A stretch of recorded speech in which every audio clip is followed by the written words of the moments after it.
Chapter 1 System Binding. Drink some glucose water and milk. A female doctor in a white coat and a mask pulled out the large needle and said to Gan. Jiang picked up the cup, drank the sugar water in it, and got off the blood donation vehicle with milk and some gifts. He felt a little dizzy when he got off the vehicle. He took a deep breath, looked at the needle hole on his right hand, and put on the band-aid. I took out my phone from my pocket and opened an unread WeChat message. A familiar voice came from the speaker. Well, if business is not good this year, go home early for the new year. Your parents don't ask you to make a lot of money outside, as long as everything is safe. Everyone's fortune is different, so don't worry too much. Health is important. After hearing this, Jiang Yan did not reply to the message. He knew that Zhang's mother seemed to want him to go home early for the new year, but in fact she wanted him to go home and find time for blind dates. In the past 2 years, he was almost driven crazy by the pressure to get married and go on blind dates. At one point, he wondered if he was suffering from depression. Because of the blind date, Jiang Yan had quarreled with Zhang's mother several times, and now he was reluctant to go home for the new year. His work was not going well, and his personal problems had not been solved. The pressure from many sides made him feel a little depressed. After walking a few steps, Jiang Yan found that his body was a little staggering, and he felt a little top-heavy, as if his head was filled with lead. He couldn't help but mutter, I shouldn't be that weak, I only donated 400 cubic centimeters, I haven't had this problem before. Dragging his heavy body, Jiang Yan walked to his car, threw the miscellaneous gifts into the back seat, and then lay directly on the driver's seat. The old second-hand Buick LaCrosse, once the leader of B-class cars, although it is a bit old now, the interior still reveals its former exquisiteness, but there is a slight odor inside. After working for 4 or 5 years, Gan, who graduated from college, had nothing but this second-hand car, credit card debt, and Ma's bills. Thinking of this, Gan couldn't help but sigh in his heart, oh my god, I have been working diligently for 20 years, keeping my feet on the ground, and abiding by the law. When encountering natural disasters and man-made disasters, I have done my best to help others.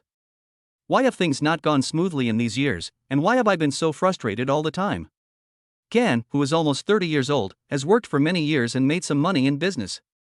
But last year, he and his friends started a project and lost everything. He was back to the days before liberation.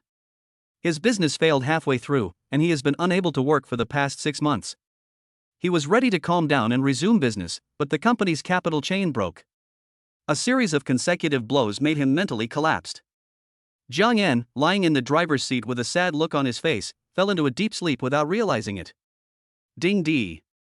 The host's 3 views are being tested. If one day you gain a huge fortune, are you willing to stick to your current moral principles and bottom line? As Gan fell into a coma, a mechanical reminder sounded in his mind. He nodded as if talking in a dream and said yes. Ding ding. The host has a righteous outlook, and the binding of the super-rich system is loading. System binding is successful. Do you want to sign in today? Jiang Yan, who was sleeping peacefully, seemed to be electrocuted. He trembled and sat up. His eyes were as big as bells, and his expression was full of surprise and suspicion. His upper and lower lips trembled slightly, and he asked himself in a suspicious tone, is it God's mercy, or has he accumulated virtue and done good deeds in his daily life? Is there really a system coming to me? Why is this no button gray? Gan muttered as he immersed himself in his thoughts and looked at the system panel that looked like a computer interface. As a 10-year-old bookworm and a former failed writer, I am born with the ability to operate the system and I am very familiar with it. After silently saying yes, the system sounded a prompt, congratulations on receiving 10,000 bitcoins and related information. Friendly reminder, the paper information has been placed on the passenger seat. Please be prepared to drink tea when cashing out. But please rest assured that everything the system issues is safe and reliable, with evidence to prove it, and the source is reasonable and legal. Bitcoin? Shouldn't the first signing be for something like a sports car or real estate? Gan picked up the paper document on the passenger seat and spoke softly. Then he immediately opened his phone and checked the relevant information about Bitcoin. The more he looked, the more surprised he was. He said excitedly, 120,000 yuan for 1 Bitcoin? 10,000 Bitcoins is 1,200 million, right? Send it, send it. Thinking of this, Gan couldn't help but kiss the information in his hand excitedly, and immediately smelled a little ink on it, and sighed, this is the fragrance of money. Gan drove the car and quickly returned to the rental house. He opened the notebook that had been with him for many years and started trading Bitcoin online. Just after he traded 300 bitcoins, there was a knock on the door. Jiang Yan seemed to know that someone was coming. After turning off the computer, he shouted at the door, "Don't worry, come on." When he opened the door, Jiang Yan saw 3 uniformed policemen who said to him, "Excuse me, is this Jiang Yan?" Jiang Yan nodded, and then the police said to him, "A large amount of money suddenly appeared in your personal Bank of China account. We from the Shanghai Public Security Bureau are here to ask you to assist in the investigation." "Comrade police, are you ordering me to be detained for observation and questioning, or to be detained for summons?" Jiang Yan seemed to have expected this. While putting on his uniform, he held the information given to him by the system and asked the police, "We will keep you under observation and interrogation. Please cooperate and come with us," said the handsome-looking policeman. Jiang Yan nodded and took the police car with the police to the Economic Investigation Office of the Public Security Bureau. Facing the police's questioning about the source of the account funds, Jiang Yan handed the paper materials in his hand to the police and said, "My account funds are all the legal income from my recent trading of Bitcoin. The source of my Bitcoin is reasonable and legal. These are the materials I prepared." The police checked it and then handed it to a colleague to verify the authenticity of the information. An hour later, the police returned the information to Jiang Yan and said, "I'm sorry, Mr. Jiang, thank you for your cooperation. We are just doing routine work and we are also worried that you will be involved in money laundering." "You're welcome. It is the duty of every citizen to cooperate with the public security organs in accordance with the law. Also, I would like to ask, do I need to pay taxes on the money I earn from trading Bitcoin?" Gan asked with a smile. The policeman paused for a moment and said, "At present, the trend of Bitcoin has not spread to our country. Our country does not have a complete tax law system for Bitcoin transactions, so there is no need to pay taxes."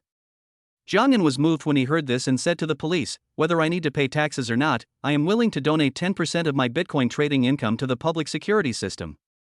I often see some police comrades on the internet platforms, fighting between life and death, and I am deeply moved. It is because of you that our society is so stable and peaceful."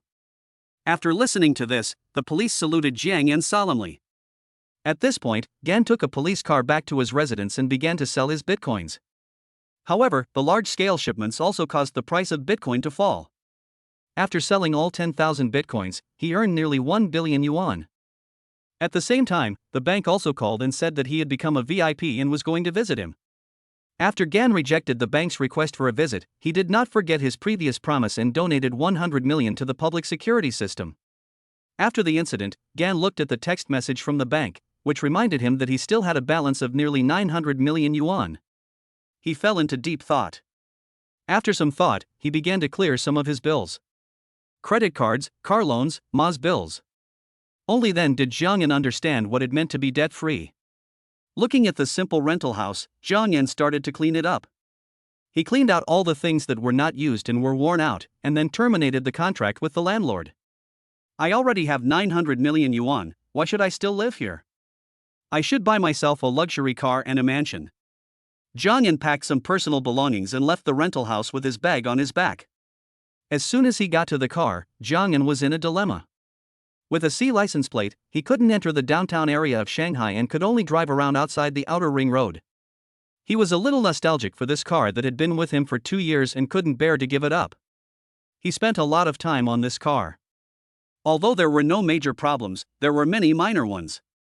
He then drove the car to a nearby forest shop and asked the staff to overhaul the entire car, including the suspension and steering gear, and repaint the entire car. "Mr. Jiang, after an overall inspection of your car, there is no major problem.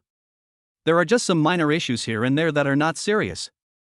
If you want to repair the entire thing, the money you spend will almost be as much as the down payment for a new car," the maintenance staff suggested. Jiang Yan waved his hand and said, "It doesn't matter whether it's money or not. I have feelings for this car.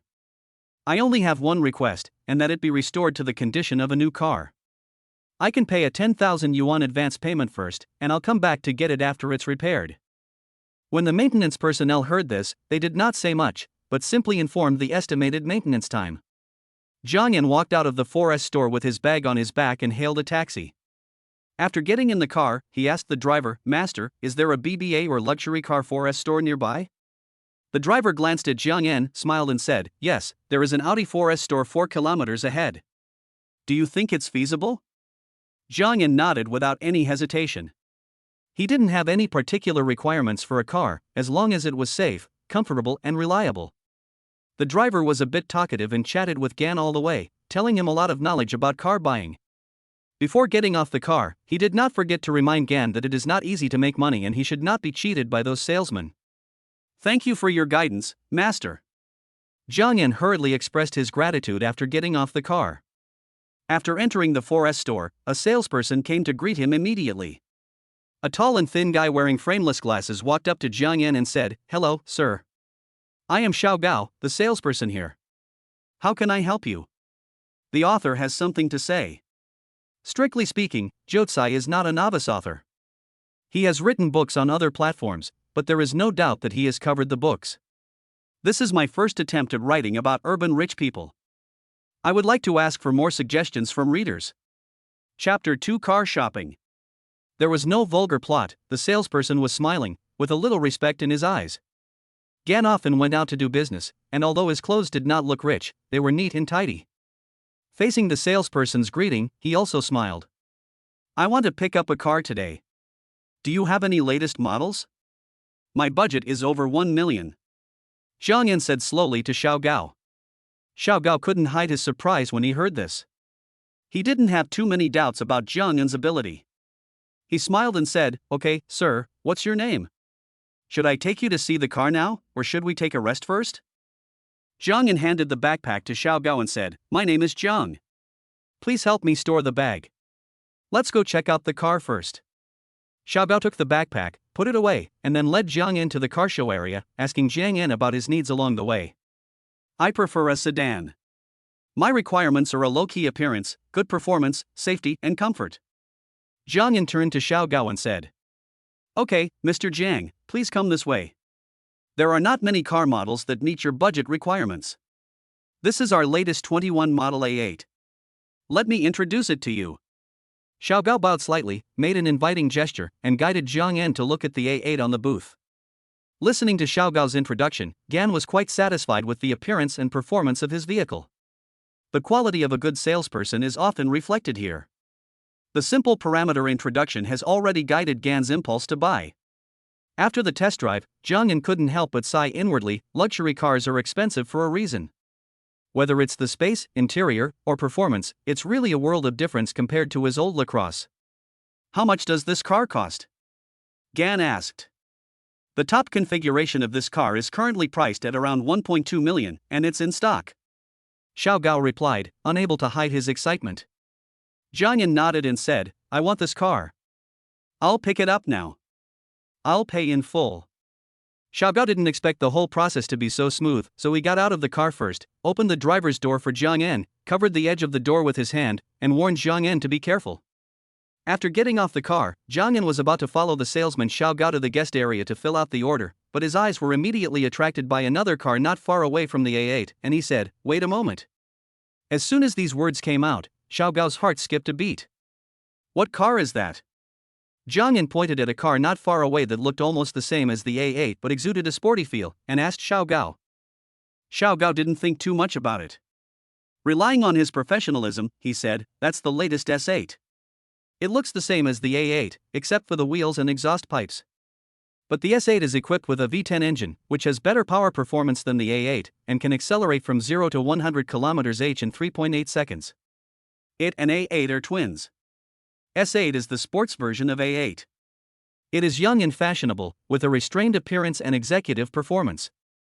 A8 is a pure executive car, focusing on comfort and luxury. S8 is more inclined to sports passion." After listening to the introduction, Gan became very interested in S8.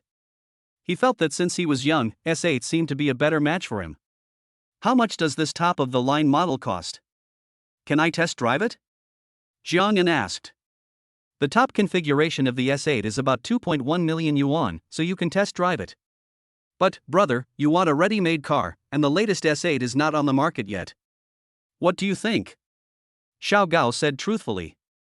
After listening to Xiao Gao, Jiang Yan ignored the second half of his sentence, waved his hand and said, "Take me to test drive it first, don't worry. I will pick up a car today anyway." Jiang Yan seemed to see through Xiao Gao's hesitation. After giving him a reassurance, he asked Xiao Gao to take him for a test drive. Sitting in the car, Jiang Yan immediately felt a different atmosphere from the A8. The 3-spoke black leather steering wheel and fingerprint touch start. The sound waves after starting were exciting. Wow, this S8 looks like the A8, like a low-key gentleman, but it drives more like a thug in a suit. Jiang Yan drove the car and raced on the test drive track. His heart became restless, as if the haze of the past few days had been swept away. When they got to the store, Jiang Yan said to Xiao Gao in an extremely affirmative tone, "I want this S8, the top configuration, in blue." As soon as these words came out, Xiao Gao smiled bitterly and said, "Brother, this car can't be sold for the time being. I'll pay more, and you go find your manager. I want to pick up the car today." Jiang Yan shook his finger and said. Xiao Gao smiled bitterly and said to Jiang Yan, "Okay, brother, wait here for a moment. I'll ask our manager." Not long after, a woman in her 30s with light makeup and short hair came towards Jiang Yan. She had a diamond ring on her ring finger and was tall. Xiao Gao followed behind her. "Hello, Mr. Jiang. My last name is Yao, and I'm the manager of this store. Can we go to the VIP lounge to discuss in detail?" Manager Yao had a professional smile on his face, which made people feel like spring breeze, and invited Jiang Yan to the VIP lounge. The hall was exquisitely decorated. Before Jiang Yan sat down, Xiao Gao had already made a cup of black tea according to his taste.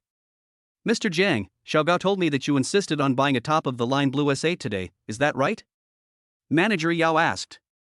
"Yes, I can pay more, in full, and I want to raise it today.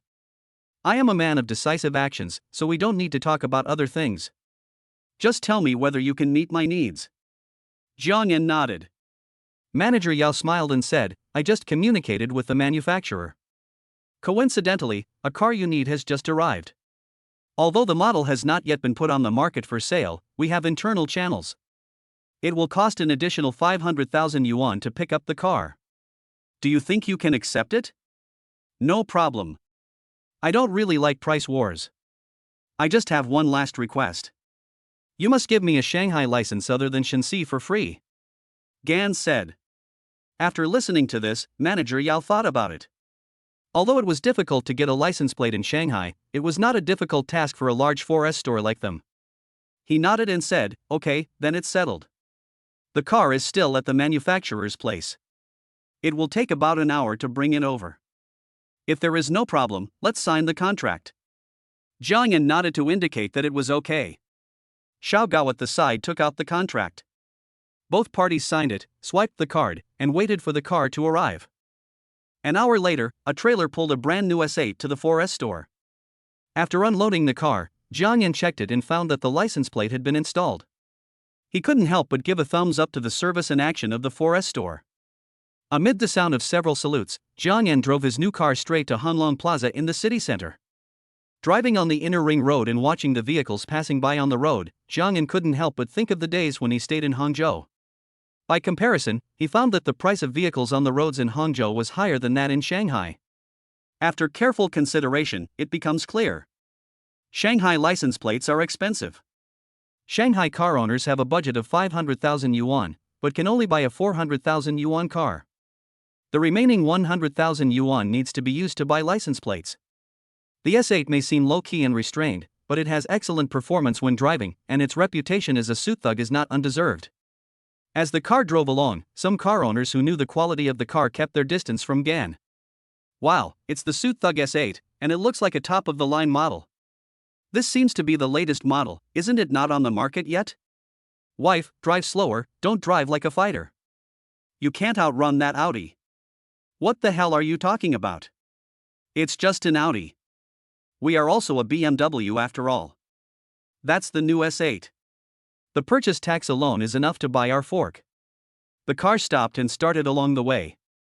Although the performance of the car was excellent, it could not overcome the traffic jam on the road. The original 50-minute drive took 90 minutes. When Jiang Yan arrived at Hanglong Plaza and parked the car, it was already 3 o'clock in the afternoon.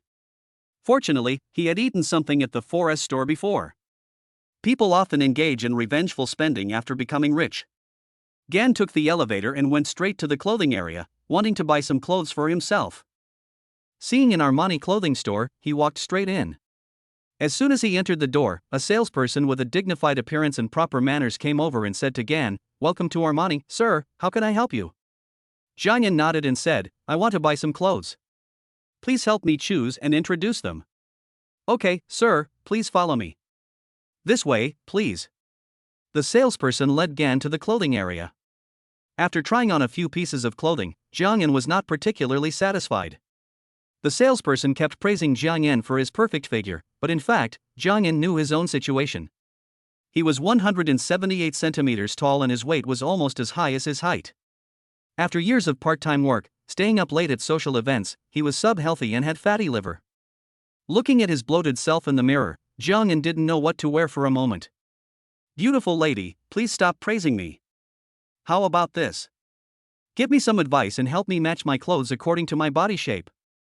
Jiang Yan smiled and said to the salesperson, also, the clothes in that area seem to be more upscale. Can you take me there to have a look? Sir, the ones over there are much more expensive than here. The salesperson took a look at Gan's clothes and reminded him kindly. Facing the salesperson's kind reminder, Gan smiled and said, it's okay, money is not a problem.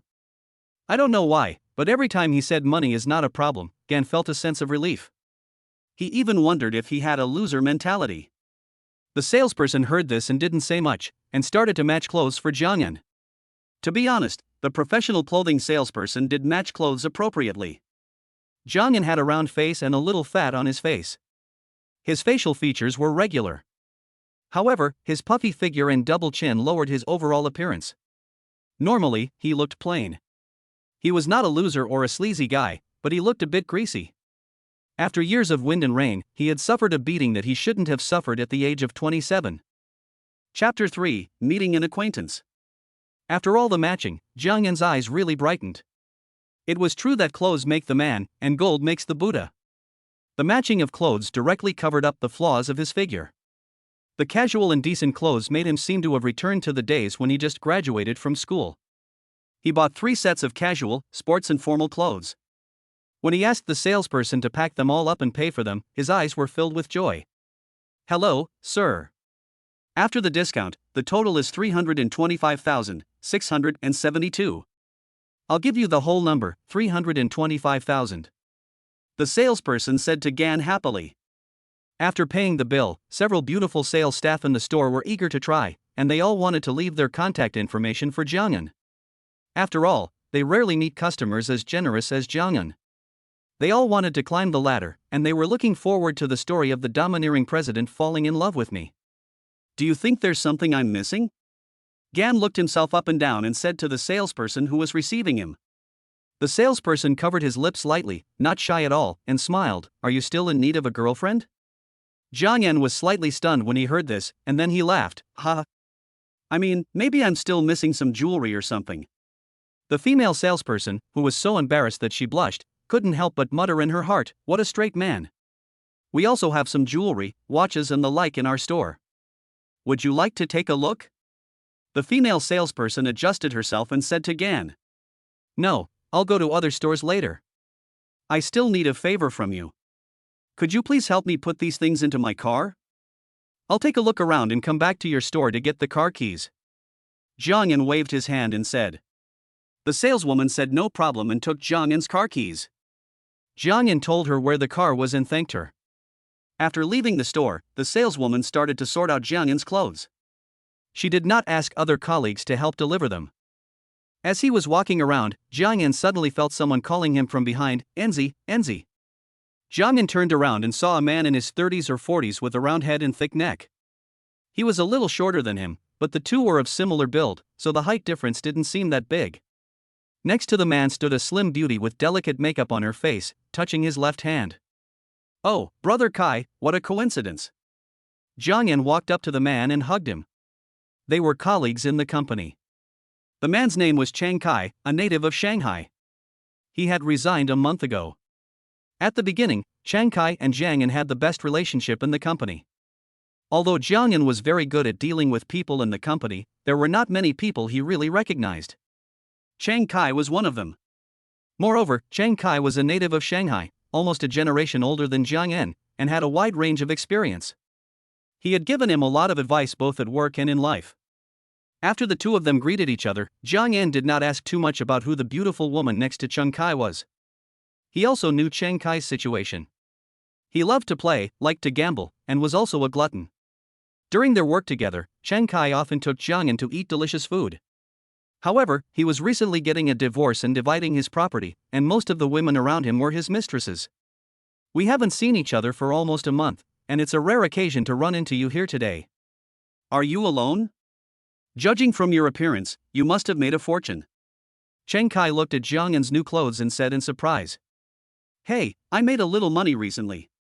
It just so happens that we met today.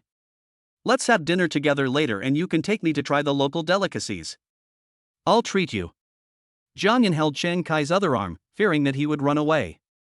Seeing this, Chiang Kai did not refuse, but turned around and said a few words to the female companion beside him. The female companion looked a little unhappy, hummed, and walked away alone. Brother Kai, is everything okay? Jiang Yan pointed at the beautiful woman who was leaving and asked. It's okay, I'll coax her later. Let's get together as brothers. It's not convenient to bring her along. Chiang Kai raised his eyebrows and smiled inexplicably. It's okay. Brother Kai, you are familiar with this place. I plan to buy a watch, so I'd like to grab a strong man like you and take me around. Jiang Yan said with a smile. I'm very familiar with this place. What do you want to buy? I'll take you there. Chiang Kai said, waving his hand. I don't know much about this stuff. When I'm doing business, I hear the most about Patek Philippe, Vacheron Constantin and the like. Just take me there. Jiang Yan said. After hearing this, Chiang Kai was surprised and said, Are you crazy? Did you win the lottery? That's not the case. But it's much bigger than winning the lottery. Gan smiled, leaned a little closer, and said softly, Thanks to God's care, I got some Bitcoin and sold it for several $100 million. Hearing Jiang Yan say this, Chiang Kai was shocked. Although he was a native of Shanghai, his family had 4 or 5 houses and assets of 20 to 30 million, he was still shocked by Jiang Yan's words. Oh my God, you call this small wealth? Never mind, I'm going to fight the rich today. Chiang Kai said with a smile in the local dialect. The two of them joked for a while, and Chiang Kai led Jiang Yan to the Vacheron Constantin store. After entering the store, a special consultant came to greet them. Welcome to Vacheron Constantin. I want to buy a men's watch. Please introduce it to us. Gan said to his sales consultant. After the sales consultant learned about Gan's needs, he took out a watch from the cabinet and explained, Our Vacheron Constantin was founded in 1755. We have many series such as Heritage, Chuanxi, and Harmony. After looking at a few watches, Jiang Yan shook his head and said, Is there anything better? I prefer something low-key and elegant, not the ones with metal straps. The sales consultant heard this and hesitated for a moment, then took out 3 watches from the metal cabinet on the other side and said, These 3 are the best men's watches in our store, and they are in stock. Gan picked up a watch with a dark gray dial and a black alligator strap and examined it. Mr. Jiang, this watch is from the Vacheron Constantin Tradition Series, model 88172000PX0001. The case is made of 950 platinum, the watch face is made of sapphire crystal glass, and the strap is Mississippi alligator leather. It has functions such as date display, day of the week display, month display, perpetual calendar, power reserve display, and tourbillon. The current price is $3,367,000. After listening to the introduction, Jiang Yan nodded and said, This is it. Pay with a card. Seeing Gan's straightforwardness, the sales consultant was overjoyed and quickly guided Gan to check out while wrapping the watch. On the other side, Jiang Yan saw Chiang Kai staring at a watch intently. Brother, what model is the watch my buddy is looking at? Gan asked the sales consultant softly. The sales consultant was very knowledgeable and attentive. He replied softly, The watch Mr. Chang is looking at is our Zongheng Sihai series, model 4300 V000 or B509, priced at $635,000. It can be seen that Mr. Chang has a very good eye, and the watch has a very high cost performance. Then pack up the watch for me and pay for it together. Jiang Yan nodded and said. The two of them left the store, and Chiang Kai joked, Oh, wow, you bought a Vacheron Constantin worth more than $3 million just like that. You really are rich now. As a human being, if you have the conditions, you have to treat yourself better. Here, Brother Kai, this is for you. Jiang Yan said with a smile. Chiang Kai took the box from Jiang Yan and opened it. His face changed and he said, I can't have this thing. I just checked it. This watch costs more than $600,000. It's too expensive. I can't have it. I can't have it.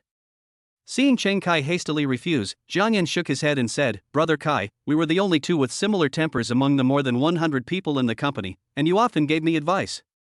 This thing is not a valuable thing to me now, so you can keep it.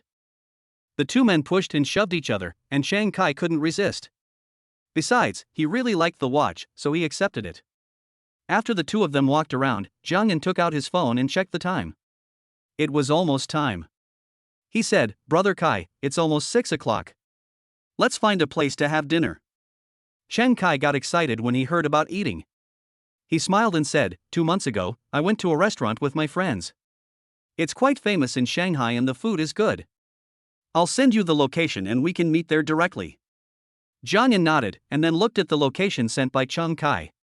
The name of the restaurant was rather strange, called Huang Gongzi, but it had received rave reviews online. However, it seemed that it only received 2 tables a day. Jiang Yan didn't know where Chiang Kai found the way to make a reservation directly. It was rush hour, and it took us half an hour to drive a short 5-kilometer distance. The restaurant is located in a quiet city center, hidden in a 2-story old house. As time flies and years pass, these places have been transformed into restaurants after the baptism of time. After the two met and walked into the restaurant, Chiang Kai began to introduce everyone in detail. Don't be fooled by his name, Mr. Huang. In fact, this Mr. Huang is a legendary beauty. This is known as one of the most expensive restaurants in Shanghai. I have eaten here several times with friends before. The food is really good, especially the drunken crab. Chiang Kai said as he smacked his lips, relishing the taste. The restaurant has only 2 floors, with a table on each floor. The retro European-style chandeliers, vintage ceramic vases, Renaissance series tableware, and crystal glass carved cups make people feel the owner's attentiveness and elegant and unique taste. The two of them went up to the private room on the 2nd floor. The table was quite large, and it seemed a little empty when they sat down. The menu here is determined in advance, and the proprietress is a great beauty. My buddy knows the manager of this restaurant, and it just so happened that a customer had something urgent tonight and cancelled his reservation for the private room. Otherwise, if we want to eat, we'll have to wait in line 3 months later. Chiang Kai said. The food was served very quickly. Appetizers, salads, soups, main courses, staple foods and desserts were served one after another. Chapter 4, The Luxury House. The appetizer is crispy shrimp chips with light avocado puree. The two complement each other and whet your taste buds. There are also some appetizer fruits, although the quantity is not large, but small and exquisite, to moisten your mouth before the big meal. The hot spring egg with truffle juice has the charming aroma of truffle, and is paired with a tender and smooth hot spring egg. The juice penetrates each other, and you are in me, which is sexy and attractive. But Jiang Yan ate less seafood, sashimi and other things. The main reason was that Jiang Yan was from Gan province, ate less seafood and loved spicy food. As soon as the drunken crabs were served, Chiang Kai couldn't wait to introduce them. Enzi, the drunken crabs here are a must. I know you don't like seafood or river food, but you really have to try this. Jiang Yan picked one up and took a closer look. It didn't have the pungent smell he had imagined, but was full of the aroma of aged Huadiu wine, mixed with the aroma of crab. The aged Huadiu wine was mellow, and the intoxication filled every bit of meat, but it didn't choke, and it had the sweetness of the crab meat itself. This is the first time I've eaten this. I was a little bit resistant to it before, but today I got to taste the real flavor of this dish. Jiang Yan exclaimed. He ate too but didn't dare to eat more because he still had to drive afterwards. Try this black truffle and abalone braised pork. I know you love braised pork, so you should enjoy this. Chiang Kai introduced it to Jiang Yan while sucking on the drunken crab skillfully. Abalone is tender and full, and its freshness is a little lighter than dried abalone. The pork belly is tender, with a good balance of fat and lean meat. It is soft and glutinous when eaten, and the meaty aroma fills the mouth, satisfying all the good things about braised pork. With the aroma of black truffle, I unknowingly swallowed 3 or 2 pieces without feeling any burden. Putting down his chopsticks, Jiang Yan was a little worried about his fatty liver. He simply took a few bites and started to drink the soup. Probably influenced by Guangdong province, he, a native of Gan province, also loves to drink soup. Jiang Yan usually eats with a bowl of good soup. The royal fragrant thick soup with golden shark's fin has a subtle and natural flavor, and is slightly sticky. The Dendrobium old pigeon soup has a clear soup color, a mellow taste, and is naturally delicious without any sense of artificiality. Finally, it was the golden soup sea cucumber millet porridge. Both of them were gourmets. In addition to eating delicious food, they also refused to waste food. Almost all the dishes on the table were eaten. At the end of the meal, Jiang Yan felt a little full and secretly said to himself, I have to eat less in the future. It's time to lose weight. They ordered a pot of tea and chatted while drinking it and removing the fat from their faces. Enzi, do you have any plans for the second half? Chiang Kai smiled, with a hint of vulgarity in his smile. Jiang Yan smiled and said, it's still early. The bars and nightclubs haven't opened yet. Then I'll take you to wash your feet and have a massage, and have at SPA. Chiang Kai said with a smile. Jiang Yan rolled his eyes and said, I just ate and went for a massage. Aren't you afraid of stomach cramps? Oh, it's okay. You're free anyway, so I'll treat you. Come on, I'll take you there. It's not far from here, just a few steps. No need to drive. Chiang Kai took Jiang Yan's arm and was about to go out. Unable to resist, Jiang Yan stood up and paid the bill. The two of them spent a total of about 10,000 yuan. Less than 15 minutes after the two of them walked, Jiang Yan was pulled into a luxuriously decorated health club by Chiang Kai. After a massage for an hour and a half, they almost ate up the food they had just eaten. In the health club, the two of them lay down with their eyes half closed, chatting about random things. As they chatted, they fell into a trance. When they woke up, it was almost 11:30. After Chiang Kai paid the bill, they were surprisingly energetic. Let's go and experience the charm of the top nightclubs in Shanghai. It's a good thing that a rich man like you are here today, so let's go to the Linx bar. I heard that the international superstar Xie Tingfeng is a shareholder there. Although Chiang Kai is already in his 30s, he loves to play and knows how to play. Chiang Kai drove his BMW 5 Series, leading the way. There were relatively few cars at this time of night, and after driving for 20 minutes, they arrived at the Linx bar. Luxury cars come in and out of the door every now and then, and there are many young ladies dressed exquisitely and sexy, handsome men with trendy fashion, and handsome men and beautiful women. In comparison, Jiang Yan and Chiang Kai's cars are not very good, and their appearance is average, but acceptable. After entering, he booked a booth. Although Jiang Yan had many social events, he could not drink much and was not a good drinker. He rarely went to bars and nightclubs except for necessary social events. But as soon as I entered the door, my mood involuntarily became agitated with the exciting music inside. Brother Kai, how about we just drink it together? Jiang Yan leaned close to Chiang Kai's ear and said. Chiang Kai chuckled and said, don't worry, someone will come over soon. If it doesn't work, I'll get two little sisters later. Jiang Yan understood, and looked at the wines on the table, most of which he didn't recognize, and drank them. Soon, groups of young ladies came over. The beauties with delicate makeup, beautiful and sexy looks, and graceful figures seemed to be very familiar with each other and started chatting with Jiang Yan and the others. Some of these young ladies are wine touts, so don't be fooled by them. Money doesn't come from the wind, so be careful when ordering wine. Chiang Kai stood up and walked to Jiang Yan, whispering. After that, a group of people started playing games. They were having a great time with the activities in the bar. Chiang Kai was obviously an old hand. He had already taken advantage of the alcohol and the atmosphere to touch the beauty next to him. He was talking and laughing while touching her. There weren't many people coming to Jiang Yan's bar, so he didn't let go. But when Chiang Kai told everyone that he was a big money sponsor, all the girls kept teasing him. Fortunately, Gan was drinking champagne, Jägermeister, or something like that, so apart from going to the toilet a few times, he didn't feel drunk. Chiang Kai also noticed that Jiang Yan was not relaxed, so he repeatedly signaled a group of young ladies to have fun with Jiang Yan. There were many beautiful women around him, some fat and some thin. Jiang Yan, under the influence of alcohol, also started to have some thoughts. They learned to dance like a pro, chatting about exciting topics while their hands were busy. They swayed in the dance floor, and under the bright lights, they looked like they were living a life of luxury. After all the hassles, it was already 2 or 3 in the morning. Jiang Yan was a little dazed, but still conscious. After paying the bill, he directly booked a Bulgari presidential suite and asked the hotel to arrange someone to pick him up. On the other side, Chiang Kai seemed to be in a trance, hugging a tall beauty. But when they separated, he winked at Jiang Yan. Jiang Yan arrived at the hotel in a daze. After the beautiful housekeeper helped him to pack up, Jiang Yan lay down on the bed and slept until 11 o'clock the next morning. Just woke up, the system mechanical voice in my mind rang, automatic sign-in successful, reward Thompson Epine building a residence. Do you want to collect the property certificate?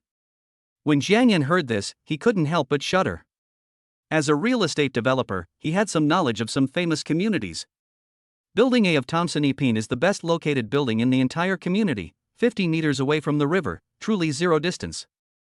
The top 4 are duplex luxury houses, totaling 48 houses, with an average price of 270,000 yuan per square meter, and the price of duplex houses is 300,000 yuan per square meter.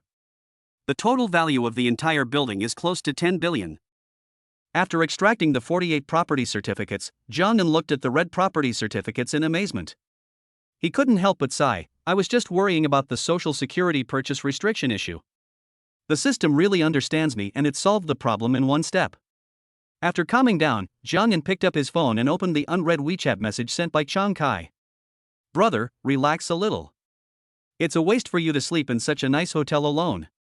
Chiang Kai's disappointed voice came from the phone. Attached to it was a photo of a hotel room with a beautiful woman lying on the bed. Seeing this, Jiang Yan raised his right hand unconsciously and said to himself, "It's time to get rid of you." After getting up from the comfortable and soft big bed, Jiang Yan looked around. The presidential suite was over 600 square meters, and all the home furnishings used in it were imported from Italy. The huge room was divided into many areas, and for a moment, Jiang Yan could not remember clearly. He called the housekeeper. A beautiful housekeeper in uniform came in. Jiang Yan asked her to help guide him, and asked her to put water in and prepare some toiletries. Wearing pajamas, Jiang Yan stood beside the huge transparent curtain wall, looking solemnly at the 3 incense sticks across the river, feeling somewhat relieved. Turning 90 degrees to overlook the river, the waves were surging, the sound of the waves was rippling, the ferry was whirring, and the traffic was shuttling back and forth. I took a warm bath and a hydrotherapy treatment to drive away the fatigue of the previous night. After lunch, I got dressed and drove to my new home in Tomsanipin. Hello, sir. This is a private residential area. You need to verify your identity to enter. The tall and straight security guard stopped Jiang Yan's car and said to him. Jiang Yan was well prepared. He took out the property certificate from the co-pilot seat and handed it to the security guard, saying, "I am the owner of the house. This is my property certificate. I would also like to trouble you to notify the property management department. I will wait for him in the lobby of Building A. Ask him to help me with the door card and other documents." The security guard verified the property certificate information skillfully and then saluted. His eyes unconsciously glanced at the many property certificates on Gonan's co-pilot seat, and he had a rough guess in his mind, and said solemnly, "Dear owner, welcome home. This is also my duty, please forgive me. I will notify the property management right away, and wish you a happy life." Jiang Yan smiled at him, thanked him, and drove to the basement. After parking the car, he took the property certificate of the duplex on the top floor and went straight to the lobby. When I arrived at the lobby, I found that the property manager was already waiting. She was wearing a professional OL uniform, which set off her graceful figure. Her simple and minimalist makeup showed her professional and capable temperament. Jiang Yan knew that the one-to-one full-time housekeepers here, in addition to their outstanding appearance, all had a bachelor's or master's degree. They were on call 24 hours a day and had extremely high professional qualities. The reason why the housing prices in the entire community ranked first in the Magic City was not only because of the location and housing quality, but also because of its unique property services. Chapter 5 Check-in. Excuse me, are you Mr. Jiang? The beautiful housekeeper stepped forward and bowed slightly, speaking softly in very standard Mandarin. Jiang Yan nodded and smiled. Hello, I'll need your help with some formalities later. Mr. Jiang, you're welcome. My name is Lu Meng, and I'm your exclusive butler. If you have any questions, you can contact me at any time. I'll take you upstairs. After saying that, the beautiful housekeeper walked forward very familiarly and took the cardboard box containing the property deeds from Jiang Yan's hand. With a glance, she saw dozens of property certificates inside, and her beautiful eyes lit up. The two of them got on the elevator and headed straight to the top floor. The main door of the duplex mansion was a German finely crafted copper door, elegant and heavy. The butler recorded Jiang Yan's fingerprints and irises. After entering the door, there was a Baroque teak and oak, with simple and unadorned patterns, which was very pleasing to the eye. The whole house is nearly 1,000 square meters. After walking in, Jiang Yan's mind could not help but settle down. After years of working, he finally had his own house. He felt much calmer from the inside out. This was a sense of security that could not be obtained even if he stayed in a luxurious hotel. All the hard and soft furnishings are well matched, and the decoration is grand and delicate. Every little detail reveals a sense of art. The butler led Jiang in on a tour, and after going upstairs, at the 270-degree corner, there was the Huangpu River that ran through the magic city. With a belt around his waist, he had a wide field of vision. Wherever he looked, it seemed as if the entire city was gathered at his feet. Mr. Jiang, here at night, the lights of thousands of houses across the river are lit up, the ferry on the river is slowly moving, and the traffic on the road is like a dragon. That scenery is most unforgettable. After going around and completing all the formalities, Jiang Yan added the housekeeper's WeChat account in case he had any trivial matters in the future. When everything was done and the housekeeper was about to leave, Jiang Yan quickly took out some other property deeds. There are 47 houses here. I'll keep the one downstairs, and please help me rent out the rest. You can charge the agency fee as you wish.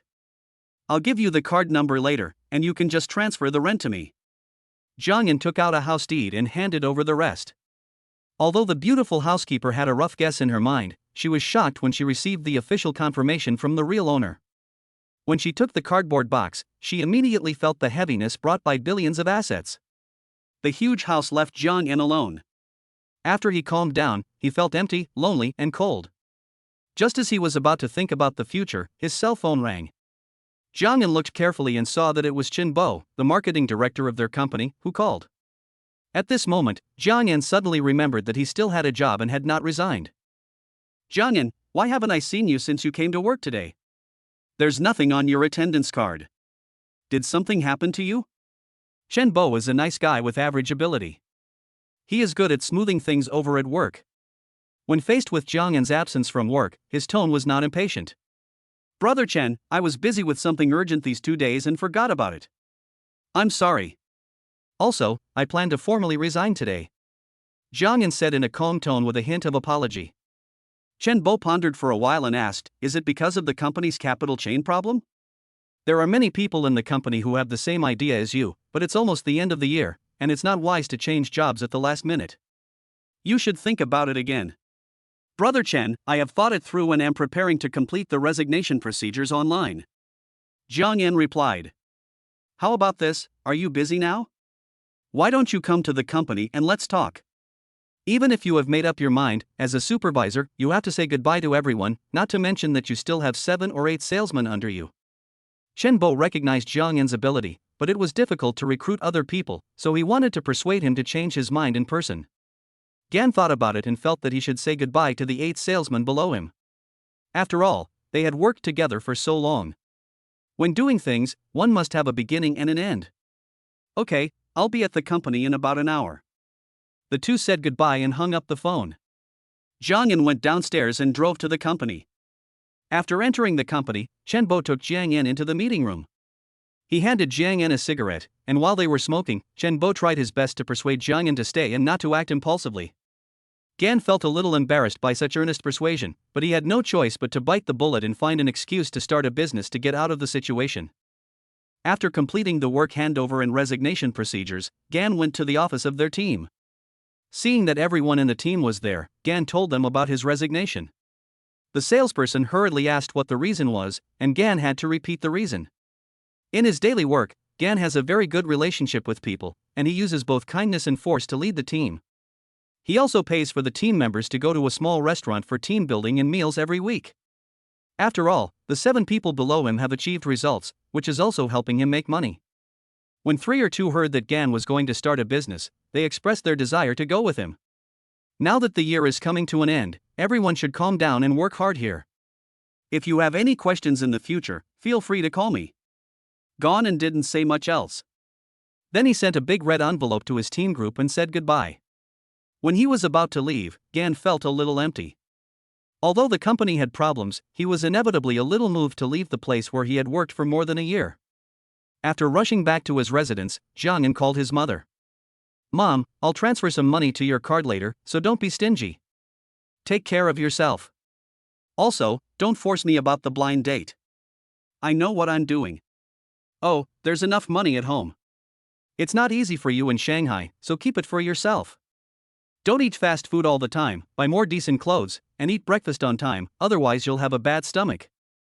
Although Zhang's mother had quarreled with Zhang Yan many times before about the blind date, there was no overnight grudge between mother and son. Zhang Yan turned on the loudspeaker and listened to Zhang's mother's caring chatter. While responding, he used Zafubo to transfer 1 million yuan to Zhang's mother's card. As a VIP customer of the bank, the transfer was made in seconds. Zhang's mother, who was on the other end of the phone, was stunned for a moment when she saw the bank's text message reminder that suddenly popped up on her phone. After a few seconds of silence, Zhang's mother's voice became louder, mixed with anxiety. "Well, what did you do outside? Don't go astray. Our family has been an honest family for 3 generations.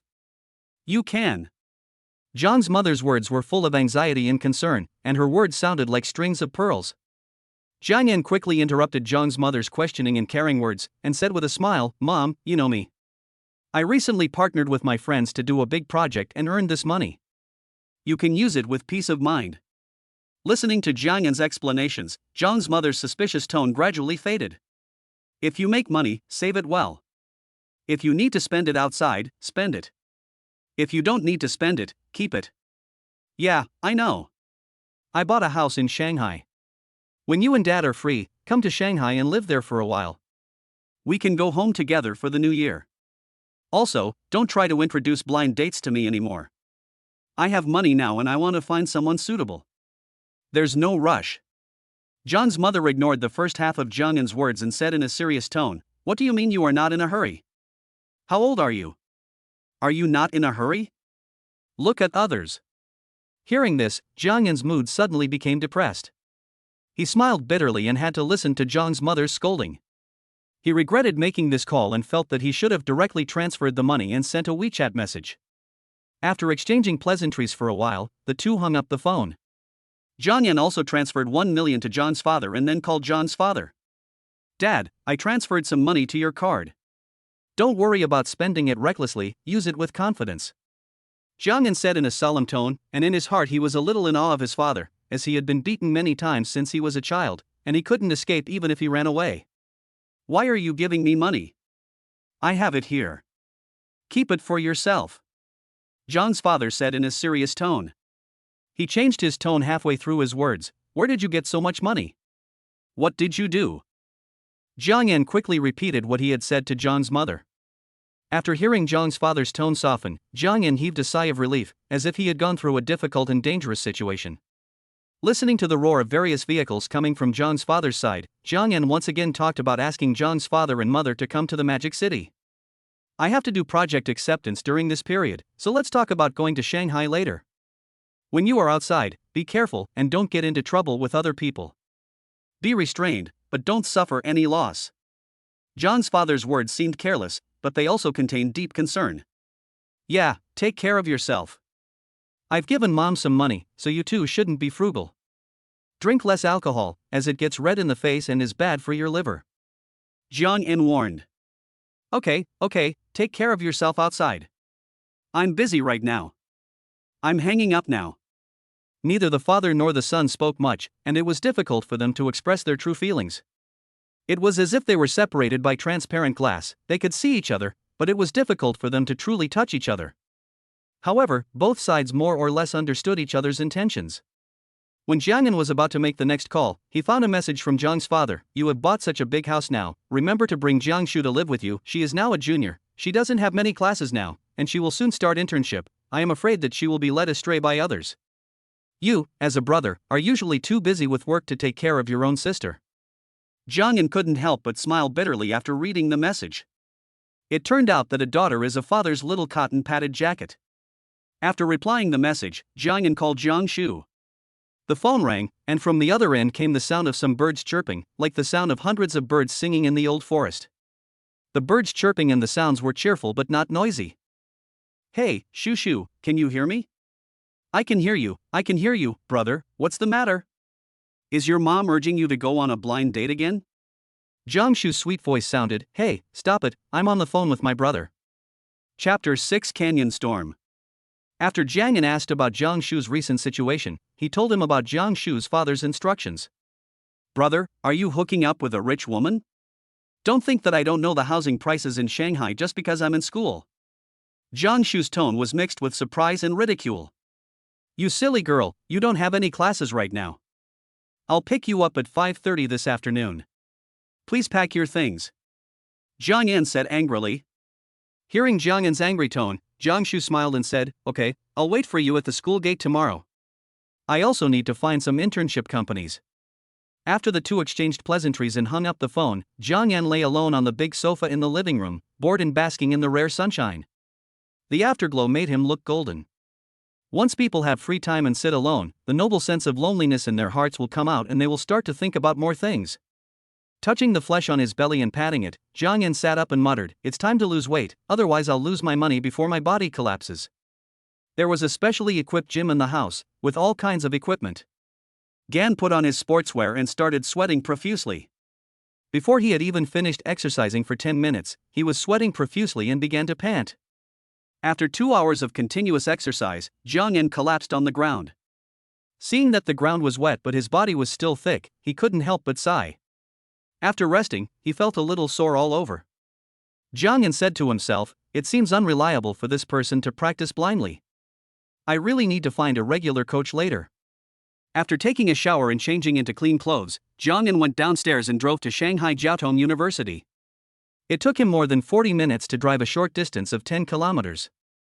When he arrived at the gate of the School of Economics and Finance of Jiaotong University, Jiang Yan saw a tall girl in a white down jacket. Beside her was a large suitcase and a handsome young man dressed fashionably. The young man kept saying something, which made the girl look disgusted and unhappy. Seeing this, Jiang Yan parked the car on the side of the road and quickly walked over. He walked up to the young man, grabbed the clothes on his shoulders and pulled him back. Who are you? What do you want to do by pestering my shushu? Jiang Yan said with a cold face. Jiang Yan was a little fat, wearing a big windbreaker, looking a bit burly.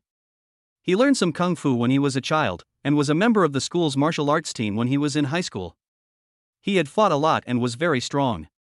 The young man struggled a few times but couldn't break free. Who are you? I'm Shushu's classmate. Let me go. If you continue like this, I won't be polite. The young man looked at Jiang Yan's figure and said in a timid tone. Jiang Yan sneered and was about to speak when Jiang Shu hurriedly came up and said, Brother, he is really my classmate. Don't be impulsive.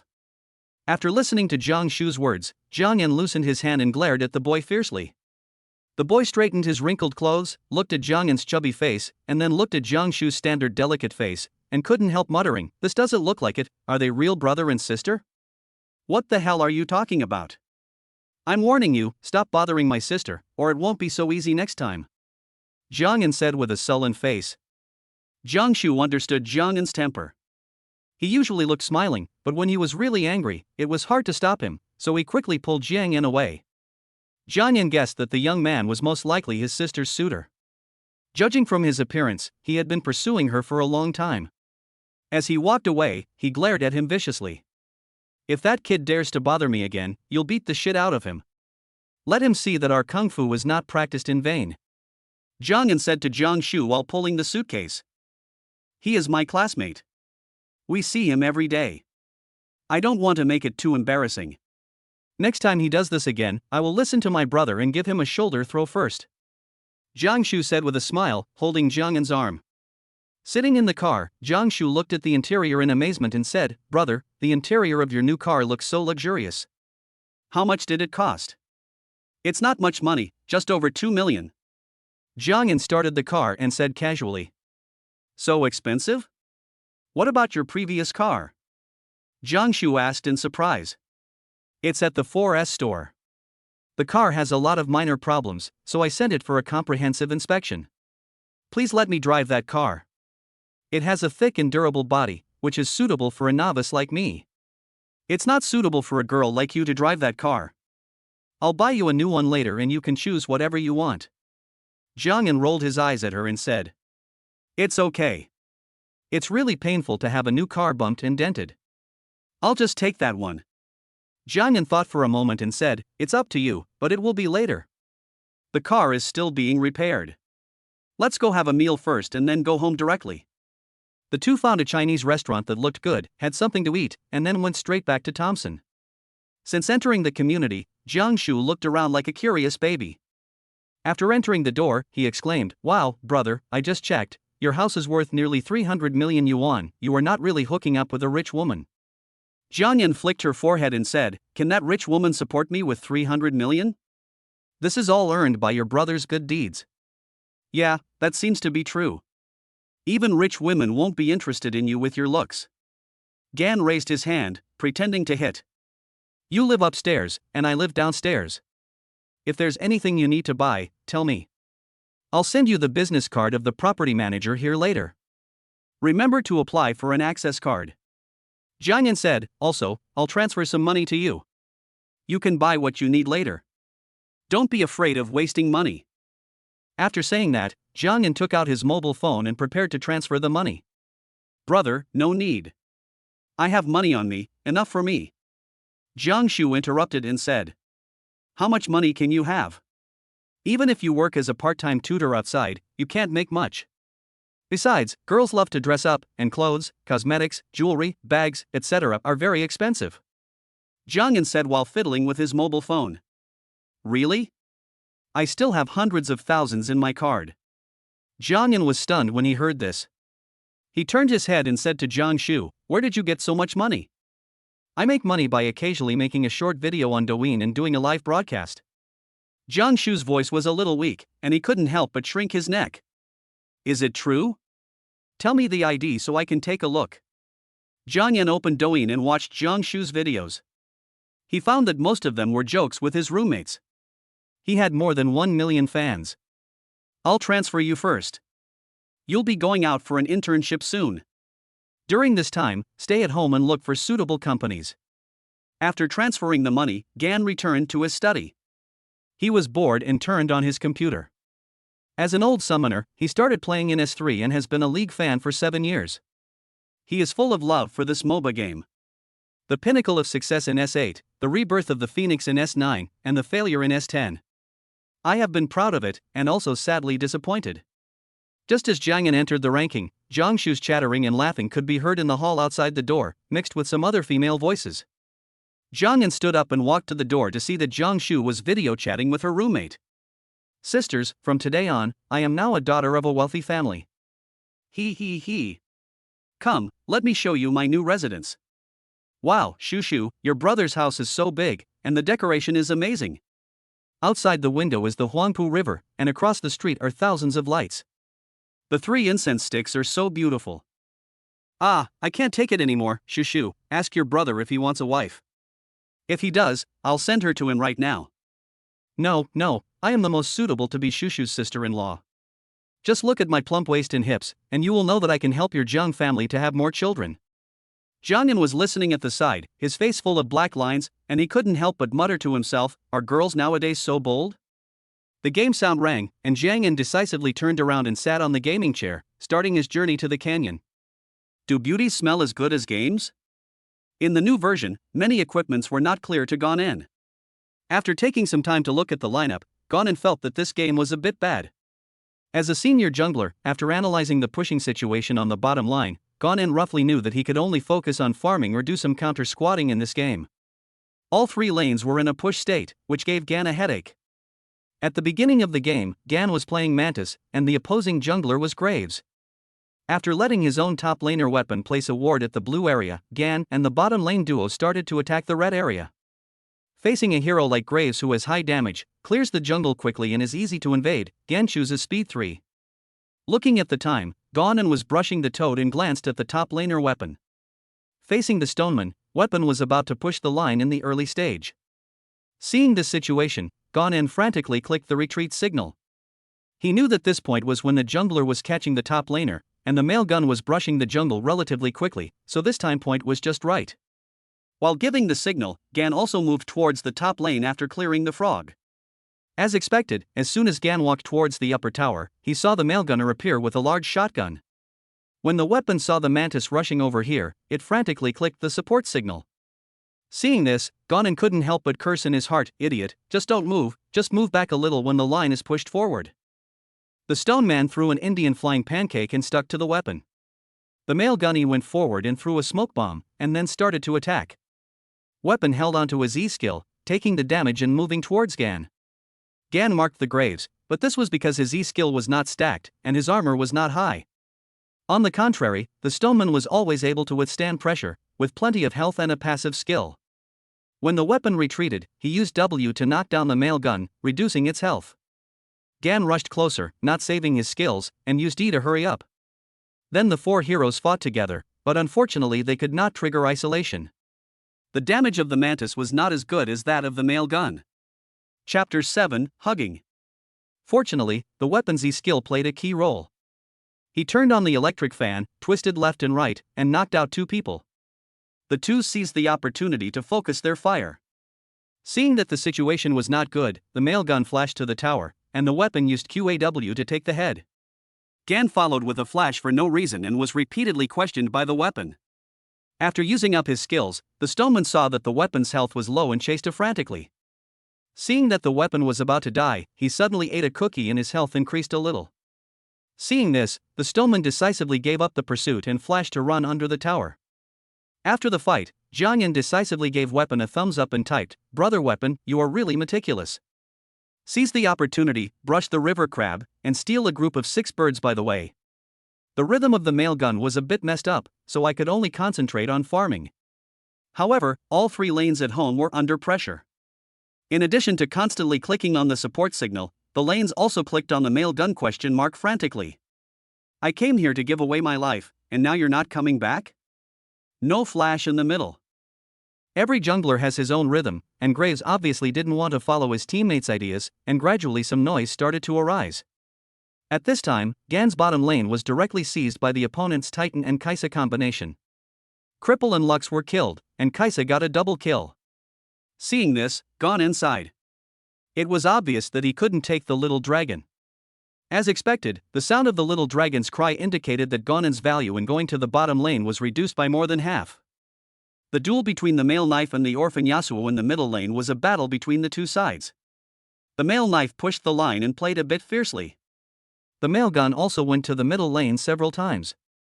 Since Yasuo had no control, he could only watch the male knife climb over the wall and run away. As time went by, Gonan became somewhat anxious. The opponent was too cowardly. The top and mid laners resisted the pressure and continued to grow steadily, while Graves focused on farming. After the opponent's bottom lane combination gained an advantage, they became unreasonable. Gonan did not dare to go over easily, because if the coordination was not good, the opponent might kill 3 of them. After the male knife Tiamat was ready, his ability to clear the line was greatly improved, so Gan typed to let the male knife roam with him.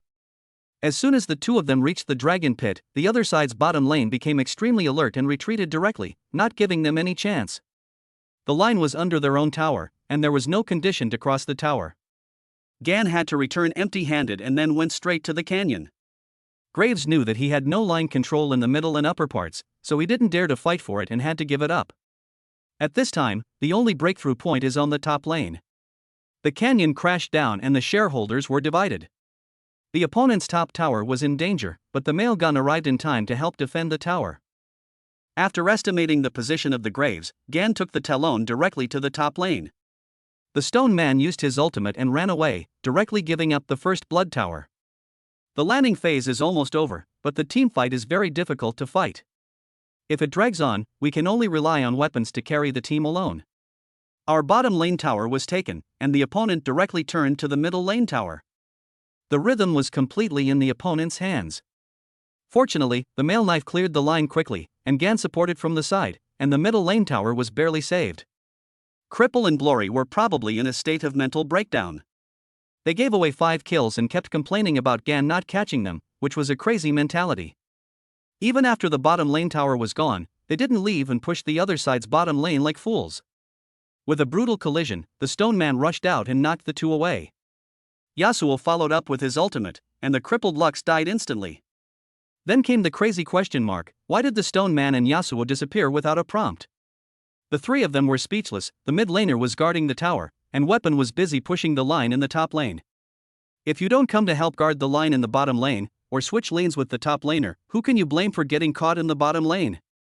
Fortunately, the Weapon took advantage of the death of the bottom lane and returned home in time. The male knife went to the top lane, and the bottom lane came to the middle lane to defend the line. Gan was freed and the situation was barely stabilized. But the opponent's mid and top laners have obviously developed well, and the opponent's bottom lane is even more powerful. As soon as Gan arrived in the jungle to kill 3 wolves, bad news came. Lux went out to provide vision, but was directly approached by Titan's Q wall and knocked away by his ultimate, killing him instantly. The cripple was left alone in the middle lane, and the first tower was in danger. Sure enough, when Gan was about to leave the 3 wolves behind and go back, the signal from the bottom lane sounded, and the stone man directly gave up guarding the tower and disappeared. To be on the safe side, Gan directly ordered Cripple to retreat, causing the middle tower to be lost, and the second dragon was also lost. As time went by, it became harder and harder to fight.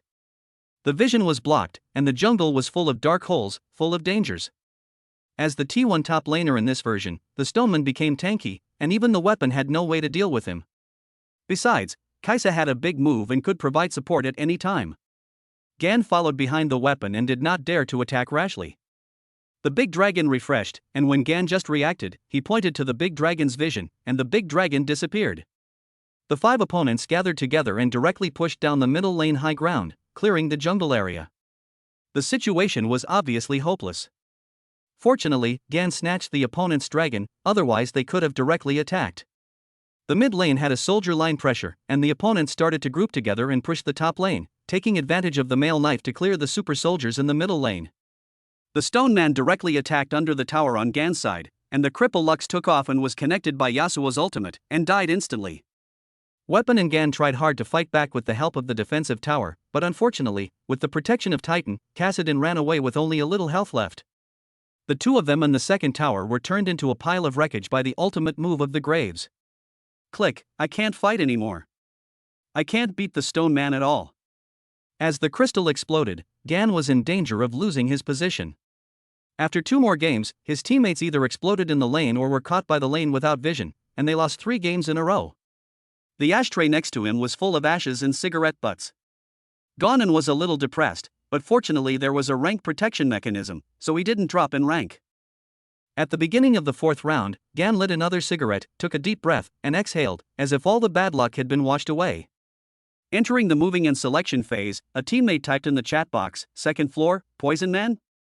When Jiang Yan saw this, he immediately opened the Huya platform and found the live broadcast room of the former top swordswoman in China, Dunan. When he saw that the interface was exactly the same, Jiang Yan decisively sent 2 rockets. Thanks to Jukapayadan for the 2 big rockets, and thanks to the boss. 666, worship the boss. It's rare to see someone sending rockets here in Dunan. Play well in this round and lead me to victory. If you lose again, I will be demoted. If you win, I will win 2 more. Gan sent a golden barrage. The poison man was wearing black glasses. Seeing this, he immediately smiled and said with a slightly thick tongue, "No problem, boss, just lie down and watch me beat the opponent to pieces." The poison man chose his signature weapon, Fish Blast, and beat up the opponent's elementary school student as soon as he came online. He used the E skill at level 1 and took the first blood directly before the soldiers arrived. The follow-up is all kinds of show operations, drilling into the inner circle, moving around to twist the opponent's ruthless iron hand. The line is directly broken, the jungler male gun goes to catch, and directly goes around the line to kill. One god leads 4 eyes, and the other 4 people lie quietly and watch the weapons fight 1 against 3, 1 against 4. The ending was great, weapon killed like crazy, and the game ended on 21-3-2. Gan perfectly preserved his reputation as a platinum demigod, and in the end he kept his word and fired 3 big rockets at the poison man, offering a buy 2 get 1 free offer. Thank you, Boss Jotsai, you are so generous. Do you need me to play with you? I will take you flying. After playing 4 games, the game was up and down. Gan felt a little tired, so he decisively logged off the computer, took a shower and went to bed.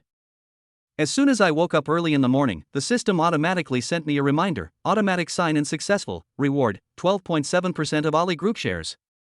Jiang Yan, who was still a little sleepy at first, suddenly lost all his sleepiness when he heard this. He took out the share certificate, looked at it, and swallowed his saliva for some reason.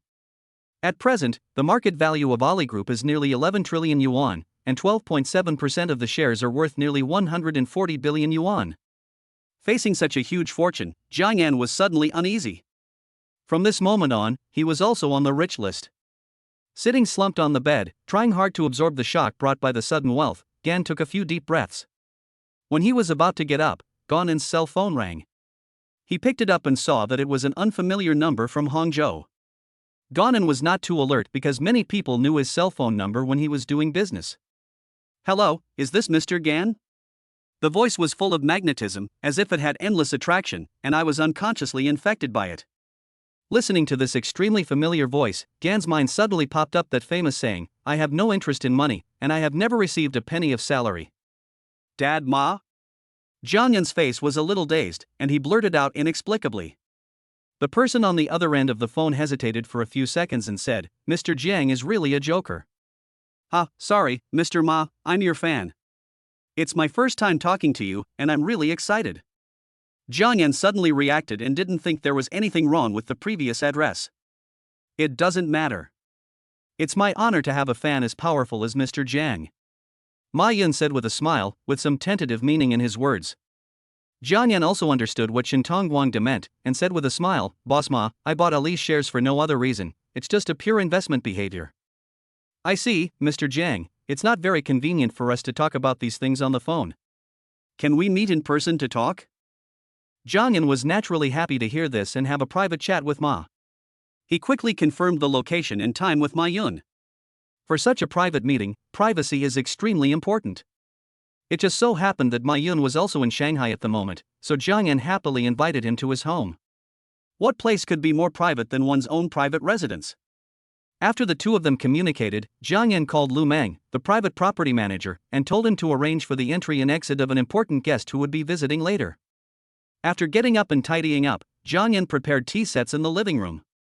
At the same time, he went upstairs and reminded Jiang Shu not to make any loud noises when meeting guests. Chapter 8, Here Comes Ma.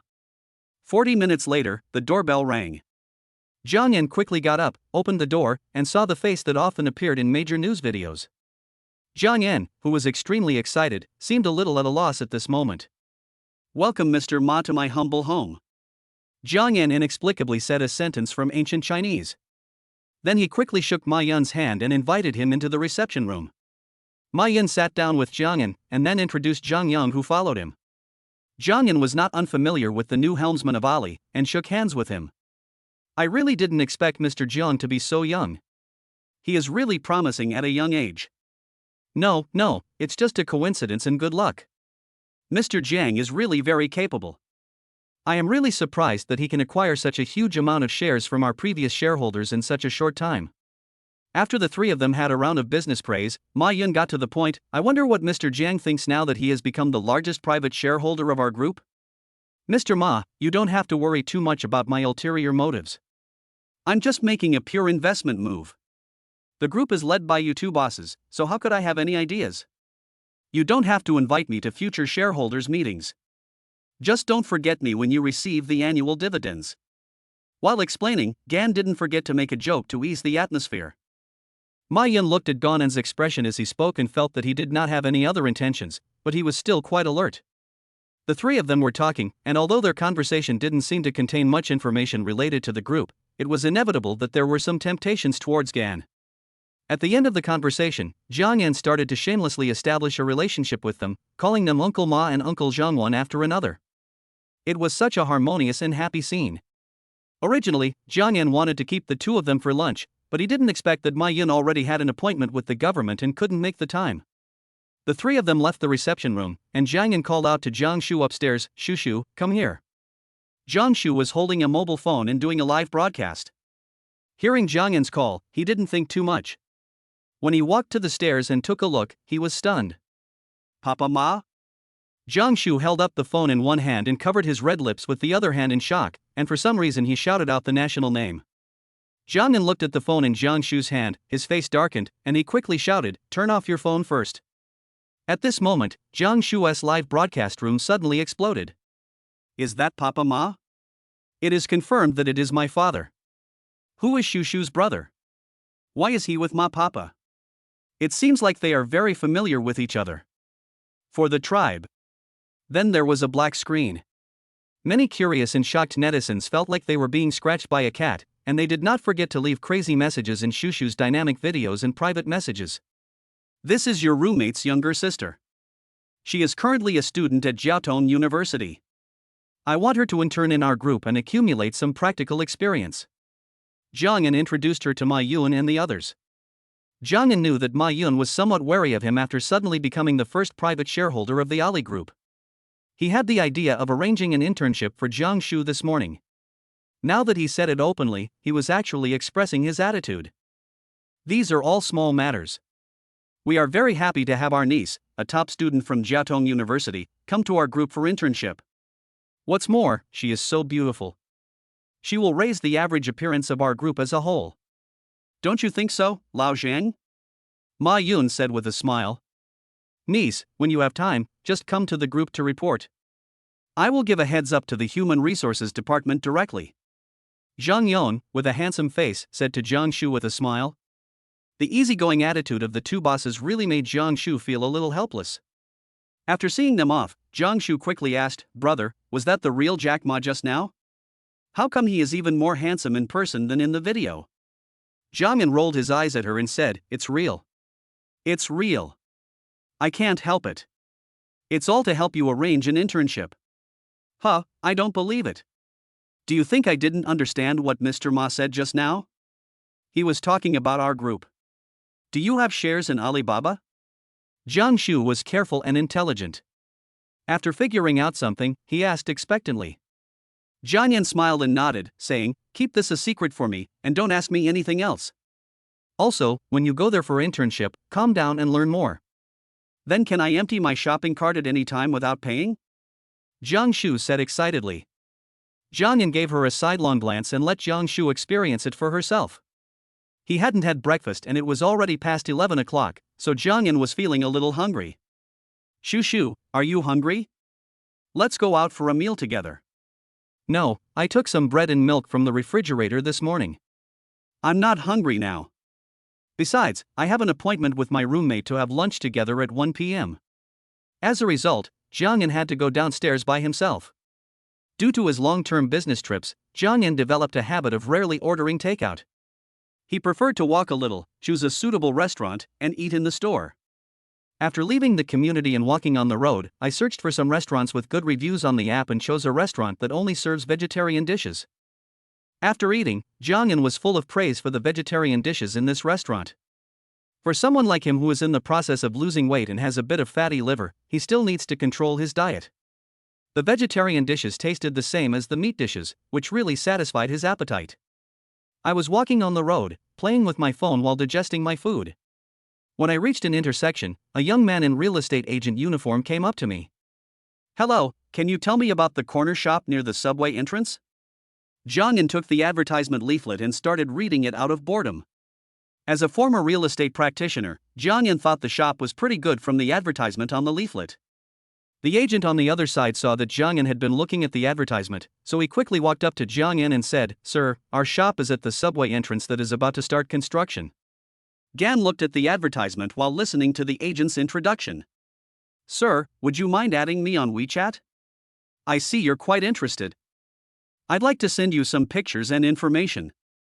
The agent said quickly when he saw that Jiang Yan had not responded. At this time, Jiang Yan suddenly looked up at the agent and said, Can we see the shop now? If so, I have time now. The agent was stunned for a moment. His introduction seemed very professional, but judging from his reaction, he seemed to be a newcomer. Yes, I can see it. What's your name, sir? My name is Lu Guanshan, and I'm the property consultant for Anjia Real Estate. You can just call me Xiao Lu. If it's convenient, please go to our store and sit for a while. I'll drive you there. Lu Guanshan reacted quickly and said. Jiang Yan thought to himself that since he had nothing to do, he might as well follow the small building to see that shop. As a real estate person, he had some obsession with buying real estate. Seeing Jiang Yan nod, Xiaolu was as happy as if he had won the lottery jackpot, and led Jiang Yan to their store happily. After walking for about 8 or 9 minutes, Jiang Yan arrived at their store and followed Xiaolu into the store. Jiang Yan was sitting in their store, and the store staff considerately brought him a bottle of mineral water. On the other side, Xiaolu was looking for a colleague to borrow the electric car key. Xiaolu, you've met a big money man. The clothes Mr. Jiang is wearing are this year's new Armani style. The whole outfit is estimated to cost around 40,000 to 50,000 yuan. The most expensive thing is the watch on his hand, which is a Vacheron Constantin and is worth over 3.3 million yuan. You have to take good care of it and don't let it down. Xiaolu's colleague Wang Zijian said with envy. Xiaolu listened, and his excitement instantly increased. He took the electric car key, walked up to Jiang Yan and said, "Mr. Jiang, let's go now." Arriving at the door, Jiang Yan looked at the half-new electric scooter, then looked at the key in Xiaolu's hand, and said calmly, "You're going to drive this to take me to see the house?" Xiaolu's heart skipped a beat, and he quickly smiled and said, No, I'm just helping my colleague check if his car has enough power." "Mr. Jiang, wait for me for a moment." After entering the small building for half a minute, he came out with a somewhat droopy face. He smiled bitterly at Jiang Yan and said, "Mr. Jiang, I'm sorry. Two of our house viewing cars just broke down. One is being maintained and the other is having its tires changed." When Jiang Yan heard this, he looked at Xiaolu's miserable face, sighed and said, "Oh, it's nonsense. You wait here." After saying that, Jiang Yan walked towards home. He planned to drive himself and let Xiaolu take him there. Xiaolu thought Jiang Yan was angry and left immediately. His face suddenly became sad, his body collapsed, and tears welled up in his eyes. "Xiaolu, why are you still here? Didn't you take the client to see the house?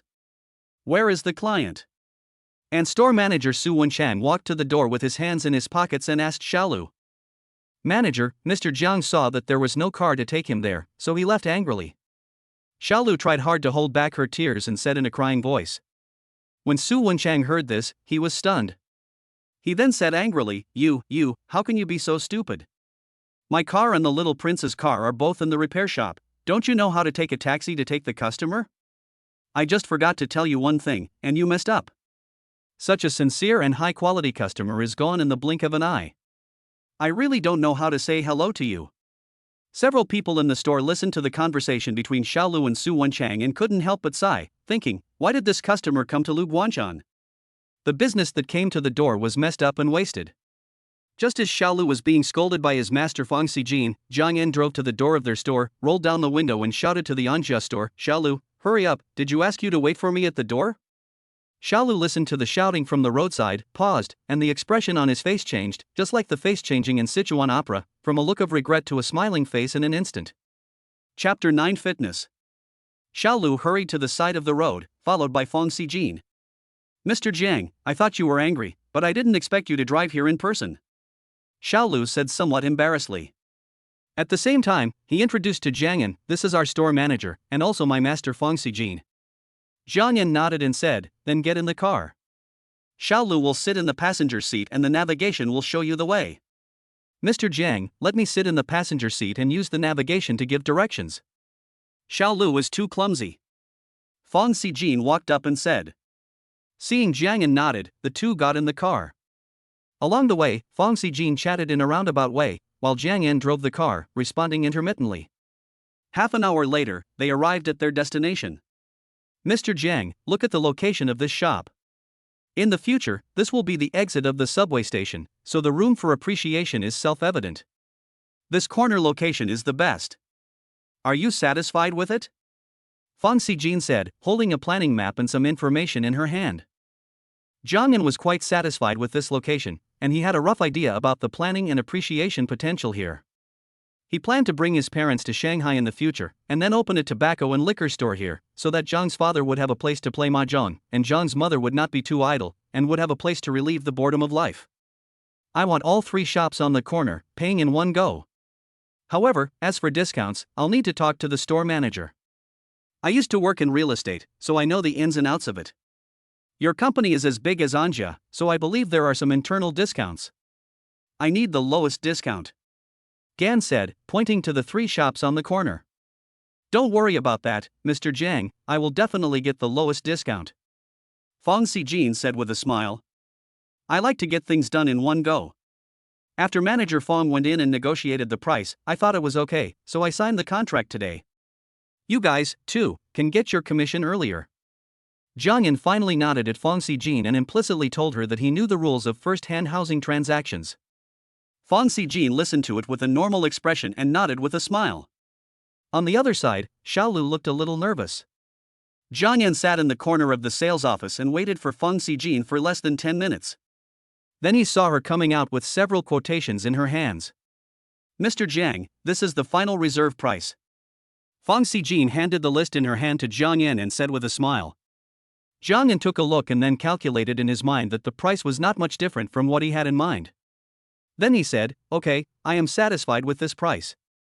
Manager Fong is very decisive, let's go sign the contract now." Seeing this, Fong Sijin immediately took Jiang Yan to the signing room and arranged for the on-site sales to sign the contract. After working for nearly half an hour, Jiang Yan took the file bag and left with the two of them. Xiaolu was still in a state of not reacting. "Master, am I placing an order?" Xiaolu asked in confusion. Fong Sijin looked at his useless appearance and nodded. After receiving feedback from the store manager, Xiaolu quickly hugged Fong Sijin and shouted a few yes loudly. After calming down a little, Xiaolu quickly bowed to Jiang Yan and said, "Thank you, master, thank you, Mr. Jiang."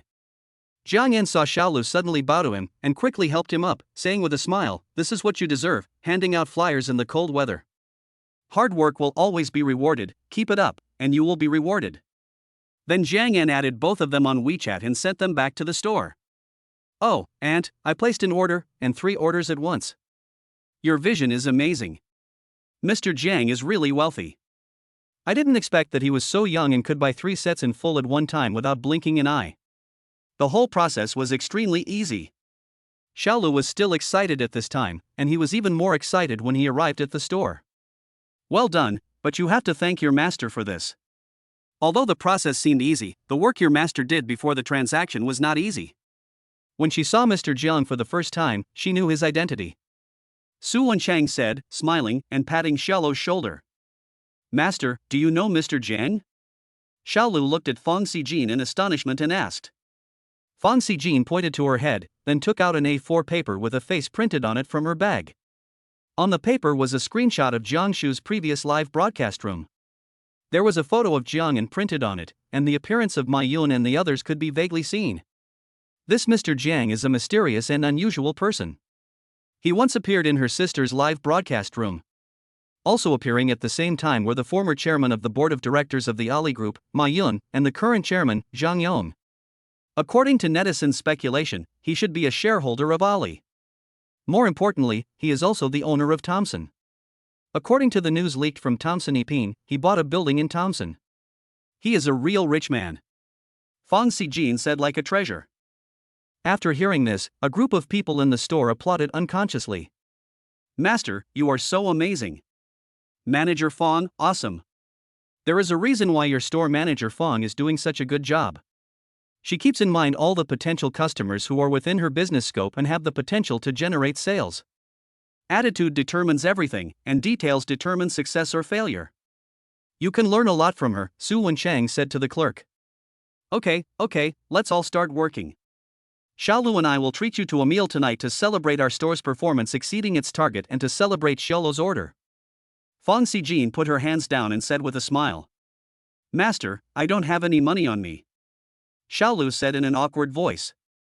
Fong Sijin rolled her eyes at him and said, "I'll do it. When the commission is paid, remember to make up for it or give me a big red envelope." On the other side, Jiang Yan arrived home and went straight to the property manager, asking her to help him introduce a personal fitness trainer. "Mr. Jiang, our community has a fitness club specially equipped for the owners. The personal trainers there are quite good in the industry. How about I take you there to have a look?" Lu Meng was wearing a slim-fitting trench coat, which showed off her curvy figure and was very pleasing to the eye. Jiang Yan wanted to learn some healthy weight loss fitness courses so that he could practice at home in the future. Thinking of this, he nodded to Lu Meng and motioned her to lead the way. After following Lu Meng around the community for a while, we arrived at the property's own clubhouse. After entering, Jiang Yan found some familiar faces, some of whom he had met in the community. Most of them were beautiful women with great figures, and their bodies were graceful and charming.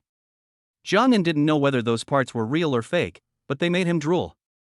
Lu Meng was familiar with the place, and led Jiang Yan into a reception room. He said to the receptionist inside, "This is the owner of our community. He wants to find a personal trainer for fitness and weight loss. Please recommend one." Upon hearing this, the receptionist went out and brought in a group of beautiful personal trainers in tight sportswear. Seeing this, Jiang Yan's eyes almost popped out, and he wanted to say, "Change the group." Seeing this situation, Jiang Yan suppressed his embarrassment and glanced at the private trainer next to him. The private trainer had an oval face, light makeup, wheat-colored skin, a sexy figure, and an explosive and wild aura. He said, "Hello, please help me get a gym membership card and buy a few weight loss and fitness classes." Seeing that Jiang had chosen a personal trainer, the faces of the other beautiful personal trainers couldn't help but dim, and they walked out very consciously. The personal trainer smiled at Jiang and said, "Hello, Mr. Jiang, my name is Xiaoming, thank you for your recognition." After hearing the name of the personal trainer, Jiang couldn't help but think, this name is not wrong, it is really wild. After completing the formalities, Jiang went home, changed into sportswear, and started his weight loss and fitness journey directly. Jiang was using the equipment skillfully while Xiaoming was instructing him. The soft and full parts of her body made Jiang lose all his thoughts. When he bent down and stood up, his curvy figure and wasp waist seemed soft and slender, but they looked very powerful. His plump peach buttocks made people think about other things. His ups and downs and the round and full upper body awakened the original impulse of human beings. Fortunately, Gan's clothes were tight enough to cover up some of the embarrassment. "You have a great body, but why does your face look so chubby? Is it true that fitness can't slim your face?" Jiang calmed himself, found a topic and started chatting. Xiaoming smiled shyly and said, "You can't slim your face by doing fitness unless you lose weight and also slim down the fat on your face, or get a face slimming injection. The fat on my face is natural, I can't do anything to slim it down. But Mr. Jiang, if you can stick to it, your face should also slim down." Looking at the small circles of flesh on his stomach, Jiang let out a long breath and his movements gradually became faster. As the two chatted, Jiang received guidance. After getting to know each other better, Jiang discovered Xiaoming's domineering and wild side. When the continuous movements were not in place, Xiaoming angrily corrected them. Her oval face bulged, and she seemed to be holding back a lot of anger, but in Jiang's eyes, she looked like a pufferfish that was stimulated. After one class, Gan felt that fitness was quite interesting. He didn't know whether it was the class or the private training that was interesting. "Thank you for your hard work, Coach Xiong. Do you think there is anything I should pay attention to in my diet?" Jiang wiped the sweat from his face and neck, handed a bottle of water to Xiaoming, and asked, "Thank you. I'll send you some dining tips later. The key is persistence." Xiaoming took the water and said. After the course was over, Gan took a simple shower. In the bathroom, he looked at his lower body with a sense of shame and said to himself, "This is so useless. I should do it more often in the future and challenge my weaknesses more often." Chapter 10. Whatever you think, you will get. After returning home, Jiang bought some food on the app. He planned to cook dinner himself. As a person who knows how to eat, his cooking skills are not too bad. He said hello to the property manager, because he was afraid that the guy who delivered the food would not be able to come in. For dinner, I made some side dishes and cooked some porridge. I strictly controlled my calorie intake, and the dishes were refreshing and delicious, not very delicate. Sweet and sticky rice porridge. I often eat big fish and meat, and restaurant dishes. Occasionally, I would have a home-cooked meal that I made myself, and I would feel extremely satisfied. Jiang ate all the food himself and didn't plan to save any for Jiang Shu. There was everything in the refrigerator, so he wasn't afraid that Jiang Shu would be hungry when he came back. After eating, Jiang strolled up and down the stairs for a few laps. Seeing that it was almost 7 o'clock, he called Jiang Shu. "Shu, where are you? Why don't you go home yet?" Jiang frowned as he heard the noisy voice on the other end of the phone. "Brother, I'm in Hanglong Plaza, now in the jewelry store on the 2nd floor. Something happened, and I'm waiting for the police to come and deal with it." Jiang Shu's voice was a little anxious, and the voice on the phone was mixed with the chatter of some strangers. "Wait for me there, I'll be there now." Jiang hung up the phone, his brows almost twisted into a lump. Jiang didn't ask what happened, but since it involved calling the police, it was probably not a small matter. He drove to Hanglong Plaza. When Jiang arrived, there were quite a few people gathered inside the jewelry store. The police had already arrived and were asking about the situation. Jiang pushed through the crowd, walked up to Jiang Shu and asked, "What's going on?" Jiang Shu's face was a little red at this time, and it seemed that she was so angry that her breathing became heavier. Next to her stood a petite girl with a delicate face, who held Jiang Shu's hand tightly. Her eyes were a little red, and she seemed to have suffered a great injustice. "Brother, more than 10 minutes ago, my best friend and I were selecting jewelry in this store. When I was picking it up, I accidentally dropped a necklace on the ground. Then they said that the diamond on the necklace was damaged because it fell on the ground, and they wanted me to compensate for it. I thought that if it was really damaged, I would just compensate them, but they actually said that they would compensate me 3 times the damage." I was not happy, so they wouldn't let us go and insulted us. So I called the police. Jiang Shu puffed up his cheeks and said angrily, but his tone was much calmer, as if he had found his backbone. Brother? They are real siblings, right? They can't be lovers. A shop assistant in work clothes, heavy makeup, and paper-thin lips, crossed his arms in front of his chest, rolled his eyes, and pouted his lips in a sarcastic tone. As soon as these words were spoken, some whispers appeared among the people around. Jiang Shu immediately became emotional. As a girl who had not even stepped out of school, she had never seen or dealt with such a situation. She did not know how to refute him for a moment and could only sulk. Comrade police, this woman's words have violated the crime of defamation and insulting others' personality? Jiang Yan's eyes were full of anger, but his expression was calm. He pointed at the clerk who was talking and said to the police indifferently. The police looked at Jiang Yan and didn't find any extreme behavior. He said to the clerk, "Be careful with your words, or I will take you to the police station to receive legal education." The clerk snorted contemptuously and stopped talking. The police then handed the identification documents of both parties to Jiang Shu and the others, and said, "This kind of compensation of 3 for 1 is unreasonable. In addition, whether there is any damage needs to be identified by a formal institution. Do you want to have it identified? It has to be appraised. We can't just let something worth hundreds of thousands of dollars go like this." The clerk shouted arrogantly. Jiang Shu was about to speak when he heard this, but was stopped by Jiang Yan. Jiang Yan said, "You can pay 3 times the amount of the loss. It's also okay to ask for an appraisal. I can pay now, but you must give me an invoice." When everyone heard this, they were shocked, and many of them whispered, "Isn't this little girl's brother a fool?" The police have made it very clear that they need to identify the damage first, and if there is damage, they will only compensate you 1 for 1. His brother probably has money but nowhere to spend it. The police were also confused by Jiang Yan's words. They looked at Jiang Yan in bewilderment, not knowing what to say. Jiang Shu, who was standing by, was anxious and wanted to ask Jiang Yan if he had said something wrong. Jiang Yan smiled at her and motioned her not to talk too much.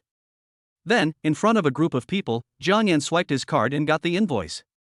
Seeing this, the policeman shook his head. Jiang Yan said to him, "Comrade policeman, I am Jiang Yan. I have a presumptuous request. Can you give me a copy of the video in your law enforcement recorder?"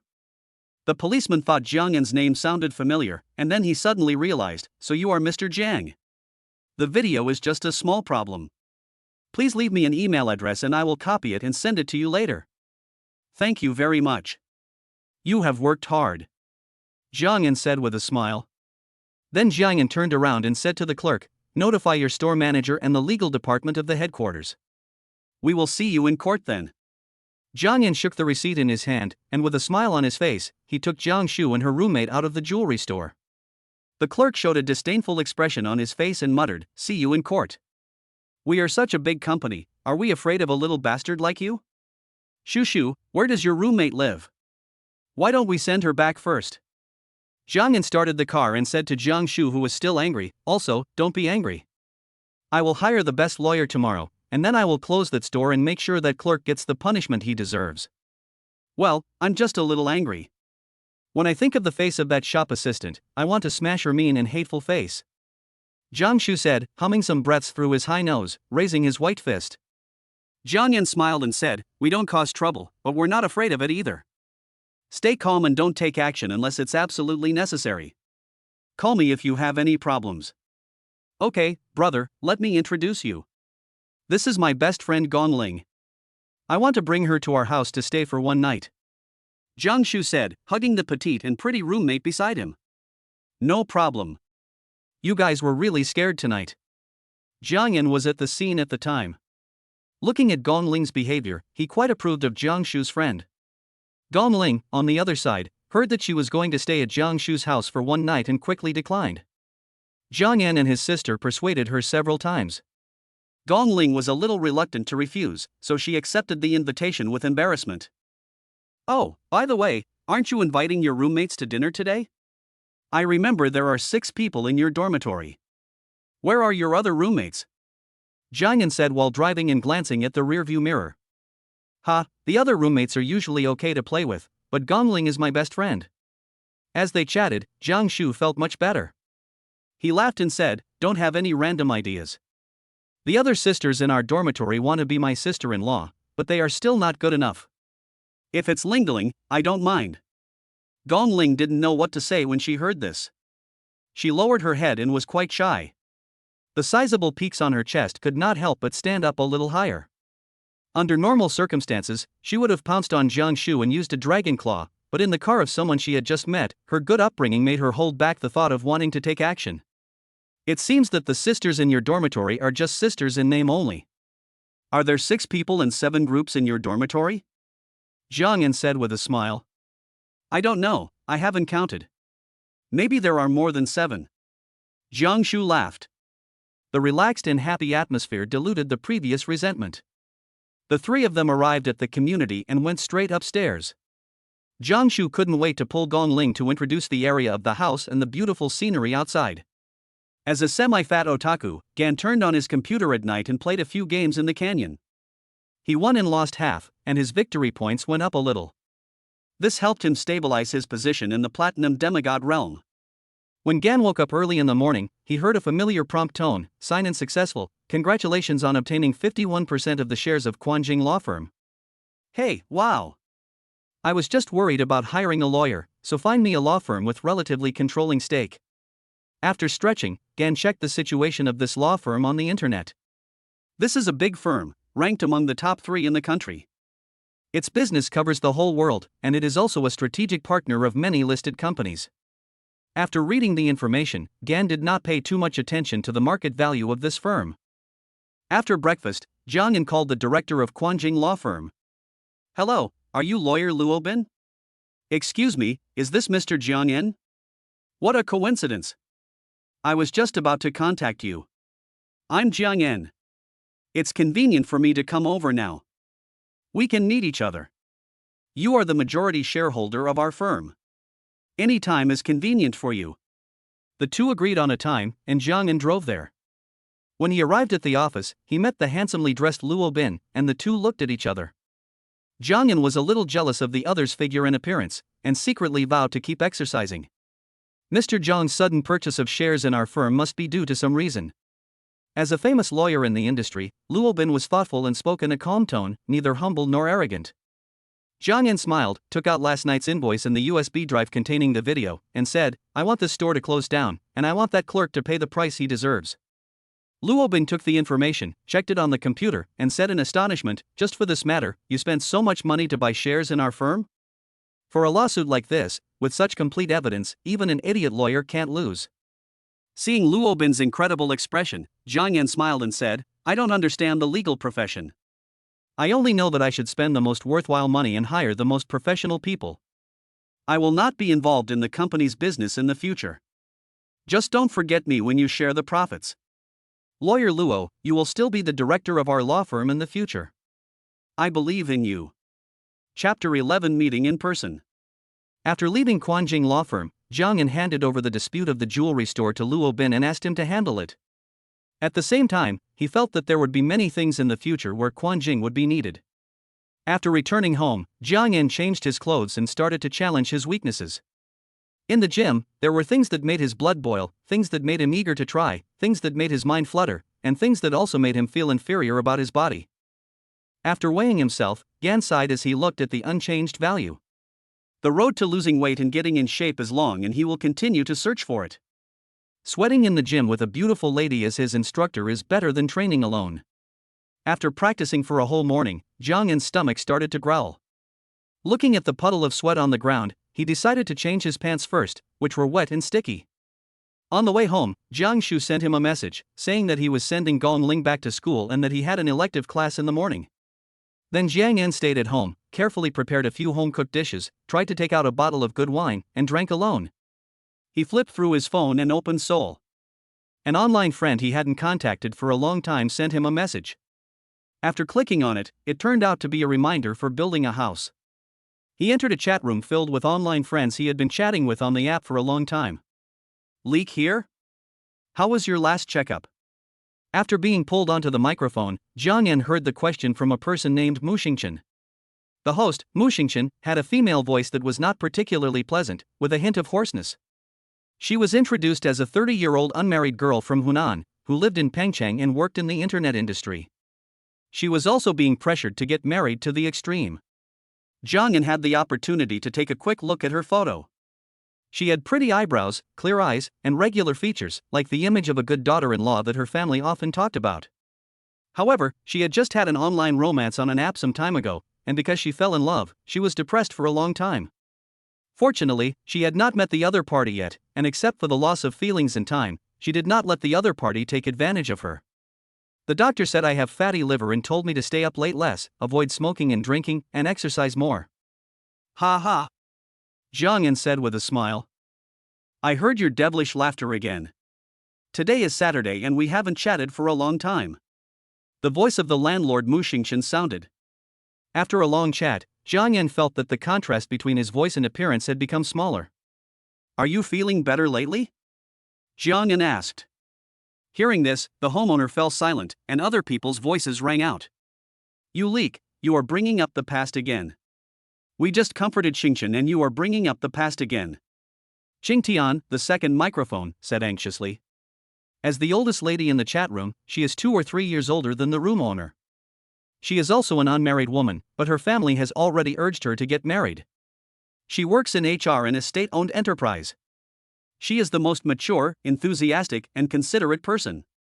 Facing Qingtian's questioning, Jiangyan could only say apologetically, I'm sorry, I just came in. I want to apologize to Xingchen. After that, Jiangyan added some money to his account and gave Xingchen a big rocket. The rocket shot up, and the whole chat room was filled with gorgeous special effects. Leak, you are crazy.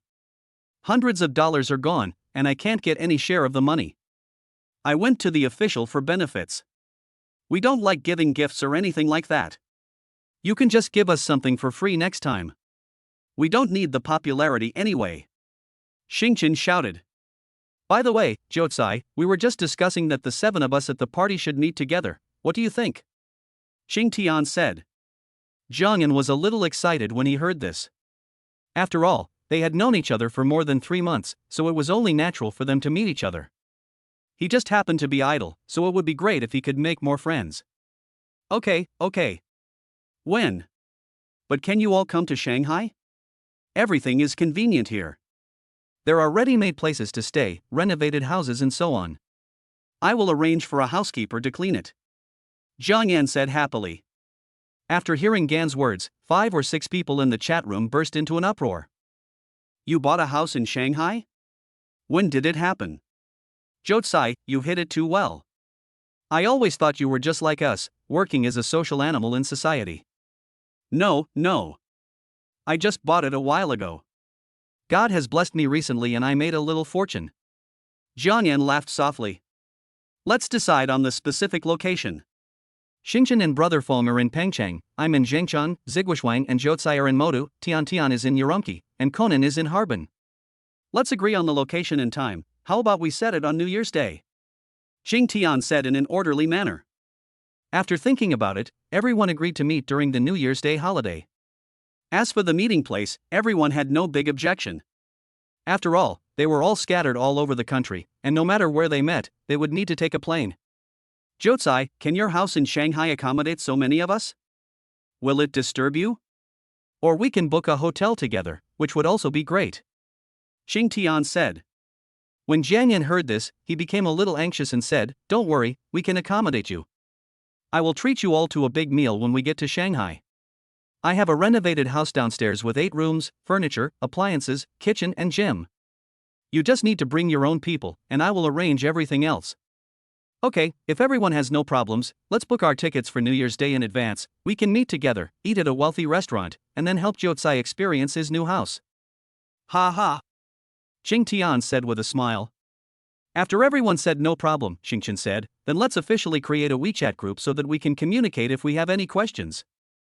Of course, after we join the group, don't rush to give your real name. Just note your ID name, and then everyone will address each other by our current name. Mu Xingchen works as a product manager in the internet industry. He is quite meticulous. After all, everyone knew each other through social software. Continuing to address each other as they did before will make them get along more harmoniously. Then, 7 of them gave their own V signals, and when the group was created, everyone sent various emoticons to celebrate. Jotsai, is this WeChat avatar of yours a real person? You look pretty good, but why do you keep saying that you will die in the spotlight? Xing Tian said. Ha ha. This avatar of mine was taken a long time ago. Now, after experiencing the beatings from society, it's swollen. Zhang Yan laughed. A group of people chatted, their words full of anticipation for the meeting 3 days later. They chatted for several hours until dinner time, when everyone went about their own business. Afterwards, Gan made some food for dinner and began his journey into the canyon. As soon as he queued up, Gan saw the message in the chat box, the mantis from a few days ago, the leak boss? While Ganon was thinking, the chat room started to buzz. This top lane poison man is a sure win. Already lying down. Han Yi SM. Seeing this, Zhang Yan quickly clicked on the live broadcast room of Huya Dunan. Seeing that the interface was exactly the same as his own, he then looked at the avatar of Dunan in the live broadcast room after it was adjusted by the color head. Zhang Yan revealed the face of a slave. The Leak boss is here. Welcome, sir. Boss Leak, I'm going to have an annual PK match with Han Yi later. Do you want to support me? Are you still missing some accessories on your leg hair? Zhang Yan touched his chin and typed in the chat room, Dunan, as long as you win this round, I will take on the PK match between you and Han Yi. When Dunan and his friends in the live broadcast room saw this message, they immediately became excited. Although Dunan was well known and a big streamer on the live broadcast platform, he lacked the support of a big brother. Apart from the support of the Union, he did not receive many gifts on a regular basis. On the other hand, Han Yi, as a well-known and rising streamer of the dead, was not only supported by the Union, but also influenced by the huge base of mobile game players, so he usually received a lot of rewards. Boss, watch out. If this game lasts more than 20 minutes, I will uninstall the game. I will beat the opponent's Aurelia so badly that she can't take care of herself. Dunan typed excitedly. The atmosphere in the live broadcast room was pushed to its peak. Playing with a sword girl in front of a poison man is like showing off your sword in front of Guangdong, huh? This is after the revision, just ignore what I said. It's over, poison man, don't get too cocky, this is a platinum game. Pull up with A. The game has begun. You usually say I'm a sucker, but now, I'll show you what a king is. A hint of mockery appeared on the Duman's face, which looked like it had undergone plastic surgery. After entering the game, Gan controlled the male gun and started to clear the jungle normally. In less than 3 minutes, the top lane poison man lured the opponent's sword girl by luring her with low health and stacking the details of the weapon's passive, and killed the opponent's sword girl and got the first blood. This Aurelia obviously knows how to play. She won't come up if I don't seduce her. This is the awareness and operation of a king. Dunan laughed after getting the first blood. 666. This sword girl is too weak. Does the poison man want to change his pants? Seeing this, Zhang Yan smiled and then gave the retreat signal to the top laner. After all, the weapon had very little health left, and the opponent's jungler centaur might go up and take advantage of it. He couldn't rush over it this time, because if the centaur chose the speed level 3, he would be there soon. As expected, as soon as the weapon finished taking the soldiers, the centaur came galloping at full speed. The weapon jumped directly into the tower, and then danced, holding a street lamp, jumping and spinning in circles. The centaur was furious and kicked him. Weapon turned on the fan, became immune to damage, and knocked him out under the tower. Facing the centaur's counterattack, Weapon ate a cookie and retreated.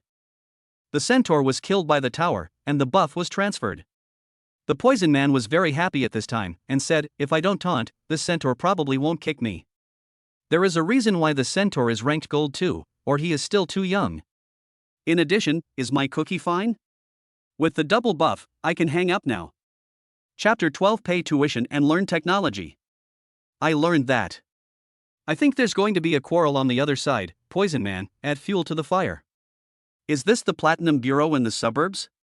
I can do it too. This guy is really bad, could he be an actor? Then within 2 minutes, the venomous man killed Aurelia again, and typed at the same time, "Aurelia, the double buffs are so nice, I can't use up all my mana, thank you very much."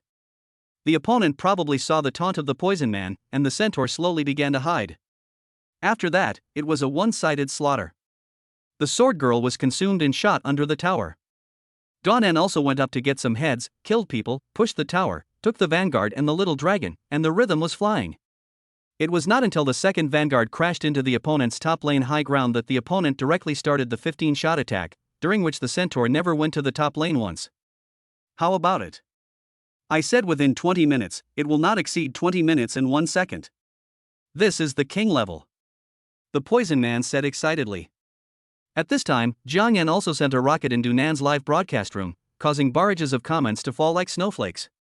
After a few minutes, the PK officially began, and Han Yi was obviously waiting for it seriously. The rocket special effects on the other side continued, while the momentum of the Poison Man was obviously insufficient. Seeing this, Jiang Yan came up and fired 10 rockets, and the special effects went up. The live broadcast room was full of bullet comments, just like a computer infected with a virus, full of digital text. Dunan tried to connect with Jiang Yan via microphone. Jiang Yan looked at the invitation and after a little thought, he clicked on it. Hey, brother Jiucai, can you hear me? Dunan said with some excitement. I can hear you. Let me defeat the opponent first. Jiang Yan lit a cigarette and looked at the PK value quietly. The opponent kept sending small. Dunan smiled and said, I seldom participate in this annual celebration. I am a skilled and good-looking anchor. The guild also asked me if I wanted to participate in the annual event, but I refused. If I hadn't run into Han Yi today and the fans' reaction was not so strong, I would basically just muddle through. Oh, that's okay. I must make you win today's PK. I promised you, and I'll keep my word. Jiang Yan looked at the opponent's counterattack and said calmly. After saying that, he swiped another 66 cards. The viewers in the live broadcast room responded enthusiastically, with barrages and special effects intertwined together, creating a confused atmosphere. Friends, go to the other side and send a barrage to ask them to hurry up. I have already prepared the rent I have collected, and we are going to have a good PK. If they can do it, they can do it. If not, just retreat quickly. Jiang Yan said nonchalantly. As soon as these words came out, the comments in Han Yi's live broadcast room were full of mocking words, which made Han Yi so angry that he almost cursed. For a while, the anchor and the guild were filled with indignation and started to brush frantically. Gan looked at the other side that had surpassed by a large margin, smiled slightly, and directly swiped the remaining balance. Nearly 500 rockets shot up, and the screen was directly covered with special effects, which was extremely gorgeous. 500,000 just disappeared like that? This scene in the Poison Man's live broadcast room is truly unprecedented. Brother Leek is so domineering. Look wet. Oh, Brother Jiucai, I can sing like a lowly and a queen. Brother Jiucai, slow down, the baby is still young. Seeing that Dunan was far ahead in PK value, the opponent was speechless. How to fight? 500,000 at a time. Han Yi took out his phone anxiously and tried to contact the guild to see if he could play. After all, he was not a big anchor, and there were more than one person in the guild, so the budget was limited. Looking at the reply from the guild boss, it seems that we can try to steal the tower depending on the situation. Jiang Yan, seeing that the PK value did not react much, thought that the other party had surrendered. Until the fans reminded him, be careful of the other party stealing the tower, Han Yi just contacted the guild. Want to steal the tower? Then I'll wait. Gone and calmly recharged another 500,000, waiting for the PK to end. Sure enough, when the PK was almost over, the opponent began to exert his strength, and the PK value soared all the way, with a faint trend of surpassing. Seeing this, Gan fired 200 rockets, instantly filling the screen and directly widening the gap. Seeing this, the opponent stopped reluctantly. The idea was great, but the strength did not allow it. That's it? I haven't even paid out a fraction of the rent. It seems that Han Yi's status in their union is not high. It's less than 1 million. Jiang Yan curled his lips and said. Thanks, Brother Jiucai, the boss is generous. Brothers, please write Brother Jiucai's mighty and domineering voice on the public screen. Although Dunan had reconciled with Han Yi long ago, the fans had not reconciled with each other. Moreover, his income from this reward directly exceeded 400,000, which made him extremely excited.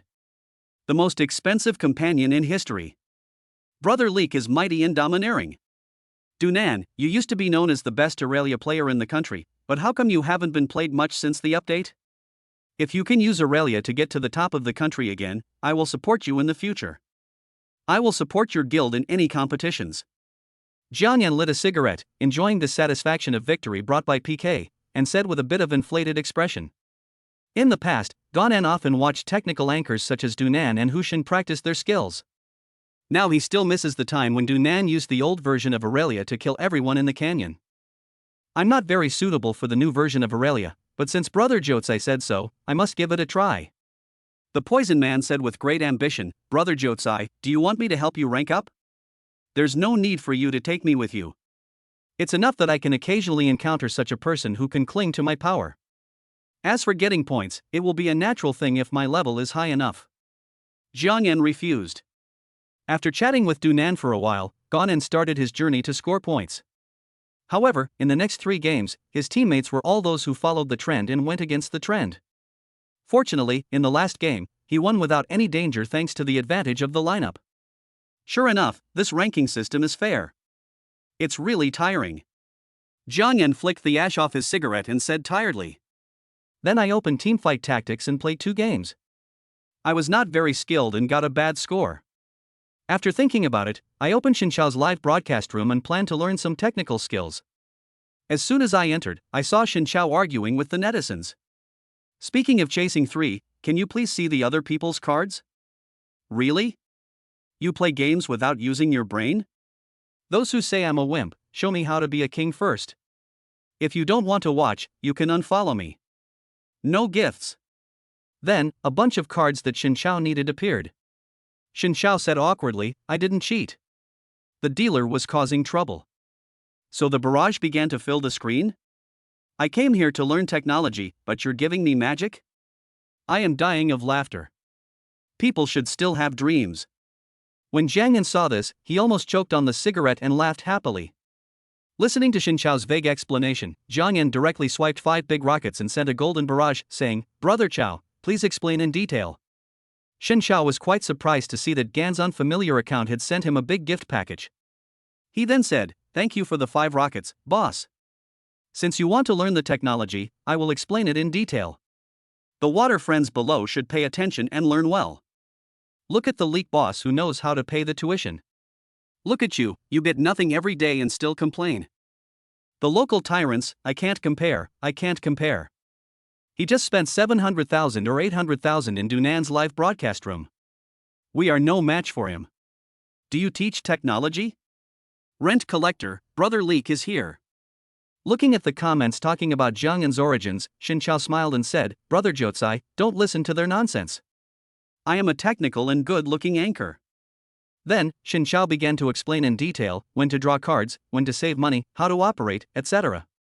The advantages of this lineup of emperors are obvious. Once the population reaches 9, it is invincible and has no natural enemies. The difficulty lies in the overoperation. As long as you are not a non-lucky person, you can surely win after reaching level 9. This time our luck was not very good. We lost too much health in the early stage and did not save enough money. The quality was not up to par and we could only barely get a bad score. Shinchao explained. Jiang Yan silently noted down the key points, and then sent a barrage, here are all the strong lineups in this version, I will pay the tuition. After that, 66 rockets took off into the sky. I can't afford the tuition. Brother Leak. Come and get the Emperor.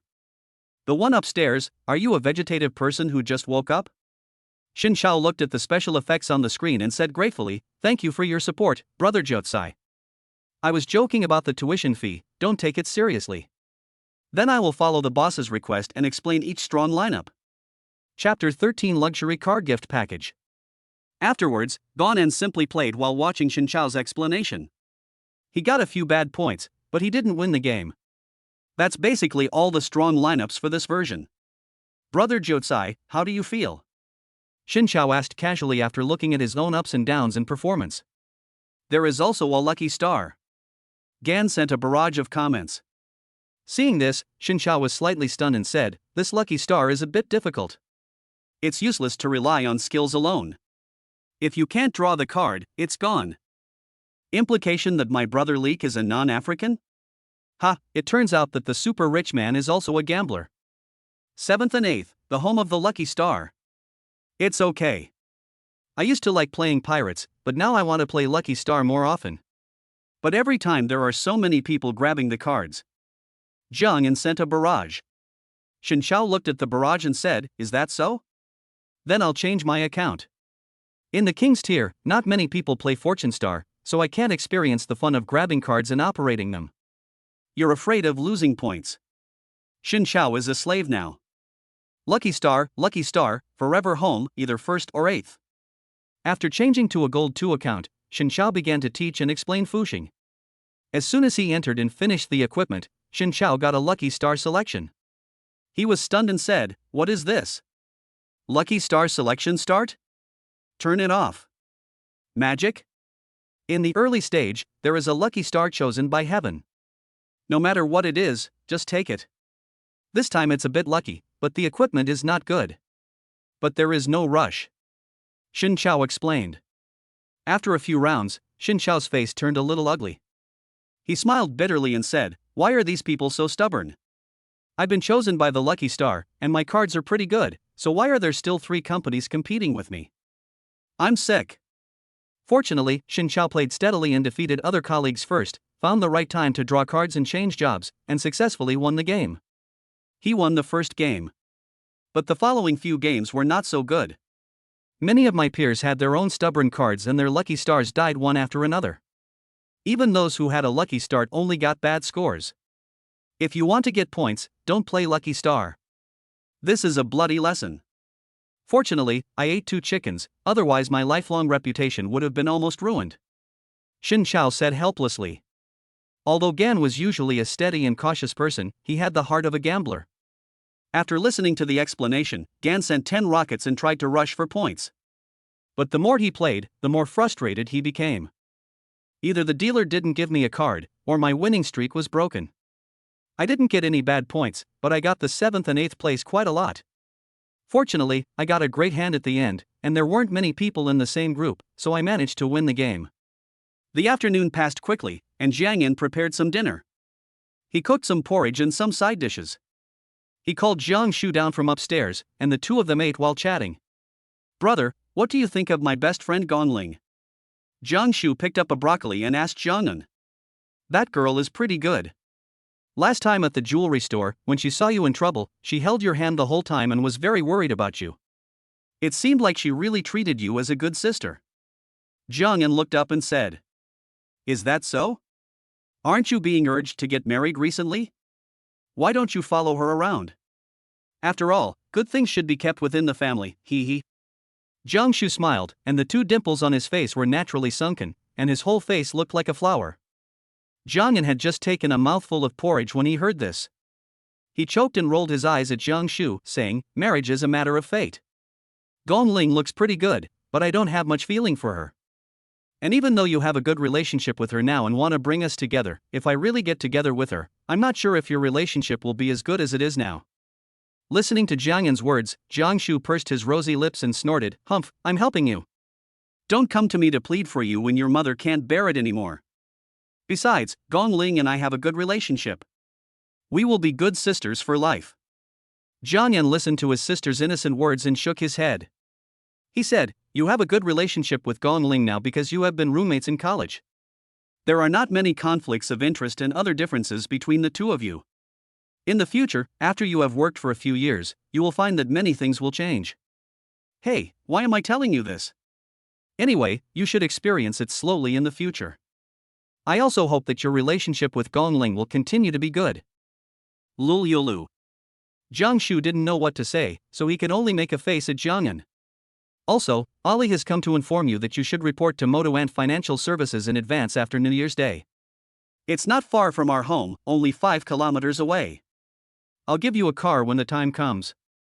You should read books at home these 2 days. Don't return them to the teacher after just finishing school. Jiang Yin put down his bowl and chopsticks and said, "Wash the dishes after eating." "Ah, so fast. I wanted to rest for a few more days." Jiang Shu finished the porridge in the bowl, stood up and said, "I'm here to say hello. It's almost the new year anyway, and your school doesn't have many classes all day long. You can just sit there doing nothing. This is called applying what you have learned," Jiang Yin said with some bad taste. Then, he ignored Jiang Shu's wailing and went straight back to his study. After playing the game for 2 hours, I started to work out at home.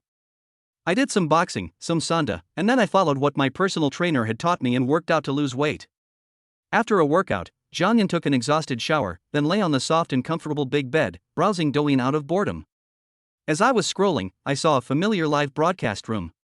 After entering, it turned out that Jiang Shu was chatting with his fans during the live broadcast. The barrage was full of weird personal questions. The anchor is so fair, is she wearing no makeup? Where is the anchor from? Can you give me a wallpaper? Although Jiang Yan rarely watched live broadcasts of beautiful women, as a man, he knew what some netizens were thinking. Some comments were tolerable, but after seeing some dirty words and messy comments, Jiang Yan felt quite unhappy. At this moment, a Douyin #1 rocket suddenly appeared in Jiang Shu's live broadcast room, along with the barrage anchor, "Are you selling goods?" Jiang Shu did not leave much information on her homepage, which resulted in some businesses being unable to find ways to cooperate and could only come to her live broadcast room to give gifts and ask for cooperation. Upon seeing this, Jiang Yan swiped a carnival card and said, "No need to bring goods, our family is not short of money." Suddenly the barrage exploded. Shushu's mysterious elder brother has shown up. Capture the big guy alive. Is this Jotsai brother the Jotsai brother from Huya? It turns out he and Shushu are siblings. Boss, can you help me ask Mr. Ma for a favor? Can I not pay back my Huabei? This is my brother. He said that my family is not short of money, so there is no need for me to bring goods. Jiang Shu said with a smile, also, don't ask me what my brother does. It's confidential, and I don't know much. You can leave him a message and ask him in person. Listening to Jiang Shu's words, Jiang Yan suddenly felt that his account's private messages had exploded, and he received hundreds of greetings in a short period of time. He quickly changed the private message settings and even turned on some other privacy settings. Jiang Yan knew that Jiang Shu was taking revenge on him for letting her start her internship early, so he didn't think too much about it. After browsing the carnival, he opened a big red envelope and sent it, "Everyone, please speak in a civilized manner." After Gan stepped out, he fell into a deep sleep, exhausted. When I woke up in the morning, the system automatically signed in, and a reminder sounded, "Sign in successfully, congratulations on winning the luxury car gift package. The car has been parked in the underground garage, please remember to check it." Jiang Yan stretched his body and thought to himself what a luxury car gift package was. So after getting up and washing up, he went straight to the underground garage. After arriving at the underground garage, Jiang Yan looked at the various cars parked in the parking space he had reserved, and he was stunned. After coming to his senses, Jiang Yan roughly counted and found that there were more than 30 cars. Most of them were luxury sports cars, most of which were unfamiliar to him and were limited editions. Rolls-Royce Ghost, Cullinan, Phantom, Ghost, Shadow, and even a Wraith. As for Bentley, he only saw a Yaris that was priced at nearly 13 million, and a Maybach 62S. What surprised him most was a Hongqi L5. These cars are all top-of-the-line models, and the prices are basically over 5 million, and most of them are over 10 million. Seeing some sports cars, some of which Jiang Yan had never seen before, he couldn't help but take out his phone to check. The cheapest one turned out to be Aston Martin's Zagato, which was priced at 12 million. Among the 10 most expensive cars, Ganan had never seen them, and some of them he had never even heard of. He searched for a lot of information on the internet and finally figured it out. The Bugatti Chiron Super Sport 300 Plus is priced at 27 million yuan and is limited to 30 units worldwide. The Lamborghini Veneno is limited to 12 units worldwide, and there are only 3 convertibles. The price is 31 million yuan. The Koenigsegg CCXR Trevita is the same model as the boxing champion, and is priced at 33 million yuan and is limited to 2 units worldwide. The Pagani Imola, which is limited to 5 units worldwide and priced at 37 million. The Bugatti Divo track version, which is limited to 40 units and priced at 48.88 million. There is also the Maybach XLaro, a concept car that was discontinued 10 years ago. It was priced at 55 million at the time, and is now estimated to be 80 million. It is said that there is only one, and it was bought by an American rapper. Ganan doesn't understand how the system got it. There are also the Bugatti Centodical, which is limited to 10 units worldwide and priced at 62 million, the Rolls-Royce Sweptail Coupe, which is unique to private customization and priced at 90 million, and the Pagani Zonua HP Barchetta, which is limited to 3 units worldwide and priced at $17.5 million. The most expensive of them is the Bugatti Voiture Noire, of which only one is sold worldwide and the after-tax price is as high as 130 million. The author has something to say. I found some information about this car on the internet. I tried to find some real data. I don't know much about luxury cars. If you have any suggestions, please communicate with me. Chapter 14 Preparing to enter LPL. Gan extracted a large number of various keys from the system. If the system had not already marked them, he probably wouldn't have known which key was for which car, and he might have to try them one by one. Walking forward, Jiang Yan looked at the 10 most expensive cars in front of him, and sat in one by one to try them out. For a man of his stature, the space in his supercar seemed a bit oppressive, and he didn't like it very much. But the interior and the meticulously crafted, ingenious exterior style made him excited. Gan got on the most expensive Bugatti Nocturne. The whole car was an industrial art that blended the ancient and modern times. Although it was still equipped with an outdated 8.0-liter, quad-turbocharged W16 engine, it could produce a terrifying 1,500 horsepower. After starting, the huge sound waves were like the sudden thunder in the endless night. The sound waves were so exciting that Jiang Yan seemed to feel a little agitated. He stepped on the accelerator and the sound waves came one after another like the raging waves. In this situation, Jiang Yan felt that the blood in his body could not help but flow along with the rhythm of the sound waves. After sitting in the car for a while, Jiang Yan wanted to drive it out for a ride, but when he thought about the rush hour in Shanghai, he couldn't help but sigh. No matter how high the horsepower is or how fast the car is, it can't withstand the congestion of the road. No matter how expensive it is, you have to follow the big Wuling and go slowly. After checking out the cars, Jiang Yan felt a little hungry, so he smacked his lips and went upstairs. After making breakfast, Jiang Yan called Jiang Shu downstairs to eat breakfast together. Shu, after dinner, I'll take you to see the car. Jiang Yan thought that his Buick still needed about 10 days of maintenance, and Jiang Shu was about to go to work for an internship, so it would be inconvenient without a car. Jiang Shu looked up in surprise, looked at Jiang Yan and said, "Is your Buick repaired?" "No, but I bought some new cars and they just arrived. They are parked in the basement. I'll take you to choose one later," Gan said. Afterwards, the two of them finished their breakfast, and Jiang Yan took her downstairs. When they reached the basement, it was full of luxury cars. Jiang Shu didn't know much about cars, so he asked Jiang Yan, "Brother, which one did you buy?" Jiang Yan smiled, drew a circle with his finger, and said, "Except for the dozen cars parked over there that belong to tenants, the rest are mine." Jiang Shu didn't react for a moment. He walked forward and looked at the dazzling array of 30 or 40 cars of various styles. He asked in surprise, "Are they all yours? You bought so many at once? I don't recognize many of these cars. How much do they cost?" "Except for those Rolls-Royces and a few other cars, all other cars are worth more than 10 million. All the cars here are worth more than 5 million. Which one do you like? It's your choice." Gan waved his hand and said heroically, "So expensive? Brother, I really can't see through you anymore. You have a mansion and a luxury car. Are you hiding any secrets from me?" Jiang Shu turned his head slightly and said to Jiang Yan. Jiang Yan snorted and laughed, and said, "Isn't I good enough now? Hurry up and choose. I'll give you 1 minute. If you're late, I won't wait any longer." Hearing this, Jiang Shu hurriedly shouted, No, brother, I will choose now." Jiang Shu walked around the group of cars, pointed at an orange-red car and said, "This is it. I like this color." Seeing this, Jiang Yan stepped forward and said with a smile, "Not bad, you have good taste. This is a McLaren P1 worth 12.6 million. If you like it, I will give you the key." Listening to Jiang Yan's slightly sarcastic words, Jiang Shu curled his lips and said, "Although it's not the best one among them, but I like this color." After saying that, he took the key from Jiang Yan. Just as he was about to get in the car to try it out, he suddenly turned around and said to Jiang Yan, "Brother, I have to go to work in 2 days. It's not a good idea to drive this car. It's too conspicuous." Jiang Yan listened to this and thought about it. It seemed to be true. So he said, "You can drive my Audi to work." After that, Jiang Yan threw the Audi car key to Jiang Shu. Jiang Shu, who had been fiddling with the car for a while, wanted to go out for a test drive, but when he heard Jiang Yan say that today was Sunday and it was rush hour again, he gave up the idea of test driving and went upstairs reluctantly. Today is Sunday, but because New Year's Day is coming soon, many people are working overtime. "I will take you out to have fun on New Year's Day," Jiang Yan said. Back in the room, Jiang Yan was just about to exercise when his cell phone rang. He picked it up and found that it was Luo Obin who called.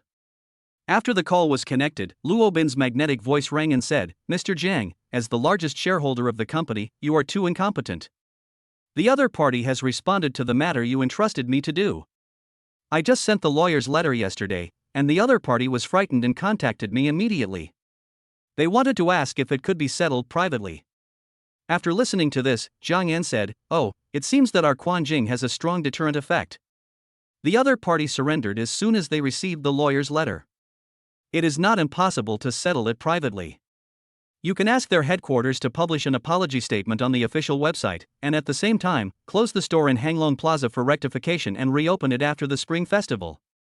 The most important thing is to pay the compensation, and then fire the clerk and detain him for 10 days to half a month according to the law for the crime of defamation and insult. There probably won't be any problem in firing that clerk, and detention is also reasonable. But they probably won't agree to close the store for reorganization until after the Spring Festival. After all, the end of the year is a peak consumption season, and if they close the store, the losses will be huge. But it doesn't matter, since my employer has a request, we will do our best to fight for it. However, Mr. Jiang, I still have to say something. If they are asked to reorganize for such a long time, the income commission of other employees will be greatly reduced, which will harm the innocent. Although Luo Bin usually looks cold and sullen, he is quite kind-hearted. Jiang Yan thought about what Luo Bin said and felt that there was some truth in it. After all, if one person committed a crime, other employees did not have to suffer together. At most, the store manager and some senior management personnel would bear some responsibility. How about this? Let them rectify the situation for 20 days.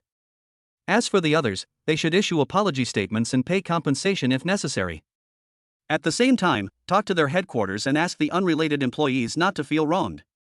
Jiang Yan said. Luo Bin was sitting in his office chair. When he heard Jiang Yan's words, a rare smile appeared on his face. He felt that Jiang Yan was a good person. No problem. I'll send someone to talk to them right away. I guess they'll send legal personnel to deliver a letter of understanding to us the day after tomorrow. You or your sister will have to come over then. Also, the company's annual meeting will be held the day after tomorrow evening, so you must come over. Luo Bin said. When Jiang Yan heard this, he was a little confused. He had attended many annual meetings before, but he had always attended as an employee or a partner. This was his first time attending an annual meeting as the boss of a company. I was wondering why the jewelry store headquarters acted so quickly. It turns out you had it all figured out.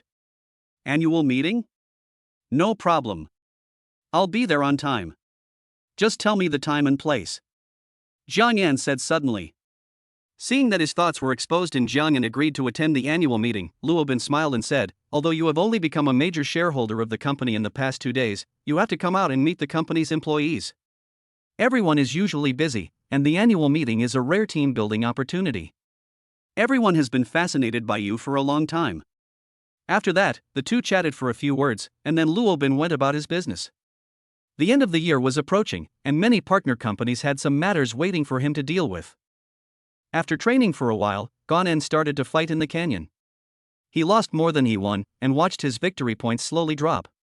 When he was about to be demoted, he decisively stopped ranking. When he suddenly saw the message that Sima Laoze had nowhere to go, Gonen frowned.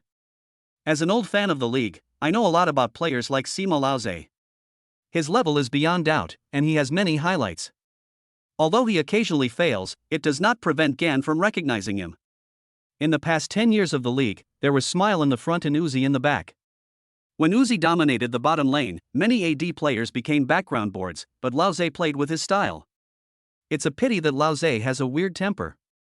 He is obviously very strong, but his achievements are few. Everyone says that Uzi is unlucky. But in Gan's opinion, Sima Laoze is also unlucky, and even worse. Jiang Yan couldn't help but sigh when he thought about a veteran who was going to retire or disappear from the game. Suddenly, an idea came to Jiang Yan's mind: can I buy a club? Or directly spend money to bid for a spot and form my own club team? Thinking of this, Jiang Yan decided to find someone in the industry to understand the situation. So he opened Douyu Live and clicked on PPD's live room in the recommended position. After entering, he sent 50 super fires in a row, which immediately blew up the atmosphere to a new height. Thank you, brother Jotsai, for the 50 super hits, thank you very much.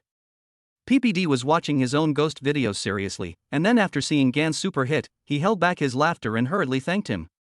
Wow, this couldn't be the leak guy from Amber Teeth before.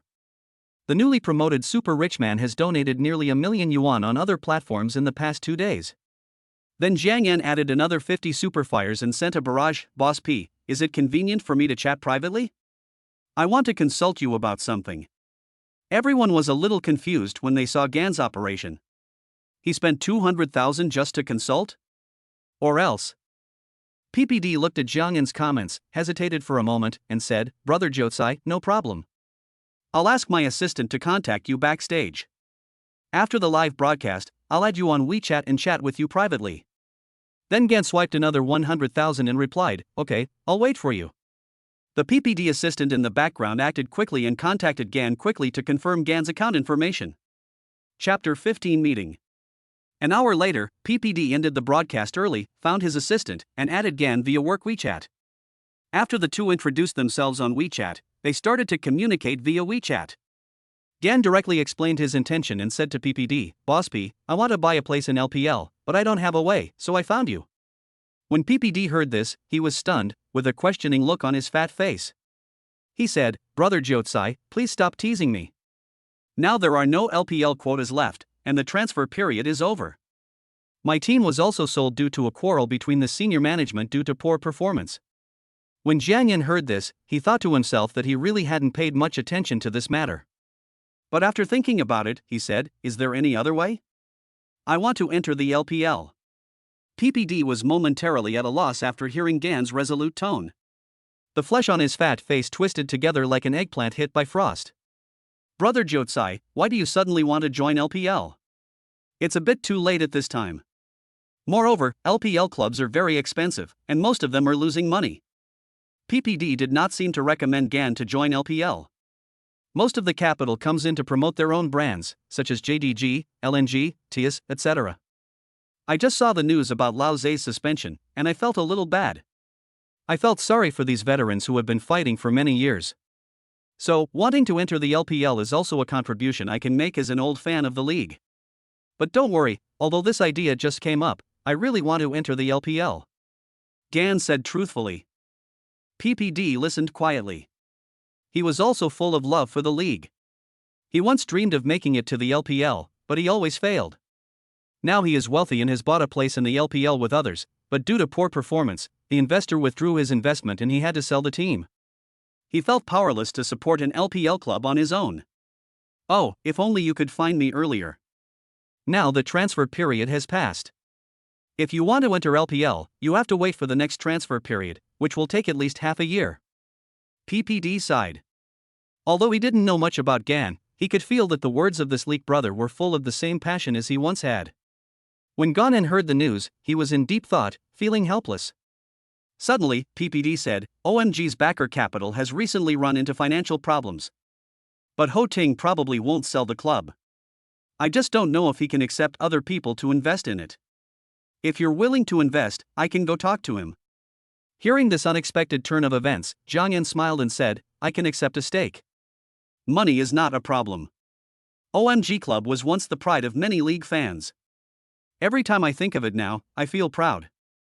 Although it is a little lonely now, it still remains a veteran giant.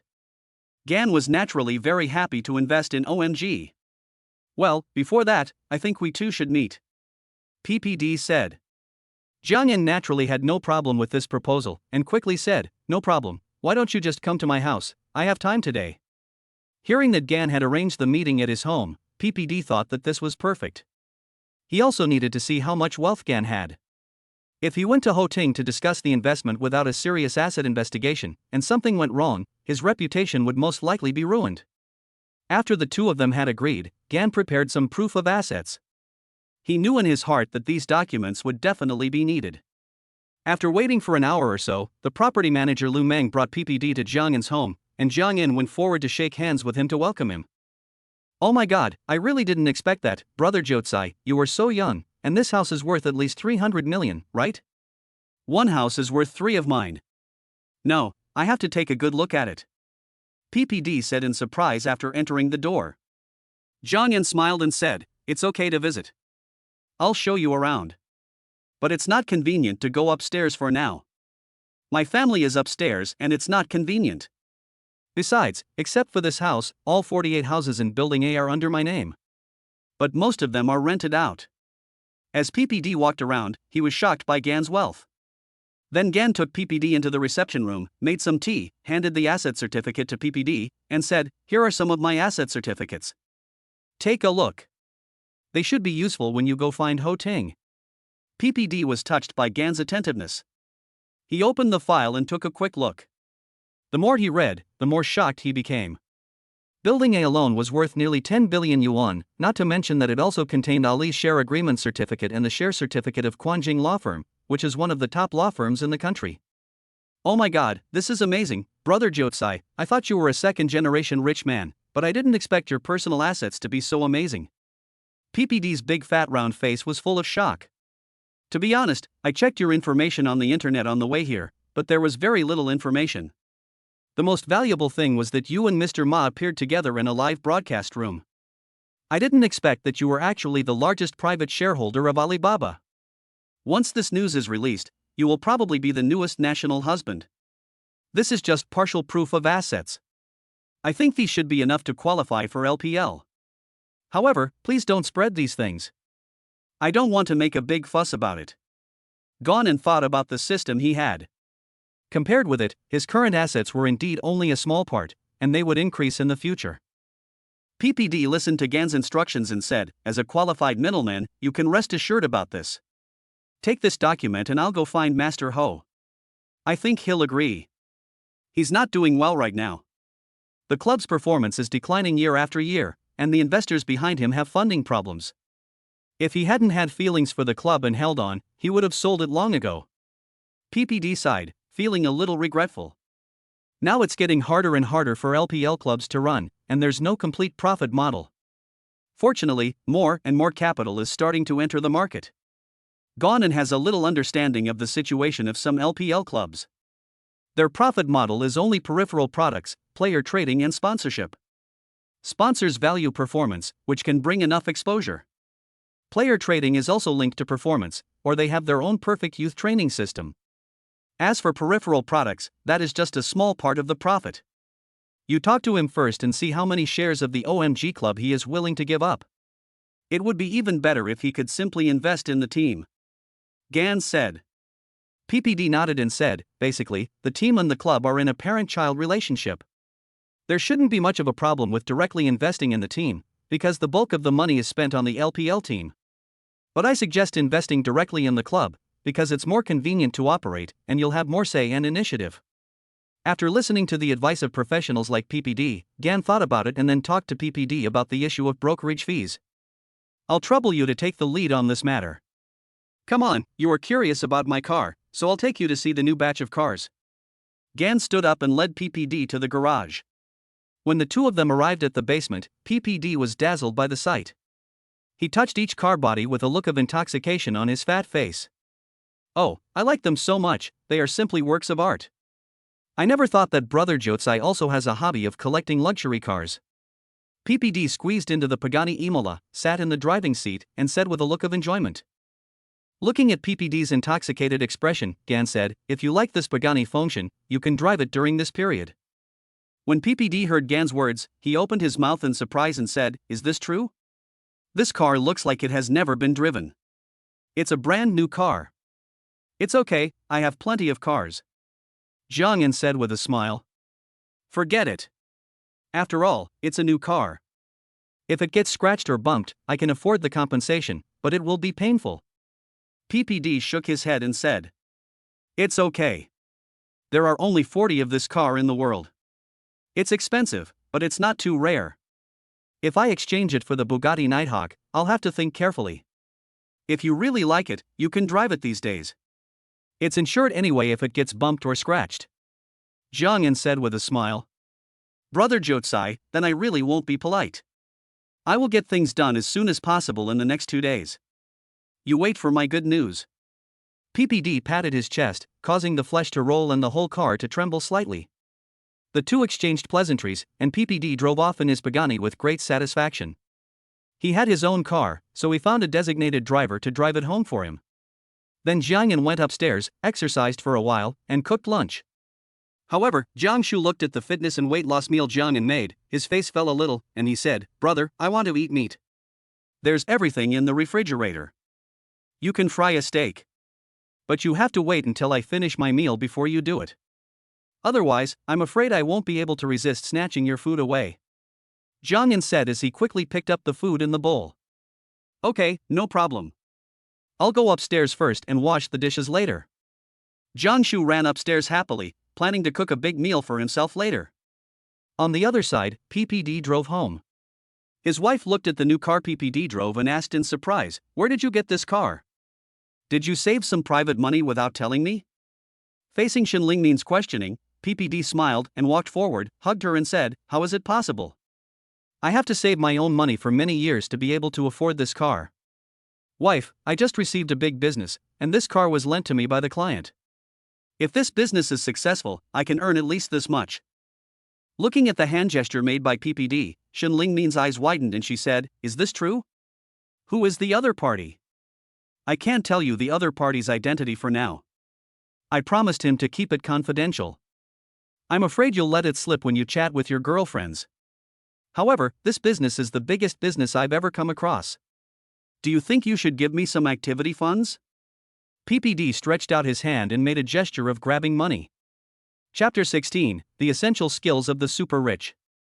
When PPD got home, he immediately contacted Ho Ting. However, the other party replied that he was out of town and would need a few days to come back. PPD briefly told Gan about his intention to invest in the club. Ho Ting was moved after hearing the news. After all, the club was not doing well, especially in the LPL division. Not only could they not achieve good results, but they also could not keep players. He had not gained anything during the entire transfer period, and could only rely on the new players from the youth training next season. He was reluctant to sell the club, and someone coming to invest in it was the best option he could accept at the moment. What attracted him most was Gan's identity information. If such a big capital invested in him, it would not only bring him money, but also support from subsequent sponsors. The two chatted for a while, and Ho Ting agreed to return to Shanghai to discuss the matter. At this time, Jiang was swimming for fitness. He had not had many hobbies for more than 20 years. Apart from games, swimming was his biggest hobby. He grew up in Jiangxi City, Gan Province, surrounded by rivers and lakes. He started swimming when he was 10 years old, and he could swim in various postures. However, since he went to college, he rarely touched swimming, his biggest sports hobby. Especially after he started working, he never swam seriously. Although the weather was cold, fortunately the top-floor duplex where he lived had a 260 square meter indoor heated swimming pool, which was being cleaned recently and was just completed this afternoon, and the water was replaced with clean warm water. After changing into a loose swimsuit, Jiang dived into the water. After swimming in the water for nearly 2 hours, his skin was slightly wrinkled.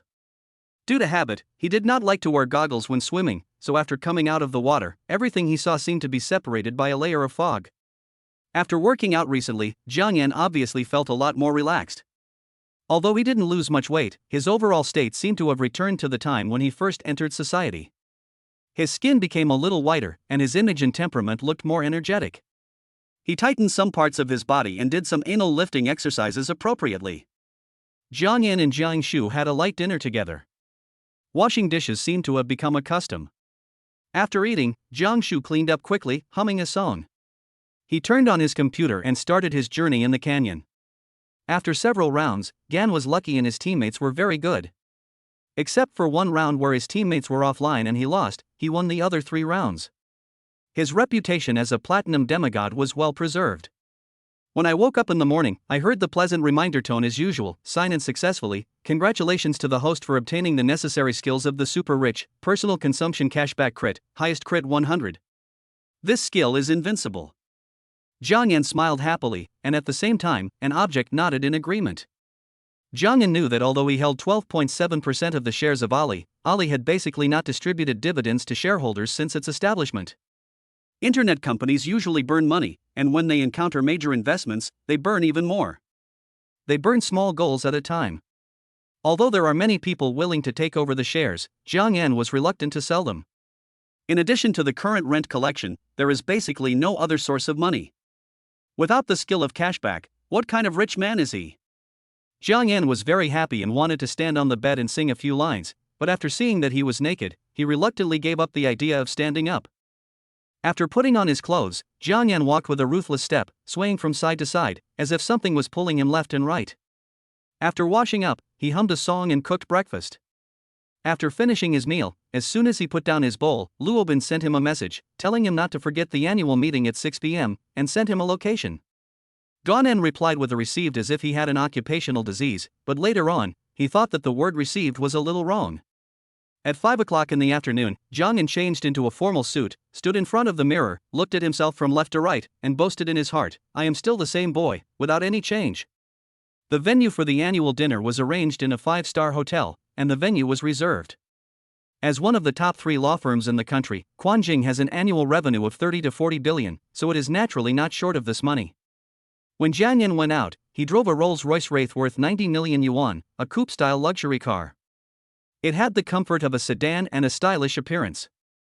It attracted a lot of attention when it was driving on the road. When did Rolls-Royce have a coupe? You bumpkin, this is called Hueying. Wife, stay away from that Rolls-Royce, our baby is still young. This car must be worth several million, right? That thing costs 90 million, and the headlights are inlaid with diamonds. If you get it, you can give him both the car and the person, and you don't even have to go through the divorce procedures. Isn't there only one of this car? I heard it was bought by a wealthy man from Hong Kong. How come we see it in Shanghai? Many car owners who knew what they were doing kept a safe distance from Jiangyan. Of course, there were also a few brave ones who walked side by side with Jiangyan, looking at him from time to time, as if they wanted to see through the coated glass. After driving for about 40 minutes, Jiangyan arrived at his destination, Jinjiang Hotel. When he got off the car, the hotel staff automatically helped him park the car. After entering the door, the etiquette lady at the hotel front desk led Jiangyan to the venue. The entire venue was decorated in a warm and cozy way, yet it also had the logical feel of a lawyer. As soon as Jiangyan entered, Luobin came over, took Jiangyan's hand, and introduced him to some of the law firm's shareholders and elite lawyers. In the past, Gan was somewhat timid and not used to such a big occasion. But now, as the saying goes, money is the backbone of a man. As a financial tycoon and the boss of a company, his demeanor has changed a bit. He greeted people one after another with a natural expression, giving people a feeling of being in the spring breeze and being elegant. After greeting the company staff, Luobin introduced some other partners to Gan, all of whom were invited guests. This is Mr. Zhang Yong from Ali. Although Ali has its own legal department, our law firm still serves as Ali's legal advisor. We are involved in some of their company's mergers and acquisitions this year. Ali is the real rich man of our law firm. I invited Mr. Zhang several times before I finally got him here. Today's annual meeting is not only the company's largest team-building event, but also a thank-you banquet for our partners. Luobin introduced Jiangyan and said. While listening to Luobin's introduction, Jiangyan stepped forward and shook Zhang Yong's hand, calling him Uncle Zhang without any hesitation. Zhang Yong also responded cordially, leaving Luobin confused. Did you know each other before? Luobin asked tentatively. Hey, I know him. How could I not know him? I just met him a while ago. He is. Zhang Yong said halfway, and suddenly turned to Jiangyan and said, Zhang boy, I'll tell you straight, there shouldn't be any problem. When Luobin heard the two people address each other, his mind was confused for a moment, as if there was a tangled knot in it. Jiangyan knew what Zhang Yong meant by asking, so he said, It's okay, Uncle Zhang. My identity is not a secret to people in the industry. There's no need to hide it from lawyer Luo. Hearing this, Zhang Yong continued with a smile, Brother Jiang is a shareholder of our Ali, but the specific shareholding is not convenient to disclose. If I had known that Brother Jiang was also a shareholder of Quanjing, I would have come here uninvited. When Luobin heard this, his eyes widened, and a look of astonishment appeared on his handsome face. Then he gritted his teeth and said, Okay, you are worthy of being our big boss. You hid it very well. I was the only one who was kept in the dark and was busy all the time. Ha ha. Lawyer Luo, it's my fault. In the future, I will also bring some business to the company and will definitely not be a hands-off boss. Jiangyan said quickly. After the three of them exchanged greetings for a while, Luobin took Jiangyan to meet some other partners. These are Mr. Zhang Xiudong and Mr. Lin Belan from Dezheng. Their headhunting company has carved out a niche for themselves amid the encirclement of multiple headhunting industry giants in just 3 years, and is about to go public. Our law firm has chosen them and has taken over Dezheng's legal review work for its listing. Luobin introduced them to Jiangyan in detail. Jiangyan listened to Luobin's introduction and couldn't help but admire the two bosses of Diren. He quickly greeted and thanked them, and said, "Starting a business is difficult, and I have also suffered in it. If Duran needs any help in the future, just come to me." Listening to Jiang Yan's promise, Luobin smiled and whispered a few words to Lin Bai, causing Lin Bai to look surprised. Jiang Yan could see that the relationship between the three of them was more than just business partners. "Luobin, are you plotting against me again?" Jiang Yan looked at Luobin's actions and said with a smile.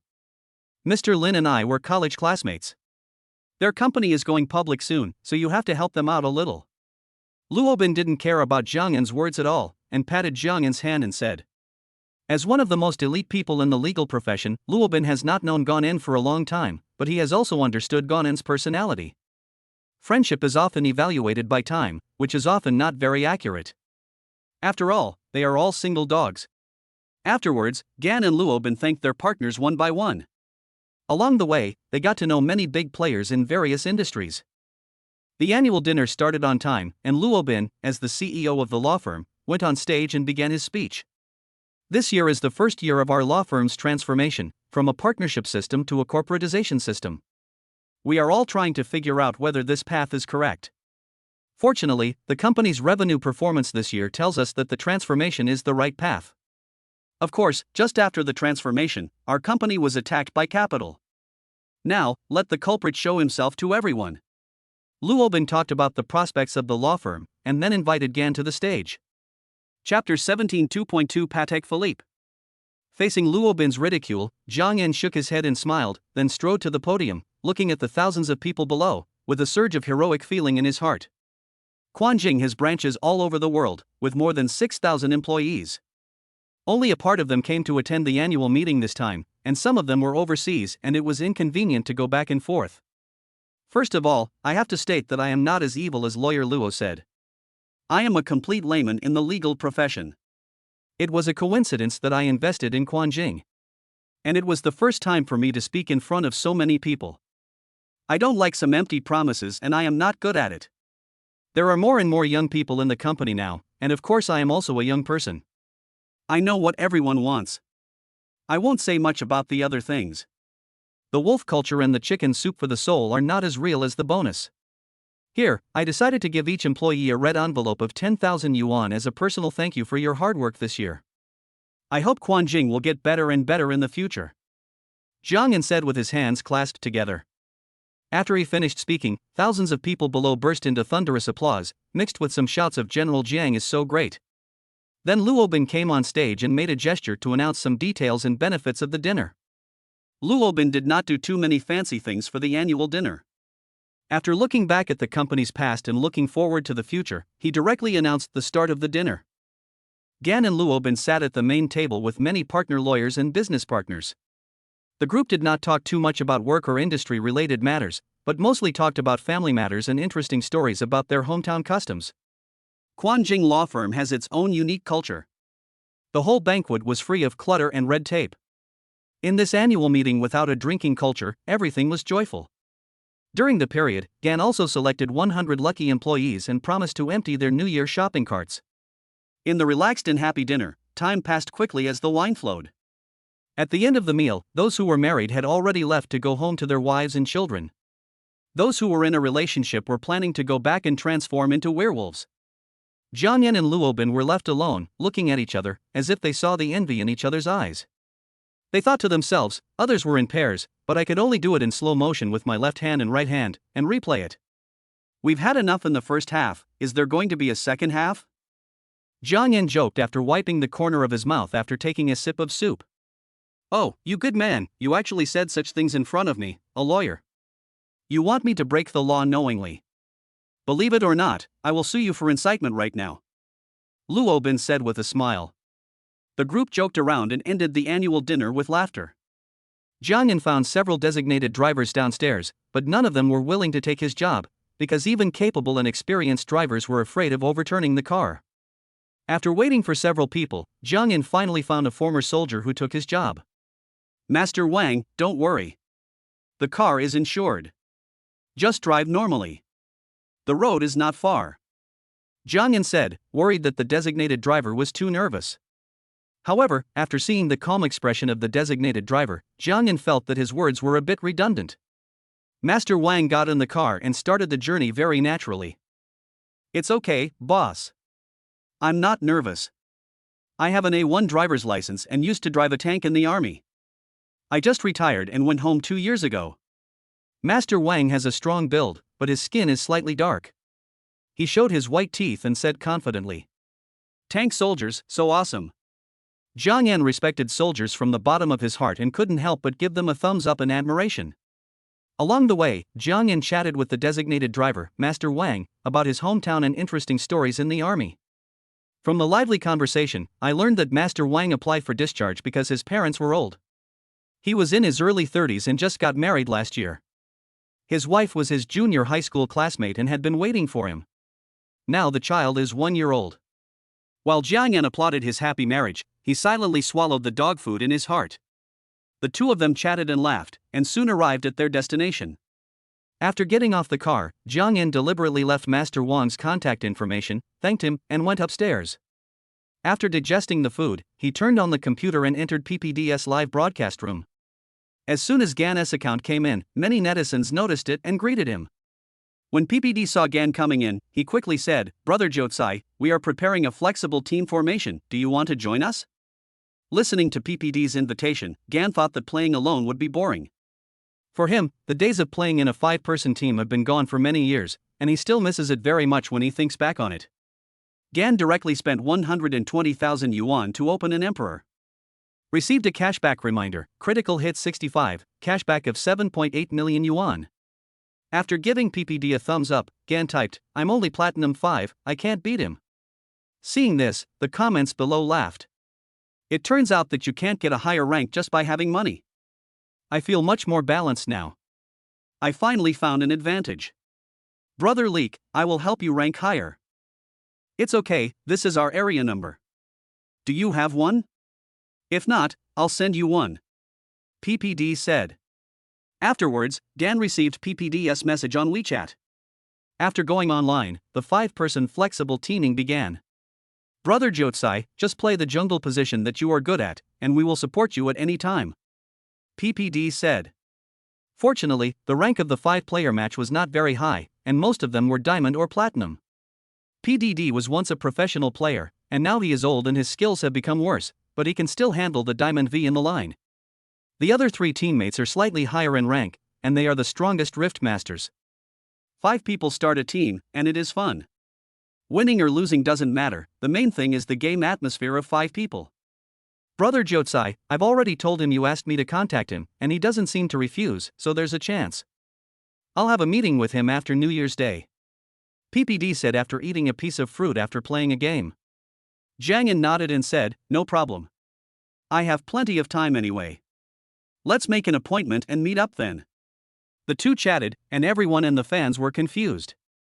The other 3 did not ask any more questions, but the fans in the live broadcast room could not suppress their curiosity and asked questions crazily in the barrage. Saucy Pig, what are you and Brother Leek planning? LBW is awesome.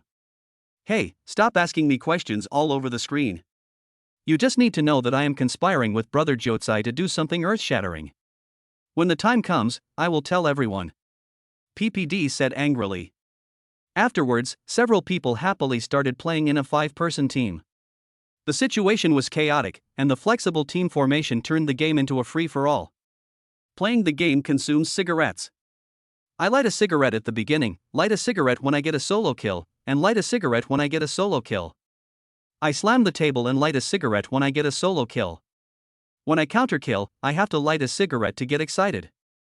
After a few rounds, Gan's ashtray was filled with ashes and cigarette butts, and the air conditioner was so smoky that it couldn't even vent the air. I'll leave after this game. I can't take it anymore.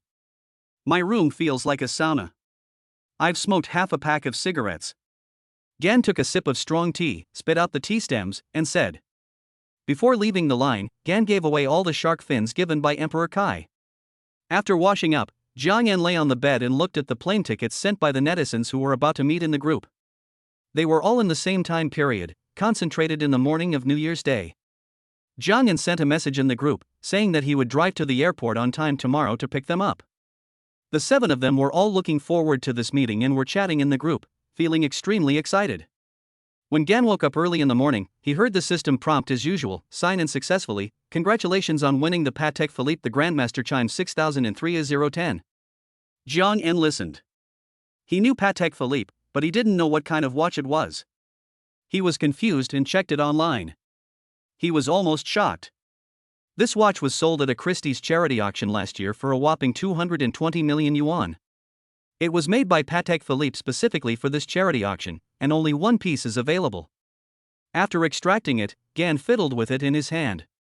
The watch looked less luxurious than his Vacheron Constantin. The first stainless steel Patek Philippe, with two sides. The front side was a salmon-colored rose gold dial with machine-engraved patterns, and the other side was ebony. According to the data, it took 100,000 hours to develop, manufacture and assemble this watch. While touching the watch and looking at the information, Gan couldn't help but smack his lips. There is a reason why this watch is so expensive. After the appraisal, Gan put the Vacheron Constantin away. People are nostalgic and also tend to like novelty, so he plans to keep this Patek Philippe watch in the future. After washing up, Jiang En had a quick breakfast and planned to drive to the airport to pick up the guests. However, he was troubled by the number of people. There were 6 people coming this time, and he couldn't fit them all in one car.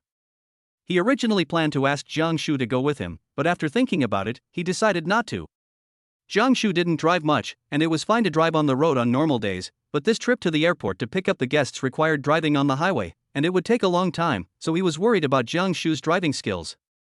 After thinking about it, Jiang En did not call the property manager directly, but contacted the designated driver, Master Wang. Master Wang, today is New Year's Day. Are you busy? I have something I'd like to trouble you with. Jiang En said. Hello, Mr. Jiang, I'm not busy. Today is New Year's Day and it's a rare opportunity for me to take a break. Master Wang said in a loud and powerful voice. I'm going to the airport to pick someone up and I need 2 cars. I can't handle it alone, so I'd like to ask you to help pick up a few people. As for the designated driver fee, I can charge 8 times the usual price. It's easy to negotiate. I just don't know if it's convenient for you. Gan En quoted a high price. After all, it would disturb other people's vacation. For him now, money is not important to him. To use Jack Ma's words, I'm not interested in money. Master Wang was tempted when he heard Jiang En's price. He talked to his wife and said to Jiang En, okay, I'll go there right away. It will only take 20 minutes. But it won't cost that much. It's okay. I feel bad for disturbing you during the holidays. No, Mr. Jiang, thank you for thinking of me when you have work to do. I'll leave now. Chapter 18 Meeting of 7. Jiang En drove the Phantom and let Master Wang drive the yellow plate Maybach 62S. Before setting off, Jiang En sent a location message to Shigua Shuang in Shanghai and agreed on a time for everyone to gather together. After driving for nearly an hour, Jiang En and Master Wang arrived at Pudong Airport. After waiting for half an hour at the airport, the first person to meet Jiang En was Tian, who was from Urumqi, the farthest away. Tian was from an ethnic minority. She was young and tall. She wore slim jeans and a tight white down jacket, which perfectly set off her graceful figure. The face shape seemed to be carefully carved by God. The delicate oval face was pure white, like the natural white jade. The tall and straight nose, the beautiful lips, and the pair of spiritual almond eyes seemed to be inlaid with a pair of bright sapphires. When looking at each other, one could not help but feel ashamed. Ha ha! Leek, I saw you from a long distance away. I compared it with your WeChat profile picture several times before I could confirm it. The gap is too big. What have you been through in these years? Goddess Tian laughed like a Buddhist, walked again, and with a kick of her body, she seemed to be as tall as Gan from a distance. Facing the daily teasing, Jiang En laughed and said, if you hadn't spoken first, I would have thought it was some goddess celebrity. Tian made a face and curled his lower lip, which was as red as a beautiful jade. Hurry up and get in the car. It's cold outside. The others will be here soon. Jiang En opened the car door and motioned Tian to get in and wait. People entering and leaving the airport couldn't help but think darkly when they saw the beautiful goddess getting on the Phantom. Alas, another goddess has fallen. Jiang En and Tian sat in the car, chatting and looking at the messages in the group. After waiting for more than 10 minutes, Xingchen and Brother Feng arrived one after another. Xingchen was wearing a plain-down jacket, which made her look a little bloated. On her fair face, she had a pair of bright eyes, which were clear and flawless, and she could vaguely see her own appearance in them. Her neat short hair made her look intellectual and tough. At this moment, she hugged her hands tightly, and her body trembled slightly, as if she had a spring in her body, and she was a little too cold. Standing next to her was a well-dressed man in his 30s, wearing a navy blue cashmere coat, looking very mature and steady. He had some carefully trimmed stubble on his face, and his square face looked like it was cut by a knife and an axe, full of uncle temperament, a real killer of housewives. It's a love letter. I almost didn't recognize it. Xingchen and I were on the same flight, but she wasn't used to the weather in Shanghai. Do you think she looks like a toy penguin with an electric motor installed? Ha ha. Brother Feng laughed. Jiang Yan suppressed his smile and didn't respond. He couldn't help thinking, oh, Brother Feng, I finally understand why you were still single at the age of 35 or 36. Your handsome appearance is wasted.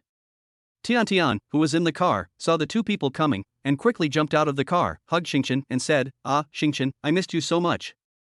Oh, Tian, your cold clothes rubbed against my face and I'm almost frozen to death. Xingchen's lips were frozen pale and he said tremblingly. The four of them got into the car, and Xingchen, who was trembling with cold, slowly calmed down. The back seat of this car is so comfortable. When I get home, I'll ask my dad to buy one for me. Tian said leisurely while lying in the back seat holding Xingchen. Well, every day you ask your uncle to sell more cakes, and the car will come. Brother Feng joked. The four of them chatted in the car, waiting for the remaining two friends. More than 40 minutes later, another Conan from Harbin arrived.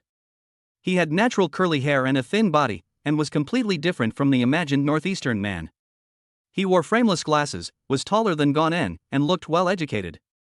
The cold wind blew, rolling up his black windbreaker, and he looked like the protagonist of a campus romance novel. Hello everyone. As a person from northeast China, I can't stand the weather in Shanghai to some extent. Conan said with a cool voice and shrugged. We still have some sunny days ahead, so I drove 2 cars here. The girls will get on the front car. I hired the driver specially, so it will be convenient for you to talk in private. The boys can take my car. Jiang Yan said. After waiting for about 40 minutes, Xingtian, wearing a bright red dress and pulling a simple small suitcase, walked towards Jiang Yan. Her long black hair, like ink splashed on the wall, was naturally scattered on her neck and shoulders. Her carefully groomed face was lightly made up, her red lips were like burning fireworks, and her pink and flawless cheeks were slightly powdered.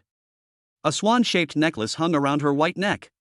Her long, straight and powerful legs took big steps, full of the aura of a strong woman.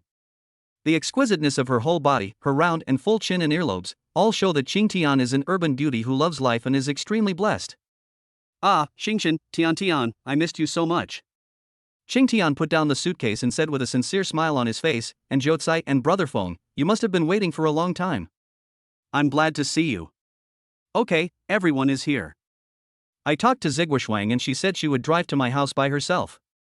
I guess she will be there by the time we get there. Jiang Yan clapped his hands, helped the girl with her luggage, and carried her to the Maybach. Then the 2 cars set off for Gan's house. Wow, it's worthy of being Tangchenipin. The decoration is so exquisite. Jiucai is really promising at a young age. Everyone arrived at Jiang Yan's house downstairs and looked around. I have reserved this house. I just asked the property manager to arrange for someone to clean it today, and the water in the swimming pool has just been changed. There are all kinds of toiletries. Everyone must be tired after sitting on the plane for such a long time. Take a break and wait for Ziguoxuang. She will be here soon. Jiang Yan introduced the layout of the house and made arrangements. As soon as everyone put their things away, Lu Meng brought Xiguoxuang over. Xiguoxuang is a Sichuanese girl who loves food. With a slightly chubby face, a pair of small and lively eyes, and a slightly plump figure, you can tell at a glance that she loves to eat and knows how to eat. My dears, I'm here. Xiguoxuang shouted as he entered the room. Wow, the 7 of us are finally together. Everyone clapped excitedly. Ziguoxuang, Conan. You two were in love in the group, calling each other dear every day, didn't you video chat? How come you don't talk now that you meet each other? Xingtian opened her red lips slightly, looked at the 2 of them with a pair of clear big eyes and said. Xiguoxuang was fine, looking calm and expectant, while Conan looked at her with a reserved look, lowering his head slightly, pushing the frame with his slender fingers, and slowly walked over, tentatively pulling Xiguoxuang's hand. Woo woo! Seeing this, everyone started to applaud. After a brief exchange among the crowd, Jiang Yan said, "Everyone, take a break first. Let's have lunch here. I have ordered the dishes and will deliver them directly to you later. In the evening, I will treat everyone to a big dinner." Jiang Yan specifically asked Lu Meng to find a Jiangxi cuisine restaurant with a good reputation and ordered some special dishes. He was not afraid that the crowd would not be able to get used to the food. The 6 people who came could eat spicy food, especially Xingxian and Ziguoshuang, the 2 girls from Hunan and Sichuan. In the Jiangsu, Zhejiang and Shanghai area, many people from Sichuan and Hunan love to eat Jiangxi cuisine because it is spicy enough. On the contrary, the Sichuan and Hunan cuisine here, in order to cater to the tastes of the people here, gradually moved closer to the local cuisine. Although Gan cuisine is not one of the 8 major cuisines, it has its own unique characteristics. Gan cuisine uses a wide range of ingredients, highlights the main ingredients, pays attention to knife skills, and is carefully made. It has an authentic flavor, so most people can get used to it. In order to take special care of Tian Tian, a girl from a minority ethnic group, Jiang Yan specifically instructed the chef not to add lard to some dishes. Jiang Yan didn't want to disturb their rest, so he went back upstairs and told Jiang Shu that a group of his friends were arriving today, and asked her if she wanted to meet them and have dinner together downstairs later. "Ah, brother, are your friends all men or women? Is it appropriate for me to go?" Jiang Shu said, blinking his big eyes. "It's okay. We are a group of netizens who have known each other online for a long time. Today, we are having an offline gathering on New Year's Day. Including me, there are 7 of us in total, 4 men and 3 women. One of them is a girl from Urumqi who is the same age as you," Jiang Yan said. Hearing this, Jiang Shu hesitated for a moment and said, "Okay, no problem, I'll go with you." Jiang Yan nodded, and seeing that it was almost time, he led Jiang Shu downstairs. Come on, let's eat," Gan shouted in the hall. Everyone left the room and looked at Jiang Shu next to Jiang Yan with surprise in their eyes. "Don't get me wrong, this is my sister Jiang Shu. We are siblings and live together," Jiang Yan explained, looking at the surprised looks in everyone's eyes. "Wow, your sister is so beautiful. Are they really siblings?" "Of course, I look like my mom and my sister looks like my dad. That uncle must be very handsome." Xing Tian and his group pulled Jiang Shu aside and chatted with him. Soon, the special restaurant staff brought the dishes over. There were 10 dishes, all of which were specialties of Gan cuisine. Everyone helped to set the table and divide the bowls and chopsticks. The aroma of the dishes was so strong and the steam was so hot that it made people's appetites grow. They just waited for the host Jiang Yan to give the order and they were ready to eat. This quinoa fried with bacon is really good. The bacon is so fragrant and the quinoa is so tender. Wow, I haven't had such spicy food in the Magic City for a long time. Tian, these dishes don't contain lard, so you can eat them without worry." Jiang Yan gestured with the tip of the chopsticks in his hand and said, "Brother, can you please stop cooking for yourself in the future? Look how delicious these hometown dishes are." Jiang Shu picked up a piece of smoked bamboo shoots, thought of the fitness and weight loss meal that Jiang Yan made, and said with resentment. Chapter 19, Get Together. A group of people were eating with relish. Some of them were even so spicy that they opened their mouths, stuck out their tongues, breathed out air continuously, and drank big gulps of milk. Wow, I've heard that Gan cuisine is spicy. People from Gan province eat spicy food just as well as people from Sichuan and Hunan. I finally got to see it today. It tastes so good. The 8 people chatted about the customs and habits of their hometowns and talked about interesting things in their lives. The atmosphere at the table was harmonious and lively. After eating, everyone can take a nap. After that, those who want to work out can do so, and those who want to swim can do so. The constant temperature swimming pool is ready. Girls can use the swimming pool here, as the water has just been changed. I live on the top floor, where there is also a swimming pool. Men can go up with me to play. In the evening, I will take everyone out for a big dinner. The restaurant has been booked.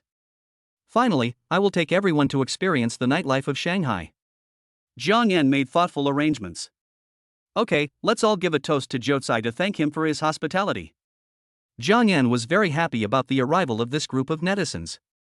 He usually seemed to be very well connected, but he didn't have many real friends. He seldom went out to hang out at home, and his social circle was not large.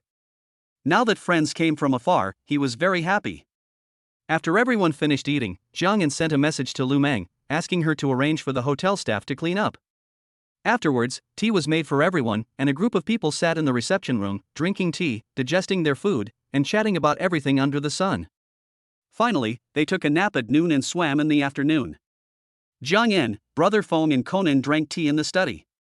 Brother Feng, what kind of job do you do in Pengcheng? When men chat with each other, they are much more casual. As for me, I'm the operations director of an e-commerce company. In recent years, the prospects and development of the e-commerce industry are quite good. Our company is not big, but the performance is pretty good. Brother Feng said after taking a sip of tea. You are a rich bachelor, so why do you act like a god? I don't understand either. Every time I talk to a girl, she ignores me after just a few words. Brother Feng said with a bitter face and frowned. Ha ha. When I picked you and Xingchen up this morning, I realized that you were a straight man. Xingchen was on the same flight as you, and she was shivering with cold when she got out of the airport. Not only did you not put a coat on her, you even laughed at her. Jiang Yan laughed. Ah. I put my coat on her, but I was cold too. But she looked really funny. Brother Feng was stunned for a moment and laughed. Conan, who was standing by, almost spit out the tea in his mouth when he heard this. I'm sorry, I couldn't help it. Brother Feng, there's a reason why you're single. Conan said with a sigh. Hey, you and Xingchen are both in Pengcheng. If you are interested in her, just seize the opportunity. Jiang Yan patted Brother Feng on the shoulder and said earnestly. Then Brother Feng raised his eyebrows and said, Indeed, Xingchen is pretty good. Finally, around 7 o'clock, Jiang Yan arranged for everyone to go to the basement and said, All the cars here are mine. You can choose one. I have sent the location to the group. Let's go have dinner. Everyone looked at Jiang Yan's many luxury cars with expressions of astonishment on their faces. I don't recognize many of the cars here. Jiucai, are you a luxury car collector? Most of the cars here are worth tens of millions. Finally, I understand the habits of rich kids. Jiang Shu had long wanted to drive her McLaren P1 out, and as soon as Jiang Yan finished speaking, she jumped into the car excitedly and shouted to Tian, come on, I'll take you. No, I don't want it. My skills should be better than yours. I want to drive the white one. Tian said, pointing at the big red Ferrari LaFerrari. Jiang Shu curled his lips and snorted, I'm so nice to you, but you don't appreciate it. No one has ever sat in my passenger seat before. Jiang Yan looked at the two of them, his eyes full of surprise, and he kept muttering in his heart, We have just known each other for an afternoon, and our relationship is already so good? Everyone, don't just stand there. All the cars are fully insured. I put these cars here. They are basically covered with dust. It's a good time to drive them out and try them out today. Jiang Yan said, Come on, Xingtian, try this Pagani Zonua HP Barchetta. You are in Zhangcheng, in the Central Plains, but this car has a very marine style. You can try it. Xingtian was an HR manager of a state-owned enterprise. She was from a well-off family and was generous. She did not refuse Jiang Yan's invitation. She took the key and started the car skillfully. The sound of the waves sounded as if she was in the waves of the sea. Xingchen, try that white Porsche 918. It's the same color as your clothes today. Gan continued. As men, Feng and Conan chose a Koenigsegg Ghost and a Lamborghini Bull, respectively, without Gan's further explanation. Conan, who looked tall and thin, chose a Lamborghini Bull, which surprised Gan a little. Seeing everyone start their cars, Jiang Yan got into his Bugatti Noir. The convoy drove out of the community one by one, attracting the attention of the car owners on the roadside. Is this an event organized by a supercar club? The cheapest one is a McLaren P1, and the one at the front is a Sound of Night worth over 100 million. Isn't there only one of these cars? Didn't Cristiano Ronaldo buy it? Where did this great man come from in China? How did he get the voice of the night in advance? During the New Year's Day, every point was at peak times. The convoy braked every 2 steps and accelerated every 3 steps. The whole road was filled with rumbling sounds, which was quite shocking. The restaurant was the Huanggongzi restaurant that Chiang Kai took Jiang Yan to last time. It was also booked in advance because of Chiang Kai's relationship. When they arrived at the place and got out of the car, Jiang Yan heard Qingtian's complaints. Wow, this Pagani is really ocean-themed, but it's convertible. It's too cold when the wind blows. Ha, a nice car and a beautiful woman. Come on, let's go in and have something to warm up. Jiang Yan said with a smile, and then led everyone into the restaurant. The dishes prepared at Huanggongzi restaurant are different every time you come. There is no menu. Customers eat whatever they cook. Because the food tastes excellent and is high-end, there are many repeat customers here.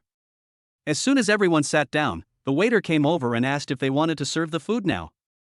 Jiang Yan nodded, and then said to everyone, "The drunken crabs here are famous. After eating with friends last time, I still have a great aftertaste. But everyone should eat less, after all, it is cooked with huadia wine, which can easily be confirmed as drunk driving. Also, girls should eat less, after all, crabs are cold in nature." The dishes were served quickly. Looking at the delicious dishes, Jiang Yan signaled that it was time to start eating. Everyone started eating without hesitation. "Wow, Tian Tian, this drunken crab tastes so delicious. Sister Qing Tian, Sister Xingchen, and Sister Shiguo, please try it." Jiang Shu sipped the soup with her rosy lips, and said to Jiang Yan with her beautiful eyes wide open, "Brother, why didn't you bring me here to eat earlier? You made me face your fitness and weight loss meal every day." Jiang Yan rolled his eyes and said, "I'm trying to lose weight. If I eat every day, wouldn't that mean I'm exercising in vain? Besides, it's very troublesome to make an appointment at this restaurant. You need to queue up. If I didn't ask for help from a relationship, I would have to wait at least 3 months if I wanted to eat here." Everyone couldn't help laughing as they watched the funny bickering between the Jiang Yan brothers and sisters. "Humph, I will eat delicious food next to you every day and make you so jealous," Jiang Shu said proudly. "Then I will contact the HR department at Ali's place and ask you to start work tomorrow. You will get triple salary for working overtime during the holidays," Jiang Yan said with a smile. Seeing that there was nothing she could do to Jiang Yan, Jiang Shu could not help but vent her frustration on food when she thought about entering the workplace after New Year's Day. She ate a piece of braised pork with abalone and black truffle in 2 bites. "I used to think that Shanghai's local cuisine was too sweet and greasy, but today I discovered that it can be cooked to your taste. It's just not very spicy. It would be better if some peppercorns and chili peppers were added." Shiguo Shuang ate with relish, not paying any attention to her image while eating, as if her boyfriend Conan was not beside her. Conan, on the other hand, ate slowly, taking only a small taste of each dish, while he kept picking up food for Shiguo Shuang. "Are you trying to feed me until I'm fat? Then you won't be afraid that I'll run away with someone else?" Shiguo Shuang looked at the food in her bowl that Conan hadn't finished yet and couldn't help but joked. Seeing Conan nodded solemnly, everyone said, "Hey, can you two show off your love for each other? We are still full, and we are about to be fed with love for each other." Everyone laughed together, and after eating, they all decided to go to the Bund. Although people who have lived in Shanghai think that the Bund is not fun, those who have never been there always have a little yearning for it. The group drove in a convoy all the way to the Bund, and passers-by looked at them in amazement. Jiang Yan thoughtfully rented a yacht and took everyone on board to enjoy the night view of both banks of the river. Under the light of 3 incense sticks and the moonlight, the river's surface was sparkling, and the waves hit the shore, making a loud noise, as if celebrating everyone's meeting. "Let's take a picture and I'll develop it later," Xing Tian said. The yacht was moving slowly on the river. The night view was charming, but the cold wind was blowing, and everyone couldn't help but tighten their clothes. "It's my first time to see the night view of the Bund. I think it's pretty good, but it's too cold. Let's agree that the next time we meet should be in spring when the flowers are blooming." Xingchen is a girl from Hunan who works in Shenzhen. She really can't stand the weather in Shanghai. She tightened her down jacket and said with trembling lips. Fortunately, Brother Feng finally came to his senses, took off his coat, and considerately stood in front of Xingchen. When everyone saw this, they secretly gave him a thumbs up and gave him a look of encouragement. Chapter 20 Graph Diamond Collection. After everyone strolled around the Bund, it was almost 11 o'clock. Today is New Year's Day. I'm going to take everyone out to have some fun and party tonight. After saying that, Jiang Yan took the lead and drove everyone to the LANX bar. As soon as the luxury motorcade arrived at the entrance of the bar, it attracted the shouts of many handsome men and beautiful women at the entrance. Seeing Jiang Yan and his companions getting off the car, some people took photos and videos, and their eyes turned from the car to Jiang Shu and the other beauties. Wow, the bars in Shanghai are really different. There are so many people today. Tian Tian got out of the car and said, arm in arm with Jiang Shu and others.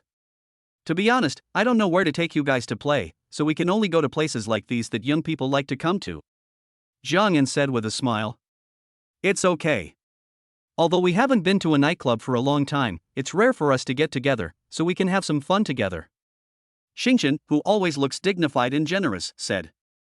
Jiang Yan had contacted the marketing department in advance to reserve the booths on the second floor and the private rooms on the third floor. The marketing department looked at Jiang Yan and the others and was also shocked by the scene before his eyes.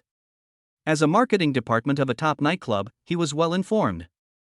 He had seen a lot of luxury cars, but he had never seen such a grand display as Jiang Yan's. The salesman had a sincere smile on his face. He walked up to Gan and said, "Brother, everything has been arranged according to your request." Gan nodded and smiled, then followed the marketing manager into the bar. It was past 11 o'clock, the beginning of the nightlife in Shanghai. In the bar, handsome men and beautiful women of all kinds competed with each other for beauty. The beautiful women wore delicate makeup, graceful postures, and sexy clothes. The handsome men were dressed fashionably and in trendy clothes. Although Qing Tian and the others are not bad in appearance and figure, it does not affect Jiang Yan's tribute to other beauties. When they got to the private room on the third floor, there was a KTV, some billiards, etc. For drinks, Gan only ordered some low-proof sparkling wine and cocktails that were easy to drink. They had known each other online for several months and talked about everything. Now that they met, they felt less awkward. Qing Tian stepped forward and ordered a song called Qing Tian by Jay Chou. As a single urban woman in her 30s, she was in love with Jay Chou. Jay Chou was also an idol for many people born in the late 1980s and early 1990s. Sunny seemed to sing this song often. His skillful voice, accompanied by the melody, came slowly and slowly, setting a good start for everyone. Afterwards, everyone showed off their singing voices, drank wine, sang songs, ate snacks, and toasted their glasses. After they were tired of singing, Jiang Yan took everyone to the second floor. The top 100 DJs were really good, and the wave of music drove everyone's inner emotions that wanted to be vented. Jiang Yan twisted his body awkwardly, like a Russian grizzly bear in a funny video. Everyone looked at him sideways and laughed. Shigua Shuang and Conan sat in the booth, leaning against each other, watching Jiang Yan and the others dancing and whispering and laughing. Qing Tian and Xingchen swayed to the rhythm. Both of them were single women over 30. In addition to the pressure from the outside world, they also put a lot of pressure on themselves. It was rare for them to have a place to vent their inner depression. The two of them specially ordered a bottle of strong foreign wine, and while drinking, they danced and shouted, and the other had an expression on his face that seemed to be neither crying nor laughing. If the two of them had not hugged each other at the end, sobbing softly, and comforting each other in a low voice, Jiang Yan would have thought that they were just tired. It's okay. There's no need to rush when it comes to love. Relax a little and don't put too much pressure on yourself. The more anxious you are, the more mistakes you'll make blindly. Jiang Yan took the hot towel and lemonade from the handsome guy who was pouring the wine and handed it over to him. The two took the hot towels and wiped their faces. Then they fixed their makeup, their eyes were red, and they looked pitiful. Jiang Shu and Tian Tian were just out of school, and their lives were still carefree. Holding hands, they stood in the middle of the dance floor, dancing to the rhythm, without any unnecessary movements. Everything was very natural. However, some despicable people who wanted to get close to them were scared away by the sharp eyes of the two. Jiang Yan called the marketing department and asked them to play a song called Friendship Forever. Hearing the song title, the marketing department looked at him strangely and went to the DJ to report it. Jiang Yan was suspicious. Is there anything wrong with Friendship Forever? Every time I go to KTV, I see that most people will sing My Good Brother, although they will never mention it afterwards. At least I sing Cantonese, okay? Everyone reveled until 1 in the night. Jiang Yanfen was still sober, but Jiang Shishiantian yawned all the time, not sure if he was tired or drunk. Jiang Yan called Master Wang and asked him to find some familiar and reliable drivers to come over. Jiang Yan had dealt with Master Wang twice and felt that his character was trustworthy. Jiang Yan did this for safety reasons, fearing that something might happen to the girl on the road. Along the way, Jiang Yan's car was in the front, and he looked at the cars of the people behind from time to time, and returned to his residence safely. After a rest, everyone slept until 11 in the morning. Gan was stunned when he looked at the illusion of Graph Diamond worth 384 million that he had obtained by signing in. What kind of watch is this? Are you selling watches or diamonds? If I wear this out, I'm afraid someone will chop my hands off. Jiang Yan said to himself in astonishment. He then put the watch in his closet, probably not thinking of wearing it out in the future. When he opened his phone, he saw people tagging him in the group, "Leak, let's go to Disney today, and then go to the Oriental Pearl Tower in Nanjing Road." However, today's consumption is on us, we can't let you spend any more money, even though you are a rich man. Looking at the identical words they used, Jiang Yan smiled and agreed without much hesitation. After lunch, Jiang Yan drove a Rolls-Royce Phantom and took Jiang Shu and Shigua Xuan Conan out. Another car was driven by Brother Feng and took the others. Although Disney has not received good reviews online, people who come to Shanghai are still looking forward to this place, especially girls. Although the princesses have changed, it does not prevent them from still having expectations in their hearts. Fortunately, the weather was quite good, the sun was shining brightly, driving away the chill. When it fell on people, they could not help but feel warm from the inside out. Jiang Yan didn't like playing with these things, so he had to follow the others with Brother Feng, chatting and looking at the items. It was around 4 p.m., and although they seemed exhausted, they still had bright smiles on their faces, as if they were still not satisfied. Then they drove straight to the Oriental Pearl Tower. The New Year's Day was jammed with traffic. Although it was only a half-hour drive, it took more than an hour. No matter how luxurious your car is, you have to wait in line in the traffic jam. Everyone checked in at a popular hot pot restaurant over there and chatted about interesting things. There was constant laughter during the meal. Nothing can make people forget their worries better than eating hot pot. As a Urumqi native, Tian Tian is used to eating beef and mutton. She was more or less afraid to pick up her chopsticks these days. But when the beef and mutton came, she opened her cheeks and ate them. After eating, she even said, "Oh, my recent fitness training was in vain, so annoying." After listening, Jiang Shu picked up another piece of boiled beef roll and put it in her bowl. Tian Tian saw this and smiled knowingly. If you don't eat enough, how can you have the energy to work out? After eating, Qing Tian paid the bill skillfully and signaled Jiang Yan not to grab the bill. Then a group of people walked along the pedestrian street, and seeing something new and interesting, they all wanted to try it out. Jiang Yanfeng and Conan followed behind, looking like they were about to collapse on the ground at any time. They looked at each other and smiled bitterly. Shopping is such a physical activity. It feels like I didn't eat the hot pot. I suddenly feel so hungry. Me too, let's find a place to sit and eat something, otherwise we won't be able to hold on. The three of them moved in unison, found a small shop, and ate while complaining. An hour later, everyone reunited. Jiang Yan looked at the five of them carrying large and small bags, and couldn't help but sigh in his heart. After counting the time, everyone saw that the time was almost up, so they all rushed to the Oriental Pearl Tower. Standing on the tower, looking at the lights of the city, the lights of thousands of houses, the mind is relaxed and the whole person feels relaxed and happy. The excitement brought by the height makes people dare not step down casually, but also makes people want to try. The strong sense of shock makes everyone dazed.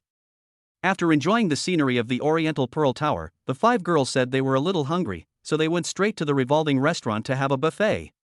However, Jiang Yan and the other two had just eaten and were quite full. Standing at the door of the restaurant, they didn't know whether they should go in. It was not until 10 o'clock in the evening that everyone returned home exhausted. I see everyone has bought tickets for the afternoon.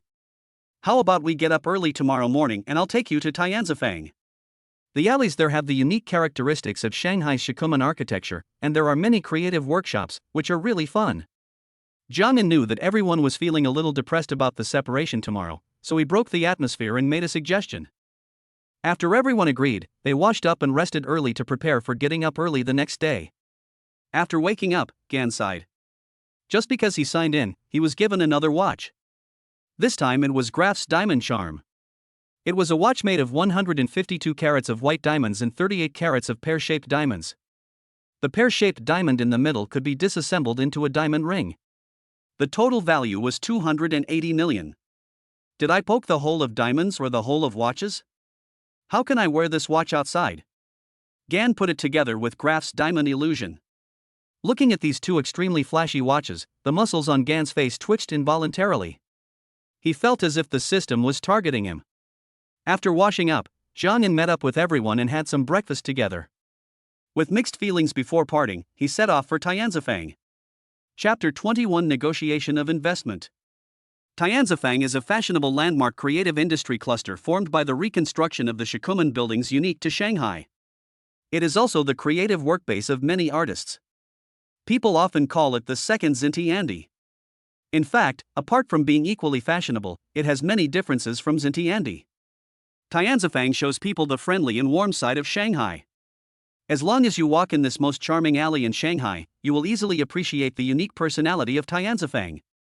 Walking in Tianzifang, winding through the maze-like alleys, one after another, the characteristic shops and art workshops inadvertently jumped into everyone's sight. From tea houses, open-air restaurants, open-air cafes, galleries, home furnishings to handicrafts, as well as many well-known creative studios in Shanghai, it can be said that everything is available.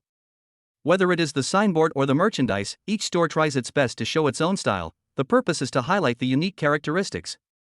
Here, people slow down their pace and listen quietly to the store owner narrating the origin and story of each of his masterpieces. Everyone was talking and laughing, giving each other parting gifts, hiding the sadness of parting deep in their hearts. After strolling for a whole morning, no one felt tired. When they said goodbye at the airport, everyone waved and said goodbye. Only a few girls hugged each other and their eyes became red unconsciously. After seeing everyone off one by one, Jiang An lay alone on the sofa in the living room. As a relatively optimistic person, looking at the empty house at this time, he also felt a little sad. At this time, the phone rang. Gan picked it up and found that it was PPD calling. "Hey, old P. Brother Jotsai, Master Ho from OMG wants us to meet at 10 a.m. tomorrow. Do you think it's convenient for you?" "No problem. I'm free. I'll go directly there tomorrow and we'll meet at their club in Songnan town." After the two of them made an appointment, Jiang An sat for a while and then resumed his fitness and weight loss plan. He had been busy entertaining netizens from afar these days and had fallen behind in his homework. He lifted his clothes and looked at the two abdominal muscles on his stomach, one above and one below, and Jiang An sighed in distress. "This isn't a beer belly, it's real meat." The next day, Gan woke up early in the morning and fell into deep thought when he looked at the Brigitte Marie Antoinette pocket watch he had obtained by signing in. This watch is known as the longest-lasting watch in history, taking 44 years to make, and is called the Poem of Watches. It is priced at 210 million yuan, and the bronze watch body is filled with various complex and delicate parts, which makes people feel shocked. Gan searched for the legend about this pocket watch, and after reading it, he quickly put it away and locked it tightly in the safe. This pocket watch was made by Mr. Brigitte for the Queen of France more than 200 years ago. It was a pocket watch with all the complex functions created with the most precious materials at that time. Unfortunately, neither Queen Marie Antoinette nor Mr. Brigitte himself ever saw the finished product. Queen Marie Antoinette was executed during the French Revolution, but Mr. Brigitte did not stop working at that time. His business was also affected by the turbulent political situation and fluctuated. Mr. Brigitte devoted a lot of effort to this pocket watch, but he died in October 1823 without completing his work. Finally, his son Antoine Louis Brigitte completed his father's wish 4 years later. At present, it is estimated that if a replicator studies this pocket watch, he can make a replica in a few minutes, but the historical and cultural value in it cannot be replicated. Since this pocket watch outlasted the watchmaker and its original owner, Gan thought it would be better to keep it hidden. Should we ask a great monk to come and chant some sutras? Otherwise, what should we do if the queen appears in my dreams at night? It's okay if it's the queen, but it would be terrible if it's Mr. Brigitte. Gan faced the safe, clasped his hands together, and looked pious, but he was thinking about some irrelevant questions in his mind. Afterwards, Jiang An washed up, had breakfast, left a note for Jiang Shu, and set off early in his Huiying coupe. After arriving at the OMG club, Gan saw the explosive figure of PPD. "Good morning, Brother Jotsai. I just arrived and was about to call you." PPD greeted him with a smile, two dimples of varying depths on his fat face, and walked forward to lead Gan into the club. Walking in the club, Gan was a little bit uneasy. Not because of the upcoming shareholding, but because he was a longtime fan of the league and had cheered and felt sad for it. The Dark Forces once swept the LPL arena with overwhelming force, and even on the world stage, they never lost their reputation. 50 HP comeback, shutting out Samsung White Shield. Big Brother's miracle to start a teamfight, Crocodile chasing for. Dark Strategist's National Mantis, physical body to save people. Mid-single Emperor's single kill Big Devil. Fighting against the outside, OMG is worthy of LPL audience. Unfortunately, OMG, which was at its peak when it debuted, began to slowly decline. They had also formed a Galaxy battleship, but every Galaxy battleship required someone to silently contribute and sacrifice, just like Real Madrid in the past. The battleship was disintegrating, and the most valuable players began to withdraw from the competition one by one. The darkness came quickly and left quickly. "Brother Jotsai, since this is your first time here, are you excited?" PPD said, looking at Gan's emotional expression. I am a little excited, but I love this club from the bottom of my heart. I am a fan of the dark forces. I am, and I will be even more so in the future. Although its performance is not good now, it does not affect its position in my heart. Ganen smiled naturally and spoke with a sincere tone. PPD instantly felt the familiar love and passion from Ganen. The two walked in and chatted. After a while, a rich young man came towards them. Old P, please send me a message so I can go out to meet them. The person who came was OMG's boss, Ho Ting. As one of the first people to set up an esports club in China, he has made a lot of contributions to the development of domestic esports. This must be Mr. Jiang, welcome. Ho Ting stepped forward enthusiastically and shook hands with the two men. He glanced at the Patek Philippe Grandmaster chime watch in Jiang's hand, and his pupils shrank instantly, with surprise in his heart. Young Master Jiang is really a promising young man, Ho Ting said with a smile. After Gan responded politely, he and PPD followed Ho Ting to his office. Mr. Ho, I won't beat around the bush. You know why I'm here, so let's get straight to the point. Jiang Yan has always been decisive in his style of doing things. He took a sip of tea and said, Okay, young Master Jiang is really straightforward. I won't hide it anymore. Before discussing the investment, would you mind telling me why you wanted to invest in our club? Ho Ting has put in a lot of effort in OMG. This club is like his own child, and he has deep feelings for it. Now that major investors have entered the LPL, the entire league has become a battlefield for major brands to compete with each other. Ho Ting wants to make his club more pure and does not want some messy shareholder capital to come in and make the club extremely utilitarian. In addition to victory, defeat, fame and fortune, the professional arena can also have more warmth. I first had this idea because I saw the news that Simo Laoze announced his retirement from the game for a period of time. I don't want to see some veterans of the league end up with no one paying attention to them and nowhere to go. I am a fan of the league, just like the former Atletico Madrid chairman Hill and Inter Milan's former chairman Mo Papa. I have a deep love for the league and some clubs. But don't worry, I will not be like Hill and Mo. I respect the rules, I trust professionals and do professional things. In addition, OMG was once my favorite club.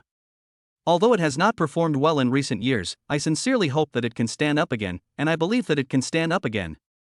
The rise of a dynasty takes time. As a fan, I want to make my own contribution to the league and the club.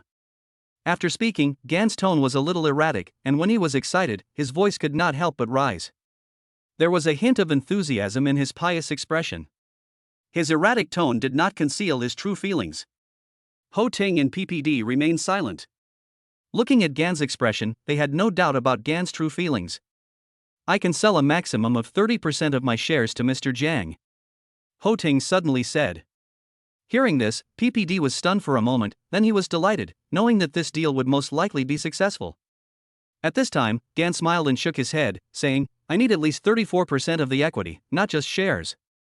It seems that young Master Jiang has some ideas of his own. Tell us what you think. Ho Ting knew what 34% of the shares meant, and he was not in a hurry to refuse. I want to recall Simo Laoze because he has made great contributions to OMG and has pulled OMG back from the brink of relegation. I think this kind of veteran cannot be forgotten outside the game, and his strength is not weak. Although some of the new players in the team have performed well, I believe that with the veterans in the back, the team can run in better and go further. In addition, I also want to re-establish deep connections with the retired players who have brought us glory, so that there will be more human touch outside the arena. Of course, these are just some of my current ideas. Whether they can be implemented depends on the actual situation, Jiang Yan said slowly. Ho Ting couldn't help but smile bitterly when he heard Jiang Yan's words. Chapter 22, About to become a shareholder. I also know that Sima has done the club a favor, but he has a weird temper and is not good at communication, which has led to the current situation. The club wants to renew his contract, but his price is a bit high, and because of his personal character, the negotiation process was rather rigid, so the contract renewal was not successful. Ho Ting sighed with a bitter face. Hearing this, Gan frowned slightly and said, My idea is that it is better to bring him back. He still has the ability. As for the price, we can continue to discuss it with someone who is familiar with him. For those retired players, my idea is to re-establish a deep connection with them and let them make use of their remaining energy, whether inside or outside the department, just like European football clubs. Ho Ting listened to Gan's idea and thought it was not surprising. The idea was good, but putting it into practice was a completely different story. All clubs nowadays do this, but there are too many obstacles in implementation. So many clubs, except EDG, are losing money. Ho Ting took a sip of tea and said slowly. Gan also knew that most clubs were losing money. Commercial operations sounded simple, but there were too many obstacles in actual implementation. However, this was a necessary path. Of course, if all ideas were to be implemented, it would be best to have achievements to support them.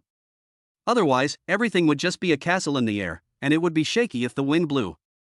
Mr. Ho, my thoughts are basically the same.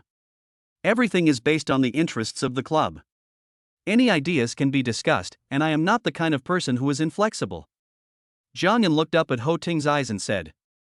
Seeing Jiang Yan's eyes waiting for his response, Ho Ting smiled slightly, patted his thigh, and said, 34 is 34. Hearing Ho Ting's answer, Jiang Yan raised his thick eyebrows slightly and said with a smile, okay, then let's talk about money next. PPD, who was standing by, was listening to the conversation between the two people, feeling very nervous. He put his chubby little hands between his knees and rubbed them repeatedly, and it felt like they were rubbing against each other and smelled like chicken manure. Then Gan and Ho Ting started to compete with each other in terms of their offers regarding money. Gan felt somewhat unhappy about the price tug of war. He was always brave but not patient.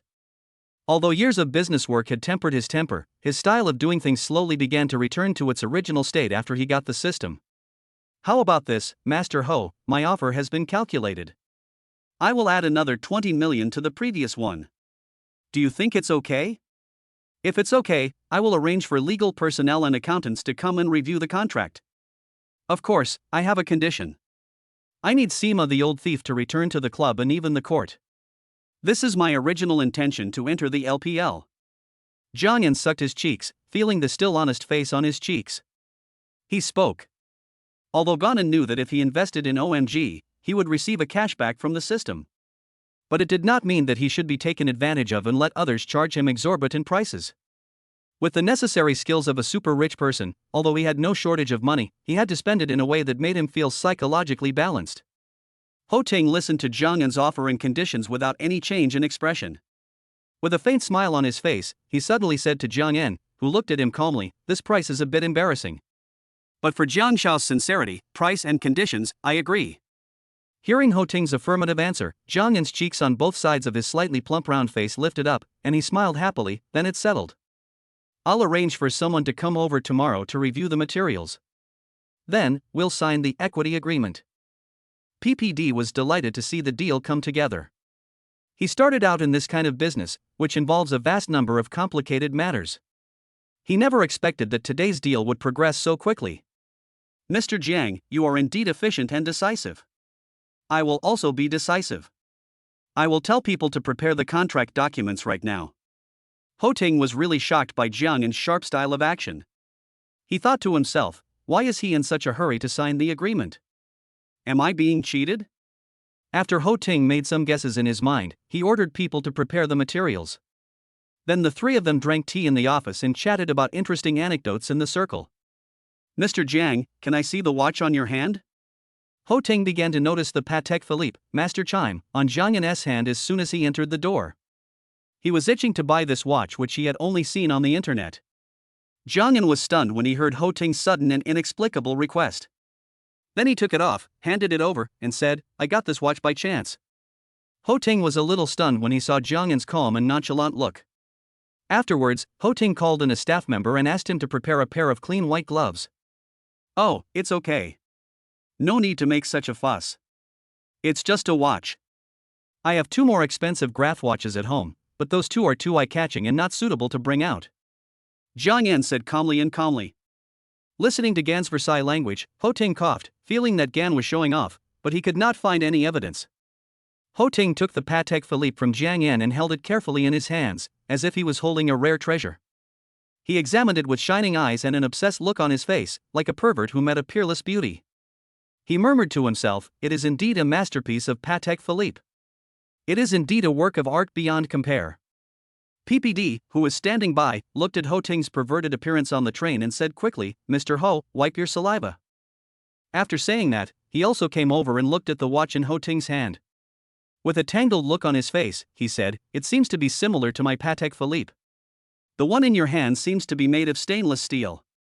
It's just that the pattern is very beautiful, and there is ebony. Ho Ting rolled his eyes at PPD's irrelevant words and said, the one you have in your hand, whether real or fake, is everywhere on the street. And this one, only a few people have seen it, there is only one in the world, and there is not even a replica. Ah? PPD was stunned. How much is this watch worth? The original price at the Christie's charity auction was $218.4 million. I don't know now. Ho Ting shook his head and said, scarcity makes things valuable, especially this kind of unique piece. In the eyes of some watch collectors, the second-hand price of this watch has far exceeded the first-hand auction price. Oh my god, Master Jiang is wearing his own mansion on his hand. I thought your car collection was luxurious enough, but I didn't expect you also have the habit of collecting famous watches. PPD was shocked by the price quoted by Ho Ting, and his whole body trembled, especially his chest. Jiang Yan smiled faintly and said, I will take you to my house later to see several other watches. They are all unique. In addition to the 2 Diamond Series watches from Graf, there is also a watch poem that I just got. When Ho Ting heard the other watches that Gan mentioned, his expression changed and he asked solemnly, do you have the Brigitte Marie Antoinette, too? PPD listened to the unfamiliar term, and his fat face was confused for a moment. Then he looked at Ho Ting and said, what the hell? Ho Ting did not answer PPD's words, but just kept looking at Gan. After seeing Gan nod, Ho Ting swallowed his saliva, gave him a thumbs up and said, it's really a cow standing upside down. I really have to go over to visit it when the time comes. That's nothing. I feel like I can't wait any longer. Why didn't I understand? 0.0. You don't need to understand, you just need to know that the watch is a rare treasure and is priced at $210 million. The poor play with cars, the rich play with watches, it's really true. Finally, Ho Ting took Gan and PPD to visit the club. It was almost noon. Ho Ting wanted to invite Gan to eat outside, but Gan refused. I'm not picky about food. I just want to experience the food at the club. Ho Ting then greeted the people in the club and asked the kitchen lady to add more dishes. After the contract is signed successfully, I will take young Master Jiang to Chengdu to take a good look at our club. I have put a lot of thought into the design of the club there. After lunch, Ho Ting took Chiang back to the office, made a pot of good tea, and said. Around 2 o'clock in the afternoon, Gan felt that it was about time and got up to say goodbye. After leaving the club, PPD said, Brother Jotsai, I really didn't expect that we could reach an agreement today. I thought that at least the teams of both sides would discuss it back and forth, but I didn't expect it to be done so quickly. It's just that the price is a bit higher than what we discussed before. Seeing that PPD was not blinded by the commission and was still thinking about him as an employer, Gan felt warmed in his heart. I'm quite satisfied with the price and terms. It's fine if it's a little higher. When Ho Ting and I sign the agreement, remember to come over. I might need your help with something. Jiang Yan stepped forward, put his arm around PPD's shoulders, and said. He was a little tall, and compared to PPD, he was still a lot taller. Okay, no problem. Okay, I have to thank you for today's work. I'll go back and contact the legal and audit personnel and get this done as soon as possible. After the two separated, Jiang Yan drove directly to Quanjing Law Firm. After entering the office, a series of company employees greeted Gan and thanked him for the bonus. Walking into Luobin's office, he saw Luobin was on the phone, speaking in a professional tone, expressionless, using technical terms that Gonen didn't quite understand. After hanging up the phone, he sighed and said to Gonen, Tell me, how could there be such a stupid employer? Jiang Yan didn't respond, but the flesh on his face twitched uncontrollably. The author has something to say. Dear readers, if you have any ideas or suggestions, please feel free to share them. This is the first time that Jotsai has written an urban novel. Since I don't like the brainless plot, the writing is a bit bland. If you have any ideas, please comment. Chapter 23 Celebration. Oh, President Jiang is such a rare guest. Tell me, what do you want to see me about in the company? Luobin said expressionlessly and sarcastically. Are you the major shareholder or am I the major shareholder? If I didn't understand the law, I would. Jiang Yan couldn't help but complain in his heart as he listened to Luobin's sarcastic tone. Lawyer Luo is really a genius. I recently acquired some shares of an esports club and needed legal and accounting and financial audit materials, so I came to the law firm to borrow some people. Jiang Yan said with a smile. Luo Bin rolled his eyes slightly and said calmly, "No, you are using public resources for personal gain, I don't agree." Jiang Yan knew that this was Luo Bin's bad taste, and he wanted to piss him off. Jiang Yan was not in a hurry. He sat on the chair calmly, swung his legs, picked his nose, wiped his fingers on the corner of the table, and said, "I'll pay, and I'll only use it for 1 day, otherwise I'll follow you today and won't leave." Seeing Jiang Yan's idiotic appearance, the muscles on Luo Bin's handsome face twitched slightly. He suppressed the urge to vomit and said, "You are the boss, you have the final say. I will arrange a few people for you now, and you can take them away quickly." Hearing this, Jiang Yan immediately resumed his old-fashioned sitting posture, took a wet tissue, resisted the urge to suck his finger, and wiped it clean. "I'm really impressed by you. Here's a suggestion. You'd better start setting up your own private asset management company. This will make things easier. I know that you already own shares in 2 companies, not to mention that you're going to invest in an esports club soon. Otherwise, there are many things that you can't handle on your own." Luo Bin walked up to Jiang Yan, pushed him, bent down, wiped the corner of the table with a wet tissue, and said with disgust. After listening to Luo Bin's suggestion, Gan Yan thought about it and realized that this was indeed necessary. After having a personal asset company, all the assets under his name were listed there, as well as real estate.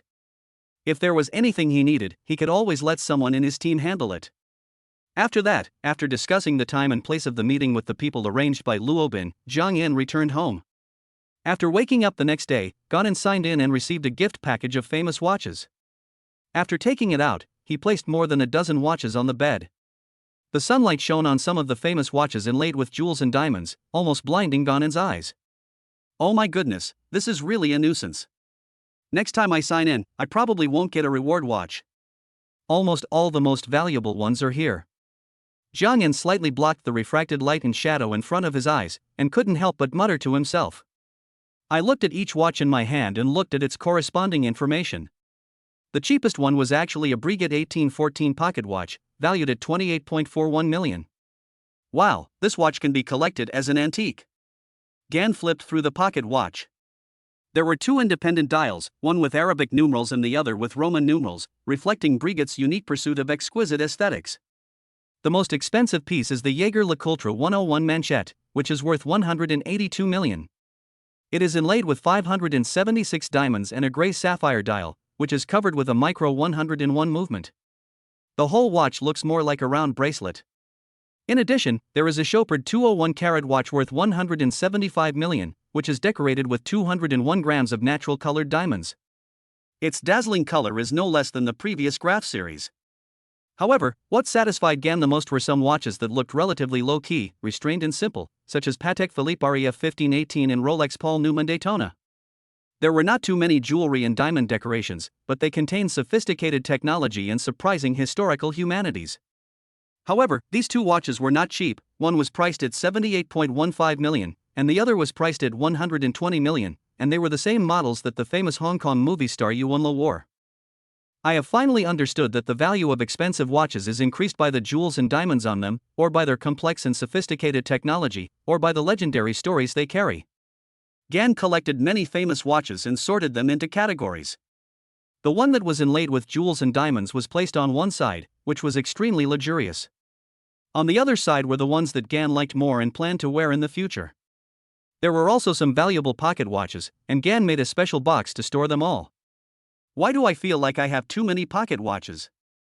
Can you give me some wristwatches next time so that I can wear something different every day?" Gan complained as he put on a stainless steel Patek Philippe REF 1518. However, he immediately shut up halfway through his words, fearing that the system would reward him with different watches every day. Oh, men, they always say one thing and mean another. After washing up and having breakfast, Jiang Yan contacted some people he had agreed to meet with yesterday, reconfirmed the time and place, and then set off in his hueying. After the group met at the entrance of the OMG club, Gan and his group followed the receptionist and entered. After entering, Ho Ting personally came forward to receive them. The relevant personnel of both parties met in a conference room to check the materials and agreements. Gan and PPD Ho Ting went to Ho Ting's office together. The 3 of them chatted while waiting for information from the reviewer. The review of the terms of the agreement was quite troublesome. The legal affairs of both parties revised it back and forth. They picked out the words and had heated discussions. Lawyers are always rigorous. In their eyes, every word and every sentence represents different degrees of meaning. The two parties spent the whole morning revising the material agreement. It was not until 1 o'clock in the afternoon that Gan and Ho Ting received the news that the materials and agreement had been reviewed and approved by both parties. Mr. Jiang, now that everything is ready, let's sign the contract directly. How about a signing ceremony? I'll call some media reporters over to create some momentum. Ho Ting said. Gan shook his head. He was a man who was well versed in the doctrine of the mean. He did not like to be in the spotlight and let people know his real information, but he did not care about his nicknames on the internet. Forget about media exposure. I don't really like people knowing my personal information. But some publicity on the internet is necessary, and it can increase the popularity of the club. Gan said slowly. After that, Ho Ting led Gan and PPD to a private room, where they signed a share agreement. Although the payment has not been made yet, from now on, we are partners. I hope we can work together to bring the club to a new level. Happy cooperation, Mr. Jiang. Ho Ting shook hands with Jiang En, with a solemn look and expectant joy. At the same time, he asked PPD to take a photo of the two of them as a souvenir. Jiang En nodded with a look of joy on his face. Although he already had shares in Ali and Quanjing, he did not actually participate in the actual operation of the two companies, nor did he have the mind and ability to participate. This time, however, he will actually participate in the operation as a shareholder. Even if he may lose a lot of money in the future, he is still willing to contribute his own efforts with his passion. Give me the company account number and I will transfer the money now. Gan's style of doing things was clearly revealed at this moment. That's great. I feel our future partnership will be very pleasant. Ho Ting sent the account number over and couldn't help but praise Gan's decisiveness. After Gan transferred the money on his mobile phone, he received a system notification. The cashback for this consumption was 87, and the total income was 1,305 million. Oh, wow, the acquisition cost 150 million, and the cashback was 13.5 million. Gan was shocked for some reason. It was the first time for him to receive such a large sum of cash. Although he was not interested in money now, his heart still shook. Soon, Ho Ting received a notice from the finance department saying that the money had arrived. At the same time, all the formalities and share changes were almost completed. Today, the three of us must have a good meal to celebrate. Let's open some champagne. It's my treat. Ho Ting said excitedly after getting the news. No problem, it's time to celebrate. But it can't be just the three of us. We should bring along everyone who has been tired all morning and ask them to relax. Jiang En suggested. Oh, I'm so happy that I'm confused. What young Master Jiang said makes sense. They are all participants today and can't be left behind. We will celebrate within the club later and let everyone meet the new boss. Let them know that our club will have better and better days in the future. Ho Ting slapped his forehead in annoyance and smiled. Then the group rushed to a nearby high-end restaurant. Everyone has worked hard today. Don't be restrained and eat as much as you want. After the meal, I will arrange for everyone to relax. Ho Ting stood up, his face full of joy, and said loudly to everyone, come on, let's raise our glasses together. Everyone picked up their own drinks, drank them all, and expressed their happiness. Old P, today's cooperation between Jiang Xiao and I is possible thanks to you. Come, let's toast to you. The three of them clinked glasses and toasted each other. Delicious dishes were served on the table, which made people's mouths water. They were all very hungry and ate with relish. When the banquet was over, Ho Ting said, tomorrow, Lao Pi and I will go and appreciate young Master Zhang's collection. Young Master Jiang, please don't hide it. Ho Ting was obsessed with Gan's collection of famous watches, and once the matter of buying shares was settled, he couldn't wait. No problem. I'll be waiting for you two at home tomorrow afternoon. Can I do an outdoor live broadcast tomorrow? I want to open the eyes of the viewers in the live broadcast room. PPD said excitedly. These are all small matters, as long as you don't leak my personal information. Our club also needs your popularity. Jiang En said with a smile. Chapter 24 Live Watch Appraisal. Early in the morning, Jiang En had just finished washing up and having breakfast when he heard someone knocking on the door. Just as he was about to get up to open the door, Jiang En's cell phone rang. He picked it up and saw that it was Ho Ting calling. Jiang En walked towards the door while answering the call. Mr. Jiang, open the door. Old P and I are at your door now. Why are you here so early? Wait a minute, I'll open the door now. After saying that, Zhang Yan hung up the phone, opened the door, and saw Ho Ting and PPD standing at the door. Mr. Jiang, you don't know, but I didn't sleep all night last night, thinking about coming over to see your collection today. Ho Ting smiled excitedly, and he looked a little excited, as if he was about to finish something. Zhang Yan looked at Ho Ting's anxious appearance, his face full of impatience. I just finished breakfast and you guys are here. Have you had breakfast? I have some bread and milk here.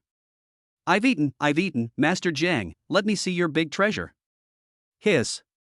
Listening to Ho Ting's nonsensical words, the muscles on Zhang Yan's face twitched slightly, and then he took the two to the reception room and said, Wait for me here, I'll bring it over. At this time, PPD directly started the outdoor live broadcast. Title, Shocking. This man actually has this fetish. Brothers who came in today, you are blessed. I will show you what a real super rich man is. As a celebrity in the live broadcast industry, PPD attracted a large number of subscribers as soon as he started broadcasting. Seeing the title of PPD and listening to PPD's words, everyone's curiosity was instantly piqued. Which rich man? You're so flirty. Why did Saju suddenly go outdoors today? At this time, Zhang Yan walked into the reception room slowly with several boxes in his arms. Ho Ting, who was standing by, saw the boxes in Zhang Yan's arms shaking, and hurried forward to hold them up, saying, Hey, don't break my big treasures. PPD was controlling the live camera. He knew that Gan did not like to show his face on public platforms, so he deliberately hid the camera of Gan.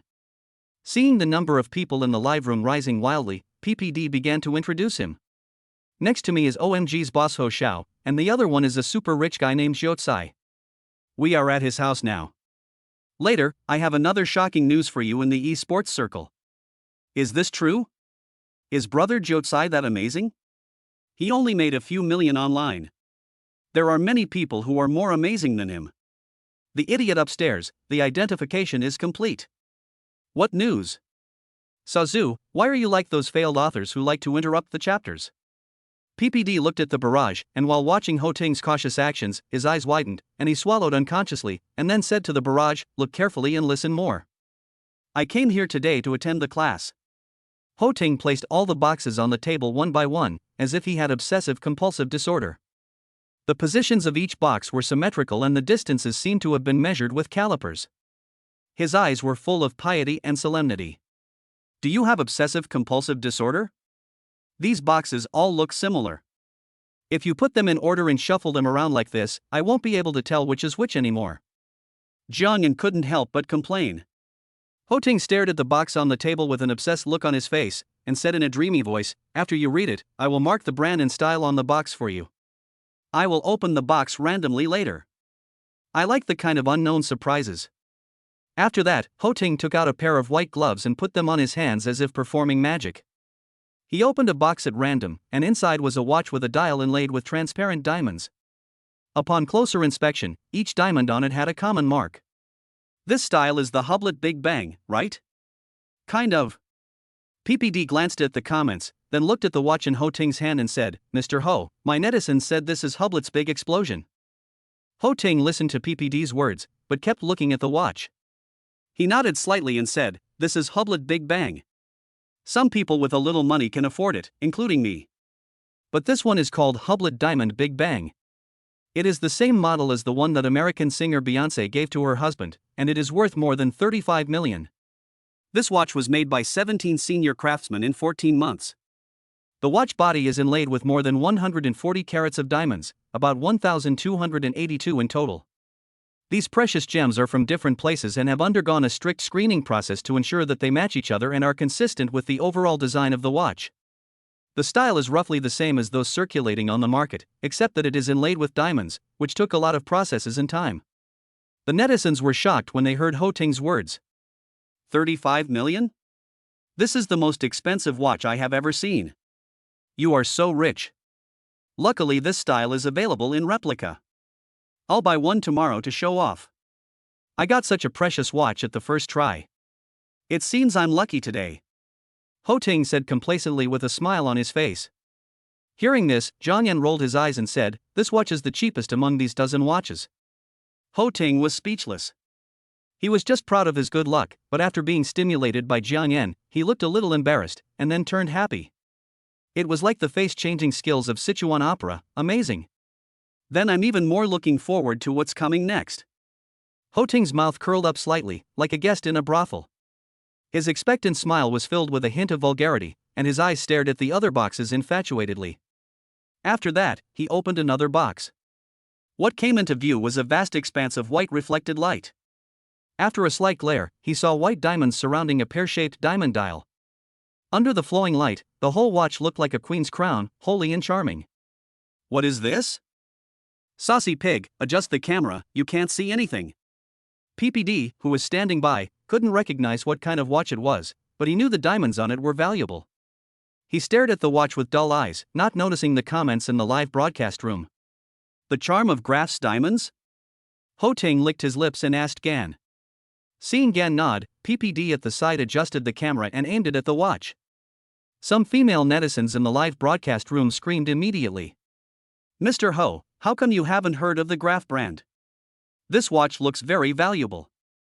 PPD smacked his lips, slurped his saliva, and said. Graf is a jewelry brand. This watch is the second most expensive watch in the world, worth 280 million. It is inlaid with 152 carats of diamonds and has a 38-carat diamond in the middle. The middle piece can be removed and used as a diamond ring. Ho Ting was obviously not very interested in this watch. He knew that the reason why this watch was valuable was because of the diamonds on it. Which watch is the most expensive one? PPD asked, blinking his cute eyes like a 200-pound curious baby. The most expensive one is his brother's, the Graf Diamond Hallucination, which is worth 384 million. It is also inlaid with diamonds, but they are colored diamonds. This kind of watch has no value worth understanding in depth, and it all depends on the diamonds. Ho Ting's expression became natural, and he said slowly, young Master Jiang, the Graf Diamond Hallucination should be among them. Jiang Yan smiled slightly and nodded. As expected, diamond-studded items are valuable. Why are betrothal gifts so expensive nowadays? Is it because of the diamonds? Welcome to the series you can't afford in your lifetime. What's Brother Leek's background? Ho Ting then opened another box, revealing a silver pocket watch. Ho Ting immediately perked up, and seemed to be very interested in the watch, with a smile that gradually widened. TSK, this is the kind of watch that you really need to feel with your heart. The one just now, although expensive, was purely cheap stuff. Ho Ting placed the pocket watch in the palm of his hand, looking at it again and again, as if he wanted to see through it. Is there anyone who knows what kind of watch this is? This is a Vacheron Constantin 57260 pocket watch, worth 56 million. Although it looks inconspicuous, it has 57 complex functions and is composed of 2,800 parts. The guy above, is your ID the name of your store? Do you have a replica? Give me one. PPD read the information on the barrage to Ho Ting, who nodded and said, it seems that there are many people who know the value of this watch. This netizen is right. This watch is the most complicated watch in the world. Jiang Yan, who was watching the interaction between the two and the fans, was not idle either. He directly gave hundreds of thousands of dollars to PPD's live broadcast room to increase the popularity. After all, in addition to letting Ho Ting come to appreciate the collection today, another purpose was to use the popularity to promote the club. Ho Ting then opened several boxes in succession. In addition to the Rolex Paul Newman Daytona, he also opened several other glamorous and cheap watches: Jacob Billionaire, Chopard 201 Carat, Jaeger LeCoultre 101 Manchette. After a brief introduction, many netizens screamed and shouted, saying that they could not afford it and asked the rich to support them. I finally got it. Brigitte Marie Antoinette. The poetry of watches. Ho Ting's expression suddenly became a little crazy, as if he could own it if he got it. Seeing this, Jiang Yan quickly said, calm down, stop drooling. When PPD, who was standing by, saw Ho Ting's situation, he couldn't help but move his butt back, fearing that he would turn into a werewolf and do something indecent in front of everyone. Don't get excited, Master Ho. This watch is nothing special except that it looks a bit old. Chapter 25 Weird ID. Ho Ting calmed down and said, I came here today mainly for this watch. Although it doesn't look as luxurious as the previous watches, its value is not low. Some collectors are currently offering it for 210 million yuan. However, in the eyes of some watch enthusiasts, it is a priceless treasure and the result of the hard work of 2 generations of Brigitte brand. Listening to Ho Ting's introduction, PPD's eyes almost popped out, and his face was full of shock and confusion. Some of the famous watches worth hundreds of millions of yuan before were inlaid with diamonds. But this one looked ordinary, and he really couldn't understand why it was so valuable. Master Ho, please tell us the origin of this pocket watch. It's not inlaid with diamonds, bad review. Open our eyes, quickly. After looking at the screen full of questions in the live broadcast room, PPD quickly conveyed it to Ho Ting. Ho Ting did not hide anything and told the story behind this watch. His deep and infectious voice made many viewers feel as if they were there. Jiang Yan, who was listening at the side, couldn't help but applaud and said, Mr. Ho is indeed a senior watch enthusiast. I don't know the story here as detailed as you do. Ho Ting's expression became unusually solemn, his eyes clear, but his slightly trembling hands revealed his unspeakable excitement. Ho Ting looked at her carefully for a long time, as if he could never see enough. It was as if he was treating his beloved lover whom he had not seen for a long time, as if he wanted to see every detail of her body clearly and engrave it in his heart. I wanted to put it back into the box several times, but I picked it up reluctantly, fearing that if I put it back and closed the box, it would be gone forever. It's really a rare treasure, a poem of clocks. But it doesn't belong to me. Ho Ting was tempted to buy it, but he knew that Jiang Yan was not short of money and would not sell such a rare treasure. Moreover, a gentleman does not take away what others love, and what you can't get is the best. Most importantly, he couldn't come up with so much money at once. After Ho Ting finished looking at the pocket watch he had been thinking about, he simply opened the other boxes at once. But the joy he felt was obviously not as great as before. It was as if he had entered the sage time, allowing her to flirt and play with her, and Ho Ting's expression did not fluctuate much. After watching and introducing it all at once, Ho Ting seemed to be exhausted, fell on the backrest, and said to Jiang Yan, Mr. Jiang, thank you so much today. PPD was broadcasting the whole thing live, and his expression was filled with shock, astonishment, and drooling. Brothers, is this an eye-opener for you? See, this is the collection of the top rich people. PPD's fat face was full of smiles, and his smile was filled with great satisfaction as he shouted to the camera. Brother Leek is awesome.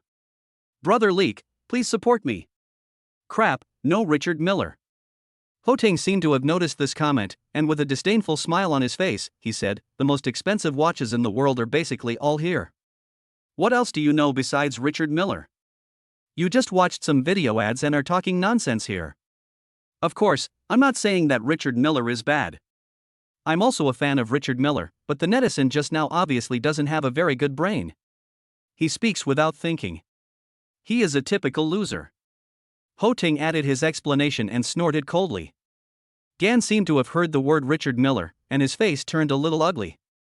He turned and walked to the bedroom, took out 10 boxes, put them on the table, and said, just got it, fresh Richard Miller.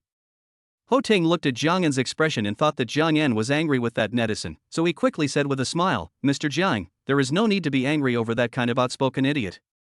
It's not worth it, not worth it. In fact, these 10 Richard Miller watches were obtained by Gan by signing in the morning. When Gan learned that he had obtained a bunch of watches by signing in, he wanted to slap himself twice. Then he also checked the prices of the 10 watches. After checking, he felt a little depressed. The most expensive of the 10 watches is a RM5602, the same model as Wang Xizong's. The most expensive is only 20 million, and this price has been hyped up in the past few years. The total value of the 10 watches is no more than 100 million, which is not as good as his Patek Philippe Grandmaster chime. At that time, I almost regretted it, felt that I had lost a lot, and cursed myself for my bad mouth. However, Gan feels that Richard Miller is still pretty good looking and suitable for young people. The novel and fashionable design, the new and bold high-tech materials, the perfect market positioning and marketing have made Richard Miller continue to rise in recent years. It has become a synonym for billionaires and young rich people, focusing on luxury sports. See? This one looks like plastic. It's RM5602. Wang Xizong also has one, but it's not as valuable as this one. The public price is about 17 million. Don't think it's really plastic. This is a new material. Ho Ting took out a watch with a plastic-like shell and said slowly, this one is RM2601 Panda model, with original diamonds, very Chinese style, and the public price is about 10 million. Ho Ting did not introduce Richard Miller in detail. Although Richard Miller is out of reach for ordinary people, for a rich second generation like him, he has collected many limited editions. Moreover, Richard Miller's advertising and marketing is in full swing, and the public knows about it. Now that we have finished looking at watches, Mr. Ho, let's go take a look at Brother Jotsai's collection of luxury cars. I promise it will open your eyes. PPD was obviously more interested in luxury cars. He also drove the Fengshan here today and planned to return it to Jiang'an, but he still couldn't forget those luxury cars. Ho Ting's interest in cars is smaller than that in watches, but PPD wanted to do so he decided to go and see Gan's collection of luxury cars. After the two got Gan's permission, Gan led the way and headed straight to the underground garage. Sa Zhu, please show us Brother Jotsai's front view. Why do we always only see his back? Turning your back on all living beings. Who is the peak at the end of the immortal road? Once you see the beginningless path, it becomes empty. Emperor, is that you? Oh, it's not that I don't want to show you the front face, it's just that our leak brother doesn't want to expose his true face on the internet. PPD explained while looking at the screen full of comments. Also, I have a big news for you all. Brother Jotsai is a die-hard fan of the league. Out of his love for the league, he has officially become a shareholder of OMG, and his share is not small.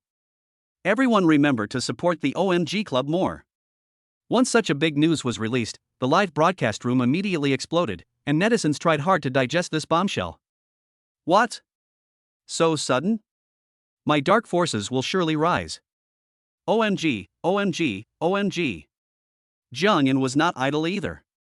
He kept posting super hot comments, increasing the popularity of the live broadcast room, and at the same time thanked the viewers in the room for their support. There will be a car guessing event and a lucky draw in my live broadcast room later. The prizes include 10,000 cash, the latest Huawei mobile phone and tablet computer. The selection method is based on screenshots. I wish you all good luck. PPD stretched his short and thick neck and shouted to the camera. As soon as the news of the event came out, the viewers in the live broadcast room immediately rushed to tell each other, and the popularity continued to rise, almost catching up with the popularity when PPD resumed broadcasting. At this time, a familiar ID entered the live broadcast room. Everyone shouted, "Principal, there is a rich man here who is richer than you." Wang Xikong sent a super hot post and typed, "How come Ho Ting suddenly appeared on the public platform? Don't you dislike being in the spotlight?" Ha, there's no other way, in order to promote the club's work. Let me introduce you to our club's new shareholder, the rich man, Mr. Jiang. He is much richer than both of us, and today I'm shameless enough to come and see his collection. Ho Ting also noticed Wang Xikong coming, and put his arm around Jiang'an's shoulders and said to the camera, "Hey, now that you said so, I want to see how heroic this leak brother Jiang Xiao is." Wang Xikong has always been arrogant and unruly on the internet. Listening to Ho Ting's introduction, he was very curious, and there was a hint of provocation in his tone. Jiang'an listened to PPD's message and did not respond much to Wang Xikong's slightly provocative tone. He just smiled simply. The three of them arrived at the basement. Gan pointed to the area where his car was parked and said, "All the cars over there are mine. You can look around as much as you want. The keys are in this bag of mine." When the two walked over there and took a look, Ho Ting's face suddenly showed a surprised expression. He also had a lot of luxury cars, but due to financial constraints, most of the expensive limited edition supercars were not collected. But here at Gan's place, you can see all the limited edition mass-produced models on the market. Wow, this is a luxury car exhibition. There is no car here that is less than 5 million, and most of the cars are over 10 million. Mr. Jiang, your collection is really good. Ho Ting opened his eyes wide, with surprise on his face, and gave Jiang'an a thumbs up. Then PPD also started a car guessing activity, which attracted many netizens to flood the screen. The Rolls-Royce in the front was relatively well known, and the competition for the lottery was fierce. Okay, congratulations to those who want to see Han Jinlong and PPD kissing. Congratulations! Watch Saju's live broadcast again and you will win the prize. Congratulations to Mr. Ma for winning the prize. I'm sick of it. Why are there so many fans of Lao Ma? Their IDs are too crappy. If I keep reading, my live broadcast room will be blocked. PPD's face was full of bitterness as he read on. He called several people his father in a row, and there were also some inexplicable IDs, which almost made him sick to death. Chapter 26:10 Commercial Plazas. Oh my god, is this the style of the top rich people? There are so many cars, I've never heard of them before. Some of the cars have never been released in China, and some have only been mass-produced in one batch. In the subsequent guessing car activities, due to the scarcity of car models, fewer and fewer people knew about them. However, there were many luxury car research enthusiasts, some famous Douyin car reviewers, and watch bloggers who were attracted by famous watches. This Tiger brother is talking about cars. Is he the Tiger brother on Douyin? He has won the prize 3 times. There is also this watch blogger. I didn't expect he also studies luxury cars. PPD interacted enthusiastically with the netizens, and the 2 IDs that were named also responded enthusiastically, and even sent some rockets, asking to participate and want to make a video album.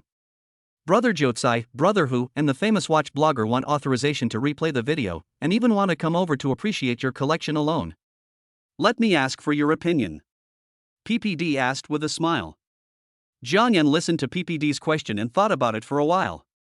Brother Who said that Che was a high-quality up-host on Douyin with many fans. If he could cooperate with him to promote the club, the effect would definitely be unexpectedly good.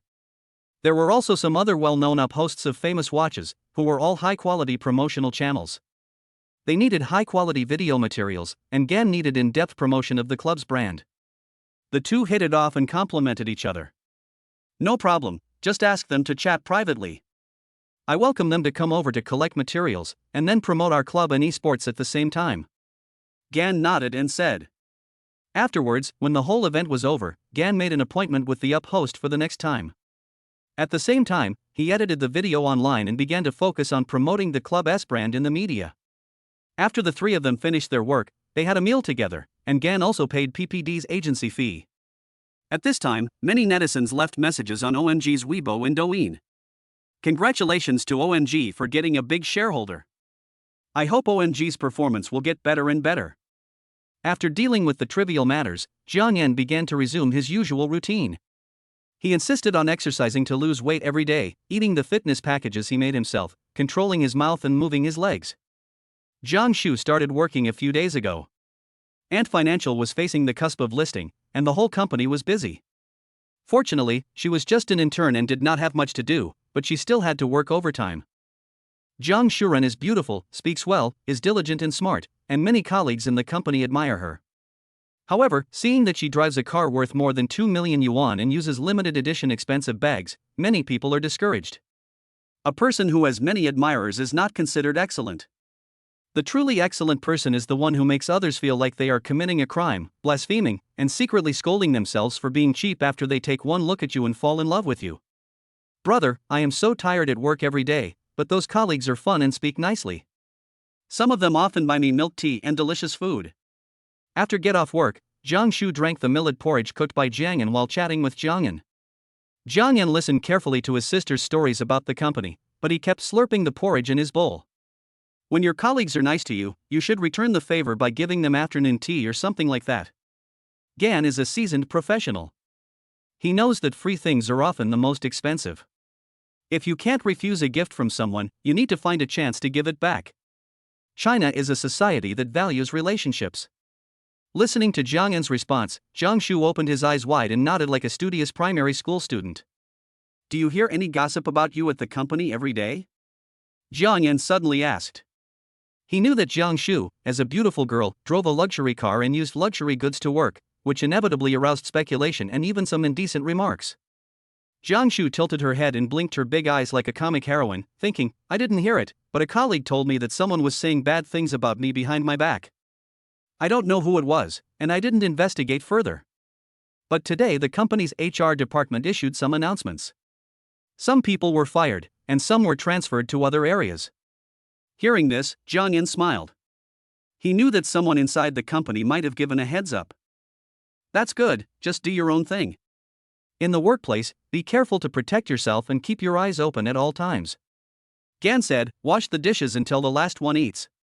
Jiang Yan put down his bowl and chopsticks and went straight back to his study, ignoring Jiang Shu's complaints behind him. These days, Jiang Yan has been in a bad mood because the sign-in rewards are all luxury cars and watches. Several outstanding members have joined the garage, and there are many more luxury watches in the safe.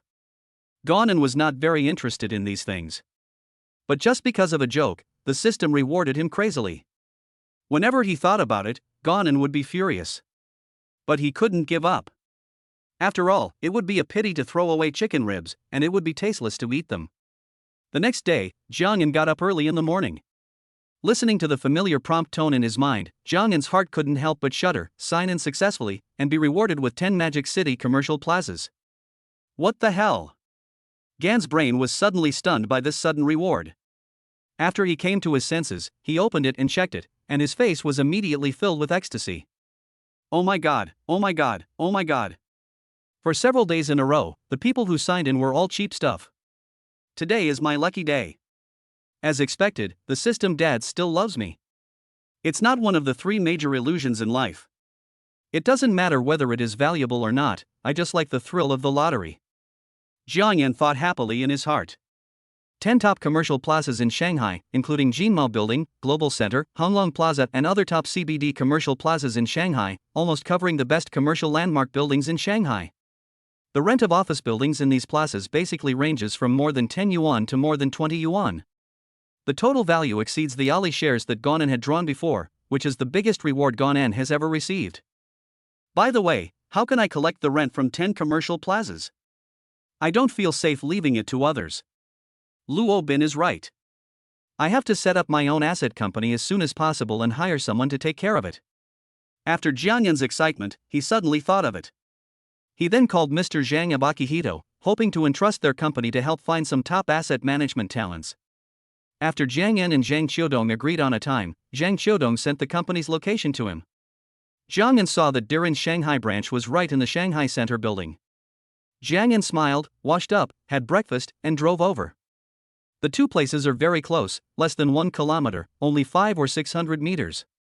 Jiang Yan originally planned to walk there, but it was too cold. In addition, he had a good impression of the 2 bosses of Diren and wanted to make more friends and have a meal together. At the same time, he received a call from the 4S store, saying that the old lacrosse had been repaired in advance and asked him to pick up the car. A few minutes later, Jiang Yan parked his car in the basement. Seeing the basement full of cars, Jiang Yan felt satisfied. After all, this was his business, and the business was doing well. How could a boss not be happy? Hello, Mr. Jiang, this way please. Zhang Qiudong was very polite and well-behaved, which made people feel good about him. However, Lin Bai always had a smile on his face, which was mysterious and hard to understand.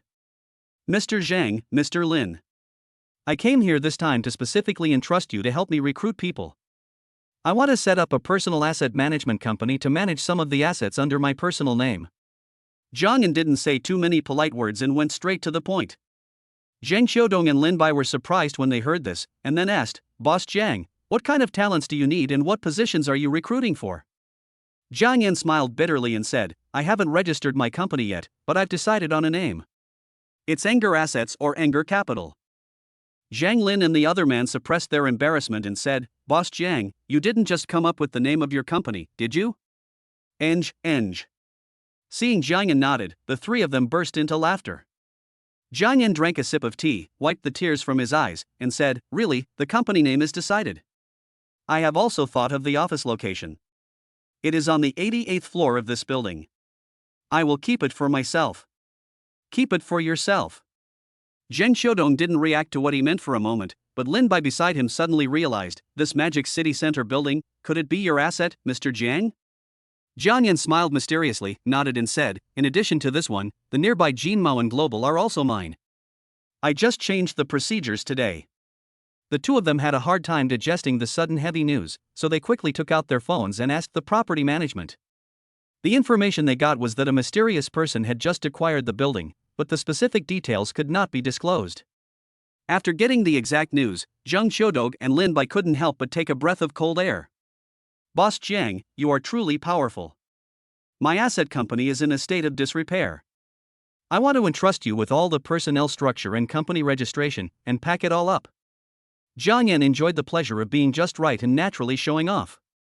He didn't need to show it deliberately, and the unintentional carefreeness really made people feel relaxed. The 3 of them then talked about the personnel structure and salaries of Angle Assets. Mr. Zhang, my first requirement for the CEO of my company is quality. I hope he is a principled person, and ability is secondary. I know that this order is a bit difficult for you in a short period of time, so I have specially relaxed some standards. Even if some of the candidates had to cross the line in a fit of rage and had a shameful past, but later successfully redeemed themselves, I would consider them. No one is perfect, and people with principles have often suffered great losses. So when it comes to the selection of candidates, I hope you can do more background checks. Quality and principles are my first requirements. Chapter 27 Traffic is stuck. Zhang Yan's words aroused Zhang Qiudong's sympathy. He had a past that he could not bear to look back on. Whenever he thought of it, he would always alert himself, spur himself on, and always have a sense of awe in his heart. He should be conscientious in his work and life, not seeking to accumulate virtue and build character, but only to have a clear conscience and peace of mind. Mr. Jiang is the most special company boss I have ever met. Your words really touched me deeply and created a psychological resonance. Indeed, people with principles often suffer great losses. Zhang Qiudong felt like he had met a soulmate. He felt inexplicably moved, and his smile was filled with some respect for Zhang Yan. I have read Mr. Zhang's acceptance speech at Mediterranean Bank. I trust Mr. Zhang's character and Mr. Lin's professionalism. That's why I came straight to your Diran. Zhang Yan smiled. Thinking of Zhang Qiudong's acceptance speech at the Mediterranean Bank, Zhang Yan also had great respect for Zhang Qiudong. He also talked to Luo Bin about it. Zhang Yan couldn't imagine that Luo Bin, such a proud person, spoke highly of Zhang Qiudong. The key words Luo Bin gave at that time were quality, ability, and professionalism. Quality comes first, and it is a rare thing for a senior lawyer to speak profoundly about a person's good qualities. Thank you for your trust, Mr. Jiang. I hope to build the simplest personnel framework in the shortest possible time. Regarding the registration of the company, I am always willing to cooperate with any materials needed. Now is the beginning of the new year, and it's time to start collecting rent. One person can't handle it all. Gan smiled, revealing his white and neat teeth. He looked like he deserved a beating. Zheng Lin and the other man couldn't help but smile awkwardly when they thought that the person sitting in front of them was not only their employer but also their landlord. Afterwards, Gan signed the entrustment agreement with them, paid a down payment, and also received a reminder of the cashback. The money was not much, only tens of millions, just a fraction of Gan's current wealth. If you can help me find the CEO I want within a week, I won't charge you rent this year, huh? Gan was really anxious about the company's establishment. After a while, he received several text messages from the commercial plaza property. Hearing Zhang Yan's promise, Lin Bai smiled and immediately said, "Are you serious? Mr. Jiang. More real than real gold." The three of them chatted for a while, and at noon, Zhang Yan had lunch with the two of them. During the meal, they talked about some family matters, and the relationship between the three of them quickly became familiar. At about 1 p.m., Zhang Yan planned to go get his car. When he got to the basement, he saw that the car was blocked. A Lamborghini was parked directly in the aisle, blocking his back. Seeing this, Zhang Yan frowned and walked around the car, but couldn't find the phone number. At that time, Zhang Yan was a little angry, parking in a random place and not leaving a phone number.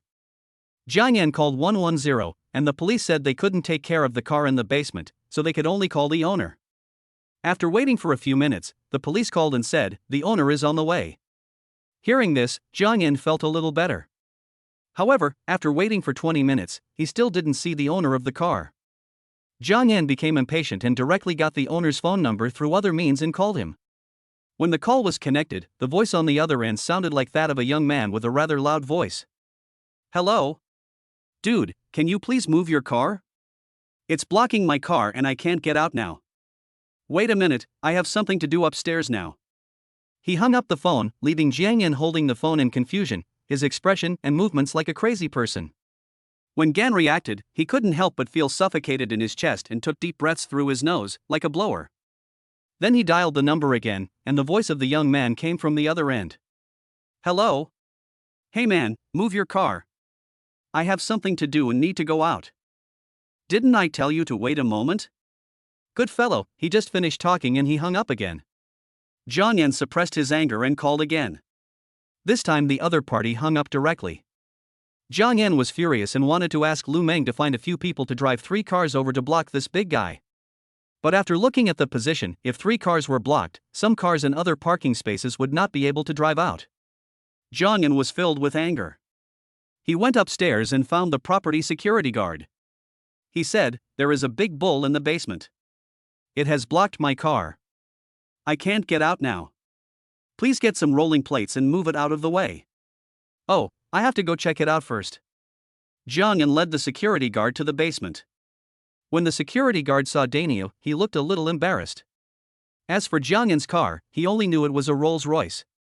But both cars were luxury cars, and he couldn't afford to offend them. "Well, Mr. Jiang, we don't have a rolling axle plate, but we have a forklift. But this sports car is worth several $1,000,000. If it's scratched, I guess the owner will give us trouble." "It's okay.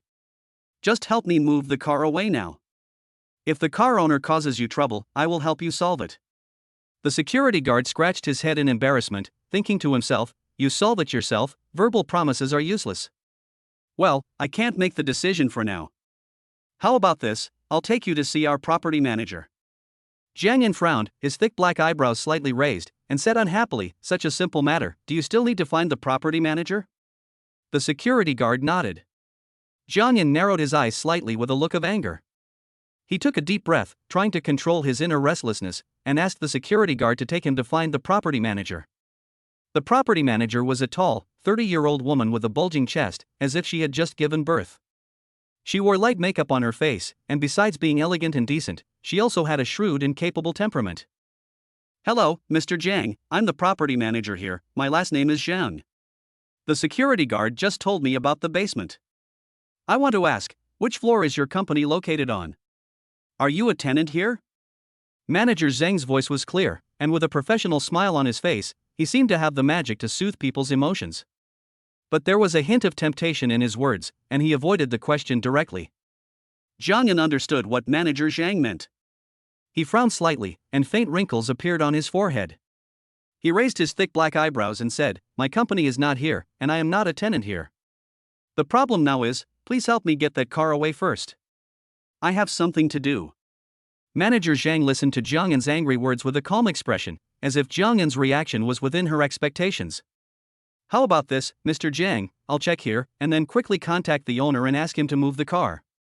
Hearing this answer, Jiang Yan spread his 5 fingers and pushed back his dark hair with a few silvery white dots on it.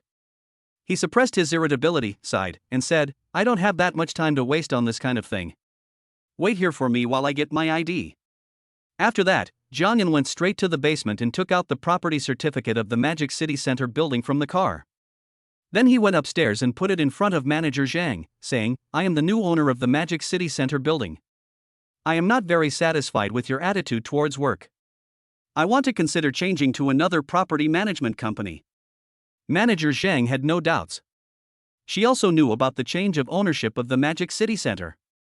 She quickly opened the property certificate and checked Jiang Yan's information. Her face changed drastically and she bowed and said, "I'm sorry, Mr. Jiang, I didn't expect you to come and inspect in person. I will arrange a forklift to move the car away now."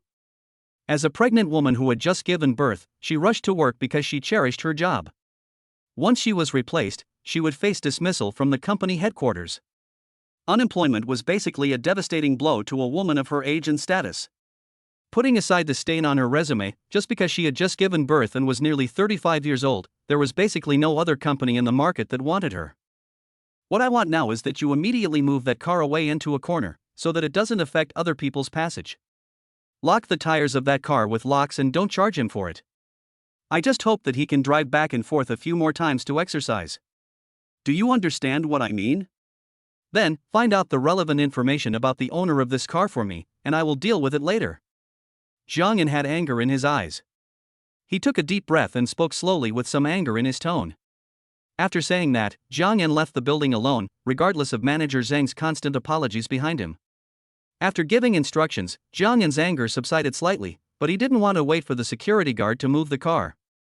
He originally planned to drive there, but Jiang Yan was a little upset, fearing that he might run into some stupid drivers on the road and something might happen. He was a little emotional, so he walked to the side of the road, hailed a taxi, and went to the 4S store in the suburbs. It was a good opportunity for him to relieve his depression in the car. He didn't need to ask anyone to drive the car back, and he could drive it all the way home by himself. Along the way, Jiang Yan chatted with the driver and complained about some uneducated car owners. It seemed that all car owners hated those who parked their cars illegally. The driver was also a wonderful person, well-informed, and cooperated with Jiang Yan's complaints, occasionally saying swear words like dog. Jiang Yan's mood suddenly improved a lot, and after cursing all the way, Jiang Yan successfully arrived at the 4S store. I looked at my old friend who had been completely renovated. The entire body of the car had been repainted and was as bright as new. The interior was clean and tidy, and the corners were cleaned meticulously. The entire exterior and interior looked like a new car.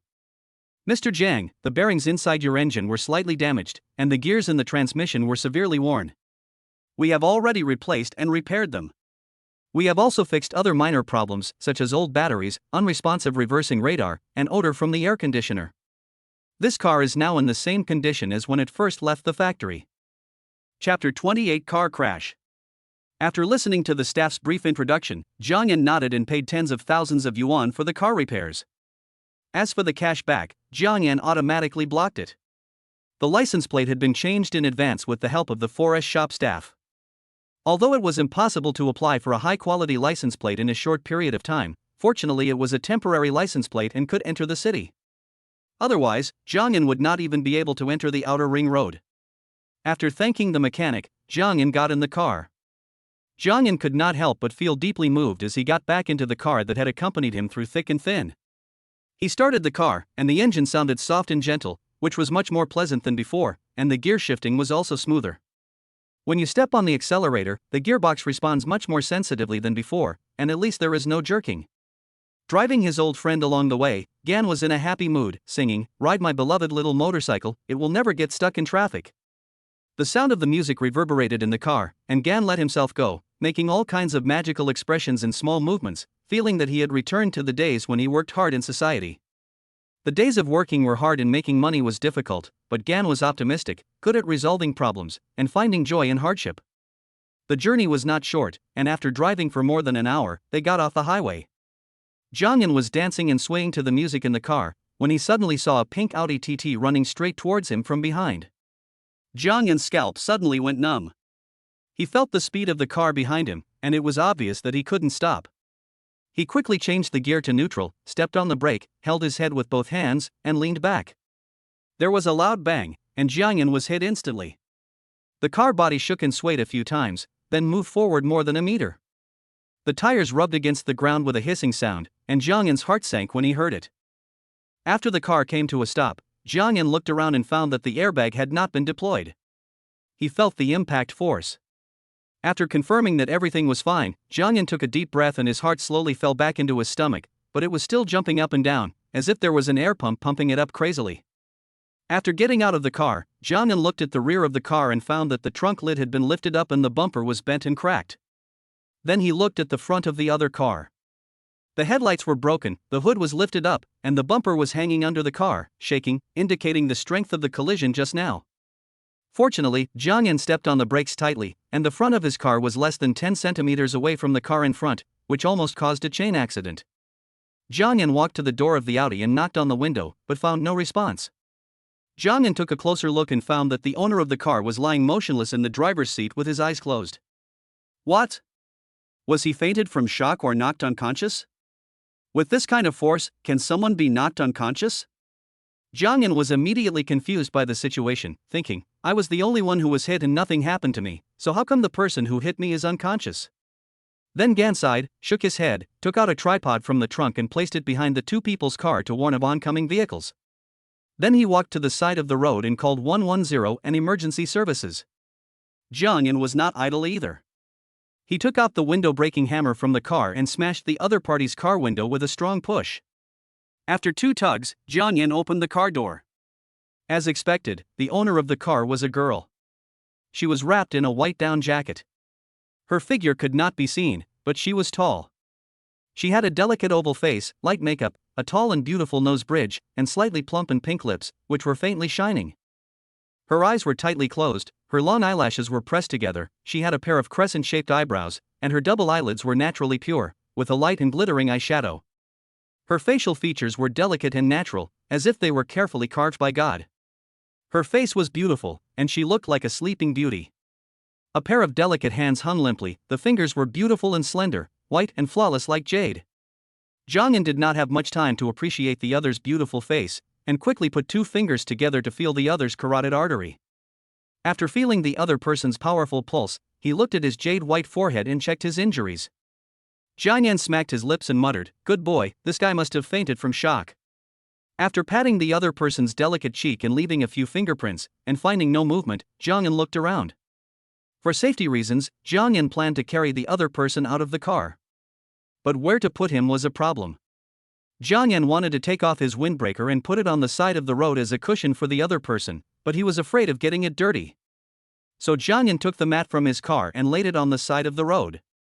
Carefully, he picked up the beautiful driver and felt her weight. About 100 pounds. She was about 1.7 meters tall, but a little thin. Her limbs were hanging limply.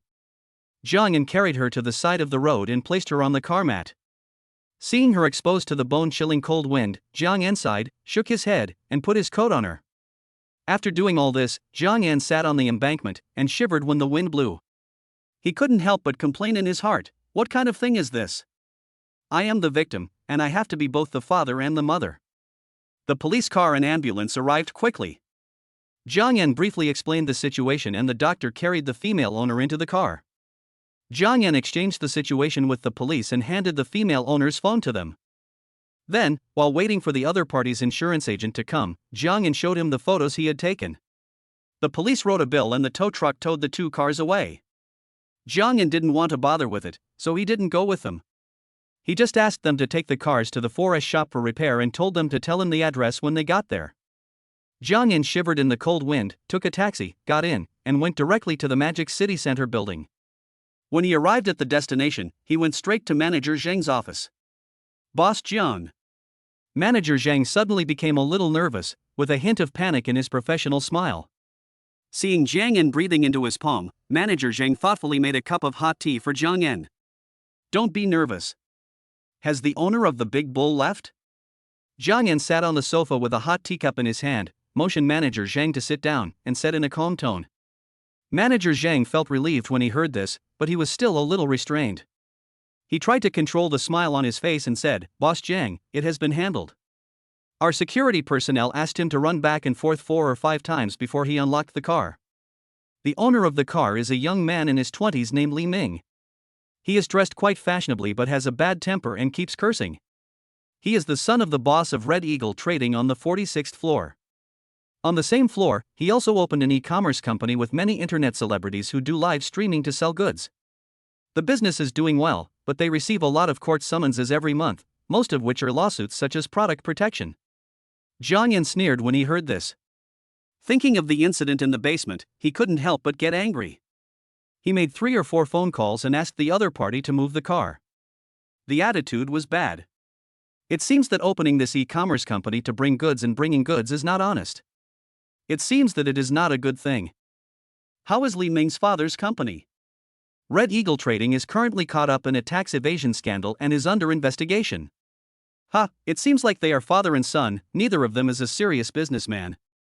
Inform them that we will not renew the contract and give them a week to find another office location. In addition, the renewal of all the companies will be managed by your property management for the time being. I will send a special person to manage it later. Also, the 88th floor is temporarily vacant, don't rent it out, I need it. And I won't charge Naruhito's rent for the time being, they are my friends." After Jiang Yan finished explaining the matter, he warmed up and left. Manager Zhang looked at Jiang Yan's departing back, her body suddenly slumped in the chair, she took a few deep breaths, and her nervous expression relaxed. She inexplicably felt that Jiang Yan's aura was a bit strong, and talking to him made her feel suffocated. This pressure comes from work gains and losses. Manager Zhang thought that he must do this well, leave a good impression, and keep his job. At the same time, he told the security personnel to manage the parking lot in the basement, not wanting today's incident to happen again. Jiang Yan took the car and went home. He called other property managers and asked them to temporarily help with the renewal. He also warned them to carefully assess the qualifications of all companies and remove any companies that violated laws and regulations in a timely manner. A good office location symbolizes the strength of a company. It is also convenient for expanding cooperative resources and business scope.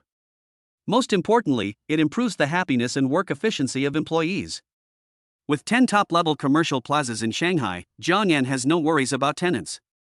There are a lot of companies queuing outside to move in. Even if he can't rent out the space, Jiang Yan doesn't mind the money. After finishing his business, Jiang Yan received a strange phone call. After answering the call, he found that it was from the 4S store. He explained the situation of his car, left his address and informed the approximate time to pick up the car.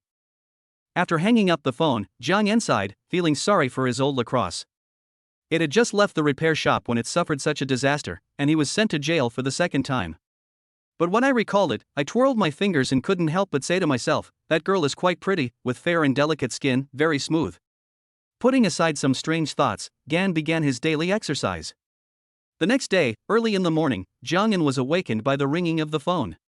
The number was unfamiliar. Jiang frowned, half-closed his eyes, pushed his thick short hair, and tried to wake himself up. I picked up the phone and heard a refreshing voice from the other end. "Hello, is this Mr. Jiang?" The voice was delicate, pleasant and melodious, like the melodious chirping of a lark in the forest in the early morning. Jiang couldn't help but raise his soared eyebrows and stood up from his half-awake and half-drunk state. Chapter 29 Invited. Jiang swallowed his saliva, his Adam's apple moved, and he moistened his throat. He said in a gentle tone, "Who are you?" The other party seemed a little embarrassed, hesitating for a while, and said in a voice as gentle as a bird, "I am the one who hit your car this afternoon." Hearing the other party's hesitation, Jiang reacted, with a surprised expression on his face, and said, "Oh, it's you wake up?" The other party seemed to be embarrassed by the word wake up and stammered, well. The doctor said I'm fine. I want to apologize to you. I'm really sorry for hitting your car this afternoon and bothering you.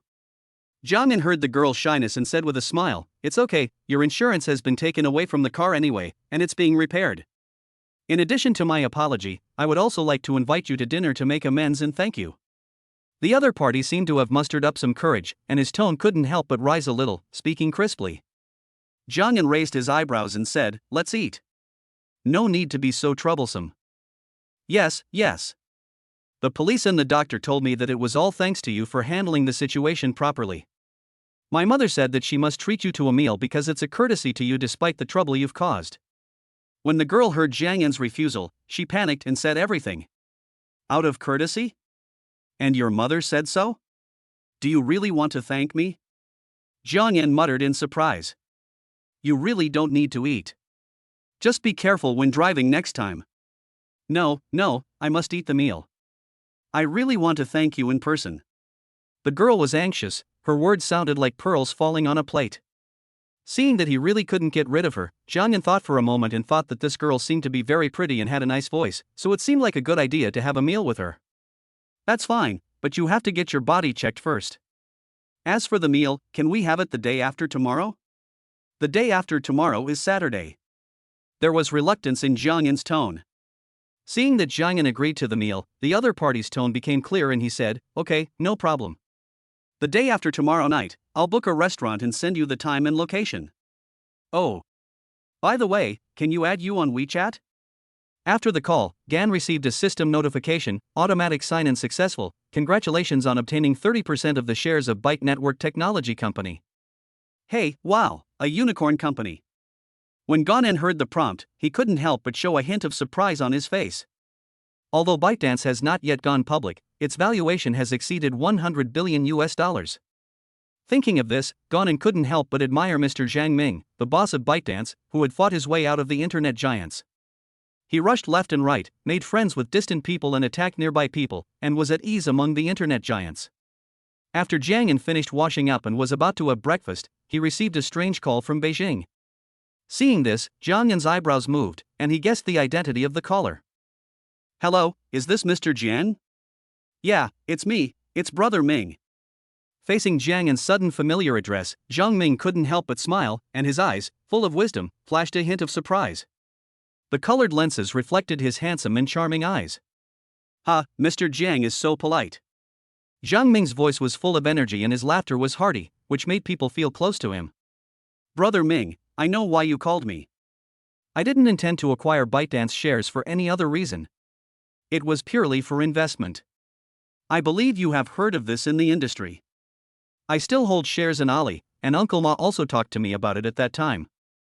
I am not involved in the operation of the company, just remember me when you receive the dividends. You are in Beijing, and I will visit you in person when the time comes. I believe that under the leadership of your great talent and vision, ByteDance will get better and better. When the company is going to go public, if you need me, just let me know and I will go through fire and water without hesitation. Gan looked sincere, and every word came from his heart. He could not help but put his right hand on his heart and said solemnly.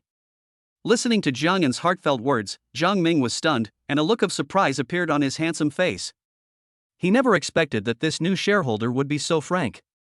After the conversation, he directly blocked what he wanted to say. Mr. Jiang is really good at talking. When you come to Beijing, remember to tell me so that I can pick you up.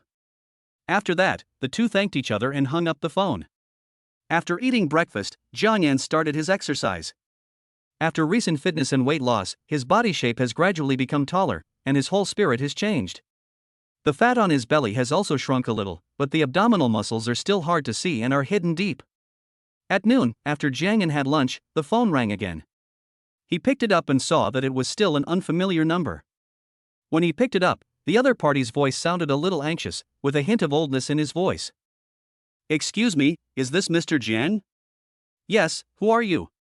Hello, Mr. Jiang. I'm Li Jinghua from Red Eagle Trading. We received a notice from the property management yesterday saying that the contract will not be renewed. Jiang listened to the other party's explanation, frowned, interrupted him, and whispered, "How did you know my phone number?" Upon hearing Gan's slightly angry question, the other party quickly avoided the question, talked about other things, and kept expressing his desire to renew the contract, even if it meant increasing the rent. Manager Zhang should have told you more or less the reason why I didn't renew the contract. For details, you should ask your arrogant son. Besides, your and Li Ming's company qualifications are not good enough. We in the Magic City Center welcome entrepreneurs with conscience, not profit-seeking businessmen, so you should change to another office location as soon as possible. That's it. I have things to do, so don't call me again. Gan snorted coldly, his face full of disdainful sneer. He himself hated the pain of such a company with bad intentions. Li Jinghua on the other end of the phone looked at Jiang's resolute attitude and heard the mockery in his voice. He couldn't help but look cold and said angrily, "I don't believe it. Without Jiang the butcher, we won't eat hairy pigs?" Then he looked at Li Ming standing next to him, glared at him fiercely, and cursed, "I told you to be more restrained. You opened an e-commerce company and made some money, but you don't even know your last name? You're already in trouble, and now you've brought me this disgusting thing." After cursing, Li Jinghua called the company's administration and asked them to find a better office space. 2 hours later, the administrator called anxiously and said, "Mr. Li, I contacted other top office buildings in Shanghai, and they all refused our company's entry. It seemed that they all received some instructions. As soon as they heard about our Red Eagle Trading, they directly refused to rent to us, even if the location was poor." After listening to the administrative call, Li Jinghua thought of the key point: could it be that General Jiang was interfering? Thinking of this, Li Jinghua completely ignored what Gan had said on the phone before. He made a call, but was hung up. He called again, but was prompted, "The number you dialed is out of service." Hearing this, Li Jinghua knew that his phone number had been blocked. He was immediately furious and threw his phone to the ground, breaking it into pieces. The best office buildings in Shanghai would not do business with them, which meant that they could only go to other inferior office buildings. In this way, the company's brand image would decline, some cooperation would be affected to some extent, and the scope of business would be shifted. The most important thing was whether the company's employees would resign due to the change of work location. Red Eagle Trading was already in the midst of a tax evasion scandal, and now it was hit hard again. If it wasn't handled properly, the company would fall apart. Thinking of this, Li Jinghua was furious, and rushed to Li Ming's room, facing him, and slapped him twice. "You evil son, I've let you be so arrogant and domineering all the time, and you don't know how to restrain yourself. Now you've offended people without even realizing it. The company is now in danger of collapse. What's the point of you keeping an e-commerce company?" Li Jinghua cursed with his eyes wide open, his chest heaving. Li Ming was stunned by the sudden slap in the face. As a man in his 20s, he was beaten by his own father. He couldn't help but feel angry and said, "You taught me to be like this. Look at what you have done." Listening to his son's heart-piercing words, Li Jinghua suddenly felt a little black in front of his eyes, staggered, and fell back. Jiang was swallowing his saliva in the gym at this time. As a shy guy, he was not good at flirting with girls, but that didn't stop him from appreciating them. Passive people had thought of thousands of words to flirt with girls in their minds, but it was extremely difficult to put them into action. After working out in the gym for an afternoon, Jiang returned home with weak legs and a bit of a sluggish spirit, as if a ghost had sucked away his energy. He lay on the sofa by the window, bathing in the sparse sunlight, lazily. He held a book in his hand and read it with relish. When his eyes were tired, he looked into the distance. Jiang Shu and I had dinner together, with delicate side dishes and refreshing rice porridge. Listening to Jiang Shu's chatter, Jiang Yan responded from time to time, and gradually felt that his life was like that of a middle-aged or elderly person. After eating, Jiang Shu washed the dishes as usual. Jiang Yan recalled his state and felt that something was wrong. Shouldn't the state of a young rich man be a young model in a club every day? Why did he do nothing but exercise besides playing games? In terms of work, he rarely took the initiative to go out except for necessary things. Thinking of this, Jiang Yan couldn't help but smack his lips. It's not good for a young model in a club to not know how to play, but it's still possible to keep yourself busy in a trial manner. Chapter 30 Screening. When he woke up in the morning, Gan received a skill reward, language proficiency. This was the first time that Gan received such a skill reward, and it immediately opened the door to his cognition. In the early morning, without even brushing his teeth, he frantically used the skill he had obtained. He spoke many languages and dialects fluently. He talked all morning and his throat was dry. After breakfast, Jiang Yan went straight to Darren, and together with Zhang Xiudong and Lin Bai, he screened the company's structural personnel. Zhang Xiudong was specifically responsible for the CEO, and some other positions were handled by Darren's headhunters. Sitting together with Lin Bai, he looked at the information of various personnel and screened some. Lin Bai had rich resources and extensive connections. Zhang Xiudong was smart and was responsible for formulating the headhunting plan and finding the candidates. At around 2:30 in the afternoon, some people have been arranged to interview. Mr. Jiang, do you want to join us? Lin Bai turned his head and asked Jiang Yan. Jiang Yan nodded. He had been looking through a lot of personnel information this morning and felt a little pain in his temples. Jiang Yan rubbed his eyes and felt a little sore. After the three of them had lunch, Jiang Yan rested for a while in their lounge. It was not until around 2 p.m. that Jiang Yan and Lin Bai went to the interview office. After that time, the interview process began. Most of the interviewees were over 30 years old and had held high positions in Fortune 500 companies. Most of the questions asked by Lin Bai and Zhang Xiudong were about asset management. This is completely a blind spot for Gan. Fortunately, Zhang Lin and others are in charge. High-end headhunters and professional real estate agents are the same. Talents in this service industry who are good at this have rich knowledge reserves. Because they will meet all kinds of people, they have enough knowledge reserves to cater to customers. Basically, for those who performed well in the interview process, Zhang Xiudong would ask Gan En if he had any questions. Gan En's questions were more obscure, such as, your happiest and saddest moments so far, your family relationships. While asking, Gan En would also observe their demeanor changes. After an afternoon of interviews, the three already had a preliminary list of candidates in mind.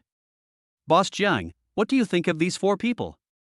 Jiang Yan recalled the interview process and resumes of the 4 people, smacked his lips, shook his head, and said, from the interview process, the resumes of the 4 people are all okay, but I personally always feel that something is missing. There is nothing special that makes me want to entrust the company to them without hesitation. Zhang Xiudong and Lin Bai looked at each other and raised their eyebrows. This Xiaoyu looks pretty good. He studied abroad at Stanford and worked as the director of investment research at SoftBank. Judging from his resume, he has pretty good abilities. And the reason he returned to China is that his parents are getting old, and he came back to work to take care of his family.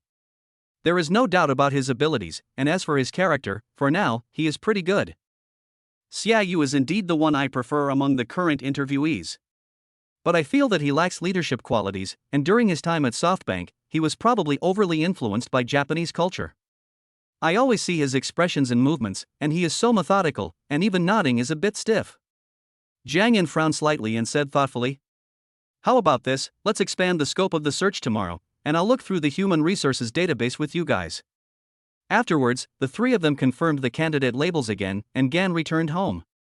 The next day, Gan woke up early in the morning and signed in to a comprehensive economic knowledge book. Before he could figure it out, a large amount of big data knowledge suddenly flooded into his brain, almost causing his brain to crash.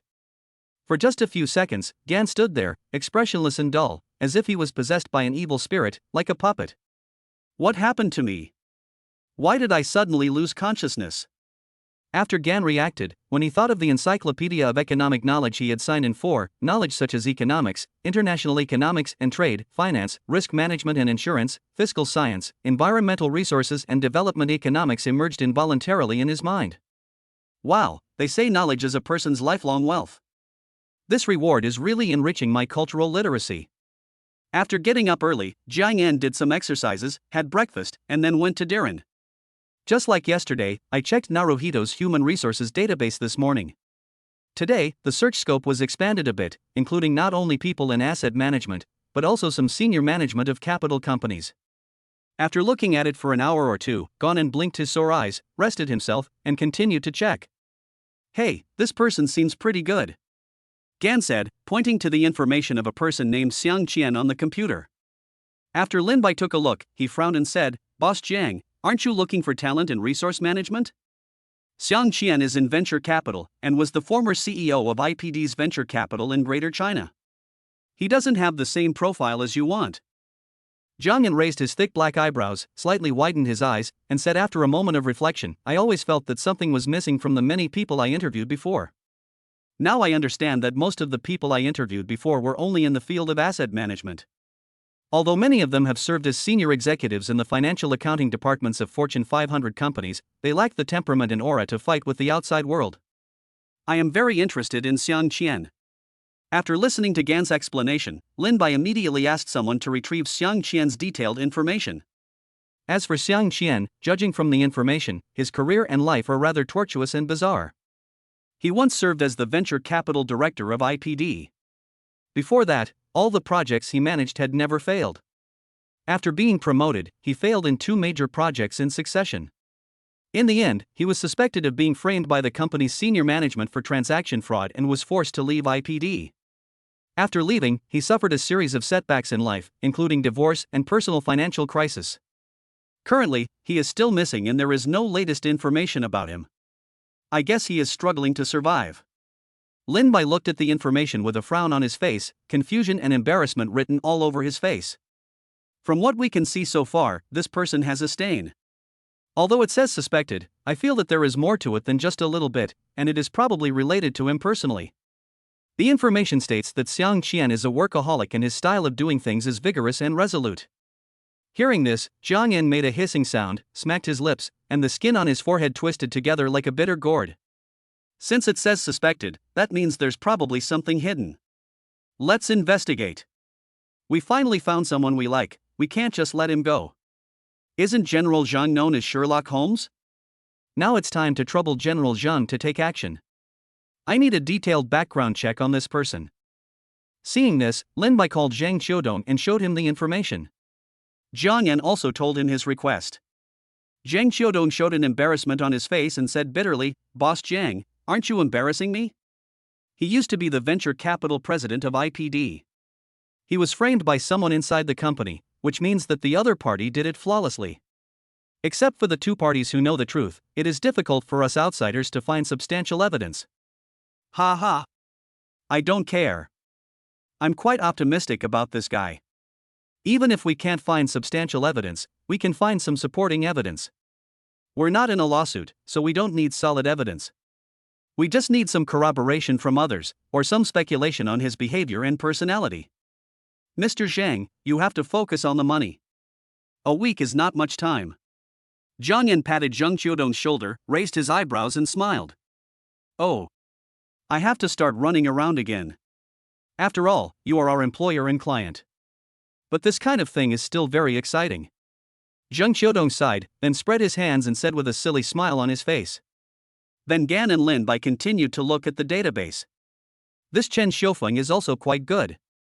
He has the qualities of a leader and is also a talented scholar. His resume is really amazing. Jiang Yan's eyes were full of surprise. He watched Chen Xiufeng's introduction and felt that the move forward that this person had just made was quite appealing to him. There's no need for Mr. Jiang to think about Chen Xiufeng. He is a big shot in the global financial circle, the kind of person who can call the wind and rain and turn stones into gold. Money is just a pile of waste paper to him. The money he earns is enough for him to spend for 10 lifetimes. Some of the world's well-known capital tycoons wanted to poach him, but he refused them all. Moreover, a secret vicious incident happened to him, which made him unwilling to leave the mountain now. He just wanted to accompany his family and enjoy life. Lin Bai drank a sip of tea and said, "A secret vicious incident?" Jiang Yan asked with a puzzled expression. Lin Bai shook his head and said, "It's inconvenient to talk about this in detail. It's the other person's private life. Mr. Zhang is his good friend and he once tried to hunt him, but he gave up in the end and helped him solve his problem." "Is that so? Oh, what a pity. If you have time in the future, please take me to meet him. I want to make some friends." Jiang Yan sighed. He was very interested in Chen Xiufeng and couldn't help wanting to get to know him. "Okay, no problem. When the time comes, I'll let Zhou Dong introduce." "Hey. Andy's resume is quite rich. He just came back from Wall Street. Can we poach him?" Gan seemed to be addicted to reading information. Whenever he came across a talented person, he wanted to wield his hoe. Seeing this, Lin Bai rolled his eyes and said, "Oh my goodness, Mr. Jiang, this Andy is now the CFO of Shengxian, which is owned by her longtime friend Tan Zongming, and is in charge of mergers and acquisitions.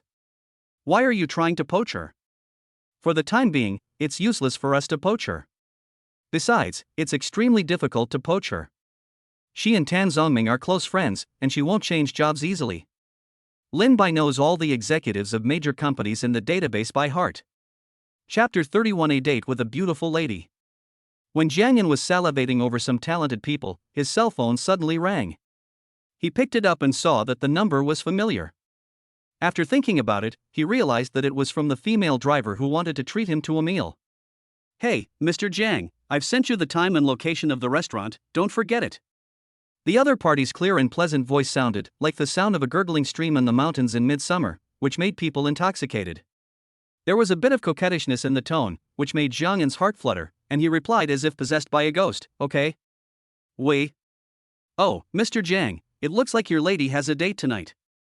Lin Bai is not a person who likes to listen to gossip, but he can't resist the influence of his gossipy wife. As the couple spends time together day and night, Lin Bai also has some gossipy thoughts. Jiang Yan pursed his lips, a smile appeared on his face, and he said, No. The day before yesterday, I was hit while driving. The female driver fainted at the time. I dealt with the scene. Now the other party wants to treat me to a meal. I just want to express my gratitude to me in person. Wow, if this story could develop further, it would definitely be very romantic." Lin Bai joked. The two chatted for a while, and Jiang Yan saw that it was almost 6 o'clock, so he stood up and said goodbye. Lin Bai saw him to the elevator and gave Jiang Yan a cheering gesture. Jiang Yan checked the location in the elevator. The restaurant was a Sichuan restaurant called Golden Peacock, which was not far from where he was now, only a few hundred meters away. Jiang Yan was too lazy to drive, so he turned on the walking navigation and walked directly there. "Sichuan restaurant, is that female driver a Sichuan girl? I didn't take a good look at her last time, so I'll take a good look this time. If I suddenly find that she doesn't look that good, should I just eat a few bites and then run away? I took a quick look at her last time and she looks pretty good. I don't think she'll be too eye-catching when we meet formally." Along the way, Jiang Yan was a little excited. From childhood to adulthood, he had never been invited to dinner alone by a beautiful woman. At this moment, his inner drama could fill a book 1 finger thick. Before he knew it, Jiang Yan arrived at the Sichuan restaurant. He told the waiter at the door the number of the private room. The other party pointed to the location, and Jiang Yan went straight there. When he arrived at the door of the private room, it was ajar, so Jiang Yan knocked on it out of courtesy. "Come in." Jiang Yan pushed the door open and walked in. There was a beautiful girl sitting inside. They looked at each other and neither of them knew what to say. Jiang Yan stood at the door, slightly distracted, because the other person was so beautiful. Nowadays, all kinds of beauties are shown on various videos, and most people have already become aesthetically fatigued. However, the one in front of Jiang Yan, even though he has seen countless women, can't help but be amazed. The exquisite and perfect oval face, the pointed and slightly fleshy chin, like mutton fat jade seed material, warm and lustrous. A pair of rosy thin lips, glowing slightly under the light. The high and straight nose is naturally formed. The smooth nose wings expand slightly when she breathes. A pair of bright eyes, black and white, the pupils are like obsidian, inlaid on the flawless whites of the eyes. The big eyes are like the heroines of anime, the eyes are flowing, as if there are all kinds of styles. The straight and beautiful eyelashes, in the blink of an eye, fit up and down. The black hair and flawless white neck made her look like a white swan. The light pink sweater fit her body tightly, highlighting her curvy figure. The simple and delicate makeup made the woman look like someone in a painting. "Hey, Mr. Jiang, don't stand at the door, come in and sit down." The woman's face flashed with shyness, and she waved her smooth and delicate hands, each of which was white. In her cheerful tone, there was a hint of charm. Jiang Yan's face turned red, and a hint of embarrassment appeared on his face. Then he showed a mouthful of white teeth and smiled, dispelling the embarrassment. He walked slowly to sit opposite the woman. The table was not big, and the two looked at each other. The atmosphere was a little stagnant for a moment, and neither of them knew what to say. Faintly, Jiang Yan could hear the other person's light and slow breathing. "Didn't she invite me to dinner? I'm here now, why isn't she talking now? Why haven't the dishes been served yet?" Jiang Yan was anxious. He didn't know how to greet her, fearing that he would be rude to the beauty if he asked about her household registration. The other person had a smile on his face, his head slightly lowered, and from time to time he glanced at Jiang Yan's round face, with the corners of his mouth inexplicably raised, as if he was thinking of something happy. Ahem, Jiang Yan coughed slightly, not sure if it was to ease the atmosphere or because he smoked too much and his throat was itchy. He looked around and observed the decoration of the private room, but his mind was not on it at all. He thought to himself, as long as I don't feel embarrassed, others will be embarrassed. "Mr. Jiang, thank you for what you did last time." The woman smiled, with the corners of her delicate mouth raised like a bright crescent moon, and her voice was crisp and clear. Jiang Yan smiled, showing his upper left canine. He tried hard to control his expression and said, "It's okay. It's just a piece of cake for me." Both sides spoke up and the ice was broken. "Let me introduce myself. My name is Zhou Jin, the Jin that means holding Jin in holding you." Zhou Jin stretched out her white hand and said, "Hello, my name is Jiang Yan, I am the one who repays kindness with enmity." Jiang Yan shook the other person's hand lightly, but Zhou Jin's hand was a little cold, as if it had just been taken out of the refrigerator's fresh-keeping layer. Feeling the warmth from Jiang Yan's 5 fingers, Zhou Jin's face flushed slightly, and when she heard Jiang Yan's introduction, her face instantly became full of bright smiles. Little did she know that Jiang Yan was good at rubbing his right hand to generate heat, and a certain part of his body had been rubbed to the point of being bald. "Why are your hands so cold? Are you cold? Why don't you turn up the air conditioner?" "Ah. It's okay. I just got here too. It's cold outside, so my hands are a little cold." The two chatted for a while before the dishes came. Looking at the rather exquisite dishes, Jiang Yan instantly forgot about the beauty in front of him. "Come here, Mr. Jiang. I see that you are from Gan province and should be able to eat spicy food, so I found a restaurant that serves spicy food. Come and try it." Zhou Jin pushed the dish towards Jiang Yan and said. Jiang Yan didn't hesitate and quickly said, "Let's eat together," then started eating with his chopsticks. This Sichuan cuisine is very tasty, without catering to the taste of Shanghai people. The Sichuan cuisine is very authentic, with a spicy taste that fills the mouth but does not choke. Jiang Yan was busy eating. He happened to hear Zhou Jin breathing heavily from the spiciness. He raised his head and asked, "You can't handle spicy food?" "Well, I'm from Shanghai, so I don't eat spicy food very often. However, I often want to eat spicy food, but I can't resist it." Zhou Jin took a sip of lemonade, nodded and said, "Oh, just like the type who is both a novice and loves to play." As a chat terminator, Jiang Yan automatically ends the topic he brings up. Zhou Jin didn't feel awkward at all when she heard that. She opened her eyes wide and nodded happily. Her face was flushed and charming. She said, "Your description is very appropriate." Then, watching Jiang Yan eating without even looking up, Zhou Jin's face showed a trace of anxiety. "Mr. Jiang, where are you from?" "Ah, me, I'm from Jiangzhou, Gan province." Jiang Yan responded incoherently, chopsticks flying in his hand, not noticing that the beauty beside him was ignoring her. Zhou Jin started to check the household registration. Jiang Yan was familiar with this method. He had been on blind dates before, and Jiang Yan answered truthfully. During the two people's questions and answers, Zhou Jin also introduced himself. "As for me, I'm 27 years old and I opened a small company in Shanghai. I'm just starting out. I am a doctor and have just become an attending physician. I work at the obstetrics and gynecology hospital affiliated to Fudan University." "Ah, attending physician? I see you are not very old, But you are already the attending physician of a tertiary hospital at such a young age? Jiang Yan swallowed the food, his face full of surprise. He knew that the average attending physician was over 30 years old. The requirements for attending physicians in tertiary hospitals were even higher. Zhou Jin raised her pretty face, like a proud peacock.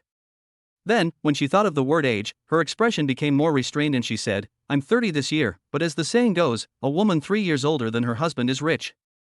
Hearing this, Zhang Yanren was stunned for a moment, and an inexplicable smile appeared on his face. Zhou Jin also suddenly reacted, and the shyness on his face gradually deepened. He lowered his head slightly, and then explained anxiously, what I mean is that at the age of 30, it's not bad to be an attending physician. Listening to Zhou Jin's illogical explanation, Jiang Yan laughed without any image. He accidentally choked on the spicy food and coughed. He quickly drank a sip of lemonade.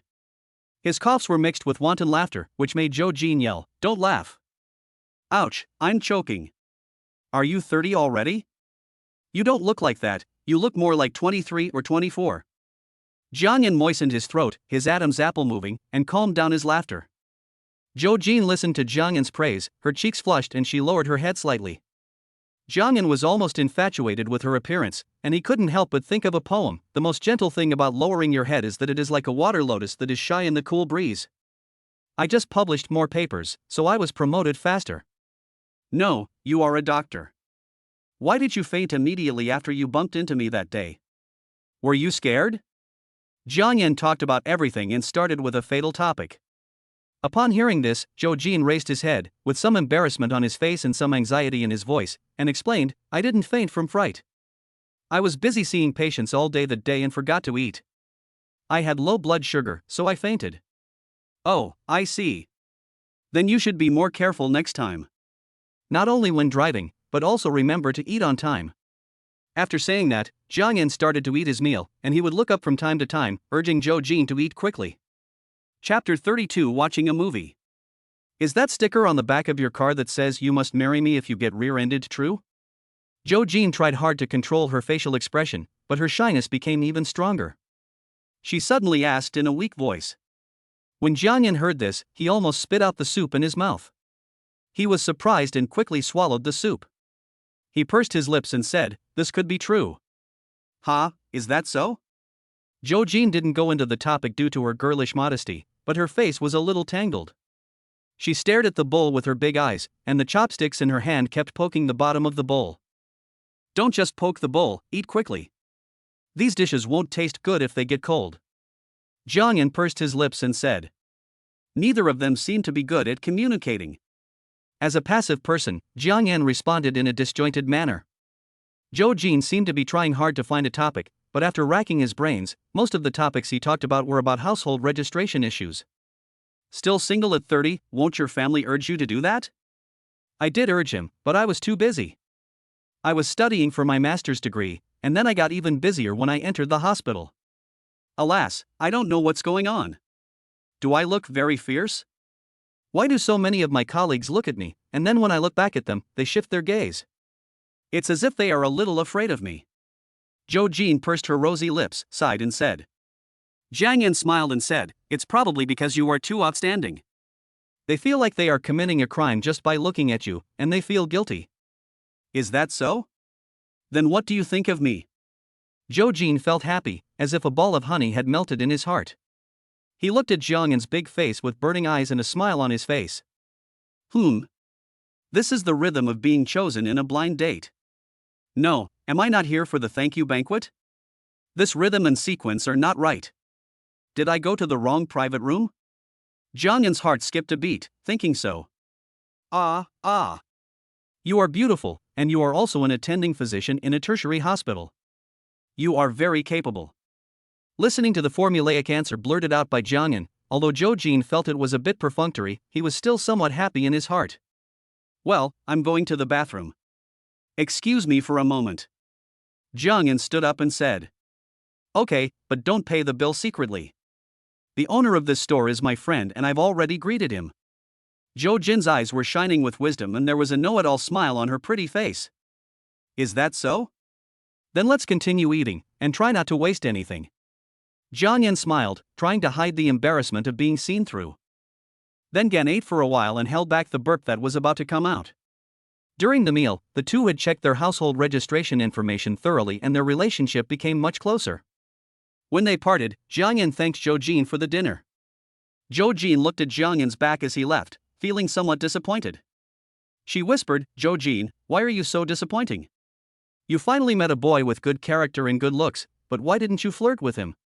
After saying that, she couldn't help but stamp her feet in anger, and her pink cheeks puffed up like a steamed bun just out of a steamer. As Jiang Yan walked along, thinking about the meal, Zhou Jin's beautiful face and curvy figure emerged in his mind. Her every frown and smile touched his heart. "Zhou Jin, don't give up after this meal. Try your best to catch me. I don't know how to flirt with girls, but you have to learn how to flirt with men." "Oh, no, flirt with me." After Zhou Jin returned home, Zhou's father and mother surrounded him. Before Zhou Jin put down the things in his hands, they asked anxiously, "Jin, how is the boy?" "Ah, that Jiang Yan, he's okay." Zhou Jin suppressed his joy and said lightly. "Not bad?" "That's not right. The doctor and the police said that the young man is very nice and handsome. He even carried you out of the car and carefully covered you with a coat." Both Zhou's father and mother have a scholarly temperament, but when it comes to their daughter's lifelong event, they look like ordinary parents. "Is it because you didn't thank me properly, girl? Or are you too stupid and I didn't like you?" "No, I had a good chat with Gan." "Did you have a good chat? Then tell me about your chat with him. You have been taciturn and focused on your studies since you were a child. Now you are 30 and have never been in a relationship. Your father and I are worried. It is so rare to find a guy with decent character out there. You should seize the opportunity." Afterwards, Zhou Jin told his father and mother about Jiang Yan's situation, and a happy smile unconsciously appeared on his face. "It looks like he's not into you, but you have to hurry up. Don't you have his WeChat? Chat with him more and ask him out more often. You can put your work aside for a while, since you don't have much to do right now anyway." Zhou Jin followed her parents' orders and began to greet Jiang Yan. As soon as Jiang Yan returned home and turned on his computer, he received a message from Zhou Jin. "Jiang Yan, are you home now?"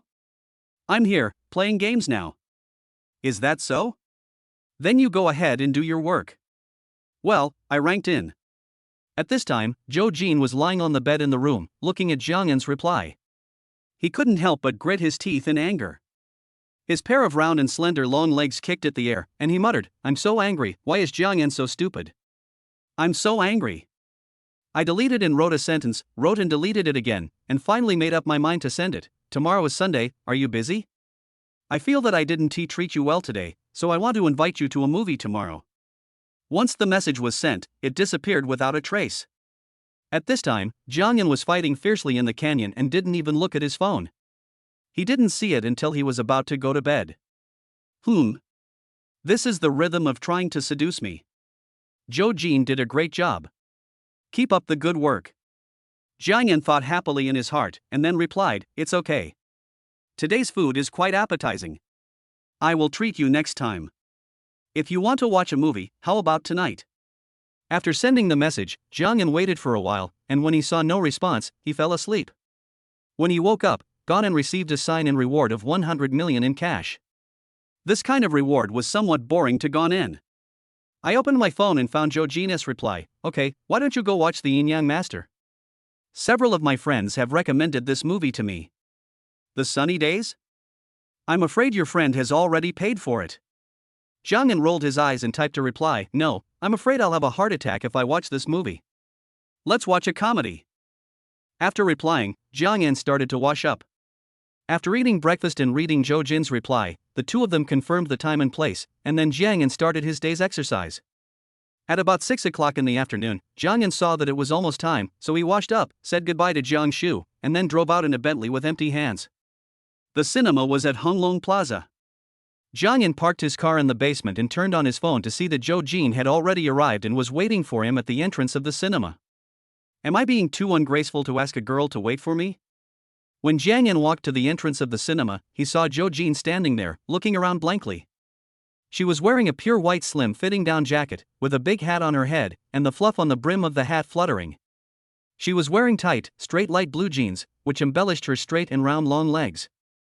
A pair of black long boots, which made her look a lot taller. She held 2 popcorn buckets in her arms, and 2 cups of milk tea on her flawless white jade fingers. She looked around with a lively expression, like a lost deer in the woods. Jiang Yan quietly walked behind her and shouted at Zhou Jin in a funny way, "Hey!" Zhou Jin shrank back, turned around immediately, and said happily, "I'm a doctor, you can't scare me." "Ha, it seems that you have a good mental quality. I believe you fainted that day because of hypoglycemia."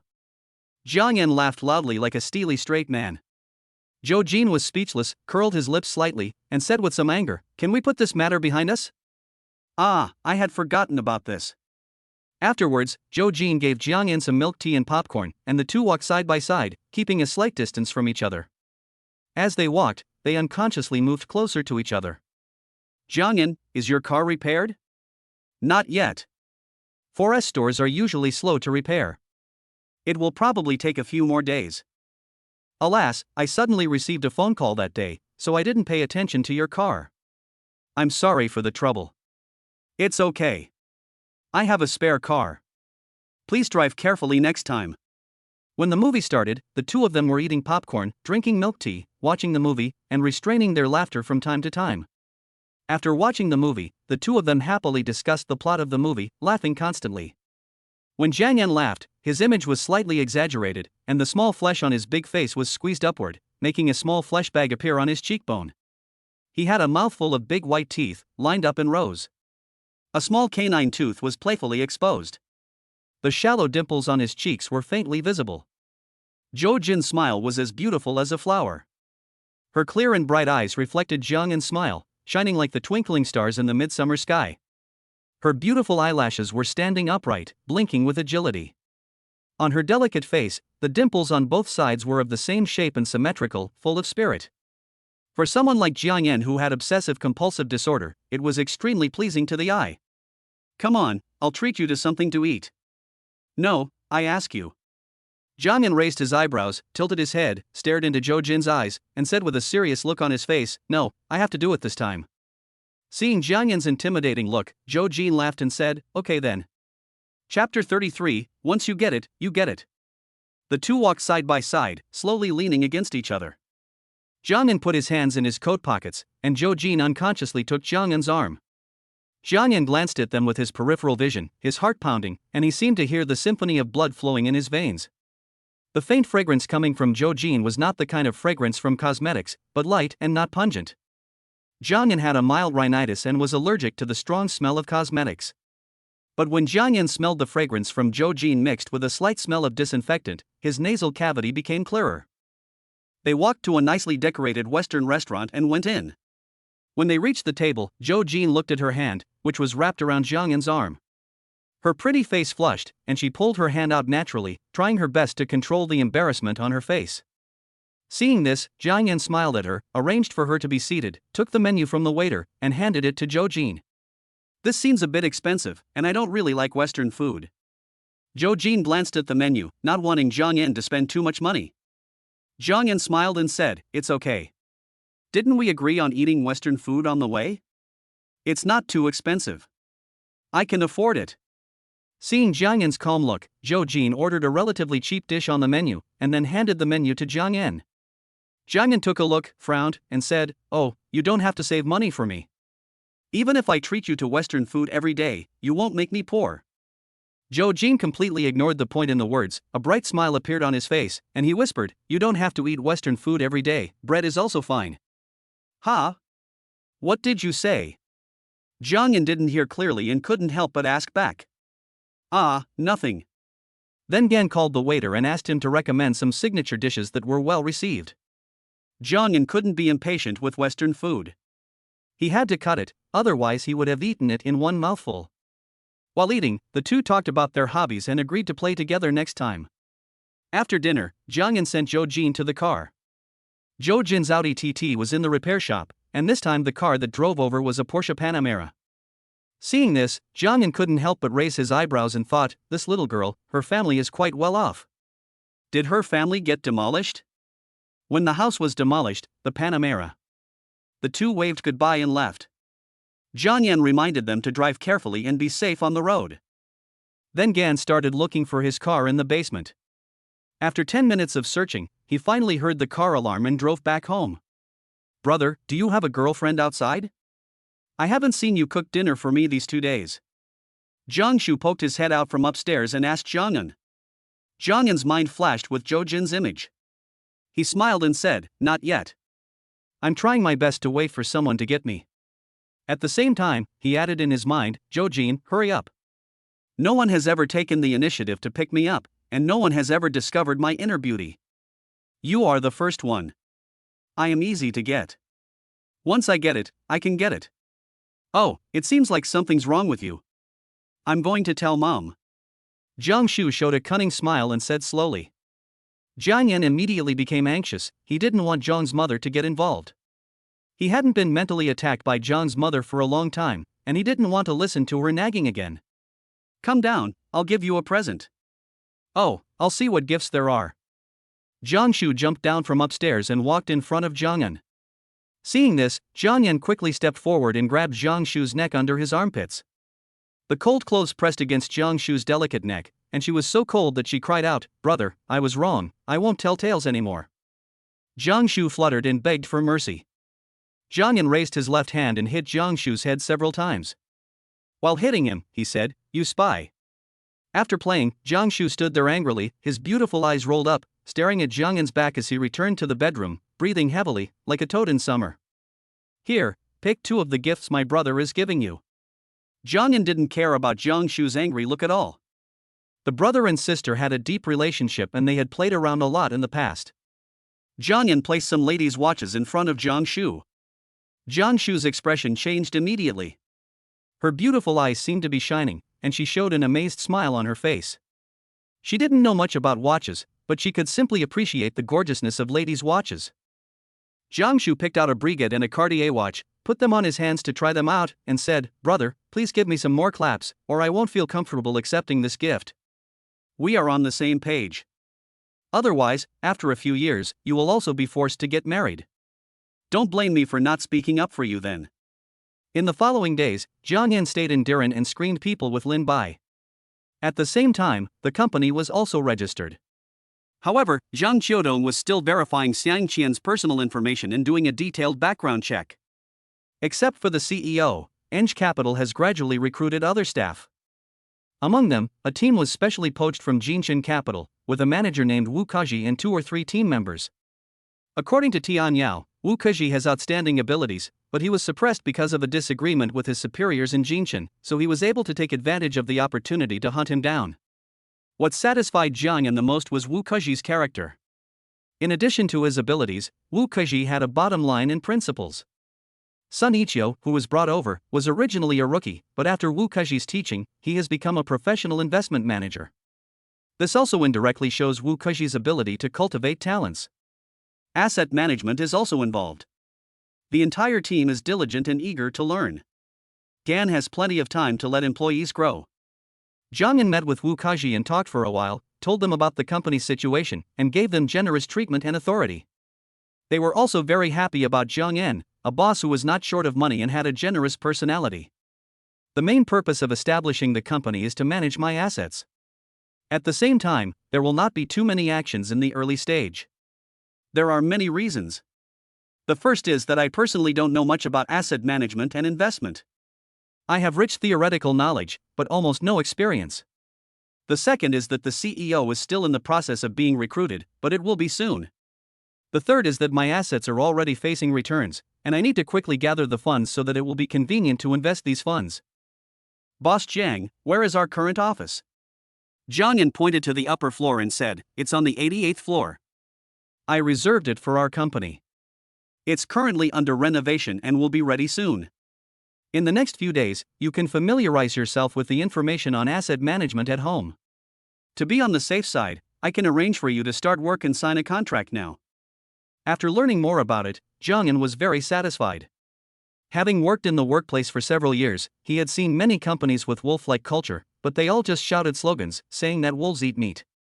If the treatment was not good and the boss was stingy, no matter how wolf-like they would be worn away. At present, money is just a bunch of numbers to Gan. In order to retain people, he not only needs to give them personal charm, but also pay them enough. There is no corporate culture in the company now. There are only 2 or 3 big cats and small cats. It is useless to have corporate culture. Around 5 p.m., Zhang Xiaodong also came back. He gave some information to Jiang Yan, who took a look. Most of it was Xiang Qian's hidden resume, as well as the opinions of people who knew him. It indirectly illustrates Xiang Qian's quality issues, and at the same time specifically marks his personality traits. He is decisive in his work, has a sharp eye, and has outstanding abilities. Xiang Qian is living in a tight spot with his son. His marriage is not going well, but he seems to have found a new love luck recently. I talked to him, and although he is still ambitious, this blow is quite serious. He also analyzed the reasons from his own perspective. When IPD was successful, he looked down on everyone and acted arrogantly. In addition, he was framed by a villain because of his marriage problems, which led to his downfall.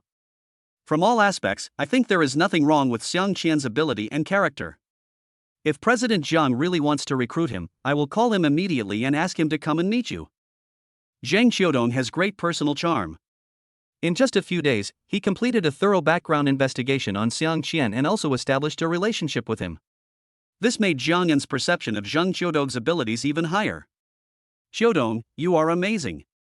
You are worthy of being the modern Sherlock Holmes. Why don't you come to my company to be the human resources director, or I can invest in your company? After reading the information and listening to Zhang Xiaodong's explanation, Jiang Yan couldn't help but applaud him. Ha ha! Mr. Jiang, isn't it too unfair of you to poach my partner from our company? Lin Bai said with a smile. It's unlikely that they can recruit me, but we can discuss the issue of investment. Our company is about to raise funds and go public, and we will inevitably ask Mr. Jiang to join us. That's no problem. Just for the two of you, I'm determined to invest this money. Jiang Yan waved his hand and said with a smile. Since Xiaodong said that there is no problem moving forward, then please contact him and we can meet him together. The three of them discussed the details, and Zhang Xiaodong also contacted Xiang Qian and confirmed the meeting for tomorrow. Jiang Yan signed for some real estate and cash in the past few days. Among them, the 2 villas in Tan Palace interested Jiang Yan the most. He did not plan to rent them out, but to keep them for himself. After a rough calculation, Jiang Yan found that he had real estate in most of the 10 best communities in the entire Magic City. In addition, he also got a high-quality school district community in the Magic City. Good fellow, you are going to make me Jiang Banchang. Zhou Jin, work harder, I have so many assets, if you can get me, you will take off, don't let others get me. Chapter 34 Send Zhou Jin home. Jiang Yan, I'm a little annoyed today. What's the matter? Who made my little fairy angry? Jiang Yan seemed to be moving closer to the scumbag. On the other side, Zhou Jin looked at the message sent by Jiang Yan, her face was full of rosy smiles, and her bright eyes were filled with joy. I was so mad at the intern.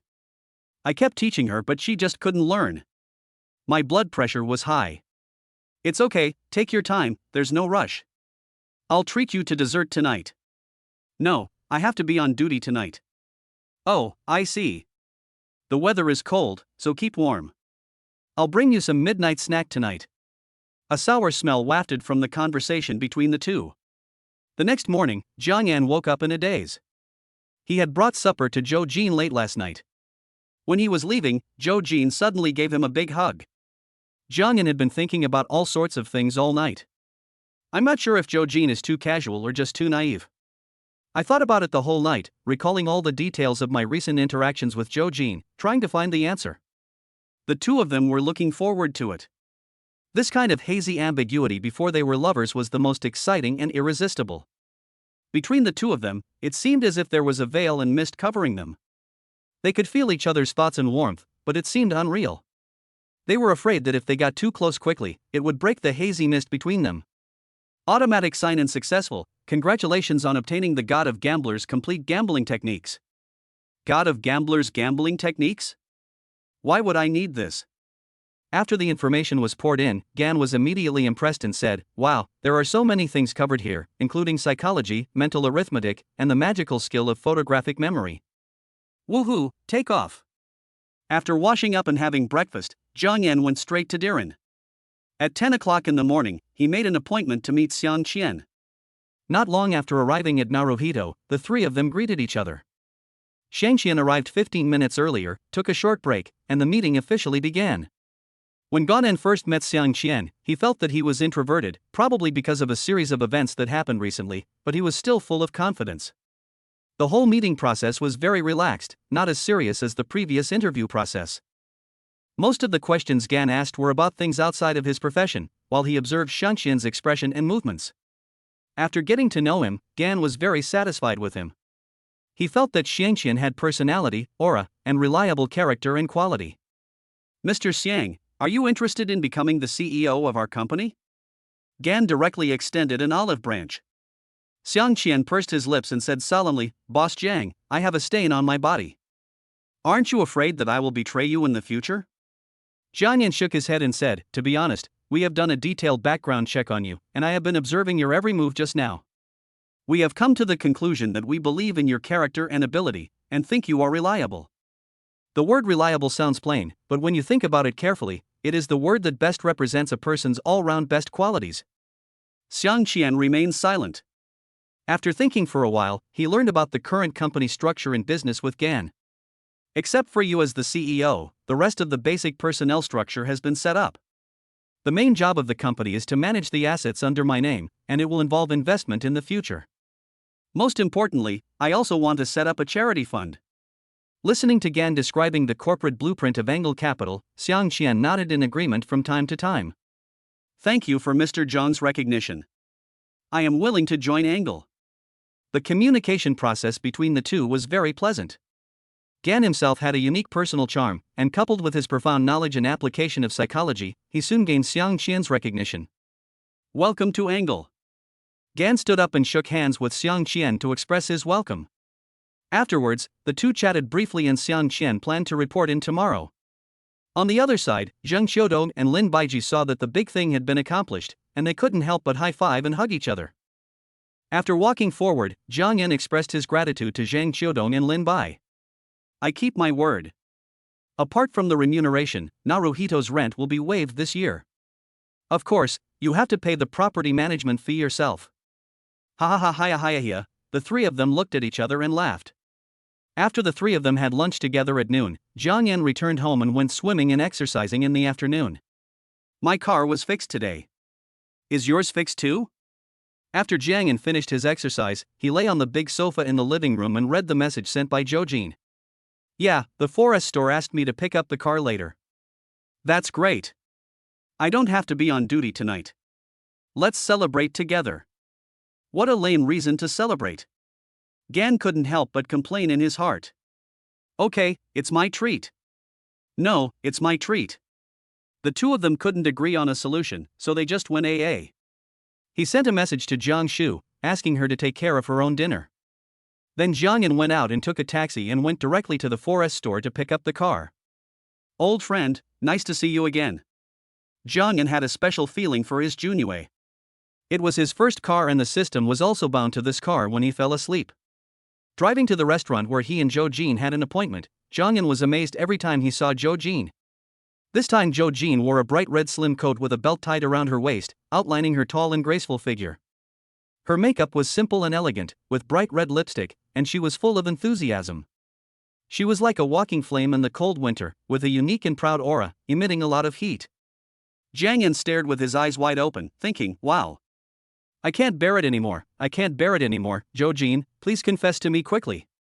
The relationship between the two is not like that of friends at all. It is more like a blind date. They think each other is good and are slowly getting to know each other. They ate and chatted. As they got to know each other better, Jiang Yan resumed his joke-telling style, making Zhou Jin laugh continuously, like a red rose blooming in early summer, which made people fascinated. "When do you show your truest side?" Zhou Jinyan suddenly asked, looking into Jiang Yan's eyes with a smile. Jiang Yan did not avoid her gaze, but just stared at her intently, causing Zhou Jin to blush. "When I'm alone, when I'm driving alone, and when I'm playing games." Gan pondered. "Why?" "Because when I'm alone, my words and actions are not controlled by my brain. I will sing for no apparent reason, make all kinds of weird noises, dance, become neurotic and stupid. When I'm driving or playing games alone, if I encounter a mentally retarded driver or teammate, I will curse at them without caring about my image, blurting out all kinds of dirty words and letting myself go." Zhou Jin was surprised after hearing this, then he couldn't help laughing and said, "Is this true? Then I want to play games with you in the future, and also ride in your car." "It's okay to take my car. I can take you home later. Forget about playing games." You don't know how to play games. When I take you to play, I'm afraid I can't help but swear. And I smoke. I don't smoke much normally, but when I play games, I can't help it. Although Jiangyan talked like a scumbag on WeChat, his straight man nature was exposed when they chatted face to face. Smoking is bad for your health and affects your ability to have children. Zhou Jin pursed her flaming red lips, and her voice couldn't help but lower a few degrees. After she finished speaking, her pretty face couldn't help but turn red, as if it was burning. Jiangyan's heart was moved, and he said with a smile, I won't smoke anymore after I get married. After the two of them finished dinner, Zhou Jin dragged Jiangyan to go shopping. But when Jiangyan heard the word shopping, his scalp suddenly went numb, but he couldn't resist. Zhou Jin also saw that Jiangyan didn't like shopping very much, so they just wandered around and went to the cinema. It was almost 9 o'clock when the two arrived at the parking lot. Come on, I'll drive your car and take you home. If you drive my car, you will have to take a taxi back later, which is too troublesome. How about you drive your car? I have another car at home anyway, and I can use another car tomorrow. Zhou Jin didn't want Jiangyan to spend money on a taxi, so he suggested.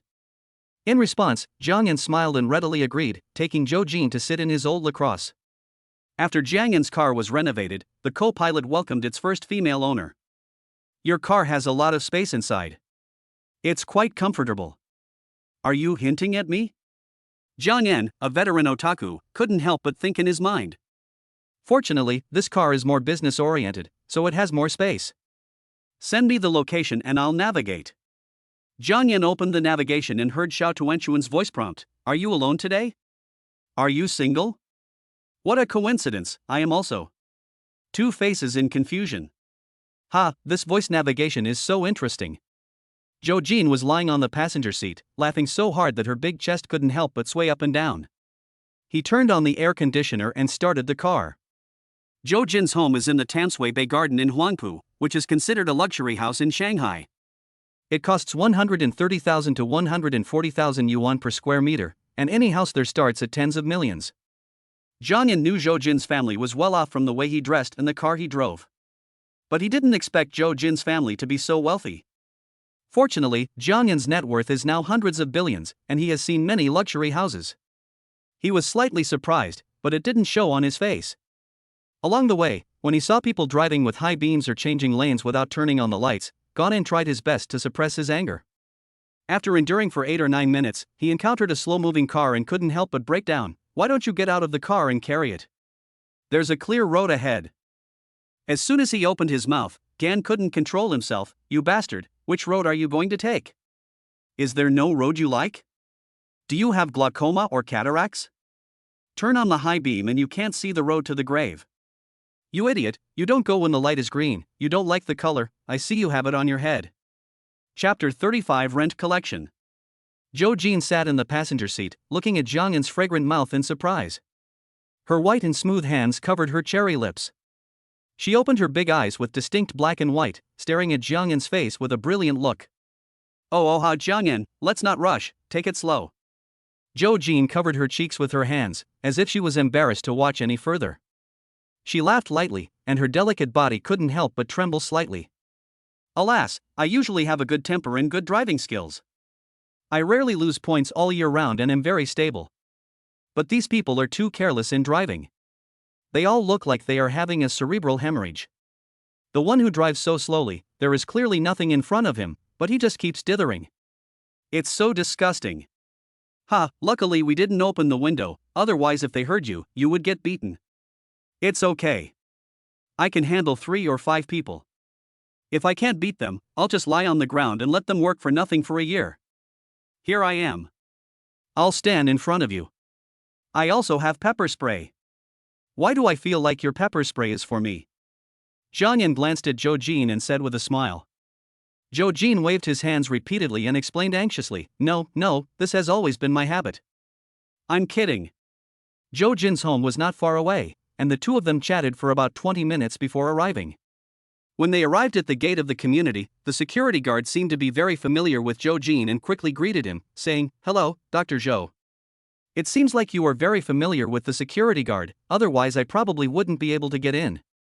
Of course. I was the midwife when his wife gave birth. When talking about her profession, Zhou Jin raised her beautiful face with pride. After entering the community, Zhou Jin pointed the way. When they reached the downstairs, Zhou Jin took out a box from behind him, stuffed it into Jiang Yan's arms, and said, "This is for you. I'll go up first." After saying that, Zhou Jin was like a frightened deer. He took his bag, opened the car door, and ran out. At the same time, he took out his mobile phone and sent a message to Jiang Yan, "Be careful when driving on the road, don't open the window 0.0. Gan was left staring at the box in his hand in confusion. When he opened it, he found a navy blue scarf inside. Jiang Yan was slightly moved, and then drove back home. Lying on the bed, he tossed and turned, searching the meaning of a girl giving a boy a scarf on his phone. After checking it out, he became more and more excited, and felt his heart dilate violently, hot blood spread throughout his body, and his big face was hot. Gan got up early in the morning, washed and had breakfast in an orderly manner, and then went to the company. Today is the first official start of work since the company was founded, and the employees arrived early. The huge 88th floor, except for Angle Capital, has no other companies, and it seems a bit empty. However, there were many flower baskets piled up at the entrance of the company. Darren, Quan Jing, and the property management. Ali and Bite also sent people to send flower baskets to celebrate. After choosing a good time, Gan announced the official opening of the company, and invited the people who came to celebrate to take their seats and serve tea. After a celebratory dinner at noon, Gan sent off the celebrants one by one. At 2 o'clock in the afternoon, Gan called all the employees together for the company's first meeting. Gan, who always hated long speeches, was very efficient in the meeting. After a simple collective applause to celebrate the establishment of the company, he began to announce the work. The main task before the Spring Festival this year is to collect rent. After that, Jiang Yan handed Xiang Qian a series of real estate documents under his name and said, "Boss Xiang, I am a hands-off manager. You can arrange the rent collection later. If we finish these things before the Spring Festival, we can go straight to the New Year holiday. Then, I will give everyone red envelopes." The meeting was concise and smooth. After the meeting, Jiang Yan pulled Xiang Qian and said, "Boss Xiang, from now on, all matters of the company will be handled by you. Also, please draft a confidentiality agreement. I don't want my personal assets to be discovered by the outside world." "That's fine, but we don't have any money in our account right now, which is a bit embarrassing, boss." Jiang Yan was stunned for a moment, then he patted his forehead and said with a smile, "Oh, I was so busy that I forgot. I will transfer 100 million to the account now as the company's daily funds." Gan's operation confused Xiang Qian. 100 million, and it's a daily thing? A small goal was achieved just like that? Oh my god, what kind of god is this? It seems that I was really narrow-minded before. Xiang Qian looked at the information that Gan had given him, and his expression changed. Then he arranged the staff and started collecting rent. "Oh my god, these properties are all priced by the building, our president Zhang must be very rich. This is just real estate. Mr. Jiang is also a shareholder of several large companies. If this is exposed, he will definitely be a celebrity on the Forbes list. Everyone has signed a confidentiality agreement. The boss is a low-key person, so everyone should be careful. Now that the tasks have been arranged, everyone should act quickly. If you finish it early, you can have the annual leave." Xiang Qian listened to everyone's discussions and said solemnly, "The boss is not short of money, there will be plenty of opportunities to show your talents in the future." For a period of time afterwards, apart from working out, Jiang Yan spent his time in the company office, reading books, drinking tea, and listening to reports. He would occasionally chat with Zhou Jin, eat, go shopping, and watch movies. "Brother, I'm on New Year's holiday next week." It was rare for the brother and sister to eat at the same table recently. Jiang Shu crossed his legs and said. Jiang Yan glanced at Jiang Shu's sitting posture, glared at her, gently kicked her and said, "Don't you want your legs anymore? How come you forgot the rules after working for a few days?" With strict family education, the brother and sister learned their etiquette and manners through fighting. Facing Jiang Yan's teachings, Jiang Shu couldn't help but shrink his head and smile awkwardly. "Have fun in Shanghai for a few days during the holiday, and then we can go home together. Do you have enough money? If not, I'll transfer some to you." "That's enough. I haven't spent all the money from last time. Besides, I have a job now and I have a salary. I don't have many places to spend money. I'll transfer some more money to you. Have fun these few days and be careful when driving. Also, don't forget to wash the dishes." Jiang Yan put down his dishes and chopsticks, looking at the phone without raising his head, and said to Jiang Shu, Seeing this, Jiang Shu's delicate face twitched and he muttered, "Humph, you don't even look at me now. I wonder which vixen has bewitched you." Over the next 10 days, Anger's employees were like chicken blood, running all over Shanghai to collect rents. They didn't care about the wind, frost, rain, snow, or the cold winter wind, they just wanted to quickly complete this year's work tasks, get bonuses, and go home for the new year. Jiang Yan recently signed in and received a lot of jewelry, jade, antiques and other valuables, which made him wonder if the system had changed its attributes. Jiang Yan didn't understand these things, but fortunately he knew that the things rewarded by the system were all valuable. The room gradually became too full, so Jiang Yan simply transformed a room into a storage room. After nearly a month of rent collection, Anger had received almost all the rent. Xiang Qian was sitting in the office. The person who pushed the door in was the company's finance officer, who was a little trembling. Xiang Qian glanced at him and said with concern, "Old Qian, are you feeling unwell recently? Do you want to turn up the air conditioner?" Finance manager Lao Qian's face was a little flushed. He was holding a financial report in his hand, trembling as if he had Parkinson's disease. His upper and lower lips trembled slightly as he said, "Thank you for your concern, Mr. Xiang. I'm fine. Here is the financial report. Please take a look." Xiang Qian took the report and read it expressionlessly at first, but by the end, he seemed to have learned the Sichuan opera face-changing technique, which was very exciting. Although he had been mentally prepared, he was still shocked by the huge sum of money. The rent collected was 20 to 30 billion, most of which came from the annual rent of commercial real estate. "Oh my god, this is a solid cash flow." Xiang Qian rubbed the muscles on his face with his hands and said in a magnetic voice. Then Xiang Qian chatted with the financial officer for a few words and went to Gan's office with him. "Mr. Jiang, the rent has been collected. Here is the report." Xiang Qian handed over the report, his face full of joy and excitement. Jiang Yan took a quick look and then smiled and said, "Sure, President Xiang. Do you think we should arrange an annual meeting? Let's choose a place with everything from food and drinks to entertainment, so that all our employees can celebrate with their families." "Okay, I'll ask the administrators to take stock of the preferences of the company's employees and find a place to celebrate. Also, Lao Qian, go to the bank and withdraw some cash. The amount should be based on 7 months' salary for each employee. I will use it as a bonus and year-end bonus and distribute it at the annual meeting." "Ah, boss, isn't this too much? Our company's salary is 20% higher than that of other companies in the same industry. Now everyone has only worked for about a month, and you are giving such a large bonus. Isn't it inappropriate?" Jiang Yan glared at Lao Qian and said angrily, "I don't need this little money. How can you be so careful with your money when you are in finance? Otherwise, don't take your bonus." No, boss. I'm out of ideas. I'll go get the money now." After saying that, Lao Qian immediately left the office and called his superiors to go to the bank. Mr. Xiang, do you have anything else to say?" Jiang Yan looked at the person sitting in front of him, hesitant to speak, and walked forward with a reserved demeanor and said. Xiang Qian licked his lips, rubbed his hands, and said with a smile on his face, "Well, boss, now our company has so much money in the account. I want to know what our plans are for next year. As you know, I'm a venture capitalist." Hearing Xiang Qian's question, Jiang Yan was stunned for a moment, then laughed, "Huh? I understand, you have an occupational disease, right?" Chapter 36 Return Home. He smiled forward, a silly smile with some naivety. "Let's put all this money in the company account. After the spring festival, I plan to take out 20% of it to set up a charity fund to give back to the society. We'll discuss the details later. As for the rest, I'll take out 50% to give you a chance to do something big. You can rest assured now, right?" Jiang Yan said with a smile. "Of course, Mr. Xiang, don't sit crooked. I invited you to be the CEO. Don't just focus on venture capital. Your main task is still management. Boss, please rest assured that I will always keep the right posture." Xiang Qian patted his chest happily and said excitedly. Watching Xiang Qian leave the office happily, Jiang Yan smiled and shook his head. The administration was very quick and arranged the venue for the annual meeting before leaving get off work that day.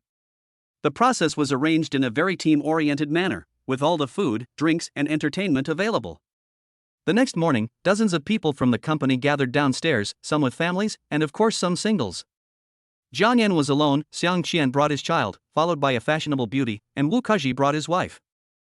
A group of people got on the company's bus and went to a live CS club in the suburbs.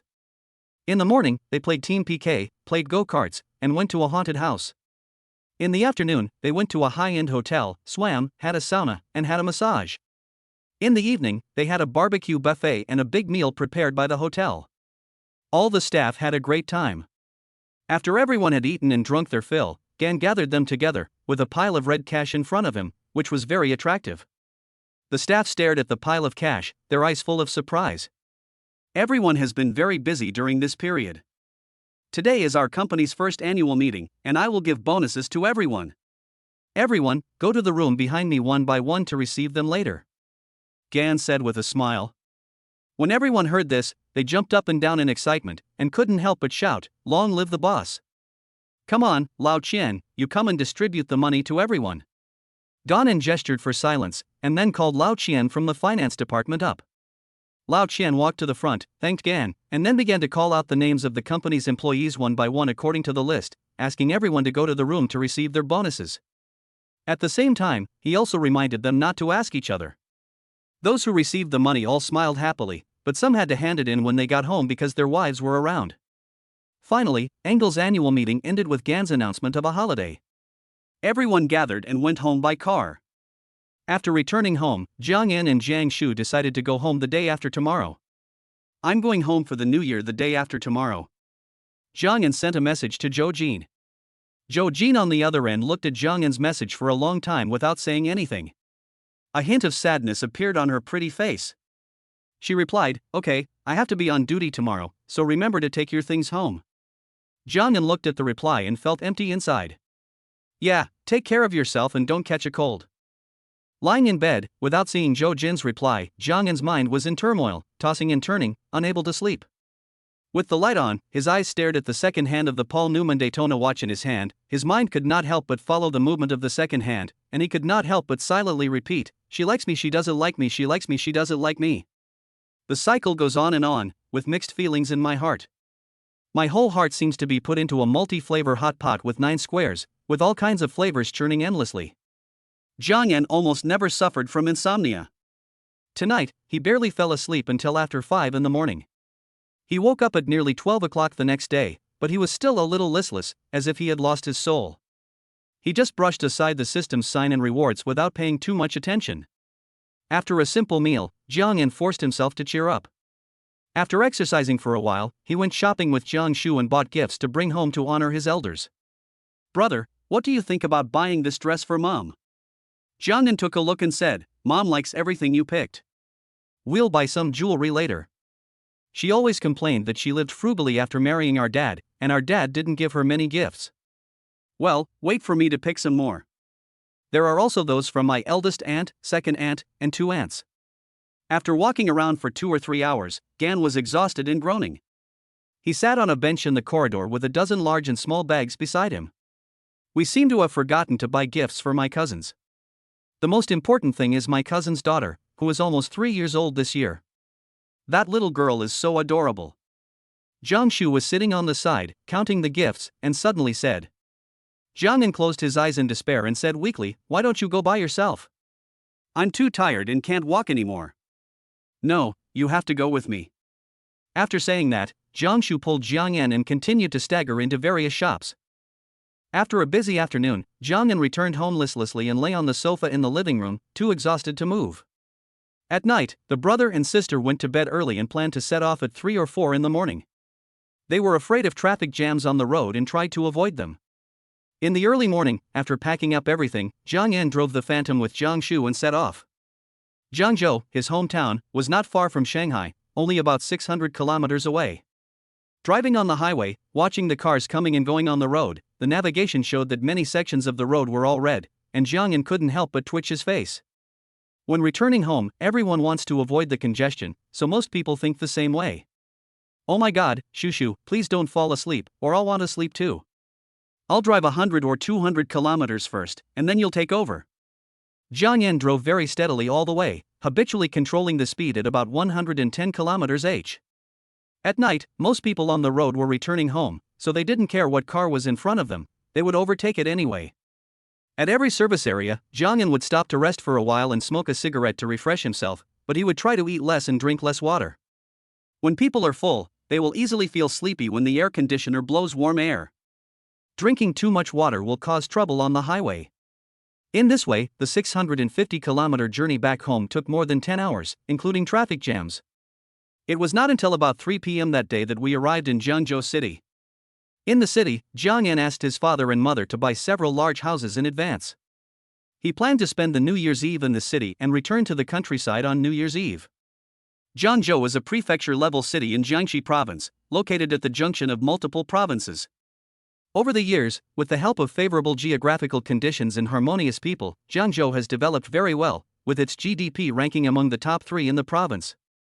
Housing prices are also rising year by year, and the average price of the best locations has exceeded 10,000 yuan. Jiang Yan's new home is located near the Wanda shopping district, and the transportation location is very good. The most important thing is that the 2 aunts in the family bought houses in this community, which is convenient for them to move around frequently in the future. As soon as they got home, Jiang's mother greeted them cheerfully and put the prepared food on the table. Jiang's father always seemed to have a serious expression when facing Jiang Yan. Even though Jiang Yan had made progress now, he was still a strict father. Seeing his children coming home, he said lightly, "Did you have a good journey?" "Dad, I'm fine, just a little blocked. Dad, I miss you so much." Jiang Shu threw himself into his father's arms with a smile on his face, whispering in a coquettish tone. Jiang Yan looked a little reserved when facing Jiang's father. He smiled and said, "Dad, Shushu and I bought gifts for you and Mom." After saying that, the brother and sister started to take out the gifts they had bought. Jiang Yan was holding a few small boxes in his hands. He knew Jiang's father's hobbies: smoking, playing mahjong, and wearing watches. After opening the box, Jiang Yan replaced the Tizot watch worth several $1,000s on his father's hand and said, "Dad, try these watches and see if they are suitable." Father Jiang looked at the exquisite and gorgeous watch, put it on his hand and tried it, and said, "This is Patek Philippe, right? How much is it?" "It's not a lot of money, just a few tens of thousands." "What? So expensive? Take it back quickly." When Jiang's father heard this, his face darkened and he said anxiously, "Well, your son is not short of money, so you can wear it. Besides, it's time for me to honor you." Jiang Yan quickly grabbed Jiang's father's wrist to stop him from taking off the watch. "Well, I can testify that my brother made a fortune outside. I don't know exactly how much he made, but it's quite a lot anyway," Jiang Shu said as he put jewelry on Jiang's mother. After packing their luggage and the gifts that Gan had bought, the family of 4 happily sat at the table to eat. Jiang Shu, who hadn't eaten Jiang's mother's food for a long time, praised Jiang's mother's cooking skills while complaining about Jiang Yan's fitness and weight loss package. "Your brother should have lost weight a long time ago and eaten lighter food," Jiang's mother said as she handed a piece of tender braised pork to Jiang Yan. At the dinner table, Jiang's father and mother did not specifically ask Jiang Yan how much money he had made, but just kept reminding him, "Be a good person and do good things, and don't do anything illegal or harmful to others." Halfway through the meal, Jiang's mother suddenly said, "Well, I asked my neighbor to use his connections to find a good girl who was a teacher in the county primary school. You can go meet her when you have time." Upon hearing this, Jiang Yan's face fell, and he sighed and said, "Mom, can you let me have a good New Year at home? You are already 27 or 28 years old, and you will be almost 30 in a year. You still don't plan to get married. What do you want to do?" Jiang's mother said earnestly. Seeing this, Jiang Yan lost all appetite and did not continue. He had discussed the matter of blind date and marriage with Jiang's mother a lot in the past 2 years. They had discussed it every year, but it was always unpleasant. They even had a quarrel last year. Jiang Yan quickly cleared the food from the bowl, took the dishes to the kitchen side, and returned to his bedroom. In the living room, Jiang Shu's voice of admonishment to Jiang's mother could be heard slowly, mixed with Jiang's father's voice. "Children and grandchildren have their own blessings, it's no use pushing them so hard. Let Ina look for a child outside by herself. Dad is right. I have money and a house now, so I am still worried about being single. What if I get divorced by an ignorant sister-in-law and divide my property?" Jiang Yan was in the bedroom listening to Jiang Shu's advice outside the house, and couldn't help but give Jiang Shu a thumbs up in his heart. Chapter 37 Confession. Jiangxi Province is a peculiar place. Most provinces and cities have a unified dialect. But Jiangxi Province is different. Every city, even every county, every village and town has its own dialect and different customs. Jiang Yan's hometown celebrated the New Year's Eve on the 27th day of the 12th lunar month. In the city, the most annoying thing was the lack of the festive atmosphere of firecrackers in the countryside. A few days before the New Year's Eve, Jiang visited his two aunts and delivered the gifts he bought one by one. I even often went to my second aunt's daughter's house, teasing my cousin's 3-year-old daughter and listening to her calling uncle. 2 or 3 relatives living in the same community shows how close their relationship is. On the eve of the new year, whoever's family prepared the food first would go to their house first. For the New Year's Eve dinner, there were 2 or 3 tables. More than a dozen people sat in a circle. Sisters-in-law discussed family matters and the village. Brothers-in-law discussed work anecdotes and complained about stingy bosses. Jiang and peers talked about the jokes in and out of work. In the blink of an eye, it was the 28th day of the 12th lunar month, and several families discussed returning to their hometown and the countryside together. Jiang was lying on the sofa, reading a book, when suddenly the cell phone in his arms rang. He picked it up and saw that his heart trembled. It was Zhou Jin calling. "Hey, Zhou Jin." Jiang tried his best to control his tone and calm down. The phone was silent for a few seconds, and Zhou Jin's gentle and pleasant voice rang out, "Jiang, I like you, let's be together." Zhou Jin spoke out these words which he had been brewing for a long time. His words were concise but full of extreme expectations. Time seemed to stand still, and Gan seemed to be possessed by a demon, and could clearly feel the thumping of his heart. Gan, who had never faced such a situation before, was speechless for a moment. It seemed as if all the words in his heart were stuck in his throat. "Wait for me," Jiang said in a low voice, squeezed out 2 words from his mouth, then hung up the phone and rushed into the bedroom. I didn't care about my joy. I quickly opened my phone and searched for the nearest flight to Shanghai. Finally, I found out that all the tickets were sold out. Seeing this, Jiang hurriedly turned on his mobile phone, found the phone number of the property manager Lu Meng, and dialed it directly. "Hey, Lu Meng, I'm sorry to bother you during my New Year holiday." "It's okay, Mr. Jiang, how can I help you?" "I urgently need a flight ticket from Changnan to Shanghai, but all the tickets online are sold out." "Is there any other way to get a ticket?" "Yes, I have signed for an American Express Centurion Black Card for you before. As the card holder, you can contact the customer service staff. They have cooperation with major domestic airlines and have internal tickets on file. Contact them and they will help you get the ticket." After listening to Lu Meng's explanation, Jiang immediately looked up the customer service number of the American Express Black Gold Card. Sure enough, after dialing the number, a dedicated customer service staff member helped him book a flight for 3 hours later. At this moment, Jiang couldn't care about anything else. He just wanted to appear in front of Zhou Jin as soon as possible. He simply took some items and went out in a hurry. Seeing this, Jiang's mother asked, "We will go back to the countryside later." "Where are you going now?" "I'm going to the airport in Changnan City now and rush back to Shanghai. I'll be back before New Year's Eve." After saying that, Jiang rushed out the door and drove straight to the airport, which was more than 100 kilometers away. Zhangzhou originally had an airport, but it was suspended due to operational and passenger flow issues. The only way to fly is to go to the airport in the provincial capital, Changnan City. There was a small traffic jam along the way, and Jiang was extremely anxious. Finally, he arrived at the airport half an hour ahead of schedule. After parking the Phantom in the airport parking lot, Jiang rushed to the boarding gate. After getting on the plane panting, Jiang sat in the first-class cabin, his heart pounding, not knowing whether it was due to excitement or excessive exercise. He lay down on his seat, asked the pretty stewardess for a cup of black tea, and then, ignoring the stewardess's hint, closed his eyes and rested. He mentally rehearsed how to express his emotions after meeting Zhou Jin. After much rehearsal, Jiang still felt that his mental rehearsal was not perfect enough. After being in a daze for nearly 2 hours, the flight arrived on time. Jiang got off the plane, got into the car prepared by the customer service, and went straight to Zhou Jin's house. Sitting in the Mercedes-Benz commercial vehicle, the closer he got to Zhou Jin's house, the more nervous Jiang became. His heart was beating like someone was hitting it with a sledgehammer. When they arrived at the gate of the community, the car could not enter, so Jiang had to get out of the car and walk to the security booth, where he found that it was the security guard he had seen before. The security guard also remembered Jiang, so he let him in directly. Walking in the community, Jiang recalled the route he had taken before, and after confirming it again and again, he stood downstairs of Zhou Jin's building. It was already 7 o'clock in the evening, and people occasionally came and went in the public area of the community. Jiang stood in the cold wind, but he didn't feel cold at all, and his heart was very warm. Jiang took out his cell phone and called Zhou Jin. After a few beeps, the call was connected. "Jojin, I'm downstairs at your house now." Jiangyan calmed down his excitement and said slowly. "Ah.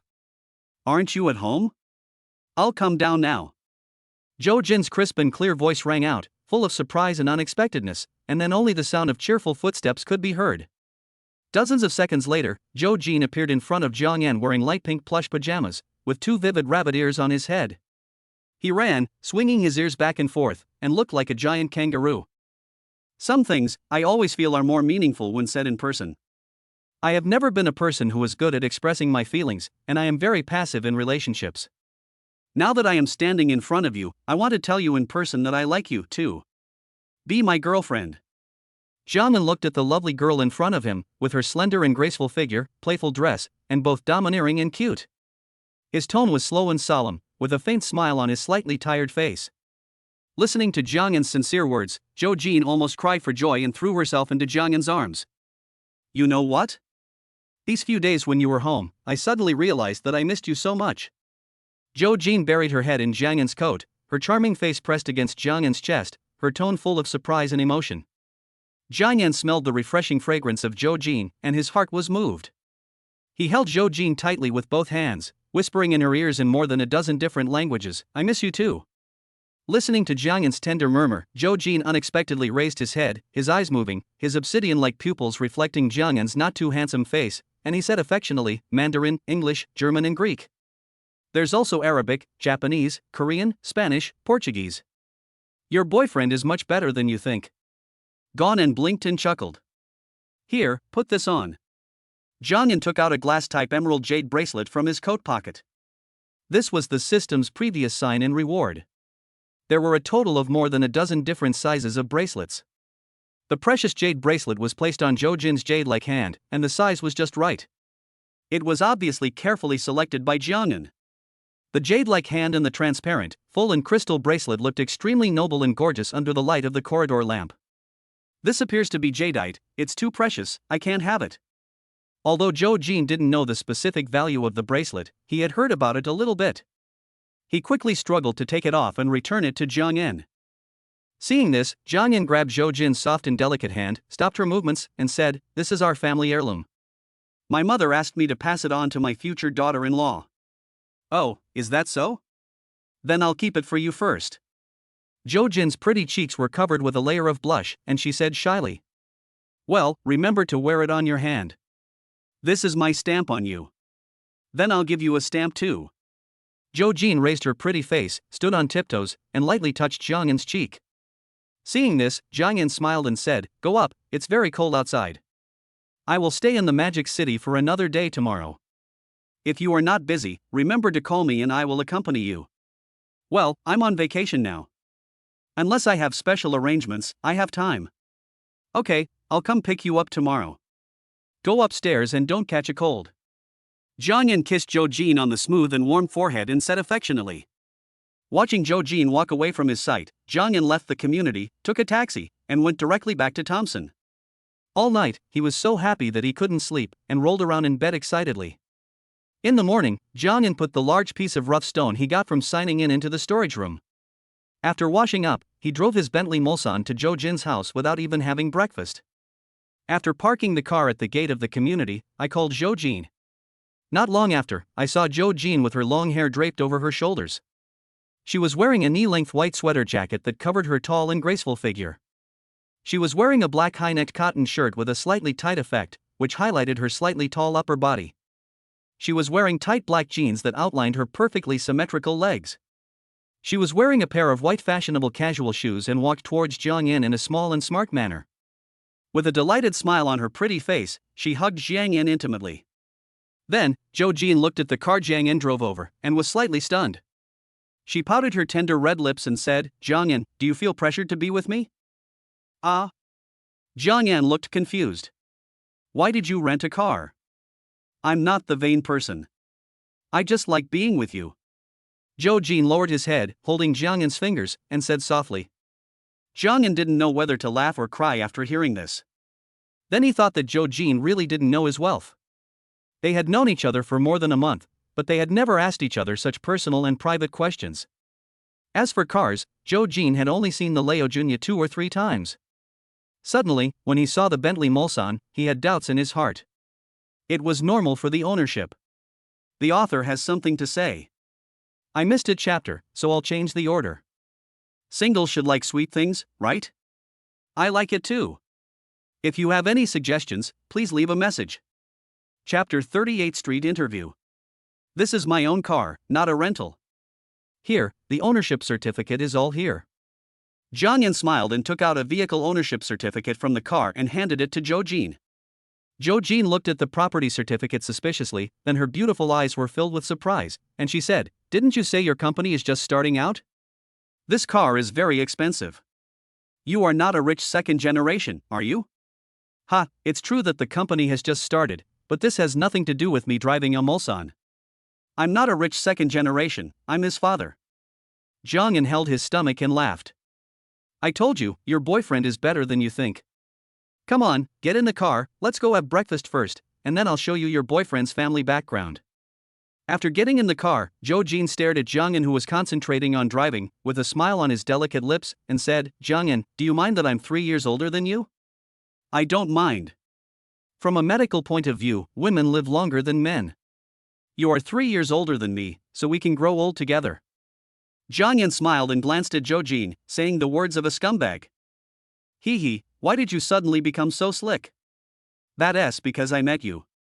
After they finished breakfast, Jiang Yan took Joe Jean's soft hand and said, "Come on, I'll take you to my house to see my new bathtub." "Ah? Pft, it's to see my home in the Magic City. Isn't this too fast?" Joe Jean paused and blushed involuntarily. Her delicate cheeks seemed to be illuminated by the bright sunset, and they were rosy in color. "What are you thinking? I'm just showing you my financial situation. When you spend money in the future, you are not allowed to rush to pay for me. I also don't allow you to pay for everything." After getting in the car, Jiang Yan took Joe Jean to the Thompson Underground parking lot. "These cars are all mine, and this entire building A is also mine. They are all the empire I built for you," Jiang Yan said passionately, gesturing with his hands. Joe Jean simply glanced at them and said with a sweet smile, boasting, "Don't think I don't know how much the houses here cost. Hey, why don't you believe it? Come on, I'll take you upstairs to have a look." Jiang Yan sighed and shook his head. "Take the elevator and go straight to the top floor." After entering, Joe Jean looked around and said, "It seems that this building A is not rented out. Well, I bought this house. The whole building is mine. Come with me and I'll show you the property certificate." After saying that, Jiang Yan quickly ran into the storage room and brought out a big box full of red property certificates. "Why is your name all over it?" Joe Jean muttered as he looked through the birth certificate. Jiang Yan was so annoyed that he said, "Are you stupid? Or do I have an aura that reduces my intelligence? So you weren't bragging?" Joe Jean raised her pretty face, blinked her big eyes, and said to Jiang Yan, "Oh my god, you should go home right now and bring your household registration book with you so that we can register for marriage. You look so silly and I'm afraid you'll be kidnapped in the future," Jiang Yan said, pretending to be in pain and holding his forehead with his hand. "My household registration booklet is in my bag." Gan. Then Jiang Yan took Joe Jean on a tour, upstairs and downstairs. "It seems like someone lives upstairs." "My sister lives upstairs, my dear sister. There are so many antiques in your storage room, and many of them are priceless. You know anything about antiques?" "I know a little bit. My dad is a history professor. He likes to play around with these things. Then I'll invite my dad to come over and take a look and make an appraisal." "Ha, you are so shameless." Joe Jean covered her cherry lips with her hands and laughed happily, shaking with laughter. "Come, take a look at what you like and I'll give it to you," Jiang Yan said, pointing to the neatly arranged jewelry and expensive watches in front of him. "I don't want it. These look too expensive," Joe Jean said with a calm look and shook his head. Seeing this, Gan picked up the Graf diamond charm worth 280 million. The white diamond was glittering and extremely gorgeous. "This is a watch, but I feel it looks more like a queen's crown." "Take it." Jiang Yan stuffed the watch into Joe Jin's hand. "I can't take it. It's covered with diamonds and looks expensive. If you insist on giving me one, I'll choose this one." Joe Jean put down the Graf diamond charm in his hand and pointed to a plain-looking pocket watch. Jiang Yan looked along Zhou Jin's slender white fingers, then smiled and said, "It's not that I don't want to give you this watch, but this watch is a bit unlucky." Its first owner, French Queen Marie Antoinette, was sentenced to treason and killed because of the French Revolution before this pocket watch was successfully made. It took 2 generations of brigade to make it. You are a doctor, and I am afraid it is unlucky to give you this pocket watch. I didn't expect that this pocket watch contains such a complicated story. It must be very expensive. I don't want it. Let's go. Go shopping with me. Wait a minute, Nua, I'll put this watch on you. Jiang Yan chose a Patek Philippe Platinum World Time watch worth 30 million that appeared at an auction in 2002. The rose gold lady's watch was worn on Zhou Jin's fair wrist, and it was set off by her jade white skin, shining and colorful. Don't take it off. It's not expensive. After saying that, Jiang Yan took Zhou Jin out of the door, drove the Huiying, and headed straight for Nanjing Road Pedestrian Street. The year is coming to an end, the wind is cold, but there are still a lot of people on the pedestrian street. Shopping is all about the word shopping. Jiang Yan was wearing a big windbreaker and a scarf Zhou Jin gave him. The two of them leaned side by side, holding hands tightly, browsing the various shops on the street while chatting and laughing. Since Jiang Yan acquired the skill of memorizing everything at a glance from the gambling technique of the god of gamblers, he has read a lot of books, and his mind is filled with a vast amount of complicated knowledge. Coupled with his own characteristics as a joke teller, he made Zhou Jin laugh non-stop. As I was walking, I was suddenly stopped by a beautiful girl, and there were some cameramen nearby. Little brother, would you be able to answer this question with your girlfriend? If you answer all the questions correctly, we will not only give you exquisite gifts, but also give you blessings from all our staff. Seeing this, Jiang Yan frowned. He had seen many street interviews like this on Douyin. Most of the questions asked were very smart. For example, would you be willing to spend a month's salary to buy lipstick for your girlfriend? If the girlfriend and the male protagonist's mother fell into the river, who would you save first? Sorry, it's not convenient for us. Thank you for the invitation. Gan refused. Hey, little brother, it's rare for us to meet a perfect couple like you two, and this is a serious knowledge quiz, the questions won't be vulgar. The host quickly stretched out his hand to block them, looking at Jiang Yan, who was rich and talented, and Zhou Jin, who was extremely beautiful, and said. Listening to the host's praise, Jiang Yan smiled slightly and glanced at Zhou Jin, as if asking for her opinion. Zhou Jin nodded, and Jiang Yan said to the host, "The gift doesn't matter, but you can accept the blessing." Thank you very much. We are recording the video. Please allow us to upload the video to Douyin later. Gan didn't like to show up on public platforms, but this score depended on who he was with. And it was just a short video, so he didn't care much. With Gan's permission, the host took the question cards and started the question and answer session. May I ask which pre-Qin literature the first Nobel Prize winner in medicine in my country was named after? I know the name, but I don't know which piece of literature it belongs to. As a doctor, Zhou Jin knew a lot about the winner's life, but when it came to niche literature, she didn't quite understand it. Let me do it. Her name is taken from the Book of Songs, Deer Cry and Eat Apples in the Wild. Jiang Yan answered confidently. Great. Please tell me the story of how the demons fought for glory. This word refers to Ji Kong and Ji Zhongsun from the Wei and Jin dynasties. He was playing the zither under a lamp. A man entered the room. When he first came, his face was very small, but after a while, he grew bigger and became more than a foot tall. His complexion was very black, and he wore a single layer of clothes and a leather belt. Ji Kong looked at him for a long time, then blew out the fire and said, "I am ashamed to compete with evil spirits for glory." It means to compete with others. Seeing this, the host couldn't help but give Gan a thumbs up and then asked, "What are the 28 constellations?" Good fellow, this question is quite obscure, but it can't stump me. Gan spoke in rapid succession, listing the names of the 28 constellations one by one, and at the same time naming the animals corresponding to each constellation. The host listened to Gan's answer and compared it with the answer, and was almost dumbfounded. What do Mars in the heart and Jupiter mean? Mars refers to Mars. Mars in the heart means Mars stops moving when passing through the heart. Jupiter refers to Jupiter. What are the 6 passes and 9 borders? The 6 frontiers refer to the 3 frontiers in Jili and Shanxi, namely Zhujiang, Zijing, Dioma, Yanmen, Ningwu, and Piantu. The 9 frontiers refer to the boundaries between China and foreign countries set by the Ming dynasty. 6 frontiers were set up in the early years of Hangwu, namely Xuanfu, Datong, Gansu, Liaodong, Yenshui, and Ningxia. Jizhou was added in the early years of Yongle, and Yulin and Guyuan were added during the Jingtong period. These are the 9 frontiers. Who are the 3 masters of the Renaissance? The host asked without being surprised. Leonardo da Vinci, Michelangelo, and Raphael. Seeing Jiang Yan's confident look, Zhou Jin's pretty face was full of surprise.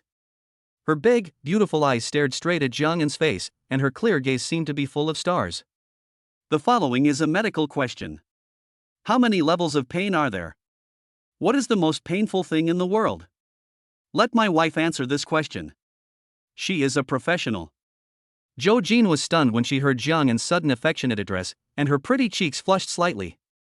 Then she calmly replied, who divides pain levels into O degree, no pain, I degree, mild pain, which is intermittent pain and can be treated without medication, 2 degree, moderate pain, which is continuous pain and affects rest, and requires painkillers, 3 degree, severe pain, which is continuous pain and cannot be relieved without medication, 4 degree, severe pain, which is continuous severe pain accompanied by changes in blood pressure, pulse, etc. The most painful pain in the world is trigeminal neuralgia. Chapter 39 Social Death. Listening to Zhou Jin's answer, the host looked at the question card and said blankly, my answer here is level 12, why is it different? Seeing this, Gan shook his head and said, the 12 levels were made up by netizens. My wife is a doctor. In addition to the VU classification method, there are also the numerical grading method NRS, the main complaint pain degree grading method VRS, and the visual analog method VAS scoring method. The host listened to Gan's supplement with an embarrassed expression and then said, thank you for your advice. Now there is one last question left. Please recite the 10 wishes from Mr. Tao Yuanming's leisurely feelings. Your questions are really tricky. Most people have probably heard them, but there are probably not many who can recite this difficult fu. Let me put it this way. Reciting it in Mandarin will not show my level, so I will use Greek. Gan said with a smile, full of confidence. After saying this, Gan thought for a while, combined with Homer's epic, and organized the wording. The Chinese language is the most unique and beautiful in the world, and other languages can hardly compare. Reciting classical Chinese and Greek is even more difficult and challenging. The powerful calculation ability attached to the god of gambler's skill gave Gan a strong agility in logic and thinking. A few minutes later, Gan began to recite the 10 wishes of the leisure poem in Greek. Everyone was confused, but it did not prevent them from appreciating Gan's infectious recitation. After he finished reciting, the host and the staff nearby had not yet reacted. Have you finished reciting it? Gan nodded. Seeing this, the host and staff applauded and said, I admire you so much. Few people can answer the questions we asked today, let alone answer them all. Please accept our knees. You will learn it if you read more books. I play games more often. Gan couldn't help but savor sigh. Afterwards, the host presented gifts, and all the staff members expressed their blessings one by one. Brother, our video will be posted on Douyin later. Can you tell me your Douyin account number? I feel like you will be popular, so I want to tag you when I post the video. No need for this, thank you. Jiang Yan smiled and shook his head to refuse. Then he took Zhou Jin's hand and continued shopping. Why are your hands so cold? Come, put them in my pocket to warm them up. Jiang Yan felt the coolness from Zhou Jin's hands and quickly put them into his coat pocket. Zhou Jin didn't care at all, he just looked at Jiang Yan with admiration and said, what is that Xianqing Fu? It's Xianqing Fu, a piece of fu written by Mr. Wu Lu. This fu describes a stunningly beautiful woman whom the author fantasizes about day and night. The author fantasizes about being with her day and night, inseparable, and even wants to turn into various objects and attach themselves to this beauty. Jiang Yan said with a smile. Alas, I suddenly feel that I am not worthy of you. Zhou Jin sighed with an embarrassed face. What should I do? How about I give up my martial arts? Jiang Yan suddenly said with a nonsensical joke. Ha ha.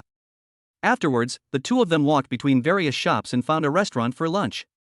In the afternoon, they went to the Oriental Pearl Tower.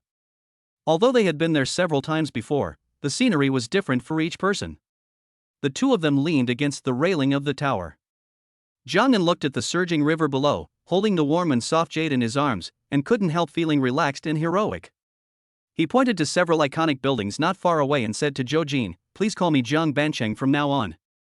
Jiang Yan was so passionate and pointed out Jiang Shan, but in Zhou Jin's eyes, he looked like a fool, very immature. Seeing the mocking eyes of the people around him, Zhou Jin quickly buried his head in Jiang Yan's chest and said in a muffled voice, "It's so embarrassing." Experiencing this kind of social death gaze, Jiang Yan, no matter how thick-skinned he was, couldn't stand it. Originally, he wanted to be romantic and take the opportunity to deepen his feelings, but in this situation, Jiang Yan felt a little scalp tingling, blushing, and hurriedly pulled Zhou Jin away. How embarrassing. Jiang Yan pulled Zhou Jin downstairs, and the muscles on his face twitched involuntarily. Ha ha. Fortunately, no one knows us, otherwise we would be too embarrassed to see anyone. Zhou Jin laughed so hard that he bent over, holding his stomach, and his light laughter came intermittently. Alas, what's wrong with today's society? Will I be socially killed if I tell the truth? Jiang Yanxian defended his behavior. Afterwards, the two checked in everywhere, took photos and videos. As the sky gradually darkened, Jiang Yan took Zhou Jin to Wangjiang Pavilion.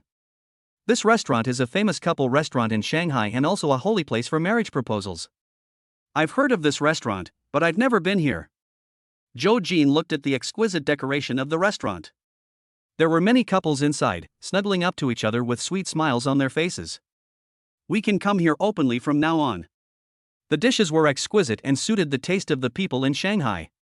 However, Jiang Yan was still the same. After he sat at the table, he spoke very little and just focused on eating. Seeing Jiang Yan eating, Zhou Jin couldn't help but feel a little hungry. Jiang Yan, when is your flight? I want to take you to the airport.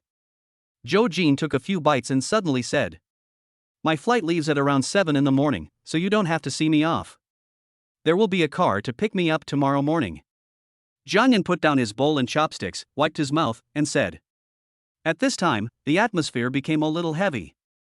Jiang Yan smiled, held Zhou Jin's white and soft hand, and said, It's okay. I'll be back after the new year.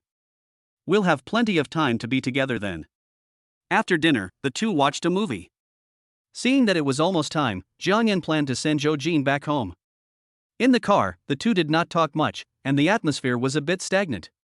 When they got downstairs, Zhou Jin just walked into the apartment building and immediately ran back. She hugged Jiang Yan's neck tightly and murmured with tears in her eyes, I can't bear to leave you. Jiang Yan sniffed the jasmine scent coming from Zhou Jin's black and smooth hair, and said softly, Don't cry, I can't bear to see you sad. I will be back around the 8th day of the new year. I will call you every day, go up. Listening to Jiang Yan's gentle persuasion, Zhou Jin sobbed slightly, and her beautiful eyes were red. Occasionally, people came and went downstairs in the unit, and they all seemed to know Zhou Jin. Most of them were tactful and did not disturb her, but simply glanced at her. After the two parted ways, Jiang Yan drove back home, thinking about his first date with Zhou Jin today, which was a little imperfect. I got up at 5 a.m., washed up, and arrived at the gate of the community. The special shuttle bus had arrived, and after getting in the car, I went to the airport to wait for boarding. At around 9 o'clock, Jiang Yan called Zhou Jin to let him know he was safe. He picked up a car at the airport in Changnan City and headed straight to his hometown in the countryside. The journey was more than 100 kilometers, and Jiang Yan hummed a song and arrived home before lunch. My hometown in the countryside is a small 4-story building. The scattered houses together cover an area of nearly 200 square meters. If it were placed in the urban area of Shanghai, it would definitely be an old Western-style house. On New Year's Eve, it is customary in Jiang Yan's hometown to go to the mountains to sweep the graves in the afternoon. At 6 p.m., it is the day to worship the ancestors in the ancestral hall. All the hundreds of households in the village need to go to the ancestral hall to burn incense and set off firecrackers, and the ancestral hall square is very lively. If there was any movement in the village, basically the whole village would know about it, and many elders would greet Jiang Yan. Jiang Yan had been polite since he was a child, and he responded one by one. In a blink of an eye, the 2 packs of cigarettes in his pocket were gone. The New Year's Eve dinner was very lively. Jiang Yan's second aunt married in the village, so the two families had a close relationship, and there was also Jiang Yan's uncle. The 3 families came and went to eat, and Jiang Yan specially sent a few bottles of good wine to each family. Fireworks in the countryside rang all night long. This was the busiest time of the year. Jiang Yan took a lot of videos and sent them to Zhou Jin. After the New Year's Eve dinner, we had to stay up all night until midnight. At this time, Jiang Yan usually plays games in his room, or plays cards with his friends in the village. But this year, he has one more thing, which is to chat with Zhou Jin via video.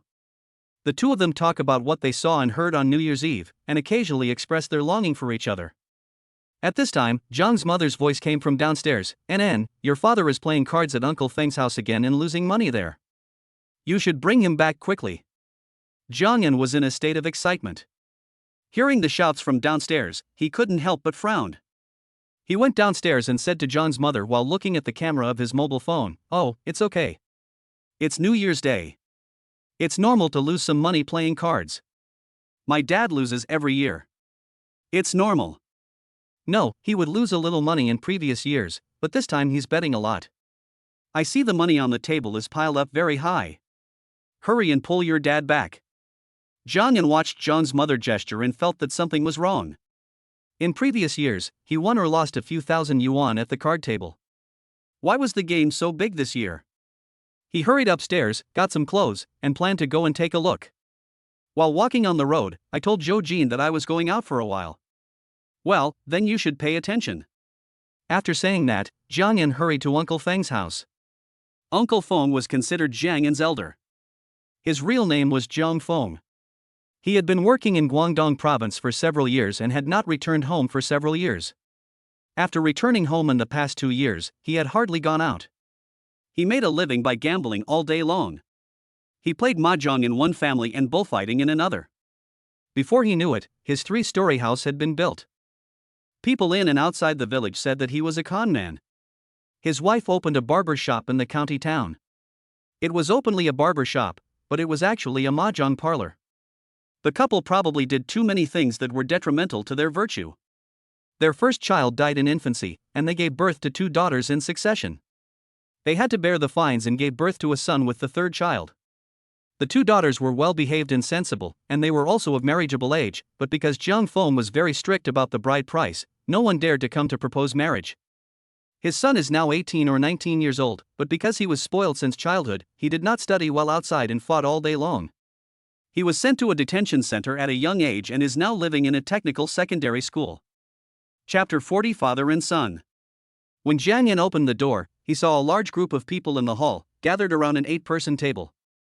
The air was filled with mist and smoke, and if you didn't know better, you would think it was a group of people burning paper at the graves during the Qingming festival. Men, women, young and old were all together, and I could hear shouts and sighs. "Oh, Uncle Monkey, why are you still losing money at 9 o'clock? Zhang Feng is very lucky, it's no again. Good fellow, eating from 2 families and losing from 1, this is a loss for everyone. It's mainly because Zhang Feng was too harsh." Zhang Yan listened to the conversation of the crowd, found a gap, and squeezed in. Looking at the bundles of banknotes on the table, he frowned. In previous years, when a group of people played cards or mahjong, the most they would put on the table was a few thousand yuan, but this year it was different. Moreover, with the popularity of WeChat Pay, who would keep so much cash in their house now? "Dad, aren't you playing mahjong?" Zhang Yan walked up to Zhang's father and said. Zhang's father glanced at Zhang Yan without saying anything. He took out his cell phone to transfer money and went to Zhang Feng, who was sitting opposite him, to exchange cash. "Enzi, quickly bring your dad home. He has lost more than 200,000 yuan. I just teamed up with your dad and lost tens of thousands of yuan." Zhang Yan's second uncle said with an unhappy expression. "Dad, forget about losing some money. Let's go home and stay up until the new year. I'll be waiting for you to open the door and set off firecrackers later," Zhang Yan said, pulling his father's arm. Father Jiang was obviously a little upset, with a look of impatience on his face. He frowned and said, "Oh, don't worry about it. Brother, just listen to Unjia and go home quickly. I'm going to take Xinyang back with me too. Let's go to the bank to withdraw the money tomorrow and find a way to win it back." The person who was speaking was Zhang Yan's second aunt. She was usually very competitive and would not suffer any loss.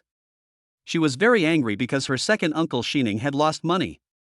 But she also knew that it would be difficult to make up for the loss tonight, so she said that she would most likely go to the bank to withdraw money tomorrow.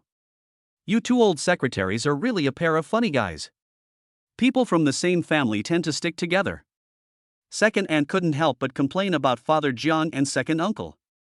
Seeing that Zhang's father was no longer able to persuade them, Zhang Yan said to everyone, "Everyone disperse. If the fight continues, I will call the police station.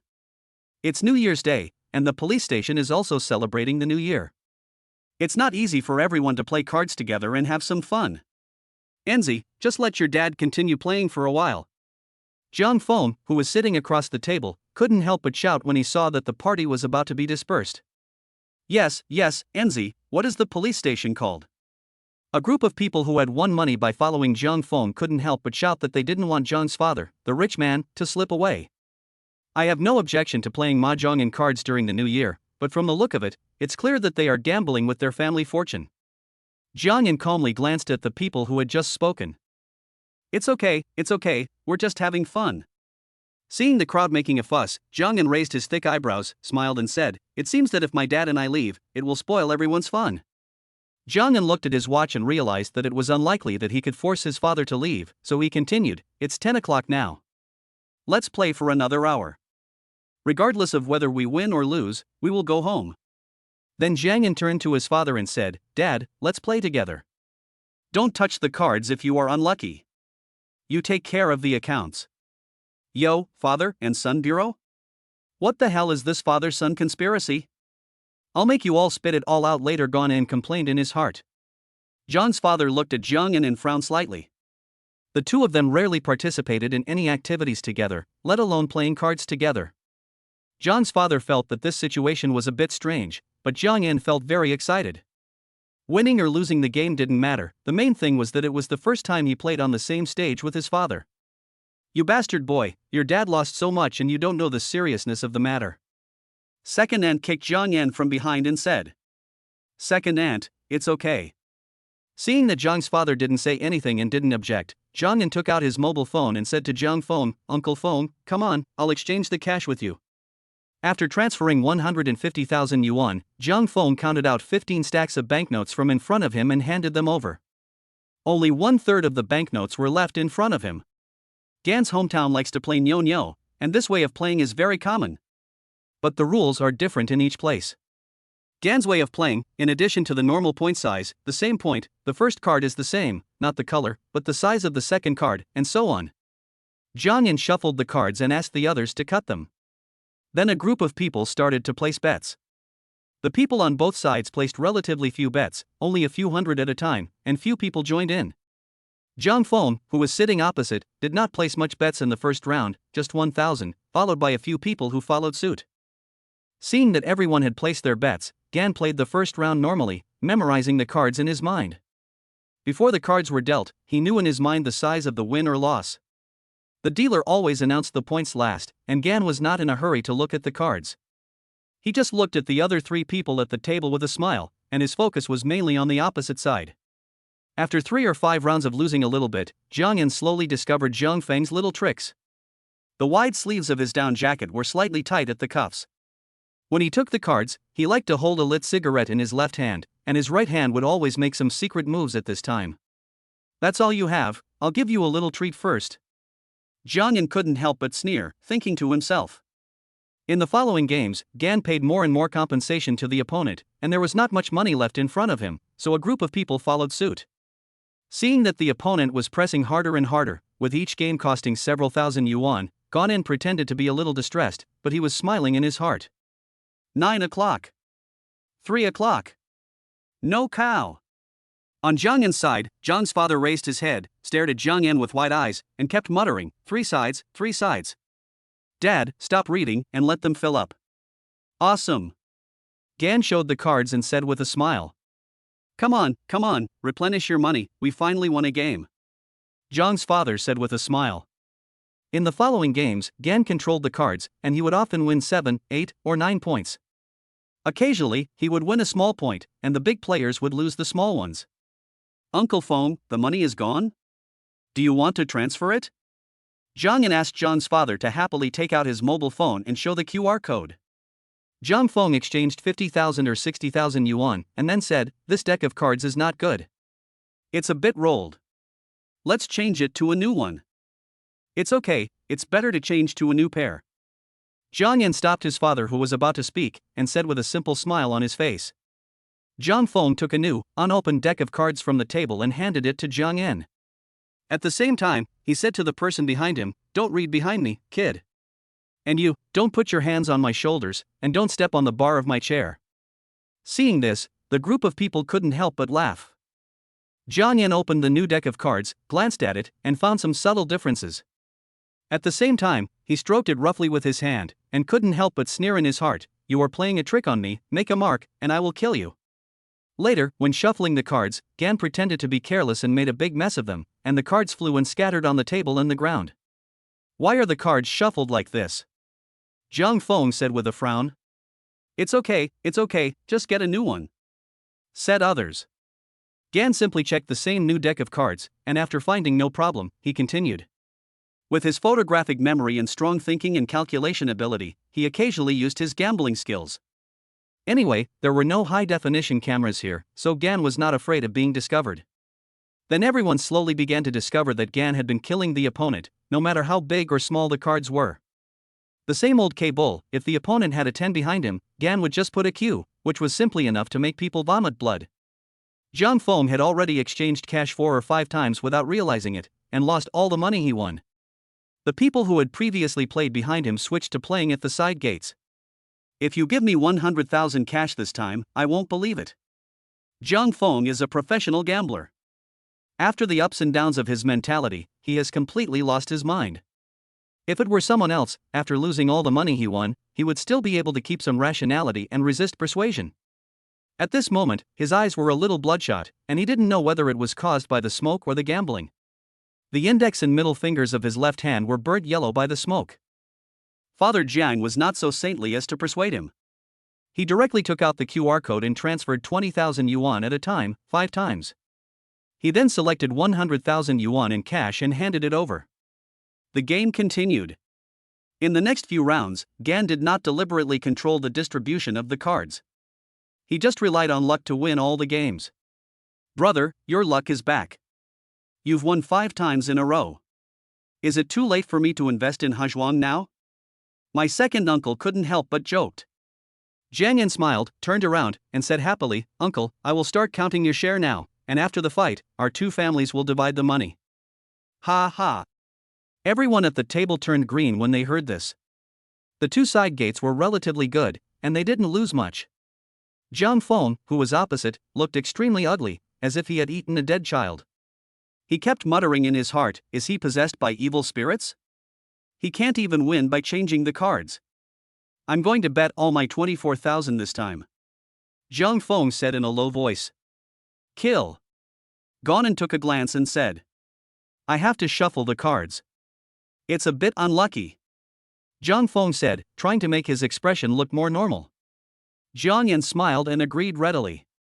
He handed the cards over and asked him to shuffle them.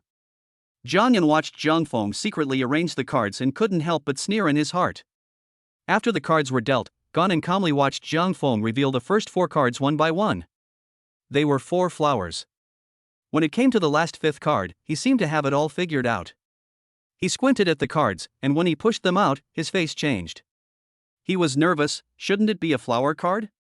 How did it change? Fortunately, it was a 4-sided card. There was a chance. After pushing the long side and the short side, and after watching it completely, Zhang Feng sighed and said, "It's almost awesome, 9 o'clock. This number of points means he has already secured victory. 24,000, 3 times the Nyojo, he can just win back the money he lost." Although the dealer hasn't announced the number of points yet, he can already see the money on the other side waving at him. Chapter 41 Exposed. This time he's going to win all the time. Father Jiang looked at Zhang Feng's cards and said excitedly. Gan began to look at the cards, pushing them aside one by one and turning them over on the table. 10, another 10, another 10. It won't be a bomb, will it? Jiang Yan pretended to look at the cards and muttered to himself. Everyone's heart was beating in their throat. "Dad, is this a bull or a bomb?" Gan showed the cards, 11 in J.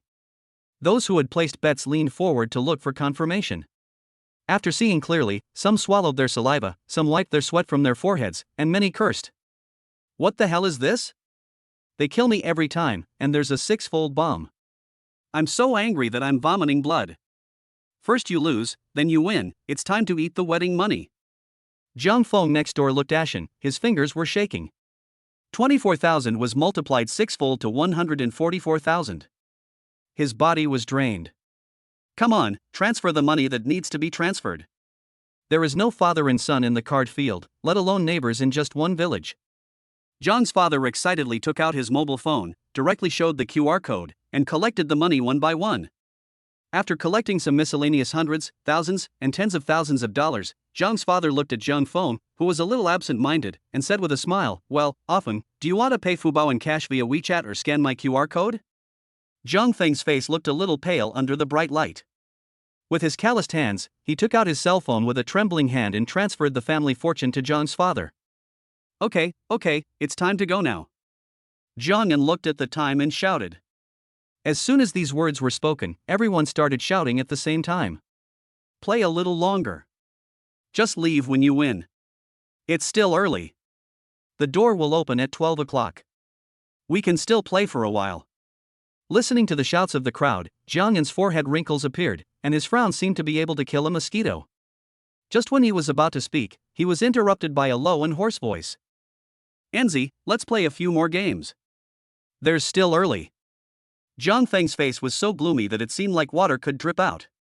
His eyeballs were slightly red and bulged outwards, as if he was possessed. Seeing this, Zhang Yan lit up the cigarette in his hand, took 2 puffs, then walked over to the possessed Zhang Feng and said, "Uncle Feng, let's stop here tonight. We'll have plenty of time later." After saying that, he casually flicked the ash on his hand, and accidentally flicked the burning cigarette butt onto Zhang Feng's right arm, burning a hole in his down jacket. Zhang Yan quickly patted it with his hands, and secretly dug the hole that had just been burned with his fingers. As he patted, he directly pulled Zhang Feng's sleeve open. Several cards fell out mixed with duck down. When everyone saw it, they were dumbfounded, and then they understood what was going on. At this moment, Zhang's father was quick-witted and picked up a short wooden stool and threw it over. Zhang's father, who usually looked like a good man, was actually very violent when he got angry. Zhang Yan was confused by Zhang's father's actions for a moment and did not stop him. This was the first time he saw his father attack someone, and he had only heard of Zhang's father's reputation in the surrounding villages before. When he was a child, Zhang's father was called Thin Monkey because he was thin and small, practiced kung fu for many years, was agile, and struck steadily and ruthlessly. People of the same generation in the surrounding villages had been beaten by Zhang's father. Later, when he grew up and became sensible, and had a family, his temper became restrained, and he served as the village chief for a year. He had fewer conflicts with others and gradually became a good person who laughed and scolded. At this time, Zhang's father was furious. Seeing that the stool had been smashed into nothingness, he was about to step forward to attack. Zhang Yan quickly hugged him, but he was dragged forward little by little. Others also reacted. They were angry about losing money and had nowhere to vent. They stepped forward and pushed Zhang Feng to the ground, and started to punch and kick him. "What the hell, CNM? We are from the same village, and you are still cheating? MD, what a piece of crap." Zhang Feng was beaten so hard that he held his head with his hands, curled up, and lay on the ground howling. Some people who did not participate in the gambling, as well as those from the same room and lineage as Zhang Feng, stepped forward and pulled away the people who had attacked him. All right, don't kill anyone. Okay, it's New Year's Day. He should be thankful that it's New Year's Eve and it's not even midnight yet. Otherwise he would be unlucky for the whole year," the person who was pulled away said, gasping.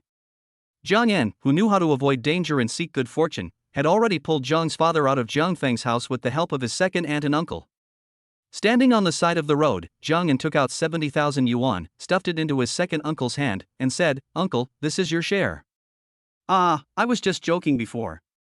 Second uncle declined. At this time, the second aunt patted the second uncle and scolded him with a smile, "Hurry up and take it. Do you really want me to go to the bank to withdraw money tomorrow so that you can make a profit?" "It's okay, uncle, you take it, the extra money will be considered as wedding money." Inside the house, people were cursing and swearing, while outside the house, the two families were dividing the money. Then, in the cold weather, the four of them chatted for a while and then went their separate ways. Zhang Yan and his father were walking side by side on the way home. Zhang Yan suddenly turned to his father and said, "Dad, our village's ancestral hall is going to be renovated this year. Let's donate the money we won tonight to repair the ancestral hall." "Okay, I'll listen to you. A lot of people lost money tonight, and this kind of thing happened. It will inevitably be awkward when we meet in the future. It's better to donate it. Our family is not short of money anyway." Zhang's father thought for a while and nodded. Hearing Zhang's father's response, Zhang Yan felt a mixture of emotions in his heart. This was the first time that the father and son had discussed something seriously and happily, and it was also rare that they stood on the same side so quickly. Under the light of the mobile phone, the figures of the father and son were reflected together, and they walked home side by side and in unison. After arriving home, Zhang's mother began to ask why she came back so late and how much she had lost. Jiang Yan told her the whole story. Zhang's mother was filled with righteous indignation and cursed Zhang Feng as a bastard. Jiang Yan regretted telling Zhang's mother the whole story. He knew that according to Zhang's mother's character, she would definitely complain about it with the aunts and grandmothers in the village tomorrow. By then, the news of tonight's incident would become more and more outrageous, and even several villagers around would know about it. After listening to Zhang's mother's chatter for a while, Jiang Yan went upstairs and continued to whisper to Zhou Jin through the screen. Not long after, it was 12 o'clock. The whole family stood in the hallway at the gate, watching Zhang's father light up the big door and firecrackers. Fireworks were set off at the gates of every household, and people were shouting Happy New Year to each other. Jiang Yan took a video and sent it to Zhou Jin, wishing him a Happy New Year. On the first day of the first lunar month, the system seemed to sense something and directly signed in to send Gan a voice message. After Gan clicked it, a mechanical voice sounded, Happy New Year, wishing you prosperity and all the best. Listening to the somewhat awkward mechanical voice, Jiang Yan's face twitched, and then he silently responded in his heart, Happy New Year, thank you for being there. On the first day of the Lunar New Year, everyone in the village had to go to the ancestral hall to worship their ancestors and welcome the family tree at 6 a.m. Hundreds of people from the whole village arrived on time, and the square in front of the ancestral hall was filled with red firecrackers and fireworks of various sizes. When the time came, the ancestral hall square was filled with the sound of firecrackers and fireworks. A group of people in the ancestral hall wished each other a Happy New Year and burned incense for their ancestors. After offering sacrifices to their ancestors, Jiang Yan and his friends returned home. On the first day of the Lunar New Year, their family usually did not go out to pay New Year's greetings. Instead, other people came to their house. 2 aunts, and a group of cousins and their wives. Jiang Yan and his sister were busy making tea, smoking cigarettes, and serving snacks to entertain the guests. At the same time, they had to help Zhang's mother prepare lunch. Although Jiang Shu was a girl, she was quite capable. Most of the kitchen work was done by Jiang Yan and Zhang's mother, and that was how Jiang Yan's cooking skills were developed. In the next few days, the system seemed to be down, and the daily sign and reward was the same voice message as before, with even the tone unchanged. Why is it that other people's systems give out big gift packages during festivals, but mine only gives out voice greetings, and they don't even bother to change the tone? This is too perfunctory to me. Jiang Yan couldn't help but complain in his mind, but he would always add in the end, Happy New Year, and I'm grateful to have you. Jiang Yan drove his phantom with his family to visit relatives and friends. On the second day of the first lunar month, he visited his 2 uncles. On the third day, he visited his uncles and aunts. On the fourth and fifth days, he visited his aunts, and on the 6th day, he visited his aunts. There were many weddings in the village during the first lunar month. Every couple who got married and had a banquet would buy their own food and hire a chef to prepare it. Several families in the same room needed to send people to help. John's father couldn't do the physical work of chopping meat and serving dishes, so it fell on Jiang Yan. So after paying New Year's greetings every day, Jiang Yan had to rush back to the village at 3 or 4 in the afternoon. He was very busy in the first few days of the first lunar month. The amount of exercise was heavy, but the wine and food were also good. Probably because he ate too much pork head, the weight that Gan had lost with great difficulty was gained back in the blink of an eye. On the 7th day of the first lunar month, we would go to my second aunt's house to pay New Year's greetings. Because this day was my second uncle's birthday, several families would go together to pay New Year's greetings and celebrate his birthday with him. My married cousin would also come on this day. Jiang Yan held his little niece in his arms, listening to her babbling as she struggled and moved in his arms despite her plump clothes. Aiming, what birthday present have you prepared for your uncle? Jiang Yan said to the tall and handsome young man around 16 or 17 years old. My father will definitely like the gift I prepared this year. I will give him a surprise later. Amin said mysteriously, holding a black rectangular box in his hand. Gan wanted to see the gift that Aming had prepared, but Aming refused to give it to him, saying that he wanted it to be the finale. Seeing this, Jiang Yan did not force it. A group of people ate snacks, and in addition to wishing each other a Happy New Year, they also said Happy Birthday. Jiang Yan also prepared a gift, a piece of Haitan jade seed material as big as the palm of his hand. He knew that his second uncle liked strange things and had been cheated in this way before. Chapter 42, Frostmourne sends father. Then he brought Amin to present the gift mysteriously, and said, "Dad, I remember that you are an old Warcraft player. The gift I prepared for you today was carefully selected by me.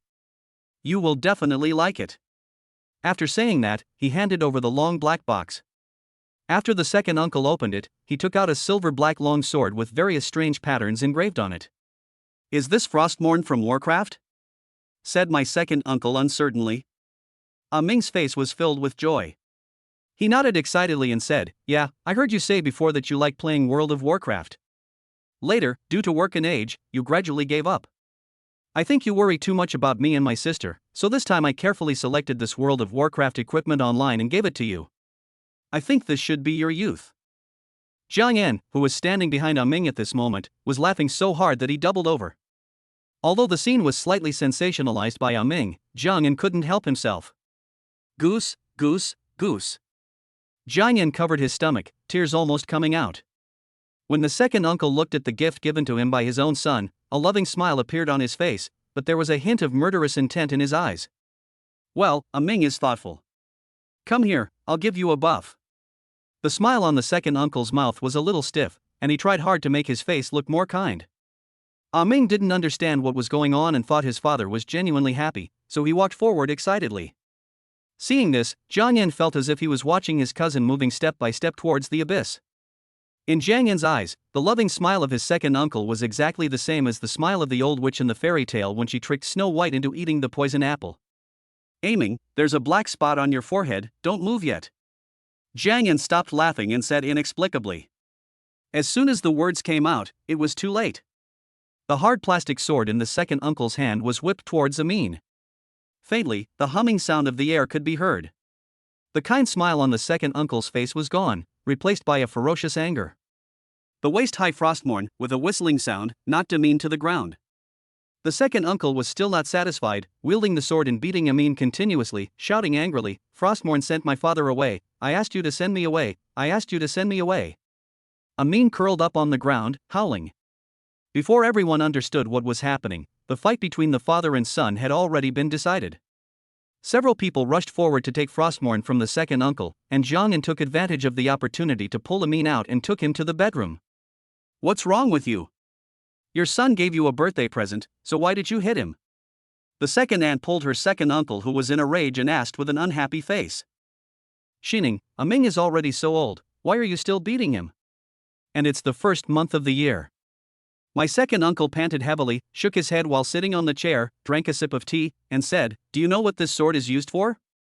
What does this have to do with the sword? Isn't it pretty? This sword is called Frostmourne. In the plot of the Warcraft game, there is a man named Arthas who used this sword to kill his father with his own hands." When the second uncle mentioned the sword, anger rose up in his heart again, and it seemed that he was about to get up and beat Amin again. "Tell me, am I wrong for beating him?" Everyone was speechless. Then he covered his mouth at an inappropriate time and made a cuckoo sound, as if he was trying his best to hold it in. "This kid, why doesn't he use his brain when giving gifts? I just beat him up, and I vented my anger. Forget it, I can't beat him again." In the other bedroom, Gan told Amin the story of Frostmourne, and then he couldn't stop laughing, lying straight on the bed, rolling around with laughter. "Brother, why didn't you tell me earlier?" Amin covered his arm, with scratches on his face, sobbing and complaining.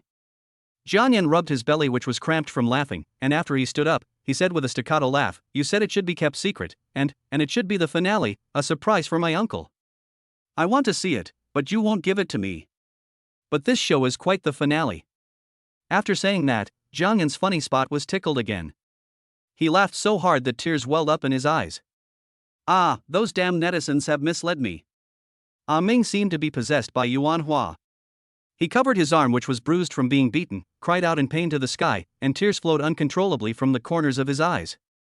Fortunately, it was winter and I was wearing thick clothes. Otherwise, my hand would have been broken. Jiang Yan was trying to calm down his overjoyed mood in the room, laughing from time to time. Ming beside him was slowly lowering his head in deep thought, thinking about how to face the scene of social death after leaving the bedroom. After more than 10 minutes, Jiang Yan heard the call for dinner coming from the hall. He led Ming out of the bedroom. Everyone in the hall looked at Ming from time to time, and still couldn't help but let out strange laughter. Ming had already stopped sobbing, but seeing the teasing looks from the elders, he could hardly hide the embarrassment on his face. He walked to the table silently, nibbling at the rice in his bowl. He didn't dare to pick up any food, fearing that a casual move would remind everyone of the scene of him happily offering a gift. Ming, don't just eat white rice, eat more vegetables. One library. At this time, I didn't know where to put the plastic sword, but fortunately there was still the little girl, who was 3 or 4 years old. She was very active and lively, walking around the hall, and took out Frostmorn from behind the kitchen cabinet with her 2 short legs. Dragging the big sword excitedly, he walked behind his cousin's husband, pulled his trouser legs, and called out in a baby voice, "Dad, Dad, in Ainua, give it to me." Everyone almost spit out the food in their mouths when they saw this. They tried hard to hold back their laughter, but a slight laugh still came out of their mouths. The brother-in-law looked at Ming with eyes full of resentment, thinking to himself, if there weren't so many people here today, he really wanted to let his brother-in-law see how he had been a soldier in the past few years. My brother-in-law needs to be patient, but my second uncle does not. He gets angry just looking at his son. Every movement and every expression makes him angry. I told you to eat vegetables, but you only ate white rice. There's not enough rice in the pot. The second uncle made up an excuse and hit Amin with the tip of his chopsticks, venting the remaining anger in his heart. This year's birthday party on the 7th day of the first lunar month, plus New Year's greetings, was particularly interesting. After the 8th day of the first lunar month, almost everyone had finished their New Year greetings. Some went to work, or stayed at home to wait for the Lantern Festival before going out. Jiangyan was discussing with his parents about taking them to Shanghai. Let's wait until the construction is completed this year. Then I'll take your mother with me. Well, your father, 2 aunts and I will go there. Remember to go home to celebrate the Lantern Festival during the Lantern Festival. Okay, then Shushu and I will go back to the Magic City tomorrow. During the Lantern Festival, we will go home to celebrate the festival. On the morning of the 9th day of the first lunar month, Jiangyan got up early and packed his luggage. He ate a bowl of breakfast made by Jiang's mother, talked to Jiang Shu, and started a long journey. The system still made the weird reminder sound. Jiangyan thought to himself that this situation might last for the entire first month of the lunar year, or even until the Lantern Festival. After driving for more than 9 hours, the brother and sister returned to their residence exhausted. Jiangyan immediately informed Zhou Jin that they were safe, while Jiang Shu sighed and talked about going to work tomorrow.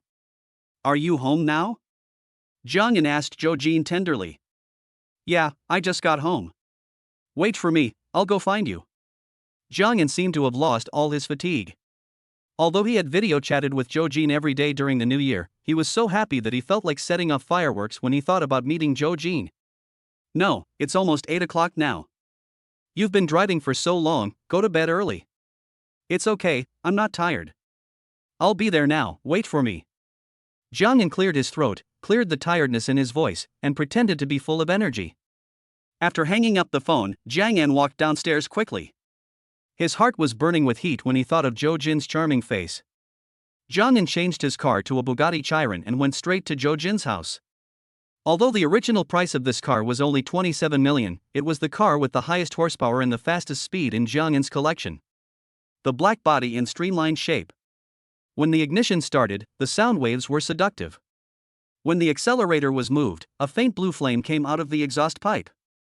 At around 8 o'clock, Jiangyan arrived at the gate of the community as he wished.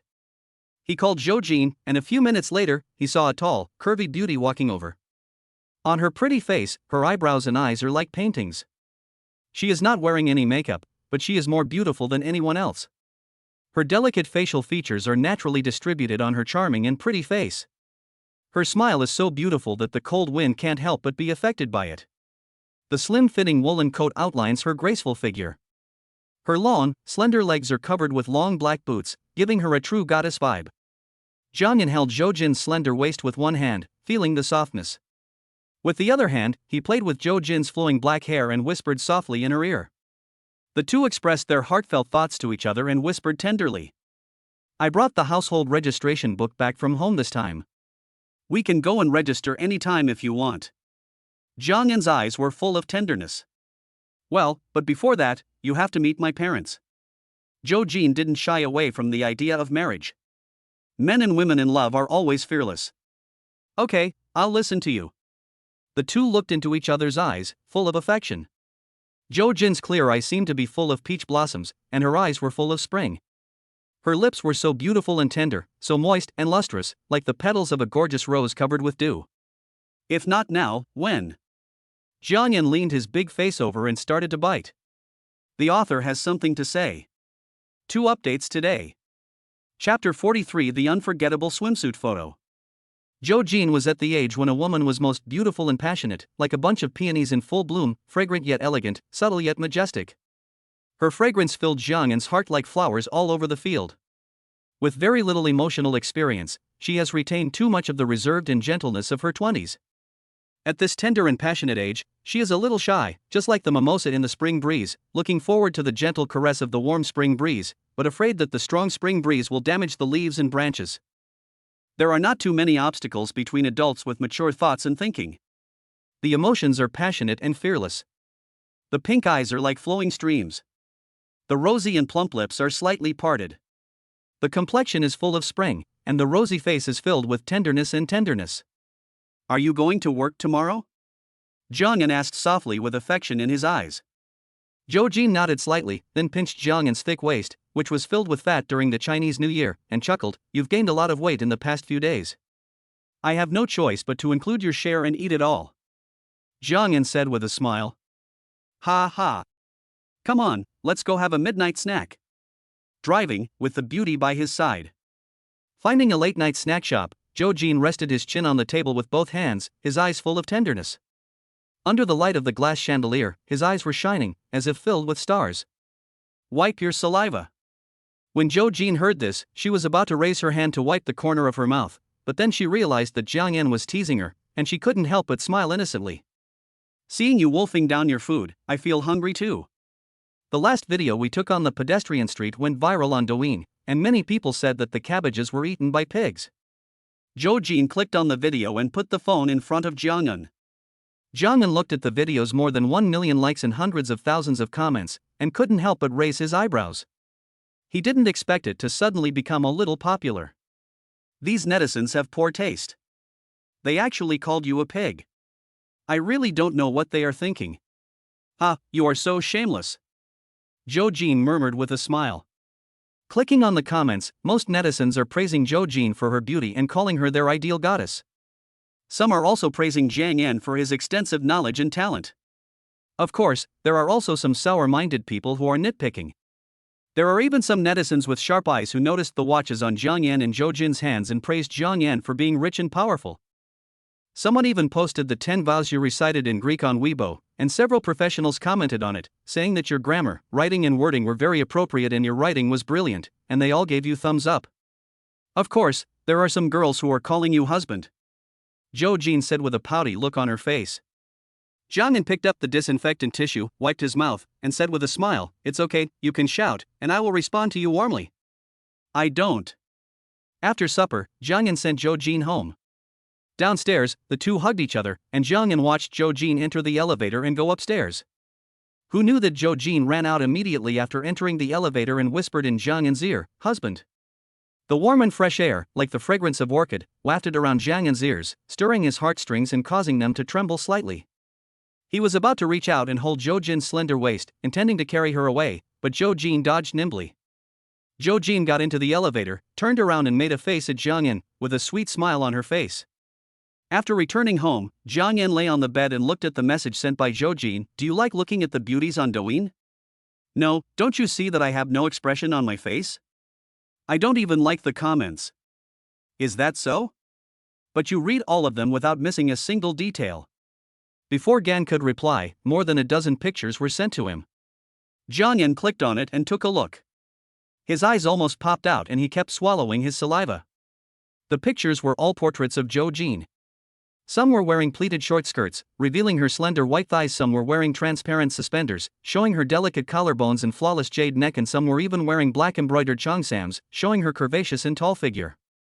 The charming and delicate face, the peach blossom eyes with a hint of affection, the dazzling long legs, the slender waist that can be held in one hand, and the graceful and unparalleled figure, all of which aroused Jiang Yan's restlessness. "I want to see swimsuit photos."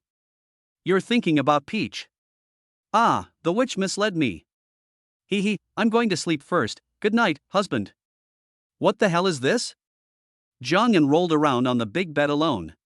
When he got up in the morning, his eyes were slightly dark. He listened to the system's sign-in reminder, and the reward was still the familiar and awkward mechanical voice, saying Happy New Year. Thank you for being here. Engel was going to start work today, so Gan got up early, washed up, had breakfast, and went straight to the company early. As the boss, he needed to give his employees red envelopes for the start of work. In the next few days, Gan stayed in the company and discussed the company's development this year with Xiang Qian. If you are successful, you should help the world. This charity fund should be set up as soon as possible. Every year in the future, I will put more than 20% of the company's profits into it. Gan's original intention has not changed. As a man, his heart tends to be more sentimental and he cannot stand sentimental things. Okay, I'll notify the Human Resources Department right away to start recruiting. As for subsequent charitable donations, which aspect should we focus on then? Let's start with Hope Primary School. You can be bolder on your part, Mr. Xiang. You don't need to notify me about personnel appointments and the company's administration in the future. I want to have a good rest. Jiang has been in the company for a long time recently. After seeing that the company's operations have officially been put on track, he thought about becoming a hands-off boss.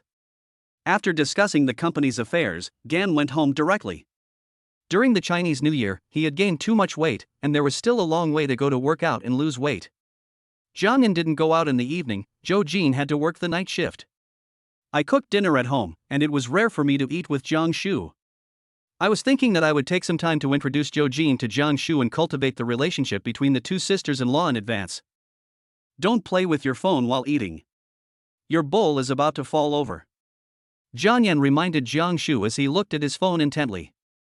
Jiang Shu raised his head, straightened the bowl, and said with puffed cheeks, Brother, there have been a lot of people scolding you under my video for no reason these past 2 days. Jiang Yan frowned and looked up at Jiang Shu. Nua, look, these people all have the prefix of Luo's army, and they come to me to curse you for no reason, and their words are a bit harsh. I can't respond to them. Jiang Shu handed over the phone and said angrily. Jiang Yan looked at the comments and it was obvious that some Anchors fans were provoking him. He then took out his phone and checked the cause and effect on Douyin. It turned out that there was a quarrel between two anchors who were antagonizing each other. One of the anchors failed in the PK and was punished. The two sides started to quarrel.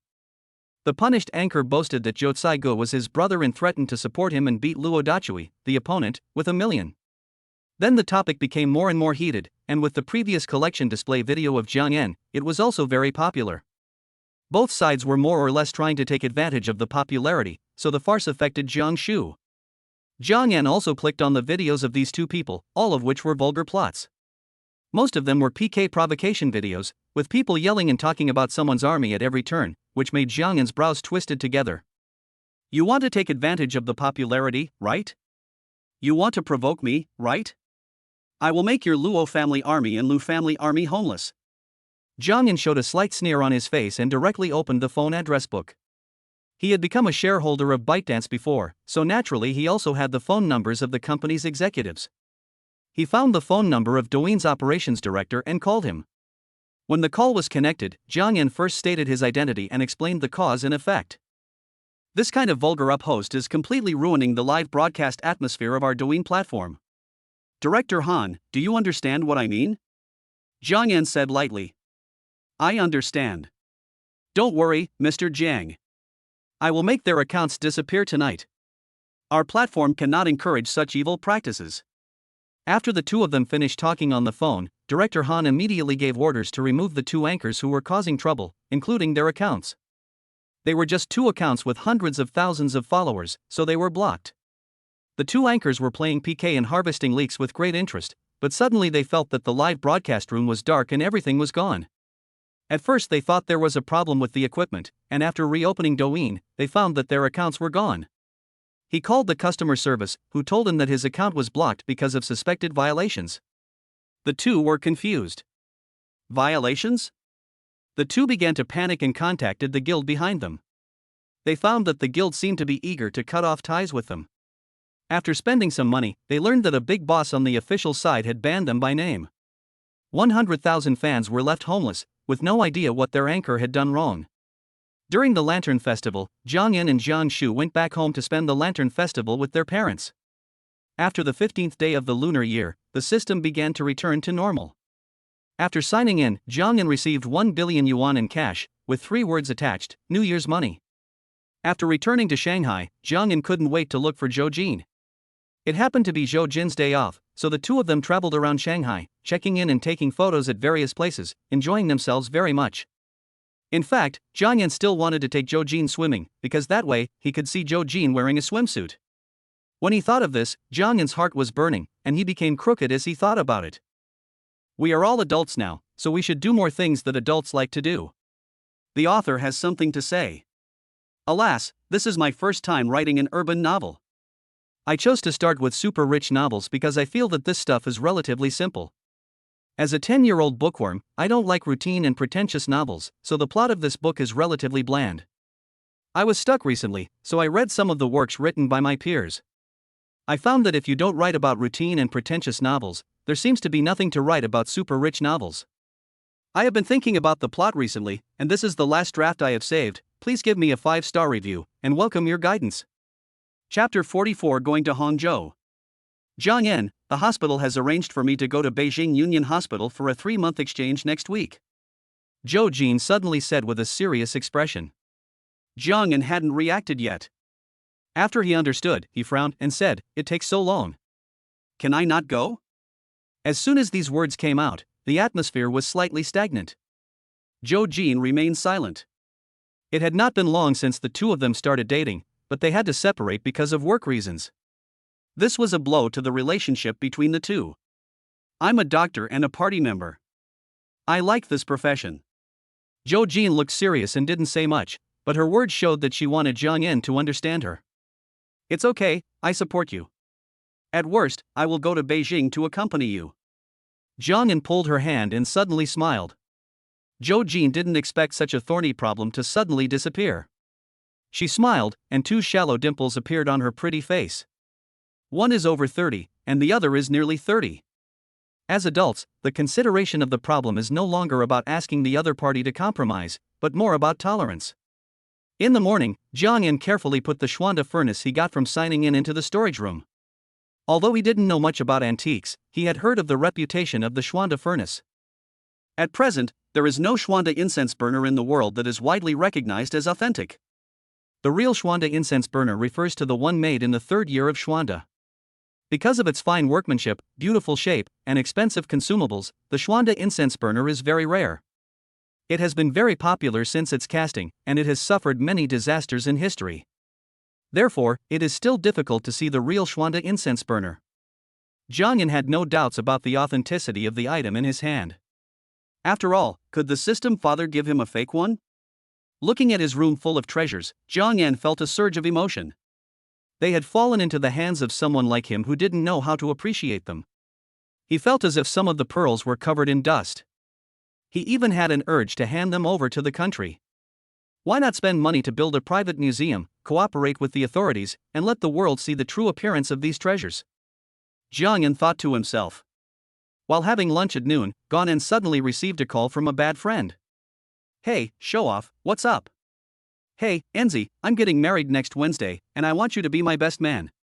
A voice with not particularly standard Mandarin came from the phone, but it could be heard that the words were filled with joy. Congratulations, it's not easy. I've been licking for more than a year and it's finally worth it. Jiang Yan couldn't help but joked.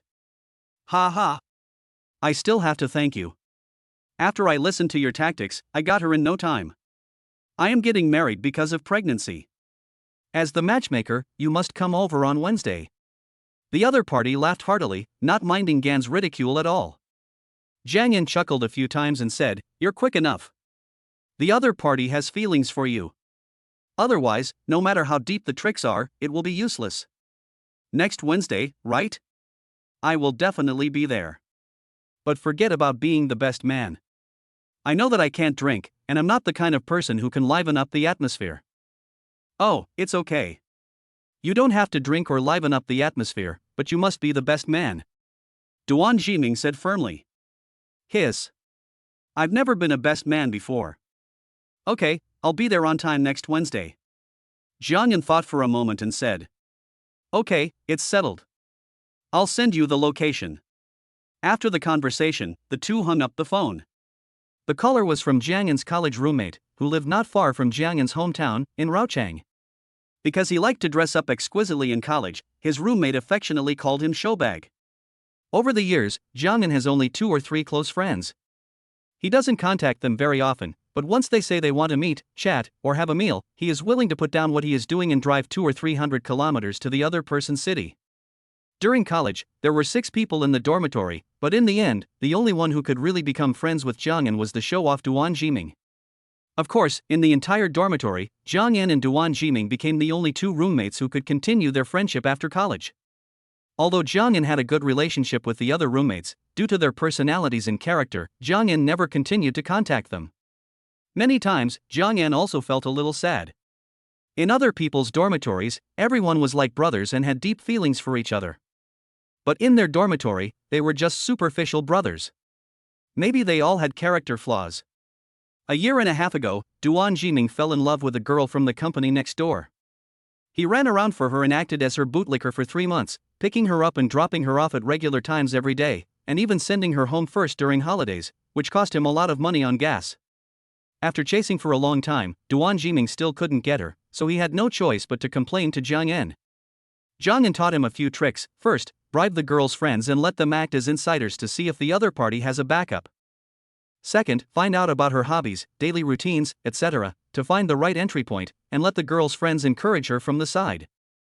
Third, don't rush to take the lead and don't be a bootlicker, because if you are a bootlicker, in the end you will have nothing. Fortunately, the girl was not a bad girl. She had always responded to Duan Jiming's kindness. She did not ask for it too much and often gave some gifts in return. Being able to witness this couple's relationship and walk into the marriage hall, Jiangyan still wished them all the best. Looking at the location sent by Duan Jiming, Jiangyan thought about it and then made another call. "Sabao, don't rent a fleet of cars for your wedding yet, I have one here." Gan said. "Hee, I understand. I will let the most beautiful bridesmaid ride in your car." Duan Jiming grinned and said, "I have a girlfriend, why do I need a bridesmaid? What I mean is that I have a lot of cars here, and they are all pretty good. You don't have to rent a car. I'll find a few people to drive to Hangzhou together and use it as your wedding car." Jiangyan said with a smile. "Ah? You've switched to luxury car rental? Where's your old lacrosse?" Duan Jiming asked in surprise. "What nonsense! I'll tell you the details when the time comes. Don't rent a wedding car yet. I'll arrange for my car to be delivered to you in 2 days. It's free." Duan Jiming was confused and didn't know what was going on. Jiangyan didn't explain much and just hung up after chatting for a few words. The next day, Jiangyan was staring at the property certificate in his hand, in a trance. It was a certificate for a villa in Hangzhou's Greentown Peach Blossom Land, where Ma also lived. Jiangyan smacked his lips, thinking that it would be a good opportunity to go there early and chat with Ma Yun. Then I called the property management there, explained my identity, and asked them to clean the place in advance. In the next few days, Jiangyan worked out every day, accompanied Zhou Jin when he was free, occasionally went to Luobin to listen to his sharp tongue, and even went to Diran to see their preparations for the listing. The rewards for signing in are also varied, including various luxury items and even a motorcycle. In the blink of an eye, it was time for Zhou Jin to go to Beijing. Jiangyan ran directly to the entrance of their hospital, intending to send her to the car and board the plane. "You go first. I'm attending a wedding these 2 days. Then I'll go to Beijing. I don't have anything to do anyway." Perhaps because there were many of Zhou Jin's colleagues here, Jiangyan was embarrassed to say some affectionate words. Hugging Zhou Jin's soft body, Jiangyan smelled the pleasant, lightly sweet fragrance coming from her body, stroked Zhou Jin's smooth and graceful back curve, and said softly, "We won't be apart for too long, go, your other colleagues are still waiting for you." The doctors around had seen Jiangyan a few times, because Jiangyan had often brought midnight snacks to Zhou Jin, and they also had some. After a few visits, most of them were familiar with each other. The two of them hugged in public. The female doctor was blessing them in her heart, but some single male doctors felt like they had eaten a lemon, secretly cursing themselves for not thinking of taking action earlier. The one who was close to the water gets the moon first, but they only regretted that they were always timid. Zhou Jin's eyes were slightly red, and her charming big eyes seemed to be covered with a layer of blush. Her long, straight and beautiful eyelashes trembled, as if they could speak. Well, remember to come and see me. After the communication is over, I will take you to meet my parents. Zhou Jin twitched her tall nose, nodded and said softly. I've wanted to see our parents for a long time. Jiang Yan said with a smile. Listening to Jiang Yan's shameless words, Zhou Jin's originally depressed mood suddenly brightened up a lot. Her pretty and charming face suddenly became bright and beautiful. In the cold winter, the warm sun in the sky cast a few golden rays of light, floating on Zhou Jin's face, as if sprinkling a layer of broken gold on it. After watching the hospital bus slowly leave, Jiang Yan also drove back home. Shushu, I'm going to Hangzhou to attend a friend's wedding these days. If you're scared staying home alone, let Gong Ling come and keep you company. Jiang Yan gave Jiang Shu some instructions and packed up some things. At the same time, he called his former master Wang, wanting to invite him to bring a few familiar and reliable friends to help drive the bride for a few days. Hearing the attractive price offered by Gan, which also included food and accommodation, Master Wang hesitated for a moment, and after discussing it with his friends, he gladly accepted it. For the bride-picking event, Jiang Yan selected some cars, including Rolls-Royce, Bentley, Maybach, and some sports cars, a total of 12. After waiting for Master Wang to arrive, a fleet of luxury cars drove to Hangzhou, causing passers-by to exclaim and sigh along the way. Which big guy is traveling? The cheapest one costs 5 million. It looks like a wedding convoy. They should all be rented. It's normal to rent a car to pick up the bride. Take a good look at these cars. Are they available for rent? Chapter 45 Playing Chess with Ma Yun. Greentown Peach Blossom Spring is located in the scenic hilly area at the southern foot of Fenghuang Mountain in Yuhang District, Hangzhou City, 18 kilometers away from the urban area of Hangzhou, with real mountains and real water. The entire community is designed based on Mr. Wu Lu's Peach Blossom Spring. The natural landscape and rural human settlements are fully integrated together. There are many hillsides, rivers, ponds, and streams in the park. It has beautiful mountains and rivers, gentle slopes and secluded valleys, beautiful forests, and a beautiful artistic conception. It is a rare classic garden villa area in China. 12 cars drove into the community one by one, and the security guards kindly guided them. Even though the people living here were either rich or noble, it was rare to see such a convoy of luxury cars traveling together. Jiang Yan's villa is one of the most luxurious in the entire community. The classic Chinese courtyard, the combination of black, white and gray, reveals the unique aesthetic of the Chinese people, simple and elegant, classic and restrained. After parking the car, everyone got out and breathed in the fresh air, their faces showing an intoxicated look. The mountains and rivers were peaceful and the air was refreshing. Before they knew it, it was as if the sound of Buddhist scriptures was playing, clearing away the anxiety and boredom that had accumulated in their hearts in the big city. Master Wang, please bring everyone in, come in and have a cup of tea to warm yourself up. Jiang Yan walked into the yard and shouted to Master Wang while instructing the property manager to boil water and make tea. No, Mr. Jiang, this is your private villa, it's still not very convenient for us. Master Wang waved his hands and said. Jiang Yan frowned slightly, but with a smile on his face, he said, Oh, it's okay. We have known each other for quite some time. You must be tired after driving for such a long time. Come in and sit down. I have boiled some water. After saying that, he walked forward and pulled Master Wang into the gate. 11 people sat upright, their shoulders straight, their faces serious, their eyes straight. Only Jiang Yan was extremely relaxed. Seeing this scene, Jiang Yan couldn't help but chuckle and said, My Master Wang, don't be nervous, everyone is here as a guest. Have some tea and eat something. Listening to Jiang Yan's words, Master Wang smiled awkwardly and said, Although I have retired for many years, some habits still cannot be changed. It's okay. I admire soldiers very much. They are the most lovely and respectable people. Come on, everyone, make yourself welcome. Jiang Yan was chatting with a group of people, drinking hot tea and eating snacks. Listening to them talking about their interesting experiences in the army and joking with each other, the atmosphere became much more harmonious. Master Wang and the others sat for a while, and then they got up to leave when they felt it was almost time. Jiang Yan also saw that it was almost noon, and his family didn't have enough oil, salt, pickles, etc., and it was not convenient to keep them for dinner, so he didn't try to keep them. I have already booked a hotel for everyone. You can check in first. Just put the meals and other expenses on the bill and I will settle it later. I will inform everyone tomorrow or the day after tomorrow. Thank you for your hard work these 2 days. Jiang Yan stood up and said. After seeing everyone off, Jiang Yan made some food at home.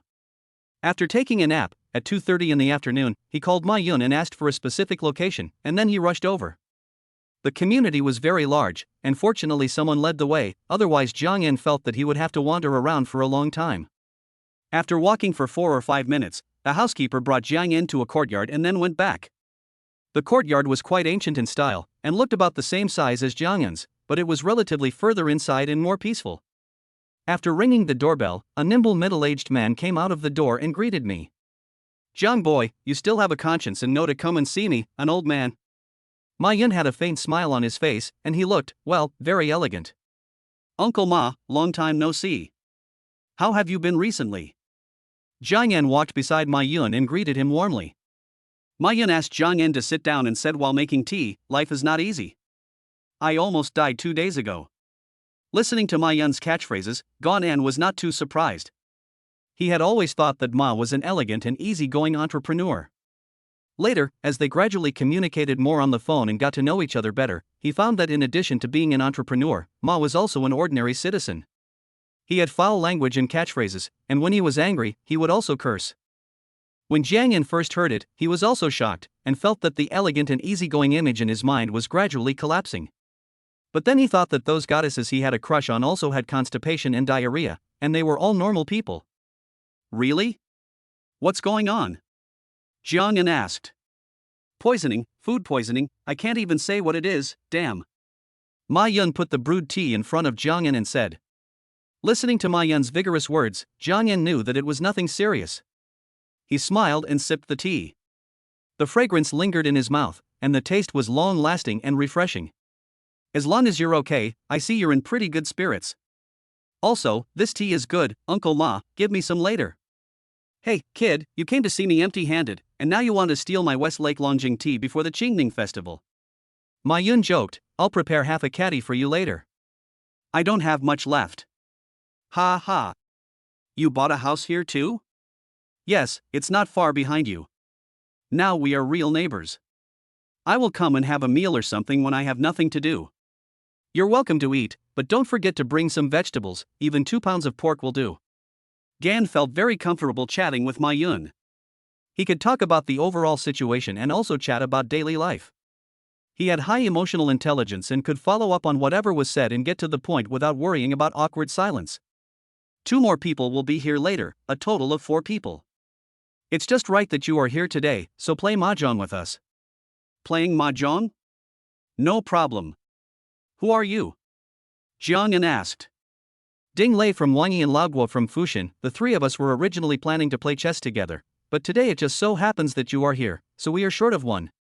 Hearing these 2 famous names, Jiang Yan raised his eyebrows, knowing that Ma Yun was trying to pull him into the circle.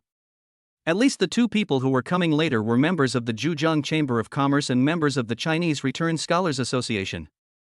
"That's great. I also want to get to know these 2. Thank you Uncle Ma for the introduction later." Jiang Yan thanked with a smile. Ma Yun looked up at Jiang Yan and said with a smile, "Chinese people pay attention to social connections. Although you founded Angle Capital quietly, your wealth cannot be concealed from those in the industry. You are so young, but you have such a big business. Fortunately, you don't have any bad habits. I'm not interested in money. I don't know how to spend the extra money I have. I usually play games and exercise at home. I have a girlfriend who studies medicine, and she has never asked me for any expensive gifts." Hearing some familiar sentences in Jiang Yan's words, Ma Yun couldn't help but laugh out loud. "You kid, I just finished praising you and you said something naughty to me. Come on, let's play 2 games of chess first while we wait for them to come over." After that, Ma Yun took out a jade chessboard from under the table. The chess pieces were all made of white marble, smooth and lustrous. The 2 of them played chess while chatting about family matters. "Where is your girlfriend from?" "I'm a native of Shanghai, and now I'm working as a chief physician in a top-level hospital." "That's good. Hey, why are you eating my car without saying anything?" "Ah, do we need to talk before eating a car?" "Yes, this is the rule here." "Well then, General." Gan shouted as he got down from his position. Ma Yun hadn't reacted yet, and said in confusion, "That's it? Are you such a good chess player?" Gan An smiled but didn't say anything. He was a gambling god with great gambling skills. It was hard for him to lose anything that had anything to do with gambling. Since ancient times, there has been a saying of gambling on chess. Ganon had a lot of chess records in his mind, not to mention his powerful thinking ability and inhuman calculation ability. Next, I underestimated my opponent just now. From now on, I will be serious. After rearranging the chessboard, Ma Yun began to regret his moves before more than 20 moves had passed.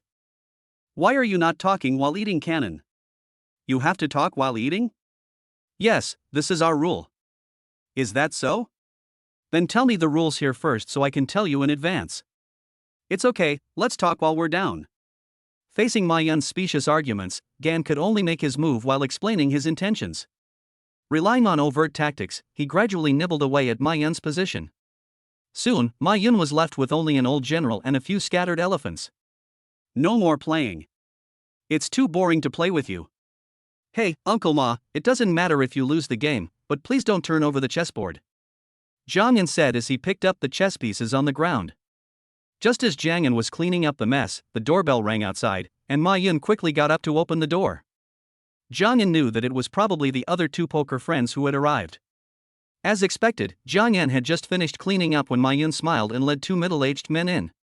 Jiang Yan was not unfamiliar with them either, having seen Ding Lei and Guo Chang in some videos before. The two men looked quite different. Ding Lei had gained some weight, probably because of raising pigs, and his hair was thick. Guo Chang's hairline had obviously receded, and he had a philosophical temperament. Come on, let me introduce you. This is Ding Lei from the Zhujiang Chamber of Commerce, and Guo Chang from Fuxin. This is the first major shareholder of our company, Gan, who founded Engel Capital some time ago. Don't be fooled by his young age, but he is very capable. Ma Yun patted Gan on the shoulder and introduced him with a smile. Seeing this, Jiang Yan didn't act pretentiously. He walked up to the two men and shook hands with them. He didn't introduce himself too much, but simply said hello. Because of the presence of Jiang Yan, the four of them drank tea and got to know each other better. With Ma Yun, a person with high emotional intelligence, the four of them had a pleasant chat. As they chatted, they began to address each other more intimately. Chapter 46. I won't play mahjong with you next time. If you ask which provinces in the country like to play mahjong the most, Zhejiang province will definitely be on the list.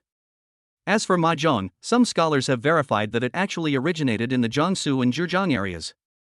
There are similar records in history books. It is said that it was invented by the people who guarded the granary because they were bored. Later, it was improved and became the current mahjong. Even now, people in Zhejiang province still like to play mahjong. When decorating a house, it is clearly written in the design that there must be a mahjong room. It can be said that mahjong is taken very seriously and a room is specially set aside for playing mahjong. After Jiang Yan, Ma Yun and the other two had some tea, they followed Ma Yun into the special mahjong room. Shall we continue playing Zhejiang mahjong this time? Ma Yun said. No, he's from Jiangxi province, he definitely doesn't know how to play. Why don't we just play the simplest one? Ding Lei said to Ma Yun while blinking at Jiang Yan. Ma Yun smiled and said, Lazy, are you still feeling bad for the black pig from last time? You should listen to less online depression music. But you're right. We can't cheat Xiao Jiang. Let's do as you say. Jiang Yan sat in the chair and heard something. It was probably because Ma Yun was too good at playing mahjong and Ding Lei lost badly, so he wanted to change the way of playing by taking advantage of the opportunity of the new player joining. We are playing the simplest mahjong. You can touch and bar but not eat. You will be charged for both open and hidden bars. You can clear the game by clicking the cannon or by touching the ball yourself. Shifeng, Lao Ma, I see you've been in trouble recently. Guo Chang, the banker, said as he played the first card. Beifeng, it's okay. I definitely support the national policies and I should actively cooperate with them, said Ma Yun. The four of them were playing mahjong while chatting about business and family matters. Ganon did not interrupt too much about business, after all, the people present were all industry leaders. Although Ganon had some knowledge, the knowledge on paper still needed to be combined with reality before he could enter the market. Fortunately, Ma Yun is a fan of Chinese classics and martial arts, and the topics are varied, so that everyone at the mahjong table is busy drawing and playing cards, and the atmosphere is not dull. 60,000. The price of pork has been rising this year. It's a good sign, said Ding Lei. Bang! I haven't eaten Brother Lei's black soil pig yet. Jiang Yan said with a smile. Damn, a pig is gone. Ding Lei wanted to slap himself twice. He had just said that pork prices were bullish and it was a good sign, but he placed a bet. 60,000 is gone just like that? I was still waiting to win, what the hell? Ma Yan stretched his neck, looked at the 460,000 next to Gone and sighed. Jiang Yan smiled but said nothing. Although he didn't know the distribution of the cards because the mahjong machine shuffled them, he roughly guessed the cards in the hands of others after playing more than a dozen hands. He also had some understanding of the level of the three people. Ma Yan and Guo Chang's skills were not bad, but Ding Lei was really a bad player. There was not even a 60,000 on the table, but he still liked to shoot it out. Ma Yan knew that he had no hope of winning this time and could only smack his lips. 90,000, no one should argue with this. Guo Chang said with a smile. Ha ha. I really can't win, but I'm really confused. Gan pushed the cards forward and said, I'm just waiting for this 90,000. Seeing that he had fired the cannon, Guo Chang couldn't help but pat his shiny forehead, touched his receding hairline, and said, Why do I feel like you are waiting for my 90,000 yuan? I have no choice but to give you 90,000. I'm sorry, Uncle Guo. Jiang Yan said he was sorry, but his face showed a happy expression. After playing 2 or 3 games in a row, Gan did not deliberately think about the cards, but he was dealt good cards, with a touch on the top, a self-draw on the bottom, and a hidden Kong. The three of them were immediately very depressed and blamed each other. Old Ding, don't fire your cannon blindly. Old Ma, isn't it good to be clear about the door? Lagua, you took away all the cards I wanted. Xiao Jiang, the three of us are almost the same age, with only a few years difference. You call them uncles and me brother, but why do I feel like I'm a generation lower than you? The 4 of them played for an entire afternoon. After several rounds, Ding Lei drank a lot of tea, but he didn't win. Ma Yan had good skills and was a sly person who could read people's expressions. He lost a few games and won a little. Lao Guo played steadily, except for the first game where he lost a lot. He was very steady, never making mistakes, and always making money. If I don't win now, all my breeding pigs will be gone. Ding Lei wiped the sweat from his fat face. He didn't know if it was because the air conditioning temperature was too high or he was worried about the black soil pigs he had raised with so much effort. When the 3 heard this, they all burst into laughter. Old Ding, stop playing with the Wang Wali bracelet on your hand. You are distracted when playing with 3 of US masters. Brother Lei, how about this, you give me your bracelet, and I will help you with some tricks in the next game. Jiang Yan looked at the bracelet in Ding Lei's hand, which was polished to a shiny finish, and couldn't help but feel curious. Ding Lei rolled his eyes and said, Even if I slaughtered all the breeding pigs and stewed vermicelli with them, I would not give you this bracelet. I have been buying this thing for several years. It is very expensive. Is that so? Come on, keep going. Jiang Yan touched his chin and said with a smile. The 4 of them then started a mahjong battle. As soon as the cards were in hand, Ding Lei had just arranged the cards and was about to touch them when he heard pong, another pong. Watching Jiang Yan and the other 2 taking cards and playing them, Ding Lei didn't even have a card to draw. Just as he was about to reach out, his hand was intercepted. Self-draw. Jiang Yan pushed the cards, Ma Yan and Guo Chang shook their heads helplessly, but Ding Lei was confused. After seeing clearly, the flesh on his fat face twitched involuntarily. What the hell is this? It feels like you 3 have agreed on this and are here to cheat my black pig. In this round, I only drew 2 cards. Ah! I have such good cards. Ding Lei said angrily, and the big black glasses on his nose shook. Hey, Brother Lei, I'll give you a chance in the next round, please think about it. Jiang Yan pursed his lips and pointed to the Wang Wali bracelet in his hand. Ding Lei looked like he had just finished listening to a song called Nettie's Cloud Music, his eyes filled with resentment and sadness. The next game started. After a few rounds, Jiang Yan smiled inexplicably and said, Brother Lei, do you want this Nanfeng? If you want it, just shake the bracelet. Ding Lei looked at the 3 Nanfeng cards in front of him and smacked his lips. He had never opened a gang, let alone a Hu card, so he was very anxious after playing mahjong to this point. He felt like he was being scratched by a cat. Seeing Ding Lei hesitate for a few times, he shook his bracelet slightly.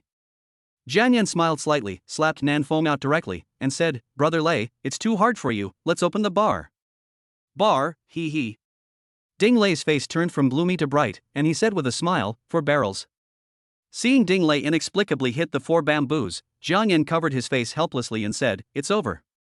I just gave you a gong, and you gave it to someone else." Ding Lei didn't understand what was going on yet, he only heard Ma Yun grinning and saying, "Gang. 9. I won." Guo Chang was so happy that he showed his cards. Ma Yun and Ding Lei were dumbfounded. "What the hell is this? They keep coming." Jiang Yan was left shaking his head helplessly, looking at Ding Lei with resentment, and said, "Brother Lei, you are really an expert. It seems that you want to buy all the pork this year.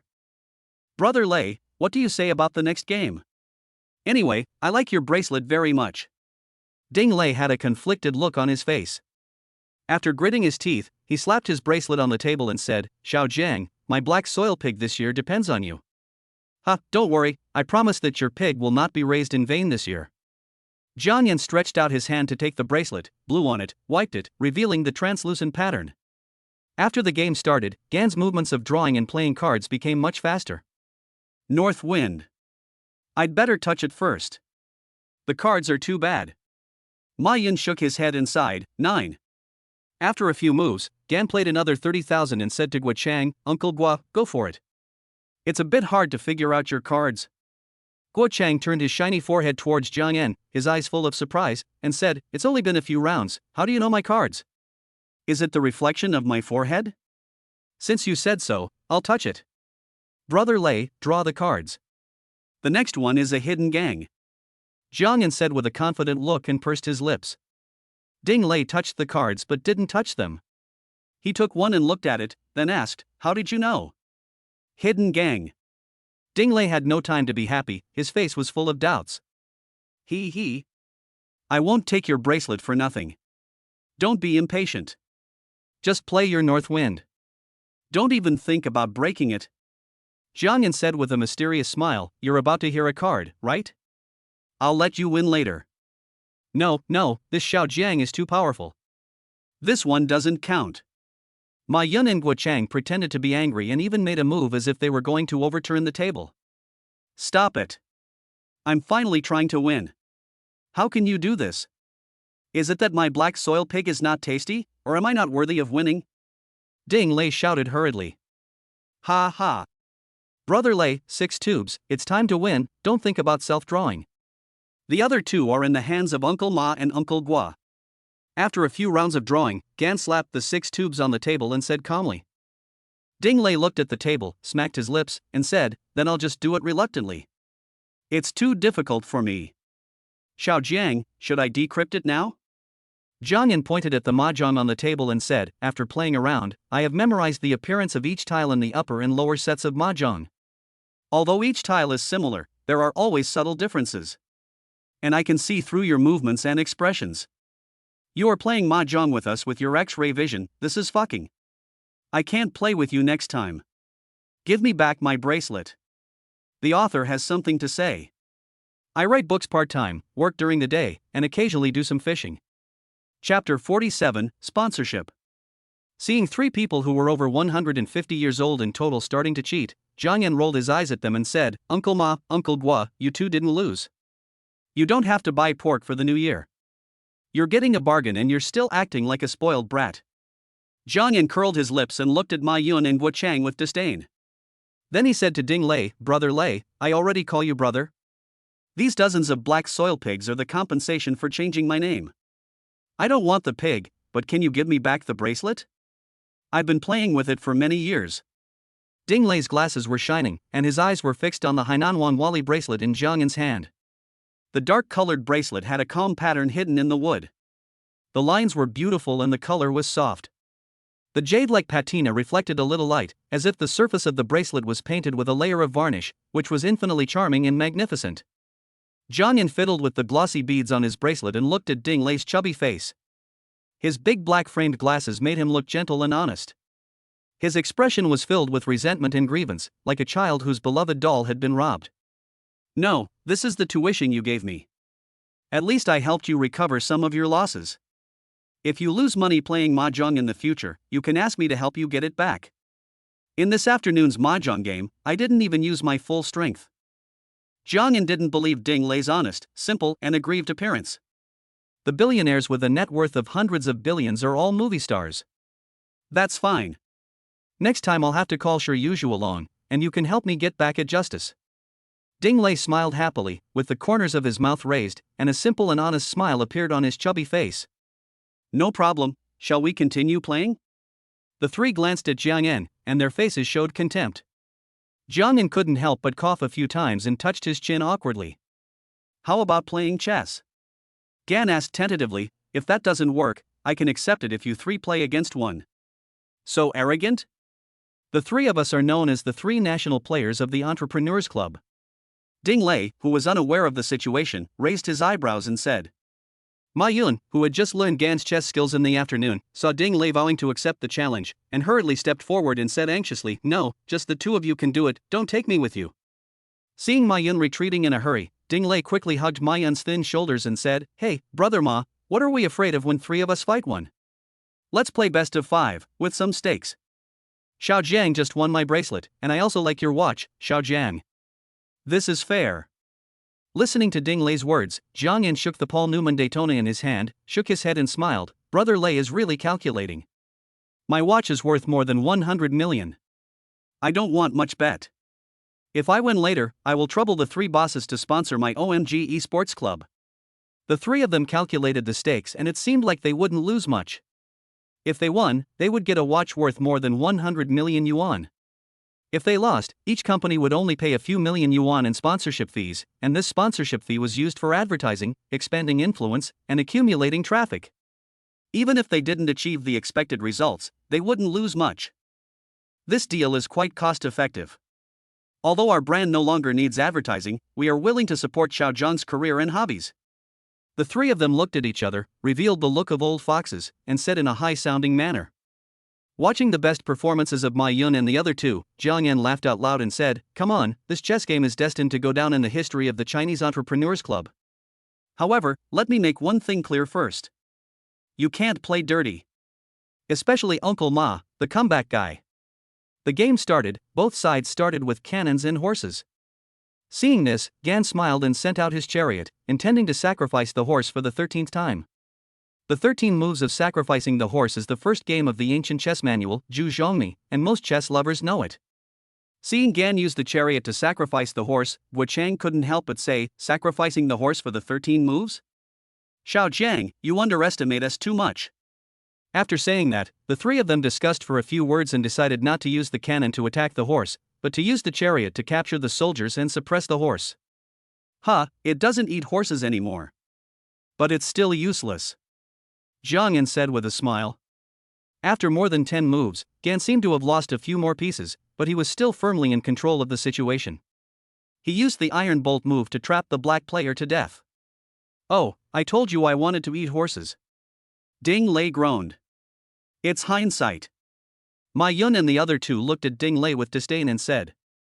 After losing the first round, the three of them refused to believe in the next round and continued to start with the cannon and mounted their horses. Gan did not tolerate this and continued to use the 13th move of abandoning the horse. The three of them learned the lesson from the previous round and were trapped with 2 chariots, 2 horses, and 2 cannons, which was really depressing. Seeing that Gan unexpectedly dismantled the heavy artillery this time, they killed the horse without hesitation. Unexpectedly, they fell into Gan's red trap. Gan used the cannon to attack the soldier to exchange for the sun, and then pressed forward step by step, exchanging the soldier with the chariot, killing at every step. The last move was to advance the cannon to checkmate, defeating the enemy in 1 move. Damn it, I vomited. Ma Yun said depressedly. Xiao Jiang, can you please not use this trick in the next game? You can't win if you take the horse, and you can't win if you don't take the horse. Guo Chang sighed. There's only 1 final round left, and it seems like we have no chance of winning the Paul Newman Daytona. Ding Lei said with a broken mind. In the next game, I'll let it go a little bit. Don't be in a hurry. Gan said with a smile. In the third game, both sides started with the cannon crossing the river and the chariot against the screen horse advancing to the front. After a few moves, Gan directly abandoned the chariot. Ma Yun and the other two really thought that Gan was going to let the game go. They said that this was not good, but he was merciless in capturing the pieces and happily captured the chariot. A smile of forethought appeared on Gonan's fat face, and he was just short of waving a feather fan in his hand, otherwise he would have been like Zhuge Liang plus. Half an hour later, Ma Yun overturned the chessboard and muttered in a gentle and easygoing manner, "This TMD. It seems that we are not just cobblers." Ding Lei comforted himself. Well, neither a cobbler nor a Sanying. Guo Chang's shiny forehead was shining, the same color as the Wanwali bracelet on Jiang Yun's hand. At this time, Jiang Yun picked up the phone and called Ho Ting. "Ah, Mr. Ho, Ali, Wang Yi and Fushan want to sponsor our club. Please arrange for someone to entertain us tomorrow." Jiang Yun shouted in a melodious manner, fiddling with a Wanwali bracelet in one hand and holding a mobile phone in the other. "Where did you get these 3 sponsors? Do they need our club to advertise?" "It's okay. I wanted playing chess. Just treat me well tomorrow."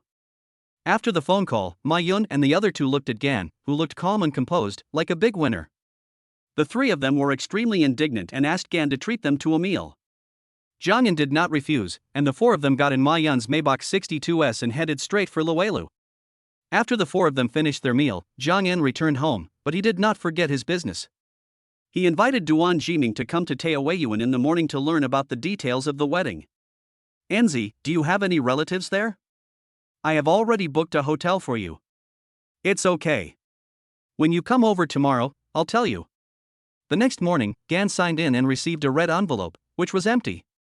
There was nothing in it. It said, "A happy marriage for 100 years." The red envelope was made of bright red paper, and the dragon and phoenix painted in gold lacquer were lifelike. The 4 large gold-plated characters seemed to have some kind of magic, which made Jiang Yun feel an urgent urge to get married. What the hell? Jiang Yun took out a dozen red envelopes that he had just bought 2 days ago from the drawer, feeling very depressed. After breakfast, Jiang Yun received a message from Duan Jiming. He had already arrived at the gate of the community, so Jiang Yun quickly got on the small bus inside the community to pick him up at the gate.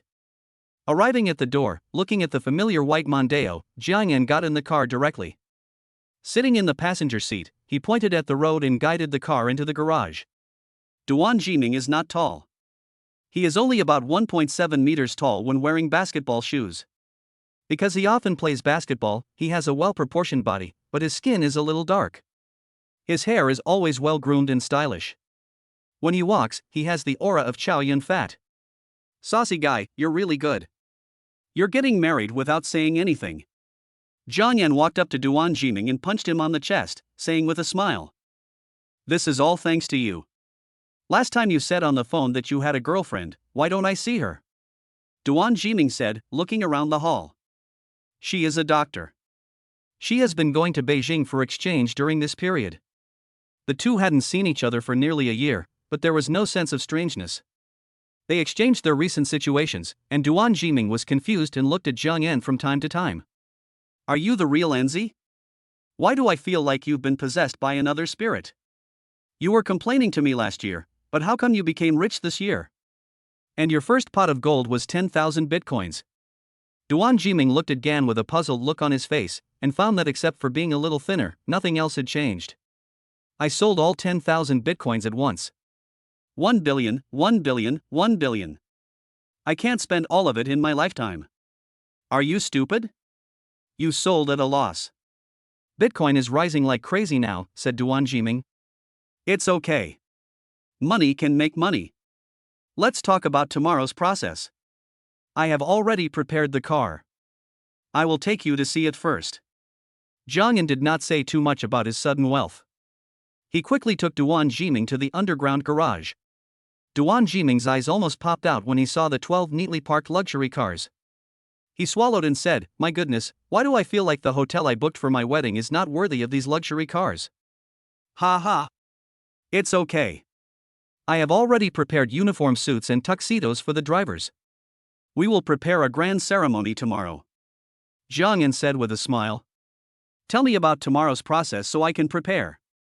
After the chat, Jiang Yan called Master Wang and asked him to bring the masters to decorate the wedding car. Chapter 48, Pick Up the Bride. Duan Jiming's family is considered to be well off. He has an older sister who has been married for a long time. As the heir apparent to the family line, his parents have focused all their attention on him. He worked hard in Hangzhou for many years and bought a Mondeo worth about 200,000 yuan. He basically didn't save much money. The betrothal gift and other things for this marriage were all paid by his family. The woman is an only child. Her hometown is Huzhou, which is very close to Hangzhou, only about 100 kilometers away. Fortunately, the woman's family is quite open-minded, and they got married because of pregnancy. They didn't make too many difficulties about the betrothal gift.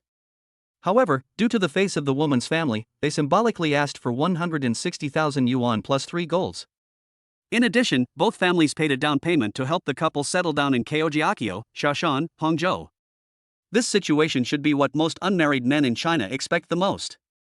There are no complicated betrothal gift disputes, no brother supporting demons, and no excessive house and car requirements. The woman is reasonable, the betrothal gift is not high, and she can bring it back. Both families do their best to help the newlyweds build a new home. A new family is established, and the couple reproduces. They support the elderly on both sides and educate and raise the children. What a beautiful and simple scene, but it is extremely rare in today's society.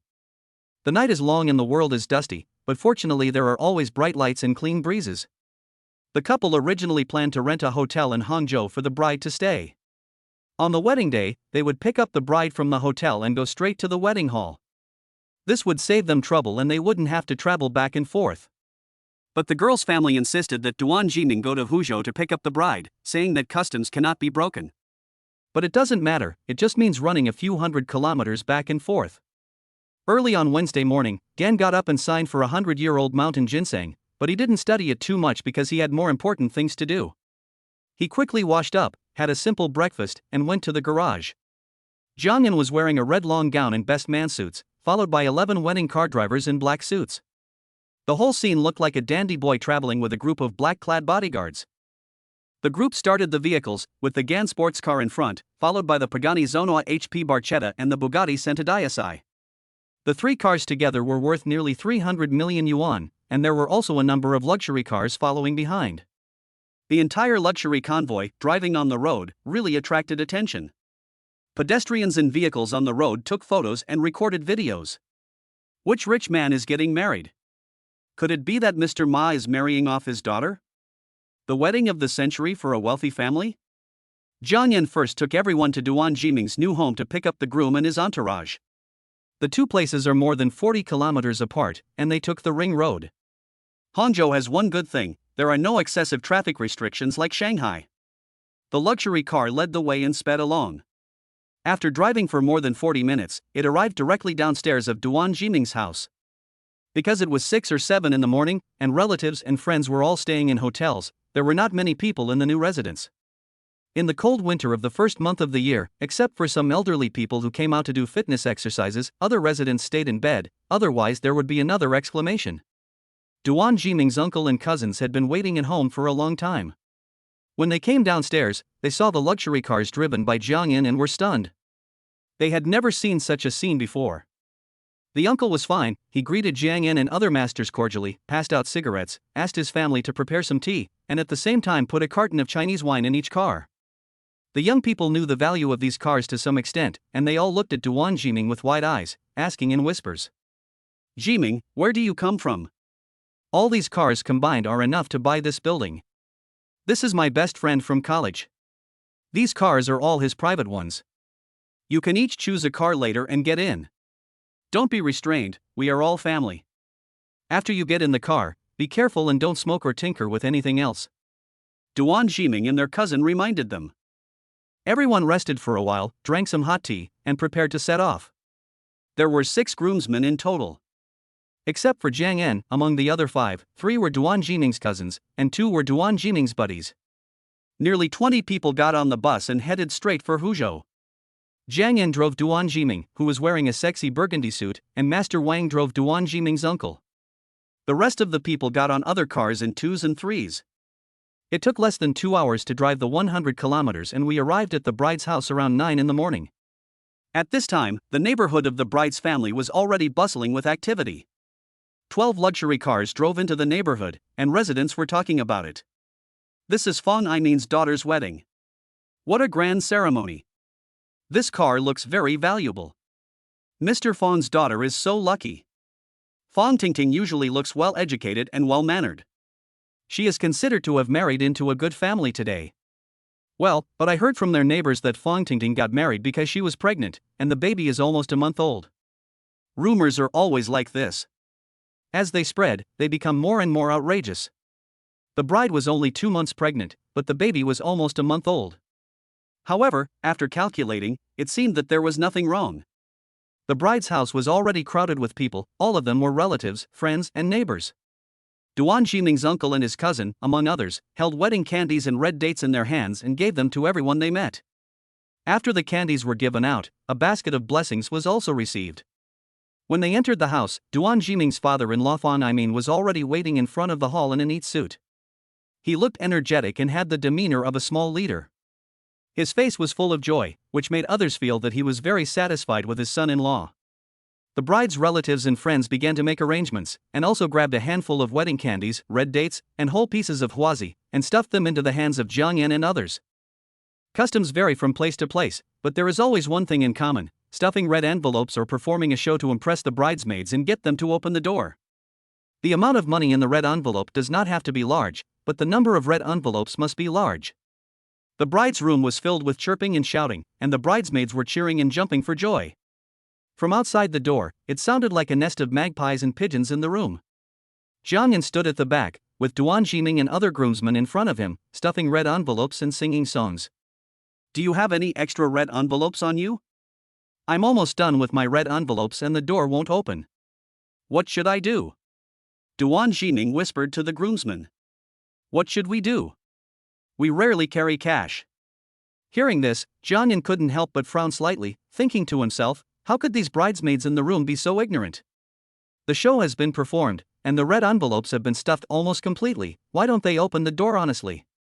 "Don't worry, Sabao. I have more in my car. Just hold on for a moment and I'll get it." Jiang Yan pulled Duan Jiming's sleeve and said softly. After saying that, Jiang Yan ran downstairs. Sitting in the car, he took out a wad of cash from his bag. He put it in a dozen red envelopes, with 500 or 800 in each. Duan Jiming was getting a little impatient at this time.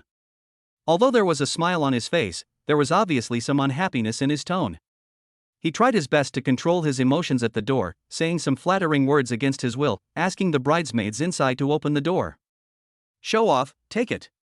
Don't be anxious, today is a festive day. First, take a video of these red envelopes and send it to the bridesmaids inside. Then induce them to open the door a crack, and then throw all the red envelopes in at once, let them scramble for them, and then we can squeeze through the door and rush in. Otherwise, if you stuff them under the door one by one, you don't know when you will get them all. Pay attention, throw the red envelope first, then rush in, otherwise the door will be pushed open in an instant, which may hurt people." Jiang Yan calmed Duan Jiming down, put the red envelope in his hand, and said. Afterwards, Duan Jiming opened the red envelopes one by one, revealing a few red bills inside, and took a short video and sent it over. While coaxing, he hinted that the red envelopes were the highlight of the event. Sure enough, the bridesmaids were tempted by the red envelopes and quietly opened the door a 3-centimeter gap. Duan Jiming found the right time and threw more than a dozen red envelopes in. Immediately, the bridesmaids cheered and searched the room for red envelopes. Duan Jiming and others rushed into the room easily and saw the bride sitting quietly on the bed in a bright red Chinese wedding dress and a red veil on her head. Duan Jiming smiled and rubbed his hands, then stepped forward and gently lifted the red veil. When the red veil was half lifted, Duan Jiming trembled all over as if he had seen a ghost, and said, "Oh my God." It turned out that the bride was wearing a red fish head monster mask. This scene really made Duan Jiming, who was full of joy, unable to react for a moment. Everyone burst into laughter. Jiang Yan thought, fortunately the hood was red. If it was green, even if the wedding was completed today, it would still be a bit uncomfortable in the days to come. Duan Jiming smiled awkwardly and took off the fish head monster mask of the bride. The bride was pretty, with regular features, and most importantly, she was tall. It looked like she was almost as tall as the groom. After some trivial steps, the bride was given a little makeup touch-up, and the group went downstairs in a mighty procession. Looking at the 12 luxury cars downstairs, the bride was still a little surprised even though she was mentally prepared. Everyone looked at the luxurious wedding car driven by Jiang Yan, and their eyes were drawn to it. Even Duan Jiming's 2 men smiled more. When they were getting married at their age, besides hoping that their daughter would marry a reliable man, they also wanted to save face. Everyone was arranged to get on the car. The bride and groom got on Master Wang's Phantom, the two Taishans got on the Maybach 62S. The rest of the people got on other cars. Only on Jiang Yan's side, some bridesmaids wanted to sit in his passenger seat, but Jiang Yan politely refused them all, saying that the passenger seat was already occupied. Chapter 49 Awkward. Although Jiang Yan was driving a sports car, he was very careful about his life. He always drove within the speed limit on the highway, occasionally exceeding the speed limit, but never exceeding 140.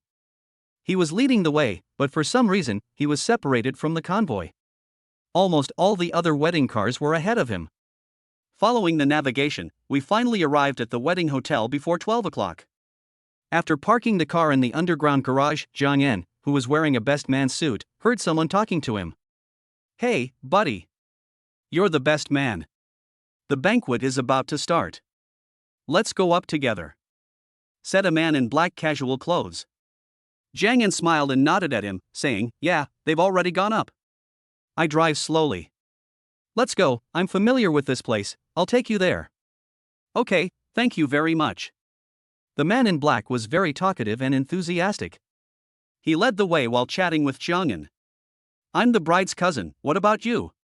"I'm the groom's college classmate, so I was asked to be the best man this time. It's not easy to be a best man nowadays. I was often pranked when I was a best man for others before." The man in black sighed, as if he was thinking of something unpleasant. "This is my first time being a best man, so I don't have much experience. However, being a best man is not easy. I have to get up early in the morning, pick up the bride, and endure the troubles of the bridesmaids. There are also all kinds of performances. It's too tiring." Jiang Yan smacked his lips, a tired look appeared on his face, and he shrugged his head and said. While chatting, the two got on the elevator and went to the wedding venue. After arriving at the scene, the two shook hands and then went their separate ways. Jiang Yan never liked too many mundane etiquettes, and at this wedding, he knew almost no one except the groom. In order to avoid some trouble, Jiang Yan found a table in the corner and sat down. There were 8 people sitting at the big round table. Some of them were chatting, but most of them didn't know each other. Some cold dishes and appetizers were already on the table, as well as some snacks. After working all morning, Jiang Yan was already a little hungry. After he ate a few bites, the hot dishes were slowly served. After everyone at the table greeted each other, they began to taste the dishes. The dishes tasted good. While eating, Jiang Yan looked at the entire wedding scene. Suddenly he saw the bride and groom toasting at each table, and Jiang Yan was stunned for a moment, with a confused look on his face, his chopsticks hanging in the air. Why did the bride and groom change? Jiang Yan didn't react at once and thought to himself. At this time, his cell phone rang. He picked it up and saw that it was Duan Jiming calling. "Enzai, where are you? We are about to start." At this time, Jiang Yan realized that he had gone to the wrong wedding. "I'm coming up now." After saying that, Jiang Yan hung up the phone and was so embarrassed that he almost buried his head under the table. He quickly stood up and walked to the elevator entrance. He was on the 8th floor, and Duan Jiming's wedding was on the 12th floor. "You were so busy chatting that why didn't you take a closer look at the floor?" Jiang Yan grinned and scratched the back of his head anxiously. As soon as he entered the elevator, Jiang Yan felt something was wrong. He had somehow gotten into a banquet, but there was no sign of anything. He seemed to be feeling bad. Thinking of this, Jiang Yan pressed the first floor button and went straight to the lobby. "I spent 8,000 yuan to pay for the meal. Beauty, I went to the wrong wedding and had a free meal. When the bride and groom ask about it, please wish them a happy marriage and a long life of happiness on my behalf." After saying that, Jiang Yan left the confused receptionist behind, got on the elevator, and headed straight to the 12th floor. When I went upstairs and arrived at the wedding hall, I saw Duan Jiming and his uncle welcoming guests and arranging seats. "Enzi, where have you been? I thought you went to the wrong place." Duan Jiming walked up to Jiang Yan, holding his arm and said. No, I drive slowly." Jiang Yan said with an awkward smile. "Come on, sit at the same table with me. Today, thanks to you." Duan Jiming pulled Jiang Yan and walked inside. "No, absolutely not. You know me, I don't like to join in the fun. Besides, I don't know many of the people here. Since there are few people at that table, just arrange me there," Jiang Yan said. Seeing that Jiang Yan was determined in knowing his personality, Duan Jiming reluctantly arranged Jiang Yan to sit at a table with fewer people. Jiang Yan sat at the table, playing with his phone. After waiting for about 30 minutes, the wedding ceremony was held as scheduled. The MC led the atmosphere on the stage, introducing the important guests from both sides one by one. The celebration went on as planned. There was no amazing chorus between the bride and groom, no singing and dancing by the bride and bridesmaids, and no bride-stealing plot. The newlyweds exchanged rings, hugged and kissed, and served tea to the elders. The whole process was rather dull, but it gave people a different feeling. Singles felt sour in their hearts, but they silently comforted themselves that being single was fearless. Those who had boyfriends or girlfriends began to look forward to their weddings and imagine how to hold them to make them unforgettable. Married people recalled their weddings and how happy they were at that time. Some divorced people secretly hate that they met the wrong person, or recall the sweetness of the past and have some thoughts of remarrying. Jiang Yan took a video and sent it to Zhou Jin. At the same time, he typed, "Let's get the marriage certificate." After sending the message, I received a reply after more than 10 minutes. "You are very touched by attending weddings. I was the same before, especially when I attended some friends' weddings. I always imagined my own wedding. After I finish this communication, we will meet our parents to get the marriage certificate. Yeah, when I'm done here, I'll go to Beijing to find you. I miss you a lot." "Me too, I miss you." The two of them didn't talk for long before Zhou Jin started to get busy. Jiang Yan sometimes wondered whether he should persuade Zhou Jin to give up her job, because the two of them spent too little time together. And Jiang Yan felt that he could support her. She had no worries about food and drink, and she had too much money to spend. But when he heard Zhou Jin say last time that she was a doctor and a party member and that she liked this profession, Jiang Yan basically gave up the idea. It's so hard to find a girlfriend who is a doctor. But who made me like her? I should try to accept it and adapt to it. Doctor is a great profession, helping people in need and saving lives, and I need to support her. Jiang Yan sighed, smacked his lips, and thought so. After attending the wedding celebration and eating the banquet, Jiang Yan arranged for Master Wang and others to send the people back to Duan Jiming's new home. "Saucy guy, this is the wedding gift I prepared for you. I wish you a happy marriage." Jiang Yan stuffed a gift package into Duan Jiming's hand and said. Today was Duan Jiming's wedding. Facing his good friend's gift, he did not refuse. He patted the back of Jiang Yan's hand and said, "I'm really too busy today. I haven't had time to treat you properly. In a couple of days, when I'm done with my work here, we can have a good meal together and find a place to play games together." Jiang Yan smiled. It had been a long time since they had played games together. Especially after work, the opportunities became fewer and fewer. Every day, they were busy with work and dealing with interpersonal relationships. "Okay, no problem. I'll stay in Hangzhou for another 3 days, remember to come and visit me," Jiang Yan said with a smile. Afterwards, Gan sat in Duan Jiming's new home for a while, then got up and said goodbye. 12 luxury cars returned to Greentown Paradise in a grand procession. "Master Wang, I'll transfer the money to everyone now." Jiang Yan took out his mobile phone and transferred the money. The cashback critical hit triggered a reminder, but Jiang Yan didn't pay too much attention to it. Now the amount was less than 100 million, so he didn't feel anything. When Master Wang saw the account information, his face changed and he said anxiously, "Boss Jiang, this number is wrong. Why is there an extra 50,000? "It's okay. Take everyone around Hangzhou today. Thank you for your hard work these past 2 days." Jiang Yan patted Master Wang on the shoulder and said, No. You've already paid enough for us. We can't take this money." Master Wang declined quickly. "Hey, just take it. You can use this money to treat everyone. Take a bath, get a massage, or something. Relax. Tomorrow, you can help me drive these 11 cars back. I will say hello to the property manager over there." After the two people repeatedly refused, Master Wang had no choice but to accept the money reluctantly. Afterwards, Jiang Yan lay alone in the villa, catching up on his sleep. He had been busy all day and had even gone to the wrong wedding venue. Thinking back, he still felt very embarrassed. Jiang Yan slept until 5 in the afternoon, with nothing to do. He had originally planned to visit Ma Yun's house, but Ma Yun had been embroiled in a lot of trouble recently, facing various investigations and inquiries, so he was very tight on time. Jiang Yan always felt that the huge villa was a bit empty. Living alone, his sense of loneliness doubled. After exercising for a while and taking a hot bath, Jiang Yan made some dinner and was about to eat when he received a call from Duan Jiming. Enzi, send me your bank account number. Why do you want my account number? Jiang Yan guessed Duan Jiming's move, but still pretended to be confused. I'm sorry to have been using your car today. My wife and I agree that we can't afford the car fare, but the gas money must be transferred to you. So, send me your account number and I'll transfer the money to you. What a mess of gas money. Didn't you give 2 Zhonghua cigarettes to each car? That's enough. Cigarettes are the rule, gas is another thing. Send me your account number as soon as possible. We have been brothers for so many years, why are you being so polite to me? Did your wife force you to give it to me? I am happy that you are getting married. Today is your happy day. If you keep talking to me about these useless things, don't blame me for scolding you. Jiang Yan pretended to be angry. After hearing Jiang Yan's stern refusal, Duan Jiming didn't know what to say next.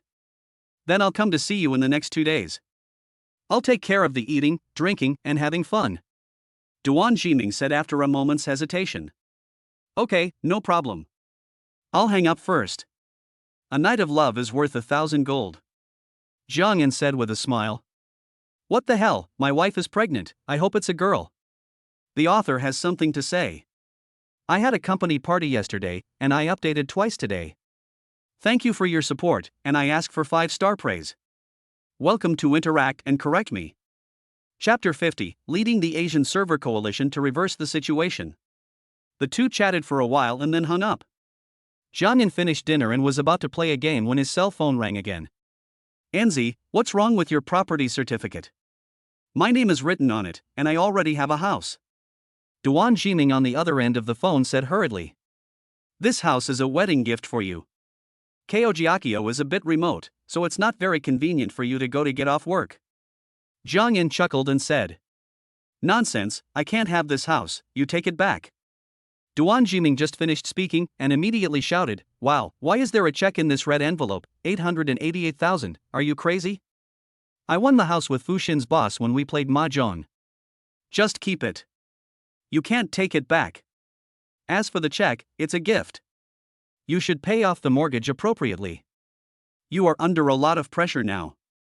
You are married and both families have elderly people who need your support. And your child will be born this year. Everything depends on you too. It's not easy to live in Hangzhou. My children will need to go to school in the future. Without a good school district house, it will be difficult to provide them with education. Jiang Yan lied that he bought the house from Guochang at an internal price. In order to convince Duan Jiming, he even mentioned his unborn child. No, this gift is too big, I absolutely cannot accept it.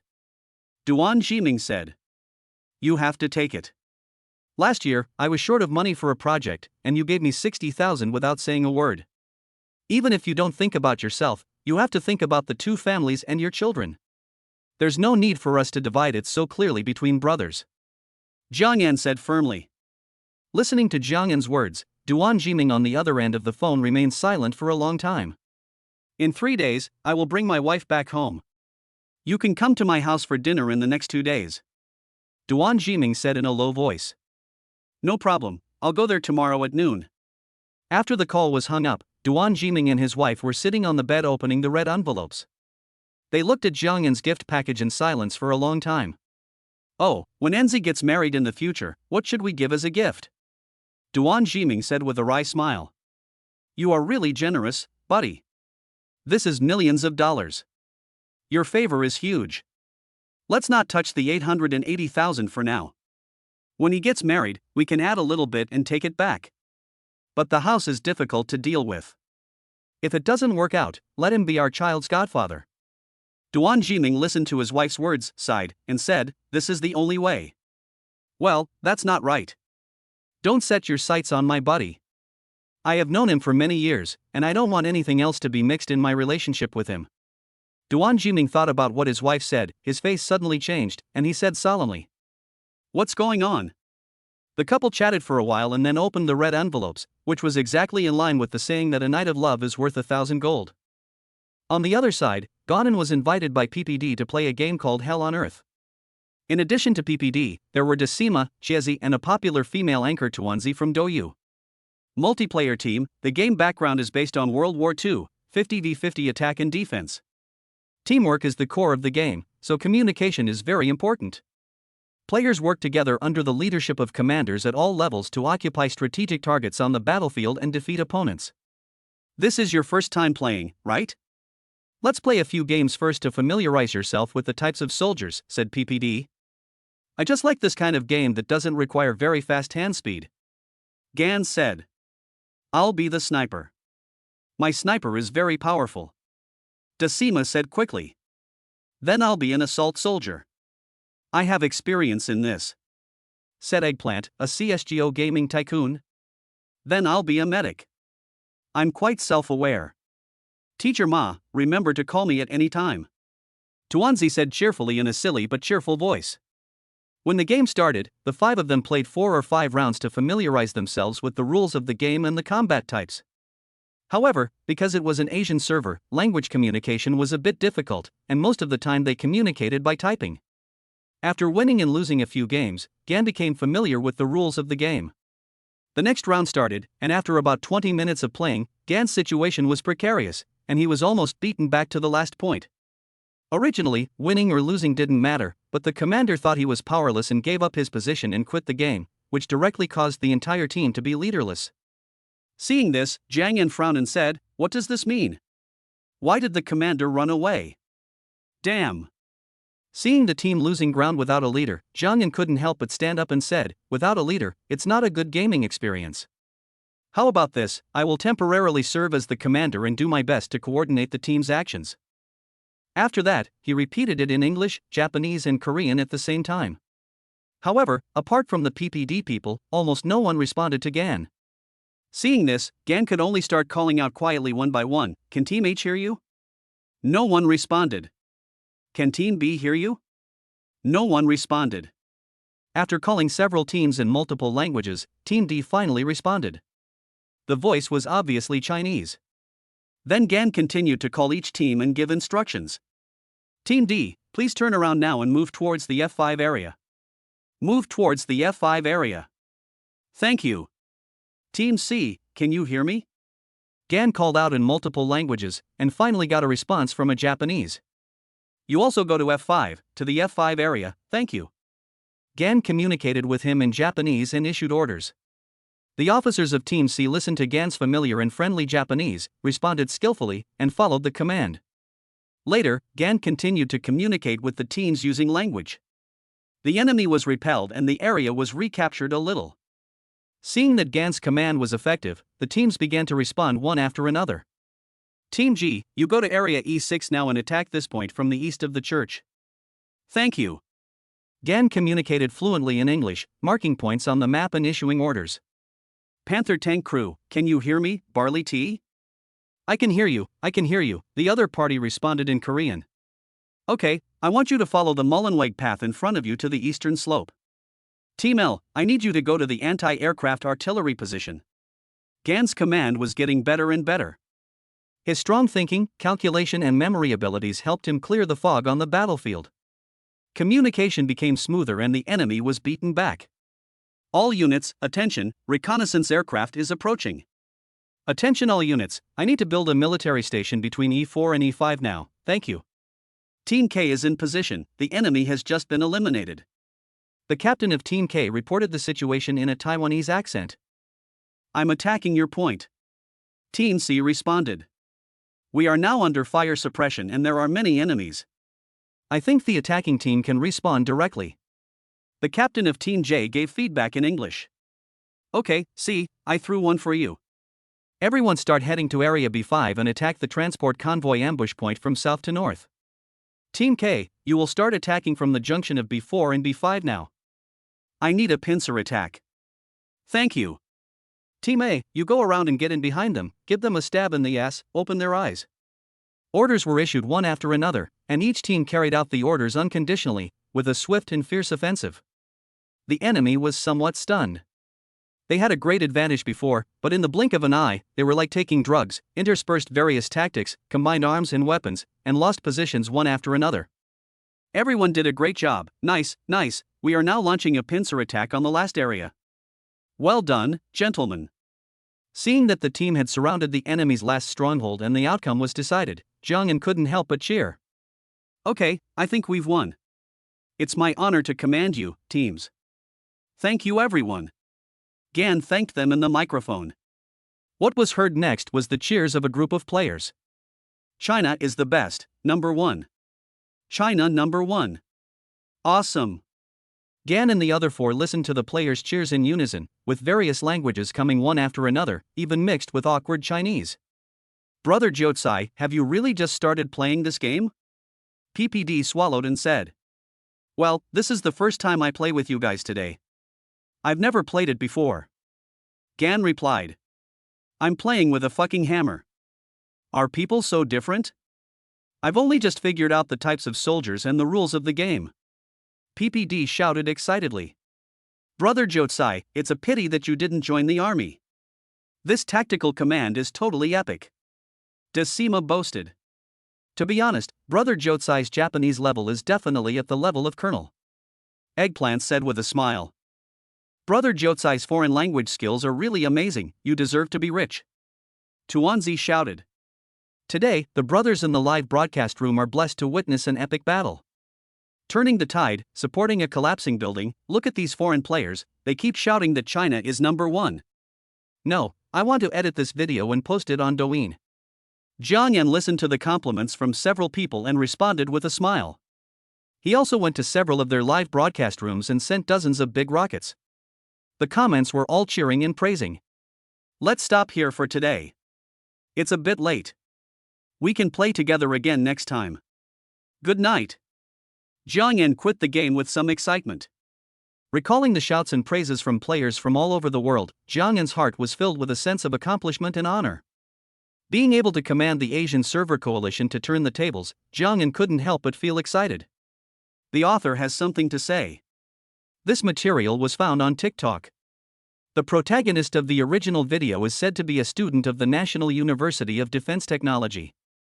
I shouted China number one after watching that video. Thank you for your support. I ask for a 5-star rating. Welcome to Correct Me, thank you 0.0. Chapter 51 Asking Ma Huatang for skin. When Gan woke up, he received a 1 yuan voucher for a Lamborghini, which made him so angry that his face turned green. Who are you looking down on? I'm short of this $1? Jiang Yan complained in his heart, and angrily crumpled the voucher into a ball. Then he thought about it and flattened the voucher again. After all, it was a gift from the system dad. If the reward was ruined, the system dad might get angry and directly uninstall the system. If he directly took back all the rewards, Jiang Yan would lose a lot of money. Thinking of this, Gan spread out the coupon code, planning to find a frame to frame it later. After washing up, Jiang Yan drove straight to Duan Jiming's house and had a meal with his family. After dinner, Duan Jiming drove and took Jiang Yan to various scenic spots in Hangzhou, refusing to let Jiang Yan spend a penny the whole time. The next day, after Gan woke up in the morning, he still heard the familiar sign and reward prompt, sign in successful, congratulations on obtaining 13% of the shares of Penguin Group. Jiang Yan was stunned for a moment when he heard this. Then he quickly took out the voucher, hugged it and kissed it twice, and said, I knew that the system father would not send me a rubbish voucher for no reason. It turns out that he was waiting for me here. After being happy, Gan quickly checked the current market value of Penguin, which was 4.72 trillion, 13%, or about 600 billion. In the previous chapter 7, Ali's market value was written wrongly, it should be 4.7 trillion, which is about the same, 12.7%, or about 600 billion. Fortunately, my family assets have not been exposed to the public yet, otherwise I would have appeared on the heroin list by now. Jiang Yan, who is now worth trillions of dollars, couldn't help but shudder. He felt a sense of crisis in his heart, and always felt that he would be slaughtered like a pig after being exposed. It seems I have to get an official identity, otherwise it will be difficult to deal with it when the time comes. Jiang Yan murmured, Ali is helping me earn money for women, and Penguin is helping me earn money for children. The only thing missing is money for the elderly. Thinking of this, Jiang Yan couldn't help but feel his hair stand on end and twisted his body unconsciously. At this time, Gan's cell phone rang. He knew who was calling without even looking at it, after all, this had happened before. Hey, is this Uncle Tang? Jiang Yan saw that the caller ID was from Pengchang, so he knew who was calling. He didn't care about anything else and just wanted to establish a relationship with him. The other party wouldn't refuse this title anyway. When the other party heard this title, he was obviously stunned for a moment, and then laughed and said, "Boss Jiang is really young and promising. He bought out the shares of other shareholders of our company in a blink of an eye." Ma Huateng was clearly aware of Jiang Yan's background. When Jiang Yan got the shares of Ali and Byte, he began to pay attention to this mysterious figure. Ma Huateng did not dwell too much on Jiang Yan's familiar address. After all, Jiang Yan was trying to show goodwill to his elders. Hearing the meaning of Ma Huateng's words, Gan was not too surprised. He directly brought out the words he had said to Ma Yun before, indicating that his intention was just a simple investment behavior. "Oh, so, when Mr. Jiang is free, let's meet and talk." Ma Huateng pondered for a moment and then continued. "Uncle Tang, there's no need to be so polite. I'm in Hangzhou now, and I'm neighbors with Uncle Ma Yun. Don't call me Mr. Jiang. Just call me Xiao Jiang, just like Uncle Ma. There's no need to meet for now. You're very busy right now, and like Uncle Ma, you're facing interviews and investigations. Anyway, you should cooperate actively. When I'm free in the future, I'll go to Pengcheng to find you," Jiang Yan said. Hearing the goodwill and initiative in Jiang Yan's words, Ma Huateng smiled and said, "Then I'll take advantage of you. Xiao Jiang, remember to contact me when you come back to Pengcheng." "Okay, no problem." Jiang Yan finished speaking and was about to say goodbye when he suddenly changed the subject and said quickly, "Uncle Tang, I have an alliance account. As you know, some skins cannot be drawn. You see." Ma Huateng thought Jiang Yan had something important to say. When he heard it was about the game account, the muscles on his face twitched twice. He pushed his glasses on the bridge of his nose and said with a smile, "That's easy. I'll ask the operations director of LOL to fill up your account skins. At the same time, I'll send you a list of the group's senior executives. If you have any questions in the future, you can contact them at any time." "Okay." Then the two exchanged a few pleasantries and hung up the phone. Alas, there is one bad thing about big groups: they don't pay much dividends. Gan muttered to himself and smacked his lips. After breakfast, Jiang Yan called Xiang Qian directly. "Boss Xiang, I just acquired 13% of the shares of Penguin Group. Please go back and make a connection with the people in the company. Also, please transfer 200 million yuan from the company account and donate the money to Changnan University and other universities in Jiangxi province. Focus on helping some poor students and support the research work of key universities." Jiang Yan wanted to do more charity work to gain some hidden fame. Universities in Gan province have always been relatively unknown. If the Americans hadn't mentioned Changnan University before, Jiang Yan wouldn't have known that there was such a great university in his hometown. Donating to colleges and universities can not only support the education of the hometown, but also get some support in secret, killing two birds with one stone. After all, university presidents are generally department-level cadres. Xiang Qian on the other end of the phone listened to Jiang Yan's arrangements for a long time without saying anything, silently digesting the information conveyed by Jiang Yan. His face was calm, but there seemed to be surging waves in his heart. "Boss, do you have any secrets to teach you? You dropped a big bomb all of a sudden, and now there's another Fortune 100 company. I'm under a lot of pressure," Xiang Qian said in a muffled voice. "Since it's a secret, it certainly can't be passed on. If you're under a lot of pressure, you can find more reliable people to help you share the burden. You can cooperate more with Naruhito in this regard," Jiang Yan said with a smile. "Okay. In addition to the charity fund, there is a large amount of money in the company's account. The venture capital business is also on the right track." Xiang Qian returned to the topic without asking any more questions, and reported on the company's situation. Jiang Yan was rubbing the wine Wally bracelet he had won earlier. Each bead was smooth and lustrous, dark and gloomy. In the sunlight, it reflected the flowing light, as if it was wrapped in jade. Listening to Xiang Qian's work report, Gan nodded and responded. "I feel relieved that you are in the company. Improve the framework of the charity fund as soon as possible. Since there is too much money to spend, just donate more. Take out another 1 billion and donate it to the colleges and universities that were blacklisted by the Americans." Jiang Yan waved his hand, looking like he had no shortage of money, and said proudly. "Also, you can contact Ali later and participate in the Mai Forest project. Those who plant trees will enjoy the shade." Listening to Gan's tone that showed he was completely uninterested in money, Xiang Qian couldn't help but sigh. "You deserve to be rich since you were so keen on charitable donations." "Okay, boss. I'll prepare the plan and send it to your email." After Jiang Yan finished explaining the work, he drove directly to Duan Jiming's home. He had lunch at their home at noon, and in the afternoon, under the guidance of Duan Jiming, he visited various scenic spots. At the same time, the two of them went to an internet cafe for the first time in a long time, played games together, and reminisced about the days when they worked day and night in college. Wow, show off, how long have you not played? How come you lost all sense of hand speed after getting married? I seldom play it. I can only play it a few times a year. Let me get familiar with it first. I don't even understand this new equipment. I vomited. I should have played a match earlier. Is platinum so powerful now? This ribbon is a power leveler. On your behalf, your Noxus is really bad. Ha ha. It's over. I've dropped to Platinum 5. It's too difficult. Gonan took a sip of mineral water, lit a cigarette, and slowly exhaled the smoke. His eyes were blurred and his expression was dim, as if his body had been hollowed out and his soul was lost. The two of them fought in the internet cafe until 9 o'clock in the evening. After having dinner together, they separated. Around 10 o'clock in the evening, Jiangyan returned to Green City Peach Blossom Land, took a bath, and fell into a deep sleep. When he got up in the morning, Gan signed in and was rewarded with a house in Beijing, Shidan Shangwok. The system dad understands me very well.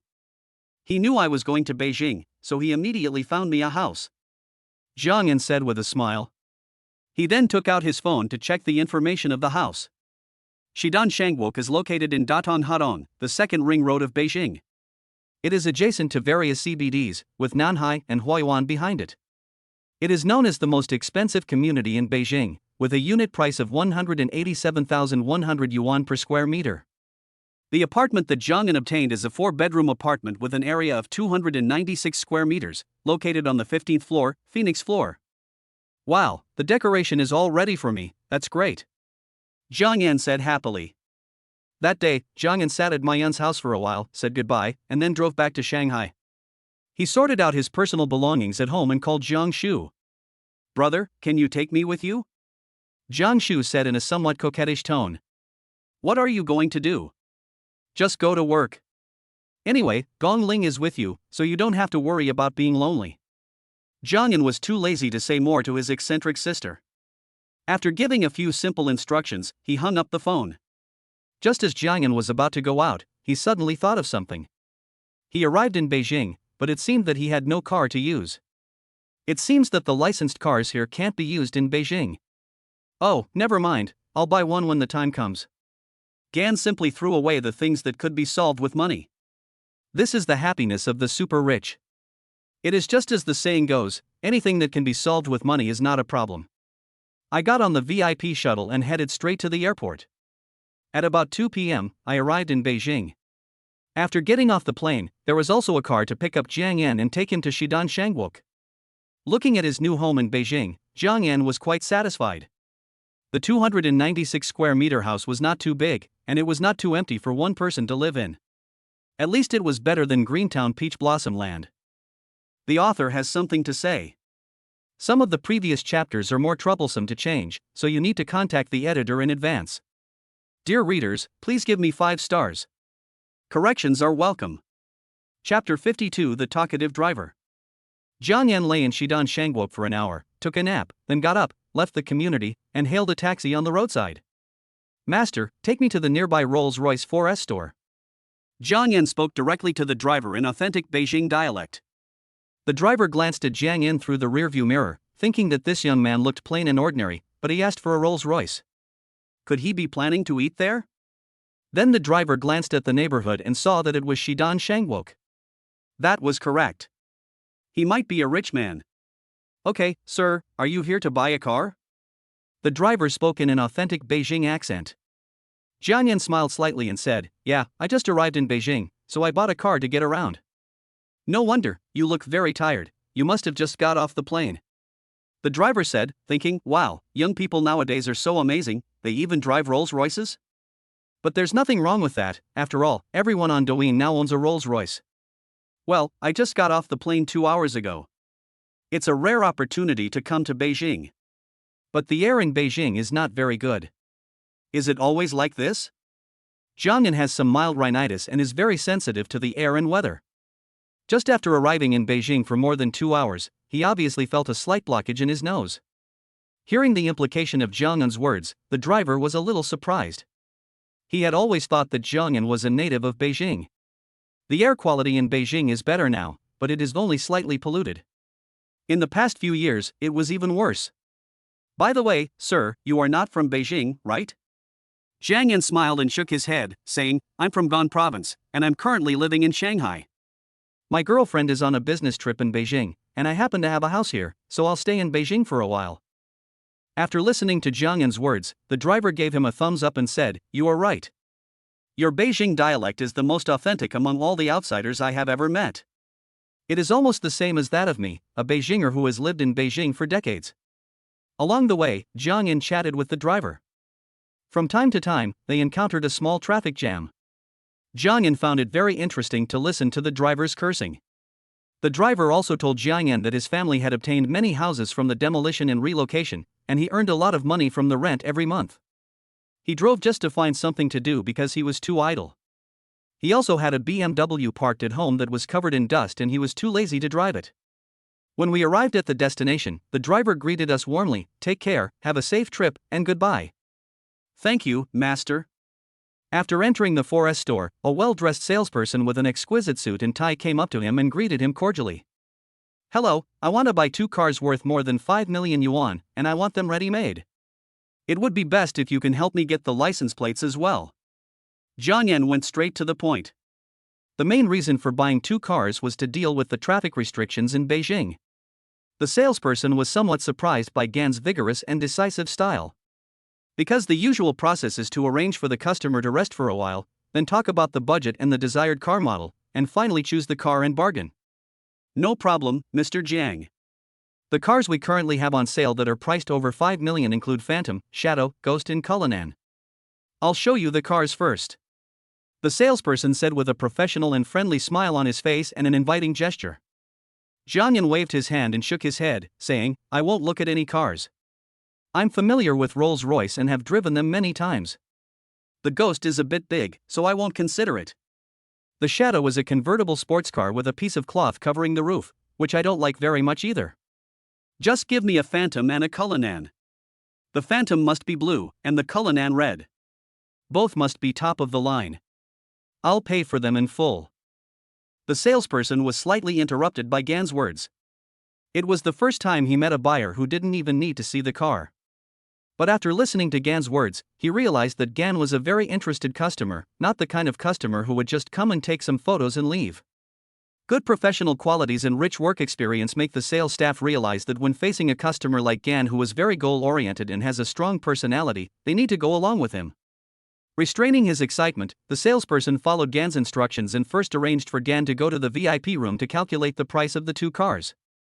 Mr. Jiang, after the discounts, the total price of the 2 cars is 13.7 million, of which the Phantom is 5.9 million and the Cullinan is 7.8 million. The salesperson handed the report to Zhang En and said.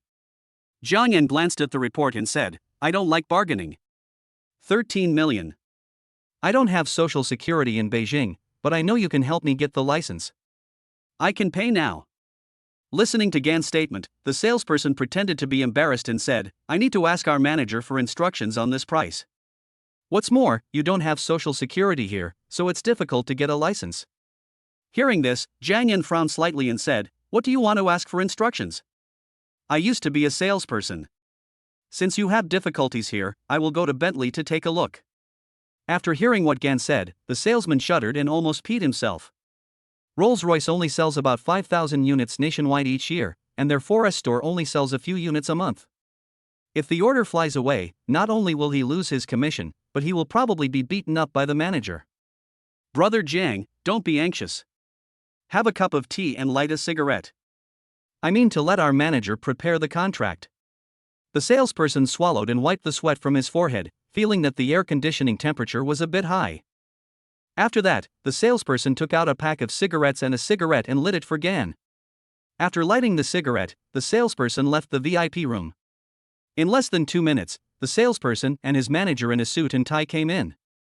The sales manager took a look at Gan's clothes, then glanced at the master string in Gan's hand, and was startled. Then he put on a professional smile and sat down opposite Gan naturally. Mr. Jiang, Xiaohan has told me the situation. This is the contract. Please take a look at it. If there is no problem, we can sign and pay by credit card directly. Gan simply glanced at the contract, signed his name, and pressed his fingerprints. He took out his bank card and swiped 13 million on the prepared POS machine. Cashback reminder, critical hit 53, cashback 689 million. Hearing the pleasant cashback reminder, Gan raised his eyebrows. This is the first time I meet a customer like Mr. Jiang. He is so generous and free-spirited. Thank you for your trust in Rolls-Royce, said the sales manager with a smile. Salesman Xiaohan also complimented him and did not forget to add Jiangyan's WeChat. Jiangyan did not refuse and changed to a small account and added him. He planned to store his car here when he was not in Beijing often. After completing all the formalities, Jiangyan drove the Cullinan out directly. The only drawback was that it was still a temporary license plate. He asked the salesperson to drive the Phantom back to Xidan Shangguo together. After leaving the 4S store, a group of salesmen started talking about Gan. Xiaohan, you are awesome. You are the sales champion this month. You made 13 million and the whole process took less than half an hour. I was lucky because it was my turn. I didn't understand the customer at all. I didn't even look at the car. I just negotiated a price and paid with my credit card, said the salesperson, Xiaohan, with a smile. But this client is really hard to please. I originally wanted to be an SP, but I didn't expect him to see through me. The duck in hand almost flew away. You are still a little inexperienced. You should learn more about luxury goods in the future. The watch worn by Mr. Jiang just now is worth more than 200 million yuan. If I hadn't taken a look at it online some time ago, I wouldn't have recognized it. People like him, judging by their style, are obviously not short of money, and they are in a tight time schedule, so they can spend millions of yuan in a minute. The sales manager patted Xiaohan on the shoulder and said, Xiaohan is treating us to dinner tonight, is that okay? These are all small things, no problem. My goodness, manager, please tell us what kind of watch it is that is worth more than 200 million. Jiang Yan drove to Xidan Shangguo and parked the two cars. He continued to recuperate at home and then went out around 7 o'clock. I drove the red Cullinan straight to Union Hospital. The two places were only 5 kilometers apart, very close, and it only took me more than 10 minutes to get there. Jiang Yan had not yet told Zhou Jin about his trip to Beijing, and he planned to give Zhou Jin a surprise. At the time when Zhou Jin got off work, Jiang Yan, wearing a mask, waited in the obstetrics and gynecology outpatient building. Watching the doctors, nurses and patients coming and going, Jiang Yan sat on a bench in the corridor, looking around, as if searching for the beautiful figure in his mind. Soon, one after another, doctors were seen packing up their things, changing into casual clothes and going off work. A tall and graceful figure walked out of the department. She was wearing a slim-fitting brown woolen windbreaker that outlined her perfect figure.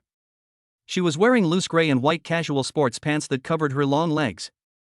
Her straight black satin-like hair naturally fell on her shoulders.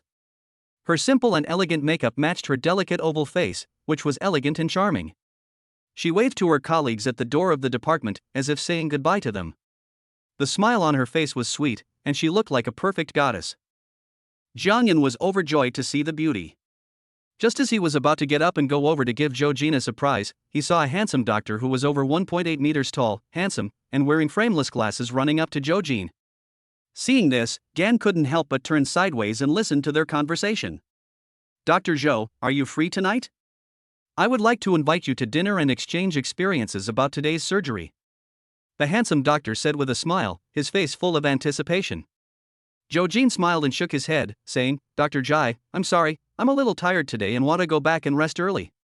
Hearing Zhou Jin's refusal, Dr. Zai's face stiffened slightly, then a smile continued to appear on his face, and he said, Is that so?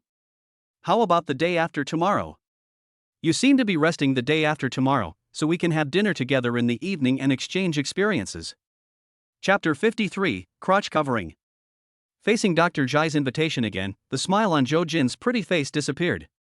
She frowned slightly, opened her red lips slightly, and said with a bit of coldness in her voice, Let's talk about it later. Zhou Jin didn't seem to be good at rejecting others, not to mention that Dr. Zhai invited Zhou Jin to dinner under the pretext of exchanging medical skills. This made it difficult for Zhou Jin to say anything tough, and she felt a little embarrassed. Okay, then I'll make an appointment with you later. Dr. Jai also noticed the change in Jo Jin's expression and didn't want to continue to pester him about the dinner. I'm going to get off work first. Bye. Jo Jin didn't want to say more. After the polite words, he prepared to turn around and leave. Jo Jin turned around and left. Before he could take 2 steps, he seemed to have thought of something. He suddenly made a decision in his heart. His expression became a little determined. He pursed his cherry lips, turned around, and shouted to Dr. Jai, Dr. Jai, please wait a moment. Jiang En, who was sitting on the bench, looked at this scene, his eyes narrowed, and he couldn't help but frown. He didn't know whether he was dissatisfied with Dr. Jai or confused by Jo Jin's sudden turn. Dr. Jai, I have a boyfriend. He is very good and I love him very much. We have already planned to get the marriage certificate, so there is no need to have dinner or discuss medical skills in private. You should understand what I mean. Jo Jin's face was slightly solemn, and he tried to make his tone more kind. When he talked about getting the marriage certificate, a shy smile appeared on his face unconsciously. Hearing the blunt refusal in Jo Jin's words, Dr. Zai's face was a little stiff, and he forced a smile. Just as he was about to say something, he saw Jo Jin turned around and left with a brisk pace. Dr. Jai was left standing alone in the busy corridor, looking awkward. A song seemed to be ringing around him, a plum blossom blooms proudly in the snow. Seeing this scene, Jiang En covered his stomach with his hands, bent over and sat on the bench, almost laughing out loud. He said in his heart, it's a bit iron-piercing, Jo Jin, well done, I almost misunderstood you. Seeing Jo Jin enter the elevator, Jiang En hurriedly stood up, found the stairs, and went downstairs. Fortunately, it was only the 3rd floor, otherwise if it was higher, Jiang En probably couldn't catch up. After going downstairs, Jiang En watched Jo Jin walk towards the hospital dormitory building with her long legs. She had a graceful figure and a straight back. The dry cold wind blew her hair, like a willow fluttering in the spring breeze. The dim light cast a shadow on Jo Jin, as if a layer of jade powder was spread on her body, making her as beautiful and holy as a fairy in the mortal world. Jiang En tiptoed behind Jo Jin, and the light stretched Jo Jin's sparse shadow, covering Jiang En's somewhat sturdy physique. Jiang En quietly walked to Jo Jin's back and hugged Jo Jin's waist. The fragrance was refreshing, and Jiang En felt as if he was holding a soft jade in his arms. Jo Jin felt someone pick him up, and his expression suddenly changed. He screamed and shouted, "Who are you? Let me go, I'm calling the police." On the other hand, he struggled, and his beautiful white fingers used force to pry Jiang En's hands from his waist. At the same time, he kicked with both feet, and one of his feet was very tricky and went straight to Jiang En's crotch. Jiang En suddenly felt a cold wind blowing from his crotch, just as the saying goes, when the wind blows, the crotch feels cold. With a sense of crisis, his body trembled, his anus tightened, and he quickly bent over and raised his buttocks, and quickly put Jo Jin on the ground. He quickly stepped back with his legs clamped together, covering his crotch with one hand. He couldn't help but break out in a cold sweat. The cold wind was blowing, and Jiang En couldn't help but shiver. "Jiang En, why is it you?" Jo Jin turned around and looked at Jiang En with an anti-wolf spray in her hand. Her pretty face was full of surprise. Her pair of natural big eyes were full of joy.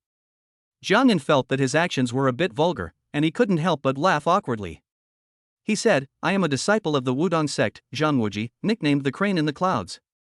I come and go without a trace, and I prefer beauty over painting." Listening to Jiang En's witty remarks, Jo Jin chuckled and giggled. Her laughter was light and ethereal, like the clear sound of wind chimes, crisp and clear to the ears. Then Jo Jin took a few light leaps, exerted force with his strong and agile long legs, and jumped into Jiang En's arms. His slender, round and powerful legs clamped Jiang En's thick waist, and he hung directly on Jiang En's body like a koala. Facing Jo Jin's sudden attack, Jiang En staggered back a few steps and almost fell to the ground. "That kick you just gave me almost ruined your happiness for the rest of your life." Jiang En chuckled. Jo Jin smiled brightly, with dimples, just like a lily in the spring breeze, delicate but not coquettish, and pure in beauty. Her eyes were full of spring, and her expression was pleasantly surprised. Her beautiful white hands covered Jiang En's big face, and she couldn't help but pinch it hard. "Bah, you filthy rascal." A hint of coquettishness appeared on Jo Jin's pretty face, and she spat softly. Jiang En held Jo Jin's slender waist with both hands, feeling the soft and tender touch on his palms. He was filled with warmth and softness, and gently sniffed the long-lost fragrance, his mind wandering. Looking at Jo Jin's beautiful face, the light was dim, with a hazy beauty. "Your vigilance is too low. You didn't even know I was following you." Jiang Yan looked at Zhou Jin with a determined gaze and said with a smile. Zhou Jin pouted, and there was a playful and cute look between her red lips. That's because I know it's you following me. Zhou Jin also began to learn sweet talk, but her pouting red lips made the tenderness in the love talk seem a little mischievous. Since you knew it was me, why did you use the kick that could cut off your family lineage? You even took out the anti-wolf spray. Jiang Yan, who was quite straight, ignored the tenderness in Zhou Jin's words and gave a steely smile. Zhou Jin rolled her eyes charmingly, with all kinds of charm, like a flower with 1,000 faces, gorgeous and fragrant. Then she pecked Jiang Yan lightly on the face like a dragonfly touching the water. Why did you come just now? I missed you. Zhou Jin parted her cherry lips, her breath was as sweet as orchid, and tenderness and warmth bloomed on her charming face.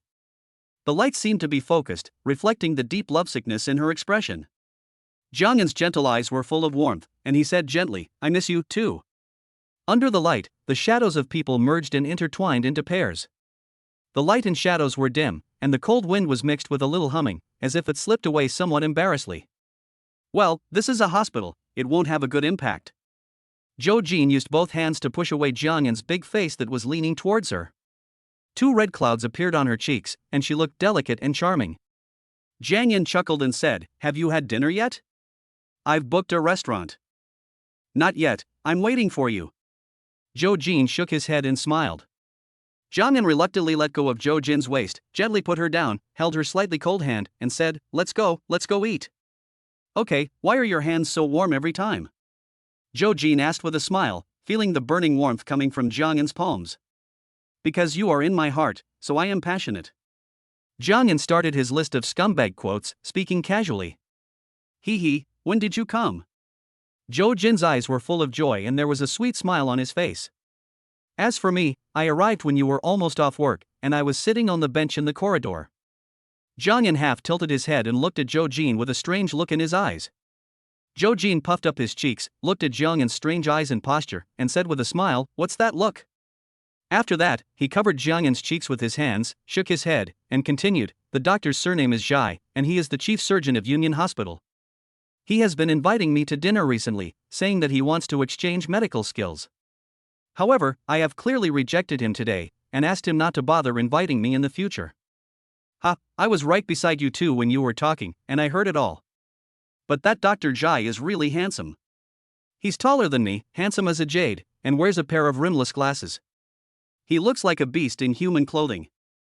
Jiang Yan pretended to be angry and jealous. Seeing Jiang Yan's jealous look, Zhou Jin couldn't help but reveal her silver teeth and said with a sweet smile, are you jealous? Dr. Zhai is really good. He is about the same age as me and is already a senior attending physician with profound knowledge. It's a pity, who made me already have someone in my heart, and I am devoted to him. Listening to Zhou Jin's answer, Jiang Yan suppressed his laughter and said, yes, it's a good thing you hit my car.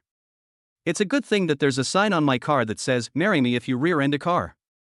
It's also a good thing that you acted steadily, accurately, and ruthlessly. Oh, next time someone asks you about it, you have to say the opposite. I don't want to save face. The two of them laughed and cursed all the way to the basement where Jiang Yan parked his car.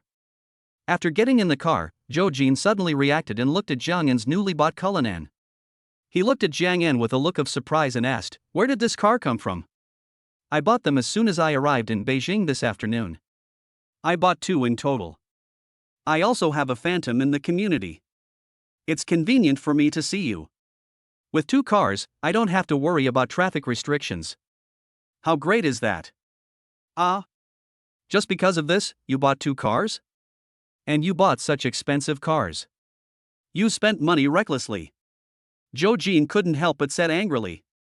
You can buy a cheaper one, Toyota or Mazda will do. Oh, wife, we are not short of money. Jiang Yan said with a casual smile. You just said that there is another car in the community? Which community? Do you have relatives or friends in Beijing? Zhou Jin continued to ask. I have a friend in Beijing, but I just bought a house a few days ago, in Xidan Shangguok. I just want to be in Beijing to accompany you. Zhou Jin listened to Jiang Yan's calm tone, but he took a deep breath, and felt much heavier in his heart. His expression became more serious, and he said solemnly, Jiang Yan, you have given so much for me, I feel a little depressed, I feel a little bit overwhelmed. Jiang Yan was driving, looking ahead, and suddenly he felt the emotion in Zhou Jin's words, and his heart skipped a beat. The author has something to say. 2 updates tonight, please give it 5-star praise. Thank you for your support and corrections. Thank you. Chapter 54 I'm so angry. The road was full of cars and the streetlights were bright. The occasional cold wind stirred up the historical and cultural sentiments of this ancient capital. People were sparsely spaced on the roadside, and the dry air seemed to sting the throat. Cars were moving and people were rushing, as if the cold air had a strong pressure, pressing down the pedestrians and urging them to walk. The car was still warm, but the atmosphere seemed a little quiet. Jiang Yan didn't know how to persuade Zhou Jin not to be so depressed. He couldn't just say, "Your name isn't on the property certificate of the house, so don't worry about it." Oh my goodness, the housing prices in Beijing have been rising in the past 2 years. After buying it, I can live in it for a while and consider it an investment. The car will be used anyway. I came to Beijing not only to accompany you, but also for a business. The car is a face. After using it, I can transfer it to the company name and withdraw money from the company account. I can also save some taxes. How great is that? Jiang Yan racked his brains and finally found a suitable reason, and at the same time, he did not forget to use some strange accents to adjust the quiet atmosphere in the car. For the first time, Jiang Yan felt that falling in love was a bit of a headache. When he had no money before, he didn't dare to talk about girlfriends. Now that he has money and the ability to give more, it actually makes his girlfriend feel depressed. I have more money than I can spend in my lifetime. I don't have much to spend, and I don't do adultery, nor do I have any illegal bad habits.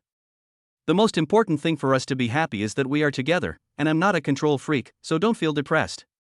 Jiang Yan controlled the steering wheel with one hand and held Zhou Jin's white and jade-like hand with the other. Jiang Yan's words calmed Zhou Jin down a lot.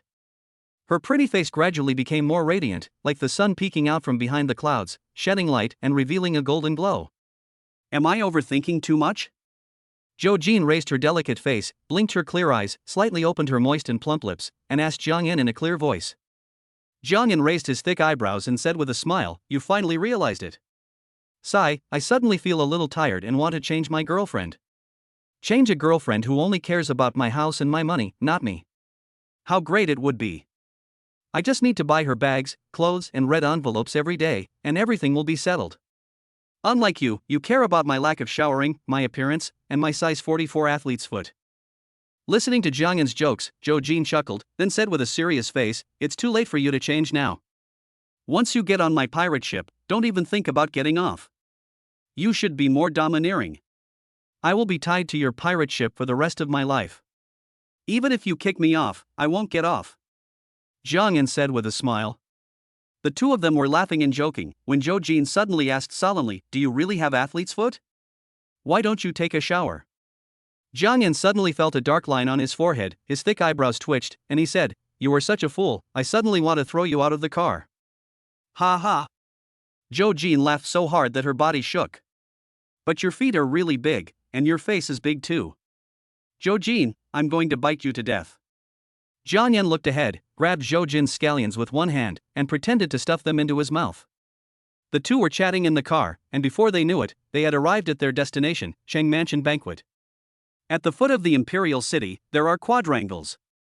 The ancient buildings, ancient style and charm, reveal a strong historical atmosphere, as if you have returned to 100 years ago and are in an ancient courtyard, elegant and peaceful. I originally wanted to book the Daiao Yutai State Guesthouse, but it's more suitable for large banquets. Fortunately, the Chiang Mansion Banquet here is also quite good. We have to taste it today. Jiang Yan put Zhou Jin's hand in his coat pocket, looked at the layout of the restaurant, and said, "Shouldn't we go to those couples' restaurants?" Zhou Jin said, raising her beautiful eyebrows slightly. The food in those couples' restaurants isn't that good. What they sell is the environment and atmosphere. Of course you have to come to this kind of authentic restaurant to eat. When it comes to eating, Jiang Yan has a completely straight male image. What good food can you get in a couple's restaurant? What you said makes a lot of sense. Zhou Jin looked speechless and pouted. After entering the private room, the dishes were presented one by one. The aroma was overflowing and the colors were attractive. It was a combination of the 8 major cuisines and the essence of the noble state banquet. Each dish was carefully cooked and crafted. As a gourmet, Jiang Yan's eyes sparkled as he said to Zhou Jin, "Come on, let's have a good taste today." After that, Jiangyan peeled a shrimp for Zhou Jin and handed it to him. Then he started eating frantically. Zhou Jin looked at Jiangyan without even raising his head, just burying his head in his meal. He immediately recalled the first time he had a meal with Jiangyan, also burying his head in his meal. Eating was just pure eating, it was so real. This braised pork and wuchang fish with basil are really good. Zhou Jin, come and eat them. Why are you looking at me? Jiangyan took a sip of lemonade and pointed at the two dishes. Zhou Jin puffed up his cheeks and said angrily, chat with me. Ah? Is that so? It's okay, you talk and I'm listening. Jiangyan took a bite of the lion's head, chewed it twice, and said. Zhou Jin was speechless as he watched Jiangyan's non-stop eating. He could only use his teeth to bite the martial shrimp in his hand hard. After tasting all the dishes, Jiangyan slowed down his eating pace as he was still not satisfied. He began to chat with Zhou Jin and asked her about her work stories in the hospital. The day before yesterday, a patient's family member didn't listen to our medical advice and almost caused the patient to have a miscarriage. They also put the blame on us. It's really unreasonable. I heard from my colleagues in the department that they delivered 7 babies last month, 4 girls and 3 boys. At that time, the male family member almost cried. We received a silk banner yesterday. This is the first silk banner I have received in Beijing. Jiangyan felt the joy, anger, sorrow and happiness in Zhou Jin's words, and praised and responded from time to time. Wife, where are you staying tonight? Jiangyan asked after taking a sip of soup. The hospital has arranged a single dormitory, and I have been living there recently. Is that so? Would it be very uncomfortable for you? Do you want to live with me? Jiangyan coughed, cleared his throat, and asked tentatively. Hearing the meaning of Jiangyan's words, Zhou Jin smiled, looked at Jiangyan with burning eyes, and said with a dimple smile, hee hee. Bah, lowly. Jiangyan was embarrassed by the sudden vulgar remark, then he sat up straight and tried to explain, I'm just worried that you won't be used to living here. My house is a bit big, and I feel lonely living alone. What are you thinking? Oh, I see. Zhou Jin said meaningfully with a smile on his face. Looking at Zhou Jin's pretty face with a smile on her lips, Jiangyan felt like he was being scratched by a cat. You haven't told me yet, do you want to come over and keep me company? Jiangyan straightened his expression and continued asking. No, I've only been in Beijing for a few days and I'm moving out. Well, I'm not ready yet. Zhou Jin pouted slightly, but 2 blushes slowly climbed up her face, as if she had applied some light plateau blush. Her fair skin was tender and charming, just like peach petals caressed by the spring breeze. Jiangyan simply ignored the first half of the sentence, the point was that the second half was not ready yet. Looking at Zhou Jin's charming face, Jiangyan swallowed his saliva and clenched his right fist, feeling the unicorn arm's eagerness to move. Well, in the end, one person has to bear it all. Gone inside, smacked his lips, and said with a gloomy expression. Ha ha. After the meal, the two of them strolled outside for a while, feeling the cultural atmosphere of the 1,000-year-old capital. Walking on the ancient street, looking at the specialty shops on both sides, the two of them snuggled together, and they looked about the same height as a pair. Sometimes they whispered and laughed, sometimes they laughed and scolded, and sometimes they laughed and called, just like a pair of birds jumping in the forest, extremely happy. Zhou Jin held Jiangyan's arm, talking and laughing, with a smile on her pretty face. The occasional sweetness at the corner of her mouth seemed to float in pieces and spread all over the street. In a trance, the air in every corner became sweet. Jiangyan moved his lips up and down and uttered golden sentences and jokes, teasing Zhou Jin. His profound knowledge was revealed, and he could easily quote classic allusions and speak eloquently, attracting Zhou Jin's admiring gaze. You can tell jokes and recite classic works. You are so good at it. Are you going to take the postgraduate entrance examination? Zhou Jinyu covered her cherry lips with her hands and said with a smile. Graduate school entrance exams are nothing. I want to be a happy man. Jiangyan casually quoted a line from One Piece and said solemnly. I know what that Japanese sentence means. From now on, I will be the pirate king, haha. Zhou Jin learned some jokes from the people he was around. He smiled, turning his flawless white fist. That's amazing. Now they can follow my jokes on their own. The two of them walked around for a while, and seeing that it was almost time, Jiangyan sent Zhou Jin to the hospital dormitory. Hugging downstairs, Zhou Jin hugged Jiangyan's neck, breathing sweetly, and whispered in Jiangyan's ear, You carry it first, wait for me, I'm worth your weight. These words stirred Jiangyan's heartstrings and made his breathing deeper. His hands could not help but wander over Jo Jin's soft back, following her graceful curves and sliding down, causing Jo Jin's delicate body to tremble. "Oh, I have to go to bed quickly, otherwise I won't be able to get up in the morning." Jo Jin's charming face was flushed, as if it was on fire. Her rosy lips quickly pecked Jiang Yun's face and immediately left Jiang Yun's arms. "I'm so angry." Jiang Yun looked at Jo Jin's tall and graceful figure going upstairs, and couldn't help but sigh. What made him angry was that he didn't seize the opportunity and let Jo Jin escape from his arms. What made him even angrier was that he felt that he was too shameless. He had thought of 10,000 ways to trick Jo Jin into living together, but he hadn't used any of them. The author has something to say. Some readers asked me to write more about games, while others asked me to write less. The game plot is just interspersed. Some readers think that the plot is a bit too fast. After thinking about it, it is indeed a bit. So the subsequent plot progress will slow down a bit.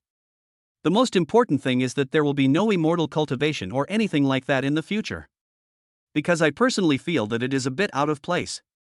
As a 10-year-old bookworm, I don't like those forced pretending to be cool, so the whole article will be more plain and daily.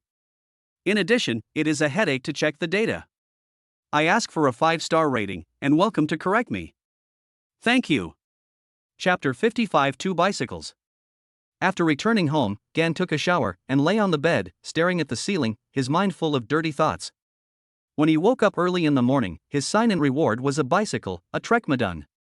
Gan was a little confused, thinking, I already have a car, why would I need a bicycle? After the bicycle was taken out, the butterfly wing pattern on the body was bright and exquisite. Jiang Yun touched the pattern with his hand, and found that it had a strong sense of concavity and convexity, and the coating was delicate. At the same time, the whole frame was shining. The design is quite novel. The butterfly pattern looks like the real thing. Gan murmured. Afterwards, he checked it on his phone. Looking at the information, Jiang Yun's face showed some surprise, and he said to himself, fuck, $500,000. The butterfly pattern is actually a real butterfly wing, and the whole car is made of carbon fiber? The car that 7-time Tour de France champion Lance Armstrong rides? And it was found to be doping? Gan picked up the butterfly bicycle in his hands and shook it, and it felt quite light. After finishing his research, Jiang Yun parked the car in a corner. After washing up and having breakfast, he drove straight to ByteDance headquarters. He made an appointment with Zhang Ming to visit there. The two places were more than 10 kilometers apart. Jiang Yun drove for about half an hour and arrived at AVC Plaza. Although this place is nominally known as ByteDance headquarters, ByteDance has many offices, which are distributed in the shape of a starfish. Starfish represent vitality. Its thinking ability is distributed throughout the body. Cut a starfish in half, and the two halves can slowly grow into two new starfish. Entering this office building full of creativity and technology, Jiang Yun met Zhang Ming, a gentleman. Zhang Ming cordially invited Gan into his office, where they chatted about work and family matters, but Zhang Ming wanted to know more about Gan's intention to acquire shares. However, after the chat, Zhang Ming felt more at ease, feeling Gan's kindness. ByteDance has received rave reviews from the outside world, and its valuation has been rising year by year. Many capital tycoons have been eyeing this piece of fat meat, and Zhang Ming is also walking on thin ice. The listing is imminent, and if it weren't for the forced intervention of the old American government, ByteDance's pace of listing would be even faster. Come, Mr. Jiang, I'll take you to visit the company's internal layout and experience the company's living facilities. Jiang Yun walked beside Zhang Ming and toured the company. The novel internal layout was full of humanity and innovation. At noon, he and Zhang Ming had lunch in the cafeteria, and the food was really good. In the afternoon, Gan sat in on ByteDance's meeting. The meeting process was simple, clear, and efficient. The theme and objectives of the meeting had been determined in advance. Plans were put forward and results were discussed during the meeting, which reduced the workload of memorandums after the meeting. After staying at ByteDance until around 4 o'clock in the afternoon, Gan got up and said goodbye. After returning home, Jiang Yun felt lonely. He didn't have many acquaintances or friends in Beijing, and he didn't want to move around by himself, so he simply lay in the living room, reading a book and listening to music. Since becoming rich, Gan has been improving his moral cultivation. Only a strong heart can prevent him from losing his mind. When a person becomes rich, many people often suffer from the consequences because their virtues are not worthy of their position. Being alone often makes it easier for a person to clearly recognize himself and see his true nature.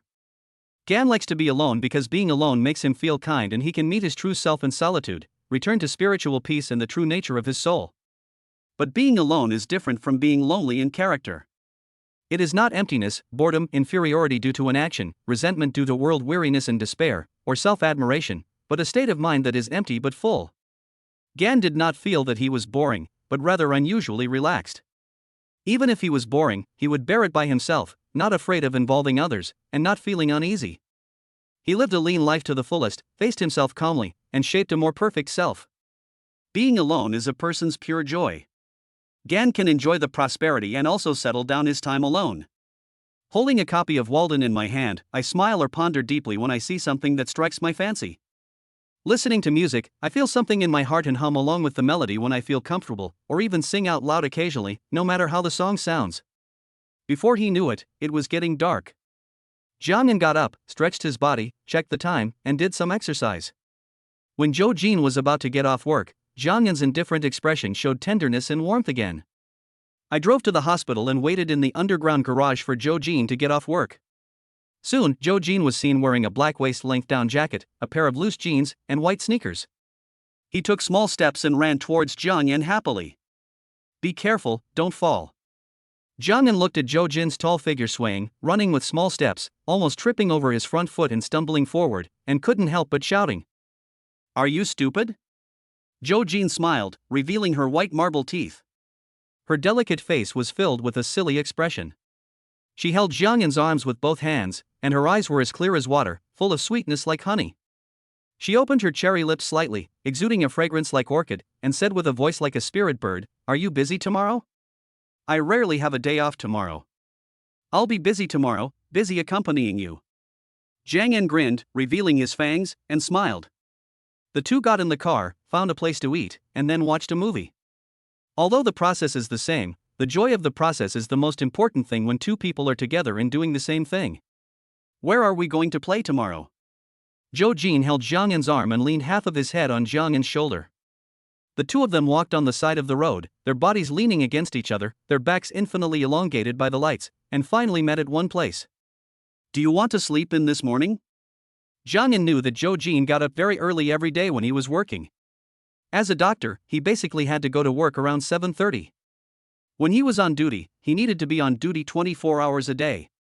Zhou Jin looked at Jiangyan's inquiring eyes, and a smile spread across her pretty face. She couldn't help but rub her head against Jiangyan's shoulder twice, and said softly, "No, I want to stay with you for a while longer. The weather will be nice tomorrow, so let's get up early. I'll pick you up at my house around 8:30 tomorrow morning. After breakfast, we'll ride our bikes to Hohai. I heard you can go skiing there. We'll be back around 1 p.m. and have lunch. I'll cook for you myself.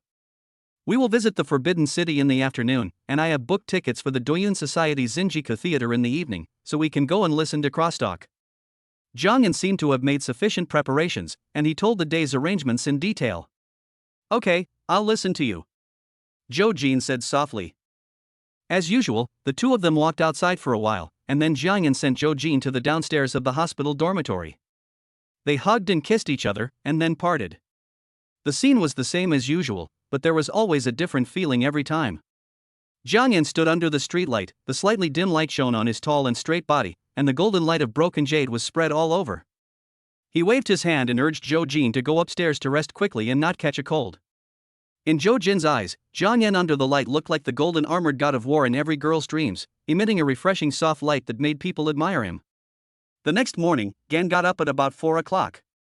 As expected, Gan received another bicycle rewarded by the system father, the Trek Nara Speed Concept bicycle, worth $200,000, decorated by the famous Japanese pop artist Yoshitomo Nara.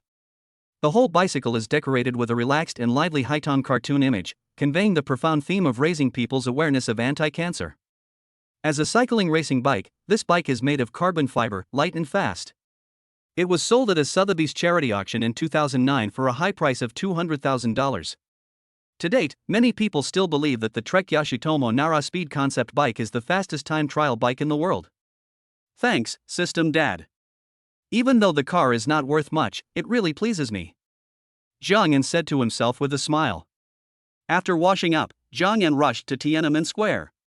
In more than 20 years, he had not come here to watch the flag raising ceremony. For this reason, he specially checked the time. The time for raising and lowering the national flag varies from year to year. From January 11th to June 6th, the flag raising time is gradually advanced from 7:36 a.m. to 4:36 a.m., an average of about 1 minute earlier each day. From June 22nd to December 30th, the flag raising time is gradually delayed from 4:46 a.m. to 7:36 a.m., an average of 52 seconds later each day. Looking at the time, Jiang Yan hurried out. Although it was early in the morning, it was still a little dark outside. The two places were not far apart, only about 2 kilometers. Jiang Yan rode his bicycle and arrived at the square in about 10 minutes. Despite the cold winter weather, there were already people in the square early in the morning with the same purpose. Soon, the honor guard came slowly, marching in unison, with the sound of their footsteps ringing in unison and their bodies held high. The team was fully dressed, as if they were one body. The national anthem sounded and the red flag was hoisted. Jiang Yan watched with a stern gaze, straightened his body and saluted. He followed the melody and sang along with high spirits. After watching the flag-raising ceremony, Jiang Yan was filled with emotion for a long time. He rode his bike back home and took a nap. After sleeping for about 2 hours, Jiang Yan got up, tidied himself up, and drove directly to the hospital dormitory to pick up Zhou Jin. The author has something to say. Some book friends asked when the protagonist would become more attractive, or asked for a body-shaping skill, charm fruit, or something. In fact, I had this idea a long time ago, but after thinking about it, not everyone in life is Daniel Wu, and most people have average looks. But image can be improved through acquired self-cultivation. Self-disciplined living habits, diligent exercise, and a knowledge of poetry and books will naturally make you elegant. The image of the protagonist can refer to an ordinary person without a system, and I think it is more interesting to improve the image through self-love and self-discipline. Not everyone has the handsome and jade-like appearance of Daniel Wu and Takeshi Kaneshiro, but we can have a beautiful body shape and a decent and excellent temperament, just like Jack Ma. This is what I want to express. Today's chapter looks a bit watery, but it is really difficult to write. Chapter 56, Garden Tour. I have a light breakfast, just some porridge, side dishes, and fried eggs. Jiang Yan took Zhou Jin's hand, and when they got home, he brought out the prepared breakfast. Zhou Jin looked at the exquisite breakfast prepared by Jiang Yan and said with a smile, "I haven't had porridge for a long time. Every morning I just have milk, bread, or buns to deal with. I don't have time to have a proper breakfast." The two of us were eating breakfast. Occasionally you looked at me, I looked at you, and we smiled at each other from time to time. Beijing's breakfast is quite famous. My colleague brought me some soy milk a few days ago, but I really couldn't stand the taste. I haven't tried the bean juice yet, but I think the fried liver and noodle tea look good, as well as the fried cakes. People in Shanghai love sweet food, so I think you'll like the sugar-coated pancakes. After breakfast, Jiang Yan took out 2 bicycles and placed them in front of Zhou Jin. "Which of these 2 bikes do you choose?" "I'll choose the one with the butterfly pattern." Zhou Jin held the butterfly bicycle with both hands, raised her beautiful eyebrows, and said in surprise, "Wow, why does this bicycle feel so light?" "It's better to be light, so it's easier to ride. It's 5 kilometers from here to Hohai Park." The two of them packed their things, put on their bags, and prepared to set off. "Wait a minute, come, put on this hat." Zhou Jin suddenly remembered something, took out a gray round knitted hat from the bag, and put it on Jiang Yan's head, while not forgetting to adjust the scarf around Jiang Yan's neck. After leaving the house, they walked along Fuyo Street, Zishiku Street, and Dishengmen Inner Street to Hohai. Jiang Yan's bicycle was easier to ride, so he walked in front, looking back from time to time, fearing that he would leave Zhou Jin behind. The dry cold wind blew on his face, and Jiang Yan felt his face was a little tight. He forgot to apply Debeo before going out. After riding for about half an hour, they arrived at Hohai Park safely, and the two parked and locked the bike. "Don't move. I see that your face is tense and a little dry. I'll apply some skin cream on you." Girls' bags are always full of skin care products. Zhou Jin skillfully opened her backpack, took out a bottle of face cream, squeezed some on her fair palm, and then evenly applied it on Jiang Yan's big face. Feeling the slight chill of the ice, Jiang Yan looked at Zhou Jin's serious movements and pretty face, and kept smiling foolishly. After applying it, Zhou Jin patted Jiang Yan's face gently with his cold hands and said crisply, "Okay, let's go." The surface of the lake was covered with thick ice, and tourists could be seen everywhere, but most of them were parents with their children. The ice was crowded with people, beginners taking their first steps, experts as light as a swallow, couples and children walking together, and the scene was full of vitality and joy. Jiang Yan and his friend had a lot of fun with their ice skates, sleds, and ice carts, and from time to time they could hear Zhou Jin's sweet laughter. His breath turned into mist, and his breath turned into smoke, and his rosy face was filled with joy. Although it snows in Shanghai every year, there are very few professional ice rinks like this one. When the two were tired of playing, they sat on the sidelines and chatted, watching the happy crowd on the field. If the Magic City has this kind of weather, I guess people won't want to go out. Because the cold here in Beijing is different from the cold in the coastal cities of Magic City. The cold in the north of Beijing can be withstood by wearing more clothes. But the cold in the coastal cities of Magic City has more moisture in the air, so no matter how many clothes you wear, you can't stand it. Its coldness is like life, it can penetrate your clothes and get inside. Listening to Jiang En's response, Zhou Jin half pulled his head, recalling his feelings, and said in surprise, "It seems to be true. Although the temperature in Beijing seems much lower, it's okay to wear more clothes. But in the Magic City, if the temperature is a little lower, people can't stand it. One physical attack, one magical attack. Let us go play for a while." Zhou Jin was wearing a plush knitted hat with the round pom-pom on his head shaking, making him look a little playful. "You can't play anymore. Your hands are hot now. You're probably sweating all over. My back is also slightly sweating. If you continue playing, you might catch a cold." Jiang En shook his head and said, "Well, I'll listen to you. Let's go for a walk in the park."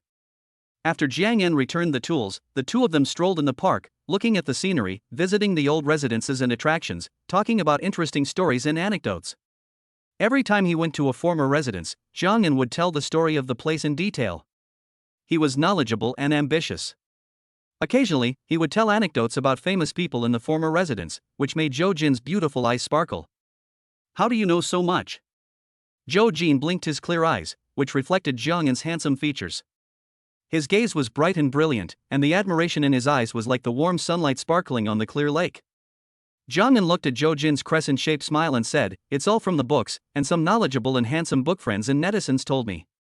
The two of them drove around all the way, and before they knew it, it was already past noon. So they packed up and rode their bicycles back home. After passing a few intersections, the two of them were riding in the non-motorized vehicle lane, one in front of the other slightly staggered. They chatted while waiting for the traffic light. After a few dozen seconds, the green light came on and they were about to get up and ride forward. On the motor vehicle lane at the side, a Mercedes-Benz E at the back seemed to have drunk fake alcohol. It didn't go straight and tilted slightly to the right, directly pushing Zhou Jin's bicycle forward, causing it to stumble. Zhou Jin panicked and subconsciously stepped on the brakes, the wheels rubbing against the ground with strong grip. The Mercedes-Benz E seemed unaware of the situation and pushed forward a little. Jiang En was quick-witted and put his feet on the ground, leaned back and grabbed Zhou Jin's arm, pulling her over. The butterfly bicycle fell to the ground, and the rear wheel was directly pressed under the bumper of the Mercedes-Benz, completely disfigured. The owner of the Mercedes-Benz E finally sensed something was wrong and stopped the car quickly. A woman in a black down jacket got out of the driver's seat. She was pretty, with delicate makeup on her face. She was obviously someone who knew how to dress well, but her slightly pointed chin made her look a little mean. The person who got out of the passenger seat was a plump young man in a red windbreaker. He was about the same height as Gan and wore black-framed glasses, looking a bit gentle. "Are you okay?" Jiang En asked softly, looking at Zhou Jin who seemed a little frightened beside him. Seeing Zhou Jin's expression calm down a little, Jiang En then said to the female driver with a cold face, "Don't you look at the road when you drive?" The female car owner was looking down at the situation, and deliberately wiped the paint on the front of the car. Hearing Jiang En's angry shout, her face was slightly ferocious, and she stood up and said, "Why are you so loud? Isn't it okay? It's just a bicycle, and it scratched the paint on my car." Hearing the female car owner's rude and unreasonable behavior, no matter how well-mannered Jiang En was, he couldn't help but get angry. His face was gloomy, and just as he was about to speak, he was interrupted by a curse. "Shut up first. I just closed my eyes for a while and you caused such a thing." The young man in red shouted at the female car owner with a stern face. "Brother, I'm sorry. She is my girlfriend and she just got her driver's license 2 days ago. I am really sorry. I apologize to you on her behalf. You decide how much it is and we will compensate you accordingly." The young man in red turned around, bowed slightly with an apologetic look on his face, and said to Jiang En. Seeing the polite young man in red, Jiang En's expression softened slightly. Hearing the honking sound coming from the driveway, Jiang En said, "Pull the car forward and turn on the hazard lights." The road is blocked. The young man in red nodded, moved back twice, took the bicycle out from under the car, and then drove the car to the side of the road in front. Jong-un took advantage of this time and called the police. He also contacted Trek and asked them to send someone over. "Brother, how about we settle this privately? You name a price." The young man in red parked the car and said to Jong-un with a smile and apology on his face, "It doesn't matter that your girlfriend is driving during her internship. But she is driving in high heels, which is illegal. I have called the police and they will be here soon." Jong-un shook his head and said. The young man in red frowned when he heard this and said with a wry smile, "Brother, this is unnecessary. Let's settle it privately. It's just a few $1,000s. Why bother the police?" Jong-un sneered a few times and said, "Huh? Money is a small matter. The main thing is your girlfriend's attitude. Has she ever said sorry so far? During the internship period, she still drove in high heels.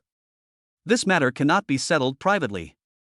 Listening to Jong-un's words, the young man in red thought that Jong-un wanted more compensation, and he felt a little unhappy, and said, "Brother, it's meaningless if you do this. I advise you to call your insurance adjuster over first. I hope your insurance company can pay the claim, and I also hope that your third-party limit is sufficient." Jong-un had a cold look on his face, and then he pulled Jo-jin aside, waiting for the police to arrive. 4 or 5 minutes later, the police arrived at the scene and inquired about the situation. "Comrade police officer, this is the dashcam on my bicycle. It records the entire process of the accident." Jong-un took out the miniature recorder under the seat of the butterfly bicycle and took out the memory card inside. The police and some of the onlookers were slightly surprised. When did bicycles also have dashcams? Looking at the dashcams, they were almost as expensive as the cars. "You are well prepared. Is everyone okay?" the policeman said with a smile. "The person is fine, but the bicycle needs a major repair." The police issued 2 tickets to the female car owner, one for crossing the solid line, which deducted 3 points, and one for wearing high heels, which was illegal, which deducted 2 points. There was no leniency at all. "Are you going to use insurance now, or settle the matter privately by transferring the money directly?" The policeman looked at the young man in red and said, "My car only has a few minor scratches, so there's no need to buy commercial insurance. I've asked the compulsory traffic insurance personnel to come over, and they'll be here in about 5 or 6 minutes." The young man in red shrugged and said, "The author has something to say. This kind of plot shouldn't be considered forced, right? I have to drive home for the new year tomorrow, 500-600 kilometers, I don't know if I can update. I'll try my best to update twice today. Thank you for your support. Please give me a 5-star rating, thank you." Chapter 57, Assist King, Baseball Cap Guy. Jong-un looked at the situation, shook his head, sighed and said, "Compulsory traffic insurance and commercial insurance are from the same company, right?" "Not from the same family." The young man in red shook his head and said, "Then don't waste time. Call the commercial insurance hotline. Your compulsory traffic insurance limit of 2,000 yuan is not enough. At the same time, you should be prepared for the insufficient commercial insurance." Jong-un narrowed his eyes, exhaled a long breath, and said it more directly. The policeman and the young man in red were stunned when they heard this and looked at Jong-un with confusion. "Is this the butterfly trek, madun?" A young man wearing a baseball cap who was eating melons nearby leaned forward and looked at Gan's damaged bicycle and asked. Gan was not in a good mood, but in response to the questions from the bystanders, he nodded slightly. "Holy crap, is what the netizens on Weibo said true? They said this bicycle is worth 3.3 million, the whole bike is made of carbon fiber, and most of the butterfly patterns are real butterfly wings." The young man just posted the scene on Weibo, looked at his phone, scrolled through the comments, and looked at Jong-un in surprise. "Trek's after sales staff will be here in about 10 minutes. They will give you a quote." Gan looked at the time and did not continue the conversation. He spoke calmly to the young man in red. The 8 or 9 people who were watching the scene and eating melons were a little surprised when they heard the conversation. "A bicycle worth 3.3 million?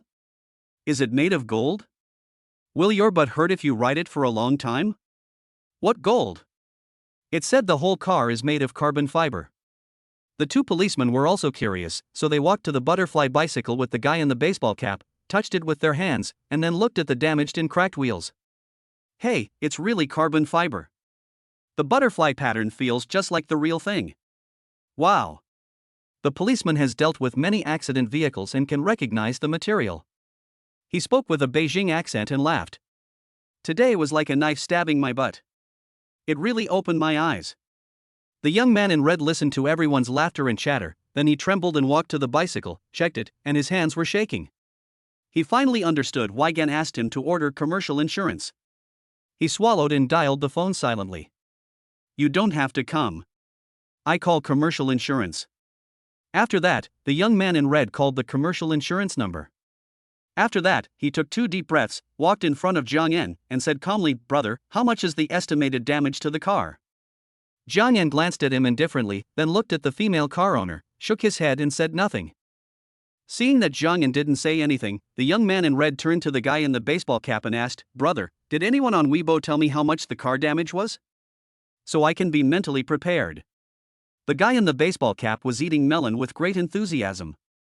Facing the question from the young man in red, he smiled and scrolled through the comments. He pointed to a comment posted by a person with the ID cyclist and said, This person seems to be a professional cyclist. He said the damage to the bike is estimated to be 1.2 million, which is not much higher. After reading the comments, the young man in red closed his eyes slightly and continued to take deep breaths. It's okay, it's only 1.2 million. Your car must be worth 400,000 or 500,000. The third party must have sold a lot of it. The guy in the baseball cap said with a smile. I haven't had any accidents in the past 3 or 4 years of driving, so I lowered the third-party liability this year and sold it for only 1 million. I'm such a cheapskate, why would I save that little bit of money? The young man in red slapped himself lightly twice and said angrily. So that's the case, brother, you take care of yourself. The guy in the baseball cap smiled in surprise and patted him on the shoulder. The young man in red stood by the roadside. The more he thought about it, the more he felt stuck in traffic. Looking at his girlfriend, he became extremely angry. Damn it, you still had the nerve to mention the bride price in the car. Now, do you still want the bride price? The young man in red shouted angrily at his girlfriend. Everyone was eating melons and laughing. As expected, happiness is built on the pain of others. The ancients were not deceiving me. I only see others laughing, but I don't see the person involved crying. Jiang Yan held Zhou Jin's delicate hand and stood aside, quietly waiting for the after-sales staff of Trek to arrive. Listening to everyone talking about the value of the butterfly bicycle, Zhou Jin couldn't help but squeeze his palm tightly, blinking his bright eyes and looking at Jiang Yan. What's wrong? Are you feeling better? Jiang Yan felt the strength from Zhou Jin's hand, smiled, looked at Zhou Jin's pretty face, and said, I'm fine, I just feel bad about this bicycle. It was so expensive, and it broke like this. Zhou Jin pursed her rosy lips, blinked her clear big eyes, and said softly. Jiang Yan smiled and put Zhou Jin's hands into his arms. He opened his coat, wrapped Zhou Jin's tall and graceful body, and said, The car doesn't matter. As long as you are okay, are you hungry? When the after-sales staff comes, we will go back. Yeah, I'm fine. I had some snacks in the park. I'm not very hungry. Zhou Jin said softly, feeling the warmth in Jiang Yan's arms. After waiting for a few minutes, the after-sales staff came hurriedly.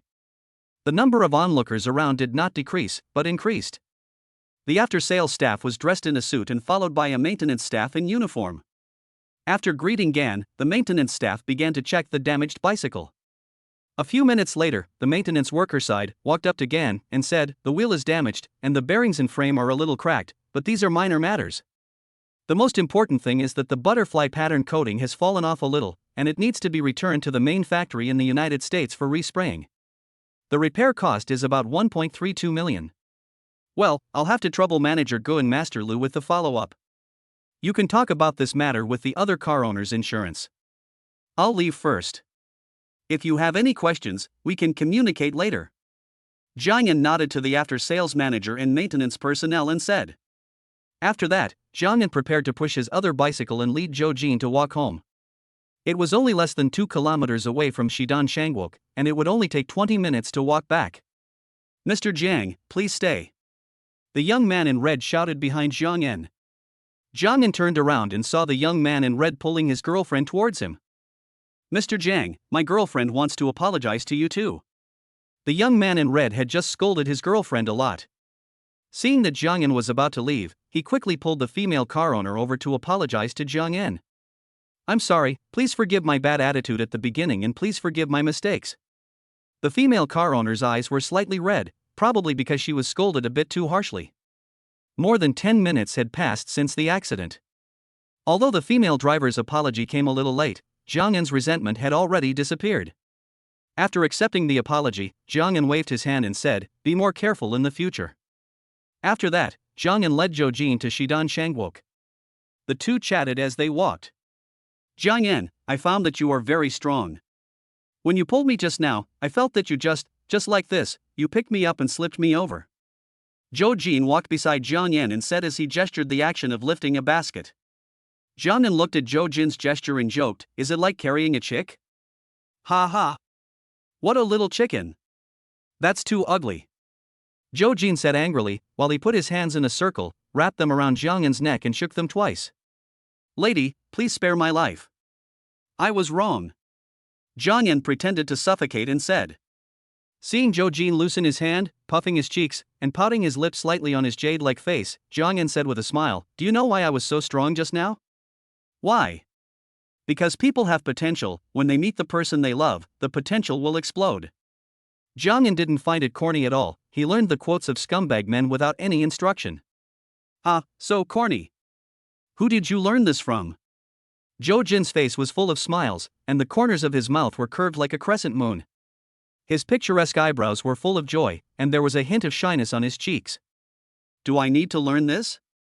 After meeting you, I feel like both my Ren and Du meridians are opened." Jiang En said with a smile showing his fangs. Along the way, Jiang En spoke tenderly and lovingly, and Zhou Jin was so moved that she smiled brightly, her heart full of sweetness. With every move, the air around them became sweet. After returning home, Jiang En took out the prepared ingredients from the refrigerator and prepared lunch. "Just move aside and watch me. Your hands are used to receive new life and save the dying and the wounded." Jiang En pushed Zhou Jin, who was about to help wash the vegetables, aside and said. Zhou Jin laughed a few times and did not try to force himself to join in. He just sat aside quietly, with his hands on the table. His fair and slender hands supported his round chin. His eyes were clear and he watched Jiang En processing the ingredients in a daze. About 40 minutes later, Jiang En brought the prepared dishes to the table. Crucian carp, tofu, shredded radish soup, cola chicken wings, mushrooms, vegetables and stir-fried pork. Crucian carp soup, the soup is white like milk. Cola chicken wings, ruddy in color, with a mellow sauce. Mushrooms and vegetables, bright in color, fresh and juicy. Stir-fried pork, chili peppers and thin slices of pork belly, mixed together, exude an alluring aroma. Don't just stare at me. Come, I'll serve you a bowl of Crucian carp soup so you can taste my cooking skills. Jiang En took out a porcelain bowl and said as he served the soup, "Although I am from Gan Province, I am just like people from Guangdong Province. I like to drink soup before meals, especially this Crucian carp soup. It's very delicious." Zhou Jin took the soup that Jiang En had prepared, took a sip, and the sweet taste blossomed in his mouth, causing him to squint his eyes. "Wow, so delicious. I'll have another bowl later." "As long as you like it, try the other 3 dishes." Jiang En blew on the soup in his bowl and took a sip while the soup wasn't paying attention. Gan believed in drinking soup while it was hot. If the soup got cold, it would lose its flavor. The author has something to say. "I will drive back home for the new year tomorrow, and I will try my best to update tomorrow. For a single dog to write such a sweet daily article, the critical damage is too high. Please give it a 5-star rating. Thank you." Chapter 58 Watching a Performance. The Forbidden City was first built during the Yongle period of the Ming Dynasty. It underwent expansion and development by 24 generations of emperors during the Ming and Qing dynasties. Its scale continued to expand over time and it became the first of the 5 largest palaces in the world. For 600 years, it has been the center of the feudal emperors of the Ming and Qing dynasties. Now, with the overthrow of the feudal dynasty and the abdication of the last emperor, this imperial city has finally returned to the hands of the people. It is a witness to the development of history and a monument to the development of the times. This was the first time for Jiang En to come to Beijing and the Forbidden City. He led Zhou Jin and walked from the Meridian Gate into this majestic palace, with overlapping palaces, painted buildings and carved beams, covering an area of more than 720,000 square meters. Facing its former glory and past era, people were filled with emotion.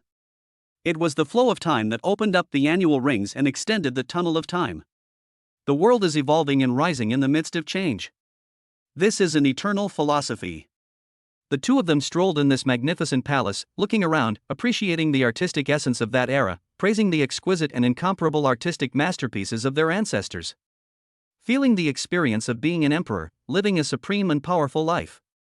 History is ruthless and the most real.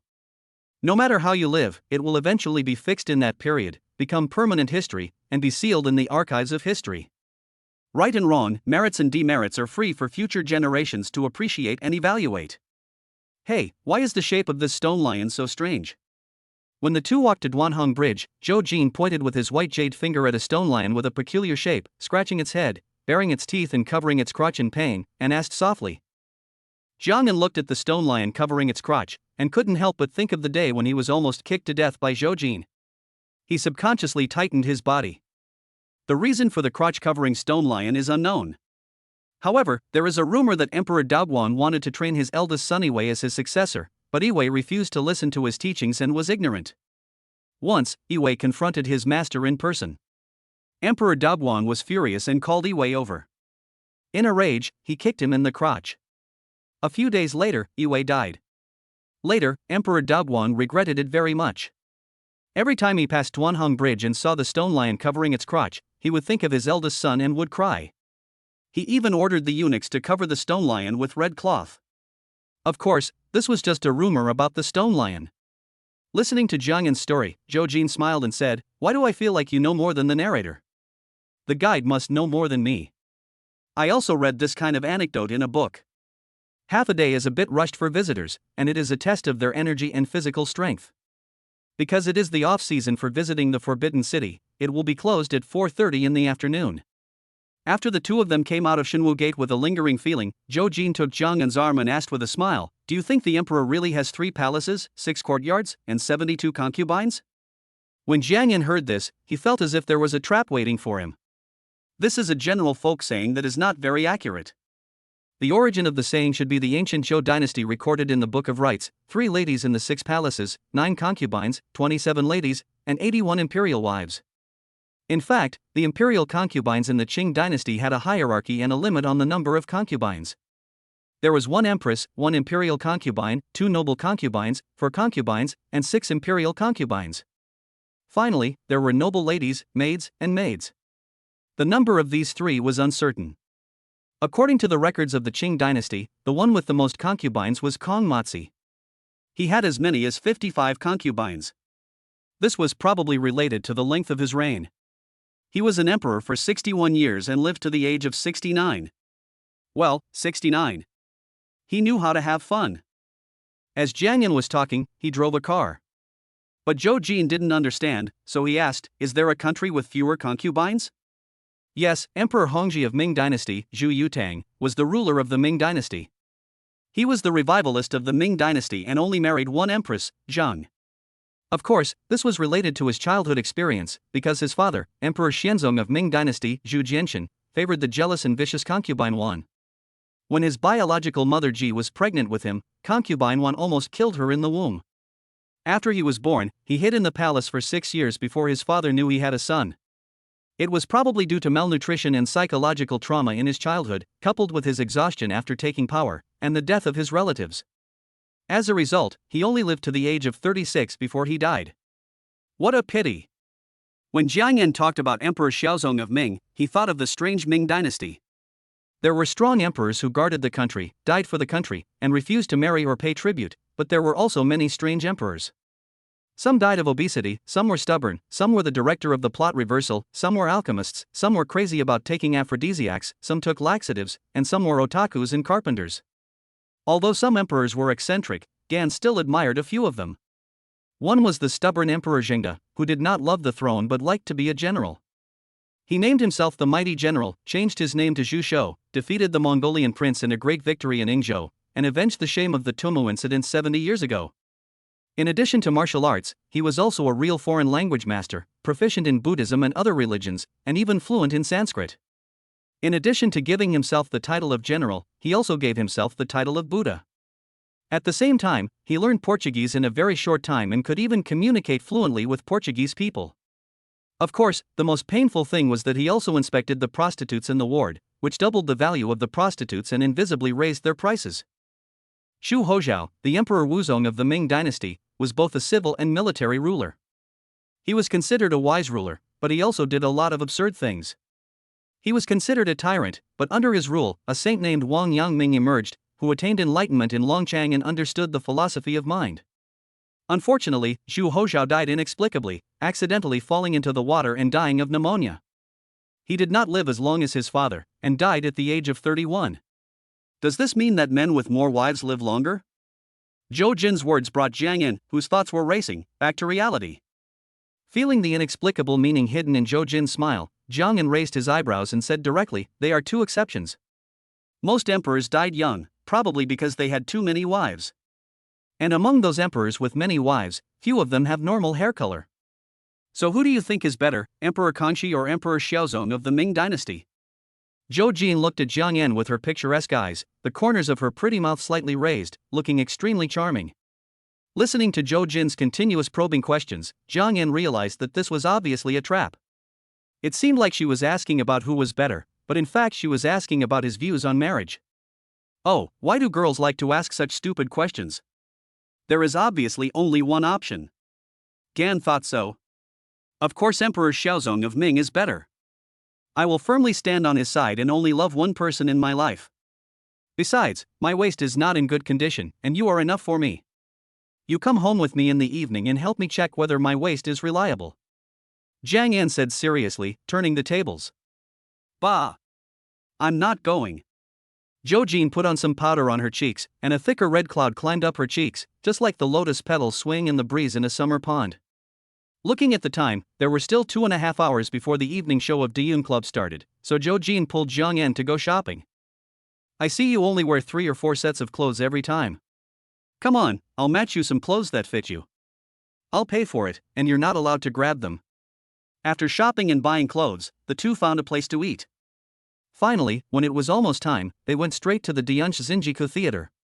The theater has its own parking lot, but it was a bit crowded and the parking spaces were a bit tight. After entering, no outside food or water was allowed. Jiang Yan bought a seat in the middle of the first row, a table for 6, and almost everyone at the table was there. After sitting down, Jiang Yan ordered tea and a fruit plate with snacks. Some popular actors rarely participate in live performances, and the performers are all new artists who rarely appear on the screen. The first crosstalk ended, and not long after the second one started, the female audience behind Jiang Yan was chatting on WeChat. The key point was that she replied by voice instead of typing. Jiang Yan frowned and waited for 6 or 7 minutes.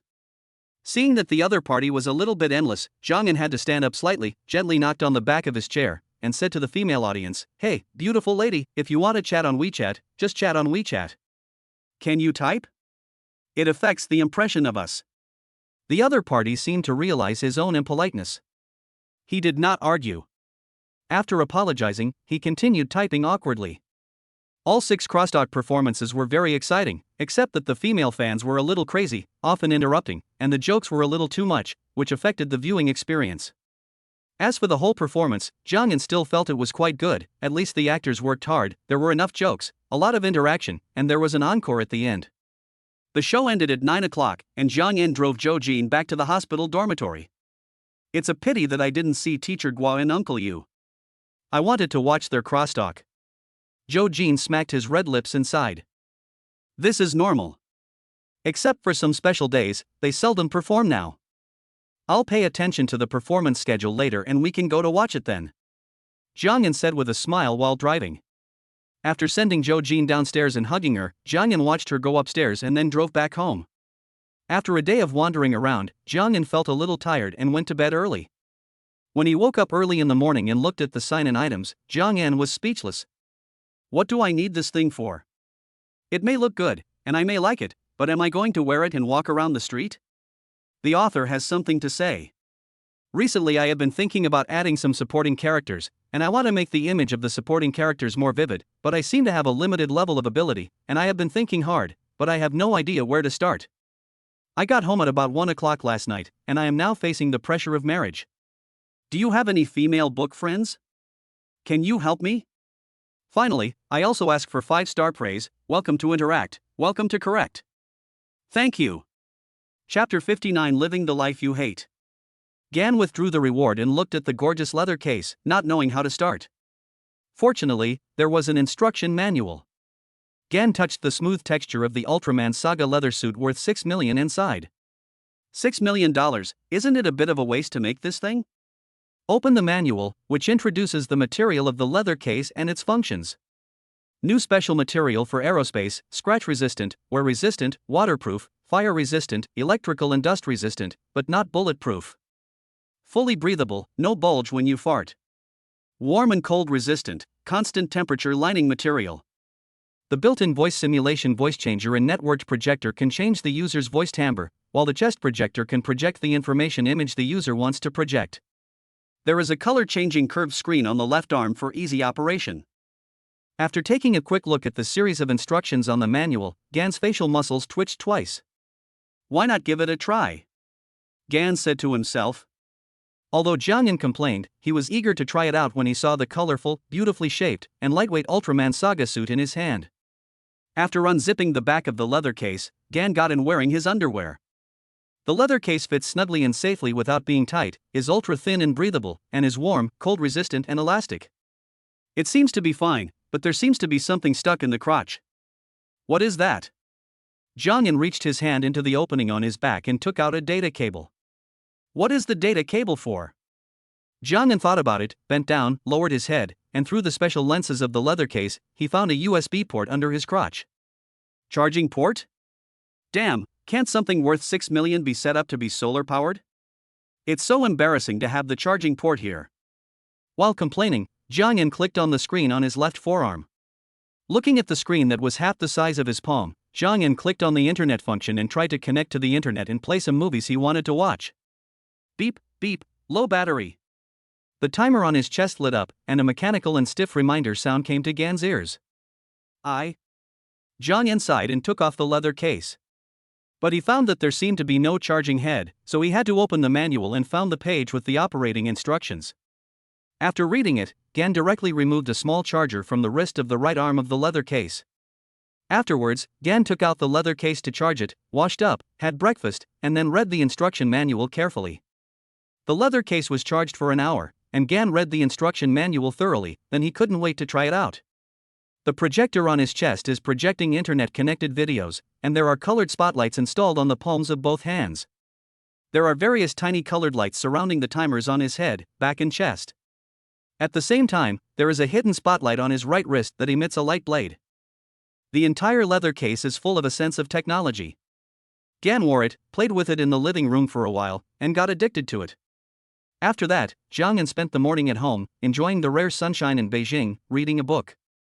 At noon, he made some home-cooked dishes and had lunch. After taking a nap in the afternoon, he started to exercise. Before he knew it, Jiangyan found that the fat on his stomach and waist had been reduced. His abdominal muscles did not appear, but the fat layer disappeared. In particular, the skin on his face was slightly loose, but it did not have the plump fleshy feeling at the beginning. His facial features looked much more three-dimensional, and his whole image and mental outlook became much more spirited. His waist was no longer sore, his legs were not weak, and his calves were still as thick as before. Jiangyan looked at the photo of T Lun when he was young and felt that if he worked harder, he could become like him. He just had to avoid having his hairline recede as he got older. Thinking that he had done enough exercise, Jiangyan took a shower, changed into clean clothes, and called Xiang Qian. Boss Xiang, have you and Wu Kaji arrived in Beijing? I saw that you were in Beijing today to discuss cooperation in film investment? Yeah, we just arrived at the hotel booked by our partner and we have an appointment to meet tomorrow. You guys just happened to come to the capital, so why not come to my house and have a seat? I'm alone at home and have nothing to do anyway. Boss, is this convenient? It's okay. It's convenient. I'll send you the location. After saying that, Jiangyan hung up the phone and sent them the location. Half an hour later, the three people arrived. Boss, this house is not cheap. It's within the second ring road of Beijing. It must be almost 300 square meters. Xiang Qian walked in, greeted him, and looked around Jiangyan's new home. Jiangyan guided the three of them to sit down, brewed some tea and said, "It's okay. I live alone and it's a bit empty. Come, have some tea." Xiang Qian and Jiang Yan usually communicate more and are more relaxed. Wu Kexi has been in the industry for many years and is not so reserved because of his steady personality. Sun Ichio, on the other hand, has just entered the industry and is a little shy. Seeing his boss personally making tea, he feels a little flattered. Xiao Sun, have some tea. Don't be so nervous.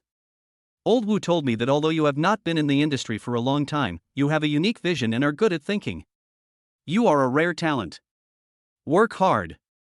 Jiang Yan looked at the somewhat reserved Sun Ichio and said with a smile. It seems you can also play Go. I heard you are pretty good at it. Let's play a game of Go when we have a chance. Sun Ichio showed an honest smile on his face, took a sip of tea politely, and said, It's all thanks to Mr. Wu's good teaching. I will continue to work hard. The four of them chatted, talking about work and talking about family matters. Mr. Xiang, you are not coming to Beijing just to invest in a movie this time, are you? I remember that you sent me a message about a big production of a TV series. Jiang Yan boiled the water again and continued to make tea. Yes, this movie is the third military-themed movie that Kung Fu superstar Wu Jing is going to shoot. There is no problem with the box office of his movies. It's just that this movie plans to use some big scenes, and Wu Jing plans to attract investment to reduce his financial pressure. My previous scandal was recently redressed. Also, some of my former colleagues heard that I was in Angle and knew our strength, so they wanted to establish a relationship with us, so they assigned the project to us and invited us to come in and share a piece of the pie. When Xiang Qian talked about his stain being vindicated, the smile on his face couldn't help but become more intense. As for the investment in the TV series, it was Xiao Sun who brought it up. I took a look at the report he gave me. It was adapted from a fairy tale novel. I don't quite understand some of the plots in it, such as the 9 dragons pulling the coffin. However, the report shows that the novel is very good, but the investment risk of the TV series is a bit high. Let Sun Ichio tell you the details. He gestured to Sun Ichio. This kind of communication similar to job description is a double-edged sword for employees. If it is well spoken and well organized, it can deepen the good impression in the boss's mind. If it is not well spoken, it depends on the boss's mood. This novel has a huge fan base, and it has received a lot of attention online. In recent years, online novel IPs have been quite popular, but we are currently facing an embarrassing problem: the casting and script adaptation for this TV series. Because the amount of investment required is relatively large, we are still in the verification stage. Sun Ichio straightened himself, cleared his throat, and spoke in an orderly manner. At the same time, he took out his own investigation report and explained it. I've read this novel. It's a big IP and has the potential to be a big hit. Just like you said, if the casting is not good and the script is not adapted properly, it will probably be a mess after it is released. Xiao Sun's report is very detailed. For the subsequent specific risk assessment, you and Lao Wu can talk to the relevant personnel of Ali Pictures and Penguin Pictures. They are all experts and giants in this field. After listening to Sun Ichio's story and reading the report, Jiang Yan gave his own opinions appropriately. Seeing that his boss did not deny his project, Sun Ichio breathed a sigh of relief. After all, the investment in this TV series was relatively large, and he was afraid that Jiang Yan would be stingy with the money and cancel his project for the sake of safety. Boss, we are not familiar with the people from Ali Pictures and Penguin Pictures. Wu Kexi rubbed his hands awkwardly and said. That's okay. You can go directly to their executives and mention my name or our company's name. I've got a consultant title at their headquarters, and some of the higher-ups know both Ang and I. You should spend more time with them in the future. Gan waved his hand and said. The four of them chatted and drank a lot of tea as the sky gradually darkened. What time do you and your partners have an appointment for tomorrow? My appointment is at 11 o'clock tomorrow morning, and Old Wu's appointment is at 10 o'clock. Xiang Qian said. It just so happens that I'm alone in Beijing with nothing to do. Tomorrow, President Xiang and I will go to meet Wu Jing. I still admire him as a Kung Fu superstar. After the work is discussed, I will invite everyone to play in Beijing for 2 days.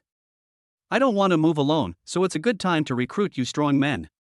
Jiang Yan clapped his hands and said with a smile. The three people listened to Jiang Yan's words, looked at each other, and kept muttering in their hearts, how come I am on a business trip and my boss wants to treat me? Can I refuse? After all, work is important. Well, boss, there is still work in Shanghai. Xiang Qian touched his mouth and said with a smile. Work?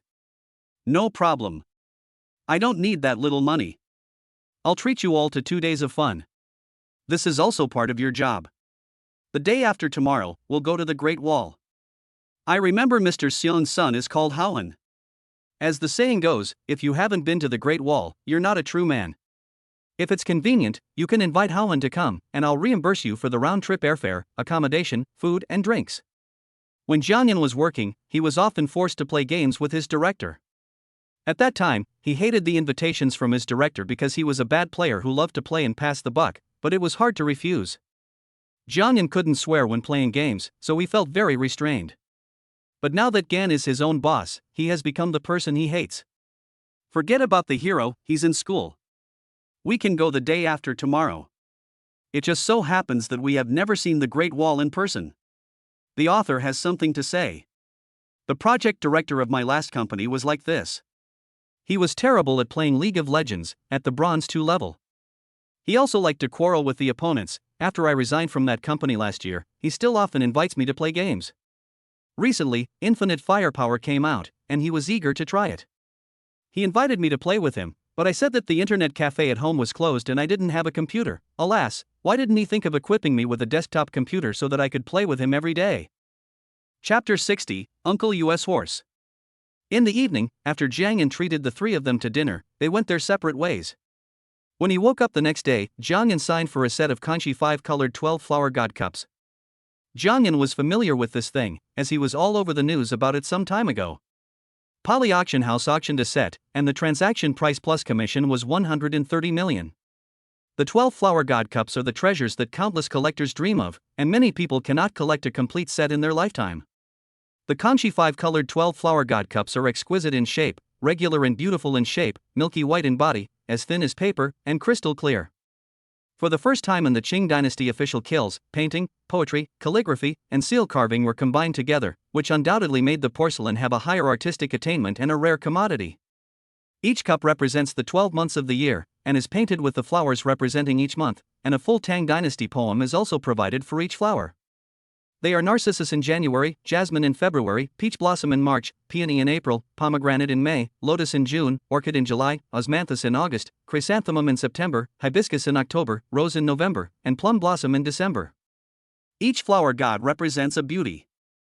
Jiangyan had obtained quite a few antiques and collectibles by signing in, but this set of items really pleased him and he liked it from the bottom of his heart.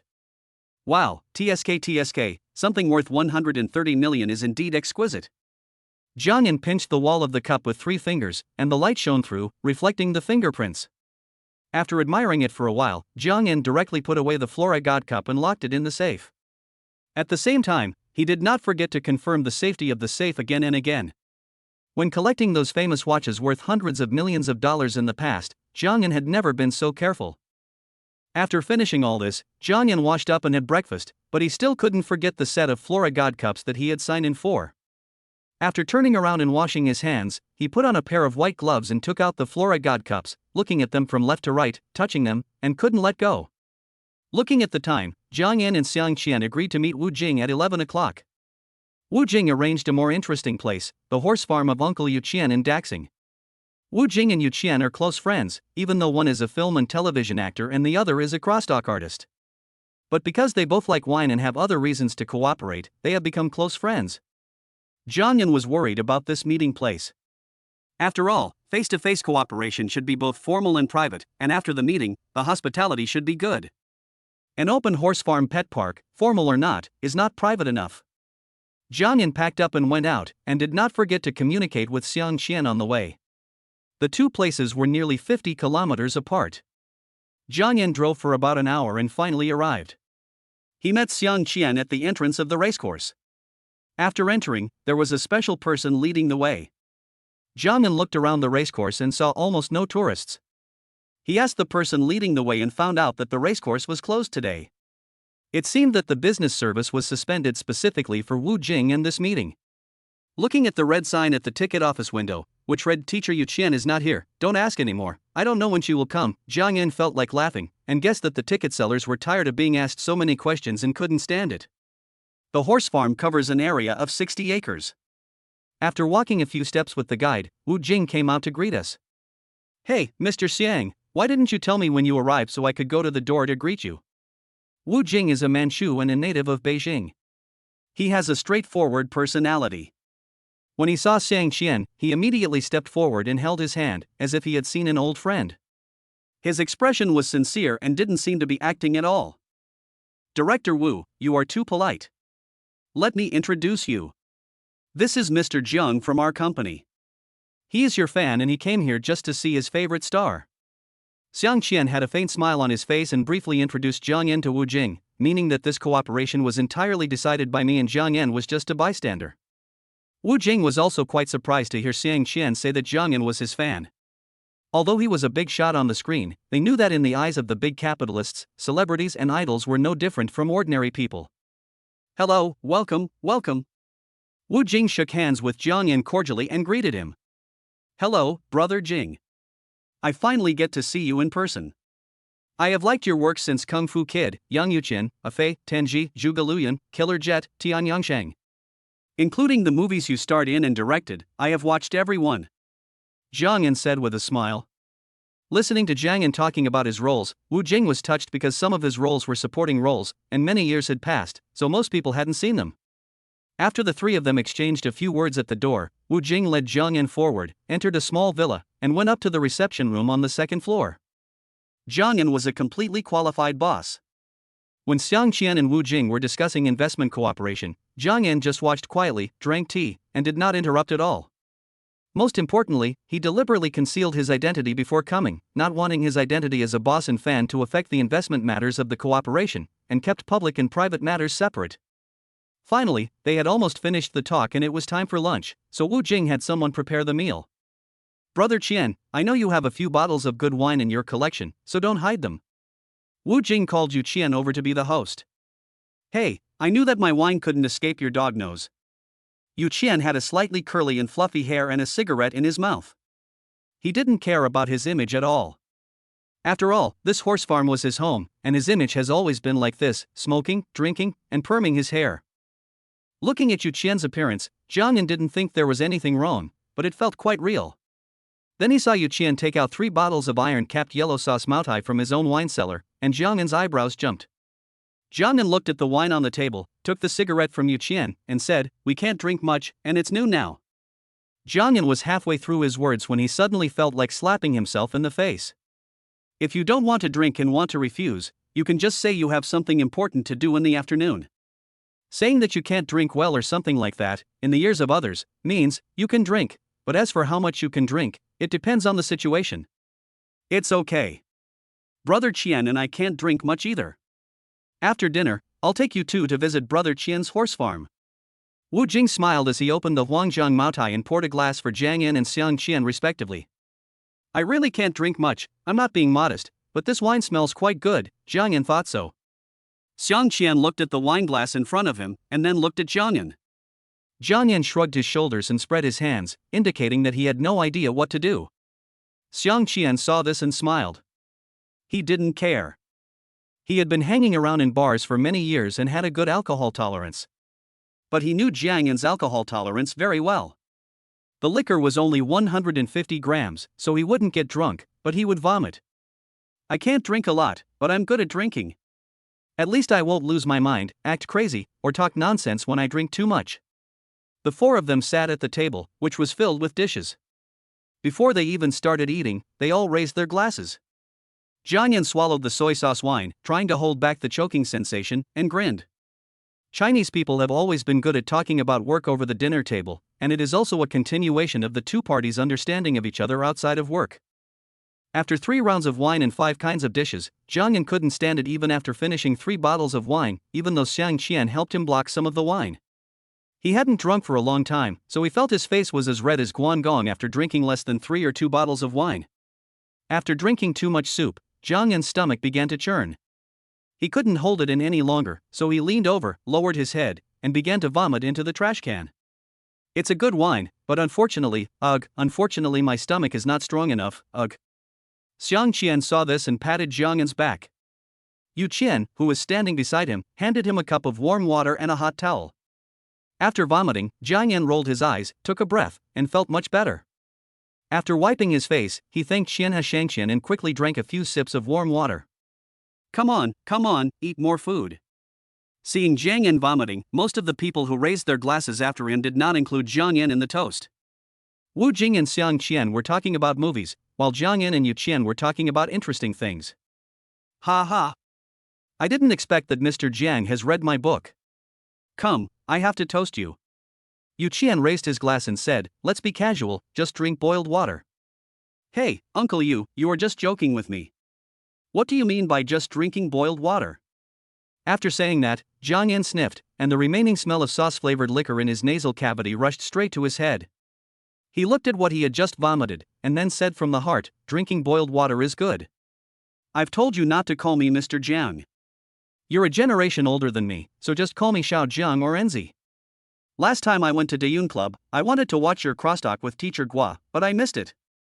Next time you and Teacher Gua are going to perform, remember to let me know in advance, or save 2 tickets for me. That won't work, Enzi? After a good meal and a good drink, the two of them became closer, and Yu Qian joked. What do you think of my book? Jiang Yan stroked his chin and said thoughtfully, this is a good book. It feels very comfortable to touch. Hey, you can't praise me like that. Yu Qian said. After 3 bottles of wine, the 4 of them had almost finished their meal. After they had enough food and drink, the 4 of them started to walk around the horse farm of Mr. Yu. Every pony was filled with the blood and flesh of Master Yu, and was taken care of very attentively. Jiang Yan suddenly felt that sometimes, people were not as good as horses. The tour was over and things were mostly discussed, so Gan and Xiang Qian didn't delay any longer. Xiang Qian specially bought a Toyota Alphard with a driver. But Jiang Yan could only find a designated driver. Unfortunately, the place was a bit remote, so Jiang Yan could only call the insurance number and ask them to send a free designated driver. The author has something to say. The latest way to greet people. Have you taken the nucleic acid test? Thanks to you, I am fine. It's good to be fine. We, as a family, must not be positive. Chapter 61 Hohai Bar. Wu Jing and Yu Qian watched Jiang Yan in the car moving forward. Hey, this Jiang Yan is really a wonderful person, very interesting. Yu Qian took out a pack of cigarettes from his pocket, shook out 2, handed one to Wu Jing, and said with a smile. Wu Jing took the cigarette, held it in his hand, and naturally searched his pocket, but did not find the lighter. Wonderful man? What's the wonderful way? Wu Jing took the lighter from Yu Qian's hand, and then lit the cigarette. What? Didn't you see? Xiang Qian is the CEO of Angle Capital. Who else could have made him resist drinking except his boss? Think about Gan's name, this is almost certain. Also, when you and Xiang Qian were talking about the share and investment amount at the wine table and at the racecourse, Xiang Qian would inadvertently glance at Gan. This is enough to show Gan's true identity. Yu Qian pinched the cigarette but between his thumb and index finger, took a sip, and spoke slowly. I did notice it, but I didn't think too much about it. Brother Qian, what do you mean by Jiang Yan hiding his identity? Wu Jing asked, holding the cigarette between his index and middle fingers and taking a light puff. Why else could that be? Jiang Yan doesn't want to be affected by your fan status and discuss investment cooperation with you. You didn't see the Hainan Wan Wali bracelet in his hand, which was polished to a shiny and smooth finish. TSK, it takes at least 3 to 5 years to polish something like this. Only people with free time can do it. Yu Qian puffed out smoke, the faint smoke blurred his expression, and he said slowly. This guy said he had read my book. I thought he was just being polite, but when I asked, he really had read it. He could tell me all the details in the book. It's rare. Chatting with him is comfortable. We talk about everything. He seems to know everything. He has a lot of stories about thieves and prostitutes. Bah, he learned bad things from Guodi Gang. His words are not good. He is full of knowledge, I didn't realize it at first. The two of them walked in while smoking and chatting. Yu Qian frowned, as if thinking about something. Brother Qian, what are you thinking about? Your brows are twisted like a knot. Wu Jing asked, looking at Yu Qian who was frowning. Hiss, I seem to have seen the watch on Jiang Yan's hand somewhere before, but I can't remember where. Yu Qian tilted his big head and pondered. What's so strange about the watch? It's just a Patek Philippe, right? Wu Jing is considered a well-known director in China. Although he is not fond of luxury goods, he has some knowledge. Yu Qian did not answer. The tightly furrowed brows on his big face looked like ravines and mountains as he tried hard to recall. Hey, I remember that when I was having dinner with Ma Weidu, Dou Wentao, Li Qingru, Zheng Hanyu, and a few others, I overheard them talking about their collection preferences. Zheng Hanyu likes to collect watches.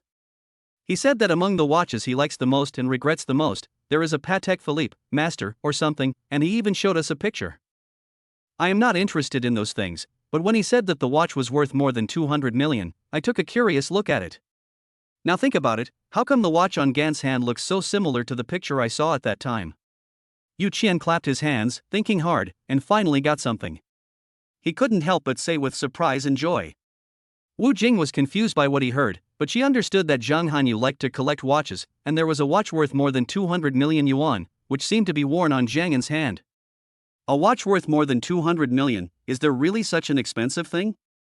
It's real, and it doesn't look fake. Zhang Hanyu said at the time that not many people in the world have seen this watch, and there are no replicas at all, so the one on Zhang Yan's hand is probably the real one. Yu Qian smacked his lips and shook his head. Hey, this Gan is really generous, and he's also very wealthy. On the other side, Gan returned home and rested for a few hours. After dark, he called Xiang Qian and the others together, had dinner, and then had a massage to relax. Everyone get ready tomorrow, we're going to the Great Wall. The four of them even discussed the route, and after estimating their own physical strength, they unanimously decided to climb the Haohan Slope. It seems that every scenic spot has the name Haohan Slope, including Mount Lushan in Jiang Yan's hometown, where he climbed it when he was in college. However, since he started working, his physical strength has been declining year by year, and his lung capacity and physical fitness have seriously declined due to smoking and staying up late. For this reason, Gan even went to see an old Chinese doctor, but the old Chinese doctor replied, avoid smoking and drinking, stay up late less, exercise more, go to bed early and get up early to have a good body. Jiang Yan was reluctant to climb the hero slope this time, but he also wanted to test the results of his training during this period, so he decided to climb together. When I woke up the next morning, Gan signed in and gained a skill, Master Level Era Skills. Looking at the sign-in reward, Jiang Yan was quite surprised. He was familiar with the Eru. His uncle was an expert at playing the Eru and had once used this skill to seduce Jiang Yan's aunt. It was a pity that classical instruments were not as fashionable as guitars in the eyes of today's young people. Jiang Yan also had an Eru before. It was a gift from his uncle to Jiang Yan when he separated from his father. At that time, the front cover of the Eru's soundbox was made of python skin. However, because Jiang Yan played the bow carelessly, the bow hair became loose and broken. The bow was scrapped, and Gan felt sorry for it for a long time. At the same time, he did not forget to ask his uncle for help, but the bow hair was made of horsetail hair, and his uncle had no choice but to get a few nylon threads to serve as bow hair. But the sound effect when playing was too poor, and Gan rarely touched that thing after that. It seems that I have to find a good Eru. Jiang Yan looked at the time, went out, and met up with Xiang Qian and the others. After driving for more than an hour, they arrived at Beibatai, the northern section of the Great Wall, around 10 a.m. There are few people on Heyo Hampo, but it is interesting, and the northern section is more spectacular than the southern section. However, Gan misjudged his physical strength, and after climbing the entire section, his legs and feet were a little sore, his blood was boiling, and his face was flushed. Xiang Qian was fine, because he had always been in good physical condition due to regular exercise. Wu Keji was also a little better than Jiang Yan, and Sun Yiqiu was young, so his physical strength was beyond question. It seems like I really need to quit smoking. My lung capacity can't keep up. Looking at the three of them looking relaxed, Jiang Yan couldn't help but light a cigarette and take a break. At noon, the four of them took out the food they brought with them and ate it. It was not until around 3 p.m. that they set off to return. You will be going back to Shanghai tomorrow. Does everyone have anything to do tonight? Jiang Yan suddenly asked as the four of them were sitting at a table, eating and chatting. The three of them looked at each other and thought to themselves, what is the boss up to now? If you're fine, later in the evening I'll invite everyone to the Hohai Bar Street behind my house to listen to some music and have some drinks to celebrate President Xiang's vindication. Jiang Yan cleared his throat and said seriously. Boss, I'm getting married for the second time soon. It's not good to go to the bar. My wife is very strict. Xiang Qian said with pursed lips. Boss, this is what I'm doing. My wife is here to check on me at night. Wu Keji's voice was deep and magnetic. Me too. After these words were spoken, Jiang Yan and the other two looked at Sun Ichio expressionlessly. What are you talking about? We're just going to a bar to listen to music, drink some wine, and relax. It's also a way to celebrate for President Xiang. Jiang Yan has been in Beijing for quite a few days. Except for occasionally accompanying Zhou Jin at night, he feels a little bored at home and likes to be alone. But life always needs some variety, there is no such thing as being alone all day. Shidan Shangwok is very close to Hohai. Jiang Yan had heard a long time ago that the bar street there is very famous, but he was unwilling to move alone, and it always felt inappropriate to take Zhou Jin with him.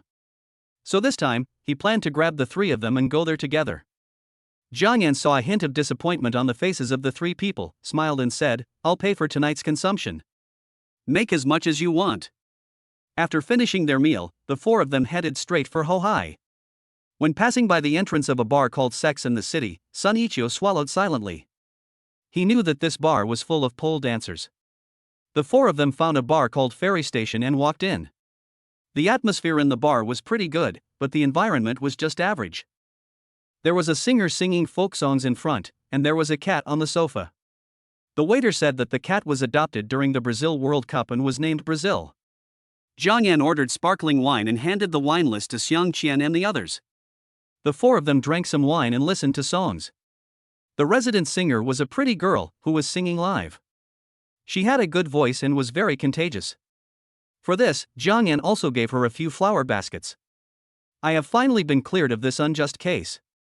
I was in agony during the time when I was unemployed. If I hadn't had a son, I would have almost collapsed. Xiang Qian took 2 sips of his cocktail, and with the setting of the bar, he started to talk and expressed his true feelings. Fortunately, the boss took me in during that most painful time, otherwise, I don't know how I would have survived. Boss, I toast to you.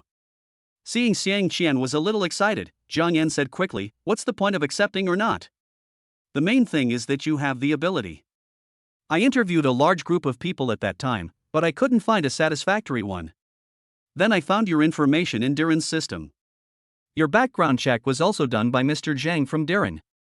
He said that your character is fine and you have outstanding abilities, so we resolutely invited you. When you look back, you must thank him very much, he is a god. The four of them were chatting, and from time to time a few girls came over to ask for WeChat, but they were all coming for Xiang Qian and Sun Ichio. Xiang Qian had a mature uncle face, a real housewife killer, and the girls liked this type too. Sun Ichio was handsome, with a creamy face, which was in line with the aesthetic taste of young girls today. The only exceptions were Jiang Yan and Wu Keji. Although Jiang Yan was not bad looking, he was still a little behind the two of them. Wu Keji is not bad looking, but his formal shirts, which he always wears, look a bit old-fashioned, and his hairstyle is also not well-groomed. However, the lovely bar owner came over to greet Jiang Yan and even offered him a glass of wine. I guess she saw through Jiang Yan's identity in the group of four. The author has something to say. I've been a bit busy at home these past 2 days. I've also been speeding up my typing speed. The plot is a bit brain-burning. I'm looking through the materials I collected before. There are more comments now, and looking at some of the comments, to be honest, it really affects my mentality 0.0. I want to write better. Chapter 62, Ancestral Craftsmanship. Sign in successfully, congratulations on obtaining the Eastern Han Dynasty pottery barn jar. Jiang Yan opened his eyes in a daze, and when he heard the sign and reward reminder in his mind, he was suddenly frightened and trembled all over. What the hell? Why did you give me a soul bottle? It's too unlucky so early in the morning. The muscles on Jiang Yan's face twitched twice and he cursed. The barn jar is another name for the soul bottle. Legend has it that it originated from the Shang dynasty, when Boyi and Shuqi were 2 people who were used to store grains and offer sacrifices to the dead. Later, it gradually evolved into a burial object representing the identity of the tomb owner. The taller the soul bottle is, the more elaborate and exquisite it is, and the more decorations it has, the more prominent the identity of the tomb owner is. Jiang Yan took out the soul bottle with trepidation. Looking at the simple-shaped pottery jar, Jiang Yan swallowed his saliva and held it solemnly in both hands. He did not dare to look into the pottery soul bottle, for fear that there might be ashes or something inside. He found a black bag to put the soul bottle in, bowed twice, and then thought about washing up quickly and having breakfast. Then he would either find a temple to enshrine it or donate it to a museum. The weather in the capital was unusually sunny today, but Jiang Yan felt a little cold as he thought about the soul bottle on the table. He always felt that there was a gloomy aura surrounding him, and a chill seeped into his bones. After a quick wash and breakfast, Jiang held the soul bottle in his hand but did not dare to drive, fearing that he would be haunted by bad luck and something bad would happen. After leaving the community, I went straight to the subway station and headed towards the Palace Museum. After walking for more than 10 minutes, they entered the station. There were many people on the subway, and Jiang stood aside with a bag in his hand. At the same time, a girl with a flower tattoo on her neck got on the bus. As soon as she got on the bus, she heard a little girl of about 4 or 5 years old pointing at her and asking a young woman next to her, "Mom, what's that thing on that sister's neck? Is it a birthmark?" After listening to the little girl's words, everyone on the subway looked at the girl with strange looks in their eyes. The girl seemed to have sensed it as well. She lowered her head slightly and pulled the collar around her neck, trying to cover the tattoo, with an embarrassed look on her face. The young woman also looked at the girl in confusion, then with a warm smile on her face, she said to her daughter beside her, "That's not a birthmark, that's my sister's youth." The girl's eyes slightly reddened when she heard this. She had never thought that she could get respect from strangers in such an embarrassing public situation. A kind word can warm you through the winter, but an evil word can hurt you through the summer. The sympathetic and understanding words from the little girl's mother gave the girl great comfort and courage. The eyes of the people on the bus also softened because of these words. If Jiang hadn't been holding the soul bottle in his hand, he would have applauded the young woman's words.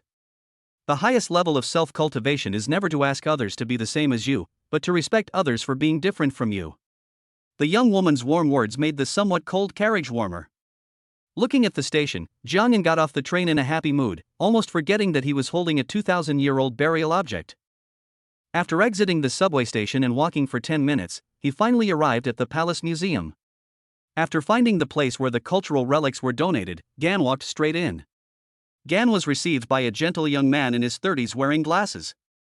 "Some time ago, my friend dug up a pottery jar on a construction site. He said it was an antique and gave it to me as a payment. Later, I checked online and found out it was a soul bottle. I was scared at the time. I didn't think it was worth collecting, so I came here this time to donate it to the museum." Gan made up a story, and as he told it, he opened the bag and showed the soul bottle to the young man. The young man looked at the shape of the soul bottle, took it in his hand and looked at it, and said, "It is a soul bottle, yes, and it is from the Eastern Han Dynasty. There is no grain in it anymore, only some mud and sand.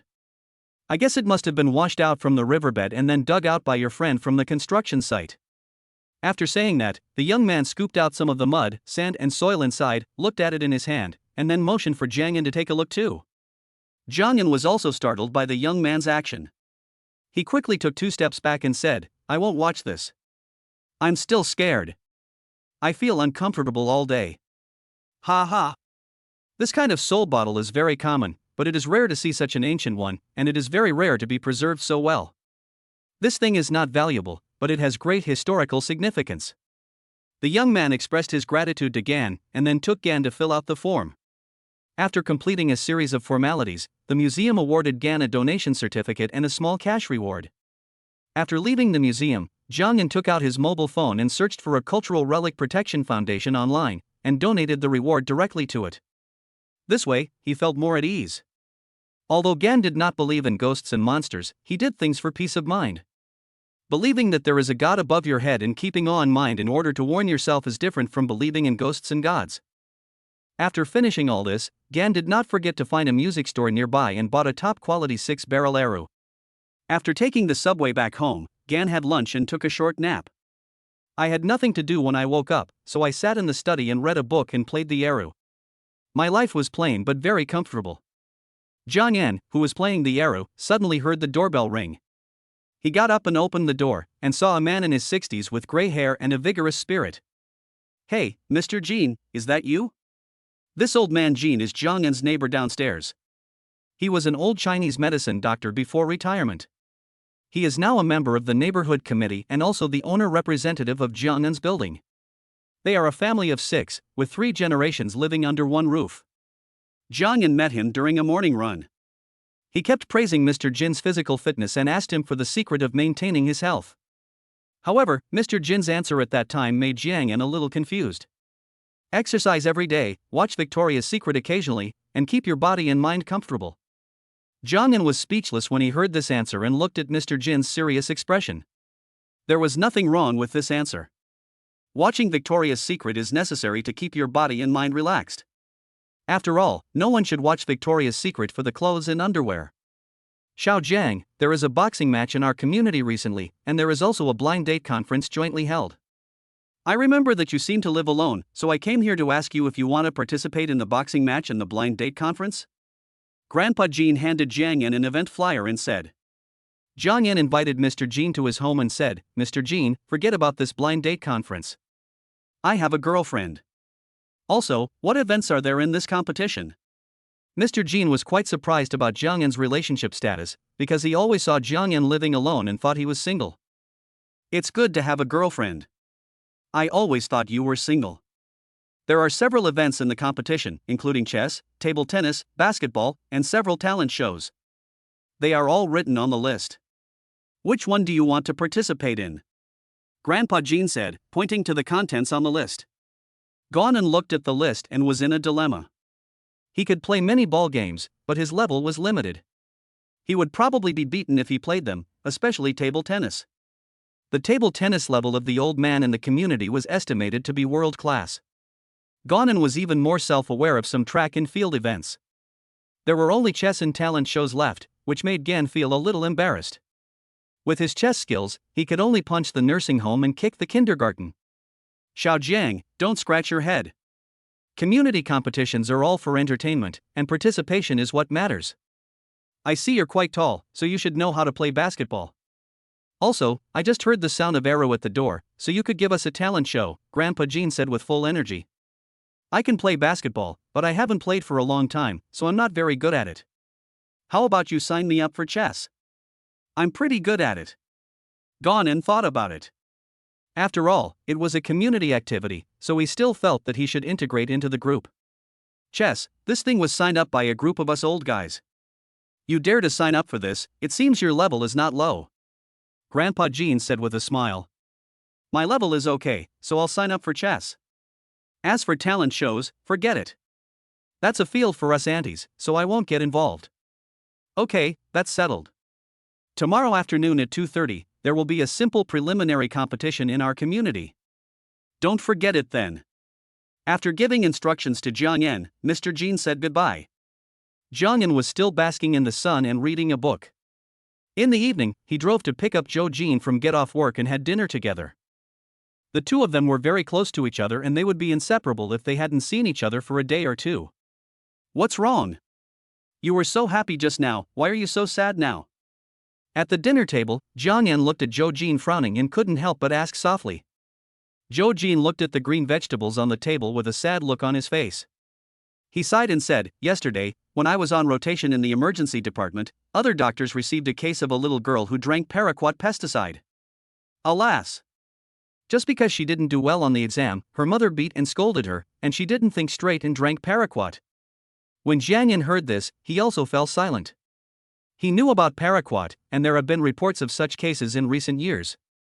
If the degree of pain of death is ranked, then paraquat poisoning can at least be ranked in the top 3. It will cause irreversible fibrosis of the respiratory system and lungs, while the toxins will not corrode the central nervous system. It will make the patient watch himself suffocate to death while being extremely conscious. It will give the patient plenty of time to regret, but will not give him a chance to survive. It is known as an extended version of burial alive. Originally, paraquat is colorless and odorless, but the manufacturer added odorants, colorants, and emetics to it as a warning. However, it still failed to stop those who were unaware of its power. Paraquat has long been banned by the country for production, so how come someone still falls victim to it? Sigh, that girl probably just wanted to scare his mother. Jiang Yan sighed and said.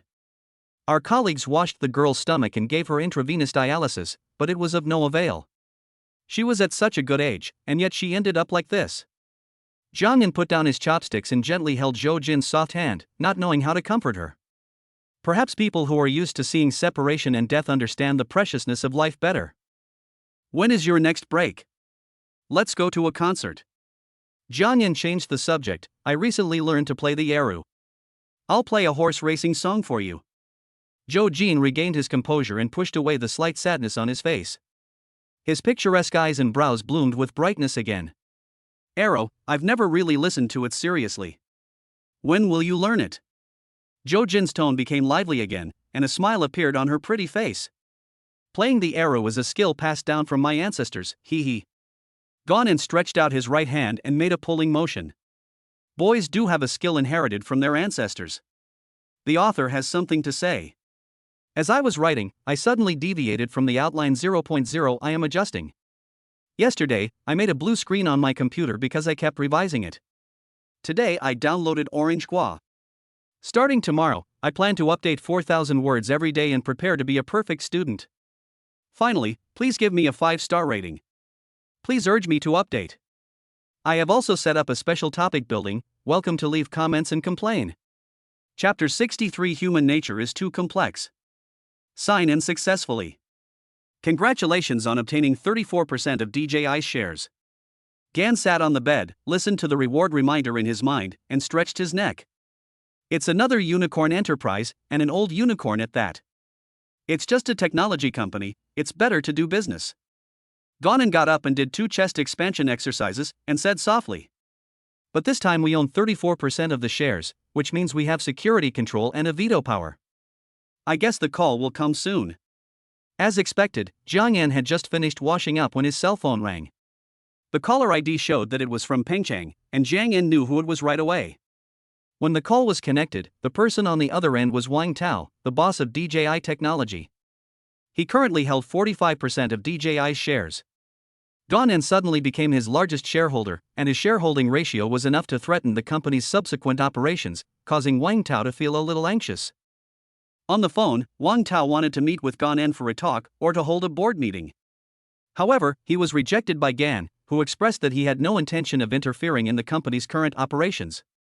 He also stated that his intention of holding shares was purely for investment, and repeatedly said that he was always willing to stand on the same side with him.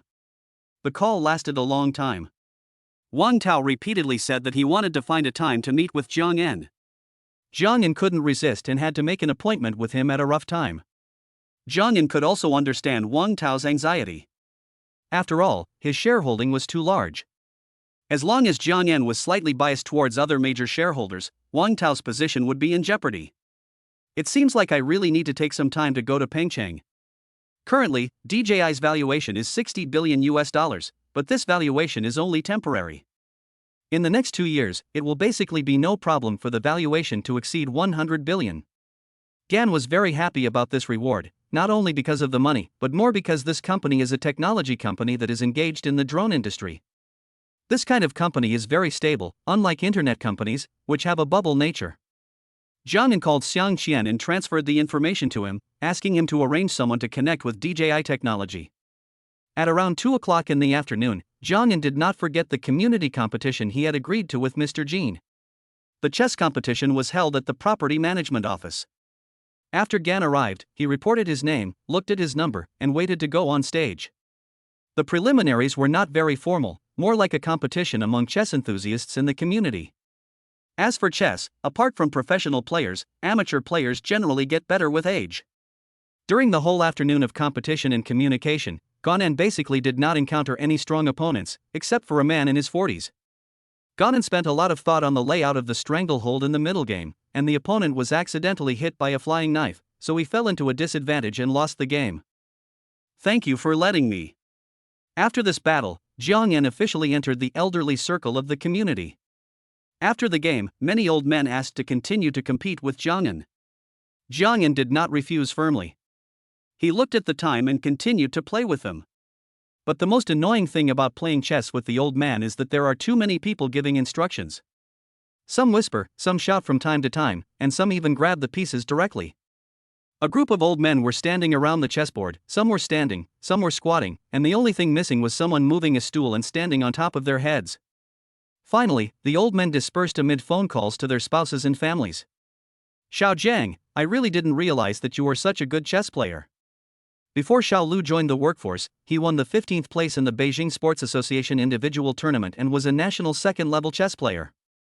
If he hadn't passed the civil service exam, he would probably be a member of the provincial or municipal team now. I didn't expect you to be able to beat him. Grandpa Jean praised as he walked. The Xiao Lu in his words was the 40-year-old uncle who was hit by Gan's flying knife while playing chess. Uncle Lou is very powerful. He just wasn't paying attention for a moment, otherwise it would be hard to tell who would win or lose. Jiang Yan said modestly with a smile. Xiao Lu is usually too busy and seldom plays chess with us old guys. Xiao Jiang, are you free? Let's play chess together later? Grandpa Jean invited, smiling and rubbing his hands. No problem. Let's play a few games when you're free later. Jiang Yan thought Mr. Jean was quite interesting, and he was also his downstairs neighbor. It was difficult for Jiang Yan to refuse such a thing, so he had to agree vaguely. The old man and the young man walked towards home while chatting, and finally parted at the elevator entrance. In the following days, Jiang Yan's life was filled with family matters. As long as he played the arrow at home, Grandpa Jean would know he was at home. Sometimes he would just bring a chessboard and play chess at Jiang Yan's house. Sometimes he would take Jiang Yan to his house to play chess and chat, with Grandpa Jin's 2 grandchildren, aged 6 or 7, around him. As time went by, Jiang Yan became familiar with Grandpa Jin's family. Grandpa Jean would often send Jiang Yan some delicious food. Sometimes it was fruit, sometimes it was noodles with soybean paste, and they would add some spicy sauce. When distant relatives are not around, the friendship between neighbors is even deeper. These days, the rewards for Gan's sign-in are varied, including real estate in Beijing, antiques in jade, and even a 1-to-1 pure gold magic wand. Life was plain but interesting. I exercised, read, played the arrow, and played chess and chatted with the old men. At one point, Jiang Yan felt that his girlfriend was a bit redundant. I have skipped the life of youth and entered the life of old age? The peaceful and quiet days did not last long. At 11:30 that night, when Jiang Yan had just put down his book and was about to go to bed, the doorbell rang. Jiang Yan put on his clothes and looked out through the peephole. He saw Grandpa Jean standing at the door with his 2 grandchildren, looking anxious. Uncle Jean, what are you doing so late at night? Jiang Yan asked puzzledly, looking at Uncle Jean who looked unhappy. Grandpa Jean shook his head, sighed, and said, something happened at home. My son and daughter-in-law suddenly had a big fight. I'm worried that it will affect my grandchildren, so I want them to stay at your house for one night. Do you think it's convenient? It's convenient, please come in. I live alone anyway, and I like Zishuan and Zihan's house very much. There are plenty of empty rooms, with clean quilts ready-made. Jiang Yan felt that the matter of Grandpa Jin's family must be quite serious, otherwise he wouldn't send his own grandchildren to him in the middle of the night. However, Jiang Yan didn't ask too much, after all, it was their family matter. Thank you so much. I will pick them up tomorrow morning. I'll trouble you tonight. After making the bed, Jiang Yan couldn't help but sigh as he watched Mr. Jean, whose figure suddenly became a little hunched, walk out the door. Mr. Jin's son and daughter-in-law both hold master's degrees from prestigious universities, work in state-owned enterprises, and are intellectuals. They have been married for 10 years, treat each other with respect, and have a pair of twin children. This template is simply a winner in life. Jiang Yan couldn't figure out why the couple suddenly quarreled. Uncle Jiang, are my parents getting divorced? Zishuan, who was lying in bed and sticking his head out, suddenly asked. In today's society, a 6 or 7-year-old child is already a bit precocious, and he must have watched a lot of TV dramas. How is that possible? No way, you are still young, don't imagine. You and your sister should go to bed early. Jiang Yan patted the quilt on them and said. I've never seen my parents quarreling, but this time, my dad beat my mom and said he wanted a divorce. Zishuan's childish voice sounded, with some panic in his eyes. Jiang Yan was also shocked when he heard this. Mr. Jin's son Jingjun was a polite and cultured man, and Jiang Yan was familiar with him. Jiang Yan never expected to hear that Jingjun beat his wife. Usually, the couple had a deep relationship. If they really put the divorce certificate in front of Jiang Yan would guess it was fake. No, they were just saying that in anger, just like when your grandma was angry and said she wanted to beat your grandpa to death. They were just saying that in anger, just joking. Jiang Yan comforted the 2 little guys. When he saw that they looked calm, he pulled their quilts, left the room, and went back to sleep. Children aged 6 or 7 basically understand some aspects of life and do not need to be coaxed to sleep. In the morning, Jiang Yan made some breakfast. He didn't wake up the 2 kids. After all, it was too late last night, so Jiang Yan let them sleep in a little longer. Fortunately, today was Saturday, and they didn't have to go to school. They woke up naturally at around 9 o'clock, and Jiang Yan arranged for them to have breakfast. Jiang Yan didn't see anyone from Grandpa Jin's family come to pick up the children in the morning, so he felt a little strange. But it was not easy for Jiang Yan to ask about this kind of thing. Fortunately, Jiang Yan's family had a lot of toys, and the two children were not noisy. It was not until 11:30 that Gan heard a knock on the door. Jiang Yan took off his Saijia leather suit, opened the door, and saw Jin Jingjun, who looked haggard and had bloodshot eyes. Jin Jingjun had a square face and looked handsome, but his image seemed a little messy at this time. He looked haggard, his face was ugly, and his hair was messy. "Brother Jun, are you here to pick up the child?" Jiang Yan invited Jin Jingjun in and said. The two children were also very excited to see their father. They shouted and ran to Jin Jingjun, each hugging one of his legs. Jin Jingjun looked at his two children with a complicated expression, cold but gentle. He didn't say anything, but just pulled a few strands of hair from each of the two children. "Brother Jun, what are you doing?" Jiang Yan asked in confusion. Jin Jingjun's face showed pain, he sighed and said, "Alas." Seeing this, Jiang Yan had some guesses in his mind. He took out a cigarette box from his pocket and handed a cigarette over. Then, Jiang Yan took the two children aside and let them play with other things. "Go to my study and smoke." The two of them went to the study. Jin Jingjun lit up a cigarette and took a deep puff, as if this would ease the pain in his body. However, he didn't smoke often, and the sudden puff of smoke into his lungs made him cough hard. "Xiao Jiang, can you believe that your sister-in-law is cheating on you?" Jin Jingjun took a light puff of cigarette, the smoke slowly coming out of his nostrils, blurring his expression. Perhaps Jin Jingjun was feeling a little depressed, or maybe he felt that Gan was a good listener, or maybe it was the taste of cigarettes that made him open up. Jin Jingjun looked at Jiang Yan and shook his head, then smiled sadly and said, "Last night at about 11 o'clock, she was taking a bath in the bathroom, and I was reading a book on the table in the room, waiting. Her cell phone was also on the table, and suddenly a message came in on her cell phone. I didn't pay attention to it, and then a few seconds later, 2 more messages came. I'm not a person who likes to see other people's privacy, but I simply clicked on the messages. The first message read, 'Is your husband asleep?' At this point, Jin Jingjun's fingers holding the cigarette trembled slightly, and Jiang Yan also fell silent. When I saw this message, I shuddered all over. I knew the password of her phone, but I didn't know when she changed it.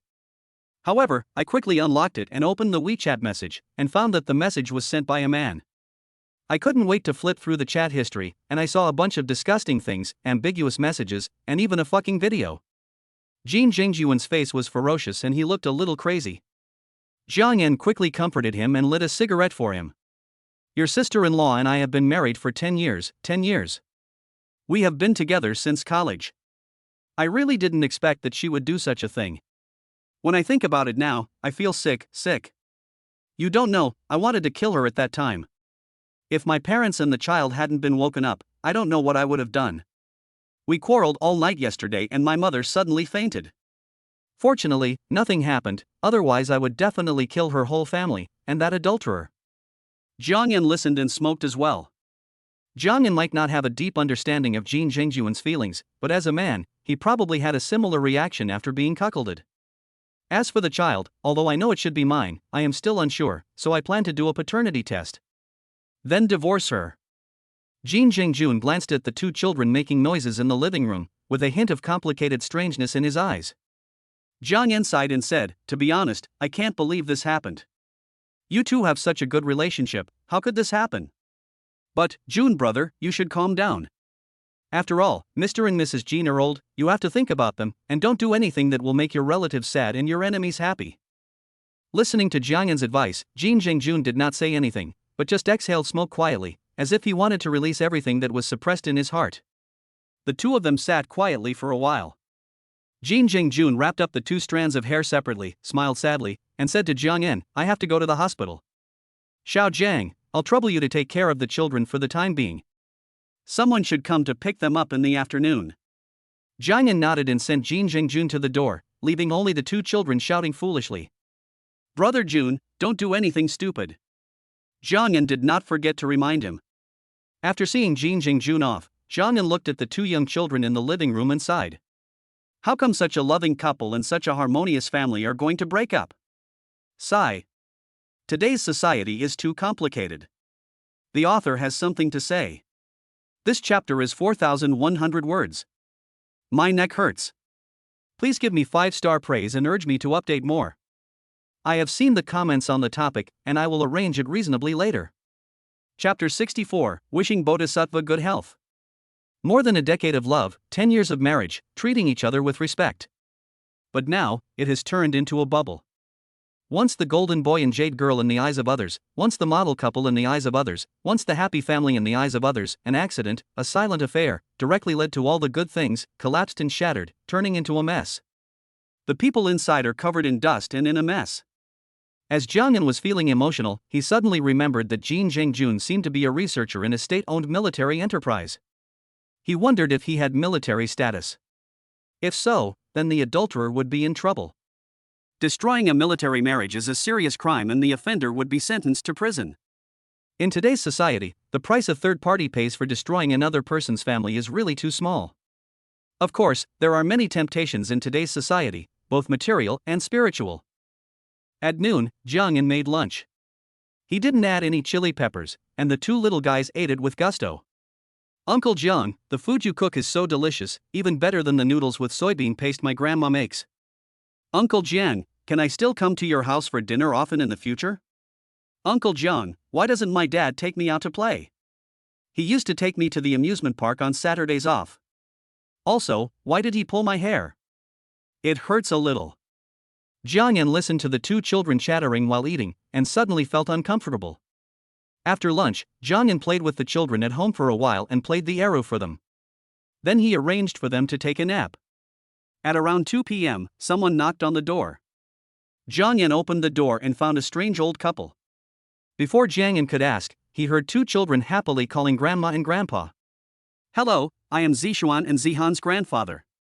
I came here to take them to my house. I am really sorry to trouble you.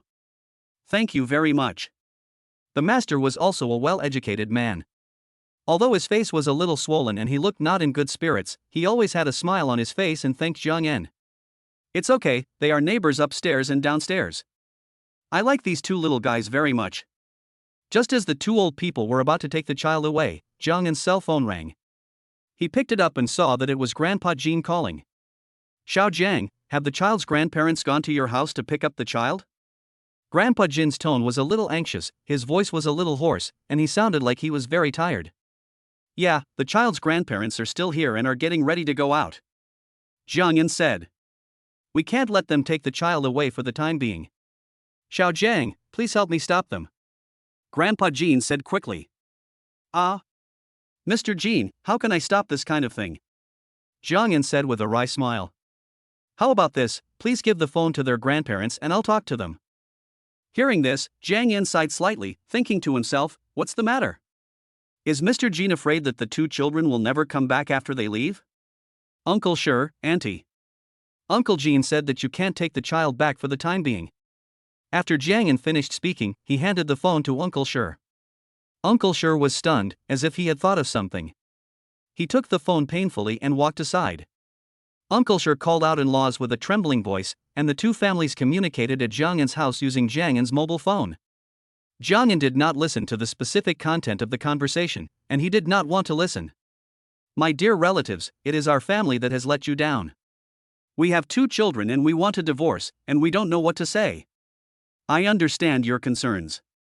I just want to take the two kids home and take good care of them for 2 days. Okay, then let's do as you say and wait for the paternity test results to come out. Uncle Sure's swollen face was full of helplessness, mixed with sadness and pain. The sparse sunlight shone on his graying hair, shining with silver light.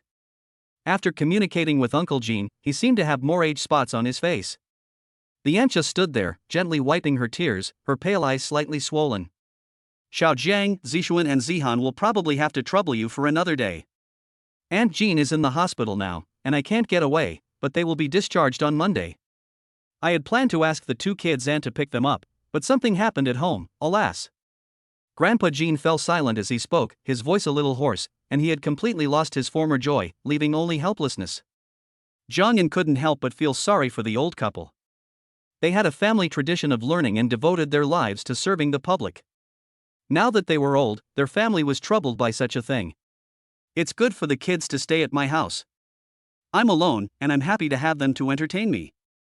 As for you and Auntie, take care of yourselves. Children and grandchildren will have their own blessings. Gan did not offer much comfort. The two old men had gone through ups and downs for more than 60 years and had eaten more salt than he had eaten rice. Uncle Sher and Aunt Sher talked to the child for a while. When they saw that Jiang Yan and Uncle Jean had finished their phone calls, they thanked Jiang Yan and reluctantly parted with the child. The two children watched their loved ones leave and fell silent. Perhaps they didn't know what happened, but they could feel the atmosphere of their own home. The breakdown of a small family will cause unrest in both families. Children and the elderly are all victims. Where do you two want to go to play? Uncle Jiang will take you there, Jiang Yan said with a smile, holding the two children's hands. Uncle Jiang, I miss my grandparents, Dad and Mom. Why haven't they come to pick me up yet? I just saw my grandma crying, and I want to cry too. Both children were in a bad mood. The little girl was sobbing softly while she was talking. Zishuan also sniffled and wiped his sister's eyes with his hands. It's okay. Your grandma is sick and is in the hospital now. But she will be well soon. They will come to pick you up the day after tomorrow. Jiang Yan didn't know what excuse to make, so he could only say it half-truthfully. Shall we play at home or go to the amusement park this afternoon? The two children calmed down a little and shook their heads. We want to go to the temple, we want to see the bodhisattvas and ask them to bless grandma with good health. Okay, I'll take you there. Come on, put on your shoes. Jiang Yan drove the car and took the two children out of the house. They went straight to Guangji Temple. One adult and two children wandered around the various halls in the temple. The sound of Buddhist chants, the wafting of sandalwood, and the occasional ringing of bells cleansed people's worries. Until entering the Guanyin Hall, the Buddha statue is tall and solemn, the Bodhisattva statue is kind and generous, and the indifferent smile on the Buddha's face is full of benevolence and love for all living beings. Everyone praises Mona Lisa's smile, but in Gan's opinion, the Bodhisattva's smile is the most worthy of praise. It shows the kindness, blessing, and peace that Oriental people yearn for in their hearts, which is the eternal good wish of people. Please, Buddha, bless my mom and dad so that they don't quarrel anymore, and bless my grandparents to be healthy. Zishuan knelt quietly on the mat, his eyes slightly closed, his expression extremely pious, his hands clasped together, and whispered his wishes. After that, he kowtowed 3 times. When it was Zihan's turn, the little girl seemed to think that her brother had said all his wishes, and she didn't know what to say for a moment. I wish the Buddha good health. A sentence that seemed to have never been said before echoed in the hall. The childish voice was full of kindness and selflessness. Jiang Yan couldn't help but tremble when he heard this, and looked at Zihan in surprise. She had a sincere smile on her chubby little face, and her eyes were clear and bright, like stars, pure and clean. Everyone comes here to seek fate and fulfill a wish. Who has ever said such words to the Bodhisattva? The heart of a child is pure and kind. The Buddhist chants in the hall seemed to praise the little girl's little wish. The golden sunlight coming in from the door sprinkled on her petite body, as if a layer of gold powder had been sprinkled on her, casting a golden body for her. Then look at the compassionate face of the Bodhisattva, vivid and vivid, as if responding. The bells rang, the breeze blew, the prayer flags floated, and the sandalwood rose. The hall, the Buddha statue, and the 3 people seemed to be frozen, like a simple and beautiful painting. The author has something to say. This chapter has more than 2,500 words, and there should be more to come in the evening. I can't compare to the donkey and the production team. But I will try my best to update more. Please give me a 5-star rating and urge me to update more. Thank you. Chapter 65, Ji Lao's Diary. After worshipping the Buddha, Jiang Yan took 2 ice green jade Maitreya Guanyin plaques and asked the monks in the temple to bless them. He gave them to his 2 children, the boy wore Guanyin and the girl wore Buddha. Don't lose this, both of you. May you be safe and happy in the future. Jiang Yan said, pulling them both. Jiang Yan could basically foresee what the 2 children would face in the future. Sometimes, when Jiang Yan looked at the 2 children and thought of Grandpa Jean and Aunt Jean, he always wanted to persuade Jean Jingjun, but this thought was fleeting. How can you persuade others to be tolerant without experiencing their suffering? As for the 2 children, I hope they can have a happier childhood. For some people, a good childhood can heal their whole life. For others, they spend their whole life healing their childhood. Let's go home first. I'll take you to see a fairy sister around 7 o'clock. At around 7 p.m., Jiang Yan took his 2 children to pick up Zhou Jin for dinner. As soon as the 2 children saw Zhou Jin, they spoke sweetly to her. Wow, this sister is so beautiful, like a fairy.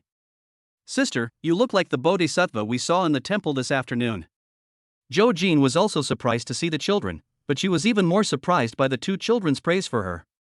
She smiled while covering her mouth and complimenting them back. Whose families are you all from? We live downstairs with Uncle Jiang. My parents had a fight, and my grandma is sick. Zishuan's voice couldn't help but lower.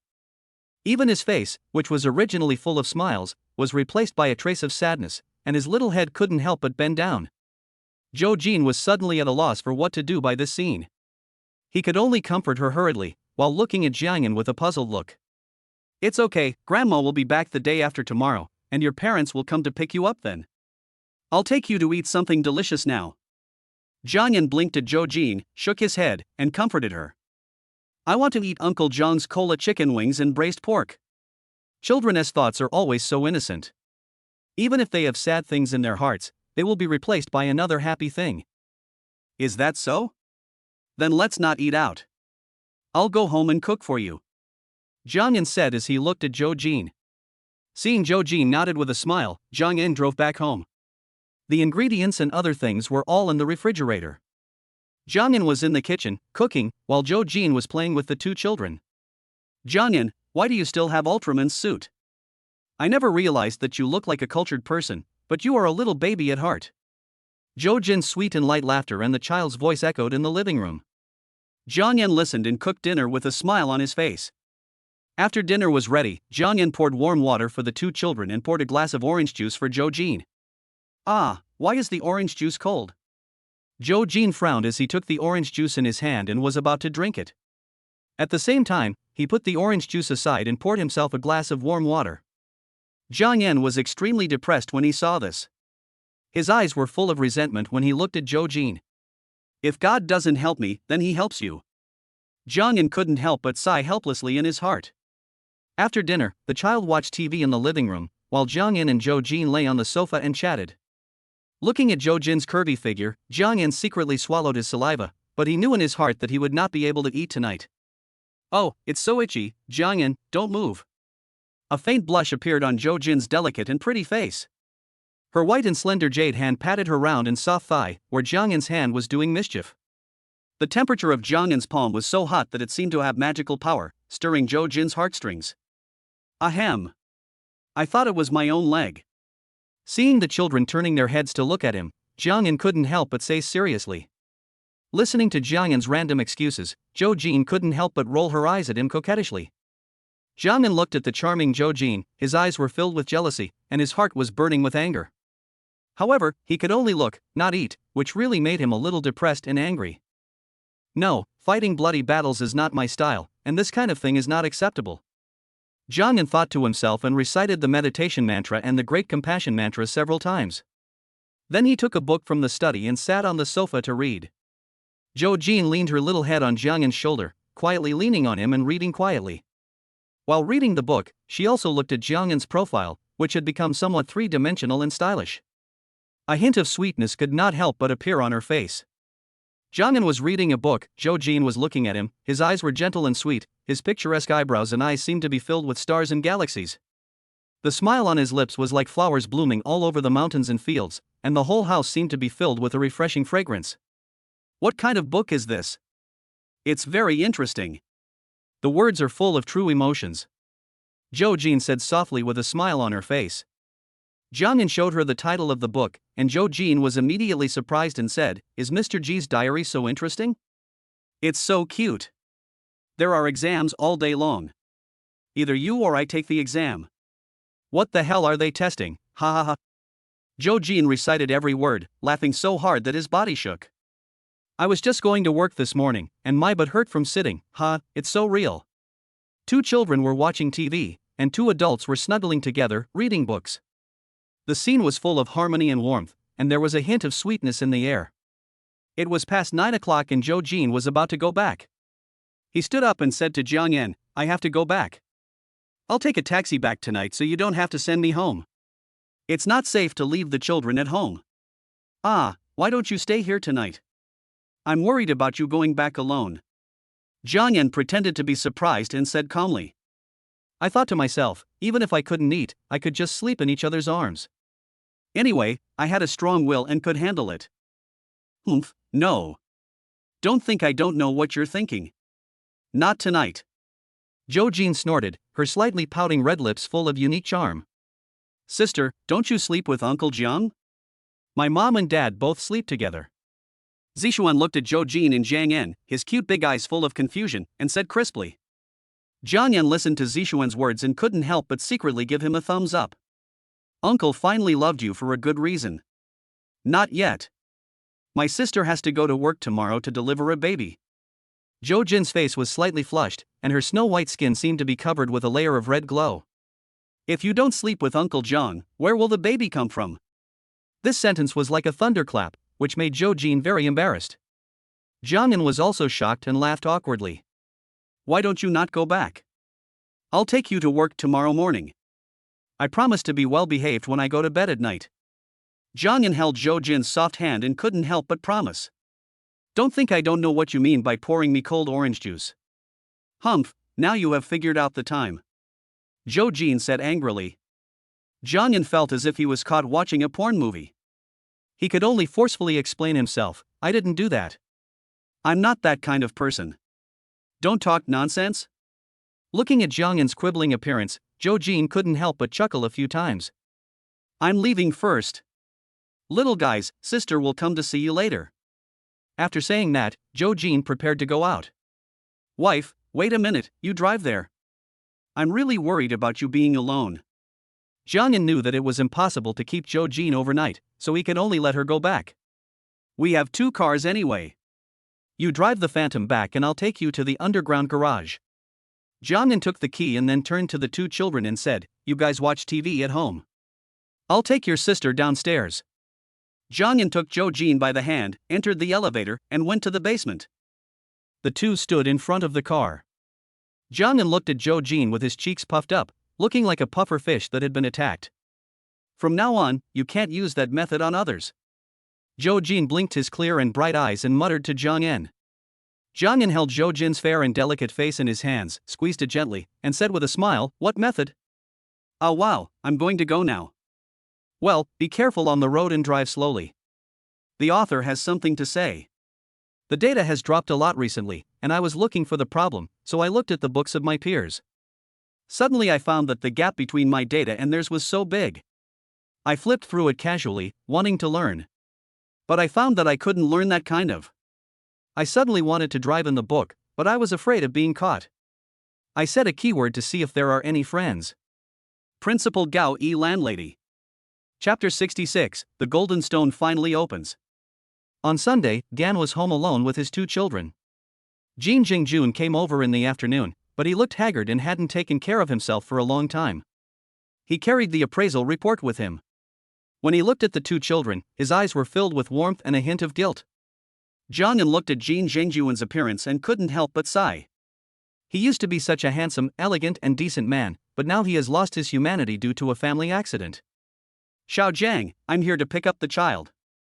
Sorry to bother you these 2 days. Jin Zhengjuan's words were more radiant, but he looked a little older than before. After saying that, Jin Zhengjun took out a pack of cigarettes from his pocket and handed one to Jiang Yan. Jiang Yan took the cigarette and was very surprised. Because although Jin Zhengjun smoked less, he rarely carried cigarettes with him. He could smoke a pack of cigarettes for 10 days or half a month. Maybe it's because he has been too depressed during this period. If a man doesn't have emotional or psychological reasons, who would be willing to smoke every day, gone in thought. It's okay, as long as things are handled. Kids, I just missed you these past 2 days. Jiang Yan and Jin Zhengjun walked into the study and lit a cigarette each. Jin Zhengjun took a light puff, smoke came out, and he took a deep breath. The child is mine. This is finally a comfort to me. I am in the process of negotiating a divorce with her. Property and other things are not important. I am thinking about fighting for the custody of the child. When did the certainty of a child's parentage become a comfort to a man? This statement sounded both gratifying and sad and ridiculous. Jiang Yan couldn't help but sigh in his heart. This kind of thing is your and Sister Rong's family affair, so I can't say anything. However, you should always consider the children. Even if you get divorced and get custody, the child's growth in the future. Jiang Yan said as he glanced at the child in the living room and stopped talking. Jiang Yan knew clearly that even if the matter of child custody ended up in court, the judge would most likely award it to Jin Zhengjun. After all, Sheringrong had cheated on her husband, and based on this behavior, the judge would believe that the woman had a moral stain, which would be detrimental to the child's future physical and mental health. Fortunately, the two children are under 10 years old, otherwise they will face an extremely cruel situation. The judge will ask them whether they want to live with their father or their mother. Well, I've calmed down a lot these past 2 days. My father-in-law and mother-in-law also came to talk to me, but I couldn't control my anger when I thought about the affair. Jin Zhengjun had a cigarette in his mouth, and the muscles on both sides of his cheeks were faintly bulging. He seemed to be trying his best to control his emotions and biting his back teeth. Yesterday, I went to find that bastard, a gigolo. I beat him up, but I still felt unsatisfied. I sued him, but thinking that a prison sentence of less than 3 years was too easy for him. When Jin Zhengjun said this, his eyes became fiercer and his face turned gloomy. Seeing Jin Zhengjun still furious, Zhang Yan said, "The other party destroyed the military marriage, and the law will punish them. If you need a better lawyer, you can tell me. Yes, I've really troubled you during this period. You helped us take care of the children and listen to my nagging. Thank you so much. It's okay. June is willing to tell me here. I also appreciate your trust. By the way, how is Aunt Jean? Is there any big problem?" The hospital said there was no serious problem, just a shock. I will be discharged tomorrow, alas. Jin Zhengjun is a filial son. The problem between him and his wife also implicated his mother, causing him to feel a little self-blame and guilty. It's okay. Life is miserable when 8 out of 10 things go wrong. It is a blessing to share 2 or 3 things with others. The two chatted for a while, and Jin Zhengjun repeatedly thanked Zhang Yan for taking care of his child, and then took the child home early. Zhang Yan watched the 2 children return to his home, feeling somewhat worried. Although Jin Zhengjun was certain that the children were his biological children, his mood was still occasionally not so good and fluctuating. Fortunately, we only have to take care of the child for 1 night. The child has to go to school tomorrow, and Uncle Jin and the others will be back soon. The next day, Zhang Yan took some fruit supplements in the morning and went downstairs. All of Grandpa Jin's family members were there, except for Grandpa Jin's daughter-in-law. The mental state of the 2 elderly people was obviously not as good as before, and they were somewhat depressed. Especially Aunt Jean, her face was a little sallow, and in the past few days, she had more age spots on her face. Several people looked at Gan coming and greeted him warmly with a forced smile on their faces. A distant relative is not as good as a close neighbor. This is the simplest social etiquette of the Chinese people, and it can be best reflected here. In the past, when Grandpa Jin saw Zhang Yan, he would always ask him to play chess. But this time, Grandpa Jin just thanked Zhang Yan. He didn't even know where he took the chessboard. In the following days, Zhang Yan would visit the 2 old people from time to time and chat with them. Occasionally, he would say that he wanted to eat their noodles with soybean paste. Perhaps it was because they felt needed and relied on that the lives of the 2 elderly people began to have more colors. Gan might not know how to help them untie the knot, but he could use this method to help them regain their confidence and beautiful yearning for life. These days, Zhang Yan also learned the whole story of Sheringrong's cheating. Perhaps it was because her life was too dull, she made friends carelessly, and was instigated by others. The bombardment of sweet words from the pretty boy made her feel the surprise and excitement outside of family and marriage life. From then on, she fell into it and couldn't extricate herself. From mental cheating to physical cheating. The gigolo and the instigator faced legal trials and were sentenced to fixed-term imprisonment of less than 3 years. Jin Zhengjun and Sheringrong agreed to divorce. There was not much dispute between the 2 regarding the division of property, as they were both high-income earners. However, there was some controversy regarding the custody of the child. The Golden Stone finally opened. In the evening, Zhang Yan accompanied Zhou Jin to dinner and took out a white lady's bag from behind and handed it to her. Zhang Yan had signed several expensive bags in the past few days, ranging from tens of millions to hundreds of thousands. This time, he gave Zhou Jin a Chanel Eternity diamond model, with diamonds on the logo and some other parts, and an 18K gold chain on the shoulder strap. The whole bag was worth 1.6 million. Gan didn't dare to give gifts that were too expensive, because those that were too expensive would be all inlaid with diamonds, which would be too high profile. Why did you suddenly think of giving me a bag? Zhou Jin took the Chanel bag handed over by Zhang Yan, took a quick look at it, and then put it aside.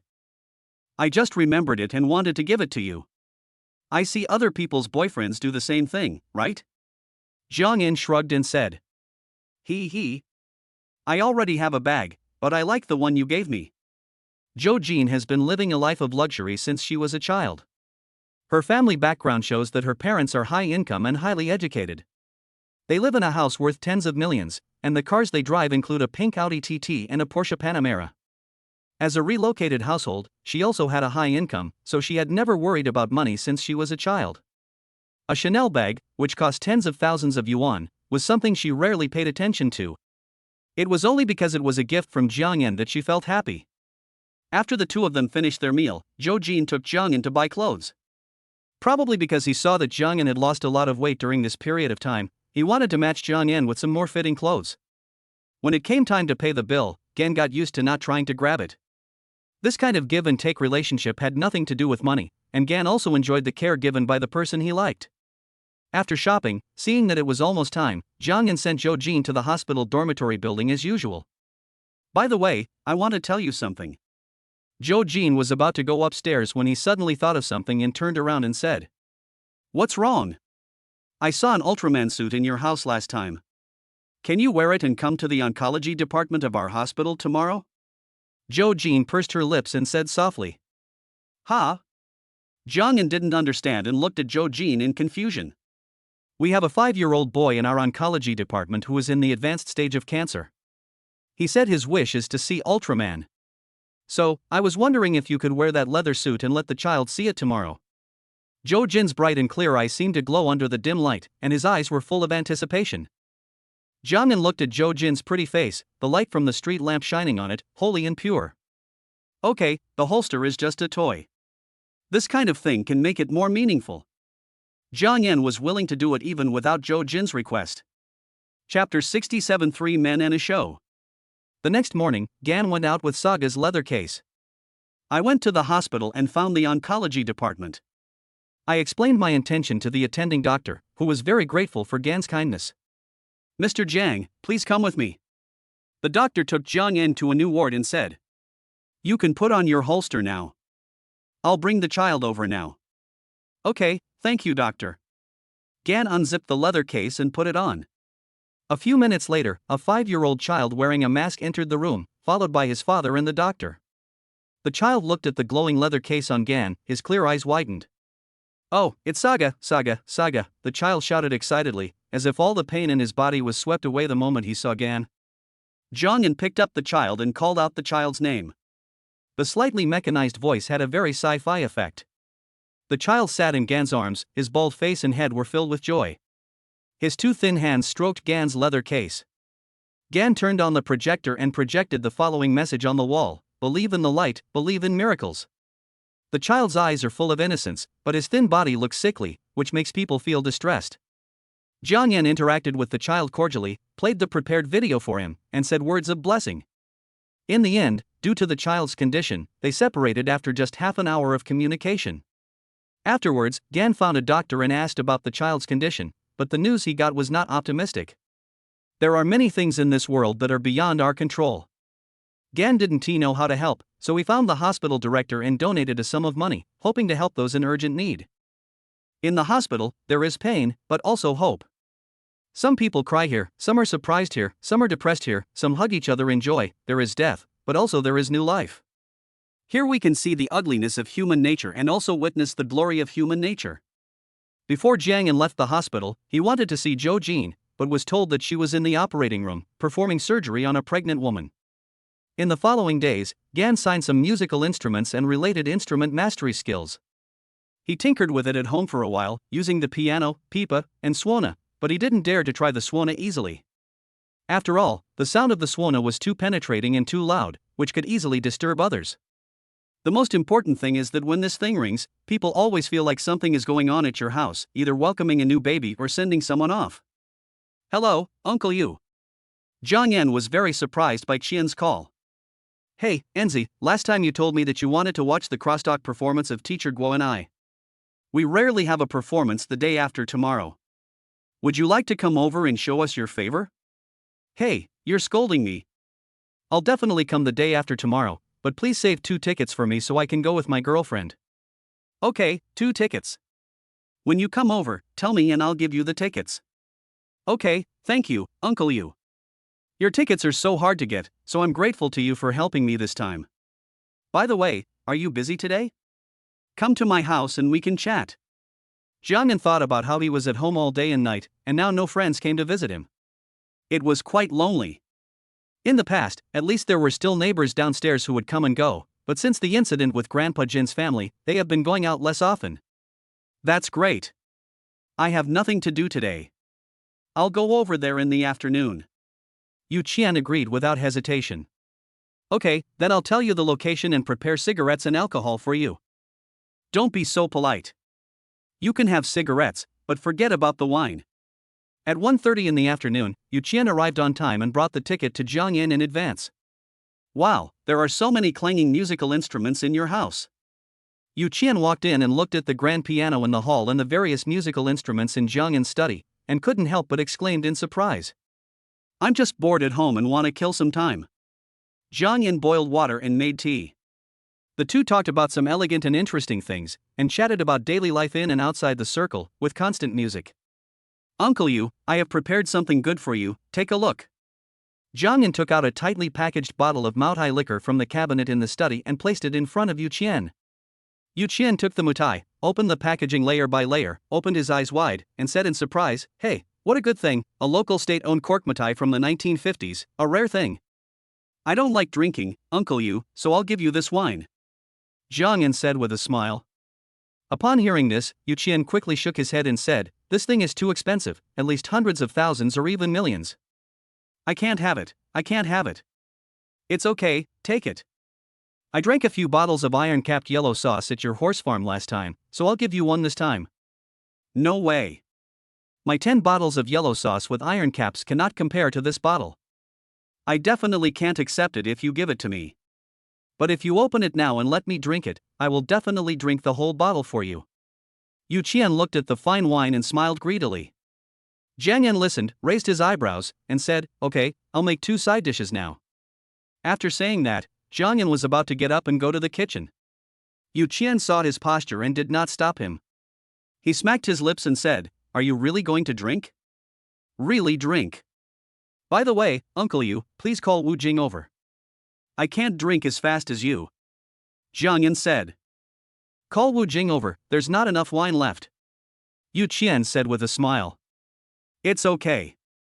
I still have a few bottles of corked Maotai from the 1970s. There's plenty of wine." Jiangyan said, pointing to the wine cabinet. "Then I don't care. We're having a big meal today." After Yu Qian said that, he took out his cell phone and called Wu Jing. Jiangyan went into the kitchen and prepared some food. Yu Qian came in after finishing his phone call. Wu Jing just came back from abroad and is still adjusting to the jet lag. When he heard that we were going to drink 70-year-old cork Maotai, he immediately asked for a seat. Yu Qian also got busy. After about 20 minutes, Jiangyan was almost done, and Wu Jing also came. Wu Jing looked a little tired, but her face was full of excitement. "What a good stuff! I'm really lucky this time. 1 bottle less of this stuff, wow." Wu Jing took the uncorked wine, sniffed it twice, and said with an intoxicated expression on his face, "3 people, 2 wine gods." A bottle of wine was finished in 2 or 3 gulps. "Here, I have some short-necked corks from 1971. Jiangyan then took out 2 bottles from the cabinet and placed them on the table. Of the 3, 2 were drinking and 1 was eating. When they were happy, Jiangyan played the yaru, Yu Qian sang Peking opera, and Wu Jing hummed while shaking his head. "Hey, both of you are talented in arts, so I'll show you some martial arts routines." Wu Jing blinked twice, alerted himself, stood up from the table and walked towards the living room. Jiangyan did not stop him, and said with a smile, "Don't worry, I will change the pipa and play a song of ambush from all sides to suit the occasion." After saying that, he ran to the study, took out a 5-stringed rosewood and ivory pipa, plucked the strings, tested the sound, and then the 3 of them began. The sound of the pipa sounded, and the front sound seemed to be the sound of drums and horns. The tone was vigorous, and there was a faint atmosphere of tension. The sound became faster and faster as it went on. It seemed like there were flashes of swords and sabers, ready to go.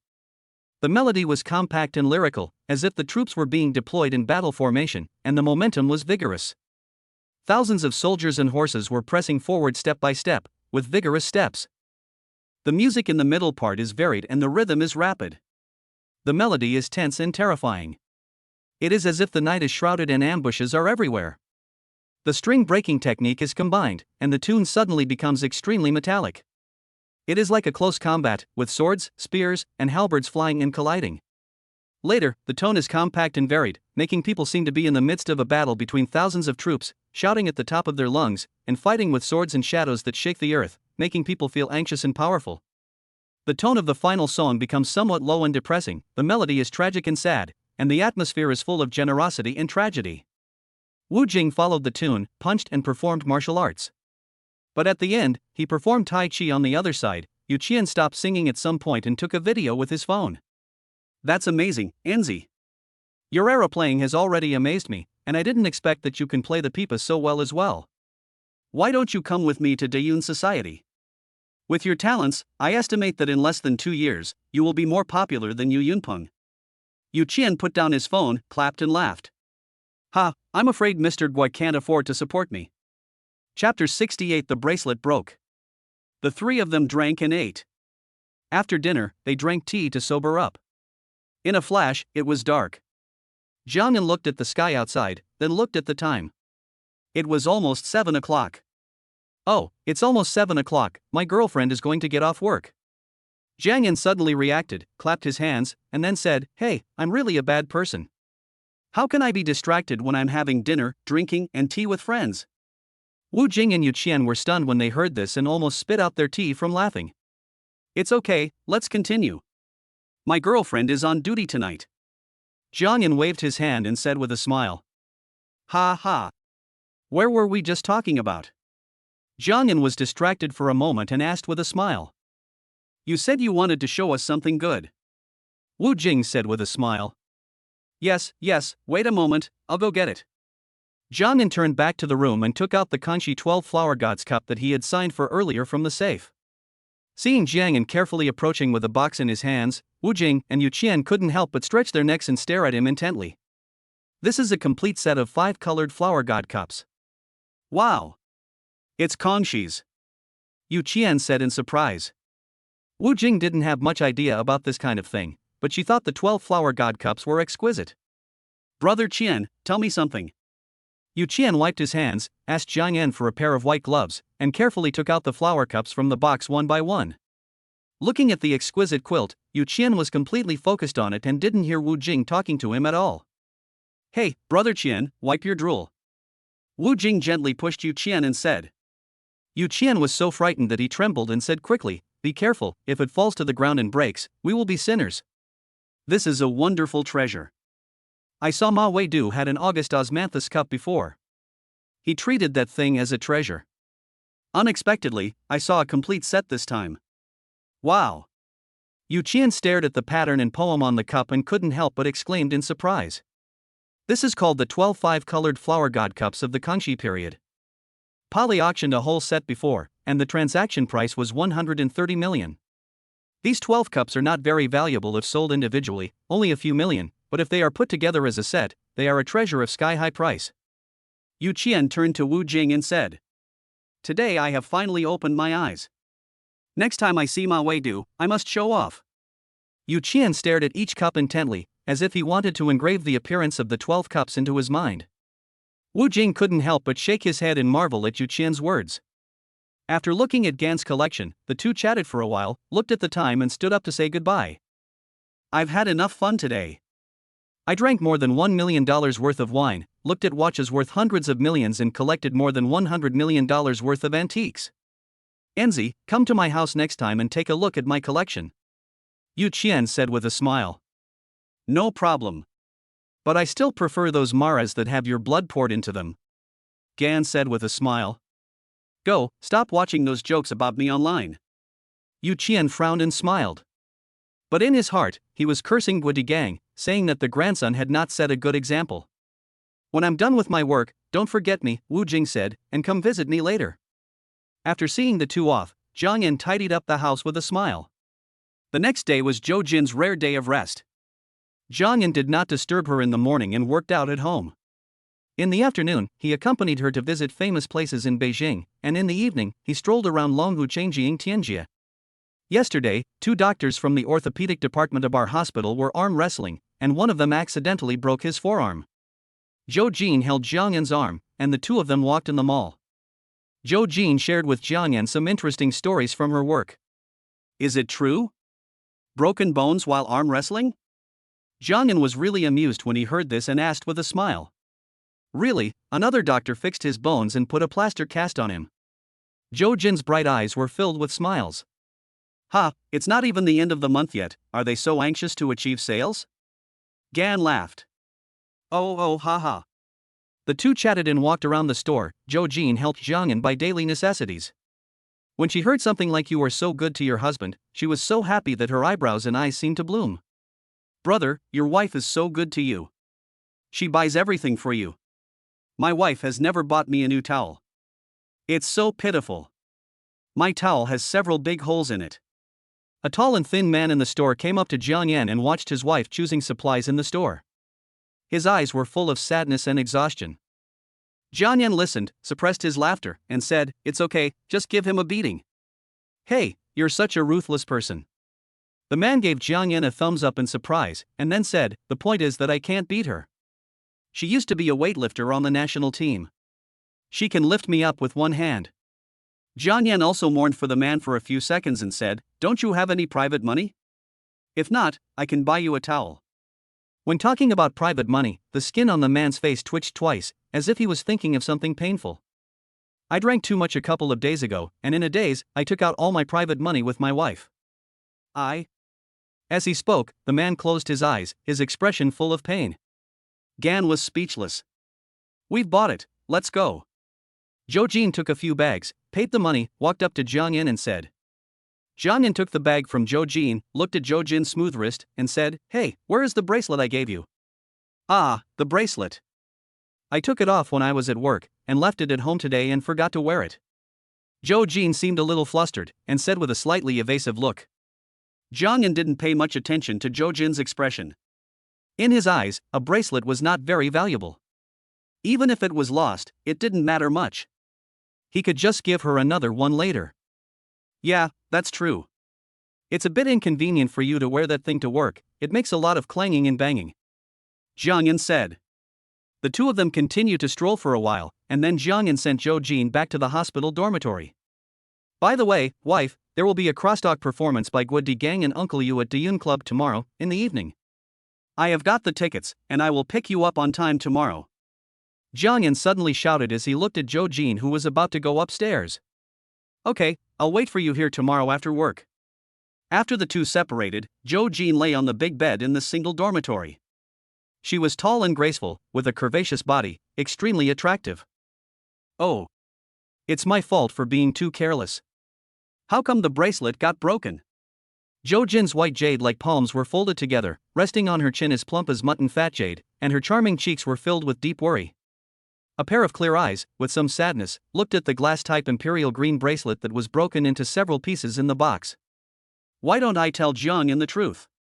Jo Jin muttered to herself, then pouted her red lips and said, No, this is their family heirloom.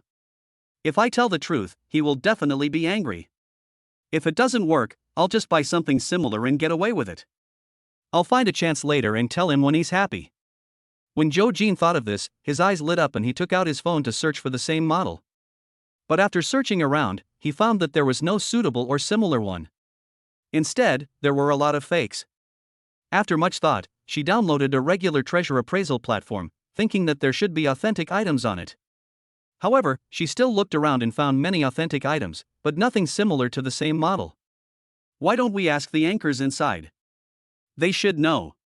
Jo Jin operated on his mobile phone and clicked on the microphone for identification. "Hello, my dear friend, is there anything you need to be identified?" said a pretty female anchor. "Hello, teacher. I would like you to help me see if there are any similar bracelets for sale on our platform." Jo Jin put the phone close to the box containing the bracelet fragments and said softly. The female anchor took a closer look, then blinked, swallowed her saliva, and said, "Beauty, is this a jade bracelet?" There seemed to be some distress and disbelief in his tone. The author has something to say.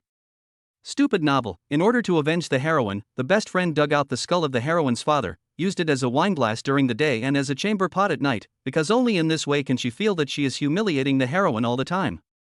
The smile gradually becomes perverted. 0.0 Ask for 5-star praise and urge for more updates. It seems that there are free gifts, and please move your hands to make money. I have been looking at the comments and morale recently, and my personal morale is a bit low. But I am still very grateful for the support of all the big guys. Thank you. Chapter 69 Infected by Gan. Yeah, my boyfriend gave it to me. He said it was a family heirloom. But I accidentally broke it yesterday, and I didn't dare tell him, so I wanted to buy a similar one to get away with it. I'll find a chance to tell him later. I just wanted to ask if there's anything suitable here. I want to buy one. Joe Jean frowned, looking worried, and said softly. The female anchor took 2 deep breaths and said, "Beautiful lady, you do this. From what I saw on the video, this bracelet is made of jade, that's right. But I still have to verify its material. Find a knife or something and scratch it. Then take 2 broken ones and knock them against each other. Let me listen to the sound, and then let me see the broken ends." Listening to the female anchor's operation, Joe Jean found a small surgical blade, cut it twice, and said, "It can't be scratched, there is no mark on it." After saying that, he knocked the 2 broken parts against each other twice, making crisp sounds, and finally put the broken end in front of the camera. The female anchor listened and watched attentively. Then a look of pain appeared on her face, and she said, "Ah, how could such a good glass-type imperial green bracelet break? I, who am watching this, feel so sad." Joe Jean listened to the female anchor's painful wail, feeling somewhat puzzled. She knew that the jade bracelet was worth a lot of money, but it shouldn't have caused the female anchor so much pain. "Is this available for sale?" Joe Jean raised her eyebrows and asked. The female anchor took a few deep breaths and said, "Miss, this bracelet is too precious. There are only a few sellers on the internet. Moreover, the starting price of this item is over 10 million. Even if you have money, you may not be able to buy it." Joe Jean was shocked when the female anchor told him the real value, and said quickly, "It's so expensive? I thought it was only a few $100,000. What should I do now? Tens of millions, I don't think I have enough money." As soon as these words came out, the friends in the live broadcast room were immediately excited. Only a few $100,000? Tens of millions, the money doesn't seem to be enough? The appearance of a divine friend. This young lady's voice reminds me of my first love. The female appraisal anchor was a little confused when she heard Joe Jin's words, and she quickly said, "Miss, even if you have enough money, you may not be able to buy it. Don't worry about it now." "Ah, what should we do then?" Joe Jean said with a hint of anxiety on his delicate face. "If all else fails, you can buy a glass one to fool people. After all, your bracelet is already top grade, and it's the most precious thing I've ever seen since I started appraising treasures." The heroine came up with an idea and said, "Buy a glass one? That won't work. I'd better tell him honestly. He shouldn't be angry." Joe Jean shook his head and said. At the end, his tone was a little uncertain. The female anchor listened to Joe Jin's words, chuckled twice, and said, "Miss, what do you do? Is this a token of love your boyfriend gave you?" When Joe Jean heard the words token of love, a hint of sweetness first appeared on her pretty face, and then slowly turned into some sadness. "I'm an obstetrician and gynecologist. I usually take off the bracelet when I'm at work, for fear that it will affect my work. The bracelet was accidentally broken when I took it off. The bracelet was the first gift he gave me when we confirmed our relationship. He said it was a family heirloom, specially passed down to his daughter-in-law." Joe Jean said softly, and her mind recalled the scene when Jiang An rushed back from his hometown that day, traveling day and night, saying that he also liked her and gave her a gift. It seemed that when Joe Jean thought of this, she temporarily forgot the fact that the bracelet was broken, and her heart was sweet, as if a layer of nectar was sprinkled in her heart. A blush appeared on her pretty face. The first gift was a family heirloom, and it was such a valuable bracelet. "Did he give you any other gifts later?" asked the female anchor. Joe Jean thought for a moment, put the lady's watch on her wrist that Jiang An had given her before in front of the camera, and said, "This watch was also given to me by him. He also gave me a bag and a handbag." The female anchor came closer, squinted her eyes, took a deep breath, and said, "Miss, can you take off your watch so I can take a closer look?" Joe Jean, who didn't understand what was going on, took off his watch and put it in front of the camera. As the female anchor requested, he let her look at the details of the watch. After reading it, the female anchor patted her towering chest and said, "Miss, what does your boyfriend do?" "Your watch is a Patek Philippe Platinum, world time watch worth 30 million. How did you find such a great boyfriend? These two things are worth nearly $500 million. I don't know. He took me to see his storage room and let me choose. There were a lot of watches in it. At first he wanted to give me a watch that was shaped like a crown and full of diamonds, but I refused. Then he chose this one and said it was cheaper, so he let me wear it. Jo Jin said in surprise. The female anchor listened to Jo Jin's story and couldn't help but touch her forehead and heart. She suddenly felt that it was difficult to calm down. The friends in the live broadcast room were also stimulated by these words and were swiping the barrage frantically. When did the watches get piled up? Is this still cheap? My vision is too narrow. I feel like the young lady missed out on a few $100 million. Now all valuables are placed in the storage room? Why is my storage room full of junk? Miss, can you let me see the bag your boyfriend gave you? Said the female anchor. Jo Jin listened, and casually took out the Chanel and the Liber Rose handbag that Jiang Yan gave her 2 days ago from the cabinet, and put them under the camera. The female anchor saw it, and she knew it in her mind without even thinking about verifying its authenticity. The combined value of these two items is over $2 million. The bag is a Chanel Forever Diamond model. Some parts are inlaid with diamonds, and even the shoulder strap is an 18K gold chain. The current market price is about $1.6 million. The handbag is a Liber Rose handbag. The white strip at the chain mouth is made of platinum and is inlaid with nearly 3,000 diamonds and tourmaline gemstones. My God, sister, where did you find your boyfriend? Is he a rich man's son? The female anchor exclaimed. Listening to the female anchor's introduction, Jo Jin looked at the two bags in surprise. She had always thought they were just ordinary bags and handbags. As for the diamonds and gems on them, she thought they were just ordinary decorations. I didn't expect these two things to be so valuable, but fortunately, I seldom use them. As for my boyfriend, I met him because I crashed into his car. There is a saying on the back of his car, I will marry the one who rear-ends me. As for whether he is a rich man, he is probably not. I know he has many houses and he started his own company. Jo Jin said softly. When she thought of the plot of I will marry the one who rear-ends me, she couldn't help but smile, as if a spring breeze brought colorful fragrance to the garden. After hearing this, the female anchor couldn't help but give a thumbs up and said, so your boyfriend is a landlord. But you are quite brave. You even dared to rear-end a luxury car. It seems that you are not bad either. No, he was driving a LaCrosse at the time, and I accidentally rear-ended him. Then, Jo Jin said at the end, remembering the embarrassing incident of being knocked unconscious, and felt embarrassed to continue. Do all the rich drive LaCrosses now? I'll try it later. The key point is to marry the person who rear-ends you. Friends in the live broadcast room were frantically exchanging the secrets they had learned. By the way, isn't your boyfriend around now?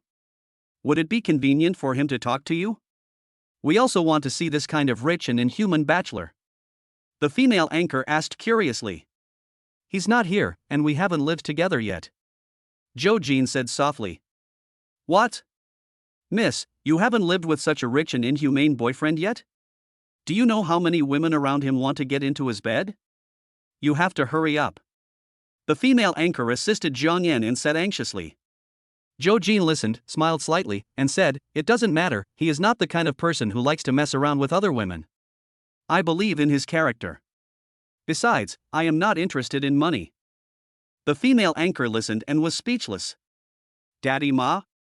Or Daddy Ma's daughter? My biological sister? My father?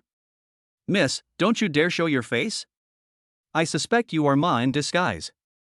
When the friends in the anchor room heard this familiar quote, they were immediately puzzled and their imaginations ran wild. The author has something to say. It's 2 o'clock in the middle of the night, and I'm still typing. My thoughts are clear, and I dare not sleep, for fear that I will forget everything after waking up. Is this chapter considered spamming? The donkey in the production team dares to compete with me? Chapter 70, High Emotional Intelligence Lao Gua. Miss, you are the most generous friend in my live broadcast room. Thank you for sharing today. As for the bracelet, I'm afraid it's hard to buy it. But I think you can tell him directly. Because I feel that this thing worth thousands of yuan is not a big deal for him. And I think he must have other bracelets. The female anchor analyzed very well. If Jiang Yan heard it, he would suspect that the female anchor had installed surveillance in his house. Well, I'll listen to you. I'll tell him tomorrow. Zhou Jin thought about it and decided to be more direct. Even if Jiang Yan was angry, she thought she would just spend some time to comfort him. By the way, can this bracelet be repaired? Even if it has some flaws? Zhou Jin asked. It can be repaired, but after the repair, its value will be greatly reduced. We have dedicated restorers on our platform. If you trust them, you can contact our people, said the female anchor. Okay, thank you. It's okay. We also appreciate your sharing. Zhou Jin withdrew from the microphone and the live broadcast room, but the friends inside were still extremely excited, especially the female friends.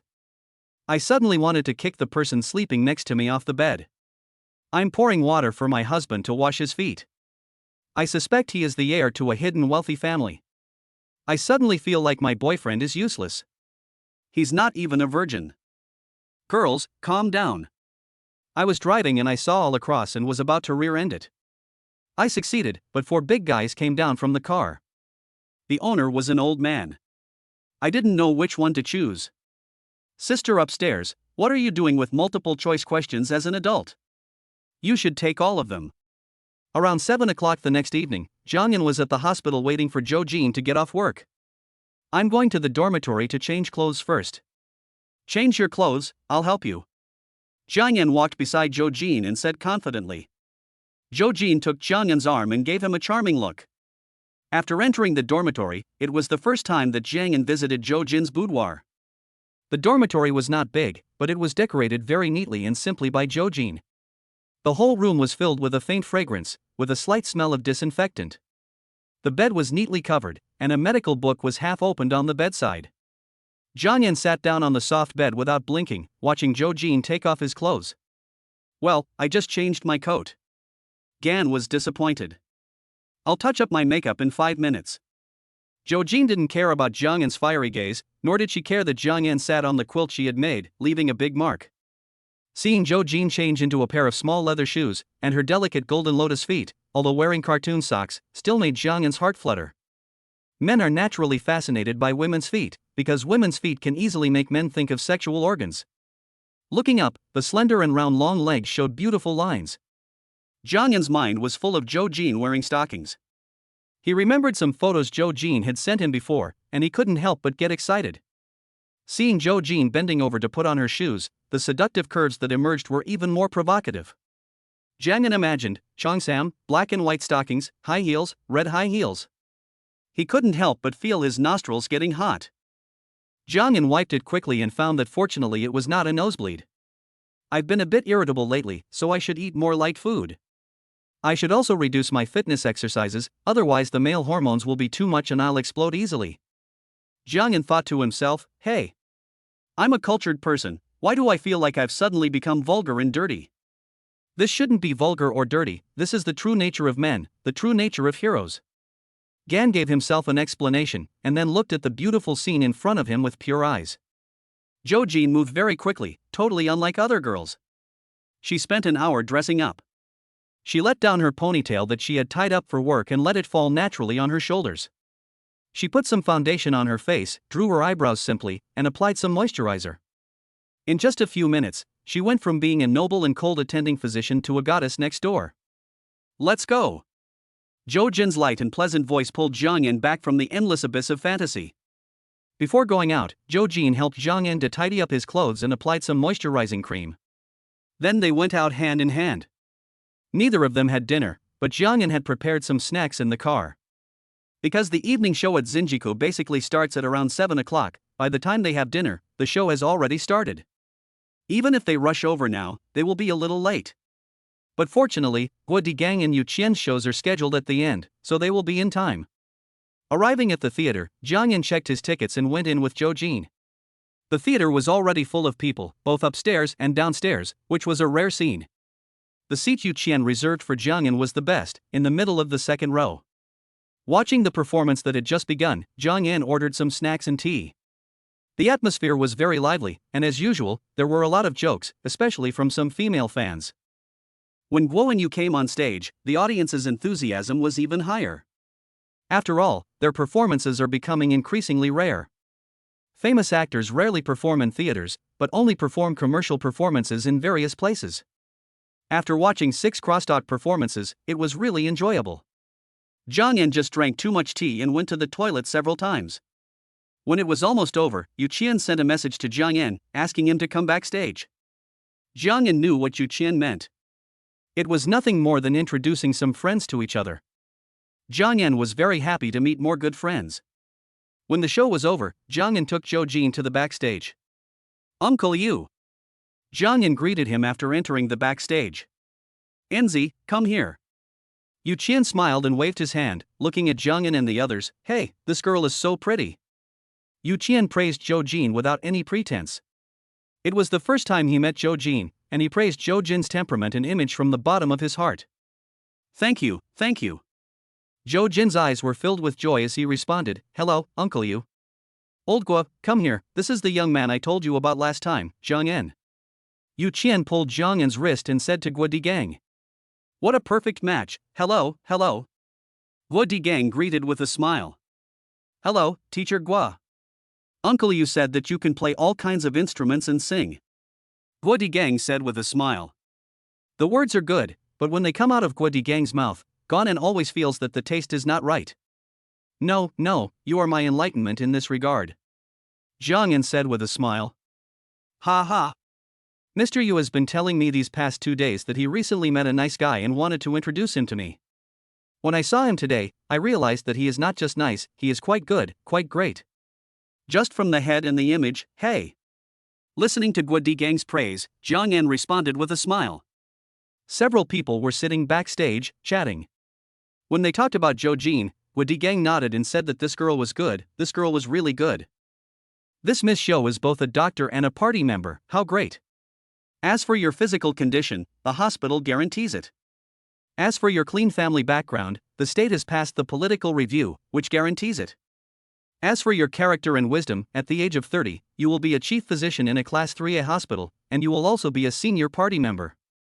With the hospital and the state providing dual guarantees, everything is incredible. Guo Digang is a man who knows how to deal with social situations. He knows that when a man has his woman by his side, it is more pleasing to praise the woman than to praise him. Listening to Guo Digang's words, Zhang Yan's eyes lit up with joy. Zhou Jin, who was listening to him, felt a little embarrassed. He thought to himself, I didn't know I was so good.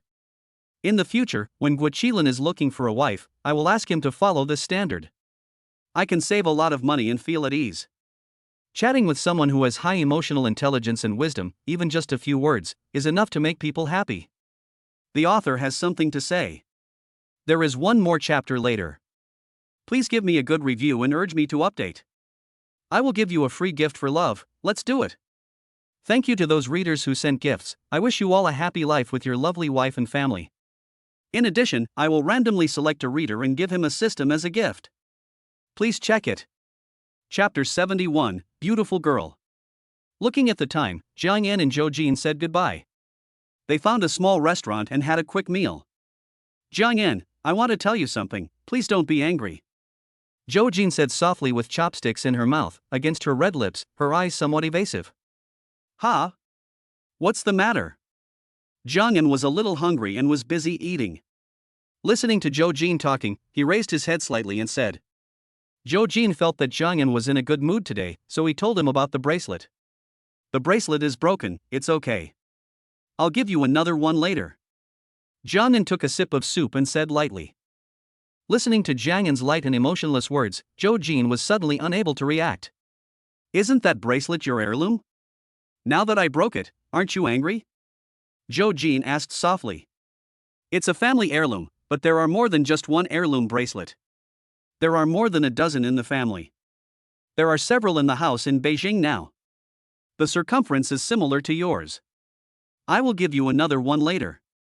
Zhang Yan wiped the corner of his mouth and said casually. Listening to Zhang Yan's words, Zhou Jin felt that his previous worries were completely unnecessary. No, it's not convenient for me to wear it. I have to take it off every time I go to and from get off work, and it's easy to get bumped. It's okay. I'll get you a bigger ring tomorrow. I won't feel bad even if you break one every day and play with it. The next day, Zhang Yan woke up and unexpectedly received a property reward from Pengcheng.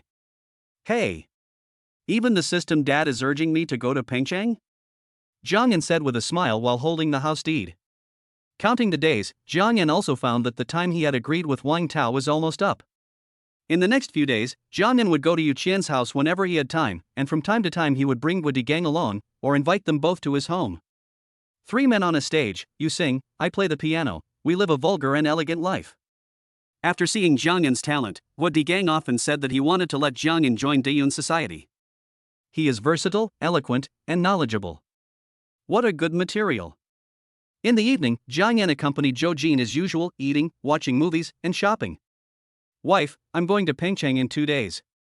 Jiang Yan calculated the date and figured he would have to leave in the next 2 days. Ah, how many days will you be gone? Zhou Jin blinked his clear eyes. His black pupils were like an obsidian, inlaid on the flawless white jade, with clear black and white. Not many days, because I'm going there to discuss a business. When the time comes, I'll give you the key. Your dormitory looks a bit simple after all. Gan said. Aha! The two of them were strolling along Tianjie. Suddenly, Jiang Yan looked at a pair of girls walking towards him and was stunned. The other party seemed to recognize Jiang Yan. One of the girls, who was pretty and about as tall as Jiang Yan's chin, had a different look. In her eyes, there were inexplicable emotions, disbelief, excitement, surprise, and disappointment. You are also in Beijing? Jiang Yan said with a smile. Yeah, I just came here this year because my friend is here. Long time no see. The other party also smiled and said softly. Long time no see. These 4 simple words seemed to be suitable for all long-lost reunions. They contain the joy and warmth of reunion, like a caring greeting, which instantly brings people closer together. Zhou Jin looked at the girl in front of her, and vaguely felt that her relationship with Jiang Yan was a little complicated. She subconsciously hugged Jiang Yan's arm tightly. The beautiful girl looked at Zhou Jin's actions and Jiang Yan's calm expression. Some unconcealable sadness welled up in her eyes. She was about to speak vaguely, but Jiang Yan spoke first. This is my girlfriend. The girl listened, her round and flawless chin moved twice, and she wanted to speak, as if she had 1,000 words in her heart, but when she opened her mouth, she just said, Your girlfriend is so beautiful. Thank you. We have something else to do, so we'll leave first. After saying that, Jiang Yan took Zhou Jin's hand and passed by the pair of girls. Who is that girl? Perhaps it was due to a woman's sixth sense, Zhou Jin could sense Jiang Yan's slight emotional changes. They are both my former classmates. Jiang Yan said calmly. Oh.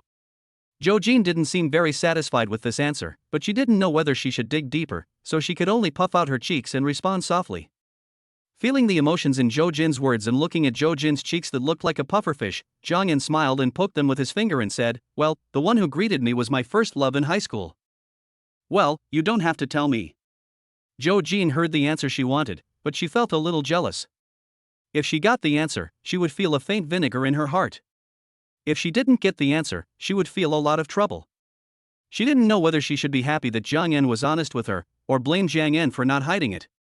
She felt very conflicted.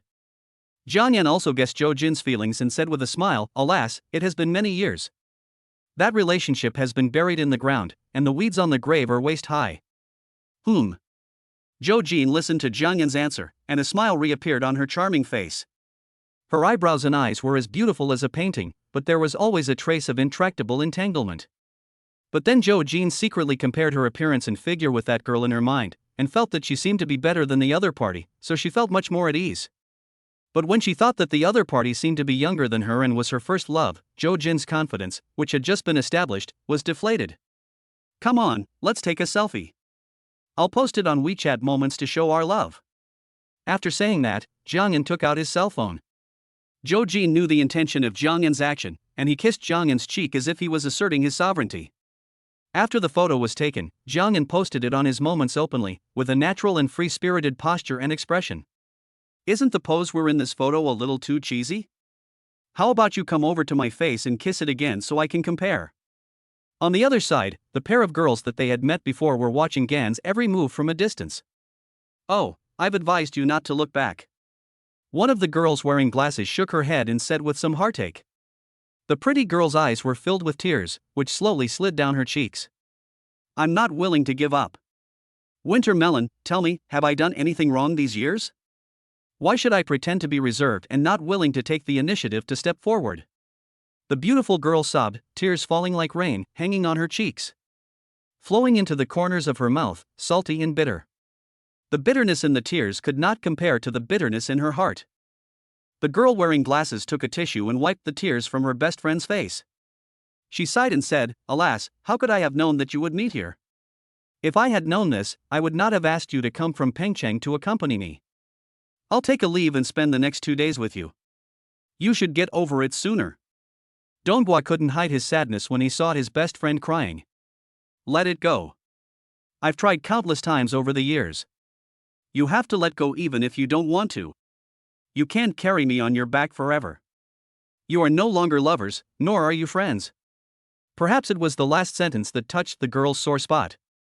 Her lips trembled slightly as she murmured, "Yes, he and I are no longer lovers, and now, we are not even friends.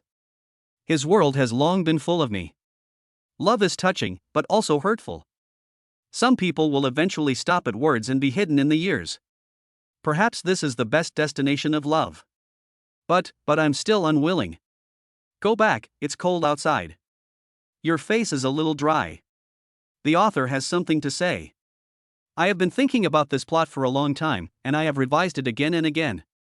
I always feel that it is not satisfactory. Alas, maybe my level is just here, and it is difficult to write better.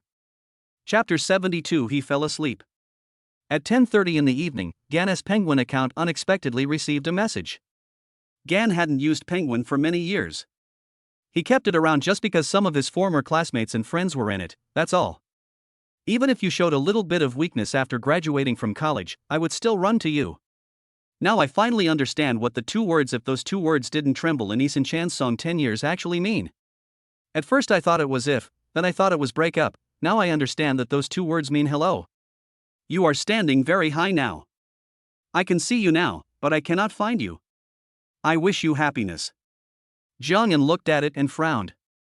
What's the connection? Shouldn't this be posted on WeChat Moments? Why was it posted to me?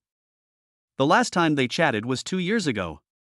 They only exchanged 2 short sentences. Female, are you married? Male, no. Jiangyan felt familiar with this passage, and then thought about it. When they broke up, he had sent a similar message. Now the situation has changed, and the other party sent it to him. Jiangyan thought of his depressed and sad appearance, and he felt embarrassed. An intense feeling of shame, reaching from the coccyx to the skull. At the beginning, I only held her hand, and she was the one who broke up with me. I think I have done my best for her. Jiangyan muttered with a grin. Then Jiangyan clicked on the voice changer on the voice chat, changed to a female voice, and sent a voice message. "Thank you, he has already fallen asleep." After sending the voice message, Jiangyan immediately clicked on the other party's homepage and clicked delete to block him.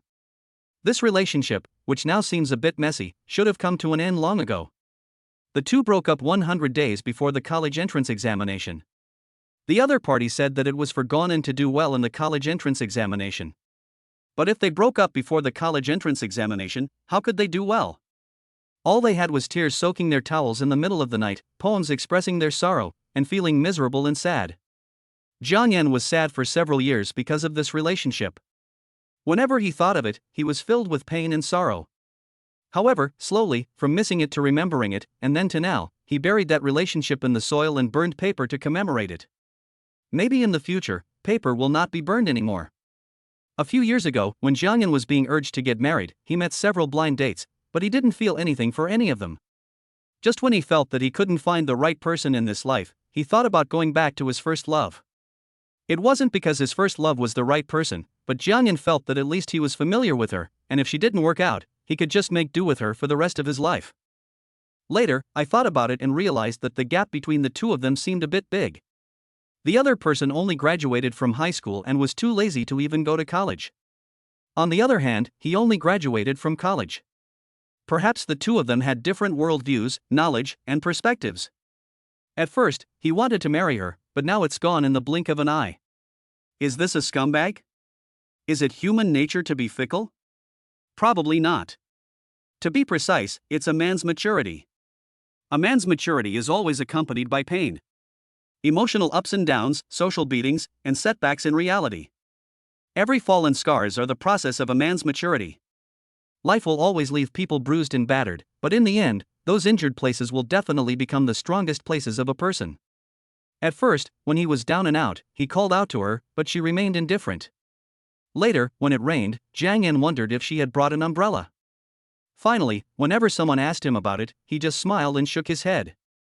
Now, when they meet, he just says, "Long time no see." For many people, first love is not beautiful, but it is wonderful. It is the same for Ganon. It is just that 10 years have passed, and the memories are no longer because of the other person, but because of the youthful years. Thank you for the tenderness of that youthful years. Thank you for the time, in the wind and rain, let him have those ups and downs. He is no longer young, and time will always quietly draw the curtain of people's youth. There is such a poem in life, when we have it, we can't understand it. When we understand it, it has quietly gone away. This poem is called Youth. People always grow up, mature and look back. The scars in the process of growth make people mature. After maturity, looking back at the past, they can only smile. The youthful years of first love are now just a brand. The flowing time washes away, without pain, only the brand fades. Time is always so ruthless, but so fair. Reality is also full of skinny. After finishing all this, Gan read a book for a while and then fell asleep. On the other side, the pretty girl listened to the voice, stunned and speechless. Why are you still sending messages? Aren't you asking for trouble? What can you do if you are unwilling? The girl with glasses said with regret. What purpose can you serve now except to make people laugh? The girl with eyes hugged her best friend inside. Tomorrow, I'll take you out to relax and eat something delicious. The girl sniffed, her eyes were red and swollen, and there were traces of tears on her face. Listening to her bestie, she murmured, "Am I like a dumped dog now? But I just can't help it now. I regret it, I can't bear it, I'm not willing to give up. All these years of waiting have come to nothing. And I still refuse to believe it. I really wish I had never met him, at least not in the capital. That way, my fantasy could last a little longer."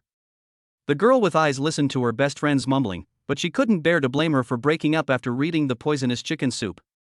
She could only hug her silently. Maybe after listening to her mumbling, everything will be fine in the future. A woman's ruthlessness is the most hurtful. A woman's infatuation is also the most touching. In the blink of an eye, it was 2 days later. In the evening, Jiang Yan took Zhou Jin shopping and gave her the spare key. My flight tomorrow morning. Well, remember to tell me when you get there, and remember to call and video chat with me every day. Yes, my wife. The next day, Jiang Yan boarded a plane and flew directly to Baoan Airport in Pengcheng. It was 3 hours of turbulence in the air, but fortunately he was in first class. As soon as I got off the plane, there was a crowd of young people outside. Most of them were girls under 20 years old, holding various cheering signs and gifts. Kuan, I love you. Once I love you forever. Kuan, so handsome. Jiang Yan didn't understand and frowned. He thought, who is this handsome boy? His fans are too crazy.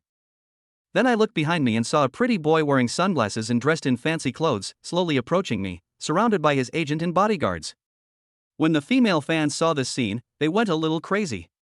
Jiang Yan didn't care too much. He walked in the hall and contacted the driver to confirm the location. The crowd was so chaotic that some innocent people were inevitably harmed. A young woman holding a child was swept away by the crowd, bumped into others, and stumbled.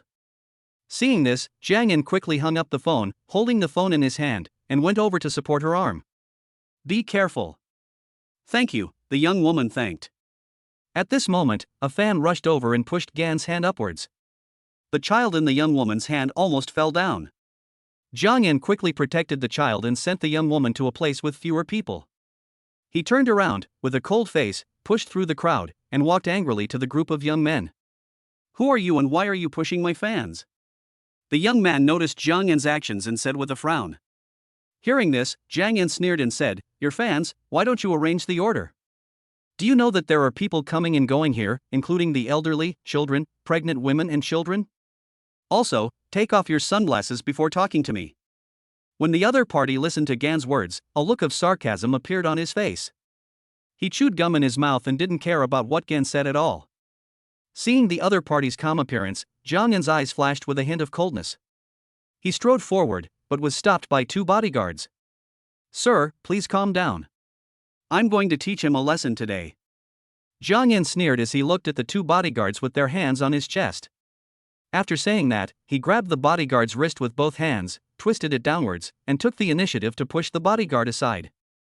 Then, amid the exclamations of several people, Jiang Yan stepped forward and grabbed the young man's collar.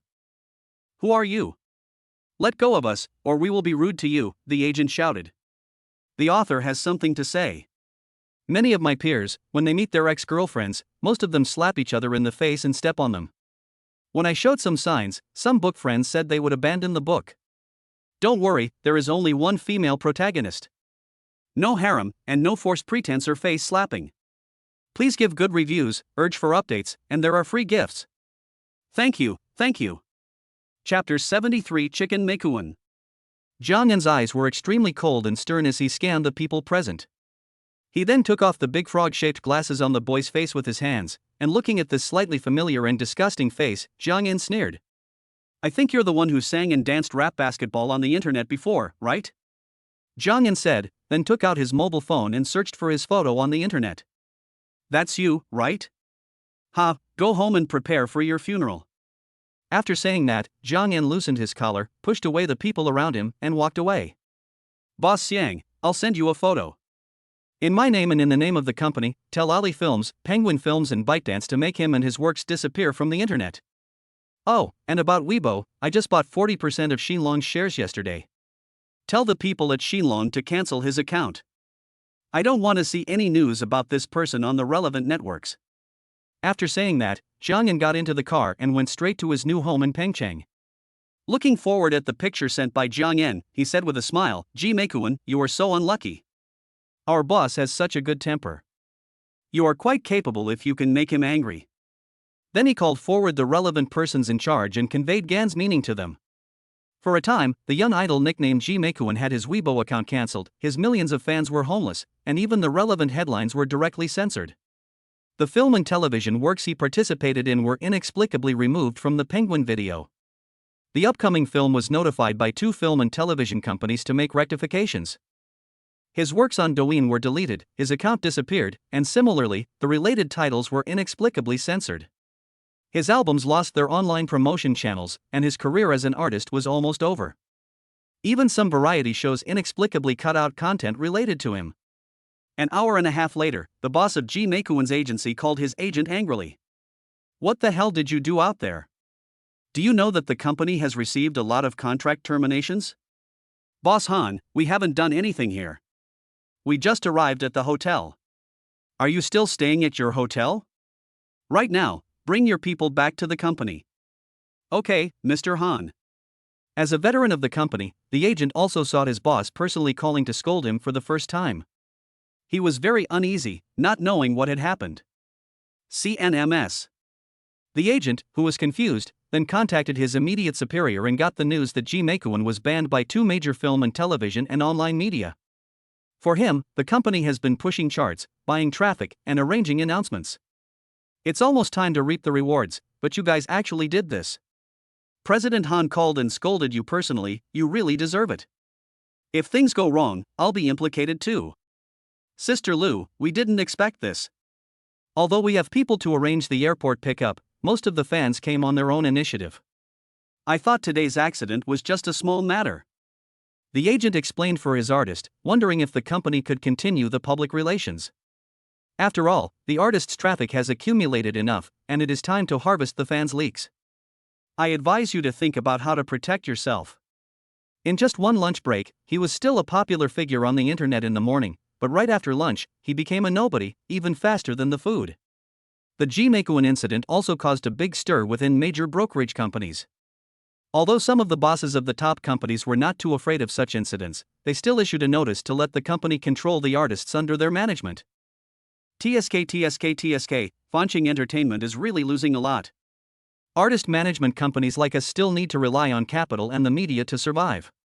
If we offend the big capital guys, this is the outcome. I really don't know what god they offended.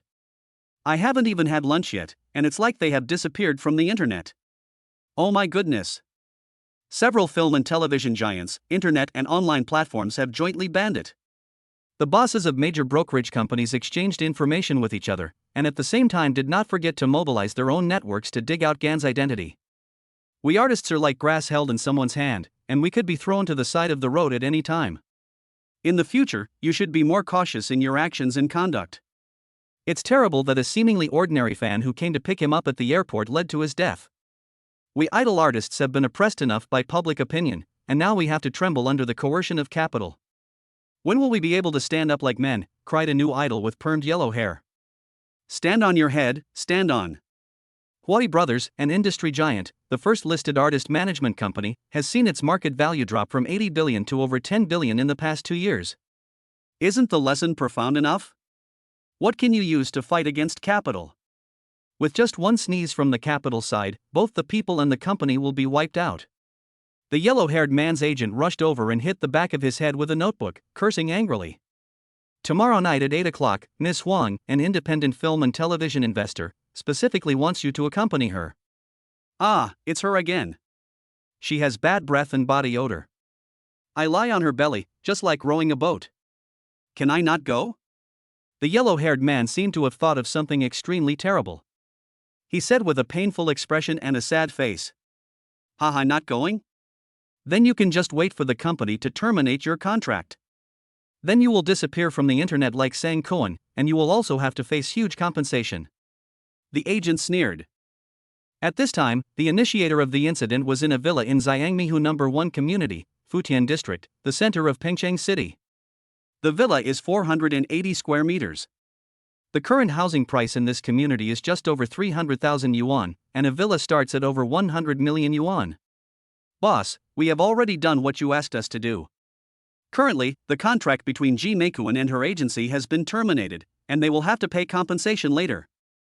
Jiang Yan was not used to the weather in Pengcheng for a while. The comfortable temperature was around 10 to 20 degrees, and the air was slightly humid. A few hours ago, he was still in the cold wind, dry and cold Beijing. Now he was in the comfortable and humid Pengcheng, and the sudden climate change made Jiang Yan sweat all over.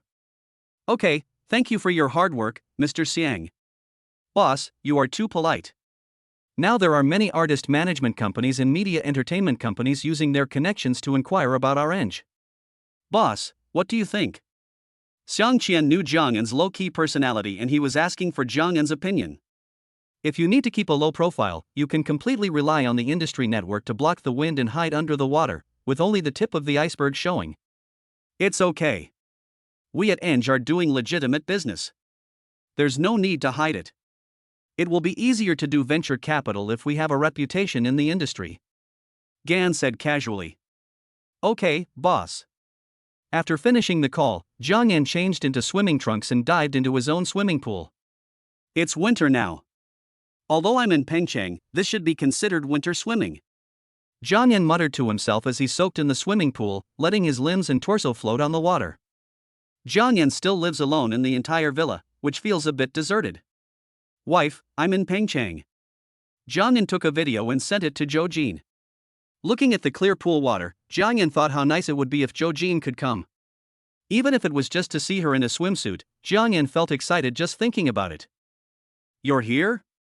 Where are you in Pengcheng now? Zhou Jin took some time to video chat with Jiang Yan. I'm at Xiangmihu No. 1 in Futian.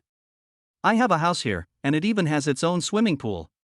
But I live here alone, and it's too lonely. Wife, can you take a leave and come over to keep me company? Jiang Yan said with a sigh. Ah, how can I ask for leave to go there? I'm doing medical skills exchange at Union Hospital in Beijing, not working in Shanghai. It's not convenient to ask for leave. Zhou Jin said. Then send me some swimsuit photos so that I can imagine you swimming with me. Jiang Yan said shamelessly. Bah, where did the swimsuit photos come from? I didn't take any photos of those things. I seldom swim. Zhou Jin blushed and spat. Ah. I don't care. When you get off work and return to the dormitory, you must take pictures for me. Jiang Yan held the phone in one hand and splashed water with the other, pretending to cry like a mentally retarded child. Ha, be careful not to drop your phone into the water. Zhou Jin was also amused by Jiang Yan's appearance, with a smile blooming between his eyebrows. The author has something to say. Yesterday's data suddenly surged. I was stunned, I didn't know what happened. Here, thank you all for reading this. At the same time, thank you to Tomato Platform and Bite Dad. Official Dad, can you hear me praising you? Please give more recommendations. Please give 5-star praise and urge for updates. There are also free gifts, for love. Thank you all. Thank you. Chapter 74 Meeting Friends. After the video call with Zhou Jin, Jiang Yan received messages from Xingchen and brother Feng, whom he had met before. They were going to treat Jiang Yan to dinner in the evening. Gan did not refuse and agreed on a time and place with them. Then I confirmed the meeting time with DJI's Wang Tao for tomorrow. Finally, I didn't forget to call Penguin's Ma Huateng. Around 8 p.m., Jiang Yan arrived at his garage. There were 2 supercars parked inside. They were both obtained by signing in a few days ago. There were not enough parking spaces in Beijing, so he had no place to put them. When he arrived in Pengcheng, he was also in need of a car, so he took out the supercars. As soon as the car landed, the system automatically gave it a Guangdong B license plate. A 50 million white Siebel, nicknamed the Big Lizard, is a super sports car built using bionics principles and holds the Guinness World Record for fastest mass-produced car.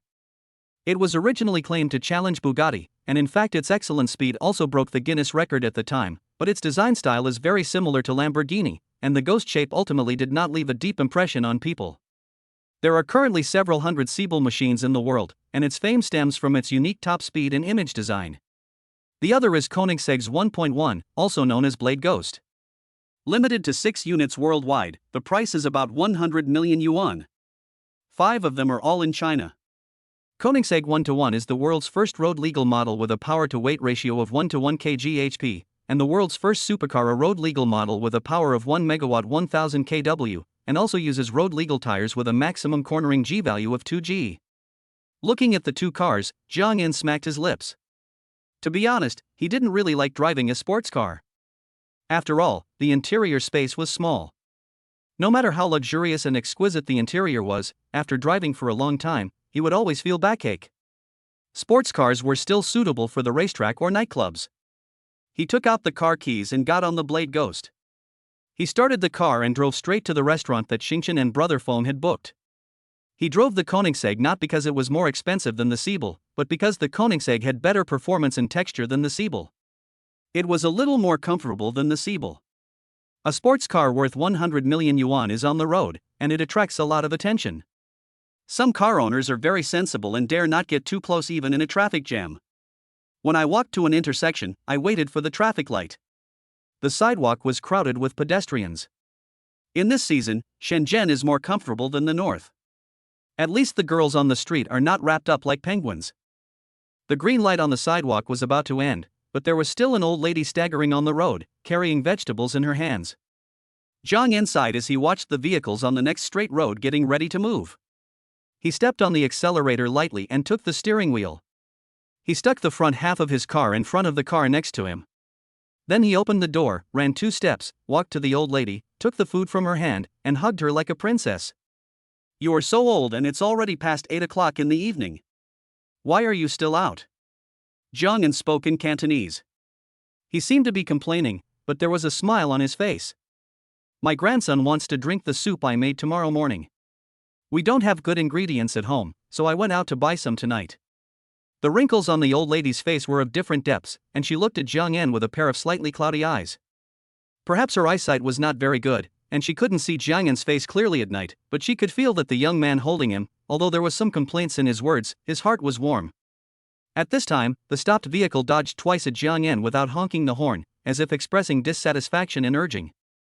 Jiang Yan narrowed his eyes, turned his head, and glanced at the car with a calm but warning look. The other car owner looked at Jiang Yan's indifferent eyes, curled his lips in a cowardly manner, and said to himself, "Damn it, you deserve to drive such a good car." After sending the old lady to the other side, Jiang Yan said, "Next time, if there is something going on late at night, arrange for your children to come out. They are too old to be safe." The loose skin on the old lady's face was wrinkled, and the years had carved deep grooves on her face. "Thank you, young man." Jiang Yan smiled, walked quickly back to his car, and clasped his hands together towards the cars behind him, thanking them for their patience and understanding. Driving to the hot pot restaurant that Xingchen and brother Feng had arranged to meet. The 2 of them were already waiting at the door. Seeing Jiang Yan looking at the car coming over, the straightforward brother Feng said, "Oh wow, you are indeed the most extravagant young master in our group." Seeing the two of them holding hands, Jiang Yan didn't feel too strange. When they met before the new year, Jiang Yan had encouraged Feng Yi to chase Xingchen. Some time ago, they also announced their relationship in the group. "Brother Feng, you are not bad either, earning $1 million a year. You two have settled down in Pengcheng now, with a car and a house," Jiang Yan said with a smile. The three of them went into a hot pot restaurant and ordered a spicy dish with red oil. All three of them could eat spicy food, and none of them had any dietary restrictions. Jiang Yan just didn't eat coriander. Eating hot pot and chatting at the same time. How many days will Jotsai stay in Pengcheng this time? The time is not certain yet. This time I'm here mainly for business matters. Once I'm done, I'll be back to the capital. Please stay a few more days. Xingchen and I will have a day off in the next 2 days. Come to our house and we will treat you well. Jiang Yan thought about it, nodded and said, "Okay, then I'll try your cooking skills. By the way, when are you going to get the marriage certificate? We're planning on getting married at the end of the year, and we're going to pick a good day to get the marriage certificate," Feng Yi said, smiling as he glanced at Xingchen beside him. "Wow, you guys are really fast. We've only been living together for a short time, and you've already decided on the wedding date," Jiang Yan said in surprise. Maple Leaf and Xingchen looked at each other, with smiles on their faces. "We are both in our 30s, so we plan to get married early and have a child. Anyway, our careers are basically stable now, and the elders in our family are also urging us to do so. Love finally gets married, and there's finally a couple in our group." Jiang Yan was also happy for them and congratulated them. "By the way, didn't you say you had a girlfriend? How are you two doing now? Why didn't you bring her along when you came to Pengcheng this time?" "My girlfriend is good in every way, except that as a doctor, she is too busy at work. I have thought about asking her to quit her job. But she doesn't want to. But it doesn't matter. I'm not busy anyway, so I'll just accommodate her a little." "That's fine." The three chatted about their common circle of friends and talked about their daily anecdotes. The hot pot restaurant's taste was also very authentic, spicy, and the soup was red and tasty. Jiang Yan was sweating all over after eating. He didn't come to Guangdong province very often, but he knew that Cantonese cuisine pays attention to the original taste of the ingredients, and tends to be light and mellow. Xingchen and Maple Leaf were able to find a hot pot restaurant here that suited the tastes of the three of them, which really showed their dedication. As for hot pot, I used to eat it mostly in winter when I was in Shanghai. I never thought that it would be so comfortable to eat hot pot in such warm weather in Shenzhen. Jiang Yan felt the different experience and enjoyed the food very much. "Just feel comfortable. We were worried that you might not be used to this after being used to eating delicacies from land and sea." "What the hell is that? I rarely eat Shaxian Lanzhou braised chicken."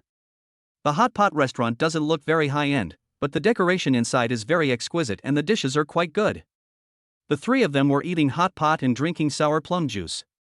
Sitting across from each other at the next table was a young couple in their 20s, who were almost done eating. The man looked gentle and honest, while the woman looked average-looking and had a rather carefree personality. "I've finished my meal and it's getting dark. Please take me home," the woman said bluntly. When the man heard this, he raised his eyebrows and said, "Well, today I spent a total of 950 yuan. You transfer 475 yuan to me." The woman was a little confused when she heard this and said, "Are you a man? You're out for a blind date, and you're not ashamed to ask a girl to pay AA?" When the man heard this, he curled his lips and said, "I don't like you, why should I be polite to you?" Jiang Yan and the other two were eating vegetables and melons, clinking glasses with laughter from time to time, and watching the couple on a blind date. The man seemed to be right, and the woman seemed to have a little bit of truth in what she said, but I always felt that there was something wrong with her words. Chapter 75 Nanshan Pizza Hut. The next day, Jiang Yan woke up and washed up early. He and Ma Huateng had agreed to meet at 10 a.m., while Wang Tao's meeting was at 2:30 p.m. Penguin's headquarters is in Nanshan District, and its legal department is known as the Pizza Hut of Nanshan. However, in recent years, despite its home court advantage, it has lost several lawsuits, especially the one against Lao Ganma, which cost it more than 16 million yuan. To this day, their legal department is still eating steamed buns and Lao Ganma. Gan took a consulting position at Penguin and entered the building. He scanned his face and went in directly as soon as the gate opened. Some employees of large factories start and get off work at 10 a.m., so there are a lot of people waiting for the elevator. Jiang Yan followed the crowd and suddenly someone patted his shoulder. Jiang Yan looked back and saw that it was Xingchen, who had dinner with him yesterday. Although they have been chatting online for several months and have met in person, they all tacitly agreed not to talk about their personal information. As for work, most of them only know some of the industry and categories. After all, making friends online is just a simple chat and communication. Of course, there are also many who are looking to expand their range of canons. Xingchen, you used to be a product manager at Penguin? Gan said in surprise. Well, Jiucai, aren't you going to discuss business today? How come you have time to come to our company?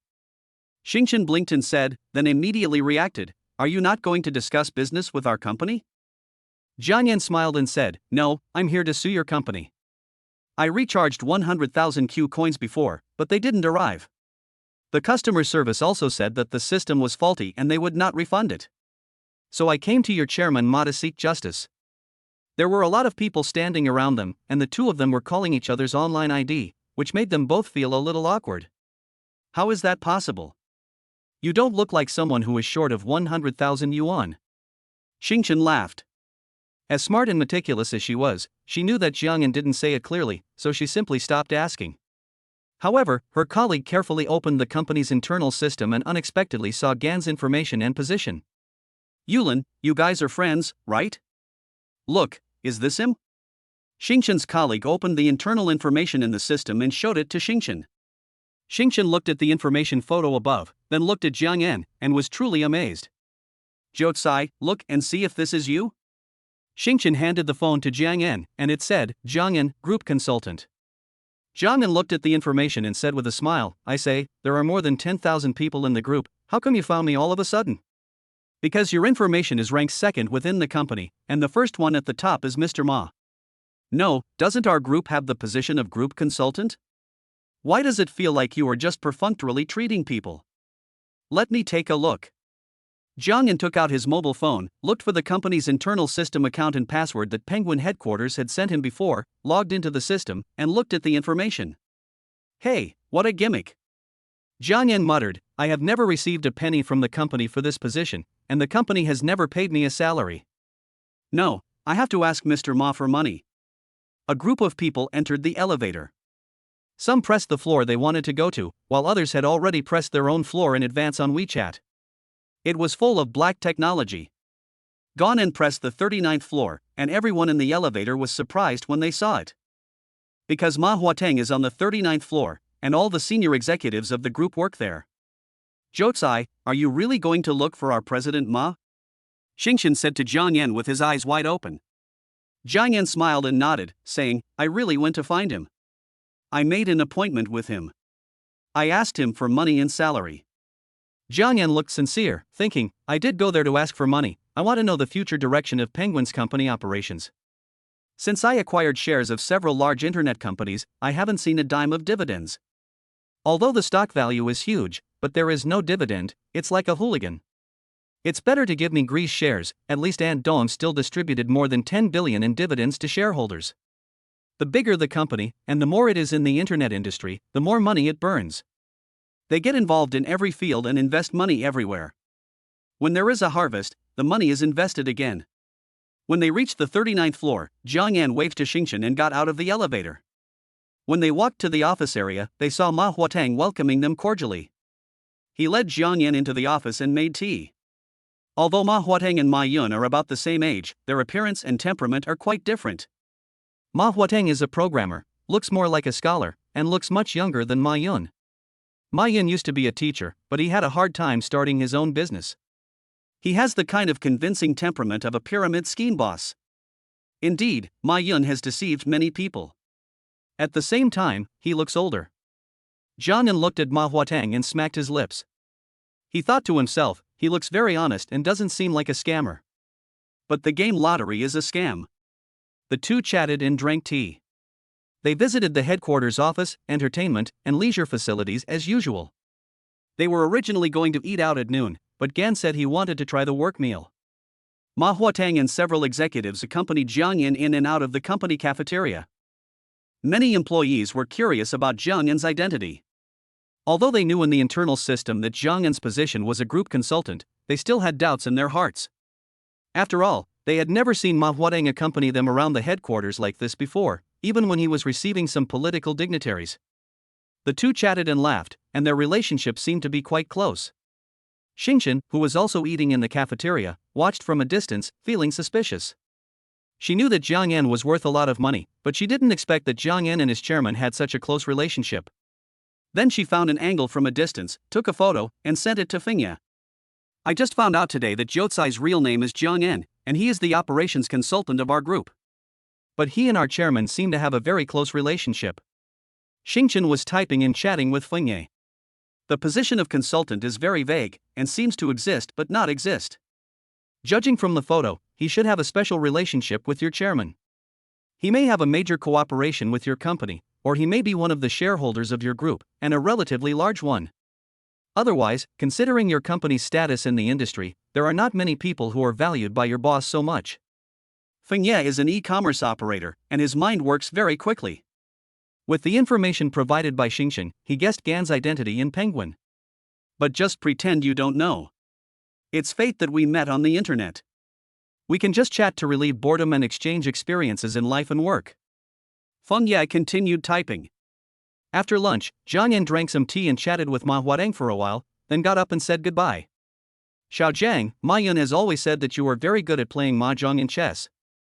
Let's sit together again when we have time. Ma Huateng said with a smile as he sent Jiang En to the elevator. Okay, I live in the same neighborhood as you anyway, so let's have some fun together these days. Jiang En entered the elevator and waved goodbye. After visiting the Penguin headquarters, Jiang En felt that Penguin was quite humane. The workday ended at 5:30, and there would be a shuttle bus at 6 o'clock. If you worked overtime until 8 o'clock, you would get a variety of midnight snacks, such as Donglishun hot pot. If you worked overtime until 10 o'clock, you could get a taxi reimbursed. After eating, you could go home, take a shower, and go to bed. Why does this system feel so full of tricks? It really is worthy of being a social and gaming system. It's full of tricks, and people are willing to be tricked. Jiang En said with a sigh. I got to the basement, picked up the car, and headed straight to DJI. The two companies are not far apart. DJI is in the Skyworth Semiconductor building, but the office space is far less technological and modern than Penguin. The meeting with Wang Tao was also not as comfortable as the one with Ma Huateng. Jiang En had a large stake in the company, and DJI technology had not yet gone public. When Wang Tao and Jiang En met, they talked more about work, and Wang Tao needed to understand Jiang En's personal thoughts in depth. Gan repeatedly said that he would not interfere too much in the operation of the company. When asked by Wang Tao about his thoughts on the operation of the company, Gan could only briefly talk about it based on his previous knowledge of economics. Although Gan read a lot of books, he had almost no practical experience. The theoretical knowledge is rich, and the ideas expressed may lead to different results when put into practice, but this does not prevent it from being a reference and instructive book. The author has something to say. Thank you for your support. Please give me 5-star praise and urge me to update. I will do it for free for love. Thank you. Welcome to Exchange and Correct Me. Chapter 76 Zhang Xiaolong refuses to admit defeat. Coming out of DJI Technologies, Jiang En's car was filled with several new drones from DJI that have not yet been officially launched. Wang Tao wanted to invite Jiang En to dinner and even offer him a position in the company, but Jiang En refused. So Wang Tao gave Jiang En some new drones and made him the chief experience officer.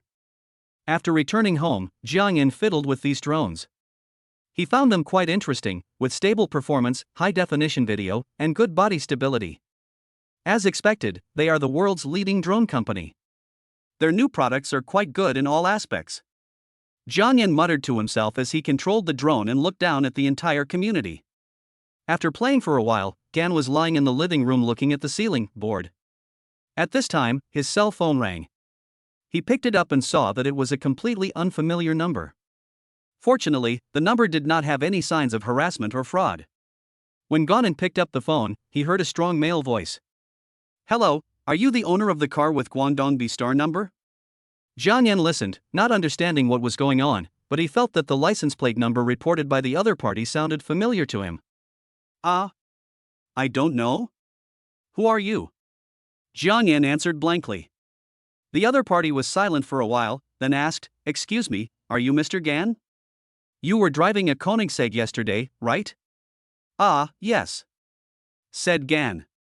"Hey, it's your own car, how come you don't even know the license plate number? This is Officer Xiong from the Pengcheng Traffic Police. You were driving the car on Yitan Road at 8:09 last night, right?" "Yes, it's me. But I have too many cars and I can't remember the license plate numbers." "Officer, I just started driving in Pengcheng yesterday, so I shouldn't have violated any traffic rules," Jiang Yan said doubtfully. The police officer was silent for a moment after listening to the first half of Gan's pretentious words. "No, we called today to thank you for your enthusiastic action last night. We are working together to build a safe and harmonious Shenzhen. Thank you for your support." Thank you. What happened yesterday was just a piece of cake for me. I believe any car owner would do the same. It's just that I happened to be at the front," Gan said. Afterwards, Officer Xiong expressed his gratitude again and communicated with Jiang'an. They wanted to edit the previous surveillance video and the current telephone conversation recording and post them on their Douyin account. "Oh, no problem. But please block and edit my personal information." Gan thought for a moment and said, "This is natural. Thank you again." Afterwards, the two hung up the phone. That night, the video appeared on the internet, but Gan's license plate number and private information were hidden. Netizens were also below, marveling at the luxury car and praising the owner's character. "The most beautiful princess hug. I suddenly envy that old lady so much. He deserves to drive such a nice car." As expected, the richer the person, the higher their quality. "This car owner looks very young, like a rich second generation. He refreshed my perception of the second generation rich." In the following 2 days, Jiang Yan and Ma Huateng lived as neighbors, and they would visit each other whenever they had time. Ma Huateng had a unique hobby, and he liked astronomy. He had several astronomical telescopes at home, and Jiang Yan was very curious about them. He often fiddled with them, and even thought about going to his house at night to watch the stars. At the same time, Ma Huateng also likes to play games, especially the mobile game Stimulus Battlegrounds, and he is quite good at it. However, as his rank increases, he encounters more cheats. "Damn it, how did this guy know I was here? Let me check the replay," Ma Huateng cursed. He was about to enter the finals, but was beaten to death for no apparent reason. This ID is obviously a cheat, it allows perspective. "No, I have to ban both the person and the group." Ma Huateng looked at the digital ID of the person who killed his character, and his glasses shook with anger. Jiang Yan was watching from the sidelines, laughing so hard. The boss of a gaming company was playing his own game and was killed by a hacker. This scene was hilarious.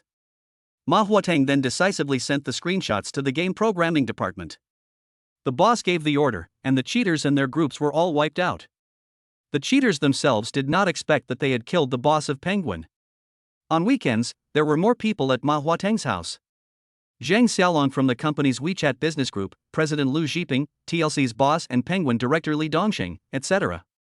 Most importantly, there was also Ma Huateng's daughter Ma Manling. The group of people were all older than Jiang Yan, and Jiang Yan was not proud of his status and greeted them cordially.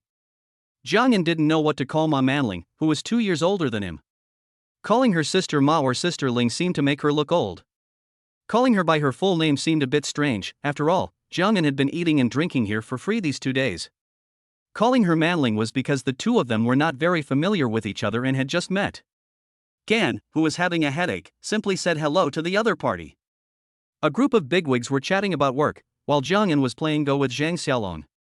It must be said that Zhang Xiaolong's Go level was really good, but he just had a temper that refused to admit defeat. If he lost a game, he would play 3 games to win 2, if he lost 2 games, he would play 5 games to win 3, and even 7 games to win 5, which made Jiang Yan very worried. "Brother Lon, you've lost 3 games in a row, why are you still coming?" Jiang Yan said with a grin. A game of Go usually takes about an hour, and after a while, the whole morning was gone. "Oh, it's noon now. Let's continue in the afternoon. It's been a long time since I had such a good time playing." Zhang Xiaolong looked at the time and said with a smile. "Hey, you're happy. I stuck my neck out and followed you for 3 or 4 hours." Jiang Yan said with a sneer. A group of people had lunch at Ma Huateng's house at noon. In the afternoon, Zhang Xiaolong dragged Jiang Yan to play chess. It seemed that he would not give up until he defeated Jiang En. Let's not play chess anymore. How about we play billiards? I heard you're really good at it. It can help us digest our food. Gan suggested. Billiards is fine too. No matter what happens today, I must beat you, Zhang Xiaolong said with a smile. The two went to the billiard room of the villa. Zhang Xiaolong seemed to be very good at everything he played. When playing billiards, Jiang Yan basically watched from the side with the billiard cue, waiting for Zhang Xiaolong to make a mistake. However, Gan's billiards level is average, but fortunately he has strong calculation and thinking abilities. After a few games, he mastered the skills and strength, played well, and his skills improved dramatically. Mr. Jiang, you haven't played for a long time. It seems your skills are getting better and better, Zhang Xiaolong couldn't help but say, surprised by Jiang Yan's clearing the table with one shot. I haven't played for a long time, so my hands are a little rusty. But compared to a master like you, I'm still a little behind. I was lucky in this round and didn't make many mistakes. Jiang Yan also admired Zhang Xiaolong's skills. When playing billiards with him, the only way to win is to wait for mistakes, and at the same time, you can't make too many mistakes yourself. Zhang Xiaolong has a wide range of hobbies, including go, racing, billiards, fishing and shrimping. The most important thing is that he is very good at each of them and has a successful career. He is probably the kind of child from other people's families since he was a child.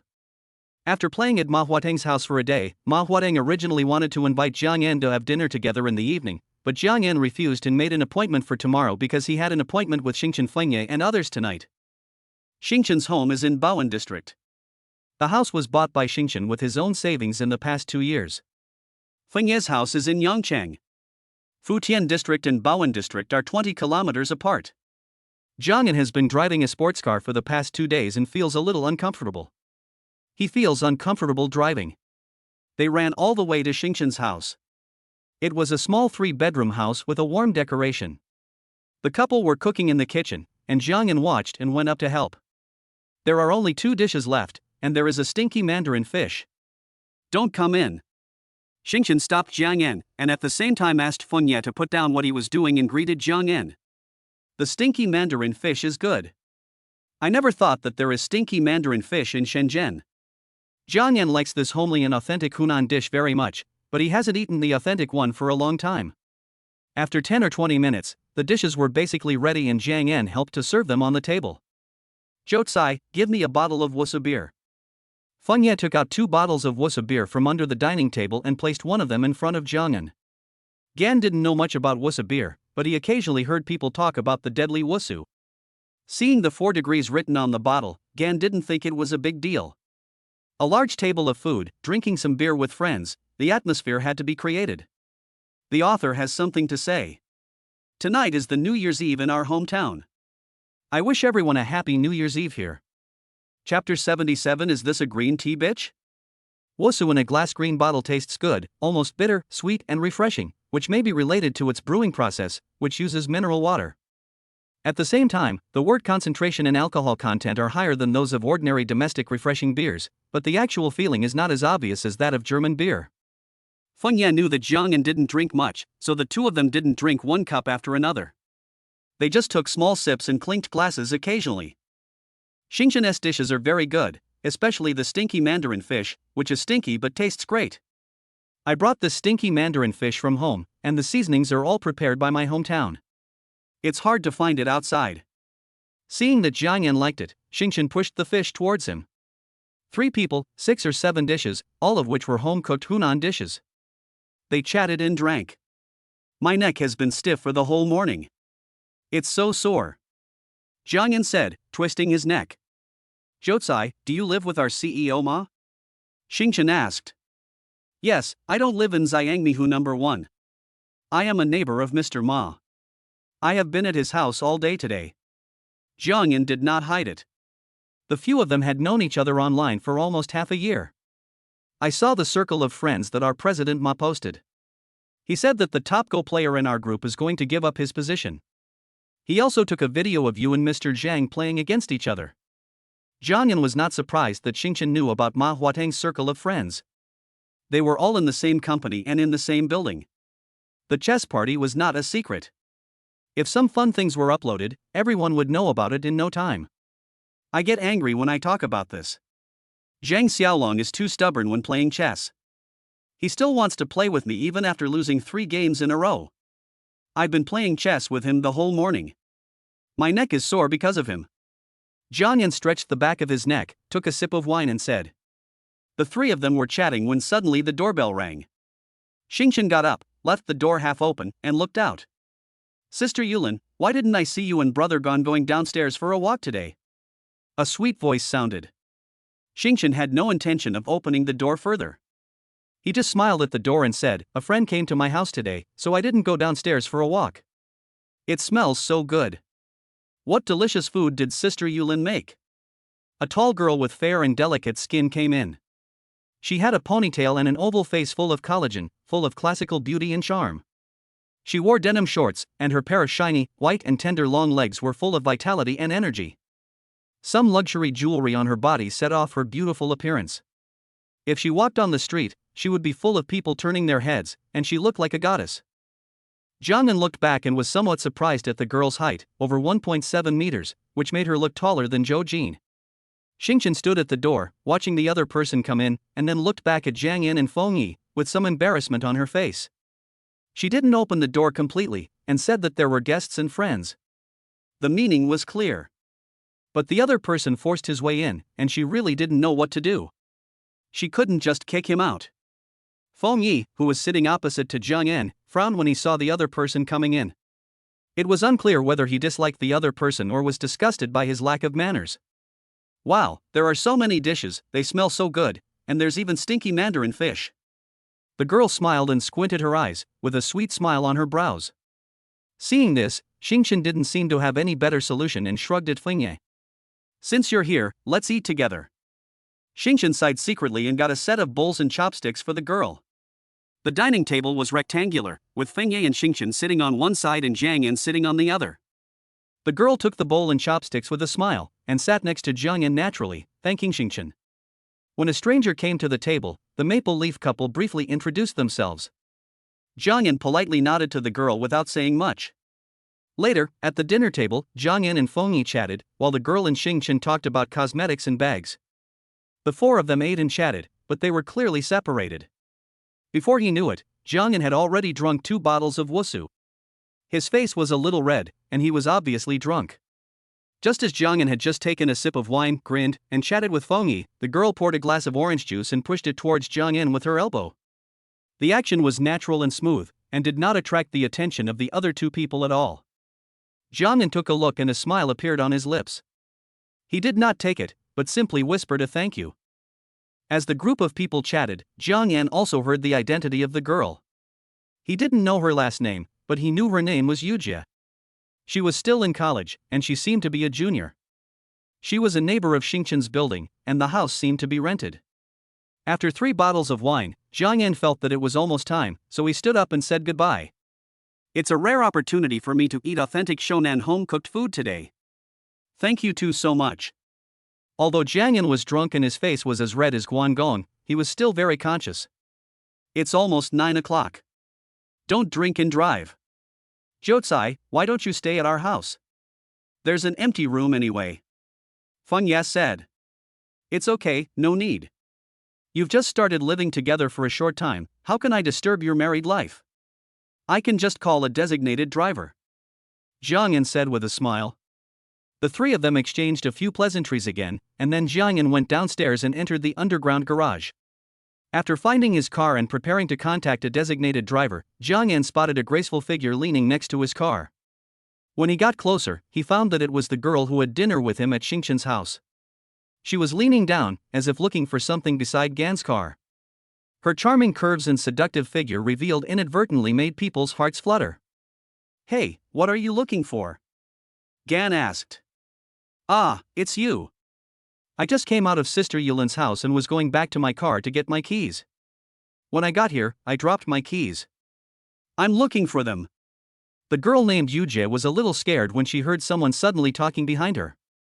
A charming expression appeared on her face. After she found out it was Jiang Yan, she naturally put on a bright smile. Jiang Yan looked at the girl's every smile and frown, which was full of allure. Her plump red lips, which were slightly pouted from time to time, matched with her classical oval face, were both attractive and extremely dignified and generous. The straight, white, slender long legs, the bulging chest under the small shirt, and the golden ratio figure are really eye-catching. But Jiang Yan understood that this girl was not simple. She was a college student, and although she was still renting an apartment, the jewelry she wore was very valuable. It was almost certain that she was being kept by some rich man. Looking for your keys? Where did you drop them? Jiang Yan looked calm, feeling that this girl seemed to be waiting for him here. It fell under this car. I looked for it but couldn't find it. The girl pursed her plump lips. Her eyes, slightly pink, seemed to speak. Seeing this, Jiang Yan raised his eyebrows and did not think of driving the car out. After all, the parking lot is also a road according to the law. He just pressed the key twice to light up the car lights. Let's look for it now. Jiang Yan turned on the flashlight on his mobile phone at the same time. The two of them stood beside the car, bent over, and shone the light under the car to check. Under the light, Jiang Yan took a look and found that there was indeed a key under the front wheel. Jiang Yan thought, the location where it fell is really tricky, no wonder the other party couldn't find it after searching for so long. Guiding the other party to take out the key, the girl's body swayed, her graceful curves floating, and her ponytail swung naturally, making her look both seductive and charming, as well as pure and beautiful. Thank you, brother Jiutsai. A sweet smile bloomed on the girl's face, and her voice was so sweet as if soaked in nectar. Jiang Yan looked calm, like a gentleman who believed that color is emptiness and emptiness is color. But his heartstrings were moved by the other party's figure and voice. Although he knew that the other party had bad intentions, it did not prevent Jiang Yan from enjoying it. When he heard the call of Brother Leek, Jiang Yan felt a little moved. He thought to himself, no wonder so many people like to give gifts to sweet female anchors, it turns out that this is the taste. It's fine once you find it, Jiang Yan said calmly. As soon as Jiang Yan finished speaking, he received a call from the designated driver. However, when the designated driver heard Jiang Yan's location in car, he said he didn't dare. Now it's the weekend, the designated driver is not afraid of no business. They don't need to run around for Jiang Yan's order and take risks. The author has something to say. Please give me 5-star praise. Please click a little bit to urge me to update. I am doing this for free to generate electricity for love. It is the New Year's Eve here today, and I don't forget to write. Welcome to Communicate and Correct. At the same time, thank you to those readers who gave gifts, thank you very much. The system is sending it to you. Thank you to all the readers. Chapter 78 Playing the Piano. Jiang Yan suddenly thought of Master Wang, who was far away in Shanghai. The tank soldier had retired and he would drive your car back to you no matter what car it was. Brother Jiutsai, can't you find a designated driver? How about I take you back? Yujia's elegant and charming face was full of light smiles, her eyebrows and eyes were relaxed, like a blooming crabapple flower. Her voice was so sweet that the listener couldn't help but feel a little soft in the bones. Listening to Yujia's suggestion, Jiang Yan shook his head and said, no, I'll take a taxi back. After saying that, Jiang Yan turned around and walked towards the exit. Yujia looked at Jiang Yan's somewhat cold expression and the sparse and dim back, biting her lower lip lightly, as if full of resentment. Her round and straight long legs stomped lightly on the ground, showing her delicate appearance. As Jiang Yan walked, he called Feng Yi via WeChat. Brother Feng, I can't find a designated driver for my car. I'll leave it in your parking space for one night and I'll come and pick it up tomorrow. Jiang Yan said. Ah, how about I let Yulin take you there? She didn't drink, you'll have to run back and forth 40 or 50 kilometers tomorrow. Feng Yi said. It's okay. I don't have anything to do tomorrow anyway. Besides, Xingqian's driving skills are not good enough. She probably doesn't know how to drive my car. Jiang Yan smiled and rejected Feng Yi's proposal. It was late at night, and the other party's girlfriend was sent back. It would take an hour or two to go back and forth, which could easily lead to misunderstandings. A gentleman does not stand on a dangerous wall. When making friends, sometimes it is good for everyone to keep a distance. Indeed, her skills are not that good. Her car is just sitting there, gathering dust. Feng Ye said with a smile. By the way, you have to be careful about the girl who had dinner with us just now. If you get involved with her, you will get into a lot of trouble. That woman doesn't look like a good person. Jiang Yan listened to Feng Ye's sudden Tianjin dialect, smiled and said, she is in the underground garage now, I met her by chance. She wants to take me back, but I'd better take a taxi. She's a good girl, but she just went astray. Indeed, she knows how to read men's minds. If you have a neighbor like this, don't be fooled. I'm already in my 30s, but she doesn't like me. Besides, I'm not good enough for her. Ha ha. Maple Leaf's e-commerce operators are somewhat straight men, but they have rich social experience. They have seen mountains and seas, drank wine, and tasted vinegar. That's good. I won't talk to you anymore. The driver called. The two hung up the phone. Jiang Yan talked to the driver, and he left the community immediately. But when he thought of that girl, Jiang Yan couldn't help but shook his head inside. What a good girl, what a pity. However, everyone has their own way of living, as long as it is still above the bottom line of the law. Gan may not agree with it in his heart, but it is not easy to blame anything. Everyone has their own aspirations, and they cannot be forced. Sitting in the special taxi, the wind blew and Dewusu was a little drunk. He felt dizzy and shuddered. The next day, Jiang Yan slept until about 9 o'clock and felt a headache. After taking a hot bath and having breakfast, he took a taxi to Baoan, picked up the car, and gave a small gift to Xingchen and Fengye. As soon as he got home, Jiang Yan received a message from Ma Huateng and others, saying that they were playing mahjong and were short of one player, and his daughter Ma Manling was too bad. You are really not afraid of death. I need to think about what to bet on in advance. Jiang Yan walked out of the door, muttering to himself as he walked. After arriving at Ma Huateng's house, Jiang Yan smiled and looked at the 4 people present. Ma Huateng, Zhang Xiaolong, and Li Dongsheng. The remaining Ma Manling smiled and gave up her seat when she saw Jiang Yan coming. Ma Huateng and Zhang Xiaolong are programmers with quick minds and excellent mahjong skills. Li Dongsheng is experienced and has been playing mahjong for many years. However, he could not resist Gan's cheating. The 4 of them played until 5 in the afternoon, and they only had a few bites of lunch. At the end of the fight, 1 person remained calm, 2 looked sad, and 1 was overjoyed. Uncle Tang, I'll carry your 2 astronomical telescopes back first.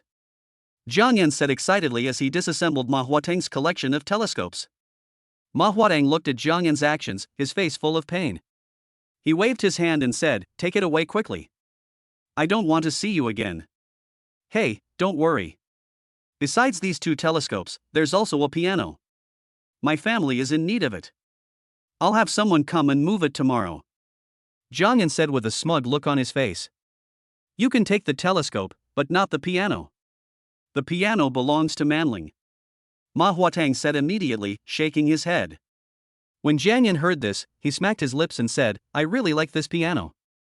Never mind. I am also a piano lover. A gentleman should not take away someone else's favorite. Ma Huateng's face twitched when he heard Jiang Yan say that a gentleman should not take away what others love. He felt sorry for his 2 telescopes, which he had collected with great difficulty. Seeing Jiang Yan carrying the telescope away, his heart was bleeding. He secretly hated Ma Yun for not explaining himself clearly. If he had known that Jiang Yan was so powerful, he would not have played mahjong. After Gan took the telescope back to his home, he ran back. He drooled at the white piano.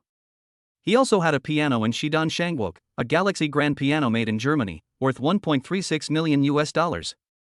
However, the piano was plated with 24K gold, which looked a bit tacky, so Gan didn't like it very much. The one in Ma Huateng's house is a Steinway John Lennon model, worth $2.37 million. It is said that Ma Huateng bought it from George Michael. The value is nearly twice as high as Gan's. The price is not very important to Gan. The main thing is that this Steinway Lennon piano has a story. There is John Cannon's signature on it, and this guitar was also used by Lennon to compose his famous song. Wipe your drool, it's almost dripping onto the piano. Ma Huateng said with a smile, I really can't give you this piano. It's a gift from me to Manling.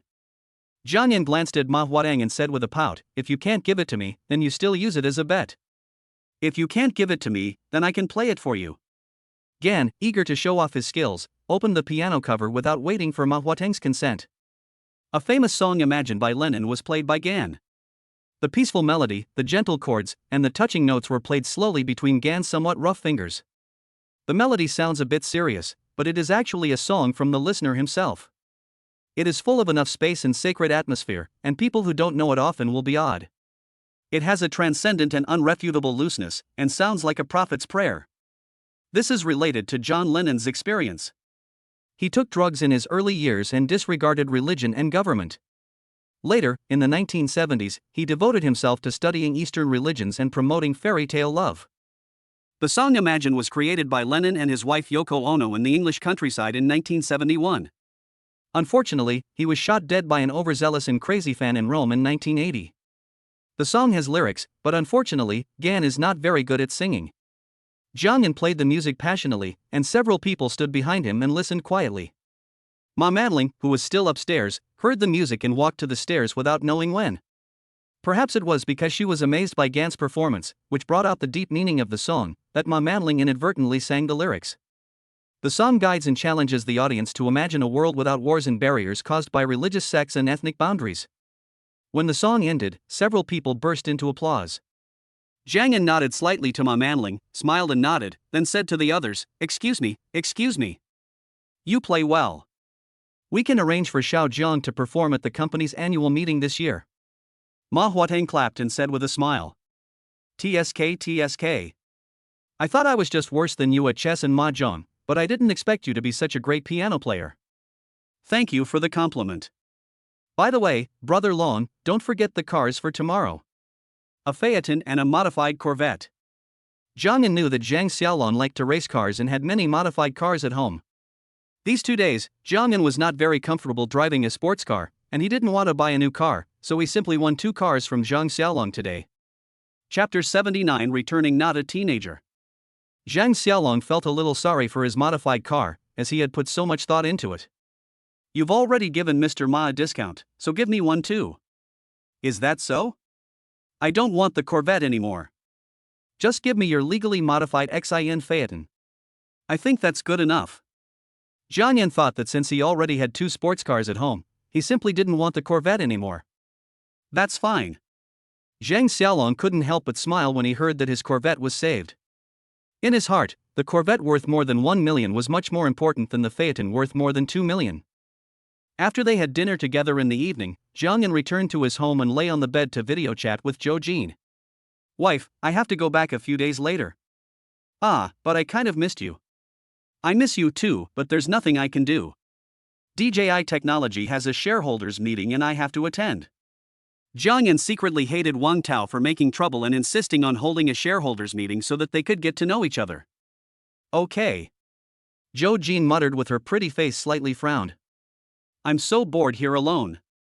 I've been playing mahjong with a bunch of old men all day. Jiang Yan shared his achievements of the day with Zhou Jin. It's that piano, what a pity. But it's not a loss to get 2 telescopes. I'll take one back to Beijing and we can look at the stars at night. You got a bargain, so don't think about their piano. You have one at home anyway. Zhou Jin always had a smile on her face when she saw Jiang Yan, and she listened quietly, even if Jiang Yan didn't say anything.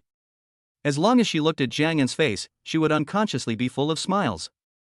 Well, a gentleman doesn't take away what others like. Anyway, I have it at home. The two chatted and said sweet words, and even though they were separated by a screen, they both felt like they were soaking in a honey pot. The next morning, Gan woke up and received a sign-in reward, which was a ton of 24K gold bars, which made him speechless. A ton of gold bars, where am I supposed to put it?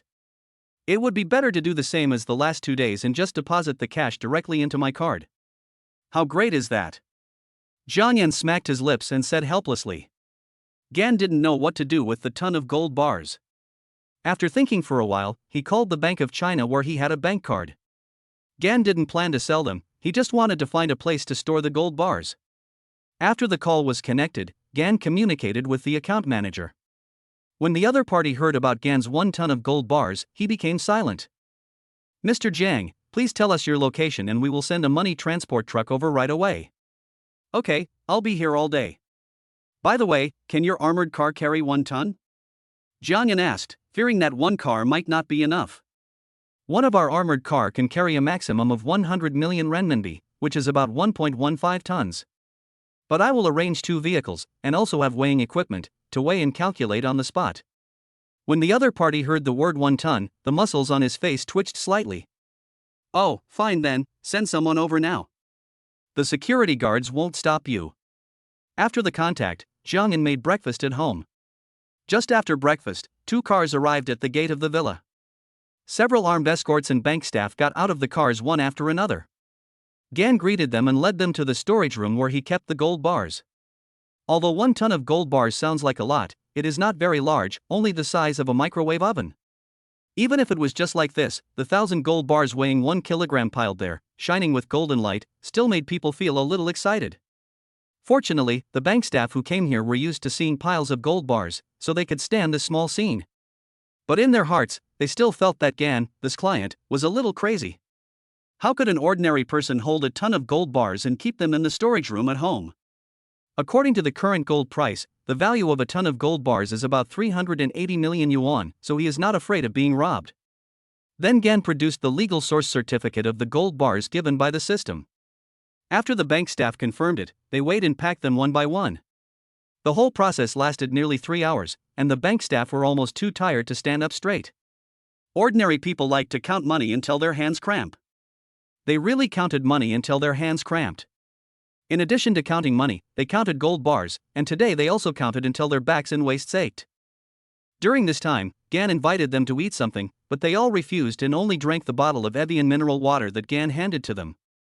Finally, Gan held the deposit certificate document given by the bank staff and watched them leave. In a blink of an eye, it was noon. Zhang Yan made some food for himself. In the afternoon, he swam and exercised. In the evening, Zhang Yan and Xingchen Fengye made an appointment to go to Etienne Holiday near Window of the World. Zhang Yan treated them to dinner. Around 7:30 in the evening, Zhang Yan drove the Phaeton sent by Zhang Xiaolong. The modified Phaeton had a different wheel style. The power roared, but fortunately the tailpipe was not changed much. Zhang Yan felt that the car cost more than 2 million yuan, and it felt much more comfortable than the Koenigsegg cost more than 100 million yuan. After arriving there, the three of them met. After having a meal together, they planned to go to the Window of the World for a stroll. I had seen the stars in Maple Leaf before, but this time I acted as the commentator throughout the whole process. However, Zhang Yan felt that the couple was always showing off their affection intentionally or unintentionally when they were explaining. As the three of them were strolling around, Zhang Yan suddenly ran into two acquaintances. Looking at them, Zhang Yan exclaimed in his heart, "What the hell, wasn't she in Beijing 2 days ago? Why did she come to Pengcheng again?" The other party stared at Zhang Yan in a daze, and was also in a trance. The world is so big that the two of them may not meet for 10 years. The world is also so small that when they are thinking about each other, they can meet twice within half a month. What a coincidence! Zhang Yan thought about the message the other party sent him a few days ago and smiled awkwardly. Yes, what a coincidence. The girl forced herself to smile and said. After saying hello, the girl's best friend pulled her away quickly, fearing that she would explode. Zhang Yan didn't want to have any more disputes with the other party, so he continued to visit Xingchen Maple Leaf. Not long after the two sides separated, the girl's face was full of stubbornness. She got rid of her best friend's dissuasion and ran straight to Zhang Yan and said, "We haven't seen each other for a long time. Do you want to find a place to have a drink and chat?" Zhang Yan felt a bit overwhelmed after listening to this. He knew that the other party still had feelings for him, but Zhang Yan didn't know how to reject her. After all, at least they had a good experience at the beginning. Thinking of the message the other party sent that night, Zhang Yan couldn't help but sigh in his heart, thinking that if it really didn't work out, he would have a cup of coffee with her, make things clear, and let her give up. "Let's just find a Starbucks nearby," Gan said. Seeing the other party nod, Zhang Yan said to Xingchen Fengye, "Xingchen, brother Feng, I met an old friend here, let's chat about something. You two can go shopping for a while, I will come to you soon." The two walked together, keeping some distance from each other. There were many tourists around them, but it was a pity that this was no longer a campus. There were no lush trees taller than two people on both sides, and no flowers or plants under their feet. From Window of the World to Starbucks, the two of them didn't speak all the way. The girl seemed to be enjoying walking with Gan again, while Gan was thinking about how to make his point tactfully. Entering Starbucks, Gan ordered a cup of coffee for her. "You are different from when you were in school," the girl said softly. A simple opening sentence seemed to bring the two back to 10 years ago. "Well, I'm old. I've gained some weight," Zhang Yan said with a smile. "After going through so many things, it's just an impossible expectation to still be a young man when you return."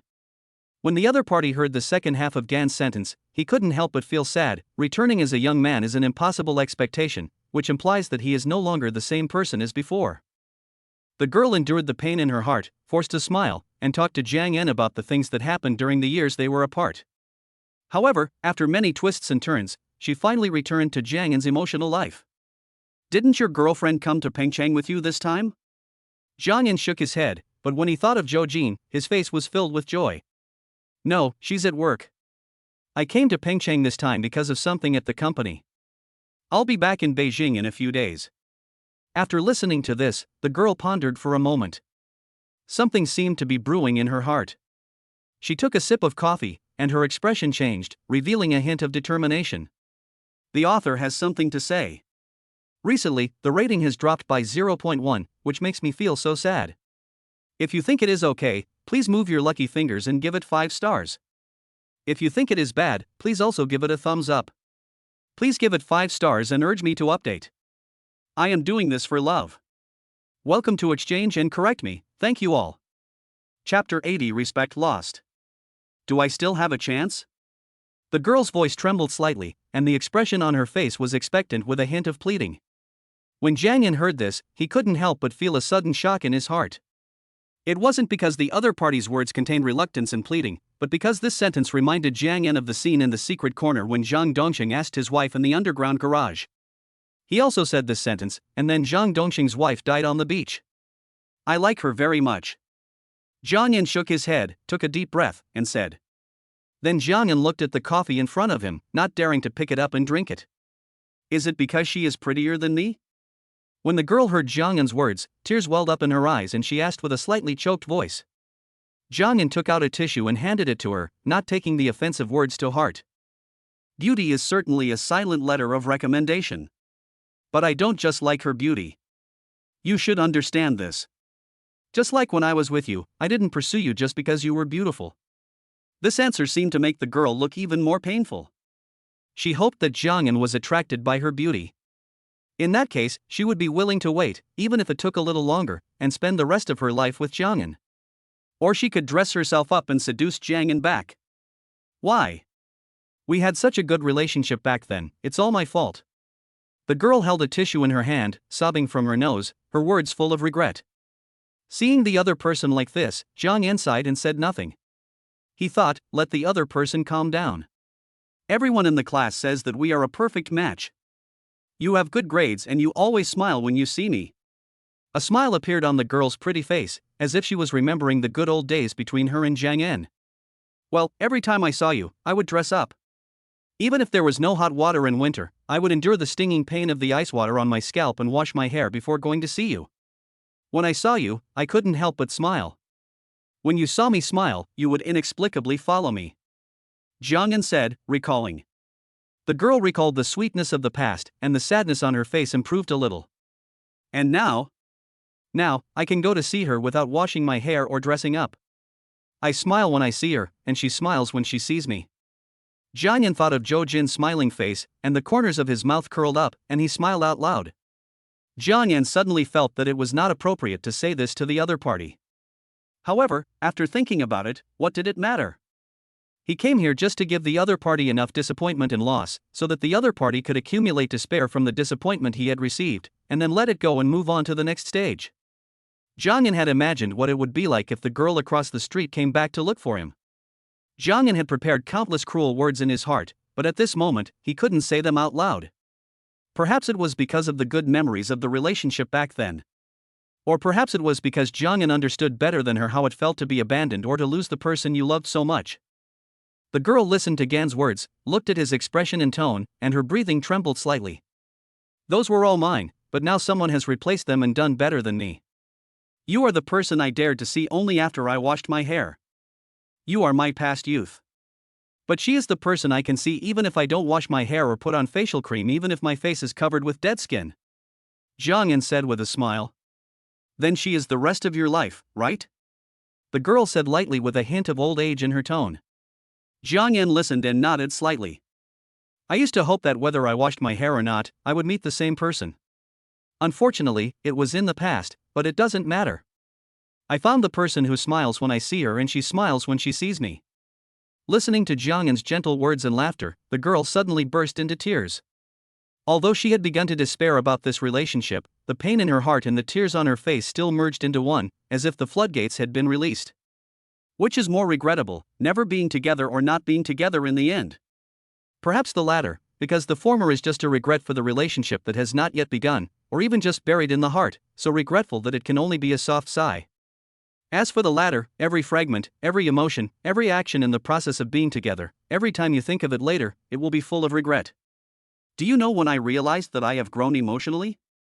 Gan suddenly asked a confusing question. The girl listened, sobbed, and looked at Jiang Yan with red eyes. It was a night 9 years ago. Before that, every time I thought of you, I couldn't help but feel sad and cry. Even on the day of our initial breakup, I cried the most. But the time when I cried the most was not when I felt I had grown up. It was because there was a night when I thought of you and I didn't cry. Jiang Yan smiled with a carefree expression. As soon as Jiang Yan finished speaking, his cell phone rang. He picked it up and saw that it was a video sent by Zhou Jin. She's here to video chat. Let's just leave it at that. People should always respect what they lose, so that they are qualified to embrace what they gain in the future. Fortunately, we both have each other's shadow in our youth. Although the ending is not very good, the process is always wonderful. Jiang Yan said with a carefree smile, as if he was an outsider. After that, Jiang Yan answered the video and walked out of Starbucks. Jiang Yan did not say to the girl, "I wish you happiness in the future." Because he had received such words before, and it felt like his wallet was emptied by a thief, and the thief left him a note, "Wish you good fortune." The other party looked at the background where Jiang Yan left in a somewhat unrestrained manner, repeating what Jiang Yan said, in a daze, with silent tears slowly sliding down her cheeks. Her best friend walked in at some point, walked to her side, hugged her body, and silently wiped the tears from her face. "You should give up now." The girl's best friend sighed softly. She didn't know whether she should thank Jiang Yan or condemn him in her heart. "I want to eat Black Forest cake." The girl raised her head, looked at her best friend and said softly. When her bestie heard this, she immediately laughed and said, "Okay, I'll go all out today and go eat with you. We're trying to lose weight anyway, so we don't mind having a dessert." On the other side, Jiang Yan was video chatting with Zhou Jin while looking for Feng Yi and his wife. "Wife, why did you send me a video so late today? There was an emergency tonight, so I had to work overtime. Where are you in Pengcheng?" "I'm at Window of the World with my friends." "Don't hang up yet, I'll find the couple and introduce you to them." After searching for a while, the three of them got together. Jiang Yan finally didn't have to listen to the dog food-like explanations anymore. Zhou Jin, who was on the other end of the phone, listened to the Feng Ye couple's praises of her, and her face seemed to be covered with peach petals. Window of the World was about to close at around 10 o'clock in the evening. After a few people walked around inside, they separated. At 9:30 in Pengcheng, there were a lot of cars on the road. Some were just getting off work, and some were out for fun. Jiang Yan drove slowly. There was a traffic light ahead, and suddenly the Toyota Avalon in the lane next to him seemed to be unable to brake. "Brake, brake." A man in the passenger seat of the Asia Dragon shouted hysterically to his wife. The female driver looked at the Maserati in front of her and saw that she couldn't stop the car, so she started to swerve. Her husband in the passenger seat saw this and immediately became anxious. "Don't swerve, brake." The female driver was unable to react in time, and the front of the car tilted sideways, and with a bang, it hit the rear door of Jiang Yan's Phaeton. Jiang Yan was dumbfounded, thinking, "Why do I always have such unexpected disasters?" When he got out of the car, he saw that the sheet metal of the Phaeton's rear door was bent and a large piece of paint had fallen off. The headlights of the other car were broken and the hood and bumper were bent. Looking at the accident scene, Jiang Yan couldn't help but feel a little relieved. Fortunately, Zhang Xiaolong's car was modified, and the steel plates were thickened. The author has something to say.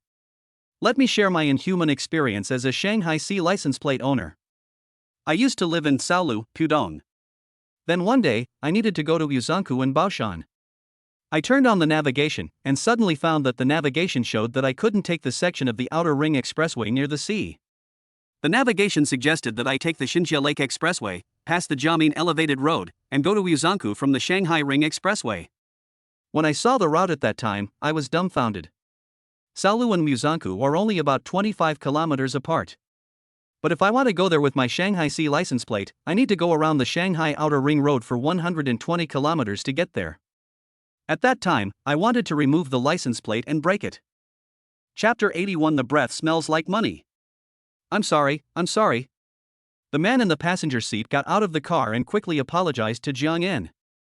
Then he glanced at the wheels of Jiang Yan's car and the W12 logo on the body, and his heart sank. No, you really can crash. If you want to rear end, just do it. Why did you turn the steering wheel and hit me? Jiang Yan frowned and said, looking at the damaged area. The female driver followed the man, lowered her head, and muttered, "It's because the Maserati in front is a bit expensive, so I don't dare to hit it." Jiang Yan felt a little amused when he heard the other party's vague words. He said, "That Maserati president is worth less than 1 million at most. What are you afraid of? You don't dare to hit a $1 million car, but you hit my Phaeton, which is worth more than $2.5 million? After saying that, Jiang Yan walked to the rear of the car and pointed at the logo. "You're such a spendthrift woman, you really pissed me off." The man knew what car the W12 had hit when he saw it. He was immediately furious and started to scold his wife. "Brother, I'm so sorry. We'll call insurance right away." The man apologized repeatedly and made a phone call. Gan sighed, took a few photos, parked the car to the side, and set up the tripod. Some drivers on the road watched the excitement, and some even stuck their heads out of their car windows and shouted with a smile, "Dude, your wife is really fierce. I didn't hit the 1 million one, but I hit the 2 million one. How cruel. What a talent. It seems that it is good to learn more about cars." The man listened to some passing car owners' jokes and gloating. His face turned red and white. His wife just lowered her head and stood aside, wishing she could find a crack to crawl into. The police arrived quickly, issued a ticket, deducted points from the other party, and fined him. In a metropolis like Pengcheng, the fine is a bit severe, and it is more painful than deducting points. Insurance personnel will assess the damage on site, upload photos to the official account, and process the matter online. After finishing all this, Jiang Yan drove back in a bad mood. The next day, he asked the property manager to drive the Phaeton to the 4S shop for repairs. Jiang Yan drove his Koenigsegg to DJI Technology to attend the shareholders' meeting. There were quite a few people, but the main shareholders were only 3 or 4 people: Wang Tao, Jiang Yan, Lu Di, and people from Sequoia Capital. The rest were small shareholders, scattered here and there. The purpose of the shareholders' meeting, in addition to discussing the company's decisions and operational strategies, is mainly to introduce Gan, a new shareholder with strong voice. Fortunately, Angle Capital has gained a great reputation in the industry. Everyone present did not look down on Gan because of his age. On the contrary, they felt that Gan had such a large family business at such a young age, and they respected him very much. The meeting started at 10:30 in the morning and lasted until 3 o'clock in the afternoon. During the meeting, a group of people had a meal together. After the meeting, Gan only listened and basically did not know how to speak. Although he had a wealth of theoretical knowledge, he was not familiar with the drone industry. Most of the time, he had the mentality of an apprentice. The meeting was over and Gan was exhausted. When he woke up the next day, Gan signed up for a very interesting skill. His breath smelled like money, the amount increased by 1 with each breath. This skill is a bit useless to Gan, but he finds it quite interesting. $1 is given for each breath, and a person breathes an average of 28,800 times a day, which means that even if you do nothing every day, you can earn nearly 30,000 yuan, which is a solid annual salary of 10 million yuan. However, Gan felt that the tens of millions of yuan annual salary sounded like an insult to him. Although it was useless, Gan still took a few quick breaths. After resting for a day in Pengcheng, Jiang Yan said hello to the people he knew in Pengcheng, then boarded a flight back to Beijing. After getting off the plane, although Gan was well prepared and had put on some coats, he still couldn't help shivering. Pengcheng is still more comfortable. Beijing is still a little cold. Jiang Yan muttered. In fact, Beijing was not very cold, at least it was not below zero, and the weather was sunny and the sun was shining brightly. After getting in the car, Jiang Yan arrived home. He found the house clean and tidy, as if someone had cleaned it carefully. The pots, pans, and bowls were neatly arranged. Even the shoes at the door were neatly arranged and put into the cabinet. Entering the bedroom, some of Jiang Yan's clothes were hung up in different categories. Even underwear, socks, and the like were put aside. Looking at the brand new look of his house, Jiang Yan couldn't help but smile. In the evening, Jiang Yan went to pick up Zhou Jin after get off work as usual. The two hadn't seen each other for several days. Although they video called every day, they were always separated by the screen. "You just left me in the capital like this." Zhou Jin's curvy body pressed against Jiang Yan, with her arms around Jiang Yan's neck, whispering softly in his ear. "It's my fault.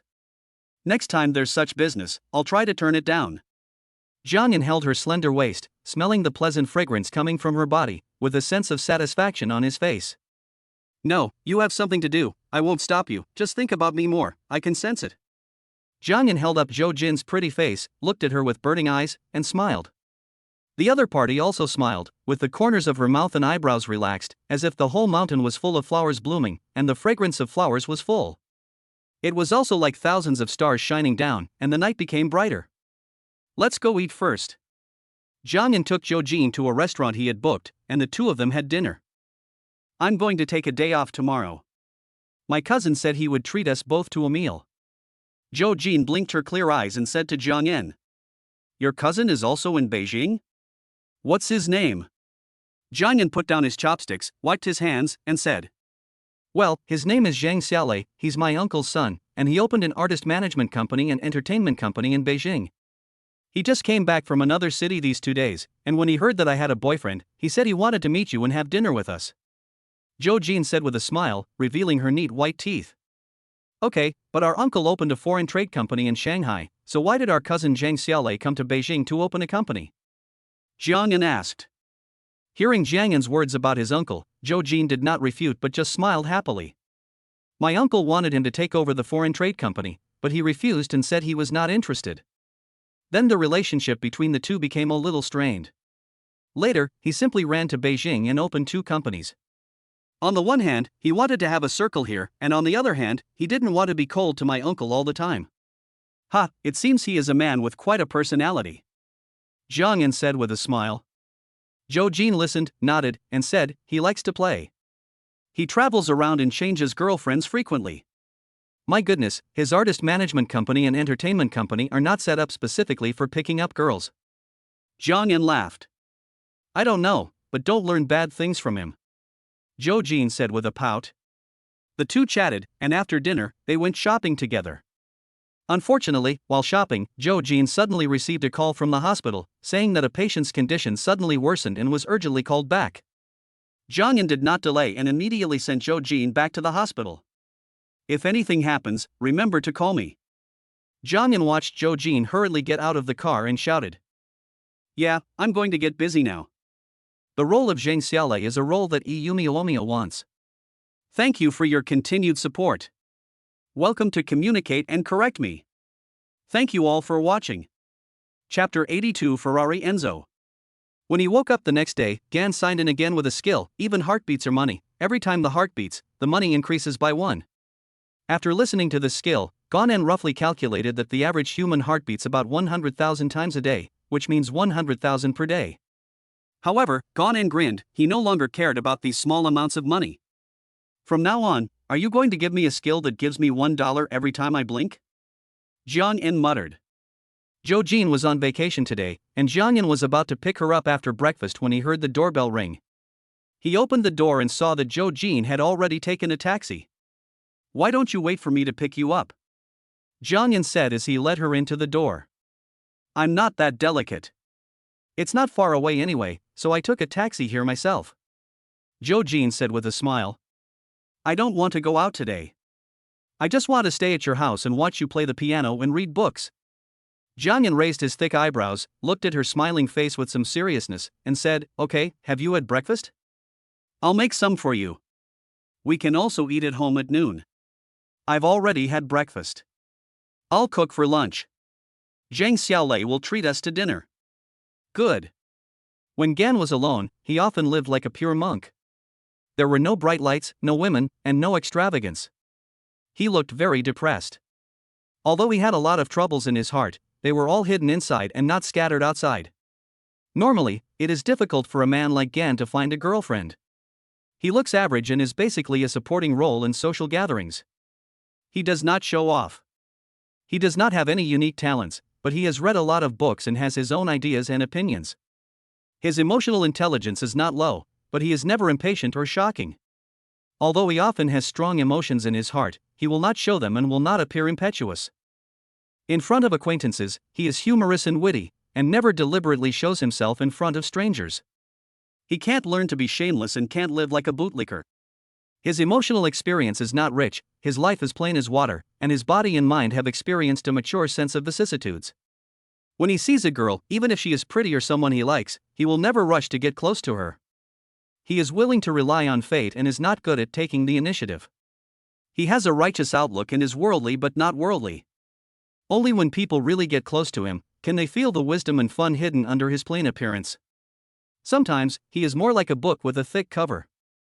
Fortunately, someone opened it and found that the content inside is full of wisdom and fun. In the morning, Jiangyan played the piano and arrow, and Zhou Jin listened quietly beside him, holding her rosy cheeks and watching Jiangyan's every move with her pair of clear eyes. Even though her appreciation level was not particularly high, it did not stop her from applauding and praising. At noon, Zhou Jin cooked some home-cooked dishes. Although she had put less sugar, Jiangyan still felt that it was a little sweet. But it was harmless, just one bite of food and 2 bites of rice. After dinner, the two watched a variety show and then took a nap in their clothes. Jiangyan has always had a good sleep. He can fall asleep almost as soon as he lies down and closes his eyes. This is a habit he has developed over the years. In the past, life was stressful. If you don't sleep well, how can you cope with it? When there is too much psychological backlog, Jiangyan will talk in his sleep. Jiangyan slept for 2.5 hours. When he woke up, Zhou Jin was already awake, looking at him with his eyes open, and his breathing was audible. Ouch! Jiangyan was used to sleeping alone, and was startled when suddenly someone was looking at him. Oh, haha. How long have you been awake? After Jiangyan reacted, he pinched Zhou Jin's delicate cheek and said, I was only awake for a dozen minutes, but I didn't call you because you were sleeping soundly. Zhou Jin didn't mention the fact that Jiangyan snored while sleeping. Yeah, that's great. Jiangyan responded randomly. At this moment, his eyes were attracted by the magnificent 36D breasts revealed by Zhou Jin's single-piece dress. The faint ravines and the delicate whiteness seemed to contain infinite scenery. Jiangyan swallowed his saliva. Having just woken up, some of his reactions became even stronger. Feeling Jiangyan's burning gaze, Zhou Jin's pretty cheeks suddenly turned red, like a red-hot iron. The smile on her lips seemed to be somewhat satisfied with Jiangyan's reaction. When Jiangyan was immersed in the mountains and valleys, Zhou Jin quickly kissed him on the forehead, and then like a loach, he dived straight out of Jiangyan's arms. At this time, Jiangyan finally reacted. Looking at Zhou Jin standing at the door of the bedroom, giggling, Jiangyan took a deep breath and cursed himself for being so inexperienced and a step too slow. In the afternoon, Jiangyan sat on the sofa, reading a copy of Night Cruise. This book didn't have many stories, but more of some strange knowledge points. Zhou Jin didn't understand it very well, so she lay in Jiangyan's arms and watched variety shows and TV series. When she saw something interesting and funny, she would share it with Jiangyan and replay it. When Gan got tired of reading, he played some games. But when he wanted to light a cigarette, he suddenly found that the cigarette box beside him had been replaced by a fruit plate. In this world, there are never two people whose values are extremely compatible, just like there are no two leaves that are absolutely identical. Differences in values do not mean that you play games while she likes to read, you love symphonies while he plays the arrow, or you like sweet food while he likes spicy food. The three views are not in harmony, which means that if you play games, she says you are not ambitious. If he reads books, you think he is pretending to be artistic. If he plays the arrow, you think the music he likes is cliché. If you have different tastes, you force him to eat the same food as you. If you don't like something, she forces you to like it, and even quarrels with you. You think that life needs to be enjoyed in the moment and based on the present, but she wants to fly to a wider sky. When two people get along, the most important things involve their values and outlook on life, and the final worldview is so grand that it already belongs to the category of philosophy. As long as the values and outlook on life are roughly the same, everything else can be respected and tolerated. When Jiangyan played games, he liked to yell. Even so, Zhou Jin just smiled and patted him, telling him not to swear. Before they knew it, it was already dark. After Jiangyan finished playing around, he saw that it was almost time, so he took Zhou Jin downstairs and drove straight to the restaurant that Zhang Xiaolei had booked. As soon as they arrived and parked their car, a bright red Ferrari Enzo rushed into the parking lot. Zhou Jin recognized the car, and he talked to Jiangyan and knew that Zhang Xiaolei had come. Jiangyan also has this car in his basement in Shanghai, but he doesn't drive it often. Jiangyan's car is different from Zhang Xiaolei's. Jiangyan's car is priced at around 40 million, while Zhang Xiaolei's car is around 10 million. It is a 10 model. Currently, there are no new Enzo cars for sale, so you can only buy second-hand ones. Jiangyan's Enzo was a system reward, and the reason why it was so expensive was because it was a custom-made car and was auctioned at a charity auction. From the fact that Zhang Xiaolei drives an Enzo, it can be seen that there is nothing wrong with Zhang Xiaolei's character. Because the purchase conditions of Enzo are relatively strict, the buyer's qualifications need to be assessed. Ferrari officials will not sell to people with criminal records or moral damage. At the same time, the buyer must be a Ferrari member and have at least 3 Ferraris. Finally, some other scattered conditions must be met before the purchase can be made. The author has something to say. Today is New Year's Eve. I wish you all a happy New Year's Eve. Chapter 83 Brother-in-Law. A young man in a gray sweater got out of the car. He was taller than Jiangyan, had a handsome face, long and thin eyebrows, and was extraordinarily handsome. Sister. Zhang Xiaolei walked quickly towards Zhou Jin, greeting her and waving. Zhou Jin held Jiangyan's arm with one hand, waved to Zhang Xiaolei who was walking over and said with a smile, Xiaolei. Sister, you've been in Beijing for such a long time without telling me. If I had known, I wouldn't have gone on a business trip earlier. If my aunt hadn't told me that you were doing a medical exchange in Beijing, I wouldn't have known. Zhang Xiaolei's tone seemed to be a little complaining, but there was always a happy smile on his handsome face. I'm too busy at work, and you're busy at work too. Zhou Jin said with a smile. This must be your boyfriend. Zhang Xiaolei looked at Jiangyan, looked him up and down, and said. Zhou Jin looked at Jiangyan with gentle warmth in her eyes, then nodded with a smile and said to Zhang Xiaolei, yes, my boyfriend Jiangyan. Hello, my name is Zhang Xiaolei. Zhang Xiaolei stretched out his hand and said. Hello, Jiangyan. Jiangyan smiled, nodded, and shook hands. After the 3 of them greeted each other, 2 of them walked into the restaurant in pairs, while 1 walked into the restaurant alone. This restaurant is opened by my friend. The ingredients are fresh and the taste is good. After so many years in Beijing, I have become accustomed to the taste here. Zhang Xiaolei introduced after entering the restaurant. The 3 of them entered the private room and sat down.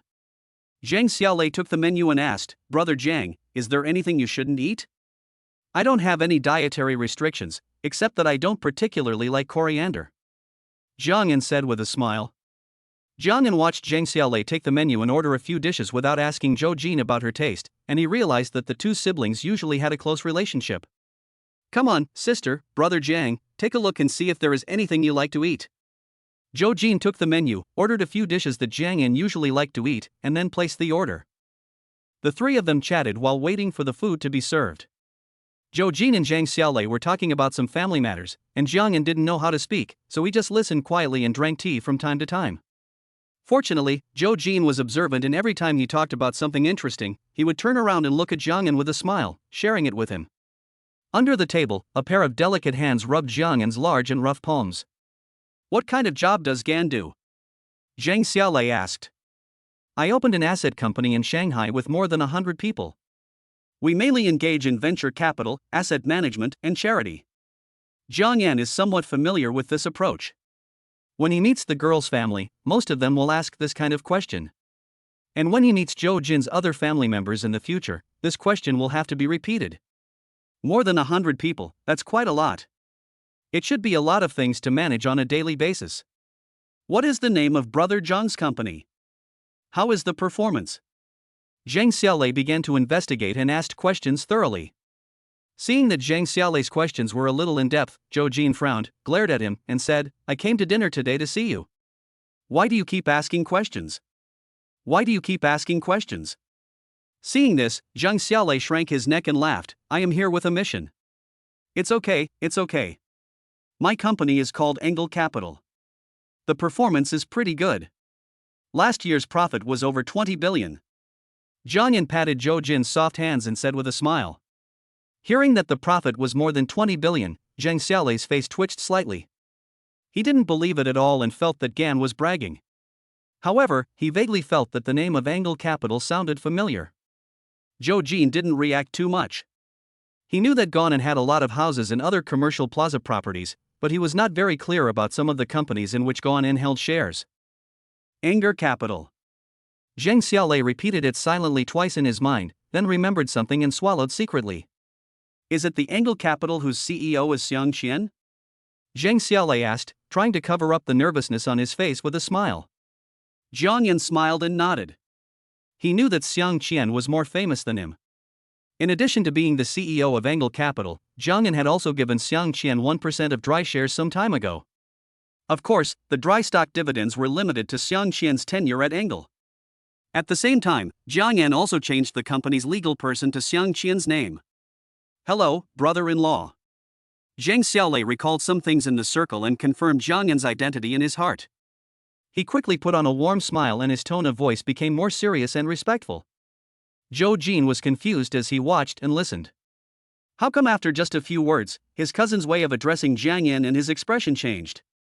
Looking at Zhang Xiaolei's smile and listening to the comfortable and natural address, Jiang Yan held back his laughter and said, I didn't prepare any red envelopes today. Does Magic City have any custom of paying for changing one's name? Brother-in-law, this is not popular in our place. Zhang Xiaolei poured tea for Jiang Yan and said with a smile. Jiang Yan felt very happy when Zhang Xiaolei called him brother-in-law. He thought to himself that this young man had a bright future. I think red envelopes are a bit vulgar. I'll withdraw the gold bars I deposited in the Bank of China. You can take as much as you can. Jiang Yan nodded with a smile and said. Oh my brother-in-law also likes shiny things. I like them too. Zhang Xiaolei said in surprise. Gan shook his head and said, I don't like it, mainly because I have nowhere to put a ton of gold bars. And I'm not short of money, so I saved it so that I can make some jewelry in the future. My brother-in-law is really thoughtful. Zhang Xiaolei insisted on continuing the conversation. The two of them were bragging about their business, and Zhou Jin was watching. Although she was somewhat happy that Zhang Xiaolei called Jiang Yan his brother-in-law, she still felt that something was wrong. It was as if she was thrown on the side of the road, and whoever picked her up would own her. Women are always contradictory. Zhou Jin also hoped that Zhang Xiaolei would accept Jiang Yan quickly. However, the speed of his acceptance made her feel that her value and importance had diminished. However, she was still happy in her heart. After the dishes were served, Zhang Xiaolei and Jiang Yan chatted about work and their hobbies, while Zhou Jin listened and occasionally served Jiang Yan some dishes. After the meal, when they parted, Zhang Xiaolei said that he would go back to Jiang Yan's house to visit him. Gan also welcomed this. After they separated, Jiang Yan drove Zhou Jin back to the hospital dormitory. The author has something to say. Happy New Year! Today is New Year's Eve, so I missed a few words. I'll make up for it next time. I wish you all a happy New Year of the Ox. Chapter 84 Sincerity is a good quality. The next day, when Jiang Yan woke up and listened to the prompt sound in his mind, he wanted to slap himself twice. It turned out to be a skill that could make money in the blink of an eye. My bad mouth. At 10:30 in the morning, an unexpected guest came to Jiang Yan's house, and Zhang Xiaolei came over as if he was very familiar with the place. Brother-in-law, your house is quite big. Doesn't my sister live with you? Zhang Xiaolei said, looking around. Not yet. She is busy with work, and I sometimes have to go on business trips. Jiang Yan led Zhang Xiaolei into the study, made some tea, and said. Zhang Xiaolei looked at the book in front of Jiang Yan, a large bookshelf behind him, and some musical instruments, and said, Brother-in-law, can you stay at home alone? I don't see anything fun, either books, arrow, suona, or piano. I can stay here. Life is pretty good. During the day I read books and tinker with musical instruments. At night I go out to eat, go shopping and watch movies with your sister. Sometimes when friends come over, I play chess and play the piano with them. Jiang Yan smiled and shrugged, saying casually. Zhang Xiaolei grinned and said, You are 1 year older than me, why do you look like a middle-aged or elderly person? I am organizing a party tonight, do you want to join us? Upon hearing this, Jiang Yan raised his thick eyebrows, smacked his lips, and said, I'm an old man, so I'm not suitable for parties. You guys are in the entertainment industry, and you always talk about movie stars and anchors, and I don't pay much attention to that. Oh my brother-in-law, why are you like a Taoist priest? My sister said you seldom go out, so she asked me to take you out for a walk. Zhang Xiaolei said. Jiang Yan listened, flipped through the book in his hand, and said with a smile, Don't bluff me. Zhou Jin said that you often change girlfriends and asked me to spend less time with you. Oh, my sister actually said that to me. It really hurts my heart. Ha, your artist management company and entertainment company, could that be your harem? Jiang Yan laughed. How is that possible? Even rabbits eat grass near their burrows. Zhang Xiaolei shook his head and said. The two chatted and drank tea.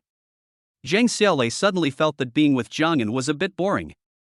In his opinion, people of their age should do something exciting after work, such as luxury cars, beauties, and wine parties. How's your company doing lately? Jiang Yan also sensed that Zhang Xiaolei was bored, so he started talking about topics that interested him. Zhang Xiaolei fiddled with Jiang Yan's teapot. When Jiang Yan asked about his company, he raised his head and said, "The company is okay. I was on a business trip some time ago and negotiated an internet IP. We are also selecting some suitable artists and anchors to promote them. We also have boy and girl groups. By the way, brother-in-law, I have a few projects and I would like to ask you, the big boss, to give me some advice." Upon hearing this, Jiang Yan smacked his lips and said, "I don't know much about film and television projects.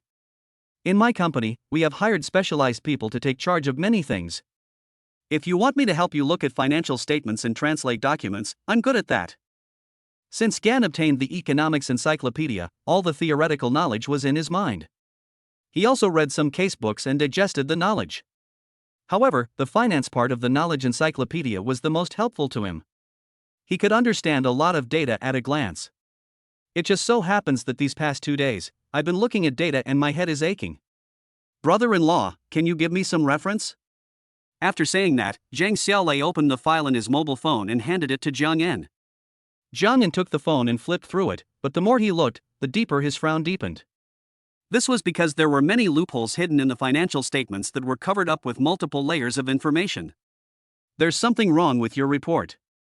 There are problems with the journal entries and invoices. Did you issue false invoices? Or are you doing something else? Gan asked with a frown.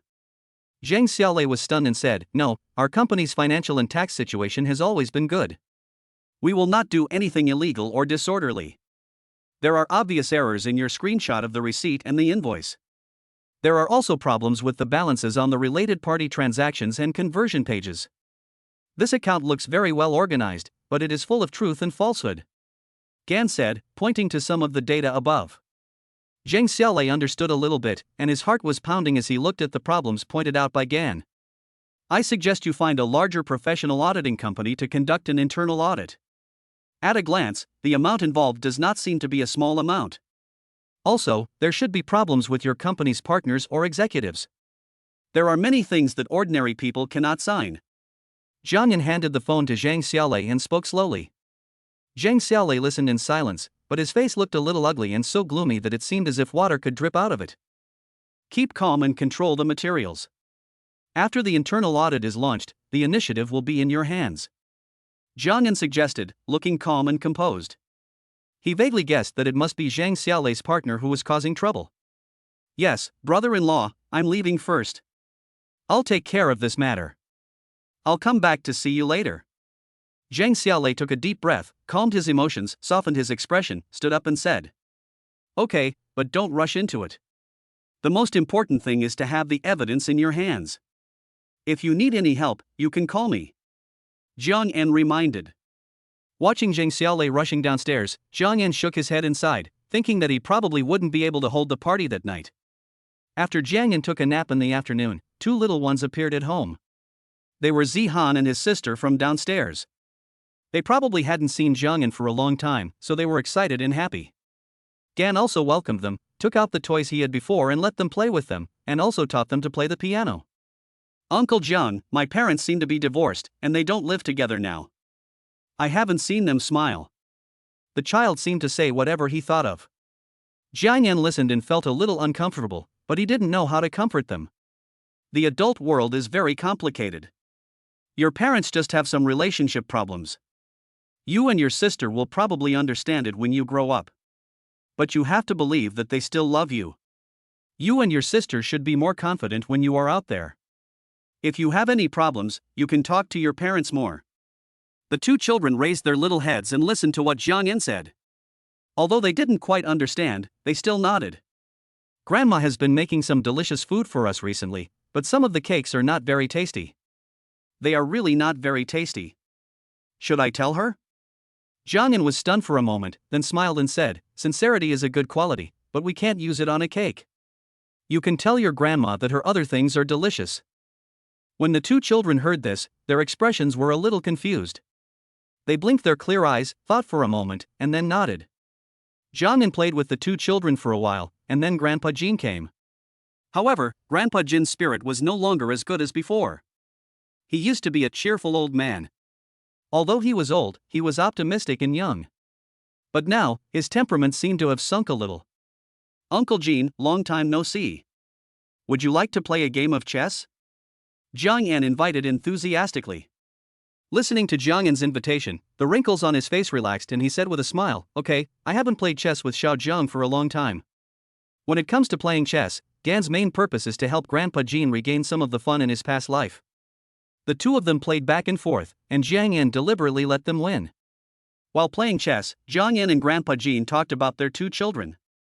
After all, children aged 6 or 7 are just beginning to understand the world, and correct guidance and family care will have a positive effect on their lives. Let June spend more time with the kids when he's free. They said they haven't seen June smile for a long time. The author has something to say. Happy New Year! Chapter 85 Dodge Tomahawk. The days were the same as usual, but the system still gave Gan surprises every day, whether it was a courtyard house in Beijing, a residence in the Sichuan Zeruadu in Xiaoyang district, or the commercial centers of Taikuli and Changjiang Tianjia. Gan thinks the biggest benefit of the establishment of Angle Capital is that he has a group of professionals to manage some of his industries. He doesn't care whether the venture capital makes money or not. Jiang Yan didn't plan to rent out the courtyard house, he wanted to keep it for himself.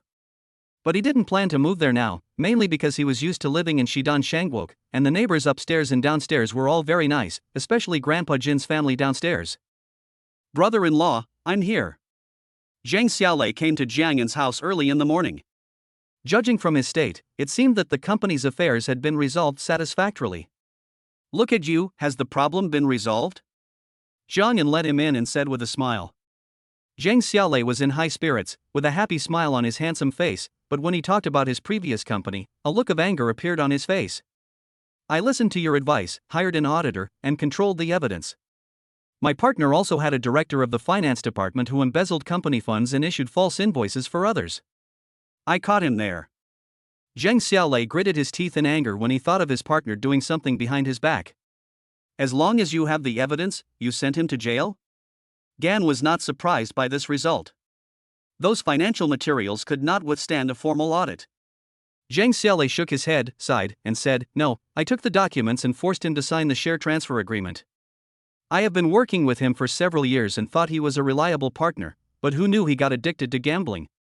If it weren't for our friendship, I really wanted to send him to jail." Jiang Yan didn't say anything about Zhang Xiaolei's treatment, he just shrugged. "By the way, brother-in-law, do you have any interesting things or collections at home? You can't just hold books and arrow and piano every day, right?"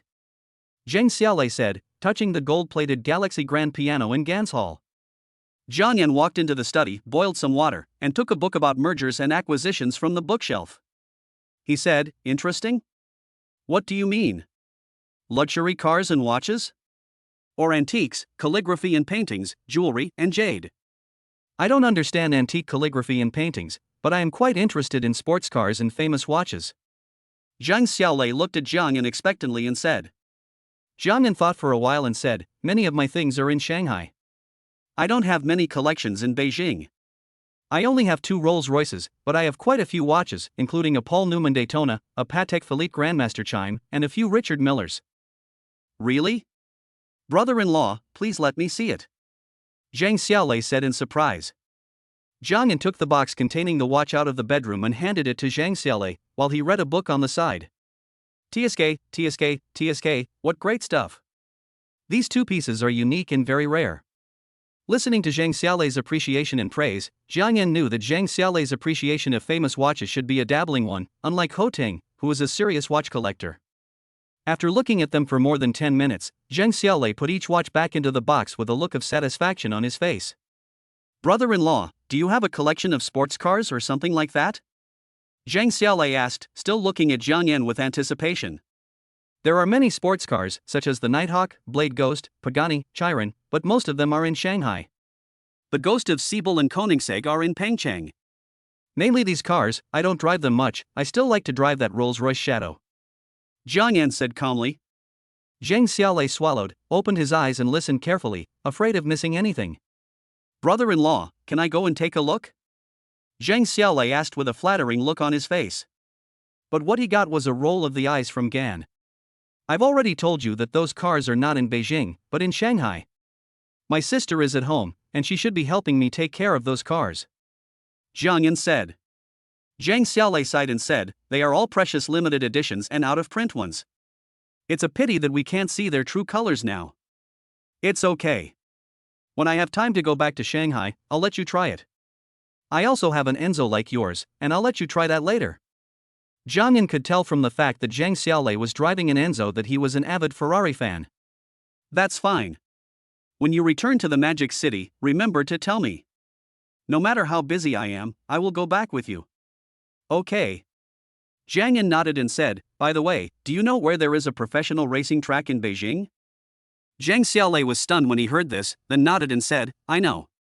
I'm a member of SCC, so I know this. I often go racing. Jiang Yan thought of the motorcycle he had signed in for, a Dodge Tomahawk.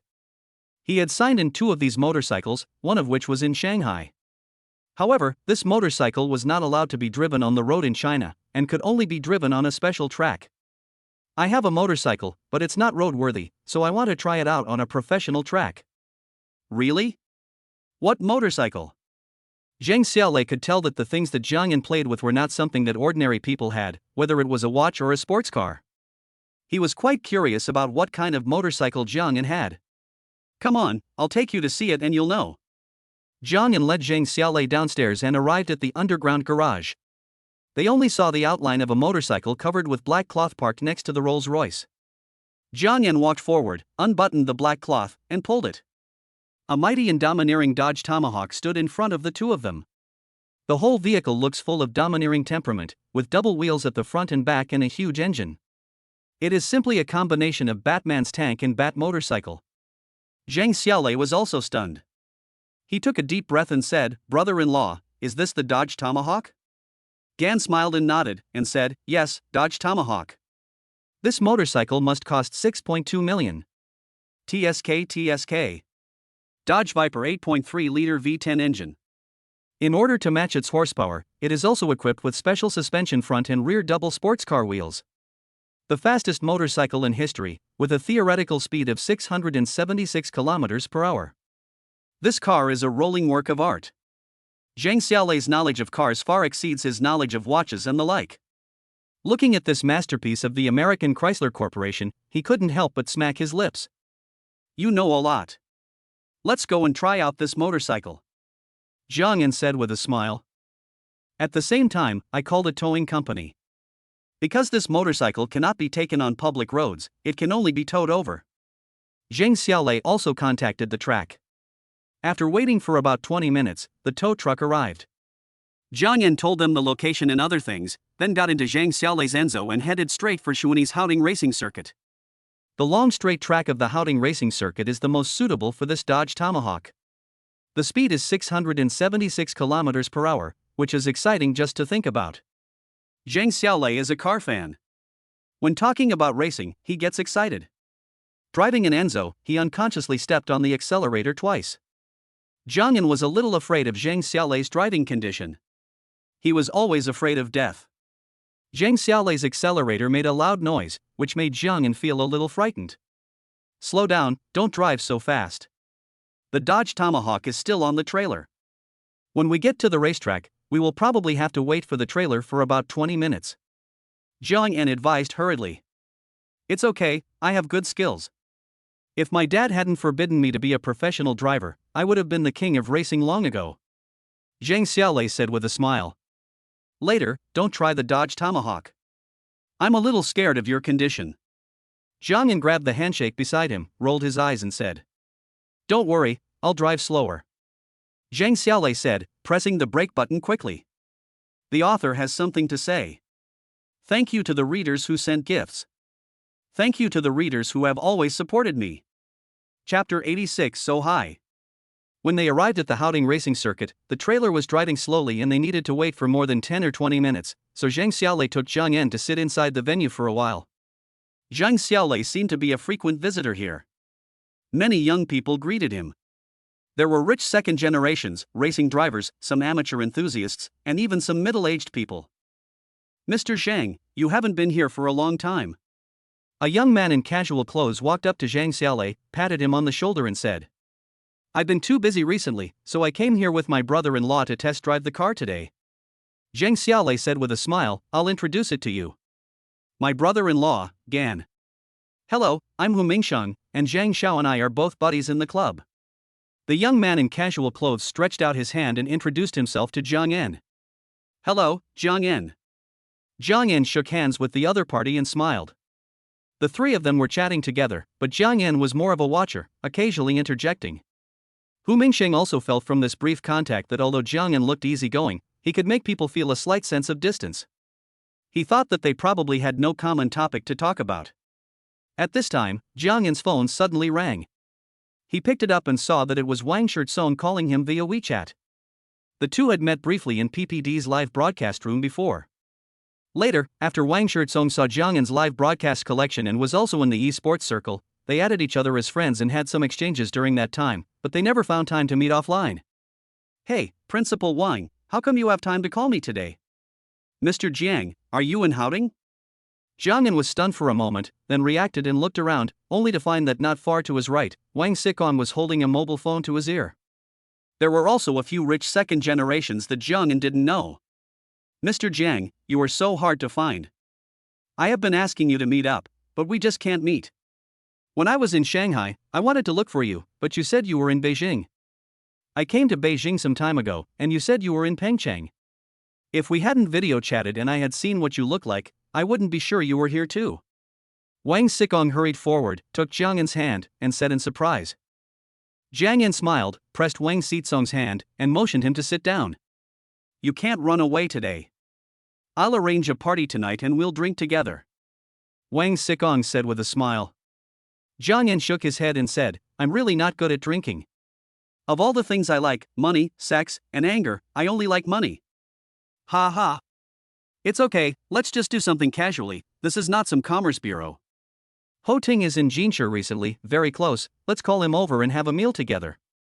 We can have dinner together. I'm free tonight. Jiang En thought that Zhou Jin was on duty tonight, so it was a good opportunity to catch up with a few acquaintances. However, when it came to Ho Ting, Jiang En thought of the OMG club, and he felt upset. Because the recent performance of the LOL division was really terrible. Principal Wang, do you know young Master Jiang? Hu Mingsheng, who was standing by, was a little surprised to see how familiar Jiang En and Wang Xikong were with each other. He knew that Wang Xikong was difficult to get along with and had a very flamboyant personality. Wang Xikong was also a member of the SCC club, and he and Wang Xikong also met at that time, but later Wang Xikong left the club because of a strained relationship with some members of the club. Later, Wang Xikong joined the Shanghai SSCC club, but because of the incident with the peripheral girl, he had a falling out with some members of the SSCC club and started a war of words on Weibo. Although the captain of the SSCC club mediated and persuaded Wang Xikong to stop the fight, he still withdrew from the SSCC club. Wang Xikong had conflicts with people from both supercar clubs, which showed his temper. Hu Mingsheng was surprised when he saw Wang Xitsong's attitude towards Jiang En, which was familiar and modest. I know him. He's the boss of the famous Eng capital. I've known him for a few months, but we couldn't make an appointment to meet. Today, by chance, I ran into Mr. Jiang at Mr. Hu's treasured place. It's fate. Wang Xikong is in the industry and has recently heard a lot about Eng Capital, which was founded by Jiang En. He has privately marveled at Jiang En's various mysterious operations. Hu Mingsheng listened to Wang Xitsong's talk about Engel Capital, thought about it for a moment, and was stunned. He originally thought that Jiang En was Zhang Xiaolei's brother-in-law, also a second generation or something like that, but he didn't expect that Jiang En was a famous capital tycoon in the capital world. No wonder people always have a slight sense of distance, it turns out that it's because of their social status and class. The bigwigs in the capital world seem to be like this. Hu Mingsheng thought randomly in his mind. The group of people got to know each other, and after chatting for a while, Jiang En received a call from the tow truck driver saying that the car had arrived at the door. The car has arrived, let's go try it together, said Gan. I also want to see what a 676 miles per hour Dodge Tomahawk looks like at full throttle. Let's go and take a look together. A group of people followed in a mighty procession, and when they saw Gan's motorcycle, they couldn't help but open their eyes wide. They usually played with sports cars and some expensive motorcycles, but the $6 million big thing was the first time for many of them. Perhaps in their opinion, 6 million yuan would be enough to buy a sports car of their choice. Even if some of them had 6 million yuan in pocket money, that was another matter. It looks so domineering. 8.3-liter V10 engine, no wonder it has two wheels at the front and rear. The wheelbase is almost 2 meters. Several people unloaded the car from the trailer together. Gan put on his racing clothes and safety helmet, and then checked some protective gear all over his body one by one. After finishing all this, Gan sat on the 680 kilograms motorcycle. He leaned over it, and compared to the motorcycle, he looked a little thin. After starting, the V10 engine made a roaring sound. Jiang turned the accelerator lightly, then squeezed the brake. Feeling that the motorcycle's braking performance was good, he felt a lot more relaxed. Under the gaze of the crowd, Jiang Yan rode the motorcycle to the middle of the track. After a roar, the motorcycle rushed forward like a black lightning. Jiang Yan, without much familiarity, directly made the motorcycle brake through the speed of 100 km per hour in 4 seconds. The speed of the car was getting faster and faster. Jiang Yan's heart was pounding. Even though he was wearing a professional motorcycle racing suit and a helmet, there was still a slight wind noise in his ears. When the car speed reached a certain level, Gan suddenly felt a little dizzy. This was an upward lift force exerted by the air on the human body when the vehicle was traveling at high speed. At this time, Jiang Yan was somewhat panicked. He had never experienced such a high-speed driving feeling. When he drove a sedan or sports car, he could only reach 160 km/h at the fastest speed. Seeing that the speed of the car has exceeded 300, Jiang Yan felt a little stuffy in his chest. He didn't know whether it was a psychological effect or caused by the airflow. When turning, Jiang Yan controlled the speed and the car body tilted no more than 20 degrees. The special suspension system can make the four wheels closely parallel to the front and rear touch the ground when turning, ensuring safety when turning. After running a lap, Gan's heart was beating violently and he looked a little excited. A strong sense of stimulation brought him an extreme experience. Oh my god, this is so exciting. Jiang Yan took a deep breath and calmed his restless mood. He thought about driving another lap. After all, it was his first time to test drive, and he didn't know many of the performance data of this car to the best of his ability, such as the acceleration of nearly 100 km in 2.5 seconds. But even though he thought about it, Jiang Yan's legs were a little weak at this time. The highest speed of the whole journey, Jiang Yan only dared to drive close to 400, because if he went any faster, he was afraid that he would not be able to hold his body in the handlebars. Chapter 87, Disastrous Club Results. Brother-in-law, how do you feel? Is it exciting? Zhang Xiaolei approached Jiang Yan and asked with anticipation.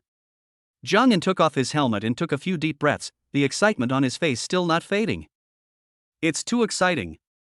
It's a completely different experience from driving a sports car. When you drive a sports car, you always feel protected by the car shell.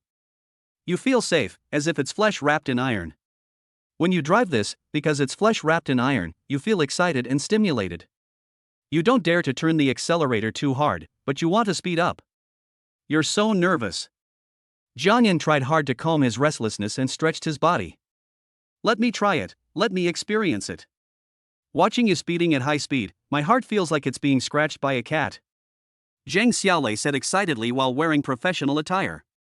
You can try it, but there are a few points I need to remind you of. When turning, try to control the speed and the body tilt should not exceed 20 degrees. This is the precautions for this car. If the tilt is too high, it is easy to get into an accident. It has its own special suspension, the body tilt is small, and it can easily grip the ground. Also, don't drive too fast, it's best not to exceed 400, otherwise you will be carried away like a chicken. Jiang Yan reminded. Zhang Xiaolei was a brave man. He put on his helmet and said, "Okay, I understand." As he said this, he was about to climb into the car.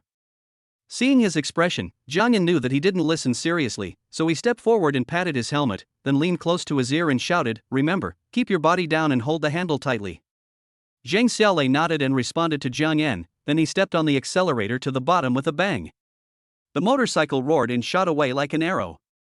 Everyone watched and saw that Zhang Xiaolei's skills were much better than Jiang Yan's. He accelerated quickly and turned quickly. The whole process was extremely fast and smooth. Jiang Yan was a little worried. Zhang Xiaolei was fearless and he was afraid that he would accidentally flip the car. Driving at this speed, if something happens, people will not be much better off even with all-round protection. The people around watched Zhang Xiaolei's graceful speed, constantly exclaiming and praising him, and some even wanted to try it out. Everyone, if you want to try it later, you can prepare your clothes and helmets. Today, I don't want the tires of the car, so you can have some fun. Jiang Yan shouted as he looked at the excited expressions of the crowd. This is fine, Master Jiang is awesome. Everyone shouted with joy, their hearts were filled with excitement. For these rich second generations, they would play with anything that was exciting.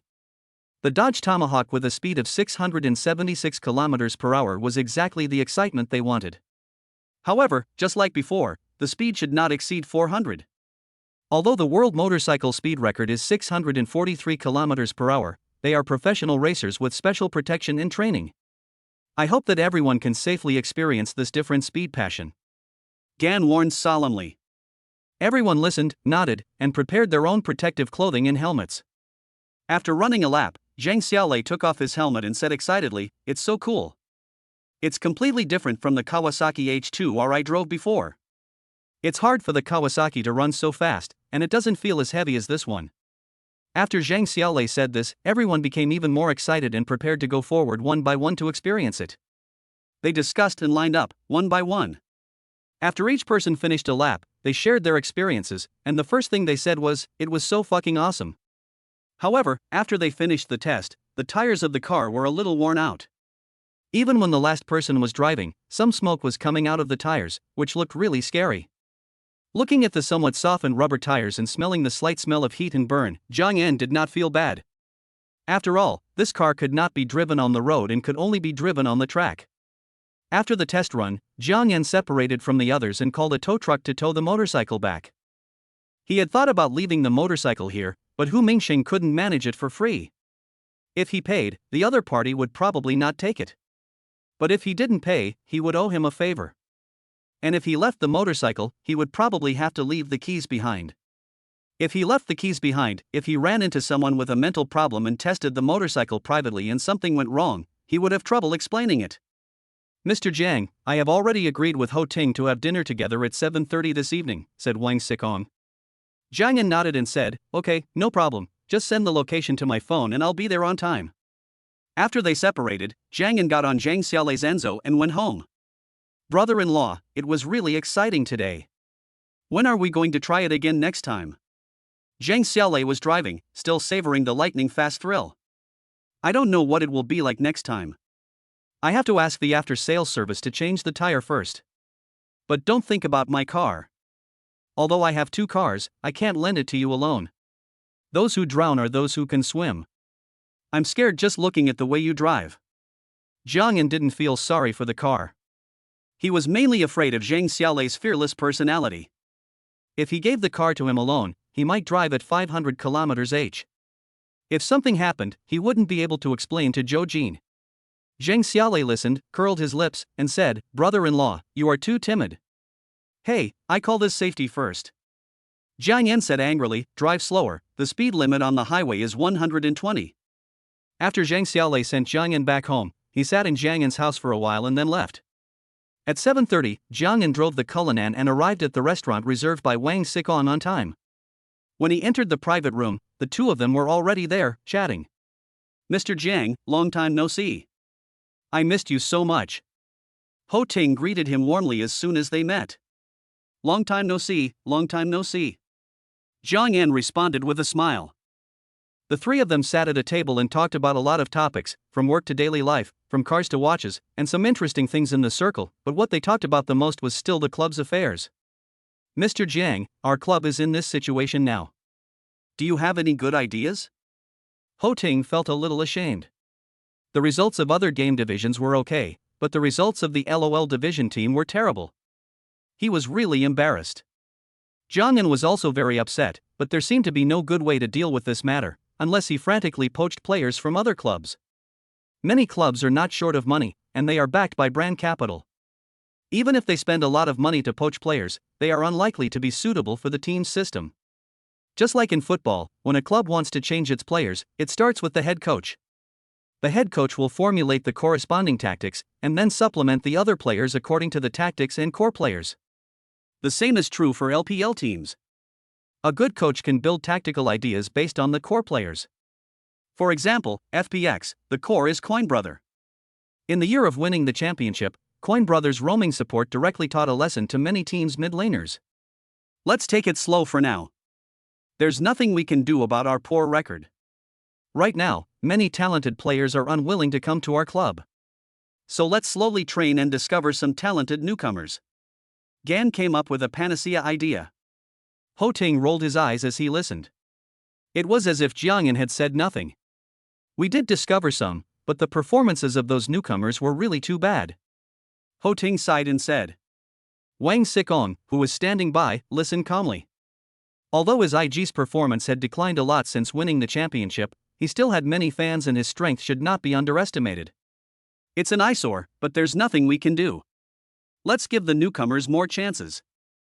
It hurts me to see that. If he's really not good enough, let him go. At the same time, youth training should not be interrupted. We should develop more people and tap into some potential players. At the same time, we should also develop the abilities of some analysts and coaches. I have got some sponsorship before, so don't be afraid to spend money. I will play a few more games of mahjong with them later. Don't worry about the sponsorship fees. Jiang Yan said slowly, looking like he was rich and generous, and he would get enough sponsorship fees.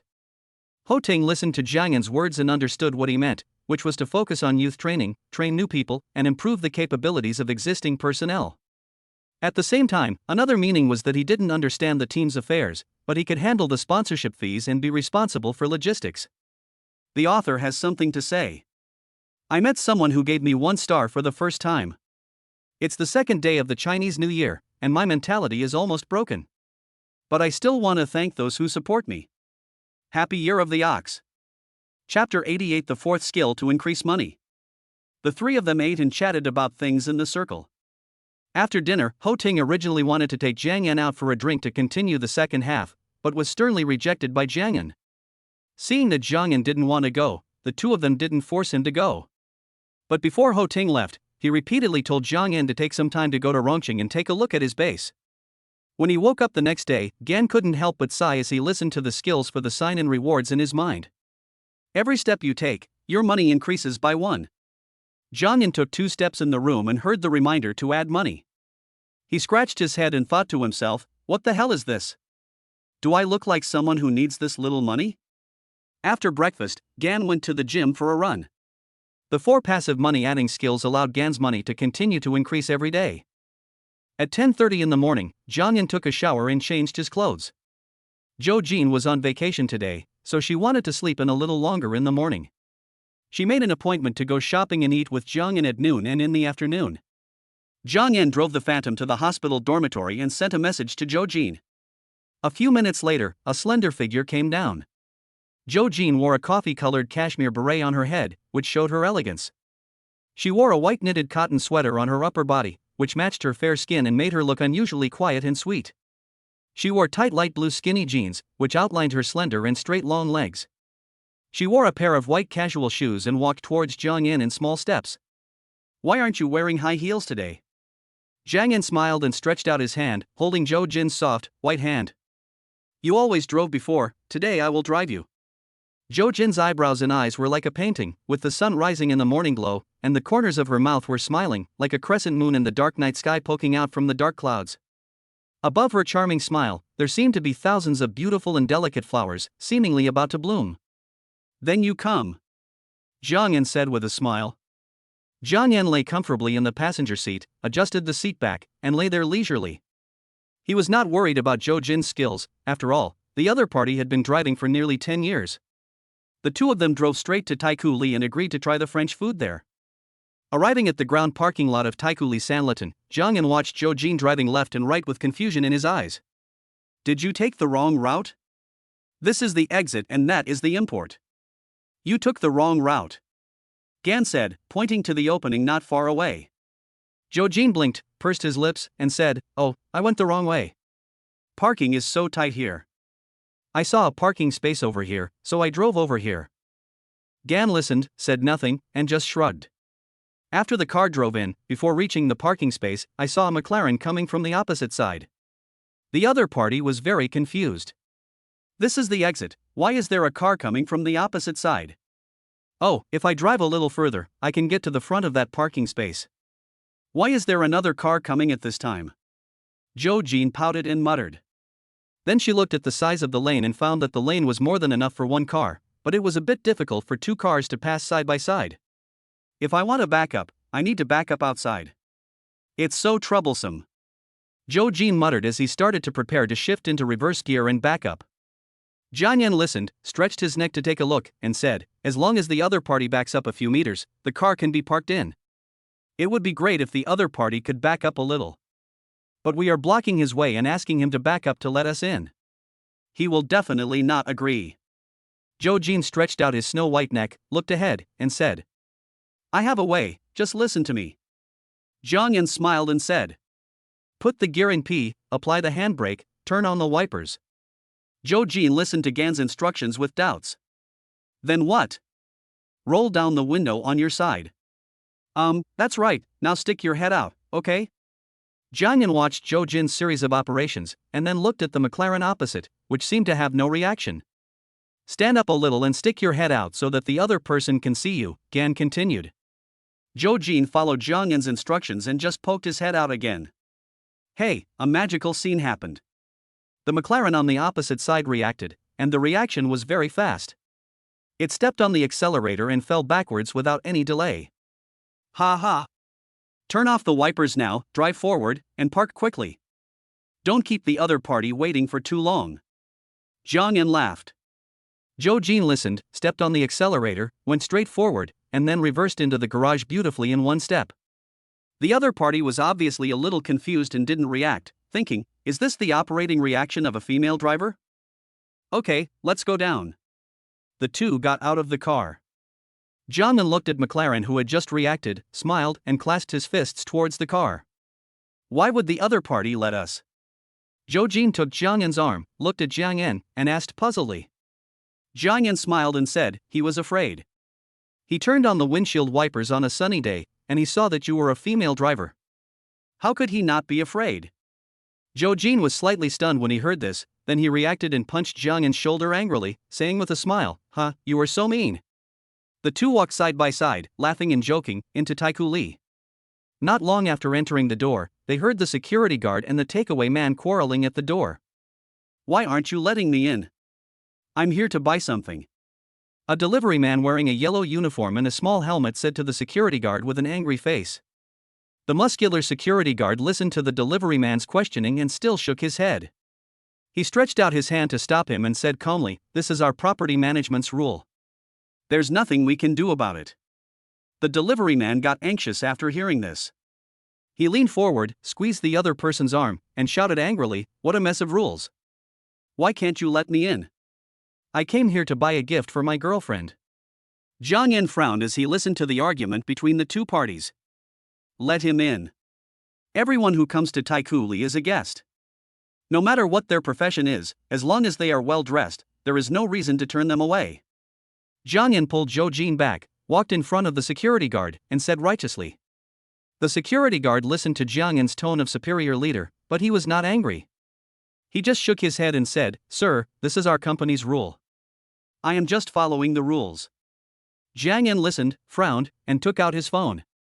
Tycoon Li was an industry under his name, and Angle Capital had a dedicated person to handle this business. Jiang Yan flipped through the company's personnel roster, found a phone number, and called it. After asking a few questions, the person on the other end of the phone hung up. Less than a minute later, Gan's phone rang. Hello, Mr. Jiang, I'm Zhong Hanwen, who is responsible for connecting with Tycoon Li business. The employee on the other end of the phone said in a somewhat nervous voice. I'm at the S4 entrance of Tycoon Li now. Please ask the property manager here to come and see me immediately. Jiang Yan said directly in a somewhat stiff tone. Got it. I'll send him over right away. The Angle employee said, and then made arrangements efficiently. Jiang Yan held Zhou Jin in place, looking calmly at the somewhat silent security guard and delivery man in front of him. Less than 5 minutes later, a middle-aged man in a suit and leather shoes ran over panting. Excuse me, are you Mr. Jiang? The middle-aged man calmed his breath and asked Jiang Yan anxiously. Jiang Yan looked at him and nodded slightly, then asked solemnly, why are deliverymen not allowed to enter this building? Who made the rule? The middle-aged man was stunned by Jiang Yan's question, and then he nervously wiped the sweat from his forehead, organized his words, and said, Boss Jiang, we have no choice. The merchants in this building are all high in clothing, shoes, bags, and restaurants. The delivery men are usually in a hurry to rush to get orders. I am also afraid that they will bump into the tourists inside and cause accidents to both sides, so I made this rule. Jiang Yan listened to the other party's answer, frowned slightly, and said, "It's not good to go too far. Tycoon Li welcomes all legitimate guests who are well dressed. If you dare to discriminate against people of different classes, I can change the property management right now." The middle-aged man understood what Gan meant, but did not dare to say anything more. Although he was not an employee of Eng Capital, he still had to bow his head in front of the client. "Boss Jiang, I understand. I will change this rule right now." Jiang Yan listened and nodded, then looked at the delivery boy with a smile and glanced at the middle-aged man. The middle-aged man saw Jiang Yan's expression and actions, and immediately understood what he meant. He smiled and said to the takeaway boy, "Brother, it's just a small misunderstanding. Welcome to Tycoon Li, please come in, and I wish you a happy shopping." Chapter 89. I'm already in my early 30s. Tycoon Li is also your property, right? Zhou Jin took Jiang Yan's arm, and the two walked side by side in the elevator. Zhou Jin blinked her clear eyes, looked at Jiang Yan and asked softly. Jiang Yan smiled and nodded, saying, "Yeah, I just bought it a while ago, mainly to make it convenient for us to go shopping." Ah? Zhou Jin couldn't help but open his eyes wide and looked at Jiang Yan in surprise after hearing Jiang Yan's answer. She was really shocked by Jiang Yan's words. Others would buy flowers and candles to surprise their girlfriends, but Jiang Yan came up with a big move and bought a commercial plaza just to make shopping more convenient. Although the property rights of the commercial plaza were not given to her, this operation seemed to be simply inhumane. "You spent money to buy this just to make it convenient for us to go shopping? Wouldn't you have lost a lot of money?" Zhou Jin pouted and said softly. Jiang Yan shook his head and said, "I didn't spend any money, and I made some money." That's good, that's good. The two of them ate French food, and then went shopping in the mall. Zhou Jin probably knew that the gift Jiang Yan gave her was very valuable, so she felt a little unbalanced. After a trip to the mall, she bought a lot of clothes and shoes for Jiang Yan, and even paid for them herself. "Oh, wife, I haven't worn many of the clothes you bought for me last time. Why are you buying so many for me now? It's hard for me to pack them up." Jiang Yan had several packages hanging on his body and hands, and he was panting with exhaustion. "The weather has been getting warmer recently, so I prepared some seasonal clothes for you. If you're afraid of packing them up, I can just go and pick them up for you," Zhou Jin said as he was about to go to the next store. Jiang Yan rolled his eyes and said sadly, "Seasonal clothes? Why are you buying winter clothes? It's still too early.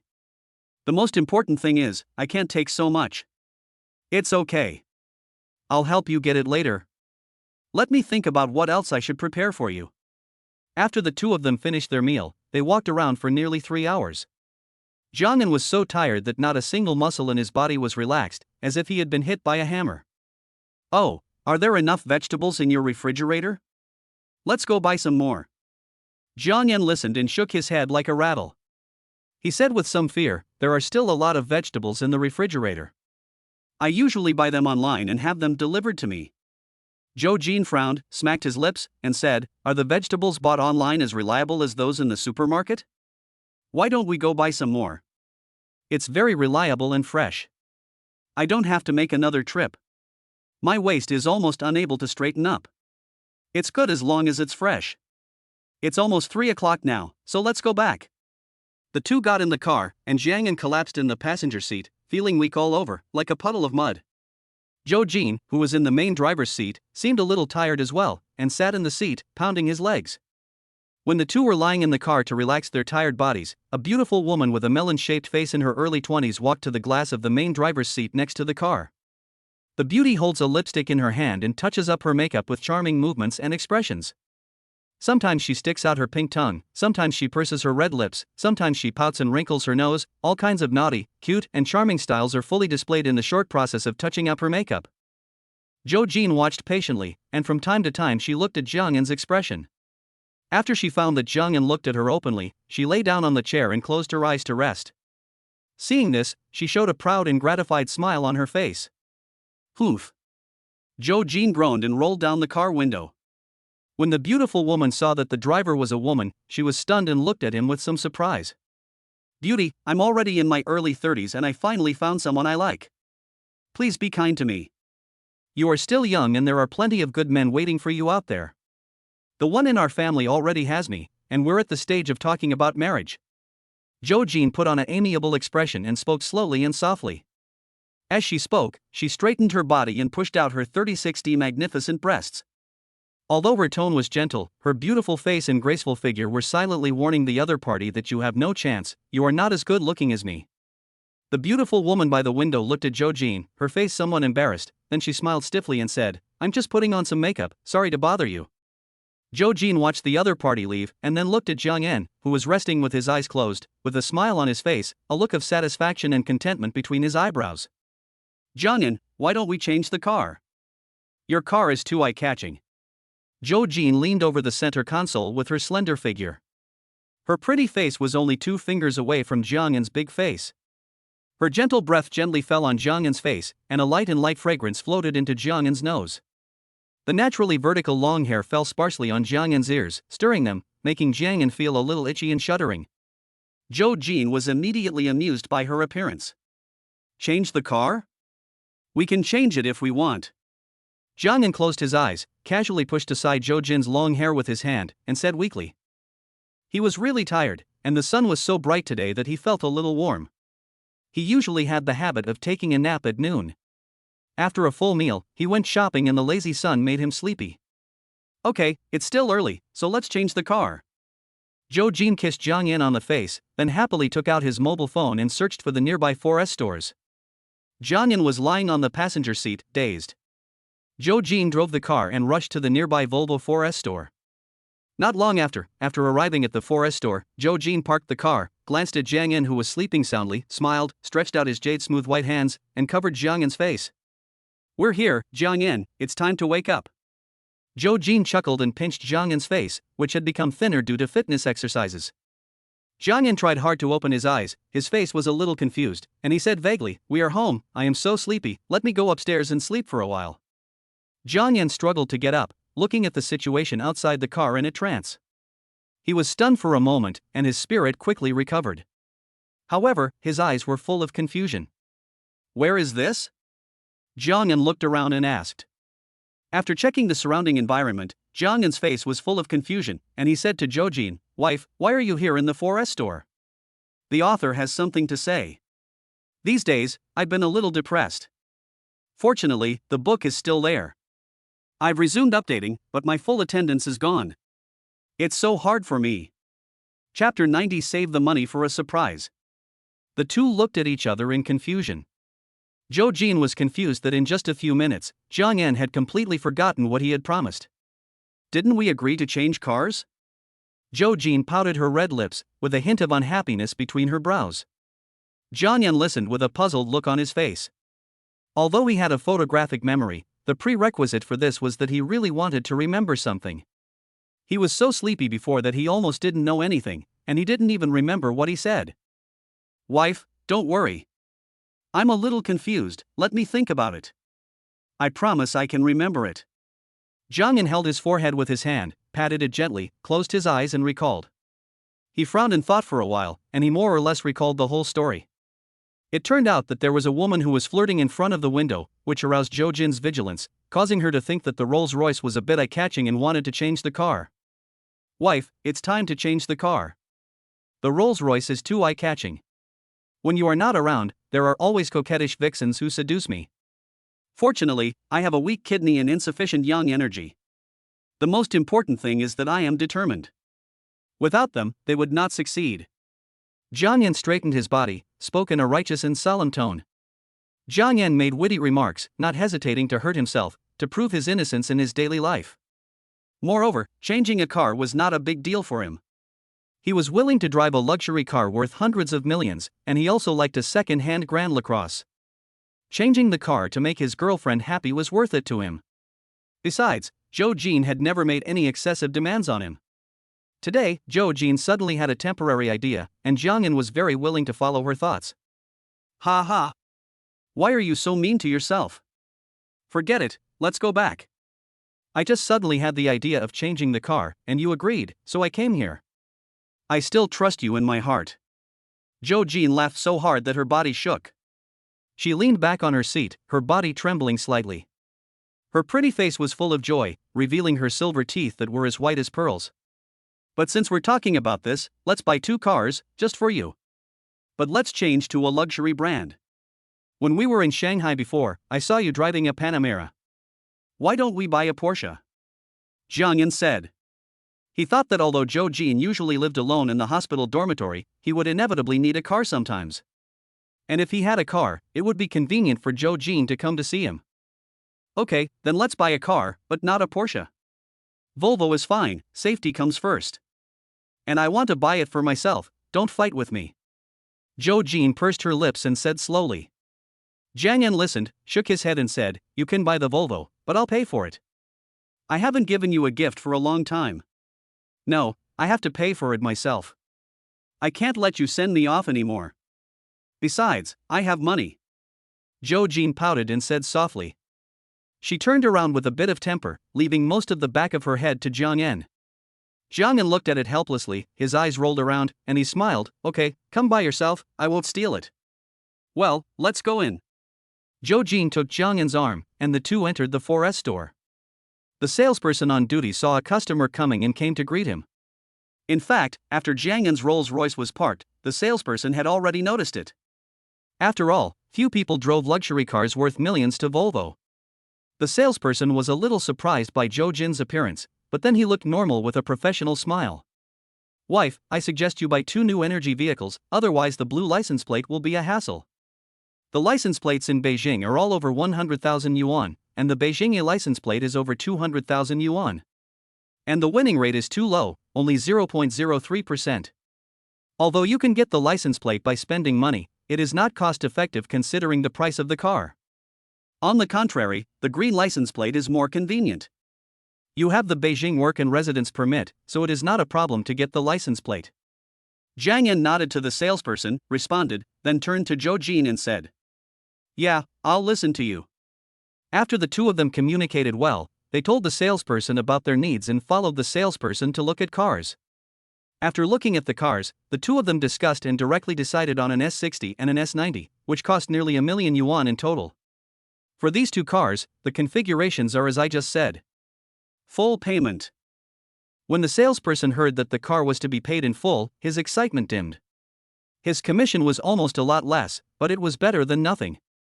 While watching the salesperson filling out the form, Jiang Yan squeezed the huazi that the salesperson had given him. Little brother, where is your smoking room? Jiang Yan pretended to smoke and then asked. The salesperson smiled and pointed to the smoking room not far away and said, brother, it's over there. Just go in. Jiang Yan smiled and nodded, then walked over there naturally. When he reached the door of the smoking room, he pretended that he had no light, and called other salesmen to borrow a light. Brother, please bring me the payment code of your store. We are filling out the form. Today is my wife's birthday and I want to give her a surprise. I already know the price and I will pay directly with my pocket money. Jiang Yan took the other party's lighter and said softly while watching Zhou Jin's movements. Sir, you are such a good family man. The salesman smiled and said, I'll bring the payment code over. After Jiang Yan thanked him with a smile, the salesperson who asked for help immediately ran to the finance office and quietly took the payment code.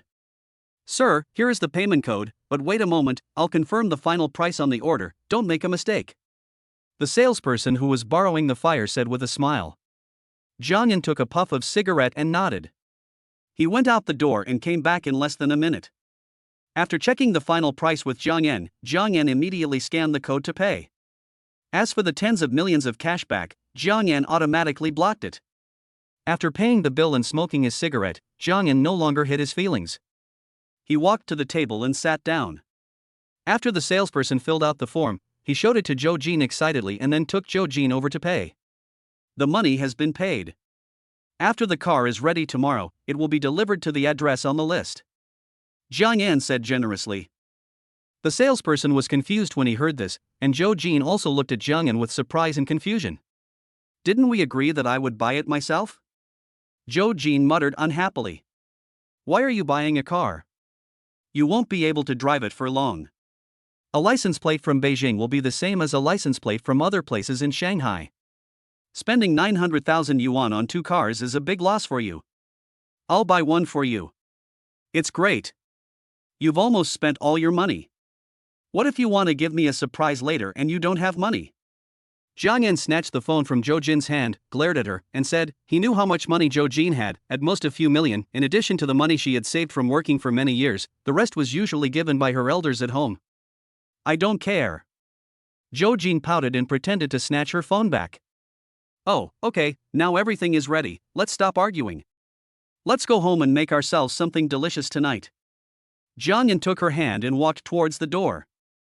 The salesman looked at this scene with a surprised look on his face. He thought, are men in charge of finances now? Since when did women leave money for men as surprises? This man is really a role model for men. Not only does he have a beautiful wife, but he can also be the head of the family. He looked at Jiang Yan with envy, hugged Zhou Jin and walked out of the door, and couldn't help but sigh. On the other side, Jiang Yan looked at Zhou Jin, who was a little unhappy, smiled, and got into the driver's seat. The two drove home.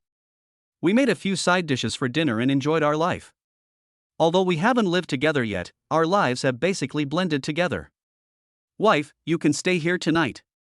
I'll take you to work tomorrow. Jiang Yan slurped the porridge in the bowl and said naturally. Zhou Jin listened and nodded with a smile for the first time.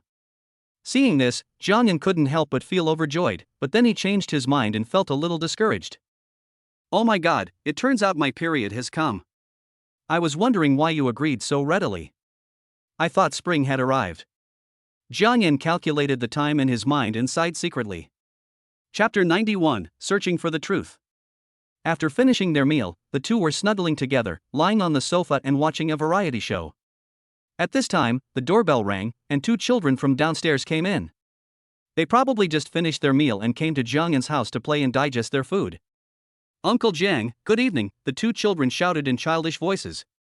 My beautiful aunt is here too. Good evening, Aunt.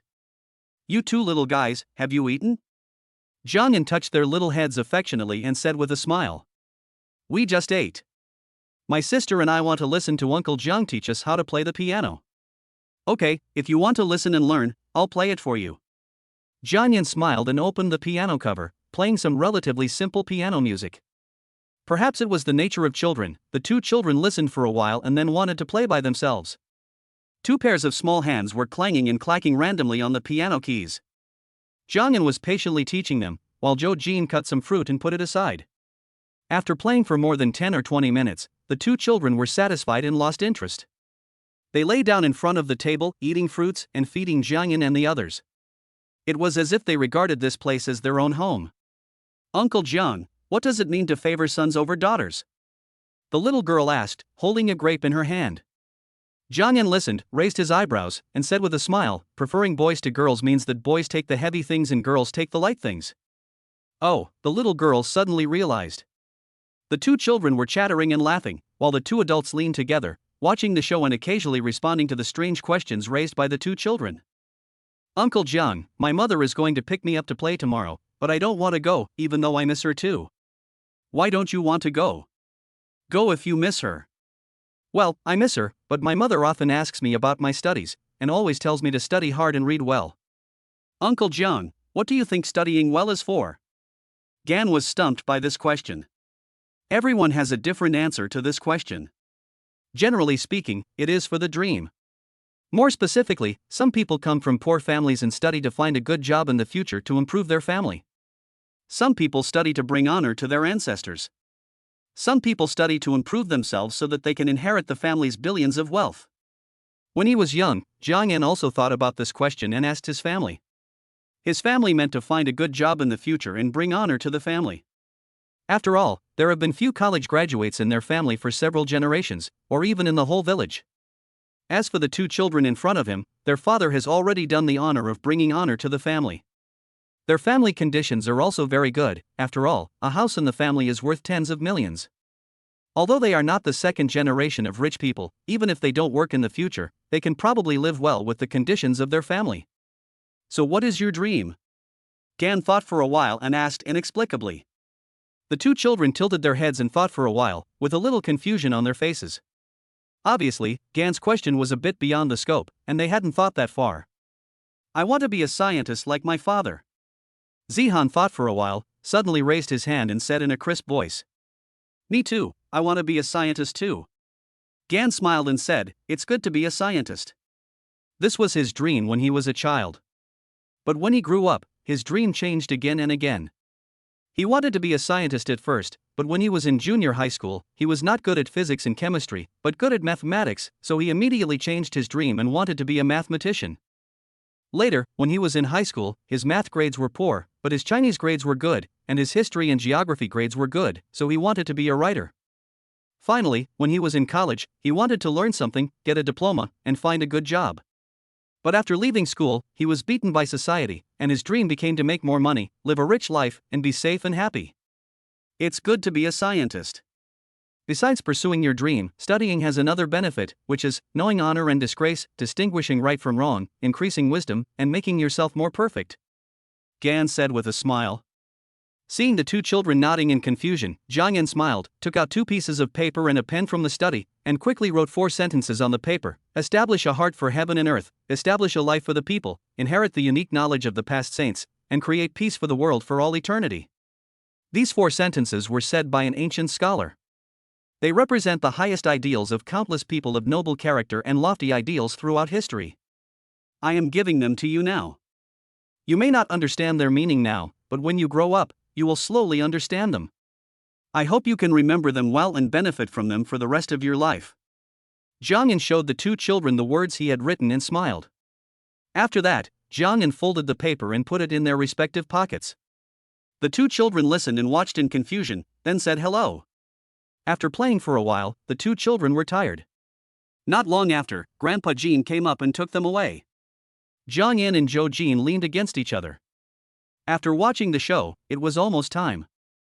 I need to wash first, Zhou Jin said with a smile. How about we go together?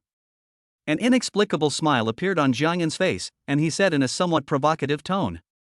Zhou Jin rolled her eyes at Jiang Yan charmingly, and went straight into the bathroom with her clothes. Jiang Yan was outside listening to the sound of running water, and he felt itchy in his heart.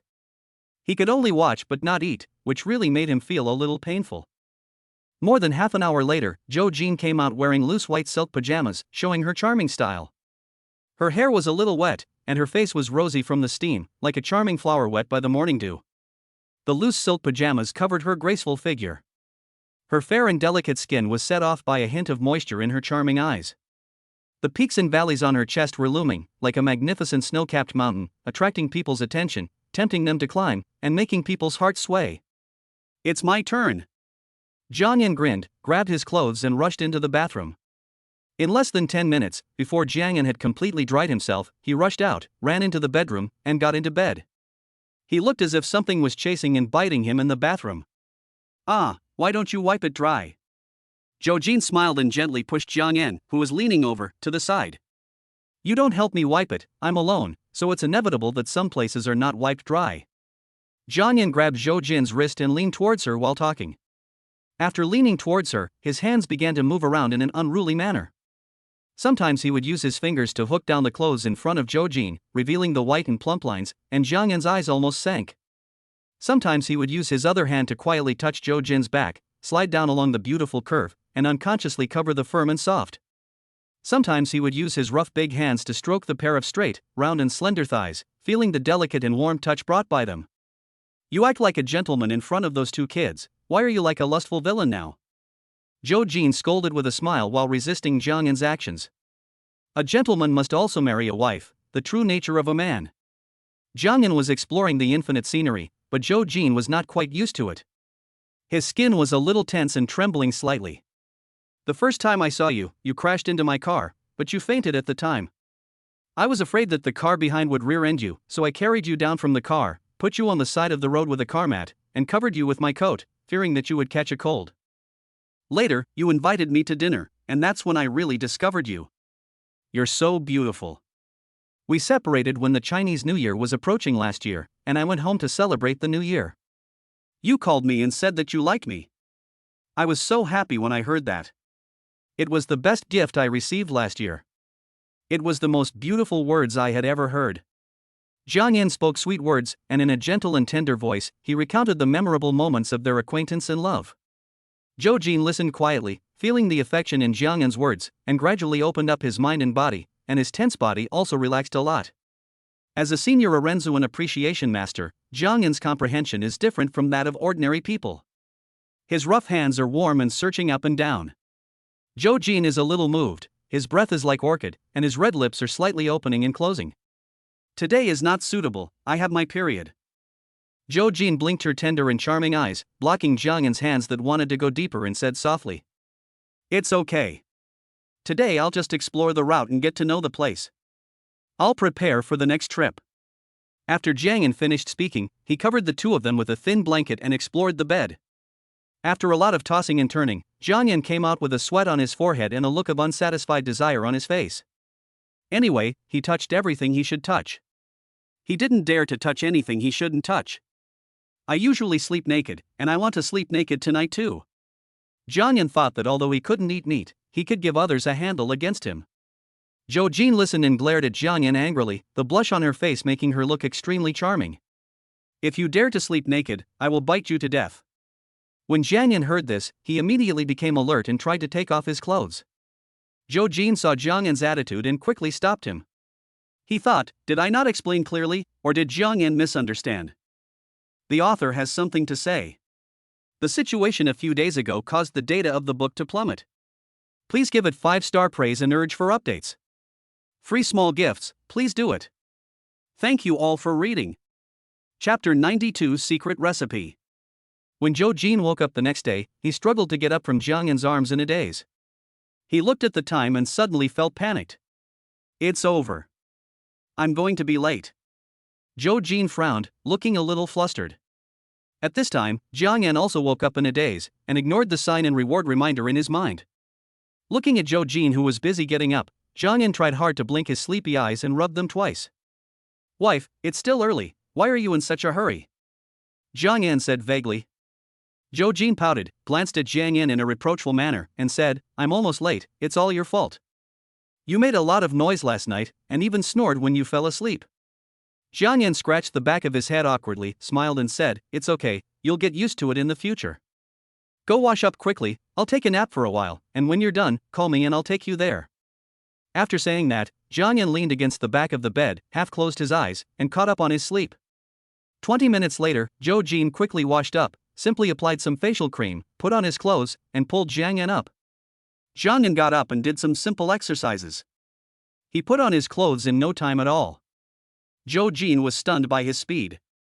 "Let's go, why are you still standing there?" Jiang Yan took the key, put a bag of milk in his arms, and pulled Zhou Jin out. "I drove all the way and quickly arrived at the hospital." "Wife, wait a moment." Jiang Yan took out the milk in his arms, which was still warm. At the same time, he took out some bread from the trunk and handed it to Zhou Jin. "Don't forget to eat breakfast." Watching Zhou Jin take the breakfast and then go to work, Jiang Yan did not delay and went straight home to take a nap. "In the morning, I was playing with the reward I got from signing in, a 1-liter bottle of Vanta Black paint. Vanta Black is known as the blackest substance in the world. Because it is so black that it looks like a black hole, people call Vanta Black invisible material. This material can only reflect 0.035% of light. Gan applied the paint on an uneven mask and observed it. After watching for a while, Gan was amazed. A 3-dimensional mask, painted with Vanta Black, looked like a piece of black paper from the front. People who didn't know it would even think it was a hole in the void when they first saw it. Jiang Yan shone the flashlight of his mobile phone on it, and found that no light could be seen at all. The oval mask seemed to absorb all the light. Seeing this, Jiang Yan once again took out a laser pen in disbelief, and shone the red laser on it. The light spot disappeared directly, as if it had fallen into a bottomless black hole. After playing for a while, Jiang Yan lost interest and put away the paint. He sat in the study and read Luo Zhijing. This book is the culmination of conspiracy theories from ancient times to the present. Gan felt his scalp tingling after reading it and could not stop reading it. He often lamented how deep and sinister people's scheming is. Jiang Yan was reading until noon and was preparing to make lunch when the doorbell rang. When he opened the door, it turned out to be Mr. Jin. "Hi, Mr. Jin, have you had lunch?" Jiang Yan opened the door and gestured to invite Mr. Jin in. Grandpa Jin didn't come in. A smile appeared on his old face, and his loose skin wrinkled slightly. "Xiao Jiang, come to my house for lunch today. Aunt Jean made noodles with soybean paste and a table of other dishes." "That's great. I won't be polite. Jiangyan was not polite and followed Mr. Jin downstairs quickly. Arriving at Grandpa Jin's house, Jiangyan sat at the table without hesitation. There were only 3 people at the table, and it looked like a large table of dishes prepared specifically for Jiangyan. Jiangyan was somewhat flattered by this scene. Xiao Jiang, you're welcome. Our 2 little ones have been bothering you a lot, so today we specially invite you to dinner. Uncle Jin, Aunt Jean, you 2 are so polite. The 3 of them ate noodles with soybean paste, and the 2 old men occasionally picked up some food for Jiangyan. After the meal, Jiangyan felt a little full. Uncle Jin was making tea while the 2 of them were chatting. Xiao Jiang, your girlfriend lived with you yesterday? Uncle Jin asked with a smile. Jiangyan was stunned and nodded. You haven't gotten married yet, right? Come, I'll give you something good. Mr. Jin took out a piece of paper from the room with a smile and put it in front of Jiangyan. Jiangyan blinked his eyes and picked up the paper with a puzzled look on his face. He saw that it was filled with the names of various medicinal herbs, with the dosage and decoction methods marked on the back. Mr. Jin, what is this? Grandpa Jin showed a mysterious smile on his flatty face and whispered, this is our family's secret recipe. Jingjun gave birth to twins, a boy and a girl, all thanks to this. I see that you are almost old enough to get married, so I'll give you this secret recipe. Jiangyan listened with a look of astonishment on his face, and then he said in surprise, Mr. Jin, is this true? Hey, kid, your Uncle Jin is a famous traditional Chinese medicine doctor nearby. This secret recipe is very safe. Many of the ingredients in it are tonics. 3 generations of my family have twin boys and girls. I have never shown this recipe to anyone except my children and some old friends. If I didn't like your honesty from the bottom of my heart, I would definitely not give it to you. Mr. Jin pointed to some of the herbs on the prescription, pretending to be angry, then chuckled and said. Listening to what Mr. Jin said, Jiangyan was extremely grateful and quickly expressed his gratitude. This prescription is for both husband and wife. You need to drink it 3 days before you plan to have a child. Avoid smoking and drinking, and eat less meat and fish. Drink 1 dose every day. By then, I guarantee you will have a pair of plump and fair children. That's great. I will definitely thank you when the time comes. Jiangyan happily folded the prescription and put it carefully in his arms. He felt that this prescription was much more important than some rewards he had signed for. After talking about the prescription, the old man and the young man chatted about other things and then played chess. Around 3 p.m., Jiangyan returned home with the treasure in his arms. He was in a good mood the whole afternoon, lying on the sofa, looking at the prescription, thinking about it, with a silly smile on his face from time to time. What a great thing, twins, a boy and a girl, so wonderful. Jiangyan was so happy that he started humming a song. Chapter 93 Consolation. Time is the last and only fairness in this world. Days passed by in a flash, and in a few days, Gan received some good things, including a Mont Blanc fountain pen worth tens of millions, a quick calligraphy skill, and Hutian jade seed material. The guests who came to my house included people I knew before, people I just met, and people who were referred by others. Their purposes for coming were also different.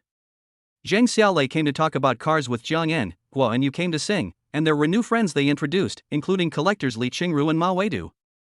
There was also the cultural person Dou Wentao who talked about everything, and the director of the Tip of the Tongue Chen Xiaoqing. Gan responded enthusiastically and entertained these new friends who had similar interests and good intentions. In a blink of an eye, the Qingming festival was approaching, and Jiang En had been in Beijing for about a month. He had also visited some scenic spots and shopping malls throughout the capital. That day, Jiang En drove to the courtyard house he had signed in for. Since the courtyard house was acquired, Jiang En had visited it many times and even hired someone to clean and renovate it. However, the ventilation has been going on during this period, and Gan plans to go over and take a look. As the car drove on the road, Jiang En looked from a distance at the bottom of a dozen-story apartment building not far ahead. There was a large group of people gathered there, looking up. Some were shouting, and some were holding up their phones to take pictures. Jiang En followed the gaze of the crowd and looked up. He found that on the roof of a building more than 10 stories high, there was a girl with long hair in a sweater, standing on the edge of the building, looking down. Her long hair was blown by the wind, and the tiny strands of hair were scattered, as if the breeze was restraining her. When Jiang En saw the situation, he knew that someone was desperate and wanted to jump off the building. He stepped on the accelerator decisively and drove the car directly to the side of the road, not caring about parking the car in any parking space. After getting off the car, Jiang took out his cell phone and called the police and the fire department.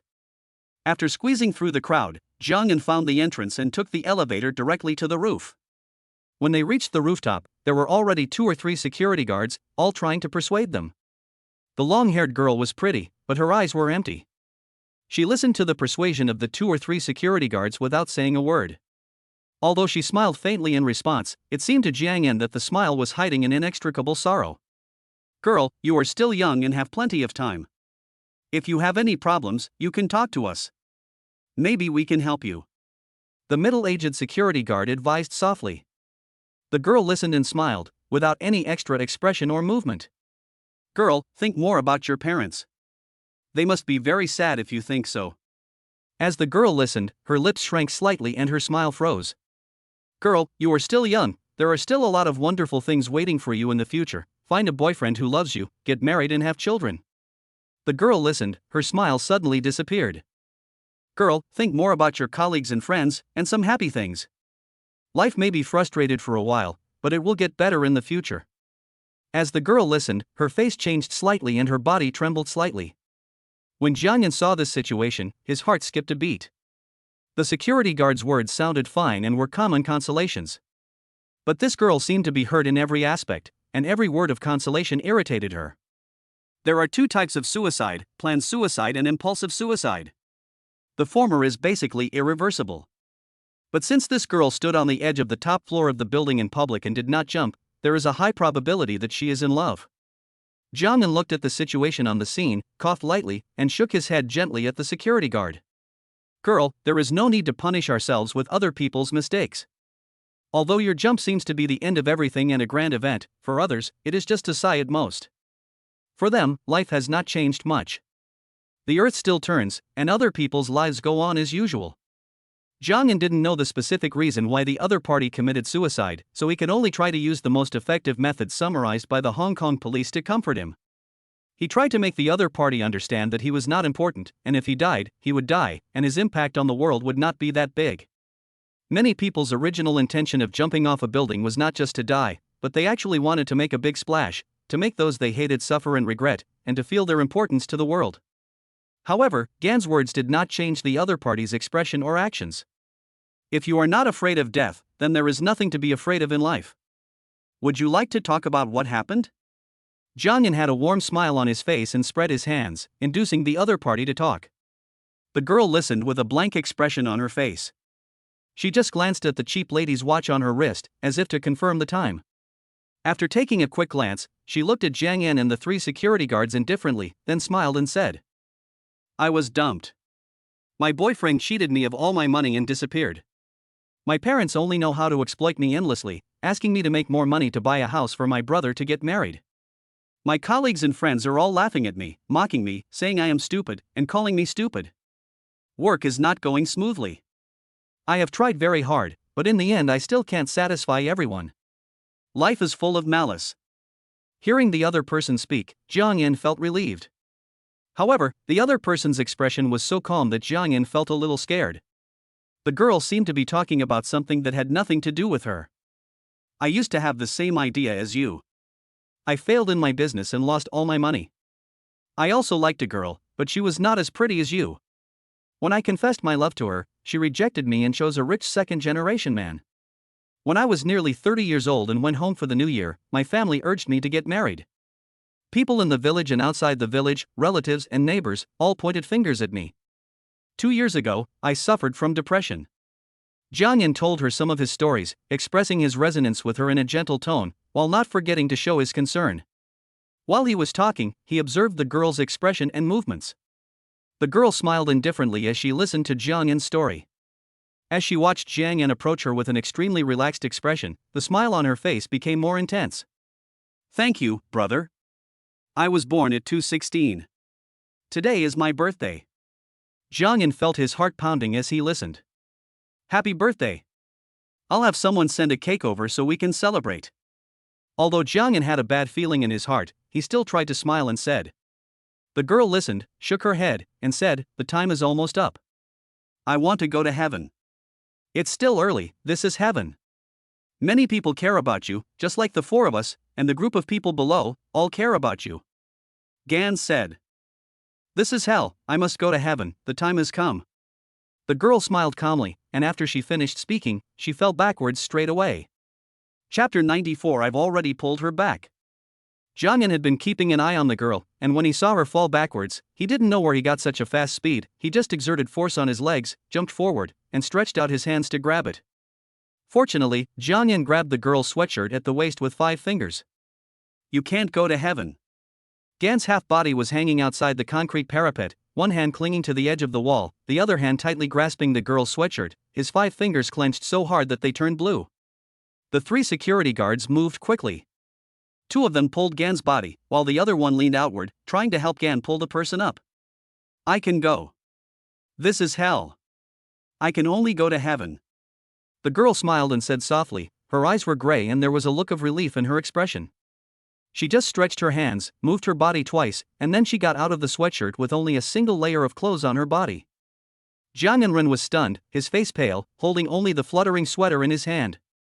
Some people below were holding their phones and exclaimed. A fresh life disappeared in front of everyone. Just a little bit. Jiang Yan's expression was dull, and his lips were trembling. The security guard pulled him aside and remained silent. No one could be blamed for this. The girl had clearly planned it and was waiting for the right time. In just 1 or 2 minutes, it was useless to persuade him. The girl's words kept echoing in Gan's mind, this is hell, I can only go to heaven. What a great despair it must be to be so free and calm without a trace of nostalgia. The 3 security guards stood aside in silence. Jiang Yan sat on the floor with a dull expression on his face. He remained silent for a long time, his eyes were empty, as if he had lost consciousness. Not far away, sirens sounded. The rescuers arrived at the scene and were also silent. They were already very fast, but the tragedy still happened. They went up to the top floor and looked at the silent 4 people, feeling sad. They were tough guys who had seen life and death, and they could understand the feelings of Jiang Yan and the other 3 the most. That kind of powerlessness, that kind of despair witnessed with their own eyes, was the most shocking to people's hearts. Comrade, it's not safe here, let's go down first. The rescuers were afraid that Jiang Yan would lose control of his emotions and be unable to get over the consequences, so they tried to take Jiang Yan away from the scene. Gan seemed to be unable to hear anything and just sat there in a daze. He had seized some opportunities at that time, but still failed to save the situation. This sense of disparity directly broke through his psychological defenses. Comrade, comrade. The rescuer shook Jiang Yan's body and shouted a few times. Jiang Yan listened to the shouting and came back to his senses. Then Jiang Yan lowered his head slowly and tremblingly, covering his face with both hands, his body trembling, and a whimpering sound coming from his throat. The corners of his mouth drooped, his emotions collapsed, and he cried loudly, I clearly grabbed her. The rescuer listened, feeling a little sad, and put his arm around Jiang Yan's shoulder, patted him, and said, Comrade, I understand how you feel. I clearly grabbed her, why? Jiang Yan covered his face with both hands, the skin on his face was squeezed, and his voice was sobbing. The people standing on the roof listened to Jiang Yan's emotional sobbing and remained silent. A few minutes later, Gan calmed down a bit, took his hands away from his face, revealing his face full of blue and red fingerprints, his eyes slightly red and swollen, and his expression was full of compassion, sadness, and regret. With the help of the rescuers, Gan went downstairs in a daze. Comrade, where is your home? You are obviously not in a good condition to drive. The rescuer looked at Jiang Yan, who was like a zombie, and walked to his car. He felt a little worried and shouted hurriedly. Jiang Yan listened, his body trembling slightly. Although his emotions had stabilized a little, his physical and mental state was still difficult to ease. I live in Shangguok, Shidan. Comrade, can you give me a ride? Gan's voice trembled slightly, and his tone was hoarse and low. The rescuer listened and nodded. He helped Jiang Yan into the car and drove him straight to Shidan Shangguok. Along the way, the rescuer talked and comforted him, and at the same time asked Jiang Yan about his specific building number and address.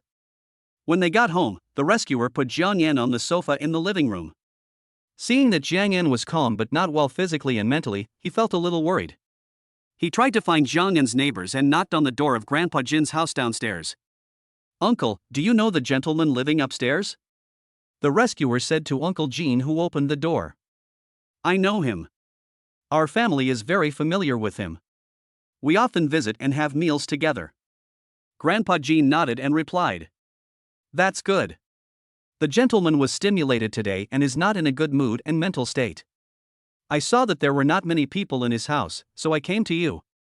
If it's convenient for you, please take care of him. It's convenient. I'll go there now. The two entered the elevator and arrived at Zhang Yan's home. Looking at Zhang Yan, who looked grief-stricken and lifeless, Mr. Jean felt that he had lost his soul. Comrade firefighter, what kind of stimulation did Xiao Zhang get? Why did he become like this? Grandpa Jean felt a little sad and asked the rescue workers. The specific situation is not clear yet. Someone will come to investigate later. Now I'd like to trouble you to look after him. After the rescuers finished their instructions, they left. Looking at Zhang Yan, who seemed to be in a daze, Mr. Jean sighed inwardly. He arranged for Zhang Yan to lie down so that he could have a good sleep. Zhang Yan's mind was still lingering with the scene of the girl's resolute departure, and his heart was constantly reverberating with the girl's last words. The scene and the words made it difficult for Zhang Yan to come out of it, and his mind was swaying and his mind was in a trance. Zhang Yan lay quietly on the sofa, half closed his eyes, and muttered intermittently. Mr. Jean, who was standing by, saw Zhang Yan's lost soul and felt a little sad. Zhang Yan lay on the sofa for nearly an hour, and then fell asleep in a daze. Grandpa Jean stayed by his side, and seeing Zhang Yan fall asleep, he felt a little better. He was afraid that Zhang Yan would always be absent-minded. At night, Zhou Jin came back with the door open. She and Zhang Yan had agreed to have dinner together at home, and then go out to watch a movie and go shopping. But after entering the house, she was a little surprised to see Mr. Jean standing by the sofa. Shoo! Mr. Jean made a gesture to Zhou Jin to keep quiet, and then pointed at Zhang Yan, who was sleeping soundly on the sofa. Miss Zhou, Xiao Jiang got stimulated when he went out this afternoon, and was brought here by the rescue workers. He is in a daze, and his emotional and mental state is not good. He has fallen asleep now, and he will probably feel better after waking up tomorrow. Grandpa Jean stepped forward, walked to the door, lowered his body, and spoke softly to Zhou Jin. Zhou Jin shuddered when he heard this. He looked at Zhang Yan lying on the sofa, and an anxious look appeared on his face.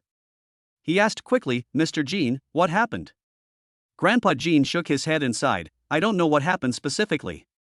When Xiao Jiang was lying there, he was mumbling something. It seemed like he was trying to save someone, but he failed. The rescuers said that someone will come to investigate the situation later. You can ask them then. The author has something to say. I will be going to work tomorrow, a long journey of 600 kilometers. The content of this chapter comes from the news of a firefighter. Salute to those heroes. Chapter 95 PUA that causes great harm. After Mr. Jean left, Zhou Jin looked at Zhang Yan's compassionate expression as he slept soundly, and felt distressed. She didn't want to wake Zhang Yan up, so she simply took a blanket from the bedroom, spread it on the floor next to Zhang Yan's sofa, and slept with him all night. Fortunately, there was floor heating, so she slept comfortably. The next morning, when it was light, Gan got up, but his expression was filled with a hint of sadness, his eyelids drooped, and the corners of his mouth drooped.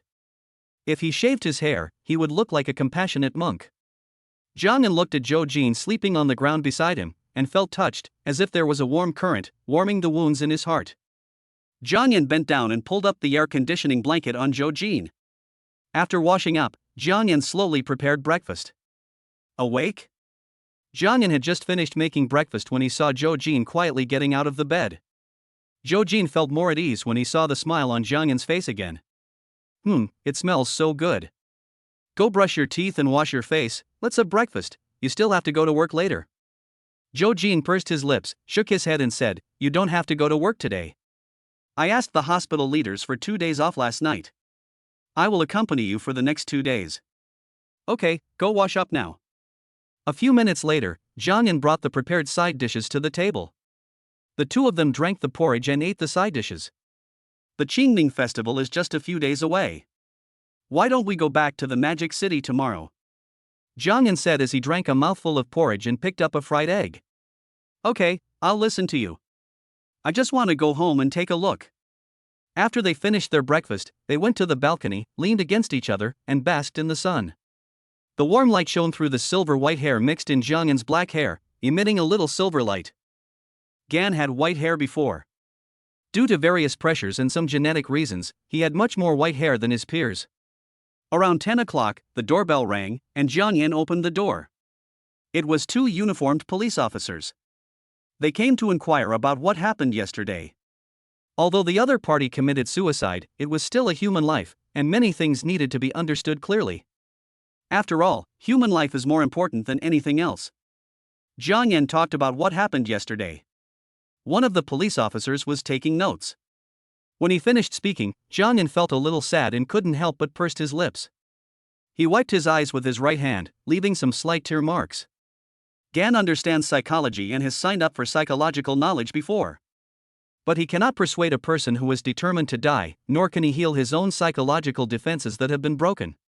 Comrade, can you tell me in detail the main reason why that girl committed suicide? Jiang Yan requested. He still had a barrier in his heart. The girl's resolute suicide yesterday really made him mentally collapse. Especially the sentence that she could only go to heaven was the most hurtful. The two police officers looked at each other and then said to Jiang Yan, "That's no problem. This girl's family favors boys over girls. She has an older brother, but her brother is not ambitious and has bad behavior.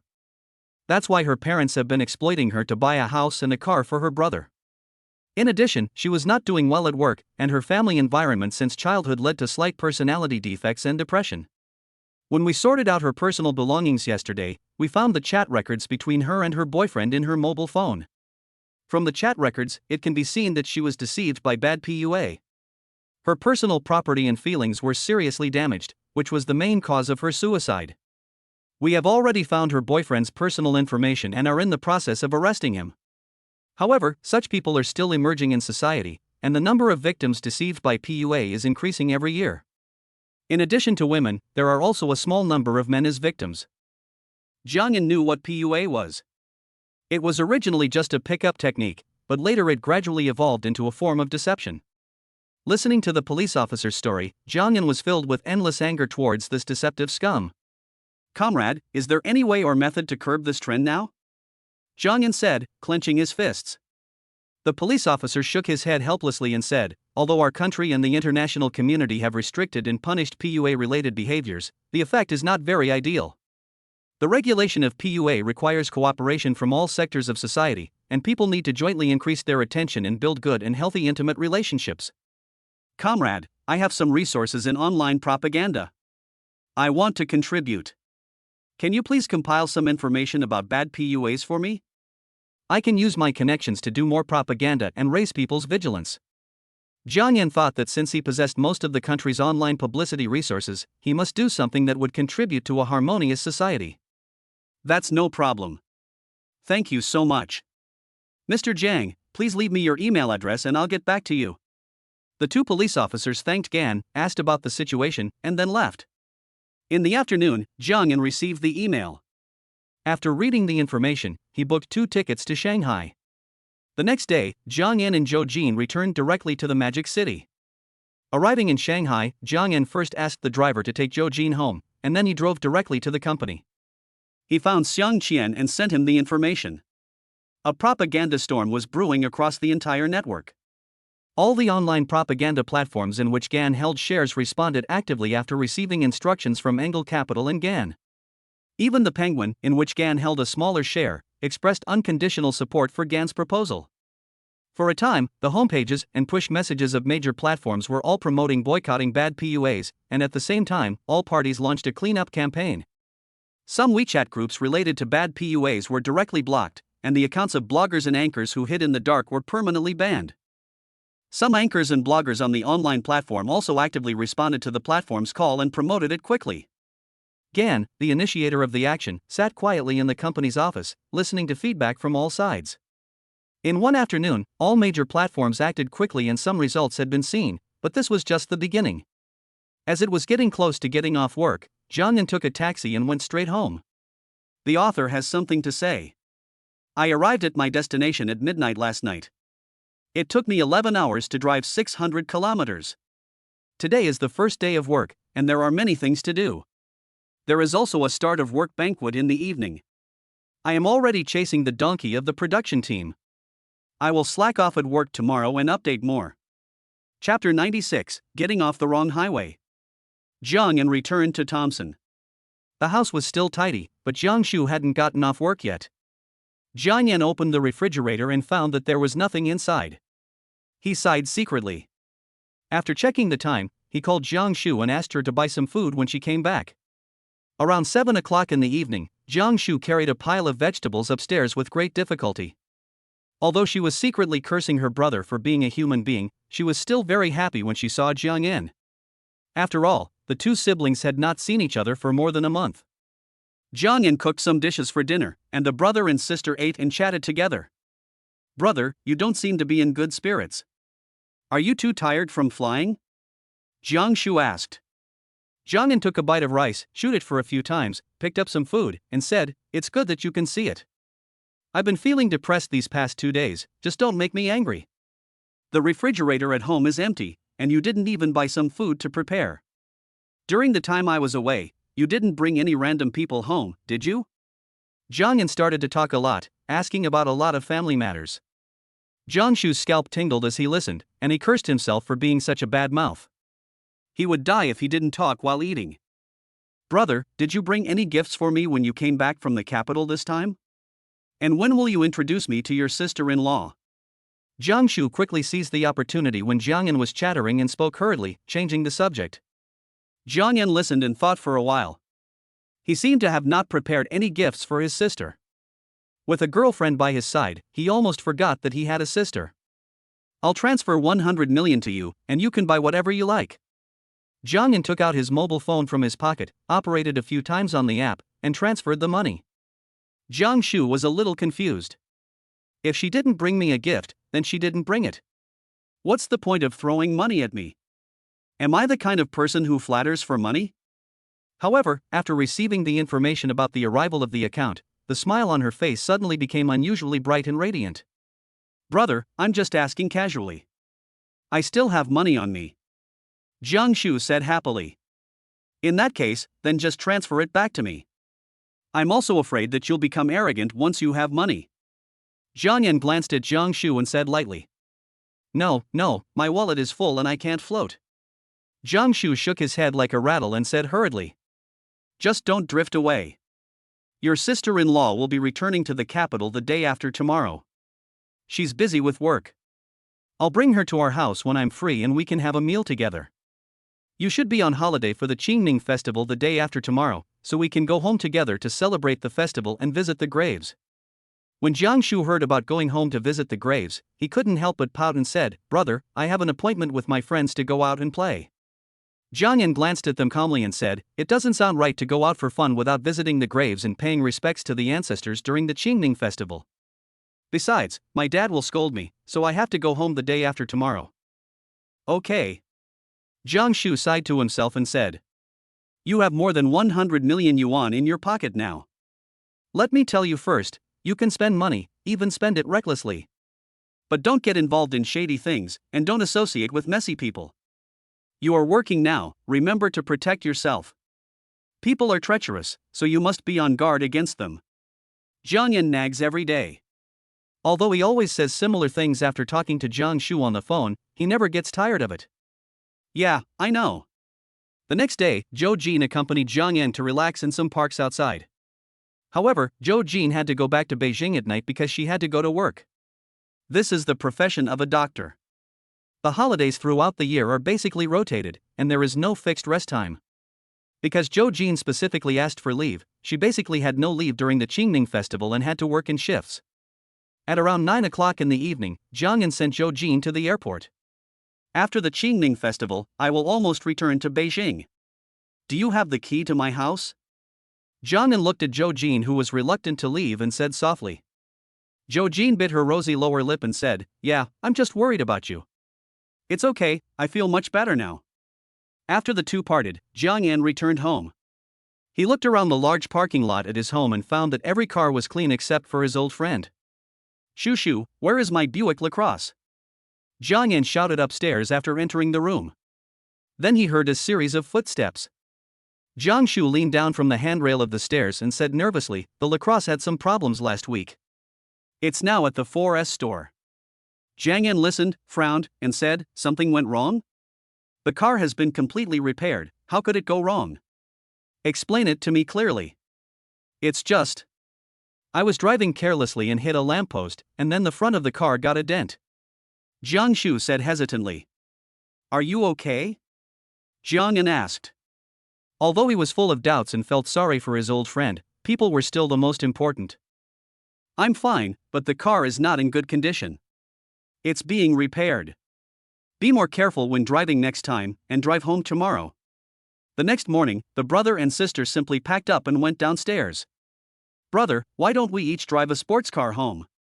I've almost never driven a sports car on the highway. Jiang Shu clasped his hands together in front of his chest and suggested with a smile. Jiang Yan listened, opened the trunk of the Phantom, and said calmly, "It's no problem to drive a sports car on the highway." After getting off the highway, although most of the roads in my hometown are concrete roads, many places are bumpy. The sports car is too low to drive. After listening to Jiang Yan's explanation, Jiang Shu sat on the Phantom with a disappointed look on his face. After driving on the highway for an hour and a half, Jiang Yan immediately went into the service area to rest. When the car stopped inside, many car owners in the service area looked sideways, and some even came up to take pictures. Brother, are you tired of driving? How about I drive the next section? You can hit a street lamp while driving in the city, so won't you run off on the highway? Jiang Yan said, rolling his eyes at her. Oh, it's okay. I drove it during the Chinese New Year last year. Just let me drive, I'll drive slower. How dare you say that? When I went home for Chinese New Year last year, you drove side by side with a truck on the highway. You almost scared me to death. I won't do it this time. I'll drive slower. I don't have many opportunities to drive on the highway, so I need to practice. Jiang Yan was smoking a cigarette, listening to Jiang Shu's strong requests in his ear. He had no choice but to say, "I will drive for you after we get out of Hui Province. There are many bends in the tunnels in Hui Province." Okay. After speeding all the way out of Anhui Province, Jiang Shu happily sat in the driver's seat at the service area. Jiang Yan lay in the passenger seat and watched Jiang Shu drive the car onto the highway. Although he was a little nervous, he still gave instructions. Drive slower and don't drive in the leftmost lane. Okay, then I'll go to the far right. After saying that, Jiang Shu drove the car and followed the truck, feeling a lot more at ease. Jiang Yan was also a little tired. Seeing that Jiang Shu had no major problems driving, he fell asleep. But a few hours later, Dan looked at the words on the toll booth and was dumbfounded. How did you drive to the porcelain city? How did you get here? Jiang Yan asked in confusion. I just followed the truck slowly and ended up here. Jiang Shu didn't know what was going on and said with a puzzled look on his face. Isn't there a navigation system? I didn't dare look at the navigation system for fear of rear-ending someone. Then my phone ran out of battery and I was so focused on looking ahead that I didn't notice it. Jiang Yan closed his eyes in pain and said calmly, "Get off the highway first, then I'll come." Chapter 97 Sign in for Hell Money. When we got home, Jiang's mother was preparing the filling for tomorrow.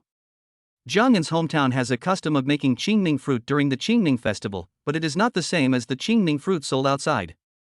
The Qingming fruit in Jiang Yan's hometown is made from rice flour, but without wormwood or anything like that. The Qingming fruit is white, like a large dumpling. The fillings are also varied, including leeks and tofu, pickled mustard greens and large intestine, and shredded radish and minced meat, but among them, Jiang Yan's favorite is shredded radish and minced meat. In the past, Qingming fruit was only made during the Qingming festival, but later on, almost everyone in this area made Qingming fruit during every festival. My family also loved to eat it for the sake of celebration. Even most people made it on their birthdays. When Jiang Yan got home, he also helped pick leeks and shred radishes. As for Jiang Shu, she was assigned to wash the smoked pig intestines. The next day, during the Qingming festival, in Gan's memory, the weather always seemed gloomy.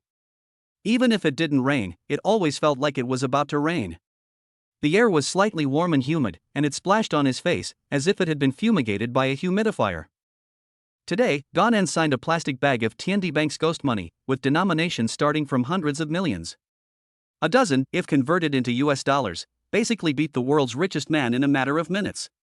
In addition to paper money for the dead, there are also some plastic flowers that are specially prepared for tomb sweeping. In the afternoon, Jiang's father took Jiang Yan and his sister, as well as the people from Jiang Yan's second uncle's family, to the mountains and forests. In Jiang Yan's hometown, in their village, each household had their own hilltop in addition to the allocated farmland. Shanlin is a little far from Jiang Yan's current hometown, about 2 kilometers away. Before 1998, they all lived in the old village close to the mountains and water. But later there was a flood, and several villages were relocated to higher ground under the planning of the government. The old village near the mountains and the water is now only a lot of ruins. The original village can never be restored. Fewer people come to the place, and the bridge over the river has aged and no one has taken care of it, just caring about making it passable. Fortunately, at the bridgehead of the small river bridge, the villagers built a small land temple. After crossing the small river bridge, the mountains are lush and green, and some azaleas are dotted at the foot of the mountain. The humid air in the mountains moistened the visitors. The sound of sporadic firecrackers echoed in the mountains and streams, and sometimes smoke rose up and gradually dissipated. The forests here were burned several times, mostly because of tomb sweeping, and many people were arrested. Later, a nearby village put up a banner, "Smoke in the wild, fine of 3,000 yuan. Setting fire to the mountains, jail time." Even though the slogans are scary, they still can't stop people from paying tribute to their ancestors in the traditional way. Fortunately, after several fires, and after people in several villages threatened to dig up the graves of the people who had fires, people became smarter and waited until the paper money was burned out when they visited the graves, at least leaving no open flames. Zhang Yan and his group of 6 or 7 people walked into the forest, bypassed the reservoir in front of the mountain, and sighed as they looked at the towering mountain in front of them. Because the tomb was on the top of the mountain was a bit high. Although it was only 100 or 200 meters, it had been a long time since I had been on the mountain road, so I had to wade through it. The road was also a bit steep, and it had rained 2 days ago, so it was not easy to walk. Zhang Yan had asked his father several times how it was lifted up and why such a place was chosen. Zhang's father meant that the feng shui here was good, standing on the top of the mountain, with the mountain behind and the water in front. As for how it was lifted up, Zhang Yan did not get an answer, only a roll of the eyes. "Dad, second uncle. Are we going up this time?" Zhang Yan felt a little scared when he saw the steep mountain road. Father Jiang and Uncle Tu looked at each other and said, "Let's go up. We burned the fire on the reservoir dam on New Year's Eve. It would be unreasonable not to go up on Qingming Festival this time. Besides, some time ago, the villagers said that there was green smoke coming out from the top of our mountain last year." After hearing their father's words, the younger generations could only rush forward with their heads down. The leaves in the mountains were covered with dew, which soaked the jackets of several people. As for the moist mist, it was moisturizing and refreshing when inhaled into the nose. Climbing all the way, sometimes grabbing vines, sometimes holding onto tree branches, and sometimes using both hands and feet. When they reached the top of the mountain, Zhang Yan was in good condition, just a little out of breath. Zhang's father and second uncle were old, close to 50, and they either rested their hands on their knees or put their hands on their hips, breathing heavily. Looking at the 3 dilapidated graves covered with weeds, Zhang Yan took the hatchet from his cousin and started to tidy them up, while Zhang Shu and his cousins cleaned up the thick fallen leaves on the graves. "Dad, our great-grandfather's tomb is a little dilapidated. Let's ask someone to repair it later." Zhang Yan looked at the tombstone that seemed to be in danger of collapsing, turned around and said to his father who was supervising the work, "Well, your grandparents' tomb has already been repaired, so this place should be repaired as well." After the group of people were done, they set off firecrackers, burned paper money and arranged flowers, and finally burned incense. After all this, the group of people waited quietly for the paper money to burn out. However, when burning incense, the 2 elders kept mumbling something, asking the great-grandfather to bless the health of the whole family. After going down the mountain, they went to 2 other places, swept the graves of Zhang Yan's grandparents, and then returned the same way. When passing by the small river bridge, they never forgot to burn incense and paper for the land god. When he got home, Zhang Yan found that his body was very itchy. When he scratched his back, a large red area with small rashes appeared. "What are you scratching?" Zhang's mother asked as she watched Zhang Yan scratching his back with his right hand and twisting his body awkwardly. "After sweeping the tomb, I felt a little itchy," Zhang Yan said with a frown.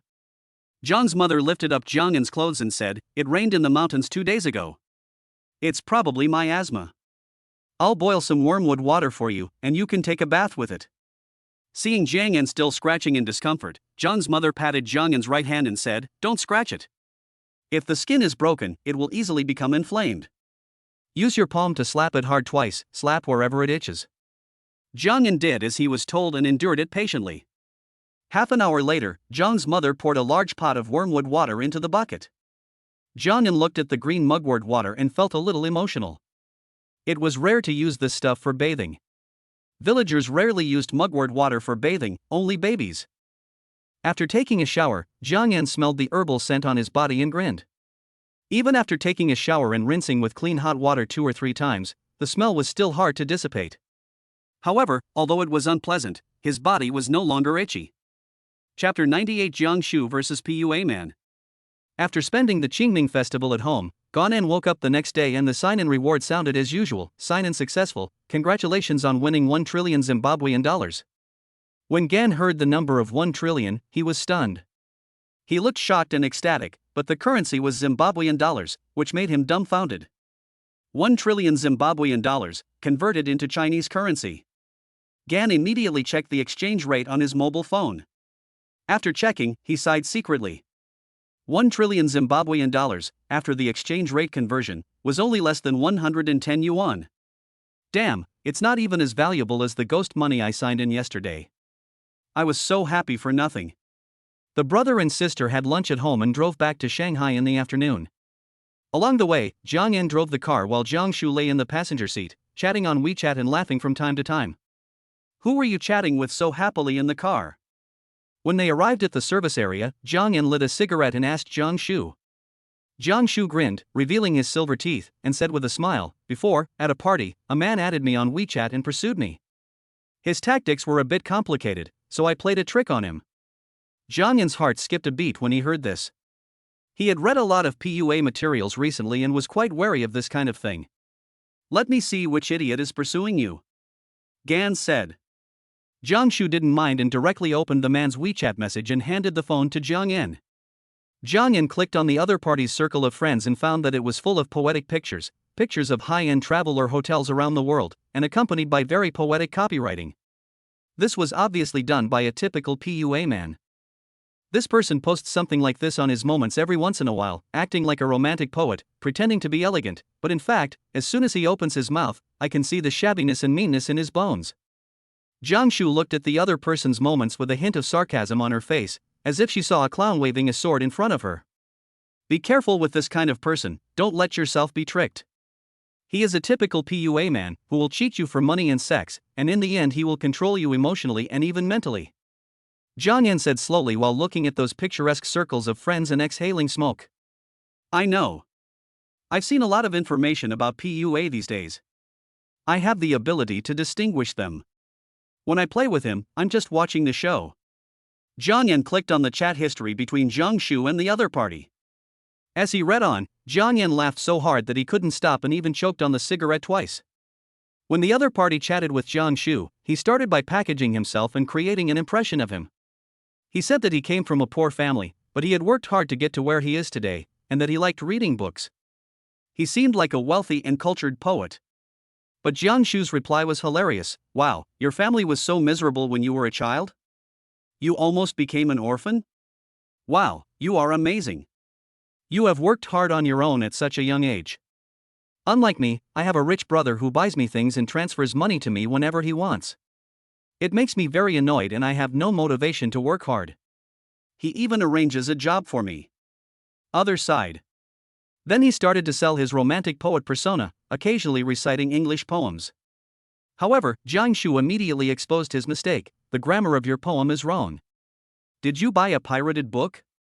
You are so well educated and can speak so freely. Have you taken the postgraduate entrance examination? The PUA man was a little overwhelmed.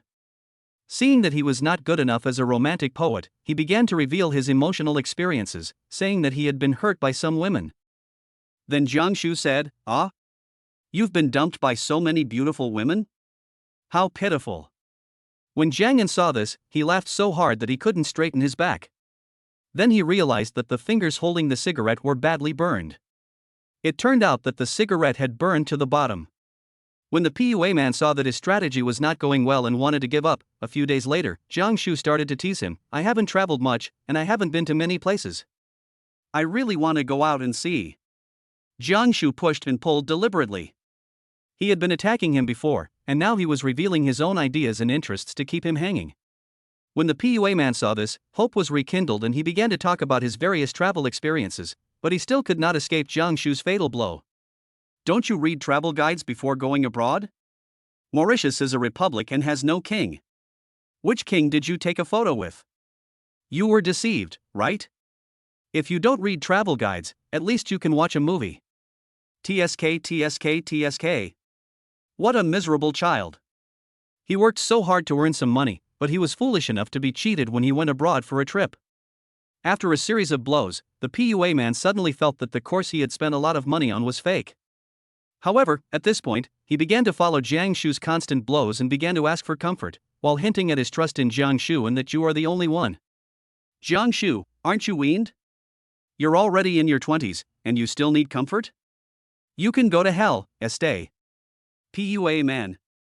At that moment, he really wanted to jump into the toilet. I don't know if the PUA man was taught by someone behind the scenes, or if he suddenly woke up. The other party's language began to lean towards ambiguity, saying good morning and good night, and your presence instantly brightened my life. Jiang Shu, it lights up your life? How bright is it? Is it blinding to your eyes? The two of them exchanged blows back and forth, which made Jiang Yan laugh so hard that his jaw felt sore. He wiped away the tears from the corners of his eyes and continued to watch. However, the more he looked at Jiang Yan, the worse his expression became. It was not because his opponent's rank had improved and Jiang Shu felt a little down. Instead, Jiang Shu began to make up stories about him, saying that although Jiang Yan was rich and willing to spend money on her, he had a bad temper and personality problems. Jiang Shu made up a story about his brother, playing a pitiful role. Jiang Yan looked at the information and his face turned green. In Jiang Shu's story, he almost became a sister-loving man. He was almost sent to the orthopedics department in Germany. Shu, tell me, why did I become a girl lover? Jiang Yan said to Jiang Shu with a gloomy face. Jiang Shu took his phone from Jiang Yan with a smile and said, brother, this is just a story. I am trying to trick him. He took the bait and said he would take me on a trip to relax and give me warmth. He even transferred money for the plane ticket to me. Each of you will pay for the air tickets halfway, otherwise you will just stay in the service area alone. Jiang Yan said. Okay. Are we siblings? We are all honest people in our family, but you can actually go against the rules. Jiang Yan looked at Jiang Shu with a puzzled expression and said slowly. Brother, what do you want to do? Although I am beautiful, a pheasant cannot be good enough for a phoenix. Don't set your sights on me. We are real siblings. Jiang Shu took a small step back and said in a vigilant tone. Jiang Yan listened, frowned, and said, can you hear the key point of what I'm saying? After a lot of noise, the brother and sister got in the car and continued on their way to the Magic City. Trick that PUA guy to Lopner, and then block him. Be alert when you meet such people in the future. Those who often walk by the river and drown are all good swimmers. If you meet a high-level one someday, be careful of being tricked. Jiang Yan couldn't help but remind him while driving. Chapter 99 Zhao Jianting's Blind Date History. Along the way, Jiang Yan talked about PUA, hoping to alert Jiang Shu. In fact, PUA does not only exist in the relationship between the two sexes, but also in the workplace, family and social communication. Listening to Jiang Yan's chatter, Jiang Shu was obviously a little drowsy. Although Jiang Yan kept nagging along the way, he was still relatively relieved about Jiang Shu. Jiang Shu had been full of confidence since he was a child, and his temper was sometimes quite stubborn. Especially after work, if I don't do my job well, I will reflect on it, but I won't blame myself. When facing criticism from leaders, I will listen if it makes sense, and ignore it if it doesn't make sense. I am good at saying no, and I dare to say no to things I am not good at. When it comes to socializing, she always accepts ridicule with a perfunctory attitude, but never changes. She even gets angry and curses the other person with an MMP. When she receives compliments, she always accepts them without question. She never skimps on the money she should spend, and is always the first to rush to get benefits. She can write her desires on her face, and she can also express her dissatisfaction with a smile. It is not known whether she has high emotional intelligence. But she has an enviable sense of confidence and stability. At around 9 o'clock in the evening, the two finally arrived home. That bastard supervisor is going to have a meeting as soon as he gets to work tomorrow and needs a PPT. Jiang Shu looked at the message in the workgroup on his phone and cursed. Brother, can I resign? I want to just eat and wait for death. Jiang Yan glanced at her and said, don't even think about eating for free. You can just wait to die. I can immediately arrange an ICU ward for you and put oxygen and glucose on you so you can stay there until you die. Jiang Shu listened, shrank his neck, ran upstairs quickly, and said, I'm going to stay up late to make a PPT. Work makes me happy. The next day, after Jiang got up, he went to the company. At the same time, he did not forget to visit Darren. Darren's listing plan had already begun, and Zhang Qiudong and Lin Bai were very busy. Of course, the one who was even busier was their company's CFO Zhao Jianting. At noon, two acquaintances from the company had lunch together and talked about the listing of Naruhito. However, Zhao Jianting just kept complaining about the heavy workload. He was already in his 30s and didn't even have a girlfriend. Jianting earns $1 million a year, so isn't it hard for him to find a girlfriend? Let Qiudong arrange a high-end matchmaking agency for you and become a high-end member. Jiang Yan said with a smile. What Mr. Jiang said makes sense. The company has an obligation to help executives solve their life and emotional problems. I'll contact someone I know right away. Zhang Qiudong agreed.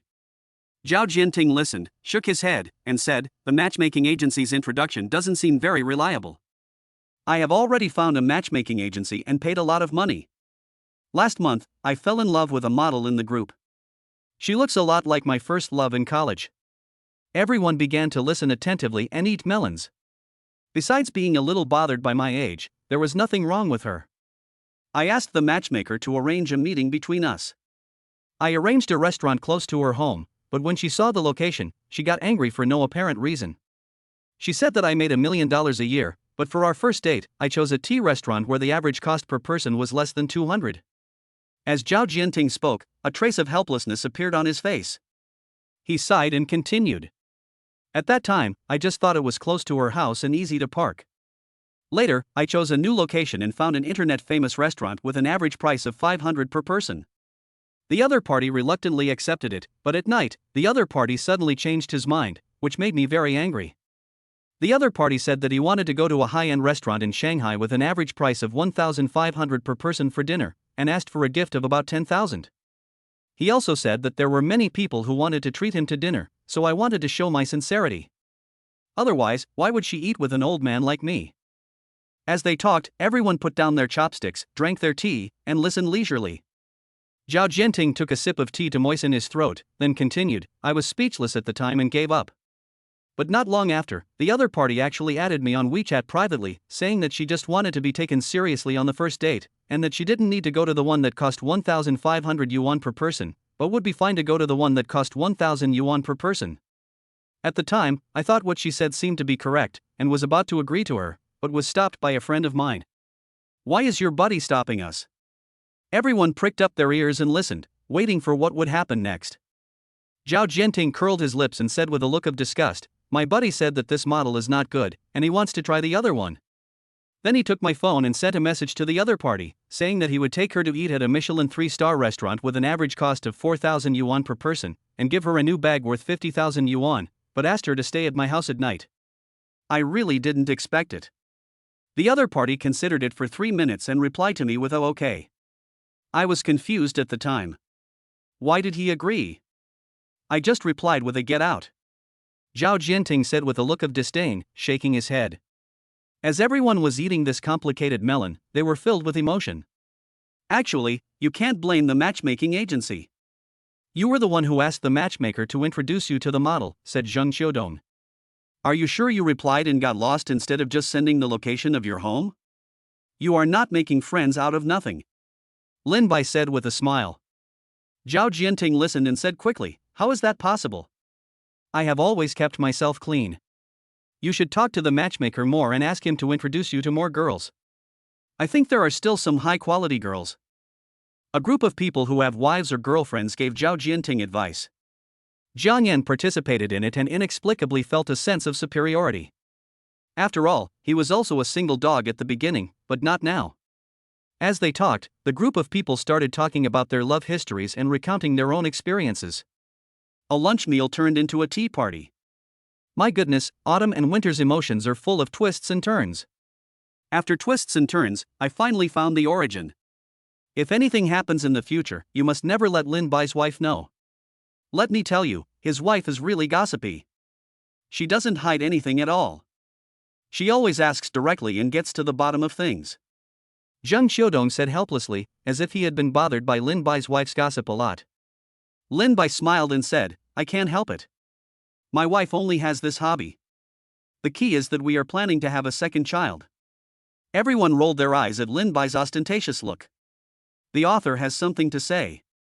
Originally, I wanted to arrange this kind of plot for the protagonist. But after thinking about it, forget it. I just found a small role and put it in. Today's 2 updates are relatively fast. I'll see if I can update again in the middle of the night. TV series are a hodgepodge, it's still quite interesting. But this kind of plot is just a filler, there won't be too much. My neck hurts, please give me a 5-star rating, please urge me to update, and there will be free gifts. Chapter 100 Xiaoshui Chapter 2 More chapters today. Around 2 o'clock in the afternoon, Zhang Yan went to Quanjing, but facing Luobin's charming dead face and sarcastic tone, Zhang Yan felt a little uncomfortable. Mr. Jiang, we are such a rare guest. After he got a girlfriend, he simply forgot about us and has been hiding in Beijing for more than a month. Luobin teased while making coffee. Zhang Yan listened, and calmly lay down on Luobin's office chair. Zhang Yan always took a tough attitude towards Luobin, otherwise he really couldn't do anything to Luobin. Put your feet off my table quickly. I just wiped it. Luobin said angrily with 2 cups of coffee in his hands and a look of disgust on his face. Your office is next door. I arrange for someone to clean it for you every day. Please go over and take a look. Zhang Yan looked at Luobin's somewhat irritable appearance, and felt an inexplicable sense of accomplishment in his heart. Although Zhang Yan was nominally the largest shareholder of Quanjing, for a guy like Luobin who would not be persuaded by soft or hard tactics, Zhang Yan could only use this disgusting way to annoy him. Otherwise, he would be choked to death by Luobin's words every time. Giving me an office is a waste of office space. This is not good.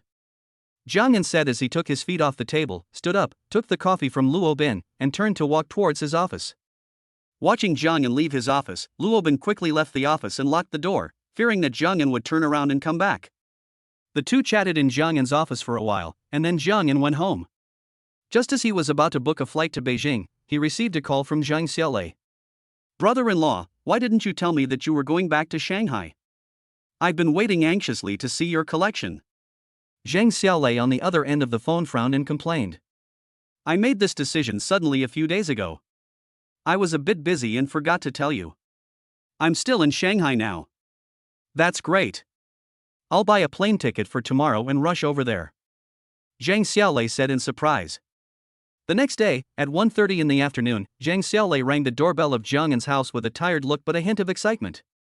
Oh, you came to me right after you got off the plane. Zhang Yan said. Take a break and have some tea. Zhang Xiaolei listened and shook his head and waved his hands, saying, I'm not tired, brother-in-law, let me take a look now. Zhang Yan looked at Zhang Xiaolei's impatient expression, chuckled twice, and led Zhang Xiaolei into the storage room. Looking at Zhang Yan's collection of jewelry, jade, antiques, and various limited edition precious luxury items, Zhang Xiaolei couldn't help but marvel. Wow, such a big piece of agarwood. Raw stone seed material, loose diamond watch. Brother-in-law, you really opened my eyes. Zhang Xiaolei looked at the dazzling array of rare items that were rarely seen outside inside in admiration. Why do these bracelets look similar to the ones my sister wears? After viewing the collection, Zhang Yan then took Zhang Xiaolei to the underground garage. Looking at the parking lot, there was a special area where Zhang Yan's various luxury cars were parked, and Zhang Xiaolei's eyes almost fell out. Brother-in-law, why does your house have so many parking spaces? The whole building belongs to me. I rent out some of the parking spaces, and I keep the rest for my car. Zhang Xiaolei walked straight towards the most valuable supercars, his face showing an intoxicated look, his eyes filled with obsession. His hands slowly brushed across the lines of the car body, and the look gave Zhang Yan a chill. Brother-in-law, your cars are usually stored in the basement without anyone to take care of them. It's a pity to leave them there. Why don't we set up a private supercar club and hire someone to take care of them? Zhang Xiaolei looked at Zhang Yan expectantly and said with a smile. Zhang Yan smiled and said, What private supercar club? I think you are planning to take my cars and enjoy them anytime. Zhang Xiaolei didn't feel embarrassed when Zhang Yan saw through his little thoughts. He just smiled and waited for Zhang Yan's specific intentions. What you said makes sense. How about this? You are familiar with Shanghai. You can help me rent or buy a professional venue in the city. I will pay for it. I can also hire some people to help me manage it. Zhang Yan thought for a while and said, It's best if the venue is close to my home. You can drive the car as you like, but there is one thing: you can't drive it on the road.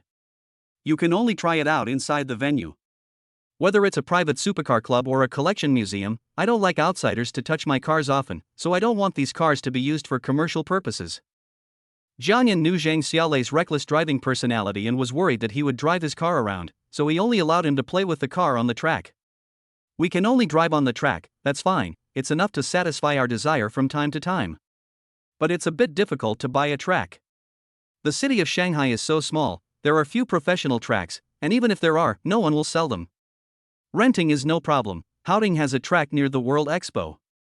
I'm contacting Hu Mingxing now and asking him to rent a track to us. It shouldn't be a problem. Zhang Xiaolei thought for a while, and then he had a rough plan in mind and spoke slowly. Then rent it. Money is not a problem. In fact, Gan was more inclined to buy it. Although he had money, it was not his style to spend money.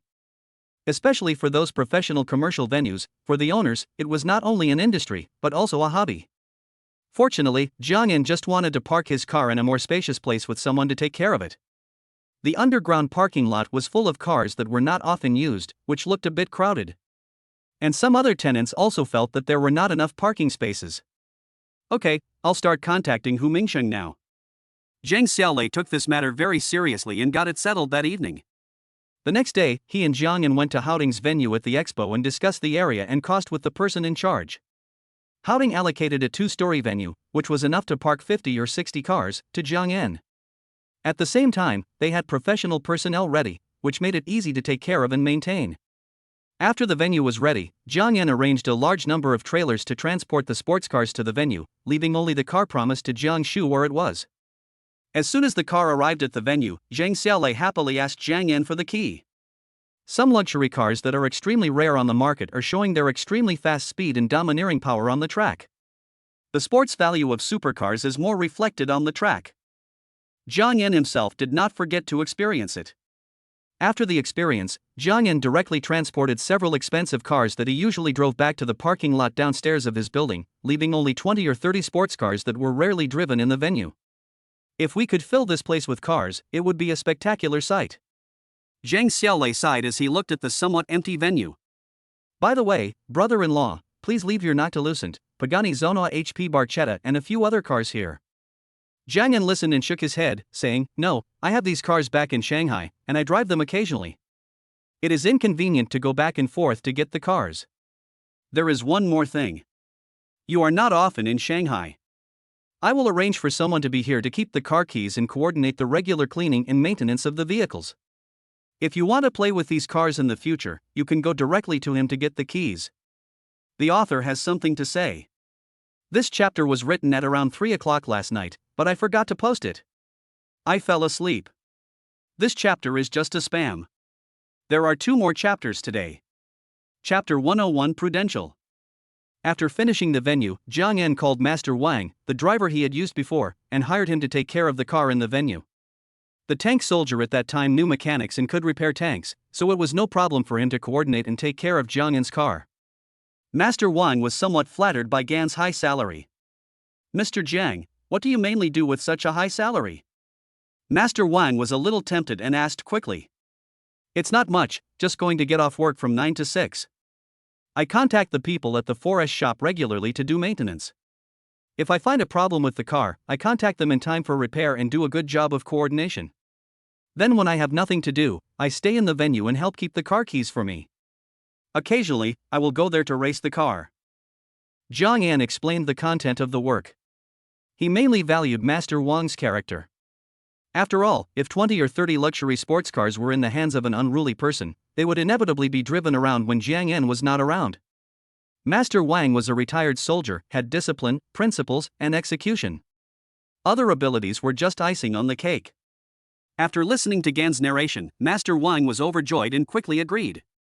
Jiang Yan directly asked Master Wang to prepare for joining Eng in the next 2 days. At the same time, he promised Master Wang to bring 2 familiar and reliable comrades to help look after the place, and they would be paid preferential treatment. When Jiangshu got home from get-off work in the evening, he was surprised to see that more than half of the cars in the basement were gone. Brother, where are your cars? Jiangshu asked Jiang Yan when he returned home. The underground garage is a bit crowded with cars that are rarely driven, and some tenants also feel that the parking spaces are a bit tight, so I rented a stadium near the World Expo and arranged for someone to take care of it. If you want to go and have fun someday, you can go directly there. I left the key over there. Jiang Yan said, looking up at Jiang Shu, holding a book in his hand. Jiang Shu listened, raised his eyebrows, and said with a smile, "Is it a professional racing track? Would it be convenient for me to race and practice my skills?" Jiang Yan glanced at Jiang Shu, who seemed a little pleased, and said, "It's okay to practice your skills, but you have to take it easy when it comes to racing." After being busy in Shanghai for a few days, Jiang Yan packed up his things and went directly to Beijing.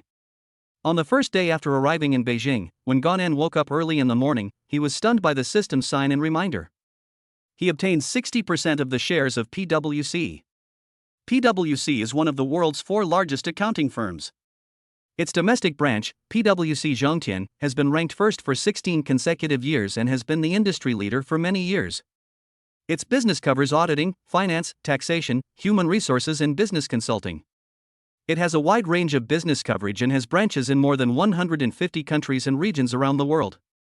The company has more than 150,000 employees, with an annual revenue of $40 to $50 billion, and is well known in the global business circle.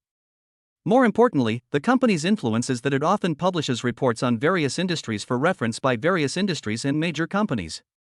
Its business consulting business often provides strategic changes, process optimization, and technical solutions for some well-known listed companies.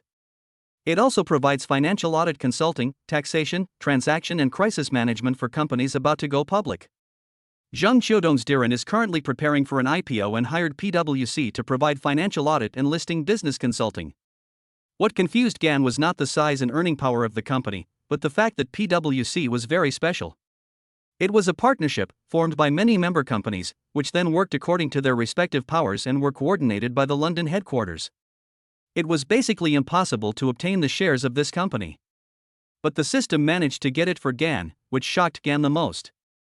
Jiang Yan quickly extracted the files prepared by the system, and a large number of files directly covered the entire bed of Jiang Yan. Jiang Yan raised his eyebrows, took a deep breath, checked the files, and found that the system actually acquired more or less shares of each member company of Prudential Young, and then through a series of mysterious operations, obtained 60% of Prudential Young's shares. System Dad, you are really omnipotent. During this period of time, you have been rewarding me with all kinds of things. It turns out that you have secretly prepared a big surprise for me. Jiang Yan smiled brightly. After washing up, Gan planned to spend the whole morning sorting out these documents. However, a transatlantic call came in. The other party was Daryl, the president of PwC, who called to meet with Gan to have a chat. After all, there was a controller behind him that suddenly appeared, which really made Daryl a little scared. Daryl never dreamed of such a thing, and now many partners in the headquarters are in a panic. Nally, tell the partners not to be nervous and just let the company run normally.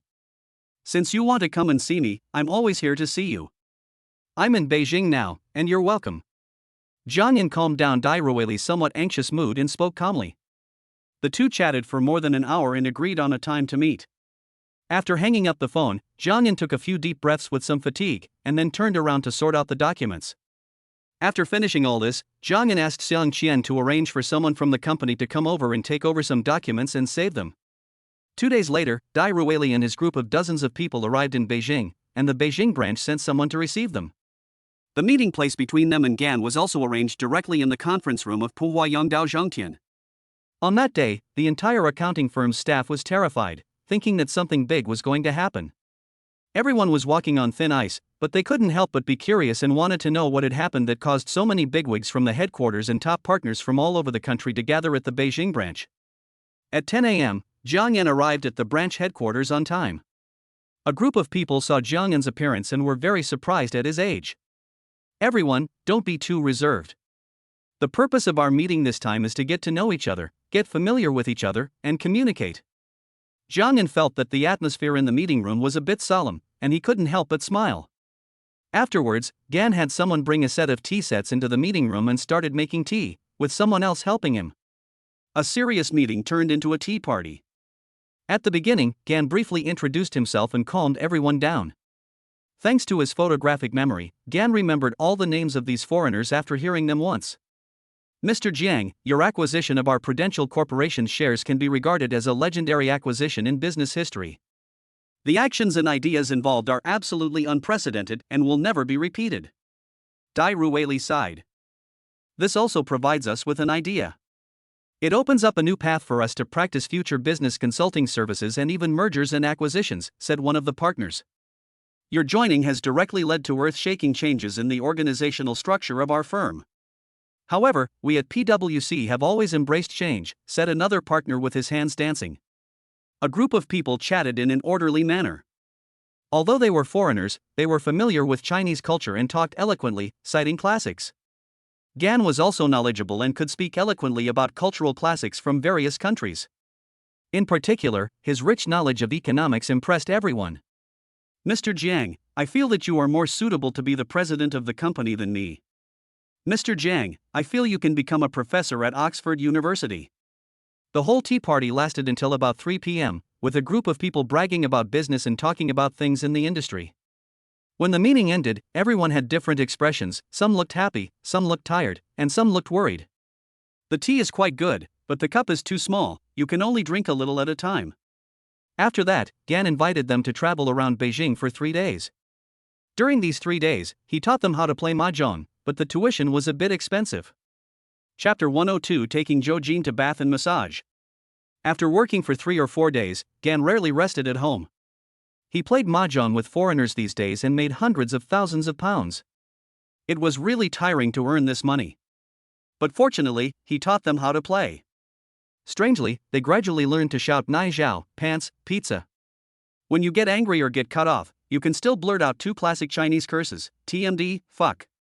When you get confused, you can say, awesome, and at the same time ask others, do you think I'm awesome?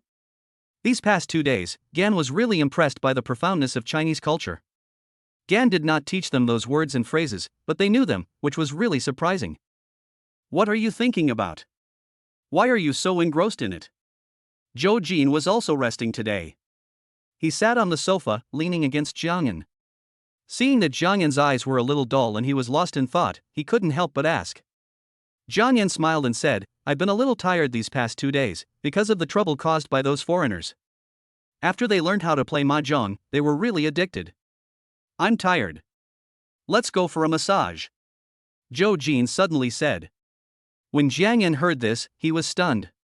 He wondered if something had been exposed, and then he got up and went to the bedroom. Are you going to the bedroom to find this? Zhou Jin took out a membership card from behind, which read, Donghai Health SPA Center. Jiangyan looked at the card, his heart trembled, and he quickly calmed down and said, What is this? Where did it come from? Why have I never seen it before? Jiangyan denied 3 times in a row. Looking at Zhou Jin's inexplicable smile, he felt a little nervous. I found it in the drawer of your bedside table when I was cleaning your room yesterday. Zhou Jin looked at Jiangyan's calm expression with her bright eyes and a smile on her lips, which made Jiangyan feel uneasy. In my drawer? Let me think.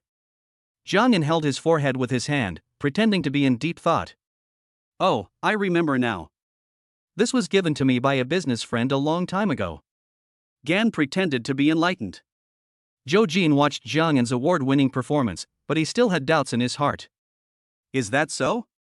Then this SPA center must be pretty good.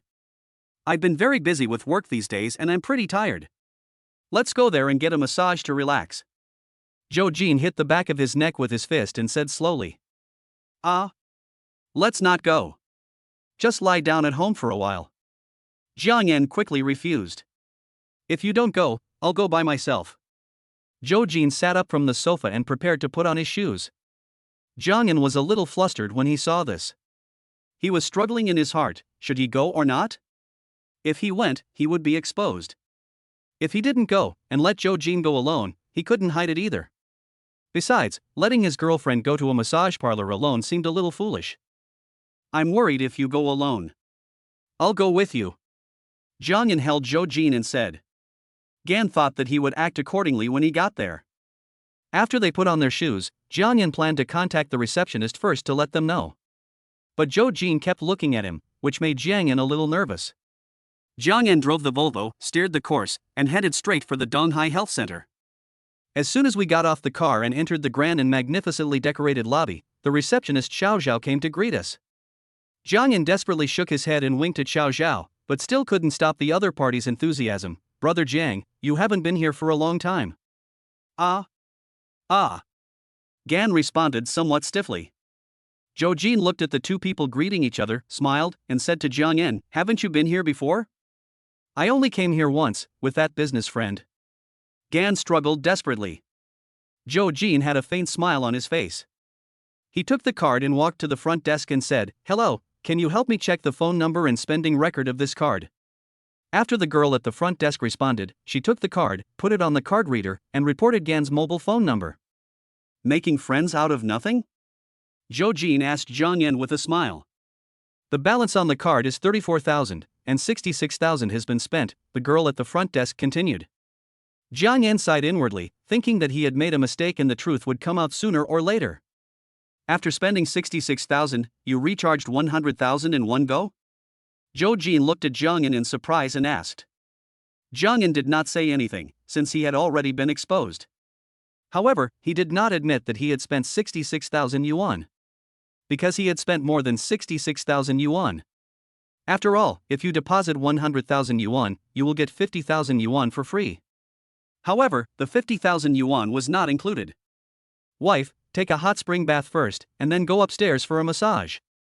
Jiang Yan saw Zhou Jin was about to go upstairs, so he stopped pretending and shouted. Oh, it seems you are quite familiar with this place. Zhou Jin teased. It's all Xiang Qian's fault. Every time he comes to Beijing, he clamors to come here to relax. Jiang Yan directly passed the blame and said angrily. Zhou Jin listened to Jiang Yan's attempt to shift the blame and gave him a look that said, I don't believe you. The two of them separated and entered the independent private hot spring pools on both sides. After soaking, Jiang Yan took a bath and then followed the receptionist to the large private room on the second floor. Zhou Jin was already waiting in the private room. Xiao Zhao, what kind of massage programs does your brother Jiang usually do? Zhou Jin asked. Xiao Zhao smiled and said, Brother Jiang usually does the same old three things: Chinese medicine massage to invigorate qi and blood circulation, foot bath to treat foot ulcers, and foot massage to strengthen the kidneys. Jiang Yan, who was listening at the side, showed a trace of embarrassment on his face. Then let's try these three things. I want to experience them too. Zhou Jin looked at Jiang Yan with a smile and said to Xiao Zhao. Okay. 3 minutes later, two tall and decent-looking female technicians came in and assigned them to Jiang Yan and Zhou Jin respectively. With his girlfriend watching from the side, Jiang Yan felt a little uncomfortable after the massage. Fortunately, the female technician did not do anything illegal, her technique was skillful, and her strength was just right, so Zhou Jin enjoyed it very much. Wow, it's really comfortable. No wonder you come here so often. After the massage, Zhou Jin stretched his body and smiled at Jiang Yan. It's okay, your technique is good. Jiang Yan said lightly, a sentence that men often say after finishing some kind of massage. The two of them lay there for a while, left the room, and entered the elevator. Zhou Jin saw that there was still a third floor, and shouted that he wanted to go up and take a look. Ganan was very frightened at that time. Although he had never been to the third floor, he knew what was going on there. The third floor is the staff lounge. Why are you going up there? Jiang Yan said. Oh, let's go back then. Seeing Zhou Jin give up the idea of going to the third floor, Jiang Yan secretly breathed a sigh of relief. Fortunately, it was 2 o'clock in the afternoon. If it was at night, and a few men came down from the third floor, it would be hard to explain. It would be really a mess. I feel like we bought the wrong Volvo. Should we change it to a Cadillac? Zhou Jin said to Jiang Yan with a smile. Volvo is safe. It's not bad here, we'll come back next time, but it's a bit expensive. If it's expensive, I won't come again. Jiang Yan's heart was beating wildly the whole afternoon. If this happened a few more times, he would be doomed if Zhou Jin discovered the secret on the third floor. The author has something to say. Although it is past midnight now, I still want to say, Happy Lantern Festival. Please give me 5-star praise, urge me to update, and give me a free gift. Chapter 103, Athlete's Foot is Contagious. A chapter with a smell. The two returned home, and Zhou Jin sat on the sofa, looking thoughtful, and from time to time he touched the cartoon cotton socks on his feet with his slender jade fingers. I was wondering why my feet have been itching lately. Jiang Yan, you have athlete's foot? Zhou Jin suddenly realized that Jiang Yan had washed away his athlete's foot in the health club. He stared with his eyes wide open, puffed up his cheeks, pouted his lips, and looked like a fish about to blow bubbles. Impossible, it has nothing to do with me, don't accuse me. I even suspect that I got my athlete's foot from you. Jiang Yan denied 3 things in a row, while not forgetting to pass on the blame. Ah, I'm so mad. Zhou Jin was so angry that he stood up and rushed towards Jiang Yan with his teeth bared. The silver spear pierces the throat. No, look at my deadly scissor kick. Jiang Yan used his powerful thighs to hold back Zhou Jin, who was rushing towards him. Don't come over here. Jiang Yan pretended to be ferocious and shouted in a pinched voice. The two of them made a lot of noise until Jiang Yan pressed Zhou Jin under him. Fortunately, he had been working out and had lost a lot of weight. However, the weight of 140 kilograms, with some warmth, pressed on Zhou Jin, making it difficult for Zhou Jin to resist. Jiang Yan felt the softness and fullness of the body under him, and suddenly he was a little distracted. The faint fragrance filled his nose, making him a little intoxicated. Looking at the beauty curled up like a kitten under him, Zhou Jin's delicate face was a little shy, with slender eyebrows like a painting, and a faint pink on her fair and tender cheeks, as if she was wearing light makeup. Their breathing matched, their calls were audible. Even their hearts, which were beating faster, were in harmony. Gradually, Jiang Yan's breathing became heavier, and he was eager to move, with a more vigorous fire in his eyes. Zhou Jin looked at Jiang Yan's lustful eyes and suddenly became a little flustered and nervous. Her mind was in a state of confusion and anxiety, and her hands could not help but tightly grasp the single garment on her chest. Her eyes were a little evasive, her body was trembling slightly, and her long and round legs were tightened, like a frightened cat. An ambiguous pink atmosphere permeated between the two people. Give it or not? Give it, but it's daytime now. No? But the relationship has already reached that point, and I like him. The two villains in Zhou Jin's mind were quarreling with each other, and his thoughts were in a mess. He felt his heart beating violently, and looked at Jiang Yan's actions and expressions with complicated eyes, with a myriad of emotions in his mind. Just as Jiang Yan was about to put his big face forward and start biting, a long, muffled sound was heard quietly, puff. The muffled sound was so quiet that one could hear a pin drop, which directly broke the ambiguous atmosphere. It was like when a storm was about to start, the clouds suddenly dispersed, the wind stopped, and the sun was high in the sky, shining brightly. Hearing the long, muffled sound, they were both stunned, and then the muscles on Jiang Yan's cheeks twitched slightly. Oh ha ha. After being stunned for a moment, Zhou Jin laughed uncontrollably, covering his lips with his bare hands, but the smile still escaped from his eyes.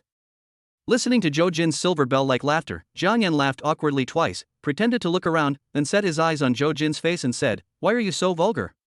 When Zhou Jin heard Jiang Yan trying to pass the blame on others, she became furious. She opened her mouth and bit Jiang Yan's arm. Jiang Yan did not resist, but cursed in his heart, who said to eat radishes in winter and ginger in summer. Winter is over. Radish and pork rib soup ruined my good thing. Actually, this cannot be entirely blamed on the radish and pork rib soup. It was mainly because I took a hot spring bath in the afternoon and also soaked my feet and had a massage. My feet are a little itchy. It's all your fault that you gave me athlete's foot. You have to scratch them for me. After Zhou Jin finished biting, he stood up and sat on the sofa. He took off his socks, revealing his white and jade-like feet. His toes were as symmetrical and tender as tender lotus buds. His instep was as milky as a milky color, with faint blue veins. Jiang Yan took the light and attractive feet that Zhou Jin stretched out, placed them on his thighs, and scratched them gently. In the days that followed, Gan rested at home for a few days, reading books, playing musical instruments, playing games, and practicing calligraphy. That day, Jiang Yan was basking in the sun and watching 100 Years of Solitude when he unexpectedly received a call from Dou Wintao, who said he wanted to meet and talk about something. Around 3 p.m., Dou Wintao arrived at Jiang Yan's home. The two were old acquaintances, having met each other through many introductions. They often gathered together in large groups to drink tea and chat. "Brother Dou, why are you here alone today? Where is Uncle Ma?" Jiang Yan welcomed Dou Wintao into the house, went into the study, and made some tea. "I'm here alone today, and I came to tell you something private." "What can't be said on the phone? Why did you make a special trip?" Jiang Yan said with a smile, pouring tea. Dou Wintao smiled, rubbed his hands, drank a sip of tea, and said, "I would like to invite you to participate in an episode of my Roundtable program." Jiang Yan was stunned for a moment, then he smiled and said, "I've never been on any screens, why do you suddenly want to invite me to participate?" "Our next issue will be about young people. After much thought, I thought of you. You are knowledgeable and insightful, humorous, and most importantly, you are still young. You fit the theme of our next issue very well. I've never been on a TV show, let alone a talk show like yours. I don't have much experience. Jiang Yan was very pleased with Do Wentao's praise, but he had no experience in being on a TV show, so he said with some embarrassment. Do Wentao frowned after listening to Jiang Yan's words, then gritted his teeth and said, "It's okay. My show is quite free, and I can talk about whatever I want. After the recording, I'll give you my round frame glasses in the shape of a tortoise." When Jiang Yan heard about the small round frame glasses, he immediately became excited. Do Wentao loved collecting glasses. When they looked at each other's collections, Jiang Yan had been drooling over the few pairs of small glasses collected by Do Wentao. "Oh my, that's too polite. When are we going to record the show?" Hearing Jiang Yan's agreement, Do Wentao smiled and said, "I'll send you the location at 2 p.m. the day after tomorrow." The two finalized the recording of the show and then talked about the specific theme and content of the show. Chapter 104, Can you still be called a young person if you are not ostentatious? Time passed quickly, and at the agreed time, Gan drove to the place where the round table party was recording the show. After arriving, three old acquaintances, Wadi Gang, Ma Wei, Do Wentao, and Jiang Yan, greeted them warmly. Before recording, although there was no need to change into special clothes, a simple makeup was required. After finishing all this, we entered the show scene. There was a table with a few small plates of fruits and vegetables and 4 teacups. The entire scene was arranged simply and clearly, like the reception decoration of an ordinary family. The 4 of them sat down, and there was no opening words. The 3 of us don't seem to be a good match for Xiaojiang. Today's theme is about young people. I was born in the 1960s, Ma Yu was born in the 1950s, Laguo was born in the 1970s, and Jiang Yan was born in the 1990s. Do Wentao lit the incense with a match and said with a smile, "We're just missing a person born in the 1980s, Wentao. Is it too late for me to call Xiao Yeye over now?" Laguo said with a smile. "Hey, good guy, you just revealed my age." Ma Weidu has white hair mixed with black. When he smiles, his eyes are slightly narrowed and his lips are slightly pursed. Why do I feel that today's program is just for me to speak alone? I'm just a post-90s person, which is too embarrassing. Jiang Yan knew that this program was more casual and unrestrained, and that everyone was familiar with each other, so chatting together was like a normal chat. Everyone was chatting happily, and Do Wentao kept bringing up new topics. "I think everyone knows about the girl who committed suicide by jumping off a building in Beijing some time ago," said Do Wentao. The 3 of them nodded as they listened, and then looked at Jiang Yan. Jiang Yan had been on the hot search list before because of saving people, and as the parties involved, the 3 of them wanted to hear Jiang Yan's opinion on this matter. "I still feel uncomfortable talking about this. Such a good girl, she is gone just like that. When she jumped down without hesitation, I grabbed her sweatshirt around her waist, but she was determined to die and struggled out of the clothes." As Jiang Yan was talking, he subconsciously reached into his pocket to light a cigarette, but he couldn't find one. Smoking was not allowed during the show, so he could only drink the strong tea on the table. She said she was going to heaven. The moment I grabbed her, I wanted to pull her up. I said, "You can't go to heaven." Unexpectedly, she smiled at me, a smile full of despair for the world and yearning for a new world. She said, "I can only go to heaven, because this is hell." Jiang Yan felt his nose getting a little sour, wrinkled it, and sighed heavily. That scene and those words are still lingering in my mind. Afterwards, the police told me that the main reason this girl committed suicide was because she was PUA. Her family exploited her, her work was not going well, her social life was not smooth, and finally because of the PUA, not only did she lose her money, but she was also directly controlled by the other party emotionally and psychologically, which led to her despair and she jumped off the building to commit suicide. The 3 of them listened to Jiang Yan's serious tone, and a trace of heaviness appeared on their faces. I didn't know what PUA was originally, but recently online media have been pushing this kind of information, so I read it and found out. To be honest, I feel that PUA is really everywhere, Do Wentao sighed. At first I thought it was a technique to teach boys how to pick up girls and fall in love. But after reading information online, I realized that it has become a sorcery. Ma Weidu said with a frown. Laguo listened and also spoke up, because I am a crosstalk performer, I pay attention to a lot of current political news. I have also studied the recent PUA. In the final analysis, PUA is actually a form of accelerated maturity. Every excellent quality needs time as a foundation. You need to read enough books, accumulate enough knowledge, experience enough setbacks, make enough money, and have enough mind to grow into an excellent man. But this process is too painful, so PUA, a shortcut, emerged.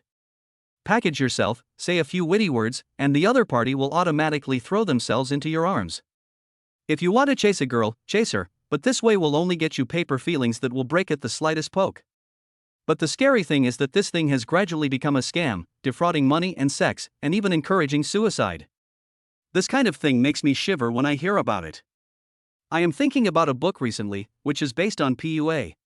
I also have to do a good job of promoting and resisting this PUA trend. The three of them listened and gave Lao a thumbs up. At the same time, Do Wintao also reminded the audience to be wary of PUA.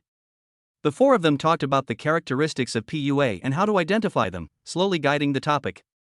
In fact, young people nowadays are under a lot of pressure, especially those born in the 1990s.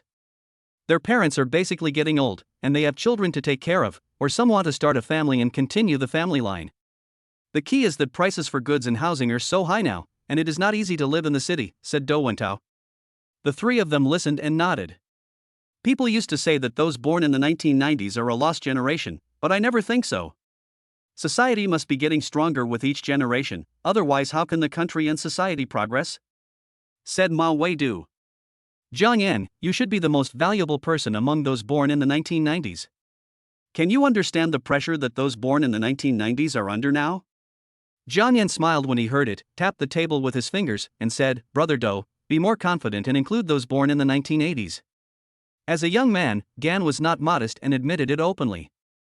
Although I am now wealthy, I have also experienced the hardships of the post-90s generation. I have talked to you before. I started my career last year. I made my first pot of gold because of Bitcoin. Before last year, I was just like the post-90s generation in society, or even worse than them.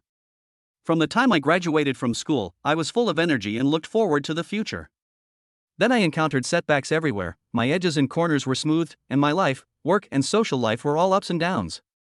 Finally, I recognized the reality and moved forward through hard work. Gan said slowly.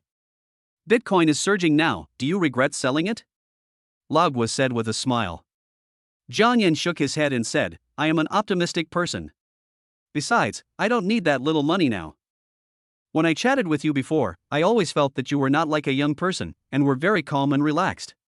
Today I finally see clearly that you still have the flamboyant personality unique to young people. But this is a good thing, young people should be like this. If you are not flamboyant and not confident, you are still called a young person. Ma Weidu narrowed his eyes, gave a thumbs up and smiled. Zhang Yan smiled and clasped his fists towards Ma Wei. Chapter 105 The Cow Being Hammered. In fact, the society nowadays is really stressful for young people. I was the same at the beginning. But one good thing is that as long as you work hard and down to earth, survival is actually very simple nowadays. But if you want to live, or have a good quality of life, you need to work harder. Of course, sometimes just working hard is not enough. One's own qualities, abilities, opportunities, etc. are all indispensable. I went from being in debt at the beginning to having a decent life now. I can sum it up in 2 words, lucky. Gan talked freely and expressed his own insights and opinions. The three listened and nodded. I used to know a financial manager in a bank who managed the assets of many wealthy people in the bank. He told me at the time that these people were able to succeed because of luck. Small money depends on earning, big money depends on luck. Small wealth depends on thrift, big wealth depends on heaven. Luck is indeed important, but the premise is that one's ability must reach a certain level, and one must work hard to live and work, before luck will come. That's the truth.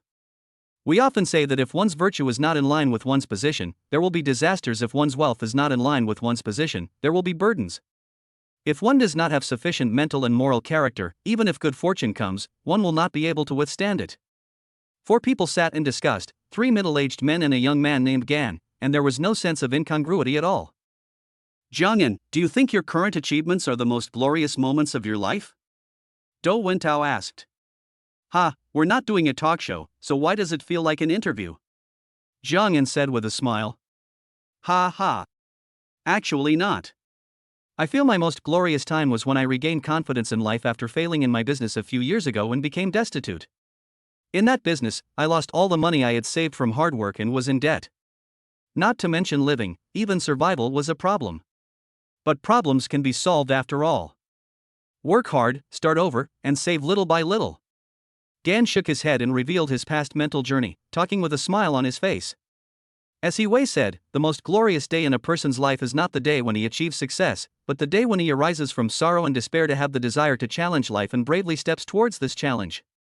At that time, Gan was really desperate. He was afraid to go home for the new year. He was afraid that when he went back, his family would start asking him how much money he made this year, how his work was going, and whether he had a girlfriend. Although life is difficult and bumpy, we must always look forward.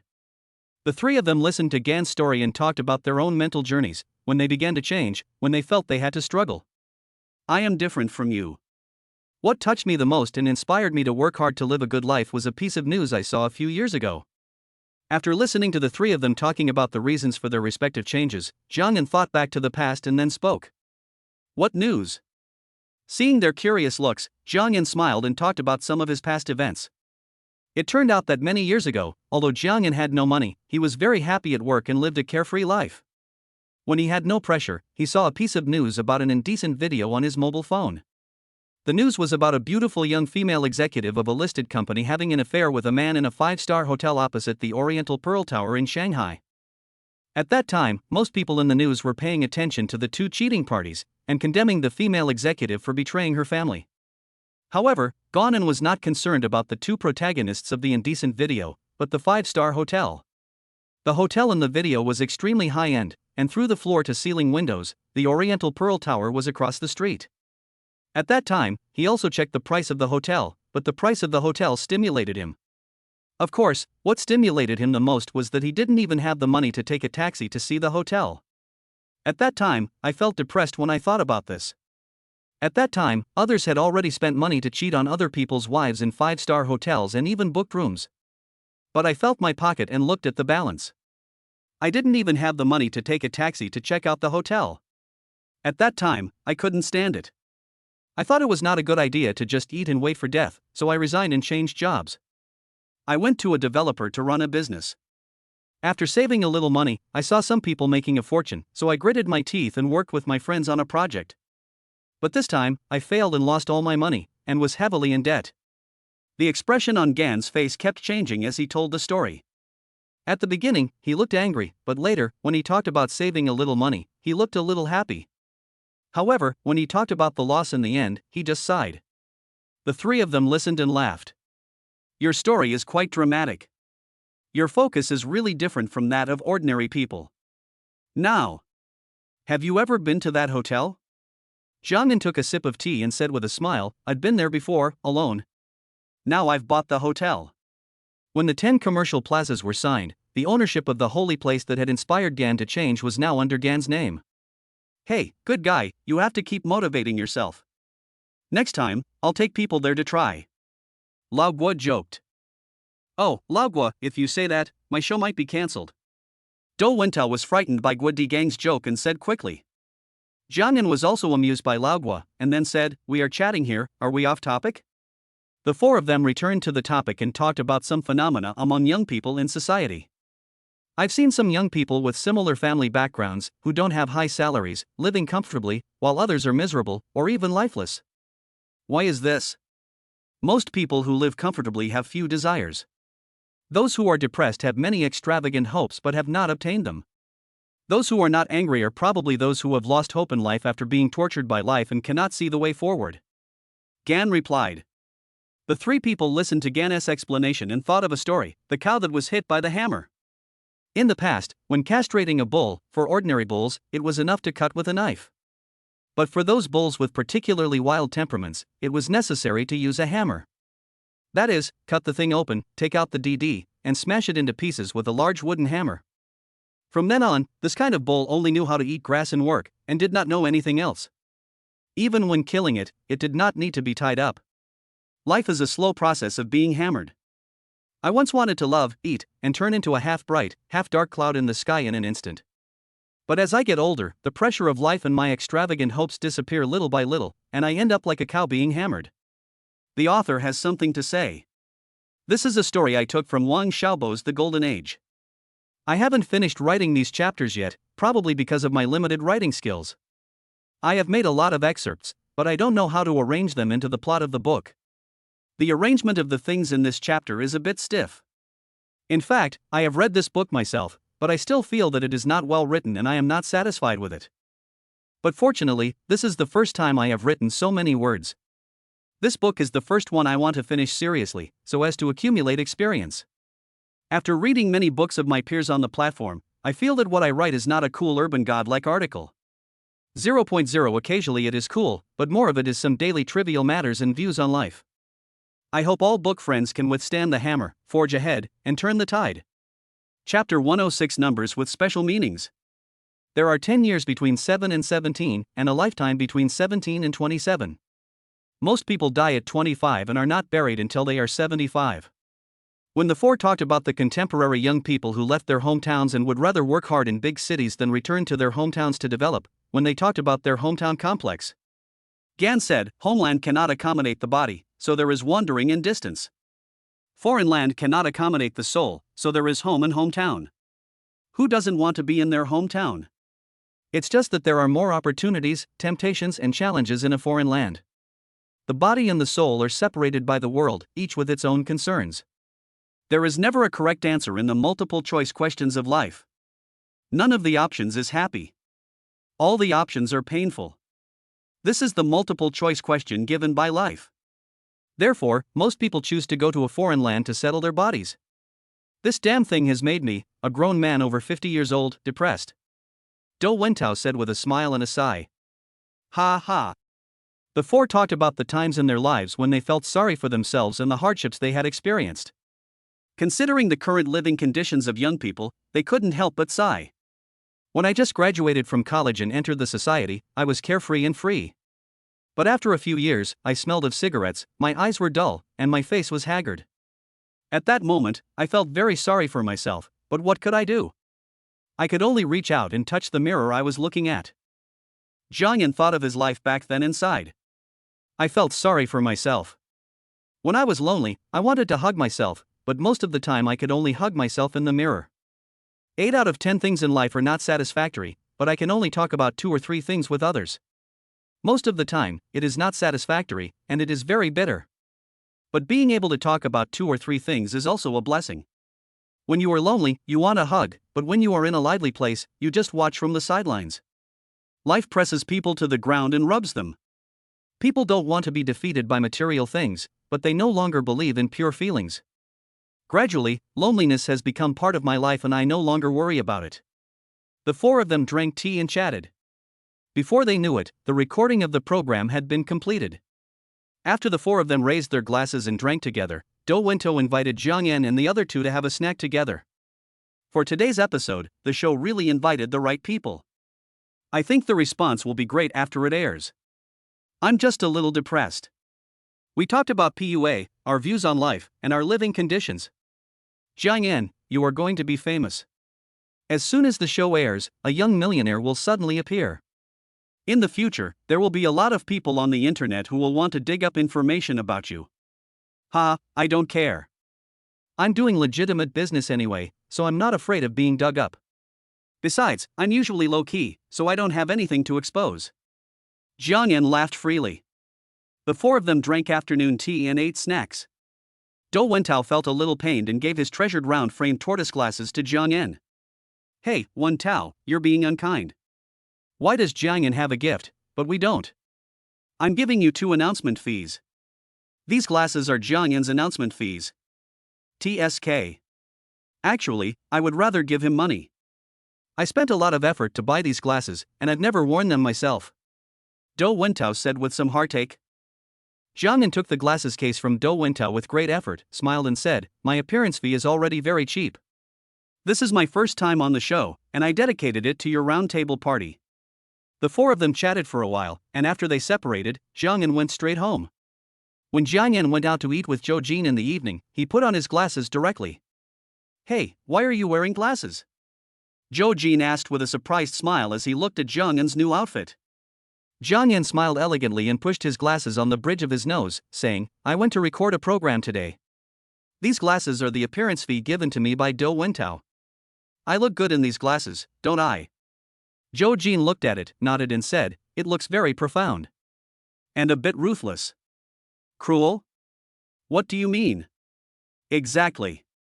It's just like those rich second-generation guys in Macau casinos in those movies who won't give up until they lose a building overnight. Zhou Jin thought for a moment, gestured, and smiled. Jiang Yan was a little confused when listening to Zhou Jin's explanation. He quickly took out his mobile phone, opened the built-in mirror app, and looked at it carefully. The more he looked, the tighter his brows frowned. It does have connotations, but how can it be like a spendthrift rich second generation? Gan was puzzled. Okay, stop thinking about it. You have a big face, and these small round frame glasses look good on you. They make you look very sophisticated and comfortable. Zhou Jin looked at Jiang Yan standing there, holding a mobile phone in his hand, looking left and right, and said with a smile. The two had a meal, went shopping, and watched a movie. The next day, when Gan woke up in the morning, the sign-in reward reminder rang in his mind. Sign in successfully, congratulations on winning the first prize number for the next issue of the Double Color Ball. Tip, the multiple cannot exceed 100 times. Can't you just buy it for me? Giving me a number means I have to pay for it myself? Jiang Yan got up from bedboard and muttered to himself. After washing up and having breakfast, Gan walked directly to the nearby betting station. Hello, give me this number, 100 times. Jiang Yan said to the working woman and scanned the code to pay. The working woman took the small piece of paper on which Ganon had written the numbers and looked at him in surprise. He thought that Ganon must be crazy about money. Young man, you are so cruel. The aunt said with a smile as she entered the number. These numbers are my girlfriend's and my birthdays, and the date we first met. I dreamed about these numbers last night, so I came here today to buy these 7 numbers. The first half of Jiang Yan's sentence was true. The first 6 numbers were their birthdays, plus the date of the rear-end collision when they first met, and the last blue ball number was 3. Jiang Yan estimated that 3 should represent that Zhou Jin was his third girlfriend. They say that the numbers you see in dreams are very accurate. Young man, I wish you good luck. The aunt smiled and said. Thank you for your good words. Holding the lottery ticket and the small note, Jiang Yan staggered back home. If the number had not had a special meaning, Jiang Yan would not have bothered to go downstairs. Chapter 107 The Chosen One. A week later, the round table show was broadcast. It happened to be Zhou Jin's break time, so the two of them watched the show together on the sofa. So you had such a hard life in the past? Zhou Jin sniffed with some heartache as he listened to Jiang Yan revealing his past on the show, and said to Jiang Yan while looking at him. She grew up in a wealthy family and spent a lot of time in school. After graduation, she was admitted to a tertiary hospital directly with her excellent grades. She had a smooth journey and basically did not worry about her life. It is difficult for her to understand the real life of young people wandering outside. It's okay. If I hadn't experienced hardship, how could I have met you? Jiang Yan smiled and said affectionately. When Zhou Jin saw Jiang Yan reveal his feelings after seeing the news, she turned her head and stared at Jiang Yan, saying, What did you think after you went to the hotel? It feels just like that. The scenery on the opposite side is pretty good. I went to see it alone and didn't even dare to stay there for fear that there might be hidden cameras. Jiang Yan said lightly. Zhou Jin listened and nodded, seeming to be satisfied with Gan's answer. After watching the show, Zhou Jin took her phone and looked at the comments about Jiang Yan on the internet. As she was looking, she suddenly shouted to Jiang Yan, Look, you are on the hot search, and everyone says you are the new generation of national husband. Jiang Yan leaned over to look at Zhou Jin's phone, reading a series of comments online. Wow, my husband is so handsome. The leading figure of the post-90s generation. It has a story, it has substance, and it has money. I love it. In addition to a series of praises and compliments, there are also comments from some sour and argumentative people. You are so rich, don't you know how to do charity? He got rich in just 1 or 2 years. He must be a rich but unkind person. He must have a lot of illegal income behind the scenes. However, these individual negative comments were basically deleted by the backend within a few minutes after they came out. After some information about Gan was dug out by interested people, it set off a wave of worship on Weibo, and many netizens exclaimed, God's chosen son. At the same time, some netizens who wanted to provoke a fight even tagged Wang Shirtsong, but Wang Shirtsong did not respond directly. After Jiang Yan took a look, he took out his phone and opened Weibo. However, as soon as he opened the app, his phone almost crashed. A lot of private messages came in. At the same time, his number of fans continued to increase. Donan randomly opened the private messages. Some of them called him husband, some asked for some luck, some asked questions, and there was even one who wanted to borrow money and blatantly sent him an account number. Looking at the numerous private messages, Jiang Yan quickly opened the settings and turned off the private messages. Fortunately, Jiang Yan had never posted on Weibo, otherwise the number of comments would be scary enough. After Jiang Yan finished all this, he quickly called Weibo and asked them to lower his popularity and delete some Weibo posts that revealed too much of his personal information. After lunch, they basked in the sun for a while. Feeling slightly sleepy, they went straight back to the bedroom, planning to cuddle up and take a nap. Hey, what is this? Zhou Jin just lay down and felt something tickling his neck. He grabbed it and found it was a lottery ticket. Ha, this is the lottery ticket I bought last week. I have kept it on the bedside table without paying much attention to it. Jiang Yan yawned and said lightly. If it's useless, I'll throw it away. Zhou Jin also couldn't understand the double color ball and didn't pay attention to the numbers on it. He thought he didn't win the prize. Just when he was about to roll it into a ball with his hands and was about to throw it away, he was stopped by Gan. Don't throw it away. It's hundreds of millions. I'll go and claim the prize when I have time. Jiang Yan said. Zhou Jin was stunned when he heard Jiang Yan talking about hundreds of millions. He blinked and looked at Jiang Yan's serious expression and said, Is it really hundreds of millions? Isn't the lottery jackpot only 5 million? This is calculated based on the prize pool. If the prize pool is less than 100 million, the minimum prize for a single bet is 5 million. If the prize pool is higher than 100 million, there will be additional bonuses, and the maximum prize for a single bet is 10 million. If there is a bonus, the prize can be even higher. I bought a 100-fold bonus, with additional bonuses but no bonus. According to this period's prize, I have about 640 million. Jiang Yan narrowed his sleepy eyes and explained. Zhou Jin was stunned and speechless as he listened to Jiang Yan's calm explanation. People say that when a man wins the lottery, the first thing he does is get divorced or break up with his girlfriend. Zhou Jin inexplicably put on a show, speaking with a dramatic air.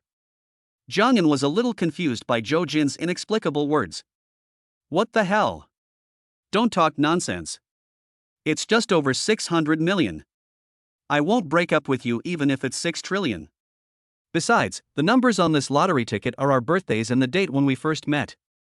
So, you get half of the prize money. Jiang Yan said quickly. At the same time, I was a little panicked, and kept repeating to myself, System Daddy didn't hear me, System Daddy didn't hear me. Jiang Yan was a little afraid of the somewhat neurotic system. He was afraid that the system would suddenly change its nature and give him a task to break up with Zhou Jin, and if the task failed, there would be a penalty of losing some function. If that happened, would he break up or not? Listening to Jiang Yan's words, Zhou Jin's mouth curled up slightly, a sweet smile appeared on his face, looking at the number on the lottery ticket, and said, It's true, what does this 3 mean? I don't know either. I just dreamed about this number before, and then I bought it.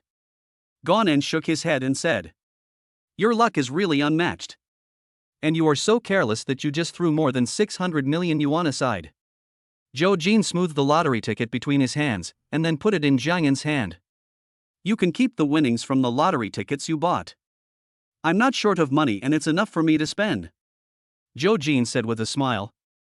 Jiang Yan looked at the lottery ticket in his hand, smiled, and climbed out of bed. Wife, get up, let's go and claim the prize together this afternoon. Aren't you going to take a nap? I've talked to you for so long. Now I'm not sleepy anymore. Jiang Yan pulled Zhou Jin out of bed, planning to go claim the prize together. The author has something to say. Please give me 5-star praise and urge me to update. Give me some free gifts. I feel that there are not enough comments. If you have any thoughts or comments after reading the plot, please send them. Chapter 108 Ultraman and the monster receive the award together. Arriving at the living room, Jiang Yan rummaged through the storage room and found the saga leather case. What are you doing with this? Zhou Jin asked as he watched Jiang Yan tinkering with it. With such a big prize, I guess there will be reporters interviewing me and taking pictures. If I put this on, no one will be able to tell. Jiang Yan said as he dusted off the leather case. What about me? Zhou Jin blinked his big eyes and asked. Jiang Yan thought about it and took out 2 things from the storage room. One was the fish head monster headgear, and the other was the hyperjeton leather suit he had obtained by signing in before. Pick one. Zhou Jin looked at these two things and was speechless. Is there no normal one? Even a black woolen hat for robbers would be fine, or a Zhu Beiji mask would be fine. This. You should wear this later. This suit goes well with my saga. We will be a perfect couple in the movie. Zhou Jin wrinkled her pretty face, pouted, and said, I want to change clothes with you. This one looks like a villain. Oh, it's okay. Jiang Yan smiled, picked up 2 leather cases, pulled Zhou Jin out. The two drove straight to the Welfare Lottery Center in Beijing. After arriving, Gan took his ID card and lottery ticket and went through the formalities. The previous highest winning record was 570 million yuan, and that was several years ago. Mr. Jiang, your 640 million yuan this time is a record-breaking one, said a staff member of the Welfare Lottery Center with a smile. This number is quite meaningful to me, so I just bought it casually. I didn't think too much about breaking the record. Gan smiled, and his expression did not show too much excitement because of the big prize. The staff were surprised to see Gan's relatively calm expression. It's been a week since you won the prize, but Mr. Jiang is in no hurry to claim the prize. We, the staff, have been envious and anxious during this period, fearing that you have forgotten about winning the prize. Gan chatted with the prize redemption staff while waiting for the formalities to be signed. The process was complicated, requiring verification of ID numbers, lottery ticket verification, and signatures. After a lot of preparation, Gan finally got the check that could be transferred and reported lost. There was also a receipt for withholding taxes and a plastic check that was half the size of a person. After deducting taxes, the prize money is still about 510 million. At the same time, taking photos is also one of the procedures for receiving the award. Gaonan is not disgusted with this process. After all, it is an indirect contribution to the welfare cause and publicity. When it was time to take a group photo, Jiang Yan and Zhou Jin put on their suits right on the spot. One was Ultraman, the other was the strongest monster in history. The way they dressed up stunned the staff. The way you two dress in the photo together is the most coordinated and the most serious among all the award recipients I have ever seen. The staff member smiled and gave Jiang Yan and his partner a thumbs up. Jiang Yan smiled and clasped his fists to the staff. Then the two of them walked hand in hand, holding the plastic board, and went directly to the hall. They stood in front of a huge propaganda board and took a photo together. Some staff members and the director of the Welfare Lottery Center also took a photo together. Not far in front of them were some media, snapping pictures, flashes flashing continuously, and taking pictures from all angles. After taking the photos, the two returned to the Welfare Lottery office to collect the materials. Wife, since we won such a big prize, let's donate some of it. Jiang Yan said. Zhou Jin smiled and nodded.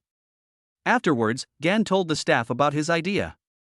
The staff were not surprised, after all, most of the people who won the big prize would donate some of their money. So how much do you two plan to donate? Will you just deduct it from your prize money? Jiang Yan shook his head and said, I'm donating 100 million yuan. There's no need to deduct it directly. Just tell me your account number and I'll transfer it from my own card. If I do deduct it, I guess there will be a lot of procedures. After hearing this, the staff understood why Gan was so calm.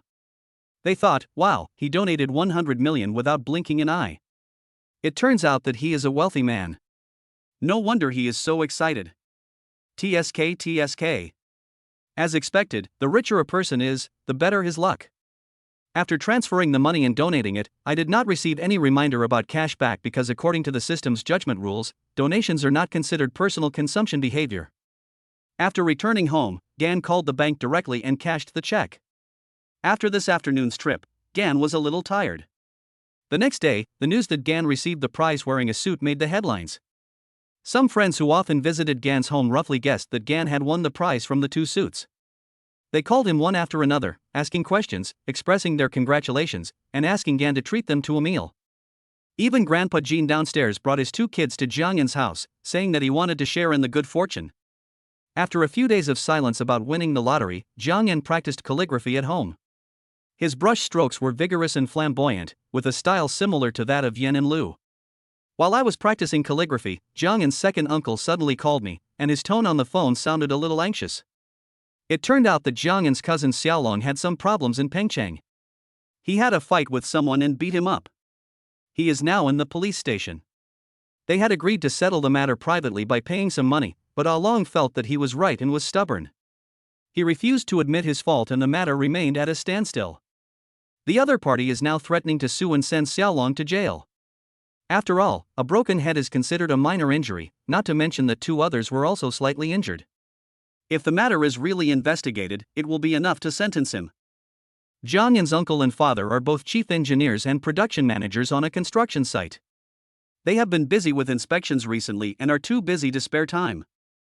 Thinking that Zhang Yan grew up with Xiaolong in front of his grandmother and is more obedient to Zhang Yan, if Zhang Yan wants to be less busy, he can go there and persuade Xiaolong to stop being stubborn. Okay, second uncle, you speak too fast. I don't understand what happened. I'd better go and ask myself. Don't worry, I promise to bring Xiaolong out. Zhang Yan listened to his second uncle, who anxiously explained the ins and outs of the matter while scolding Xiaolong for being too impulsive. At the same time, he did not forget to greet the female family of the injured person. Zhang Yan felt a bit overwhelmed, and after exchanging a few pleasantries, he hung up the phone and bought a plane ticket directly. After packing a few clothes, he told Zhou Jin that he would be away for a few days. On the way to the airport, Zhang Yan did not forget to call the director of Quanjing Law Firm's branch in Pengcheng. After all, professional matters should be handled by professionals. Chapter 109 Settlement. As soon as he got off the plane in the afternoon, Zhang Yan went straight to the police station where Xiaolong was in Luohu district. After arriving at the police station, Zhang Yan explained his intentions to the police officer. Your brother is quite skilled. He beat 3 people at once. He used a wine bottle to open a hole in the forehead of another person. He also broke the bridge of the nose of 2 others with his elbow.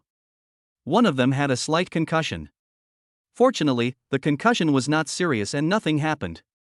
But the one with the hole in his forehead was more serious and constituted a minor injury. Our opinion is to settle privately. The police officer was used to seeing young people fighting impulsively, so he didn't say much about right and wrong, or blame one side.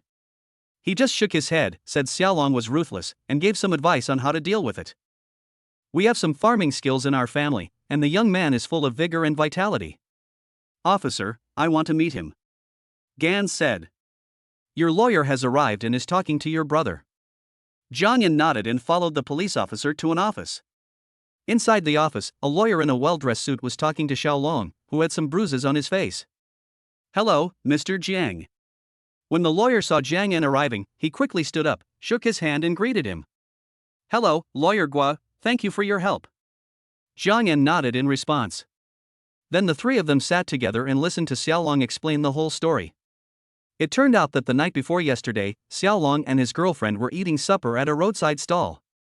A man at the next table was drunk and whistled at Xiaolong's girlfriend. Xiaolong also drank a little, so he had an argument with 3 people at the next table. The other party relied on their numbers and provoked a few words. Xiaolong was so angry that he went up to fight 3 people. After moving and pulling, Xiaolong knocked down the 3 people on the other side, but he also took a few punches. It's not your fault. Most men can't stand someone whistling at their girlfriend. But it's fine if you were the first to start the fight. After knocking the other person down, you went up and kicked him a few times. This time you can't be in the right.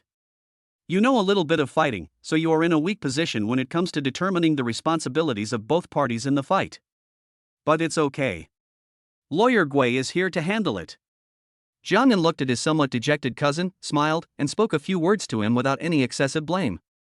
This matter is not a big deal.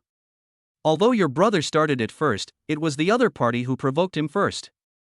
When the 3 of them arrive, I will talk to them and everything will be fine after they pay some compensation. Lawyer Gua smiled and said confidently. I can pay you compensation, but I refuse to apologize. Xiaolong said in a muffled voice. It's a small matter, said Lawyer Gua.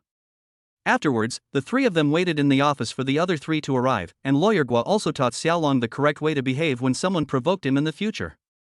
Not long after, the 3 people who were beaten entered the office together. One of them was a little taller than Xiaolong, and the other 2 were about the same height as Xiaolong. The tall one had a swollen nose, and one of the other 2 had a bandage on his head. The 3 had bruises on their faces, and Xiaolong's condition was completely different from theirs. 3 against 1, and not winning, was really embarrassing for the 3 of them. Once this matter spread, their reputation was somewhat bad. When the two sides met, Gan just glanced at each other calmly without saying anything. Lawyer Gui introduced himself to the three people on the other side, and then said that he represented his client and wanted to talk to them. The three young men were a little confused when they heard it. They originally planned to get some compensation and then let Xiaolong apologize, so why did they have to bring in a lawyer? Although lawyers are not new in the information society, they have never met them before. Although the three of them looked a little arrogant, they still didn't know how to deal with them. When they heard Lawyer Gui say that he wanted to talk, they looked at each other and said yes.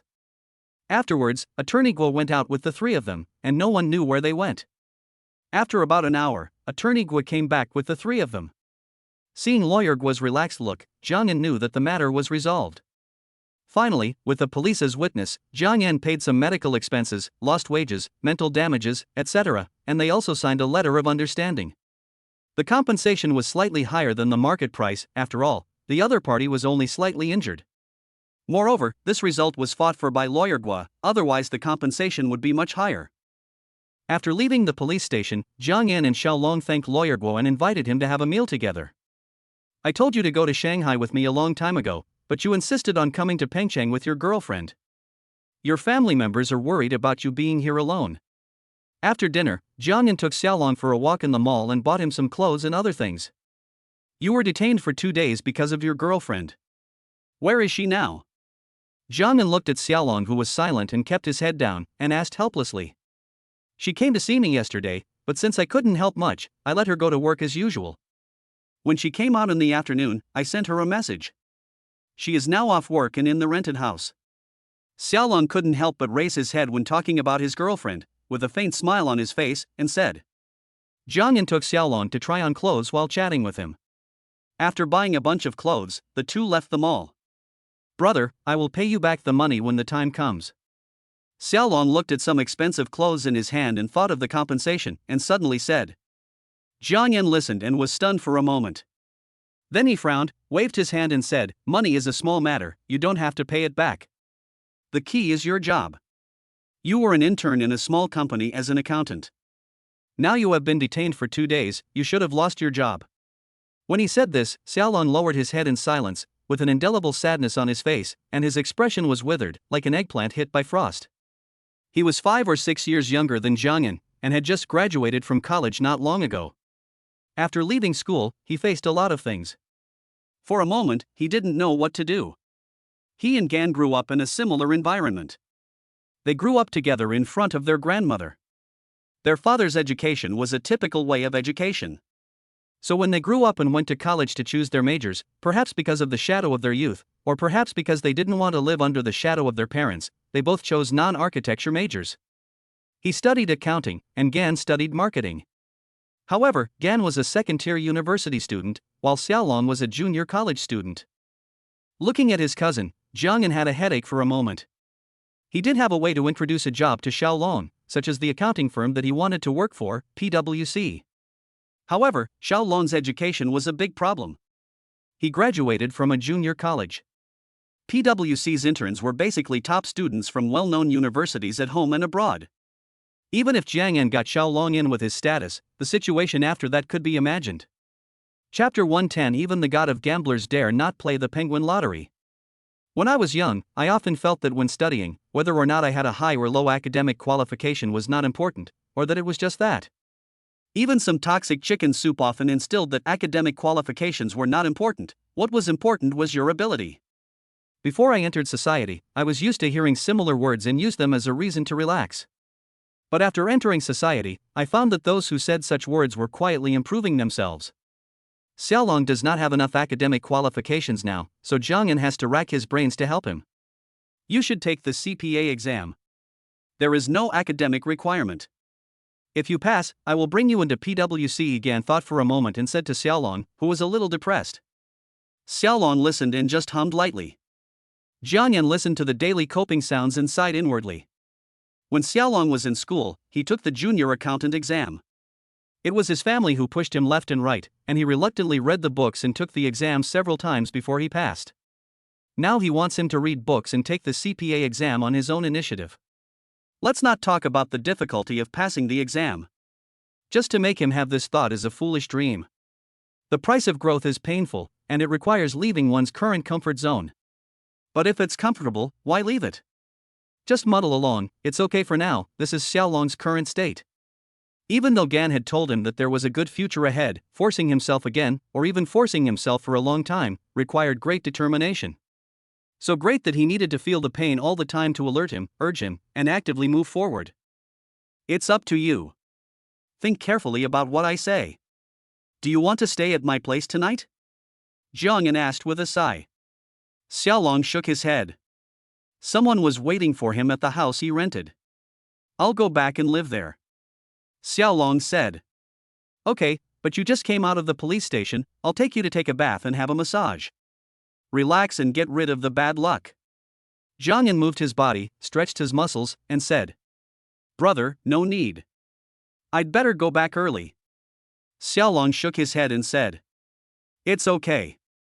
I won't take you to the third floor. Jiangyan smiled and said. Listening to Jiangyan's words, Xiaolong's eyes flashed with disappointment.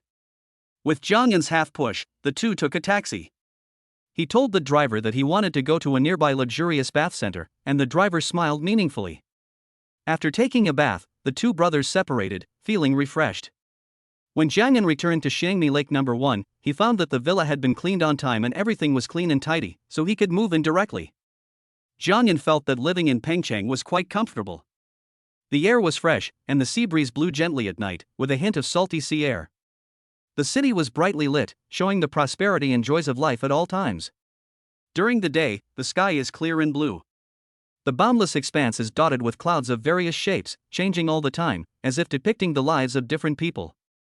People here basically wear only single clothes all year round, except on typhoon days. This is also an international metropolis, full of desires, temptations, opportunities, and challenges. In the morning, Jiangyan woke up from the big bed in the big villa, which was as soft as a cloud. He yawned and stretched. After washing up, he sat down to do morning exercises as usual. After breakfast, Jiangyan called Xiaolong. Brother, you're up so early? Xiaolong on the other end of the phone had a slightly heavy nasal tone and yawns in his voice. It seemed that he was not fully awake yet and was woken up by Jiangyan's call. It's already past 10 o'clock, why are you still sleeping? Jiangyan frowned when he heard his cousin's tone, feeling a little disappointed. He didn't even have a job, so how could he be so confident to sleep like this? Hurry up and go out for lunch together. Oh. At noon, Jiangyan invited Xiaolong to have lunch and asked about work. However, Xiaolong was relatively calm and not in a hurry about finding a job.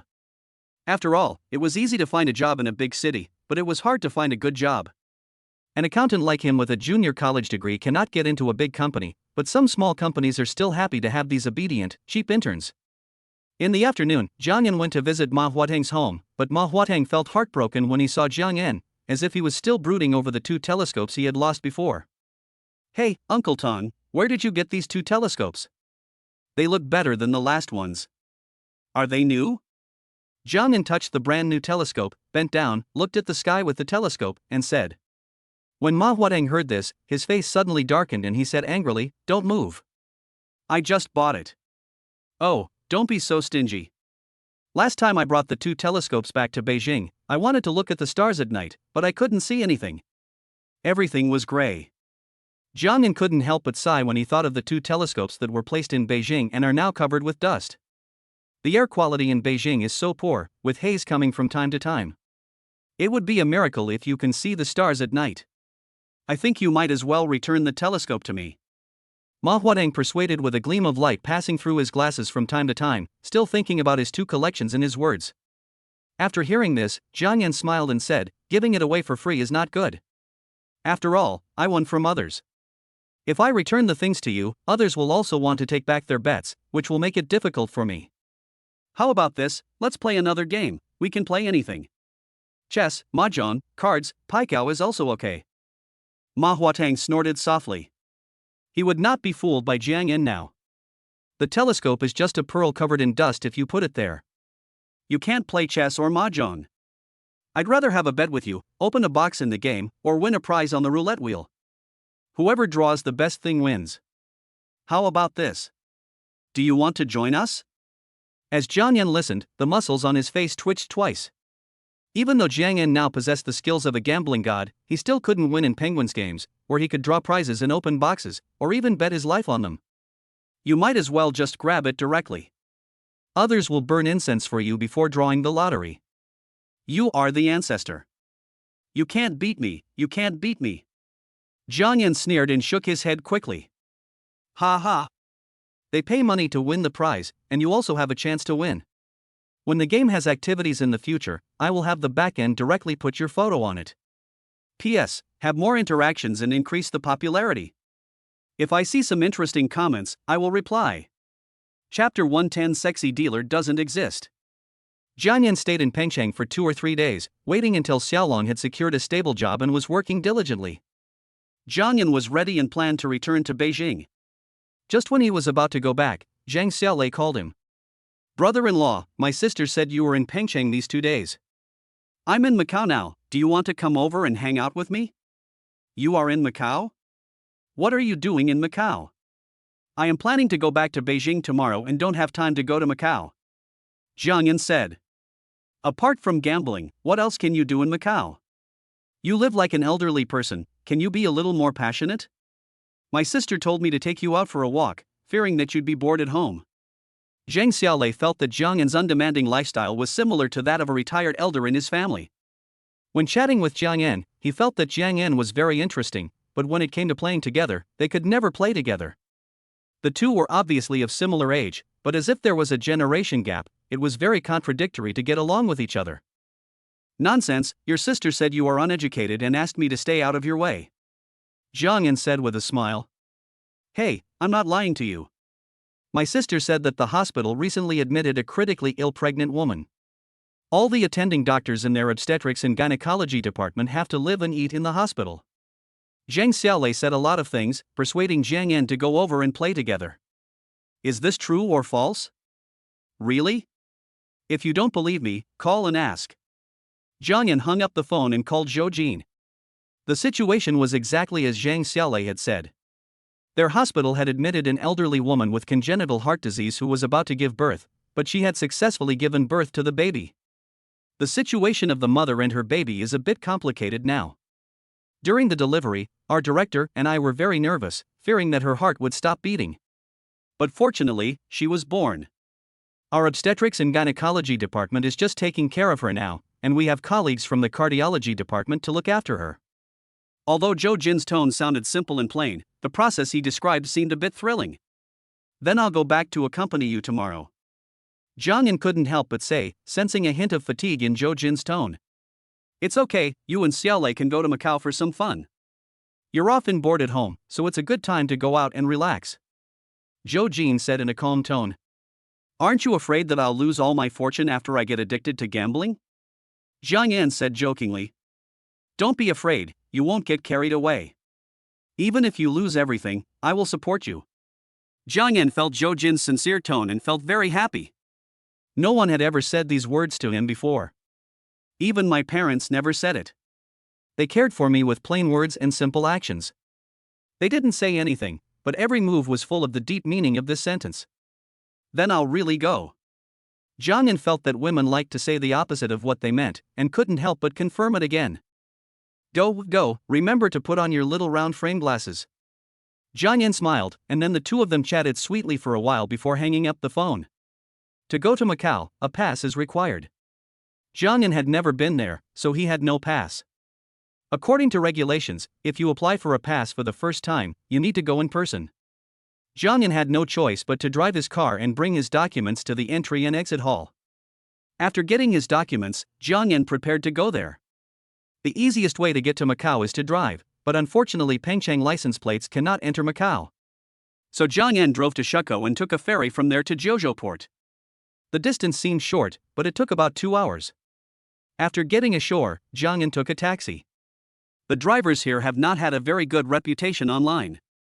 Probably because Jiang Yan spoke Cantonese, the driver's attitude was quite good.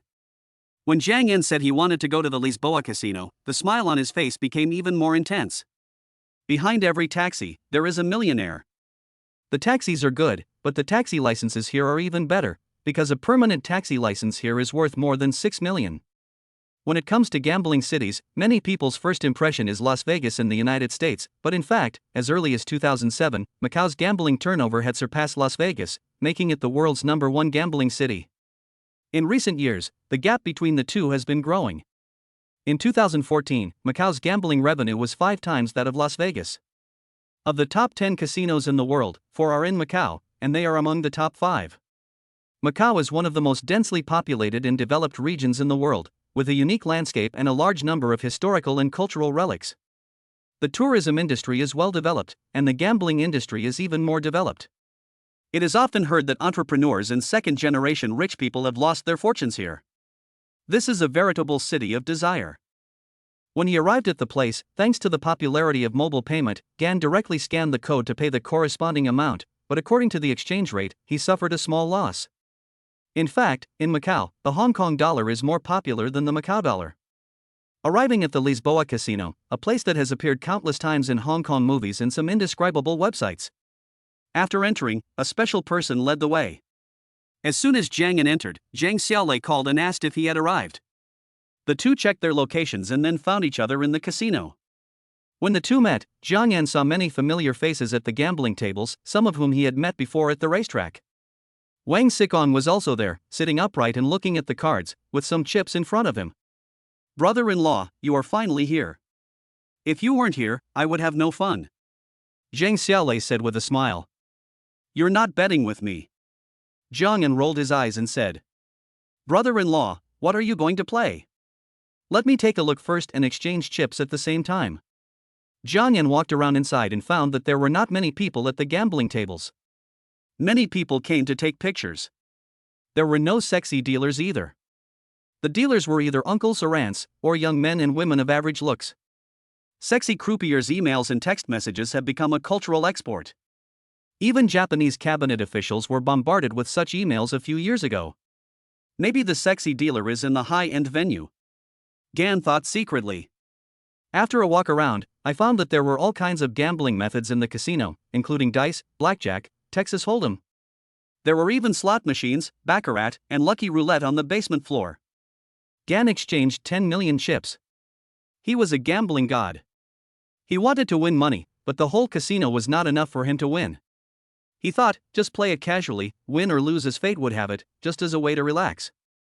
The author has something to say. It is too difficult to find information about Macau casinos. If you search for Macau casinos directly, the website will be blocked.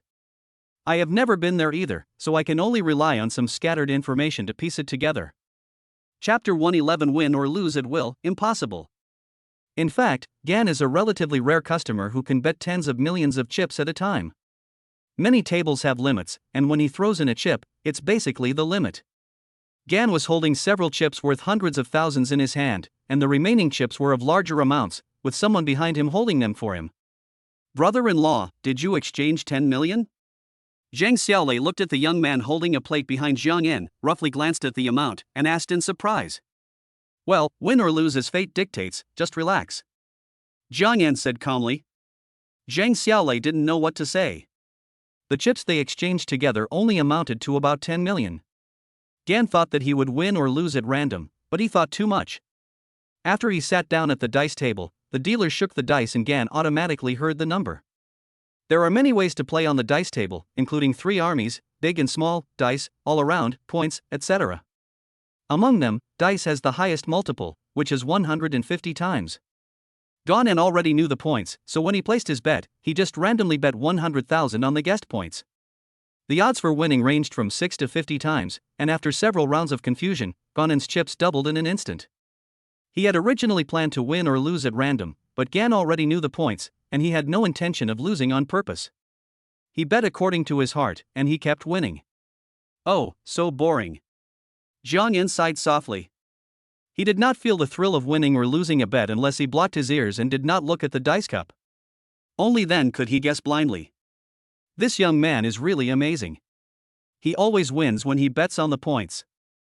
This is a win of nearly 10 million, wow. Looking at his expression, he doesn't look surprised or happy, he looks a bit like the god of gamblers. The people around were talking quietly, looking at Jiang Yan with envy, admiration, and surprise. "Sir, are you still betting?" the dealer asked in a low voice when he saw that Gan was reluctant to place a bet. Jiang Yan shook his head and said, "It's boring. If I win this time, I'm afraid you will be laid off." After saying that, Jiang Yan stood up and walked to other gambling tables. The dealer listened to Jiang Yan's incomprehensible words and was puzzled. After opening the cup, he found that it turned out to be 4 leopards. The dealer was shocked and immediately remembered Gan's words. He was happy and relieved.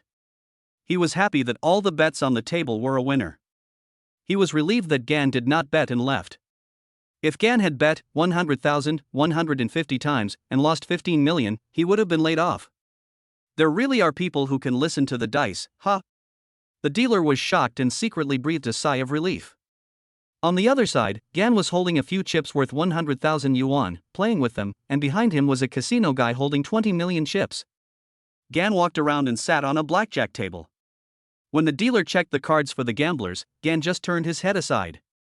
He didn't think about remembering the distribution of the cards.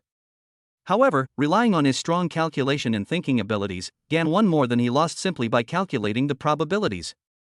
In addition, he placed large bets, and in the end he won nearly 10 million. Later, Gan got tired of playing, so he switched to Texas Hold'em and Baccarat. After playing several tables, Gan won nearly 50 million. Just in the casino, it is rare to win so much money in the casino. The casino has no clocks or mirrors, but it has large ventilators that provide sufficient oxygen to the huge casino, which is to make gamblers more excited. At the same time, there are no deliberate time reminders, which also makes people who play unaware of time. The free bitter coffee is not tasty, but it is very refreshing and can make gamblers excited to keep gambling. After playing for a while, Gan found that some people were excited about winning, some were furious about losing, and some even looked for loan sharks to get high-interest loans. However, Jiang Yan was still rational. After playing for an afternoon, he was hungry and decided to go out for dinner with Zhang Xiaolei and his friends. He exchanged the chips for money at the counter and deposited them into his card. At the same time, he did not forget to give a chip to the casino guy who had been holding the plate for him. The smallest chip that Gan had was also 100,000. After the young man took it, he hurriedly thanked him. He had watched Gan win all the way, and he was envious and admired him. He watched Jiang Yan look around for a few times, and the casino guy immediately understood that Jiang Yan wanted to find his former friend Zhang Xiaolei. The casino guy was very observant and had paid attention to it before. Now was the time for him to show his accomplishments, and he immediately led the way. Jiang Yan followed the young man from the casino and came to Zhang Xiaolei's side. A group of people were playing poker at Zhang Xiaolei's table. When Jiang Yan arrived, he saw Zhang Xiaolei squinting at his cards and not saying anything. But looking at Zhang Xiaolei's expression, which was excited but also a little anxious, Gan Yan knew that he had lost money. There were 5 people at the table, 2 young ones, 1 middle-aged one, 1 strong one, and a gorgeously dressed woman. But the woman kept looking at Zhang Xiaolei with a smile. Seeing Zhang Xiaolei shaking his head and sighing as he covered his cards, Jiang Yan pushed him and said, "Xiaolei, let's go eat." "Brother-in-law, I'm not hungry. I'm full from drinking coffee." Zhang Xiaolei shook his head and said, "Lost? How much did you lose?" Gan asked. "Not much, just about 2 million. Zhang Xiaolei squeezed his legs together for some reason, and then said, "Brother-in-law, help me play a game. I'm going to the bathroom." Jiang Yan looked at Zhang Xiaolei, smiled, and said, "You've drunk too much coffee. Go ahead, I'll help you play 2 games. After Zhang Xiaolei left, Jiang Yan sat at the table. The woman watched Zhang Xiaolei leave his seat, and a trace of reluctance flashed in her eyes. Jiang Yan felt amused when he saw this situation. He wondered whether the woman was attracted by Zhang Xiaolei's handsome appearance or by the fact that Zhang Xiaolei kept giving her money. At the beginning of the game, everyone bet 10,000. After the dealer checked everyone's cards, he dealt each person a whole card. Gan's whole card was the 7 of diamonds. Gan memorized the whole cards of others, all of which were bigger than his. Some even had an ace of hearts. This position is dark enough. Gan secretly complained in his heart, because when the next card was dealt, Gan already knew what card he had, a queen of clubs. It was not a straight, and there was no flower either. Stud poker has many variables. If someone covers his cards in the middle of the game, the subsequent hand patterns will change. This required Gan to have a strong brainstorming and understand everyone's expressions, movements, and psychology. In the first round, Gan saw that the person who had the ace of hearts before had the ace of clubs again. Gan simply covered his cards. No matter how the following cards changed, he could not beat the ace. Moreover, there are at least 20 cameras on a gambling table, so it is not difficult for him to cheat. The author has something to say. I'm too busy today. I'm having a headache looking up information. There's one more chapter, and I'm rushing to finish it. Chapter 112, Exciting Poker Game. Zhang Yan was not in a hurry to play. Zhang Xiaolei still had about 1,000,000 chips. Even if he bet 10,000 per round, it was enough for him to play more than 100 rounds. In the first few rounds, after analyzing the cards, Zhang Yan felt that he had little chance of winning, so he quickly folded his cards. Although he lost tens of thousands, he also gained a lot. At least he understood some of the tricks of several people. Young man, if you don't know how to play, let your brother-in-law play. The gorgeous woman said to Zhang Yan with a smile, and at the same time gestured to Zhang Xiaolei, who had returned and was standing behind Zhang Yan. Zhang Yan looked behind him and smiled at Zhang Xiaolei behind him. Since you are here, just go ahead. That lady obviously likes you very much. Zhang Xiaolei listened, grinned, and said, brother-in-law, you are having fun. If you want to play, just continue playing. Listening to Zhang Xiaolei's words, Zhang Yan did not refuse, and turned back to the elder sister and said, eldest sister, my brother-in-law seems to look down on you. The game continued, and Gan's cards got much better, but there were still people out there who had better cards than him. However, when the cards of the 5 people were similar and none of them were good, Gan began to steal the chicken by relying on his grasp of the psychology of the other 4 people. Sohai is simple and intense, requiring both skills and a lot of luck. Good memory, comprehensive judgment, and calm analytical ability are all indispensable. After a few rounds, Ganan won a lot of money by pretending and threatening. Although the money he won was just enough to cover Zhang Xiaolei's investment, the fun of Soha really made him feel excited. Ace of spades, let me speak. Finally, the second card comes, and it's a decent one. The expression on Gan's face and the tone of his voice were always vague, and no one could figure him out. 50,000. Gan placed his bet. This was only the second card, and there was no reason for the other 4 people not to follow suit. It was only 50,000 anyway. A group of people followed suit, the dealer dealt the cards, and Gan was brainstorming. According to his analysis, as soon as the third card came down, someone would fold. Gan was thinking about how to scare others away with his expression and bet amount to get the cards he wanted when the order of dealing cards was disrupted. The third card came down and Gan got the 5 of diamonds. The cards were not very good, but he could try for a straight or 2 pairs because Gan's whole card was the 3 of clubs. The game went as Gan expected. The square-faced young man had no luck with any of his 3 cards, so he chose to fold. 200,000. When it was Gan's turn to bet, Gan pretended to be unconfident and looked at his cards again, then smiled and directly increased the bet. The middle-aged man watched Gan raise the bet confidently, then looked at the cards of others, thought for a moment, and folded his cards. His bottom card was a J of hearts, the second card was an 8 of hearts, and the third card was a 9 of clubs.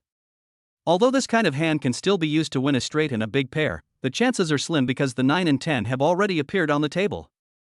In addition, Gan's bet was relatively large, so he thought Gan might have a pair of aces, so he thought there was no need to take the risk and folded his cards. The third player was as Gan had imagined, and Gan's expression remained unchanged. The other 2 players were the gorgeous woman with a 10 of diamonds, an ace of clubs and a 10 of spades. The middle-aged man had a queen of clubs, a king of clubs and a 6 of clubs, and he called to bet on a flush. After the 4th card, Gan got the 4 of diamonds, just missing the 2.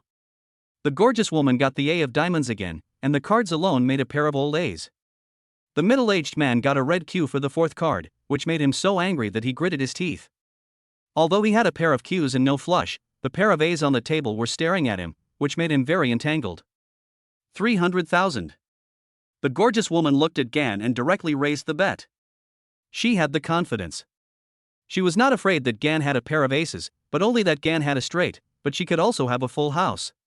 Gan's cards were a bit messy, and she didn't know Gan's whole cards. Gan's betting method also misled her thoughts. 500,000. Uncle, it's your turn. Zhang Yan raised the bet again and slammed the 500,000 chips on the gambling table with a little force. This time he was directly and blatantly scaring the middle-aged man away. If Zhang Yan didn't scare the middle-aged man away, he wouldn't get the waiter he wanted. The middle-aged man was already very conflicted. The gorgeous woman had a big hand, and Gan repeatedly raised the stakes with full momentum. He had already put in more than 200,000 yuan, and was still hesitant to take a gamble. But Gan raised the stakes too much, capping it at 500,000 yuan, doubling the stake, which immediately discouraged him.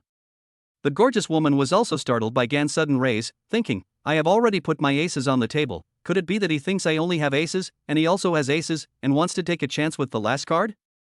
But he has no reason to raise the bet, doesn't he know how to play? As for the guess whether Gan's trump card was number 3, the gorgeous lady only had a slight suspicion, but quickly denied it. Her thoughts had been completely misled by Gan. Oh, fold the cards. The middle-aged man gritted his teeth, sighed deeply, and covered the cards. With the last card, Gan got the second as he wished, but his expression changed deliberately. The gorgeous woman got the 7th of hearts, and a trace of disappointment flashed across her face. But she also noticed Gan's expression, and she was more certain that Gan's bottom card was the ace of hearts, thinking that Gan wanted to win a flower card with his last card. 500,000, you have no chance, open the cards. The gorgeous woman said with a smile. Seeing this, Gan sighed in his heart. It was a pity that his cards were not big enough, otherwise he could have directly over-allocated all the chips on the other party's table. 500,000, follow it, I have a straight. Jiangyan smiled and showed his whole card, the 3 of clubs, and said lightly. Seeing this, the gorgeous woman's face suddenly changed, and she didn't even think about showing her trump card. And it was useless to show it, because she couldn't win no matter what she did. The people at the gambling table were also confused and shook their heads. After looking at each other, they thought, how dare he play like this, with a whole card of a small 3, plus an A and a 5, facing an unknown whole card, with an A and a 10 on the face, yet he dares to raise the bet. Brother-in-law, this is amazing, you are awesome. Zheng Xiaolei cheered behind him. No, it's my first time playing poker, but it's quite exciting. Gan said with a smile. Next, Gan took control of the entire gambling table. The first to lose all their money were the middle-aged men, followed by the square-faced young man. As someone left, someone else would naturally take over. Gradually, everyone at the table knew that Gan was evil, and they all left. This is a win of over 10 million, brother-in-law. Is this really your first time playing? When the two were about to go out for dinner, Zhang Xiaolei counted the chips and asked in surprise. This is my first time playing Soha. Gan said with a smile. Is it true? The two chatted as they walked towards the counter. Really, playing this game still requires some tricks. You need to grasp the psychology, habits, and micro-expressions of each opponent, and at the same time have a calm and powerful analytical ability. Brother-in-law, these 3 million are my capital, and the remaining 10 million is what you won. I give it to you. I don't want it. I'm playing for you. And I've won 50 million before. I thought you lost all the 10 million, you are really awesome. The author has something to say. Late night coding. This simple plot is so mind-boggling. Chapter 113 New Gambling King. It was already nearly 11 o'clock in the evening, and Jiangyan was starving. He quickly gathered the people he knew together, and a large group of people left the casino and went to the Lisboa hotel across the street. The presidential suite here is not expensive, only 50,000 per night, which is much cheaper than the Bulgari in Shanghai. When a group of people were eating, they discussed winning or losing. Sometimes they would pound the table and beat their chests, regretting that they had been cheated. Sometimes they would laugh and talk freely, saying that they had successfully stolen a chicken. Sometimes they would grin and say that they could not stop their luck. Mr. Jiang, I see you have exchanged 10 million chips. Are you having fun? Wang Xikong watched Jiangyan lower his head and eat his food, wolfing it down. Jiangyan listened, raised his head, drank a sip of tea, shook his head and said, I used to play dice, Texas Hold'em and Baccarat, but I didn't feel anything special. But later I helped Xiao Lei play stud poker, which was quite interesting. Zheng Xiaolei, who was eating, was choked by Jiangyan's words and rolled his eyes. He quickly drank a mouthful of water, coughed a few times and said, You won 50 million and you still feel average? My 10 million is quite interesting? Brother-in-law, you have really reached the limit. Everyone put down their chopsticks as they listened. Just now a group of people were bragging about winning or losing millions, but they didn't expect that there was a big boss who won 50 million. Don't just stand there and watch. I invited you out for dinner because I want to treat you. I'll pay for all the expenses tonight. Jiangyan said with a smile, looking at the astonished faces of the crowd. Master Jiang, please teach us a few tricks. How did you win? Jiangyan smiled and pointed to his head, saying, This thing relies on eyesight, hearing, heart strength, brain power. Listening to Jiang Yan talking about the tips, the rich second generation were full of doubts and felt impressed. After talking for so long, I guess you guys still don't understand and can't learn. You all are here to have fun, just have fun. It doesn't matter how much you win or lose, just don't get carried away. Jiang Yan looked at the confused faces of the crowd and realized that he had said so much in vain. After the meal, everyone said they wanted to experience the local customs and culture, but Jiang Yan politely declined. What experience? You've all played it to pieces, how dare you talk about experience? Jiang Yan cursed with a smile, then went straight back to his room to rest. When he woke up the next day, Jiang Yan stood in front of the huge floor-to-ceiling window of the presidential suite, feeling refreshed. He looked through the buildings in front of him, across the Friendship Park, and at the sapphire-like blue surface of Nanwan Lake, feeling a sense of relief in his heart. I didn't expect that after coming to Macau, I would become the king of gambling. Jiang Yan shook his head and said to himself. The system's sign and reward just now directly gave Gan a big gift. The system gave Gan the Sands China, a subsidiary of the Las Vegas Sands Group, as a sign and reward. In addition to Sands China, there is also Singapore's Marina Bay Sands. These two companies are subsidiaries of the Sands Group in Asia. Sands China is a listed company with a market value that has exceeded that of its parent company Sands Group, with a market value of 300 billion Hong Kong dollars. Its main industries are the Venetian Casino in Macau, the Cotai Strip and resort hotels. However, market value is market value after all. After Gan obtained 100% of the shares, the system directly delisted Sands China. St. Sands is the abbreviation of Las Vegas Sands Group. Marina Bay Sands owns the world's most expensive hotel, Marina Bay Sands, where the cheapest price for a night is 2,000 new Taiwan dollars. It cost 4 billion pounds to build. Two gambling kings have passed away, and Gan is now considered the new generation of gambling king. The last chairman of Sands, the notorious Sheldon, passed away, and the group encountered a crisis. It was selling its Las Vegas properties and wanted to focus on the Asian market. But unexpectedly, the system directly cut their plan. TSK. How can St. Jean-Sha survive?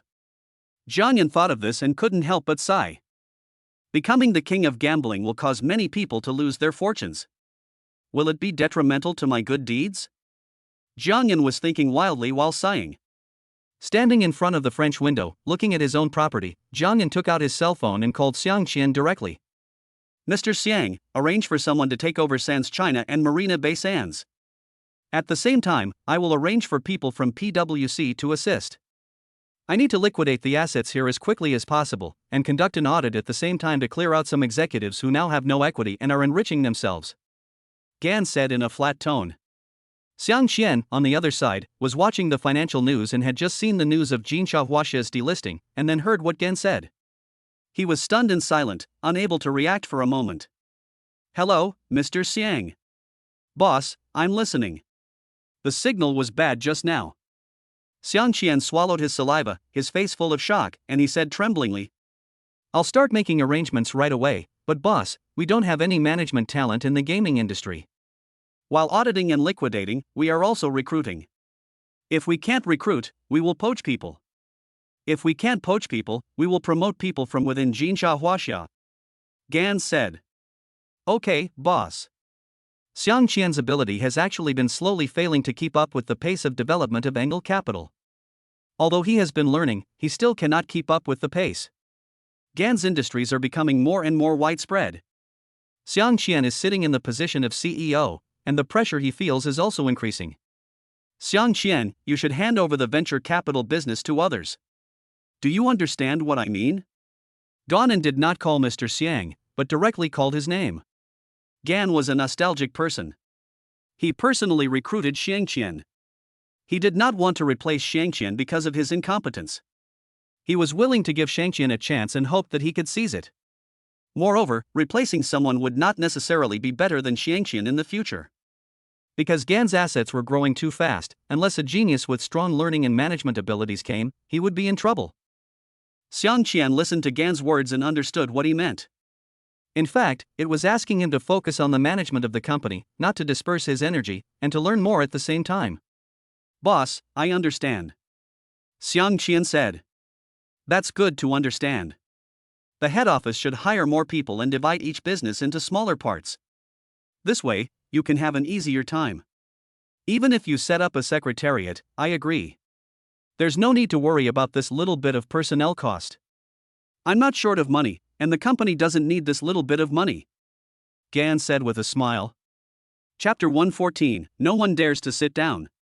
Currently, of the 6 Macau gambling licenses, half are in the hands of the Ho family, and the other 3 are in the hands of Wynn, Sands, and Galaxy. Wynn is an industry of the Wynn Resorts Hotel Group, which is an American company. Sands is now in the hands of Gong, and Galaxy is owned by Galaxy Entertainment. The boss, Lu Ji, is from Macau and was once the richest man in Asia in 2014. However, the number 1 casino in Macau is the Venetian Casino under Gan's current Sands China. Before Sands China was delisted, its market value was greater than the 3 companies controlled by the He family. The sudden change of ownership of Sands China has made Macau's gambling industry suddenly volatile. Coupled with the fact that gambling licenses are facing a reshuffle, the entire industry's top management is in a state of panic. The competition for gambling licenses is actually a competition of the strength of the consortium behind them. The change of ownership and delisting of Sands China has left other companies confused. The government has strict management of casinos. A casino needs to apply for review even if it wants to add a gambling table. Losing the gambling license means that you can get out of the Macau gambling industry. Sands China was a foreign-funded enterprise before, and its gambling license was obtained from Galaxy. It was a secondary license. Now it has become Gan's, without foreign investment restrictions. Gan's idea is to turn the secondary license into a genuine one, and even drive Wynn out, so that he can hold 2 gambling licenses. That morning, Jiang took a rest in the hotel. After lunch, a group of people talked about going to Lisboa for fun. You guys go ahead, I'm going to the Venetian to have some fun. Gan was going to support his own business. He didn't plan to play the kind of casino where the banker was the boss. After all, it was his own money, and it would be boring to win. He planned to play the same kind of poker as last night. It would be fun to win other people's money. Then let's go to the Venetian. I heard this morning that Sands China was acquired by a mysterious Chinese. Let's go and have some fun. A group of people followed Gan directly to the Venetian. The Venetian is indeed a little bigger than the Lisboa, and the decoration is more luxurious in all aspects. But there are still similarities, that is, the same feng shui layout, no clock, no mirror. After entering the casino, Gan exchanged 10 million chips and looked for a table dedicated to playing stud poker. The others, after listening to Gan's tips yesterday, remembered some of them sporadically and wanted to experiment. After a round, Gan found a gambling table with the same bets and stakes as yesterday. The specifications of this kind of gambling table are basically the highest among all the tables in the casino. If you want to go to a higher level, you can't get in without a referral. When he sat at the gambling table, Gan started casually as usual, observing the expressions and movements of the people at the table. After he had a thorough understanding, he would show his prowess. After playing for an afternoon, the gamblers found that Gan was in control of the entire game. They knew they had met a master. Gamblers came in waves, as if they were giving away their lives. In the end, no one dared to step up to the table. Why is there no one playing? It's so boring. Jiang said with a helpless smile. Sir, you are so amazing. You can see through the psychology and expressions of every gambler. This table may not be suitable for you. The dealer looked at Gan, who was the only one sitting at the table, and said bitterly. Gan, who was losing interest, cashed in more than 30 million chips and then looked for others to have dinner together.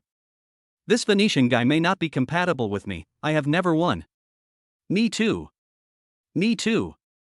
The whole group of people were wiped out, except for Jiang. Among them, Zhang Xiaolei lost the most, and lost all the 10 million yuan he won yesterday. You have only learned half of it and misled your original thinking.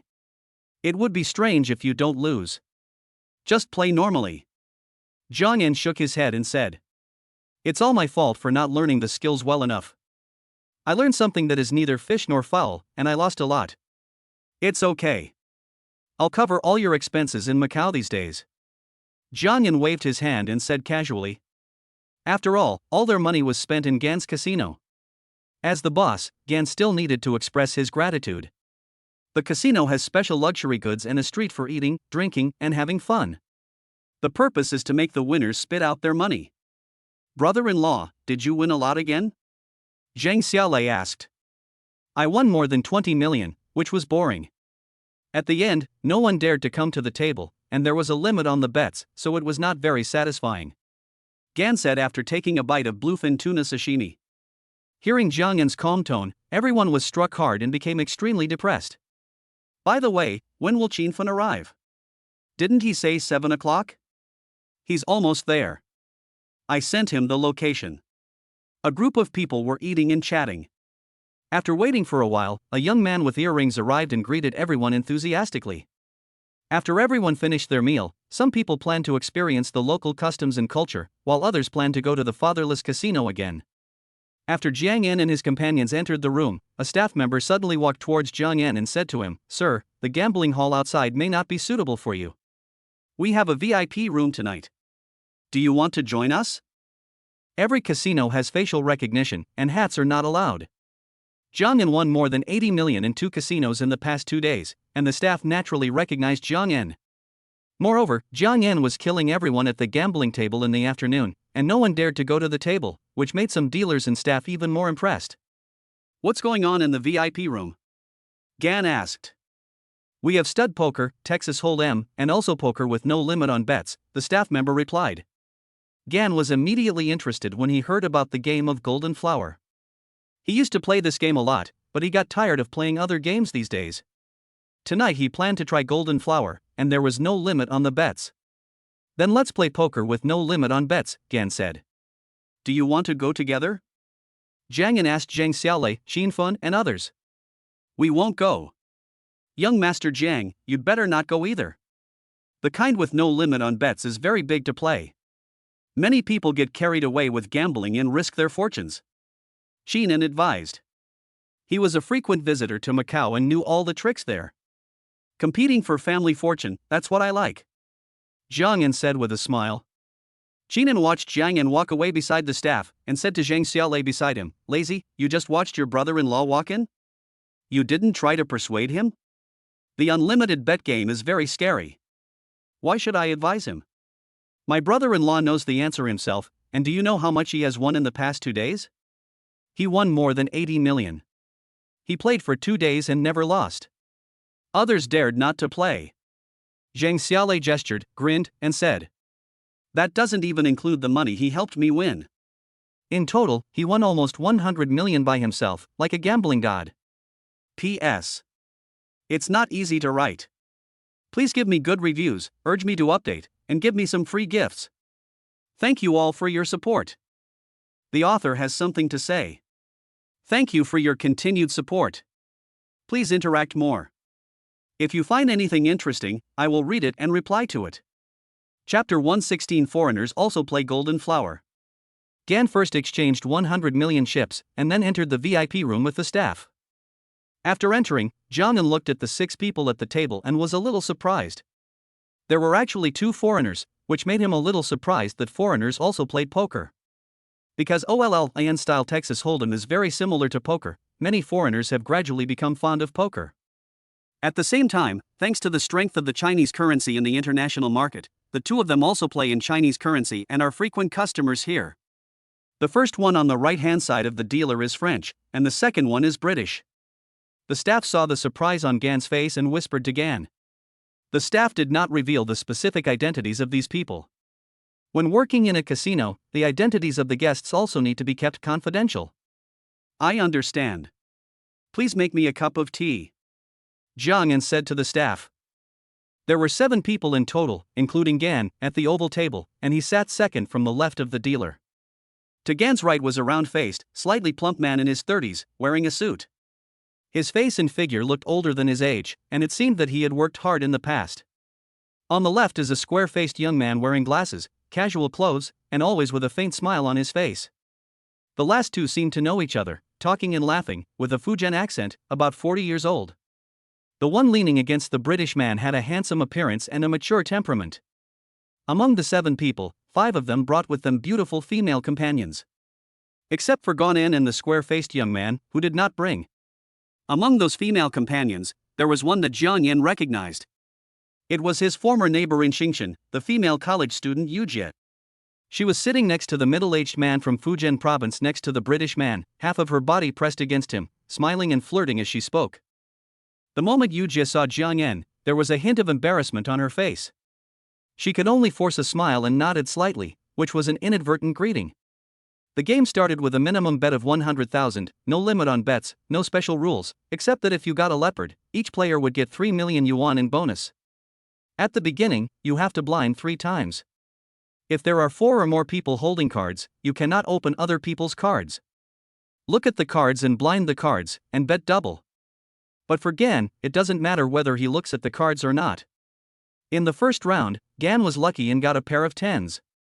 However, in his memory, there was a pair of aces. After 3 rounds of blindness, Gan did not intend to steal the chicken. He looked at the cards and discarded them. After all, he had not figured out the tricks of these people, and it was difficult to bluff a pair of aces with a pair of 10s.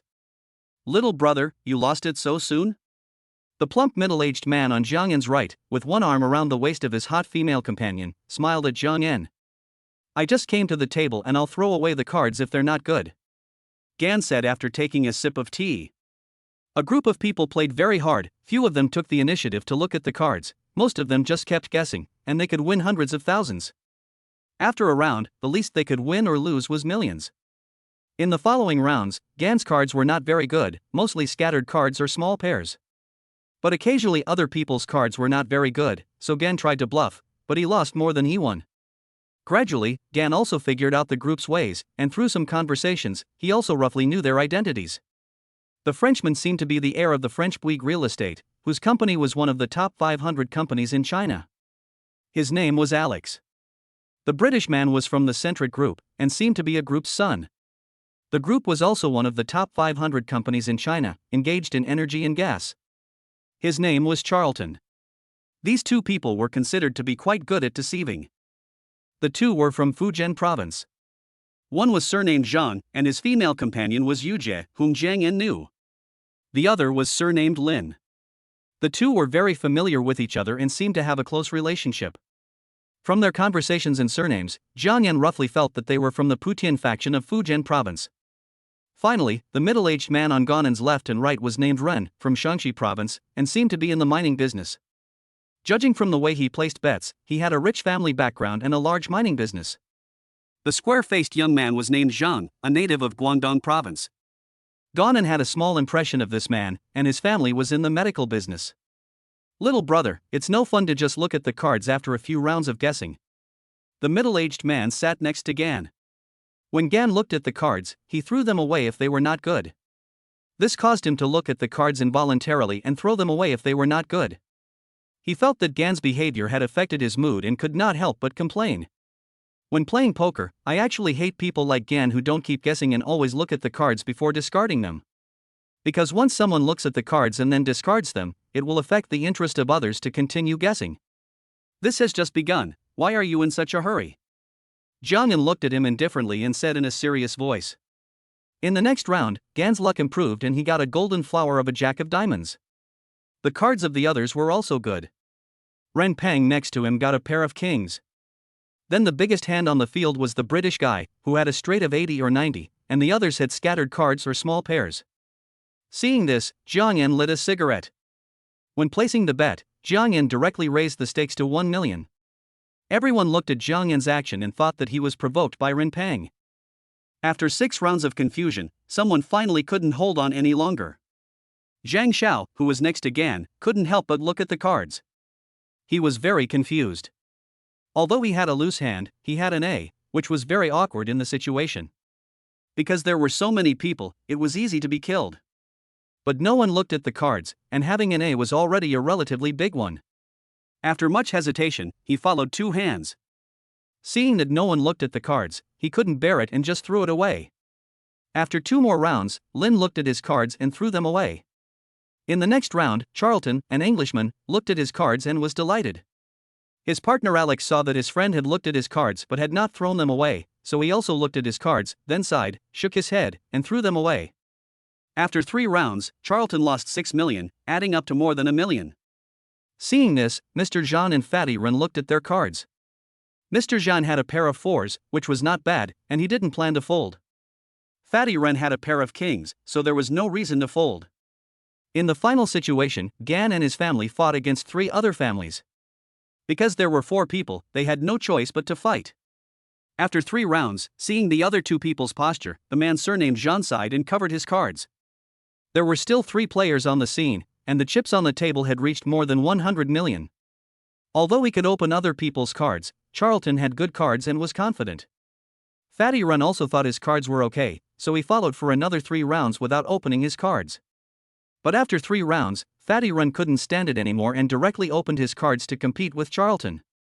After the dealer made the decision and showed the cards to Fatty Run pinched his female companion's breasts unwillingly and discarded the cards. Finally, there were only 2 left. Charlton looked at Gan confidently, raised the bet, and directly bet 10 million. He had read the cards, and it was a straight, so he had no reason to be afraid of Gan. It was just that he felt too uncomfortable to double the bet, so he simply raised the bet directly. Gan knew his own cards, so he was not afraid and just threw down 5 million. After 6 rounds, Gan looked at Charlton's chips, which seemed to be few, so he pretended to look at his cards. Chapter 117 The First Gamble of Family Property. Charlton frowned slightly when he saw Gan not discarding his cards after looking at them. He was puzzled. My cards were clearly revealed during the game. Why didn't he discard his cards? Was he unwilling to give up and wanted to bluff? Or were his cards still good? In this way, the 2 of them went back and forth, throwing down millions of chips. After 4 or 5 rounds, Charlton's chips were almost gone, and he was somewhat panicked. Charlton, take your desktop. Gan smiled and said to Charlton in English. Hearing this, Charlton felt helpless and had to push the 2,000 chips on the table forward and said, "Open the cards, I have a straight." "Sorry, I have a J." Gan showed his cards, and after the dealer made the decision, he pushed all the chips in front of Gan. Jiang Yan won about 200 million yuan in one go, and everyone at the table was jealous. Especially the little girl Yujie. She knew that Jiang Yan was a wealthy man, but seeing Jiang Yan win so much money in person, she was so surprised that her eyes widened and her mouth opened wide, looking so cute that she wanted to. "Oh, shit." Charlton shook his head, then said to the staff, "Change for another 100 million chips." The gambling game continued. Gan relied on his winnings to crush others in all aspects, such as momentum and psychology. He would not be the first to look at the cards. He would follow the junk cards for a few more rounds and then discard them. When the cards were similar and other people's cards were not very big, he would spend some money to cheat. After several rounds, Gan was in control of the game and won a lot, but Charlton and Alex seemed to be fighting with Gan. Fatty Rin sat next to Gan, and Gan kept raising the bet, causing him to lose a lot more and change the chips once. He couldn't catch Gan with good cards, and when he had good cards, he was cheated by Gan. He was really angry. The Tuputian-based Jean Lin and his friends had good luck, but they could not catch Gan every time and could only win against others. They were more rational and won some. As for the square-faced young man, Zhang Xiao, he had almost lost everything and left the field. A young woman, Miss Wang, who was about 40 years old and well-maintained, came up. The strange thing was that Miss Wang brought a young man. The young man was handsome and had a good figure.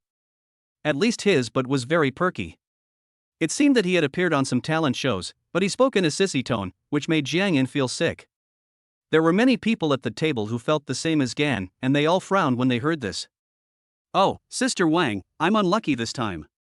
"It doesn't matter. I'm sure I'll have good cards next time." "Sister Wang, you are amazing. You won so much in one go." Even some of the female companions grimaced when they heard this. Although they were similar to the young men, they felt nauseous when a man did this. "If you keep talking in a pinched voice, I'll have you thrown out." The muscles on Jiang Yan's face twitched twice, and he spoke directly to the young man. Sister Wang glanced at Jiang Yan calmly and said nothing. She just smiled and patted the young man's hand, saying softly, "Be good, let me concentrate on playing cards. Massage my shoulders for me." Sister Wang knew that the people sitting at the table were all well known. She didn't think of offending others for the ducks she raised. As for the young man, he didn't dare to say anything. He just twisted his body, shook his neck, glanced at Jiang Yan lightly, snorted, and then stood up and stood behind Sister Wang. With the strength of not eating, he pinched Sister Wang's shoulder in a pretentious manner. After playing a few rounds, a new round began. The dealer checked the cards for everyone as usual. Before the cards were dealt, Gan knew that his chance had come and he could finally get rid of those two disgusting things. Ganan got a spade king and a golden flower, and Wang Jie got a club 10 and a golden flower. The others either had a pair or a loose hand. After playing a set, gone and raised the bet one by one. Someone looked at the cards and lost directly. After Wang Jia looked at the cards, gone and immediately raised the bet to 10 million. It seemed that everyone could see that Jiang Yan was targeting her. After a few rounds of fighting between two families, the man surnamed Zhan pursed his lips and opened Sister Wang's cards, but unfortunately he couldn't beat the pair of aces, and the money was lost. Only Jiang Yan and Sister Wang were left on the scene. When it was Jiang Yan's turn, Jiang Yan glanced at her chips. Everyone raised their eyebrows when they saw Jiang Yan's action. The scene was very familiar.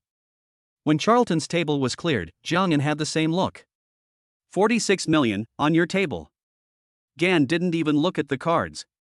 He used the calmest tone and the most domineering words, as if he was treating the chips as plastic. Everyone was shocked when they saw Gan's calm demeanor. How dare he play like this without even looking at the cards? He really treated the chips like plastic. Sister Wang's eyes were also full of surprise, and then turned into ecstasy. She had no reason to be afraid of the golden flower of the 10th grass flower. I'll follow you, Genoa. Sister Wang pushed the chips forward, showed her cards, and pretended to collect the chips. The young man behind her was also watching this scene, clapping his hands in joy and saying, "Wow, Sister Wang, your luck is here, no one can stop you." Shut up.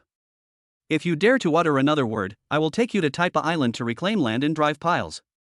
Jiang Yan squinted at the cards and spoke in a tone that made him look like the boss of 14K.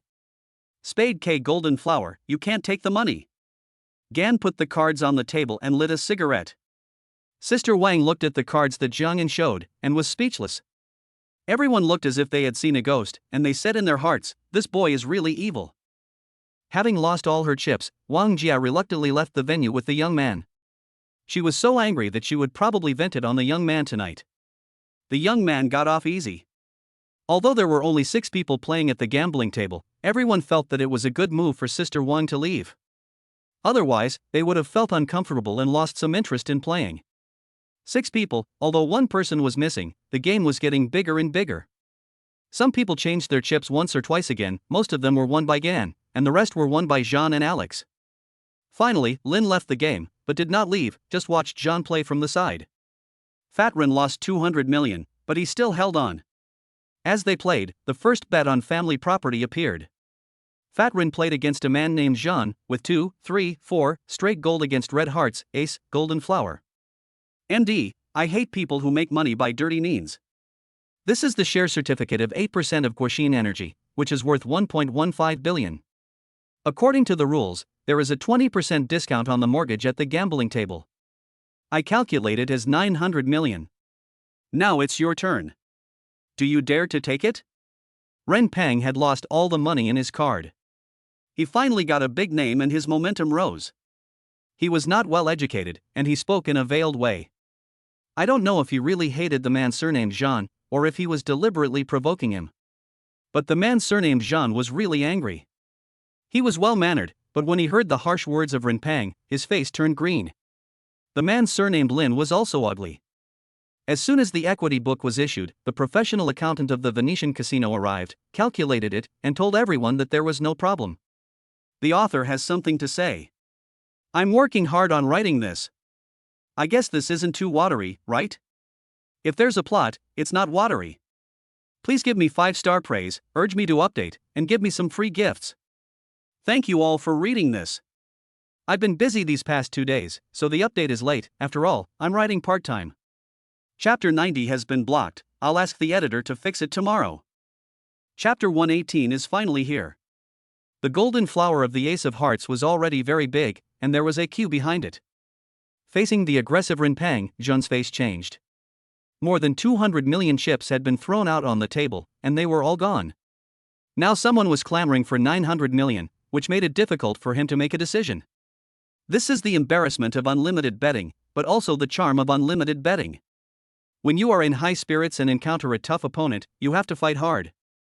Gambling can make people rich instantly, or it can make people go bankrupt, but in the end, 11 out of 10 bets will lose. Have you made up your mind? If you don't follow me, I'll take your chips. Fat Ren is now completely using his power to overwhelm others, and he is very good at it. It seems that he has done this many times before, otherwise why would he carry a share certificate with him at all times? As Jean Lin and Ren Pang urged them, they began to wonder if Ren Pang was bluffing. The chips on the table were only half of the value of the equity certificate. It was too risky to bet on 900 million, but John had too good a hand. Now that the game had reached this point, it was no longer about the size of the cards. One's wealth and family background began to determine the outcome of the game. After the two looked at each other, John gritted his teeth and took out a bank card. At the same time, Lin also took out a bank card from his pocket. The two cards each have a balance of 500 million, adding up to a total of 1 billion. The man surnamed Jean said while gritting his teeth. His originally mature and steady temperament had changed at this moment, like an excited wolf cub. Seeing this, Gan smiled excitedly. At the same time, he thought to himself, sure enough, those who often hang out in casinos, no matter how mature and stable they look, are still not smart enough. And this method of provoking is too crude, but it does work. After the casino staff checked the money, they signaled the start of the game. Both parties opened their cards, and Ren Pang was the better one. Not only did he make back his losses, he also won 900 million yuan.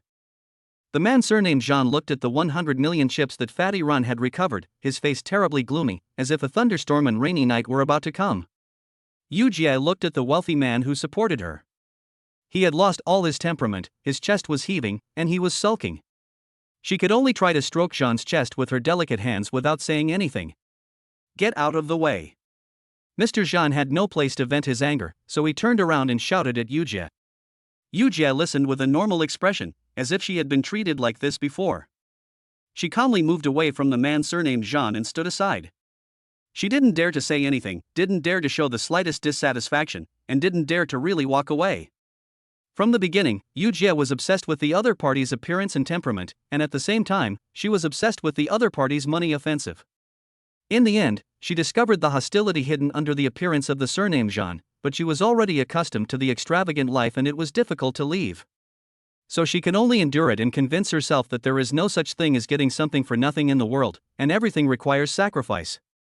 Until now, she has become like a slave, giving what she can give, and gaining food, clothing, a car and a house. Sometimes, she feels that she lives better than many women, and she doesn't give much. She comforts herself, convinces herself, and brainwashes herself over and over again.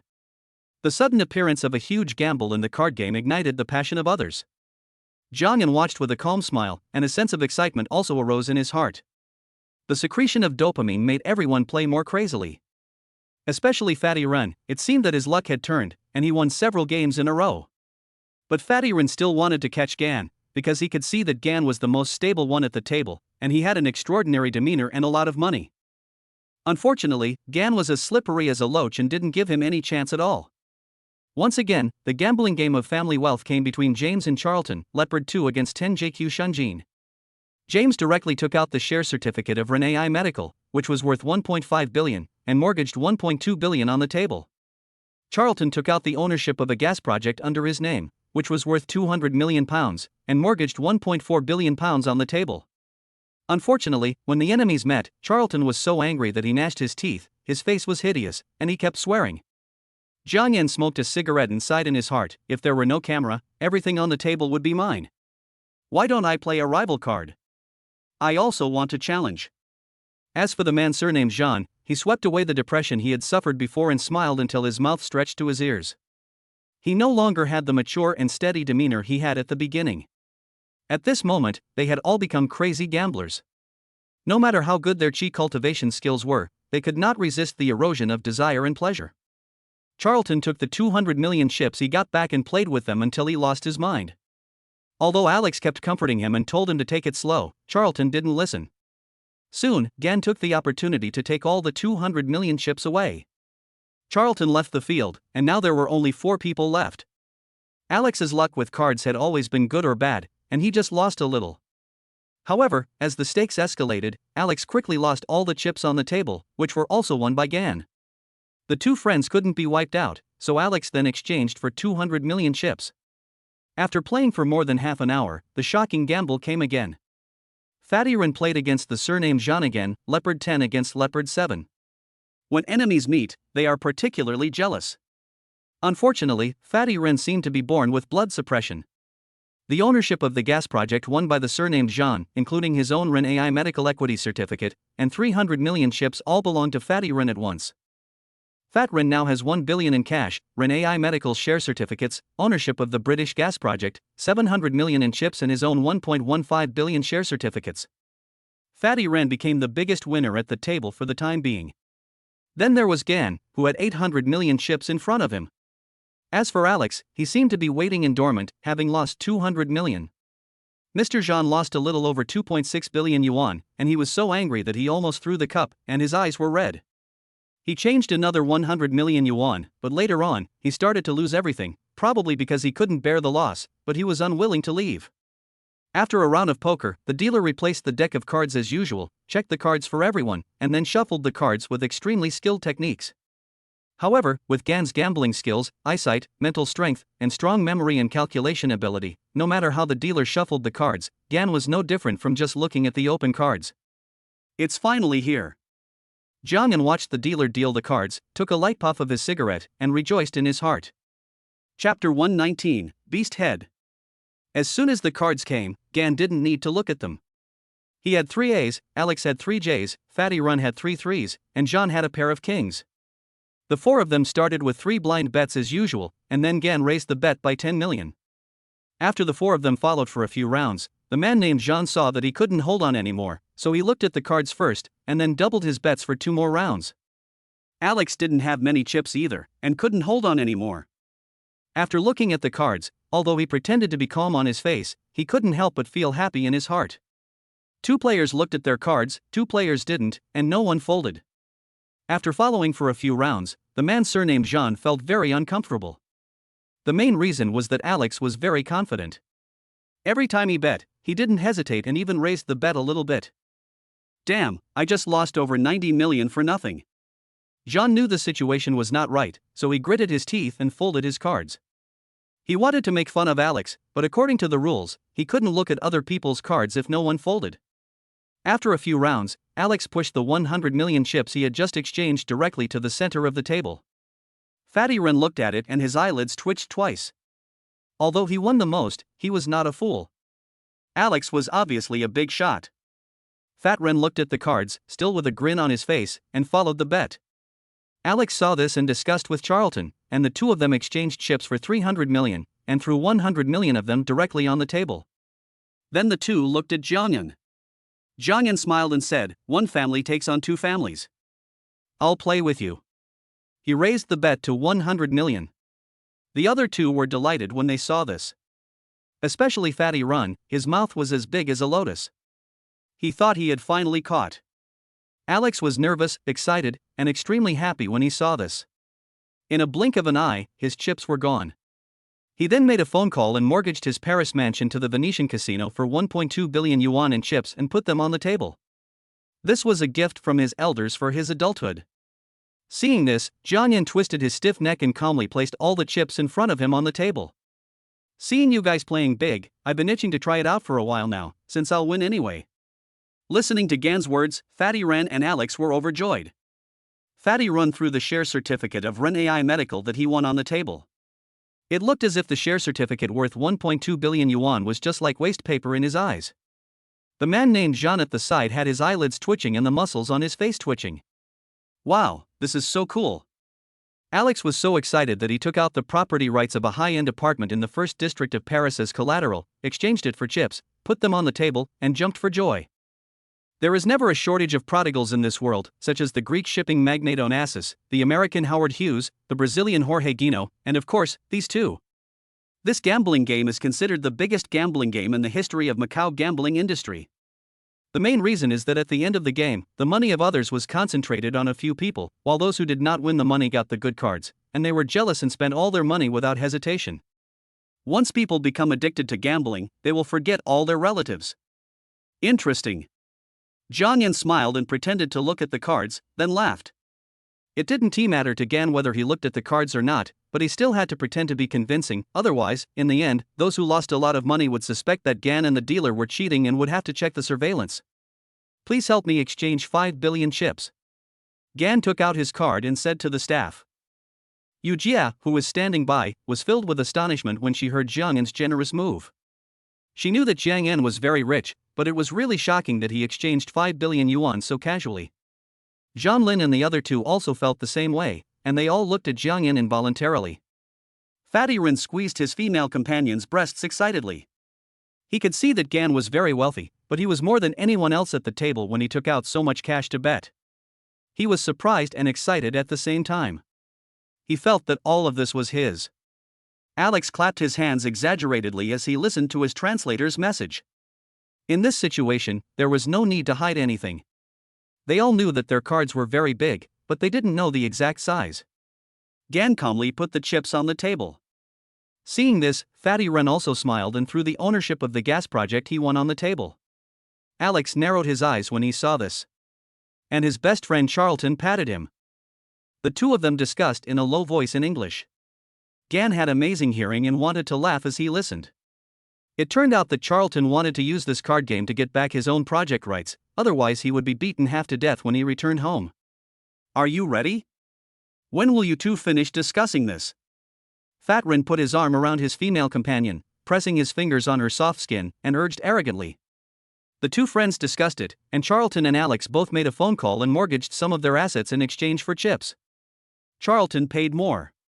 The two of them put together $4 billion and started a huge gamble. Fat Rin felt his eyelids twitching as he watched the two young masters from the Fortune 500 companies working together to plunder their family fortunes. Gan called the bet, and the pressure was on Rin Pang. He looked at his own chips, knew his own financial situation, and decided to call another round. He simply used the chips he had cashed in from the two bank cards he had won before, plus some of his own chips, a total of $1.4 billion, and pushed them forward. Alex followed suit and bet $1.4 billion, leaving $1.2 billion. Gan also threw his chips in calmly. Fat Rin looked at the $1.2 billion in front of him, emptied his family's assets, exchanged for another $200 million, and after collecting $1.4 billion, he pushed it to the table. Looking at the calm Gan and the extremely excited Alex, he thought about it and opened Alex's cards. After the dealer's ruling, Fatty Rin was out. Fatty Rin looked ashen, like a deflated ball, and slumped down on the chair, his hands sliding off his female companion's body. After Alex killed Rin Pang, he was even more confident. But the embarrassing thing was that the two of them had no money. They called the staff and thought of using their remaining belongings as collateral. But unfortunately, the staff rejected them. Maybe the things they wanted to pledge were not valuable enough or could not be accepted. Hey, guys, you really have no money, so I won't make it difficult for you. Think about what else you have that can be used to pay me. Jiang Yin looked at the two young masters looking at each other awkwardly, thinking that if the casino didn't accept the money, he would do it. And it's almost over after playing to this point. The two listened and said to Jiang Yin with a smile, "We have two things in our house that you should like, or you Chinese people should like. They are antique animal heads, one is a chicken, and the other is a dog." When Jiang Yin heard this, his heart skipped a beat, and he wondered if it was the head of a zodiac animal. Antique? Can you guarantee its authenticity? Do you have any pictures? Jiang Yin asked, wanting to confirm.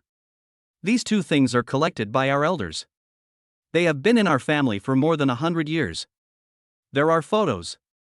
The two took out their mobile phones, pulled out the pictures and showed them to Jiang Yin. Jiang Yin took a look and felt somewhat relieved. It was indeed the zodiac animal head. He was not afraid that the two young masters would cheat him. If he was really cheated, Jiang Yin would privately expose the documents he won to some Western media or their business enemies, so that their two families would lose their reputation and even their stock prices would be in jeopardy. Okay, I'll reluctantly assume that it's worth $200 million, and that it's real. Although the ownership of the two things does not belong to you, you still need to sign a mortgage contract. Gan waved his hand and called the staff to draft a contract. After signing, both parties pushed their chips forward. Alex said excitedly, "Jiang, I have 3 jacks. I am very grateful that you accepted the mortgage, but there is no way, I won." Gan listened, smiled, and said, "I accept your thanks, but I'm sorry, I have 3 aces." When Gan showed his cards, Charlton and Alex were stunned. Even the people watching the game opened their mouths wide. The dealer was also stunned. After reacting, he helped Gan collect the chips and documents and handed them to Gan. The chips piled up into a small mountain, and the documents were stacked aside. The shocking gamble ended with Gan making nearly $13 billion. The two young masters were stunned and slumped in their chairs. They spent all their family wealth to make wedding clothes for others. Hey, guys. Don't forget the zodiac animal heads. I want the real ones. Don't play tricks on me. Otherwise, if I don't receive them, or if I receive fake ones, I will make copies of your mortgage documents and expose them. By then, your stock price might be like the Philippine diving team, bang bang bang. Jiang Yan said to the two distracted young masters with a smile, and at the same time said a few onomatopoeia at the end. Of course, I allow you guys to use money to redeem these documents. There are some things in them that I don't really want. As Gan walked towards the VIP room door, he turned around and said to the loser. No matter whether you gamble big or small, you are all losers. Small bets become big bets, and big bets become crazy, and you can lose all your rationality. No matter how lucky you are, you will lose everything, unless you are the owner of the casino. The author has something to say. This chapter has 2,900 words. Please give it a 5-star rating and urge me to update more. Free gifts. The words in this chapter may seem awkward, but I am promoting the prohibition of gambling. 0.0. Chapter 120 Cooperation between two companies. After leaving the VIP room, it was already past 11 o'clock in the evening, almost 12 o'clock. I found Zhang Xiaolei and Qin Fen in the gambling room. Let's go have a midnight snack together. I'm starving. I've drunk a bellyful of tea. Jiang Yan pulled them up from the gambling table. They had almost finished playing, and instead of getting bored at the table, they all stood up. Brother-in-law, how is the battle going in the VIP room? Zhang Xiaolei has witnessed Ganon's prowess in the past 2 days and has always been curious about how much Ganon can win in the VIP room. The battle situation is not bad. The people playing there are quite fierce. They are all excited while playing. They have their family assets with them, so they start fighting without saying a word. Jiang Yan said with a smile. How are you guys? Qin Fen and I won a little. I won about 1 million, Qin Fen won about 4 million, and the others lost a little. That's fine. I have something to do tomorrow, so I can't go with you. Your expenses in Macau will be on me. It doesn't matter if you take a yacht out to sea and have a party. Have fun as you like, but don't do anything illegal. Jiang Yan thought that Xiang Qian and his team would arrive tomorrow, and he had to go over to meet the management here.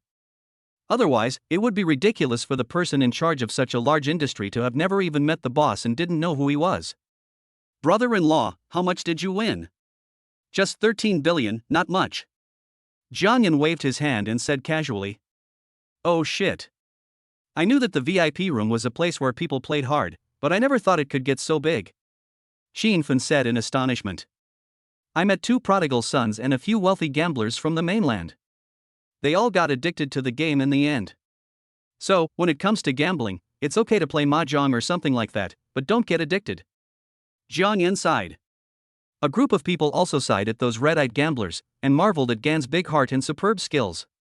Not only was he able to get out of such a big gambling game unscathed, but he also won 13 billion by himself. In the middle of the night, after having supper, everyone went back to the hotel. When he woke up in the morning, Jiang Yan was so frightened by the sign-in reward that he jumped out of bed. Sign in successfully, congratulations on obtaining a complete skull fossil of a 600,000-year-old ape man from Beijing. Fuck you. It was fine to give me a soul bottle early in the morning before, but why are they giving me a skull fossil now? Jiang Yan shuddered and rushed out of the room, walking to the floor-to-ceiling window. The warm sunlight sprinkled on him, making him feel a little warm. Jiang Yan casually found a clean and soft white towel and extracted the fossil. Looking at the petrified skull, Jiang Yan felt a little familiar, and then took out his mobile phone to search it online. It turns out that this is a national treasure that was lost during the anti-Japanese war. Hey! I'm scared to death. Jiang Yan muttered to himself while comparing it with the pictures on the internet. After looking at it for a while, Gan searched the internet for preservation methods and sealed it up. Gan planned to donate it. He was not a collector, and the academic research value of this kind of thing was far higher than its collection and appreciation value. Around 1 p.m., Xiang Qian and his group arrived in Macau, and Jiang Yan went directly to the Venetian Hotel. Originally, the headquarters of Sands China was on Queen's Road in Hong Kong Island, but Jiang Yan didn't want to run back and forth, so he asked everyone to come here directly. At around 2 o'clock, all the executives who received the notice gathered in the meeting room specially prepared by the hotel. When the executives saw Gan for the first time, they were all very surprised at his age. The most shocked person was the casino manager, who had been paying attention to the shocking gambling game last night. He never expected that the person who won 10 billion in the gambling game was actually his mysterious boss. At the meeting, Gan directly announced a 1-month audit plan. Some people's faces changed when they heard it. At the same time, Gan said at the meeting that it would be strictly forbidden for casinos to lend money privately at high interest rates in the future. Then most of the time, Gan listened to some people's reports and industry conditions, and rejected some projects and proposals. For example, what kind of online casino to develop, whether to relist, etc. I don't want to hear about such immoral things as online casinos anymore. As for relisting, it depends on the situation. The company is not short of money, and the listing will be discussed later. Ongoing projects, as long as they are reasonable, legal, and valuable, should continue as usual. A meeting lasted from 2 p.m. to 7 p.m. After the meeting, some people were extremely panicked and were thinking about whether to buy a plane ticket and run away. However, due to the smoke bomb released by Gan, they could not make a decision for a while. After all, they are not Jia Yuding, who made tens of billions of dollars because of his dream. They just made a little bit in private, and the company has been delisted. Most of the unlisted private enterprises only fine, demote or dismiss those who commit corruption and fraud. The next afternoon, Jiang Yan suddenly received an invitation from the He family. Without having to guess, Jiang Yan knew that they were here for a new round of gambling. Regarding this matter, Jiang Yan was happy to go over and have a chat. Although the patriotic gambling king was gone, the He family was still the local boss of Macau. When they arrived at the meeting place, there were 3 people who met with Jiang Yan, 2 women and 1 man, all of whom were the current heirs of the He family's gambling license. The first thing they did when they met was to brag about their business. After bragging for a long time, they finally got to the point. The market value of the 3 gambling companies of the He family has shrunk, and the competition for the new round of gambling licenses is very high. They want to keep the gambling licenses in their hands and seek foreign aid. And Gan, a Chinese who is rich and powerful and acquired Sans China in one fell swoop, is exactly the ally they are looking for. The 2 sides chatted for an afternoon and reached a simple alliance. Gan provided financial support when necessary, and the Ho family used their connections to help. Gan's request was that the 2 companies join forces to take down the gambling license held by Win. The Ho family used Gan's financial support to keep the existing gambling license in their hands. My idea is very simple. Money is irrelevant to me. I just don't want foreign companies to make money from Macau's gambling industry. Gan's words and deeds showed that he was like an angry young man. I didn't expect Jiang Sheng to be such a patriotic young man. The cooperation between our 2 families is a perfect match.